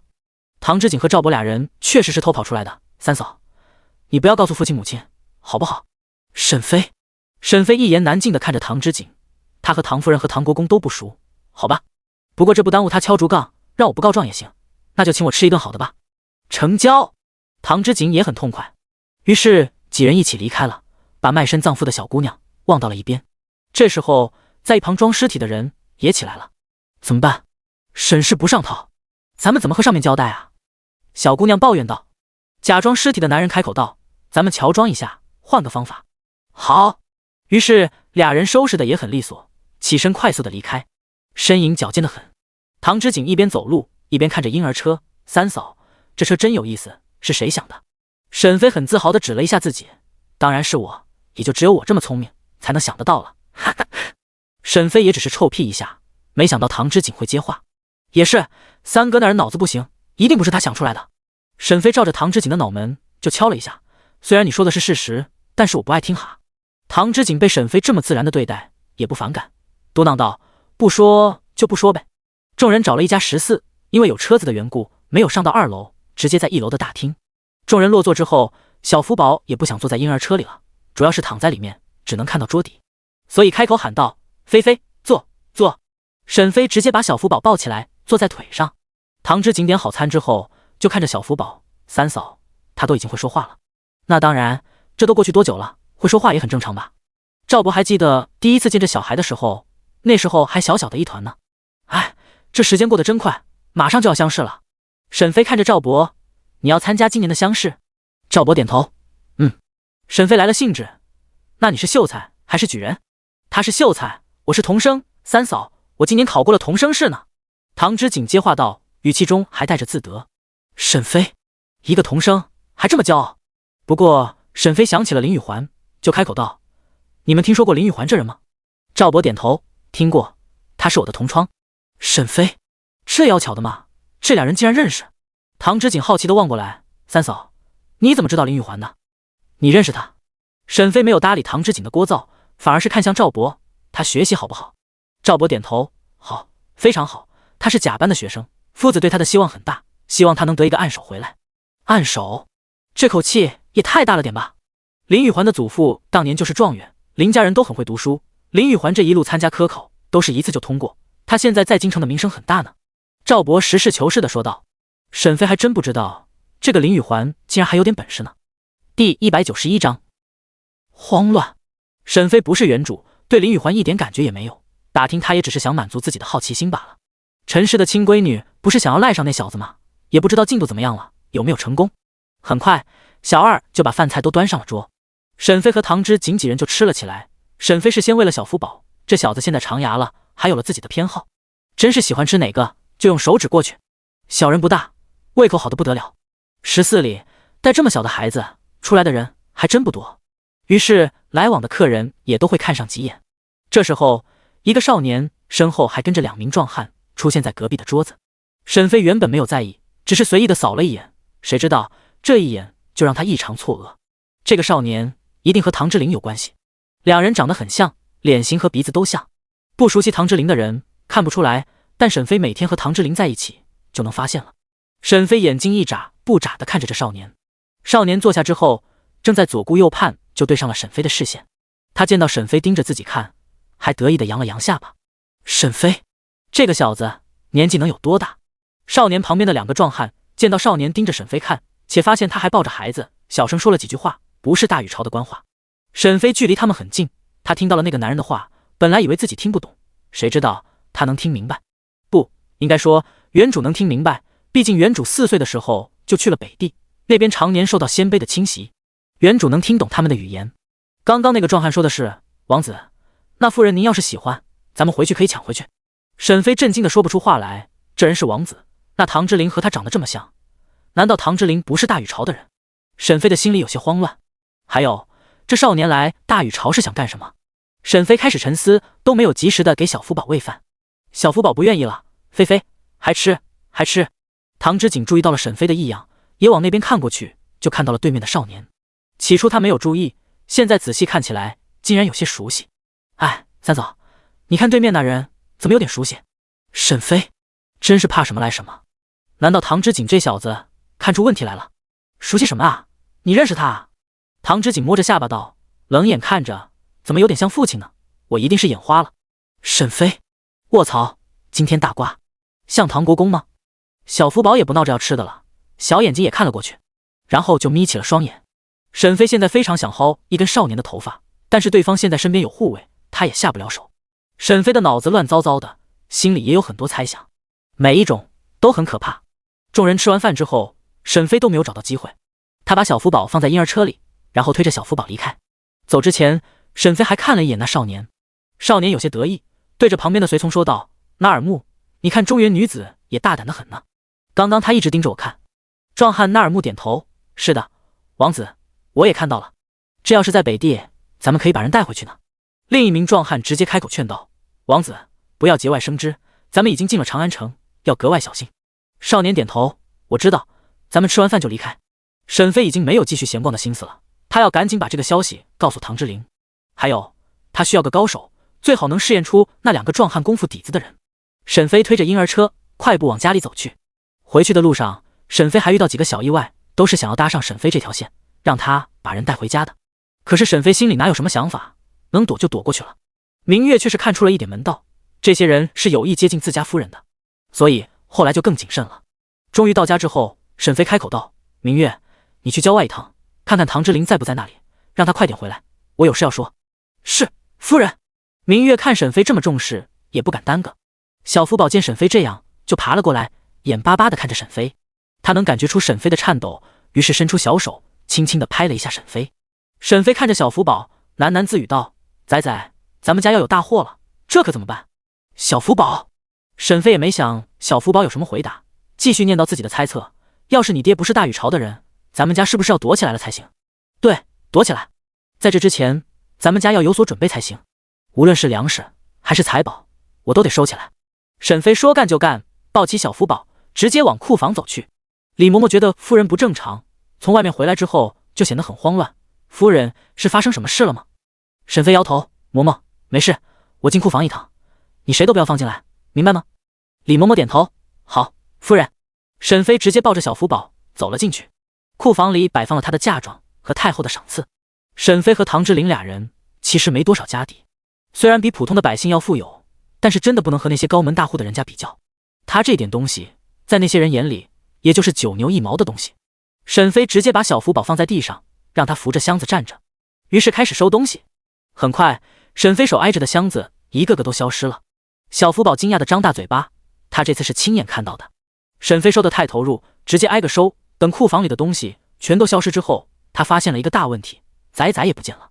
沈飞傻眼了，仔仔这是也进到空间里了吗？他记得他小的时候是进不去空间的呀。沈飞一个闪身，也直接进到了空间里。实验室里没有人，沈飞直接推开门，来到了实验基地，就发现了小福宝正在基地的操场上爬。沈飞，第192章进入空间的条件。小福宝刚开始进来的时候还是懵逼的状态，他什么也不知道，又见不到沈飞，心里有些慌乱。但他看到了沈飞收进来的箱子，于是急忙往那边爬去。这时候沈飞出现了：“仔仔，我在这里。”小福宝爬行的速度更快了，真是手脚并用了。沈飞快走几步来到小福宝身边，把他抱了起来：“仔仔，你能听懂娘说的话吗？这个空间是沈飞最大的秘密了，唐之灵都不知道空间的存在。还有，现在被小福宝知道了，那就要试着和他沟通。”小福宝没有回答。沈飞耐心的解释：“仔仔，这是咱们俩的秘密哦，要是被别人发现，他们会抓走我，你愿意吗？”小福宝直接搂住了沈飞的脖子。沈飞松了一口气，他也想再实验一把。“那好，这件事就是咱们俩的秘密，你能答应娘吗？”小福宝这次点了点头。“那好，咱们先出去，娘要再实验一下，看看你能不能进来。小福宝点头。沈飞松了一口气，他的仔仔就是聪明，可以听懂他说的话。于是沈飞抱着小福宝直接出现在库房里。出来之后，小福宝也是很震惊，他四处看了看，发现出来了。沈飞这次抱着小福宝，心里想着进入空间里，可是没有变化，俩人都站在原地。沈飞，这是怎么回事啊？沈飞直接把小福宝放在地上，在心里默念：我要进去。自己一个人消失了。片刻之后，沈飞从空间里出来了。小福宝看到沈飞进进出出的，也不像从前那样害怕的哭了。他已经见到了那里面的样子。沈飞这就奇怪了，刚刚仔仔是怎么进去的？这里面一定有什么窍门，他不清楚的窍门。沈飞打算再实验一把，这次他是拉着小福宝的手，开口道：娘再实验一把，看看能不能把你也带进去。小福宝点了点头。这次沈飞再进去的时候，小福宝就跟着进来了。沈飞大喜，这说明他的空间也不是鸡肋了，关键的时候他可以把小福宝带进来，这样就算有危险，他也能带着仔仔躲起来了。小福宝也在想一个问题，刚刚他就是也想进来一起看看，就真的进来了。前一次菲菲抱着他，但他没想进来，于是俩人就谁都没有进来。小福宝似乎知道了原因，他想自己实验一把，出去再进来。沈飞明白了小福宝的意思，好，咱们娘俩再试验一把。于是俩人这次又出现在库房里。准备好了吗？小福宝点头。好，那咱们就进去吧。沈飞心里面想着进去，可是两人都留在原地，没有消失。沈飞要崩溃了，到底是什么原因呀？这破空间一会好用，一会不好用的。小福宝这时候看着沈飞，拍了拍自己的小胸脯，宝，想去里面才能去。小福宝现在说话还不利索，但沈飞明白是什么意思了。仔仔，你要自己想进去，才可以和我一起进去，是这样吗？小福宝点头，是。沈飞看着小福宝的小脸，直接亲了一口。哎呦，娘的乖儿子，就是聪明。沈飞知道小福宝可以和自己进入空间之后，就更开心了，心里也没那么慌乱了。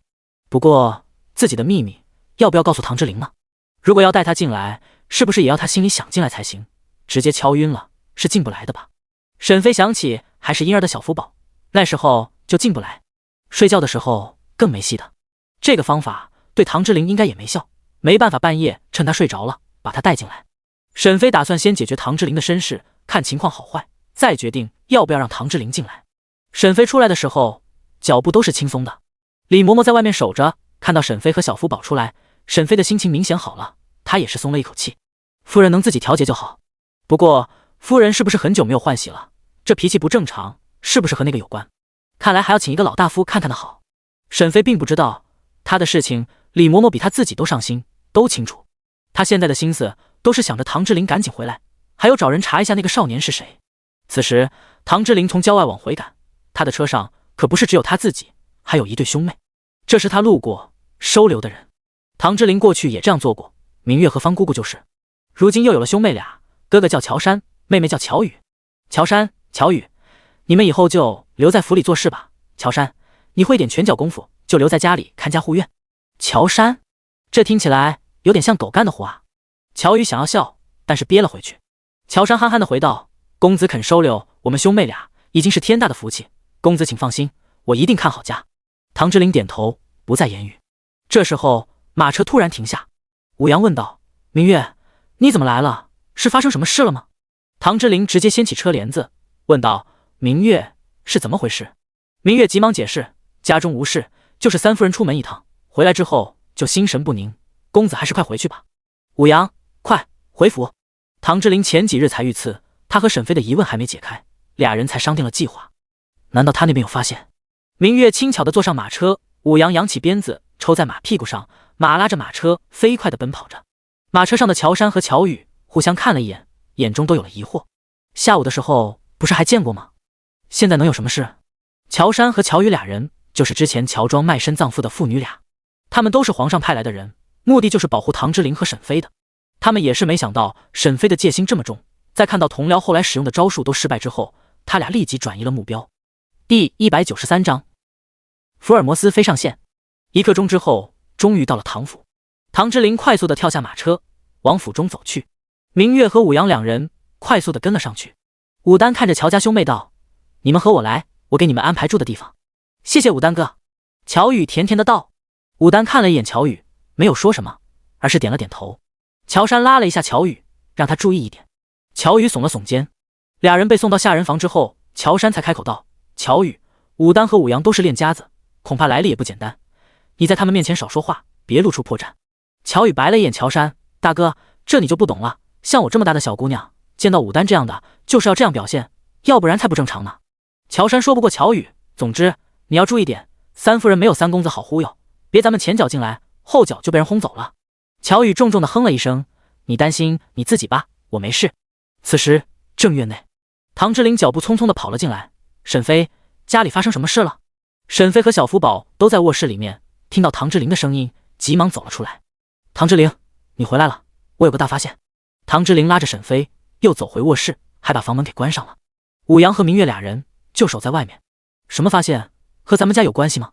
沈飞重重点头，他把小福宝放在床上，才开口道：“我今天见到了一个少年，和你有几分相似。”“什么？那人是谁家的公子？”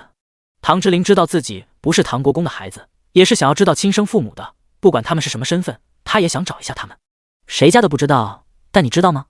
那人长得有点像你，但又有点像唐国公。”“怎么会？难道我和他是被抱错了？他才是唐家的孩子？”沈飞急忙解释：“不是，你没理解我的意思，那少年比你还小呢，根本不可能抱错。”唐之琳也迷糊了，但是和唐国公有关系。他发散了一下思路：“你是说，那人是我同母异父的弟弟？”沈飞打了一个响指：“我猜是这样。你说是不是你的生母给唐国公戴了绿帽子？”唐之琳的脸色臭臭的，不想这么想，这不可能。唐之琳觉得沈飞这个猜测太侮辱人了。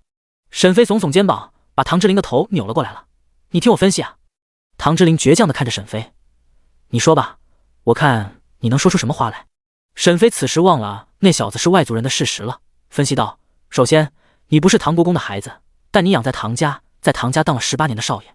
唐国公对你还凑合，不知道他知不知道你不是他亲生的，但是府中的其他人，包括其他的几个孩子都没有怀疑过，这你承认吧？”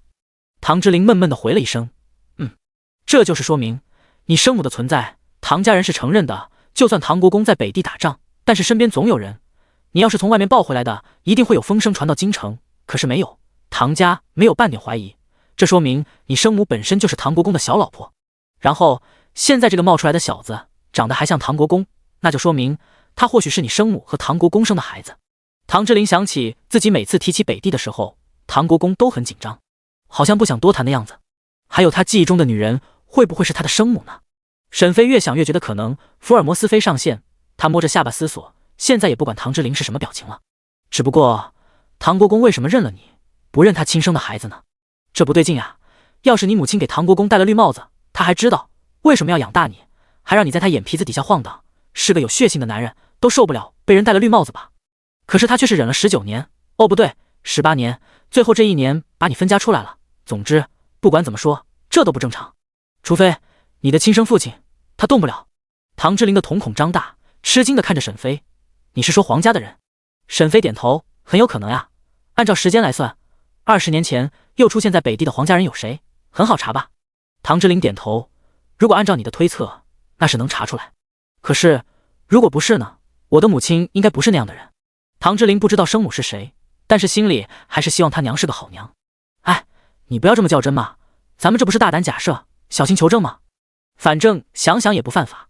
好吧，听你的，那你说怎么查？唐之琳妥协了。沈飞继续道：“先查查20年前发生了啥，特别是北地的情况，还有我说的那个异族少年。”“什么异族少年？你刚刚说像我的人，不是大禹朝的人？”沈飞挠了挠脑袋：“我没说吗？你没说他是哪里人？”唐之琳原本还抱着侥幸的心态，想着沈飞刚才就是瞎说的，因为出现在他记忆里的女人不是大禹朝的人，他觉得他根本不可能是唐国公的小妾。现在却不确定了。那个少年是鲜卑的王子，我听那人的随从这么喊他的，不过就是不知道这小子来长安是干什么来了。还有咱们的北境将军不是正和突厥人打仗吗？鲜卑的小王子就敢贸然的来长安，胆子也是不小啊。就是不知道这个小王子是哪个部族的，背后的势力大不大？你能听懂他们说的话？唐之琳追问。懂一些，我从前可是在北方待着，那地方和鲜卑又是挨着的。沈飞开口解释。唐之琳被沈飞这么一顿分析，心里也有了些猜测。我会去派人查查，验证一下。沈飞点头，不用太冒险，把我需要的头发拿到就好，这样最轻松。那少年身边有2个大块头，看样子也是很厉害，不过他们3人很好认的。唐之琳点头，好。唐之琳脚步匆匆地离开了屋里，把武丹和武阳全叫走，并且低声吩咐了几句。由于家里能用的人太少，武丹离开的时候把乔杉也带走了，毕竟那少年人身边也是有俩高手的。第194章，怀孕了。沈飞把事情告诉唐之琳之后，就不太担心了。他现在有了秘密武器，他的空间实验室可以进人了，实在危险的时候，还可以把唐之琳和小福宝装进去，他们一家3口正好能躲起来。他也没有一开始的慌乱了。沈飞摸了一下肚子，最近怎么总感觉饿啊？方姑姑，你去看看晚餐好了没？我饿了。是，夫人。方姑姑急忙走了出去。李嬷嬷这时候凑了过来，夫人，你已经好几日没有换洗了。沈飞没明白。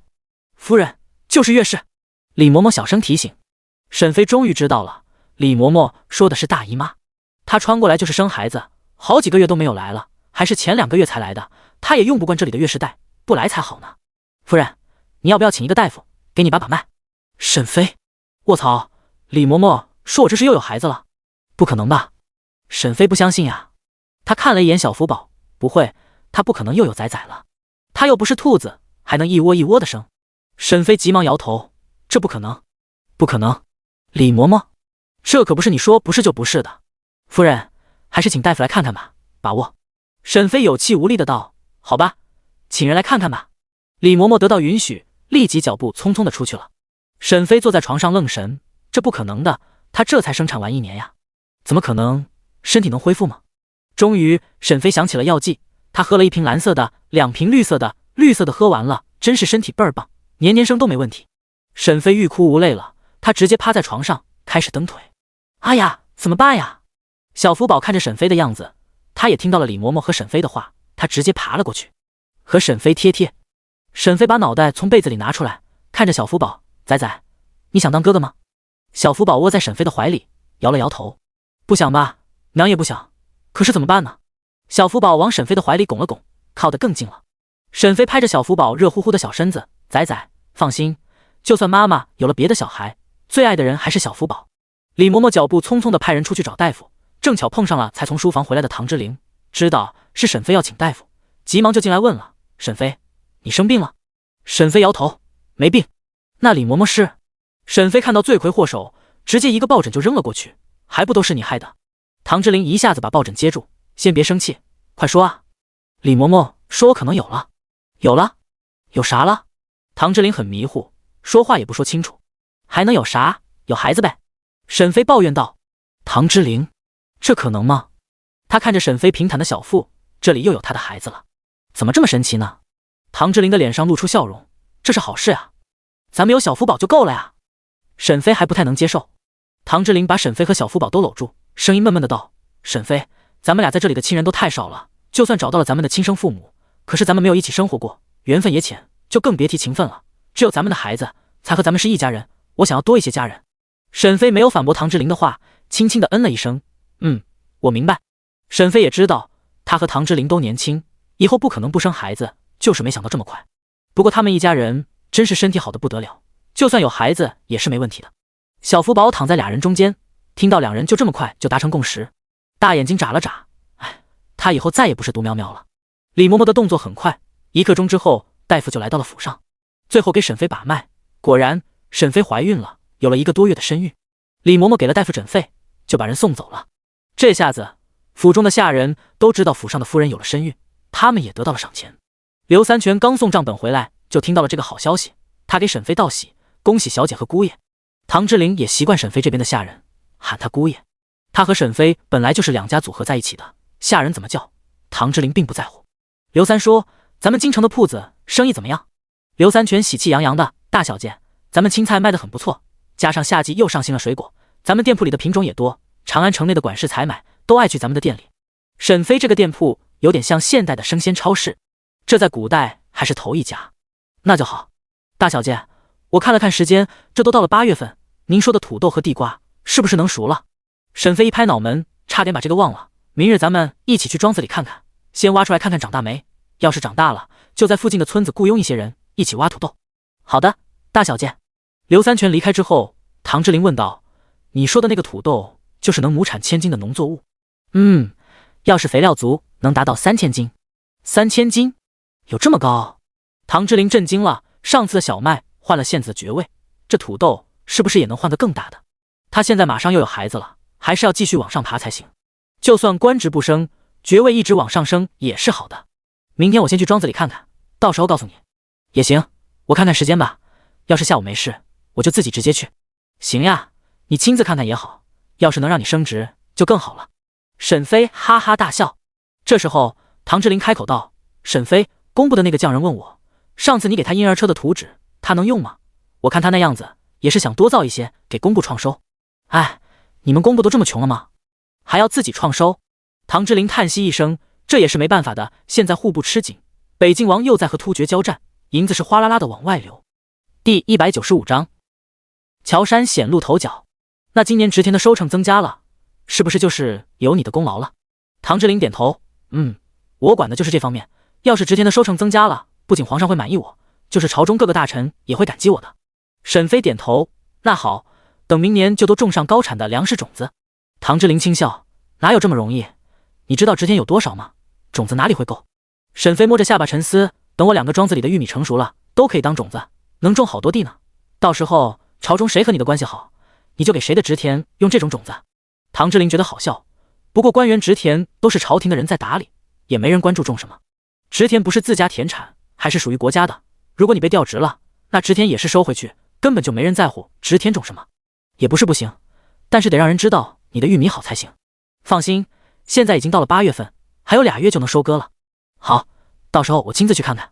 此时武丹、武阳、乔山3人分别穿梭在长安的街头。乔山对于要找的人也是觉得莫名其妙，干嘛要拿到一个少年人的头发？这是有什么癖好呀？但是想到之前武丹叮嘱过他一定要拿到，但那少年身边有2个高手，找到人之后不要贸然行动，寻找机会即可，安全最重要，这一点是主子亲自交代的。乔山的心又温暖几分。他们来的主要目的是保护唐大人和福宝少爷，其次才是唐家有什么特殊的动向禀报给皇上。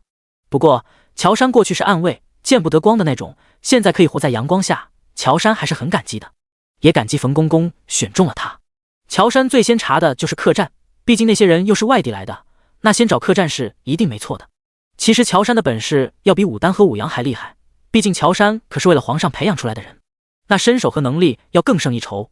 而且暗卫除了保护，最重要的就是搜查信息。很快乔山终于在一家客栈中找到了人，一个年纪15、16岁的少年，身后跟着2个壮汉。乔山正在犹豫要不要采取行动，就见到从外面来了一群护卫，直接把少年和壮汉包围住。为首的护卫给少年看了一样东西之后，少年松了一口气的样子，直接跟着那些人走了。距离有点远，加上是黑天，乔山看不出那少年看了什么东西。乔山觉得事情越来越奇怪了，他悄悄地跟了上去，想看看这些黑衣护卫是什么人。乔山过去是做暗卫的，躲藏的功夫也是有的，因此这些人并没有发现乔山的存在。乔山悄悄地跟着众人，看着他们已经跑出城了，这时候出城门，今晚是别想回来了。乔山放弃了跟踪，毕竟他只有1人，对方有了接应的人，他不是他们的对手，加上此时出城没有城内的房屋做遮挡，他非常容易暴露。不过这件事他可以禀报给皇上，要是这些人真有问题，皇上绝对能查出来。乔山转身飞快地往那个客栈赶去，毕竟主子只是要头发，他或许可以去他们入住的屋子中找一找，或许能找到几根呢。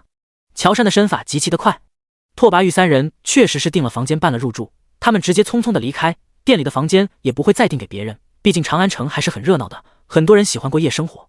所以乔山回来之后找到了3人订的房间，他直接进了中间那屋。至于为什么这么选，这也是个基本常识，护卫为了保护主人的安全，一定是住在左右两侧。乔山仔细寻找，终于找到了几根头发，他不确定是3人之中谁的，还是装了起来。不管主子是想干什么，还是先带回去。晚上乔山到唐府的时候，武丹和武阳已经回来了，他们没什么收获，主要是唐之琳给他们的信息太少了，确实不好找。见到乔山回来，武丹问道：怎么样，有消息吗？就算没有消息也没事，少爷说不必强求。乔山看着这俩人，憨憨地笑了一下，我的运气好，没找几个客栈就碰到人了。真的？你运气这么好？武丹问道。乔山看俩人的时候有一种自豪感，有一种别人都是菜鸡，他最无敌的既视感。但他现在不敢嘚瑟，毕竟这俩是老人，他是新人，这规矩他懂。也是巧了，正巧被我碰到了，那少年被一群黑衣护卫带走了，我想到公子不是就要头发吗？我就去了他们订的房间，在房间里找到了头发。武丹和武阳互相看了一眼，怎么感觉有被比下去的错觉？武阳看着乔杉憨憨的笑容，眯了眯眼，这小子是不是在扮猪吃老虎？武丹则没想那么多，乔杉送上来，他就接了过去，我去拿给公子。身子一转就往内院去了。乔杉被武阳盯得很不自在，武阳哥，怎么了？有什么不对吗？武阳摇摇头，轻笑道：无事，天晚了，你回去休息吧。是，武阳哥。乔杉缓步往下人房走去，速度比平时慢了一些。他知道武阳在观察他，他现在心里有些自责，不应该表现这么好的，这不就引起别人的注意了吗？哎，他应该猫几天的，藏一藏拙的。此时武丹却是把这几根头发给了唐之灵。公子，乔杉说那小公子被一群人给接走了，对方还都是练家子。好，人去了哪里知道吗？乔杉没注意，他直接去拿头发了，还有那些人不少，乔杉也不敢暴露出来。唐之灵点头，现在有头发已经很好了，行，我知道了。武丹离开之后，唐之灵就来到了内室。沈飞，头发拿到了。沈飞直接坐了起来，给我吧，我做个实验。唐之灵已经很有经验了，直接抱着小福宝道：我们先去洗澡了，你放心做吧。第196章证实猜测。唐之灵直接抱着小福宝离开，小福宝的身子还在挣扎，小脚蹬在唐之灵的胸口上，不走不走。唐之灵轻拍了一下这小子的屁股，他才老实下来。小福宝，沈飞见状也觉得好笑，仔仔已经知道了他的秘密，其实可以留下来。相信仔仔也是很好奇他是怎么做实验的吧，等他长大一点就可以把这些本事交给他。沈飞直接进入了空间实验室中，把那几根头发分别放在不同的器皿中，他不确定这几根是不是同一个人的，但是有一组 DNA 可以和唐之灵的数据对上就可以了。沈飞在空间里忙活好一会，就剩下等结果了。在等结果的空档，他又去了实验基地，之前收进来的箱子还放在操场上，沈飞开始一个一个搬进库房里，同时也顺便把楼下的库房收拾一遍。忙了好一会，他才直接上楼进入实验室查看那些数据。果然，结果真按照他的猜测来了，那少年是唐国公的儿子，而且那少年和唐之灵也有血缘关系。沈飞出了空间，想要快点把这个消息告诉唐之灵。唐之灵有发现。唐之灵一身清爽的抱着小福宝进来的，刚刚父子俩一起洗了一个热水澡。唐之灵把小福宝放在床上，就不管他了。怎么样，有什么新发现？沈飞笑眯眯的看着唐之灵，一副求表扬的样子。唐之灵，我真是太聪明了，我猜的全都对。全都对？那少年是我兄弟？你们是亲兄弟。唐之灵的心情并不好，他最不希望的就是这个结果，但他是鲜卑人呀，是外族人。唐之灵的心里矛盾极了，他是大禹朝的人，不太能接受这个现实，因为这人的身份是鲜卑王子，那就说明他的母亲的地位很高，或者是他母亲嫁给了鲜卑皇室。沈飞，你说有没有可能那女人是唐国公的小妾，然后又怀着孩子嫁到鲜卑皇室？有可能吧，不过对于你生母的事，唐国公过去是怎么和你说的？唐之灵仔细想了想，我小的时候问过他，他说我母亲生下我之后就死了。瞎胡扯，死了的人还能给他生儿子？沈飞也很困惑，可是这又不对劲，他把你这个假儿子抱回来养着，亲儿子却放在外面，这很不正常呀。唐之灵也是觉得奇怪，唐国公这人一定是有秘密的。沈飞握住唐之灵的手，咱们可以慢慢查，不着急，找机会咱们也可以试探一二，至少咱俩知道的秘密别人现在都不知道。对，他们都不清楚，除了要查清我的母亲是谁，是否还活着外，也要查一下我的父亲是谁。以后你就往那些宗亲身边凑一下，我觉得大禹朝那些权势比唐国公高的都可以当你的目标，特别是皇家人。好，我尽量。唐之灵应承道。对了，这次的头发怎么这么快就拿到了？沈飞好奇地追问，这办事速度可比过去快很多啊。唐之灵想起乔家兄妹，才说道，我今日遇到了两兄妹，他们的身手都不错，我就把人带回来了，这头发就是乔杉找到的。沈飞，就这么直接带回来的，会不会是别人安插进来的探子啊？他们的来历不会有问题吧？用用看呗，咱们也没什么秘密往外传的，只要能办事就行吧。沈飞，好吧，这思路还真是简单粗暴。你没啥秘密，我的秘密多着呢。我得看看这俩人是什么人。唐之灵看看现在的天色，这么晚了，他们估计也休息了。沈飞大手一挥，我这个主子还没休息，他们一定也没睡。好吧，我把人带到院子这边，让你看看。好。乔杉和乔宇确实都没睡，一个原因是头一天来还得小心一些，另一个原因是乔杉刚把他发现的疑点传了出去。现在听到主子要见他们，乔杉还以为自己暴露了，心里惴惴不安。很快，兄妹二人来到了主院，见到沈妃之后，急忙行礼：“乔杉、乔宇参见夫人。”沈妃看着这俩人，觉得有点眼熟，我们是不是见过？沈妃仔细地打量乔宇的脸，总感觉是见过这人。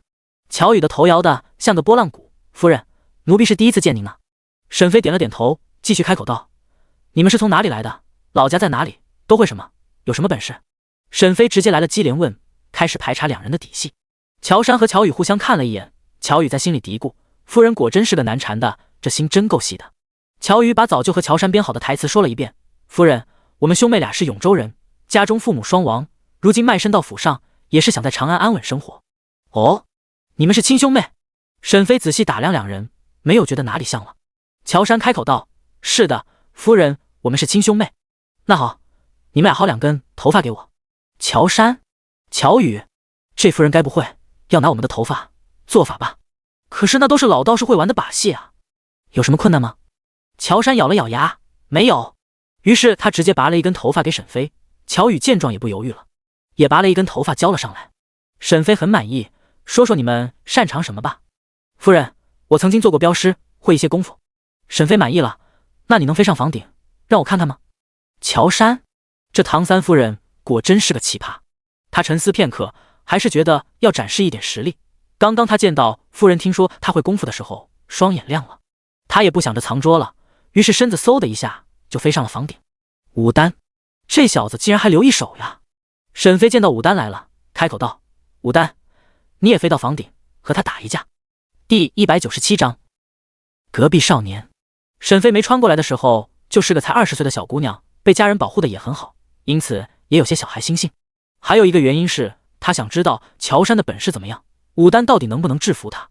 武丹早就不服气了，于是他也不墨迹，直接飞身到了房顶上，俩人开始交手。沈妃站在地上看得津津有味。唐之琳来到沈妃身边：“乔杉有什么问题吗？”沈妃摇头，没看出来。唐之琳，那你搞这一出是干什么？唐之琳也看着两人在房顶上交手，那为什么要让他们在房顶上打？屋顶坏了还要花钱修。沈妃，好吧，是他大意了。沈妃直接喊道：“行了，不用打了，下来吧。”此时武丹已经打出了火气，乔杉却是游刃有余。沈妃已经看出来了，乔杉在主动让着武丹。乔杉听到了沈妃的吩咐，及时收手。武丹虽然还不服气，但也不再出招。俩人直接从房顶上飞了下来。这时候隔壁的院墙上正坐着一个少年。哎呦，你家还真有意思，大半夜打架玩呀！沈妃和唐之琳一起转身，就看到了墙头上坐着的少年。沈妃小声在唐之琳身边道：“隔壁这家的下人说他们是归德将军府，这个官职有多大啊？他们是大将军吗？”沈妃对古代的官职不是很了解。归德将军是武散官，是武官的第7级，从3品下的官职。唐之琳解释：“哦，从3品呀，也不小呢。”唐之琳不再和沈妃说话，直接走了几步，来到院墙这边，在下唐之琳，很抱歉，这么晚打扰公子休息了。没事。少年双眼亮晶晶地看着乔杉：“那人是你府中的下人吗？这么好的身手，要是送到军营，一定是打仗的好手。我在隔壁的院子也听到了府中的对话，如果你们家不想要这兄妹俩，可以卖给我。”少年直接说出了自己的目的。唐之琳已经知道乔杉的本事，怎么会送出去？很抱歉，这是我们府中的人，我没想要送出去。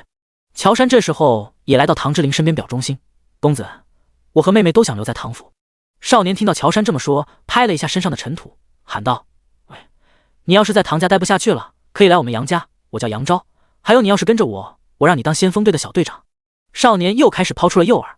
乔杉，他好好的大内安卫队长不当，跑去给你当先锋，我谢谢你啊！感谢杨公子的抬爱。少年看没戏，直接从墙上跳了下去。有了隔壁少年的打岔，沈妃也想先留下两人了。他们家确实是底子太薄了，根基太弱，还有很多秘密要查。缺人呀，就算这俩人身份还没查清，也可以先留着，先用着。不过这些古人身手都不错，他要是为了自保，看来也得做点什么。想到了后世的化学武器，沈妃实在不想拿出来破坏这个世界的环境，但是提前准备还是可以的。有了那东西，无论这些人的功夫多高，全都能团灭。从前沈妃也从来不担心自己的安全，因为她随时可以躲到空间里。可是她的仔仔不行，所以她心里是有忌惮的。但现在没关系了，危机时刻，他们一家可以进入空间。好了，乔杉、乔宇，你们两人就留下吧。谢夫人。乔杉和乔宇欣喜道：“好了，天色不早了，你们下去吧。”武丹虽然还有些不甘心，但是也被自家大哥拉走了。大哥，那个乔杉绝对不是镖师。武阳点头，不是，我怀疑他们和咱们来自同一个地方。武丹直接伸了伸手指，指了一下天空，是这里派来的。武阳点头，我想不出来还能是什么地方了。武丹接受了，好吧，要是那位派来的，应该不会伤害公子，就算赶走了这个，也会来新的。我猜应该和公子遇刺的事情有关。大哥，你说的对，一定是这样的。我还听彩霞抱怨道，他们白日出门遇到了好多古怪的事呢。武丹把知道的事和武阳说了一遍。那就对了，只不过三夫人的脑袋特殊，根本不吃这一套。武丹听到自家大哥这么说，扑哧一声笑了出来。他觉得大哥形容得很贴切，三夫人在他眼里确实和别家夫人不一样。不过谁让公子喜欢呢？还有这肚子也争气啊，这才多久呀，又有了。武丹觉得夫人单凭这一点就能稳稳拿捏住公子了。沈飞和唐之琳俩人并不知道两个护卫的嘀咕，要是知道，沈飞一定会追问他们隐藏的事。翌日，唐之琳直接去上职，沈飞收拾妥当之后，就带着小福宝和乔家兄妹一起出门了。有了这兄妹俩，沈飞安全感十足。走吧，咱们去庄子看看我的土豆收成怎么样。乔杉和乔宇也是没想到，这家的夫人还真是自由，早上睡到自然醒，剩余的时间就是出去玩，这么自在的生活还真是不错。乔宇也是很开心，这生活很有趣啊，女主子贪玩，他们也能跟着出去溜达。马车上，沈飞抱着小福宝，明月和乔宇俩人也坐在里面，乔杉驾着马车。1个小时之后，马车来到了郊外，来到沈飞的庄子。沈飞想到了另一个庄子里的沈玉，也不知道他怎么样了。自从他把沈玉假死弄出来之后，就没有见过他，就害怕有人找上他。乔杉和乔宇都是陌生人，他是不会把人带过去的。加上那个庄子主要种植的是玉米，现在还不是收成的时候。沈飞等人下车之后，就听到了庄子里的吆喝声。沈飞很好奇，怎么感觉庄子里面有很多人呢？难道是有人偷着来挖他的土豆？不行，他得进去看看。沈飞抱着小福宝，急忙往庄子里面走。谁知道眼前的一幕让他张大了嘴巴。啊，这是他能看的吗？第198章，年轻壮小伙们。跟在身后的乔杉和乔宇也是惊讶了，这些人是怎么回事？刘三全和铁牛两人就见到沈飞来了，急忙喊道：“都停下，把上衣穿上，再继续挖。”刘三全喊完之后，急忙向沈飞这边走来：“大小姐，您来了。”沈飞还是忘不了刚才那一幕，一个个身材健硕又有腹肌的男人，光着膀子在刨地，也是很震撼的。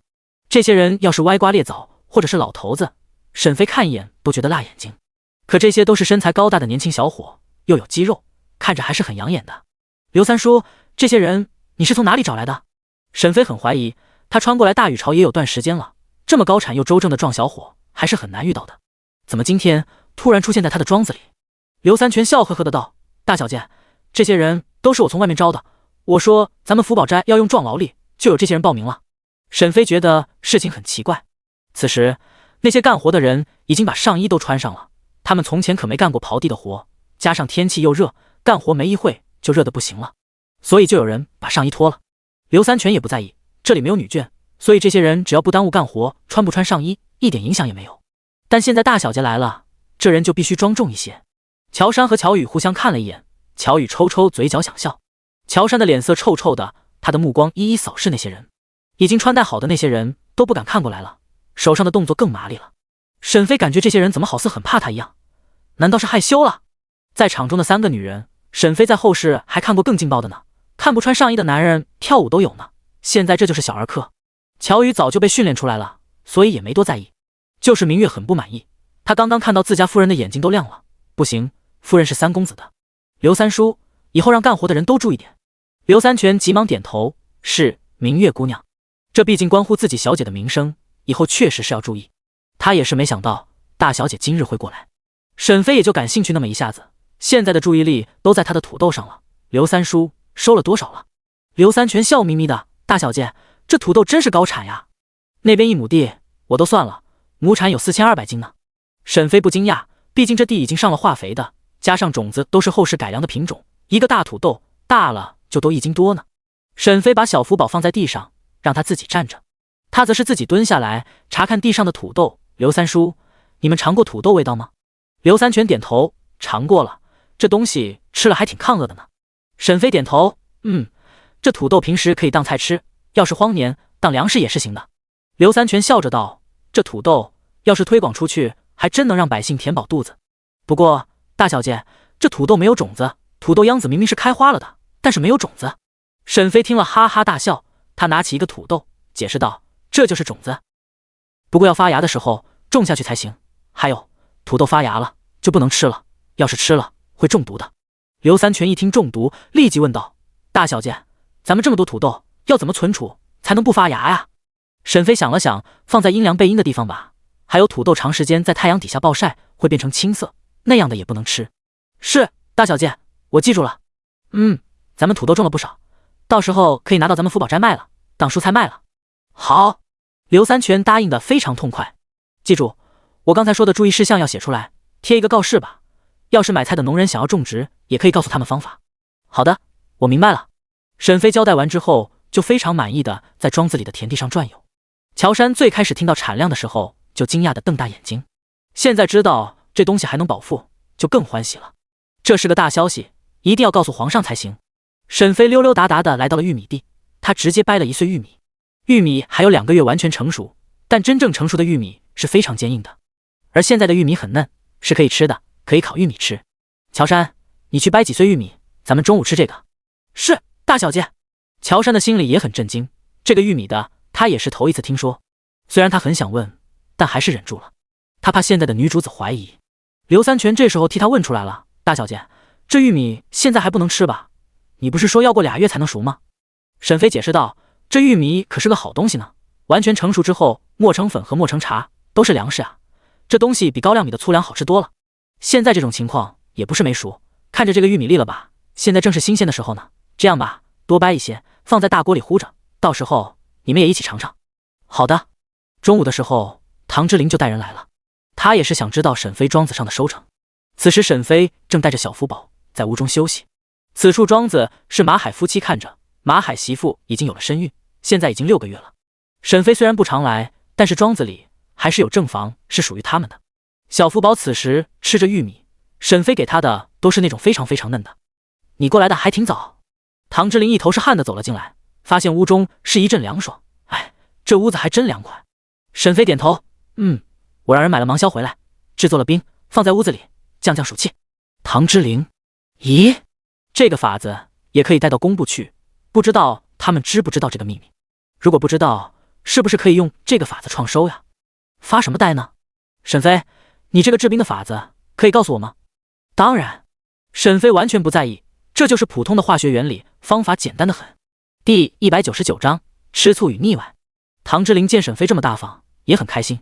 家里夏季的冰，该不会都是你制作的吧？唐之琳回家一点也感受不到炎热，也知道家里有冰，还以为是在外面采买的呢。都是用我的法子做的，等回家了就写给你。好的。沈飞拿一根玉米递给唐之琳，尝一尝吧，挺好吃的。唐之琳见小福宝就只有几颗牙，还吃得非常起劲，也来了兴趣。好，我尝尝。中午的日头太毒了，所以众人都在树荫底下乘凉。沈飞和小福宝2人也在屋子里休息。小福宝吃完东西还是要午睡的。沈飞打算下午再离开。我的土豆你看了吗？唐之琳点头，看了，产量未免太高了。如果别的田地种植土豆，产量也会这么高吗？唐之琳觉得要查一下具体的数据才行。沈飞轻笑道：应该没有我的高，但是亩产上千斤是能达到的。我的地势因为我的肥料好，还有这处庄子的田地原本就是上等田，很多因素在里面的。唐之琳明白了，他知道折子要怎么写了。唐之琳打算把自家高产的东西都写出来并报上去。他的官职就是屯田司的员外郎，想要升官，功绩都在这上面呢。此时乔杉装模作样的来到了干活的那群人中，若无其事的坐在地头上，眼睛看着刘三全等人的人影。发现人不在这里的时候，才开口问道：怎么都一起来了？众位护卫互相看了几眼，最后一个浓眉大眼的青年道：老大，我们也是没有办法，找不到其他的门路，听说这里招工，就来了。是啊，老大，刘管事这人好忽悠，我们都是错开报的名。乔杉没好气的看了一眼，那也不能一起全来啊，有你们这样的庄稼汉子吗？人家找的是长工，你说你们哪里像了？乔杉想到沈飞的多疑，继续说道：行了，这次来的人下次就别来了，换点新面孔来。是，老大。乔杉想了想，继续道：也不用都到唐家当下人，你们可以扮成邻居，总之下次不要一起出现。是，老大，我们知道了。乔杉不敢多停留，教训几句之后就离开了。唐之琳刚回来的时候，就看到了那群干活的人，他一下子就发现了不对。谁家干农活的长工长得都这么周正的，还有身上的气质也不一样。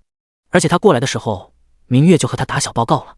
唐之琳想到听到沈飞看到这些人的身材，还双眼发亮，心里就酸溜溜的。他轻咳一声：“沈飞，地里干活的人是你请来的？”沈飞摇头：“不是，刘三叔找的。怎么样？不错吧？”唐之琳重重的哼了一声：“听说你看的，眼睛都直了。”沈飞，这家伙该不会生气了吧？沈飞饶有兴致地看着唐之琳的脸：“怎么，你吃醋了？”唐之琳不说话了，他确实是心里不舒服。他和这些人比起来，也就脸还能看齐，身材上确实是比不上，他有些瘦。唐之琳想到这里，下定决心要开始锻炼身体，也练出一些肌肉出来。沈飞见到唐之琳坐在那里生闷气，就凑了过来：“哎，真生气了？我就是看看嘛，剩下的啥事没有。沈飞，你说我要是强壮一点，会不会好点？”沈飞急忙摆手：“哎，不用，真不用，我不喜欢大块头。那你不是爱看吗？”唐之琳反驳。沈飞急忙辩解：“哪有，我可没说，我当时就是惊讶，别的情绪真没有。你相信我，真的，我保证。”沈飞开始哄唐之琳，开始的时候唐之琳还有点生气，后来就是纯属的逗沈飞了。俩人玩得很开心，完全把小福宝给忘了。小福宝也是不想看这俩人腻歪，他自己站起来，扶着墙面一步一步地往外边挪动，走到门槛的位置，直接爬了出去，然后又围着木门往外走。武丹见到小福宝出来了，就直接把他抱了起来。小福宝指着那片玉米地：“去那边，那边。”武丹以为小福宝是无聊了，不愿意在屋子里待了，所以也没反对，直接抱着小福宝去看了玉米。小福宝被武丹抱在怀里，正好能看到玉米，他伸出小胖手扒开叶子，然后又满意的点点头。武丹好奇的看着小福宝，感叹道：“福宝少爷，你这么小，能看懂吗？”这时候武阳走了过来：“武丹，瞎说什么呢？大哥，福宝少爷这么小，能听懂什么啊？”武阳瞪了一眼弟弟：“那也不能说主子的坏话。”武丹颠了颠小福宝的屁股：“这哪是坏话？我就不相信，大哥你还记得自己1岁时候的事？”武阳一噎，他确实不记得，就是4岁之前的，他一点印象都没有。哥，你发现没有，那些人好像是和乔杉是一伙的。武阳也发现了，应该也是那位派过来的，不用管，有这些人帮着干活，还不好吗？武丹点头，也是。下午的时候，沈飞一家3口坐着马车回去了，唐之琳也有折子要写，所以要早点回去。此时皇宫内，冯公公端着玉米和土豆：“皇上，这2样东西都好了，您尝尝看。”乔杉的消息已经送上来了，因此皇上已经知道这高产的农作物了。好，拿上来朕尝一尝。皇上先是尝了土豆做的菜，这个叫土豆的东西，味道还不错。冯公公自己也尝过，他附和道：“是的，老奴尝了，觉得不难吃，而且还抗饿。”皇上的心情很好，哈哈，沈氏这女人还真是有大才，竟然种出了这么高产的农作物，让乔杉就留在唐府，我还想看看以后能有什么惊喜给朕。是，陛下。皇上吃了几口土豆之后，就放下筷子，拿起了一块玉米。这叫玉米的东西，口感还不错。第200章，唐国公询问。此时国公府内，人送走了吗？唐国公面无表情地问道。主子，小公子不肯离开，吵着要见您一面之后才走。唐国公重重地拍了一下桌子：“胡闹！”黑衣人瑟缩了一下：“主子，小公子不是何尝留在长安，还是尽快送走才好，要不然您去看看他吧。”唐国公想起来了，这小子也在长安城出现过，于是开口问道：“他进城之后都遇见了什么人？”黑衣人回道：“只有在14的时候遇到了3少夫人和4公子。”唐国公沉吟：“老4怎么和老3媳妇这么熟悉了？他们说了什么？可有什么发现？”这属下不知。好了，人给我看住了，我明日就过去。黑衣人直接消失在国公府。唐国公这时候才开口吩咐道：“去把老4请过来。”管家听到吩咐，急忙让身边的小厮去叫人。唐之景知道唐国公叫他的时候还很心虚，他害怕自己逃学的事被唐国公发现了。他惴惴不安地走了进来：“父亲，您找孩儿有什么吩咐？”唐国公仔细地盯着幼子看，见他畏畏缩缩的样子，就很不高兴，挺起胸膛来。唐之景立即双脚并拢，挺起胸膛，但是脑袋还是低着，不敢和唐国公对视。“老4，你昨日干什么去了？”唐之景嗫嚅回道：“在书院上课来着。”唐国公重重地拍在桌子上，还敢撒谎！唐国公的话是吼出来的，唐之景吓得一个机灵，父亲，父亲，我错了，您饶了我吧，我再也不逃课了。唐之景现在很后悔，早知道要露馅，就不请三嫂吃饭了，花了银子不说，还暴露了。唐之景并不知道，如果他没有和沈飞去吃饭，唐国公根本发现不了他逃课，说老老实实的交代清楚。这下子唐之景不敢隐瞒了，老老实实的交代，但是从学堂出来说起的，拉拉杂杂的说了一堆。唐国公不耐烦了，说重点，从你们吃饭的时候开始说。唐国公才没有兴趣听他说那些没用的，他只想知道那人有没有被发现。吃饭，我和三嫂点了很多饭菜，父亲，小福宝现在也能吃饭了，吃的有模有样的。唐国公，这小子永远说不到重点，谁管那小崽子能不能吃饭呀？他就是吃屎，他都不带看一眼的。算了，老四这脑子永远抓不住重点，还是自己问吧。你们吃饭的时候有没有遇到什么人或者什么事？唐之景挠了挠脑袋，没什么奇怪的，就是看到了一个人，有些熟悉，后来仔细看，有点像父亲。唐国公的手下意识的攥紧，不过这人长得像的多了，也没什么奇怪的。唐之景补充道。唐国公并没有被安慰到，这人出现过，不可能抹除一切痕迹。唐国公漫不经心地问道：你同桌的人也都看到了？唐之景点头，最先看那少年的人其实是三嫂，他一直盯着那少年看，我才注意到的。唐国公的双眼微微眯起，是沈氏。唐国公想起了唐之灵，手不自觉地握紧，看来有些事情不能拖泥带水了。行了，我知道了，你下去吧。唐之景没想到这么顺利的就过关了，心里一阵轻松。是，父亲。说完，一溜烟的就跑走了。唐之景被唐国公叫走的事，很快就传到了后院。唐夫人很奇怪，打听清楚国公爷为什么找老四了吗？房妈妈回道：听说是四公子逃学了，被国公爷带到了。唐夫人不在意的道：老四这孩子也仅仅是考过了童生，人就散漫起来了，还真像他那目光短浅的娘。房妈妈附和道：四少爷怎么和世子爷和二公子比呢？唐夫人满意了，国公爷可有罚老四？房妈妈摇头，这倒是没有，教训几句就放出来了。夫人要请家法吗？唐夫人摇头，不必，不是我的孩子，我教育他干嘛？老四爱怎么样就怎么样。房妈妈知道了，于是点头道：是，夫人。房妈妈想到打听到的消息，小心翼翼地禀报道：夫人，三少夫人又有了身孕。什么？唐夫人大惊，一把握住房妈妈的手，你说的可是真的？消息准确吗？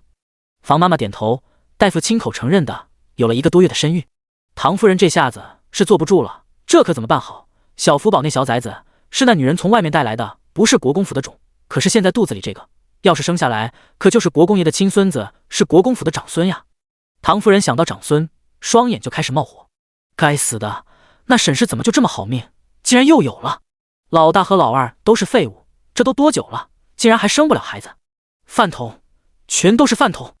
你去把老大和老二都叫过来。夫人，咱们要不要趁着孩子没生下来，把那孩子除掉了？房妈妈帮着唐夫人出主意。能这么做，毒药都给他们喂了，可是这人愣是没事。唐夫人也纳闷了，难道他们的胃是铁胃不成？那么毒的毒药都一点是没有。房妈妈也没有好主意了，老奴去请世子爷和二公子来。行，去吧。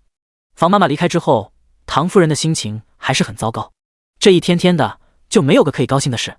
老大和老二后院的女人也不少，怎么就没有孩子呢？可是老大和老二的身体都没事啊，那些后院的女人也都定期检查身体，不可能一个孩子都怀不上呀。片刻之后，唐世子和唐之义一起来了。唐之义当初也是分家了的，也是搬走了，但是唐夫人想儿子，因此时常叫他们回来住。正巧他们的院子也都空着呢，这么一来二去的，唐之义夫妻留在国公府的时间越来越长。给母亲请安。母亲，这么晚了，你有什么事？唐夫人沉着脸问道。老大、老二，你们听说了吗？老三的媳妇怀孕了。唐之义，那是老三的媳妇，他盯着干什么？唐世子的反应要大一些。母亲，你说的是真的？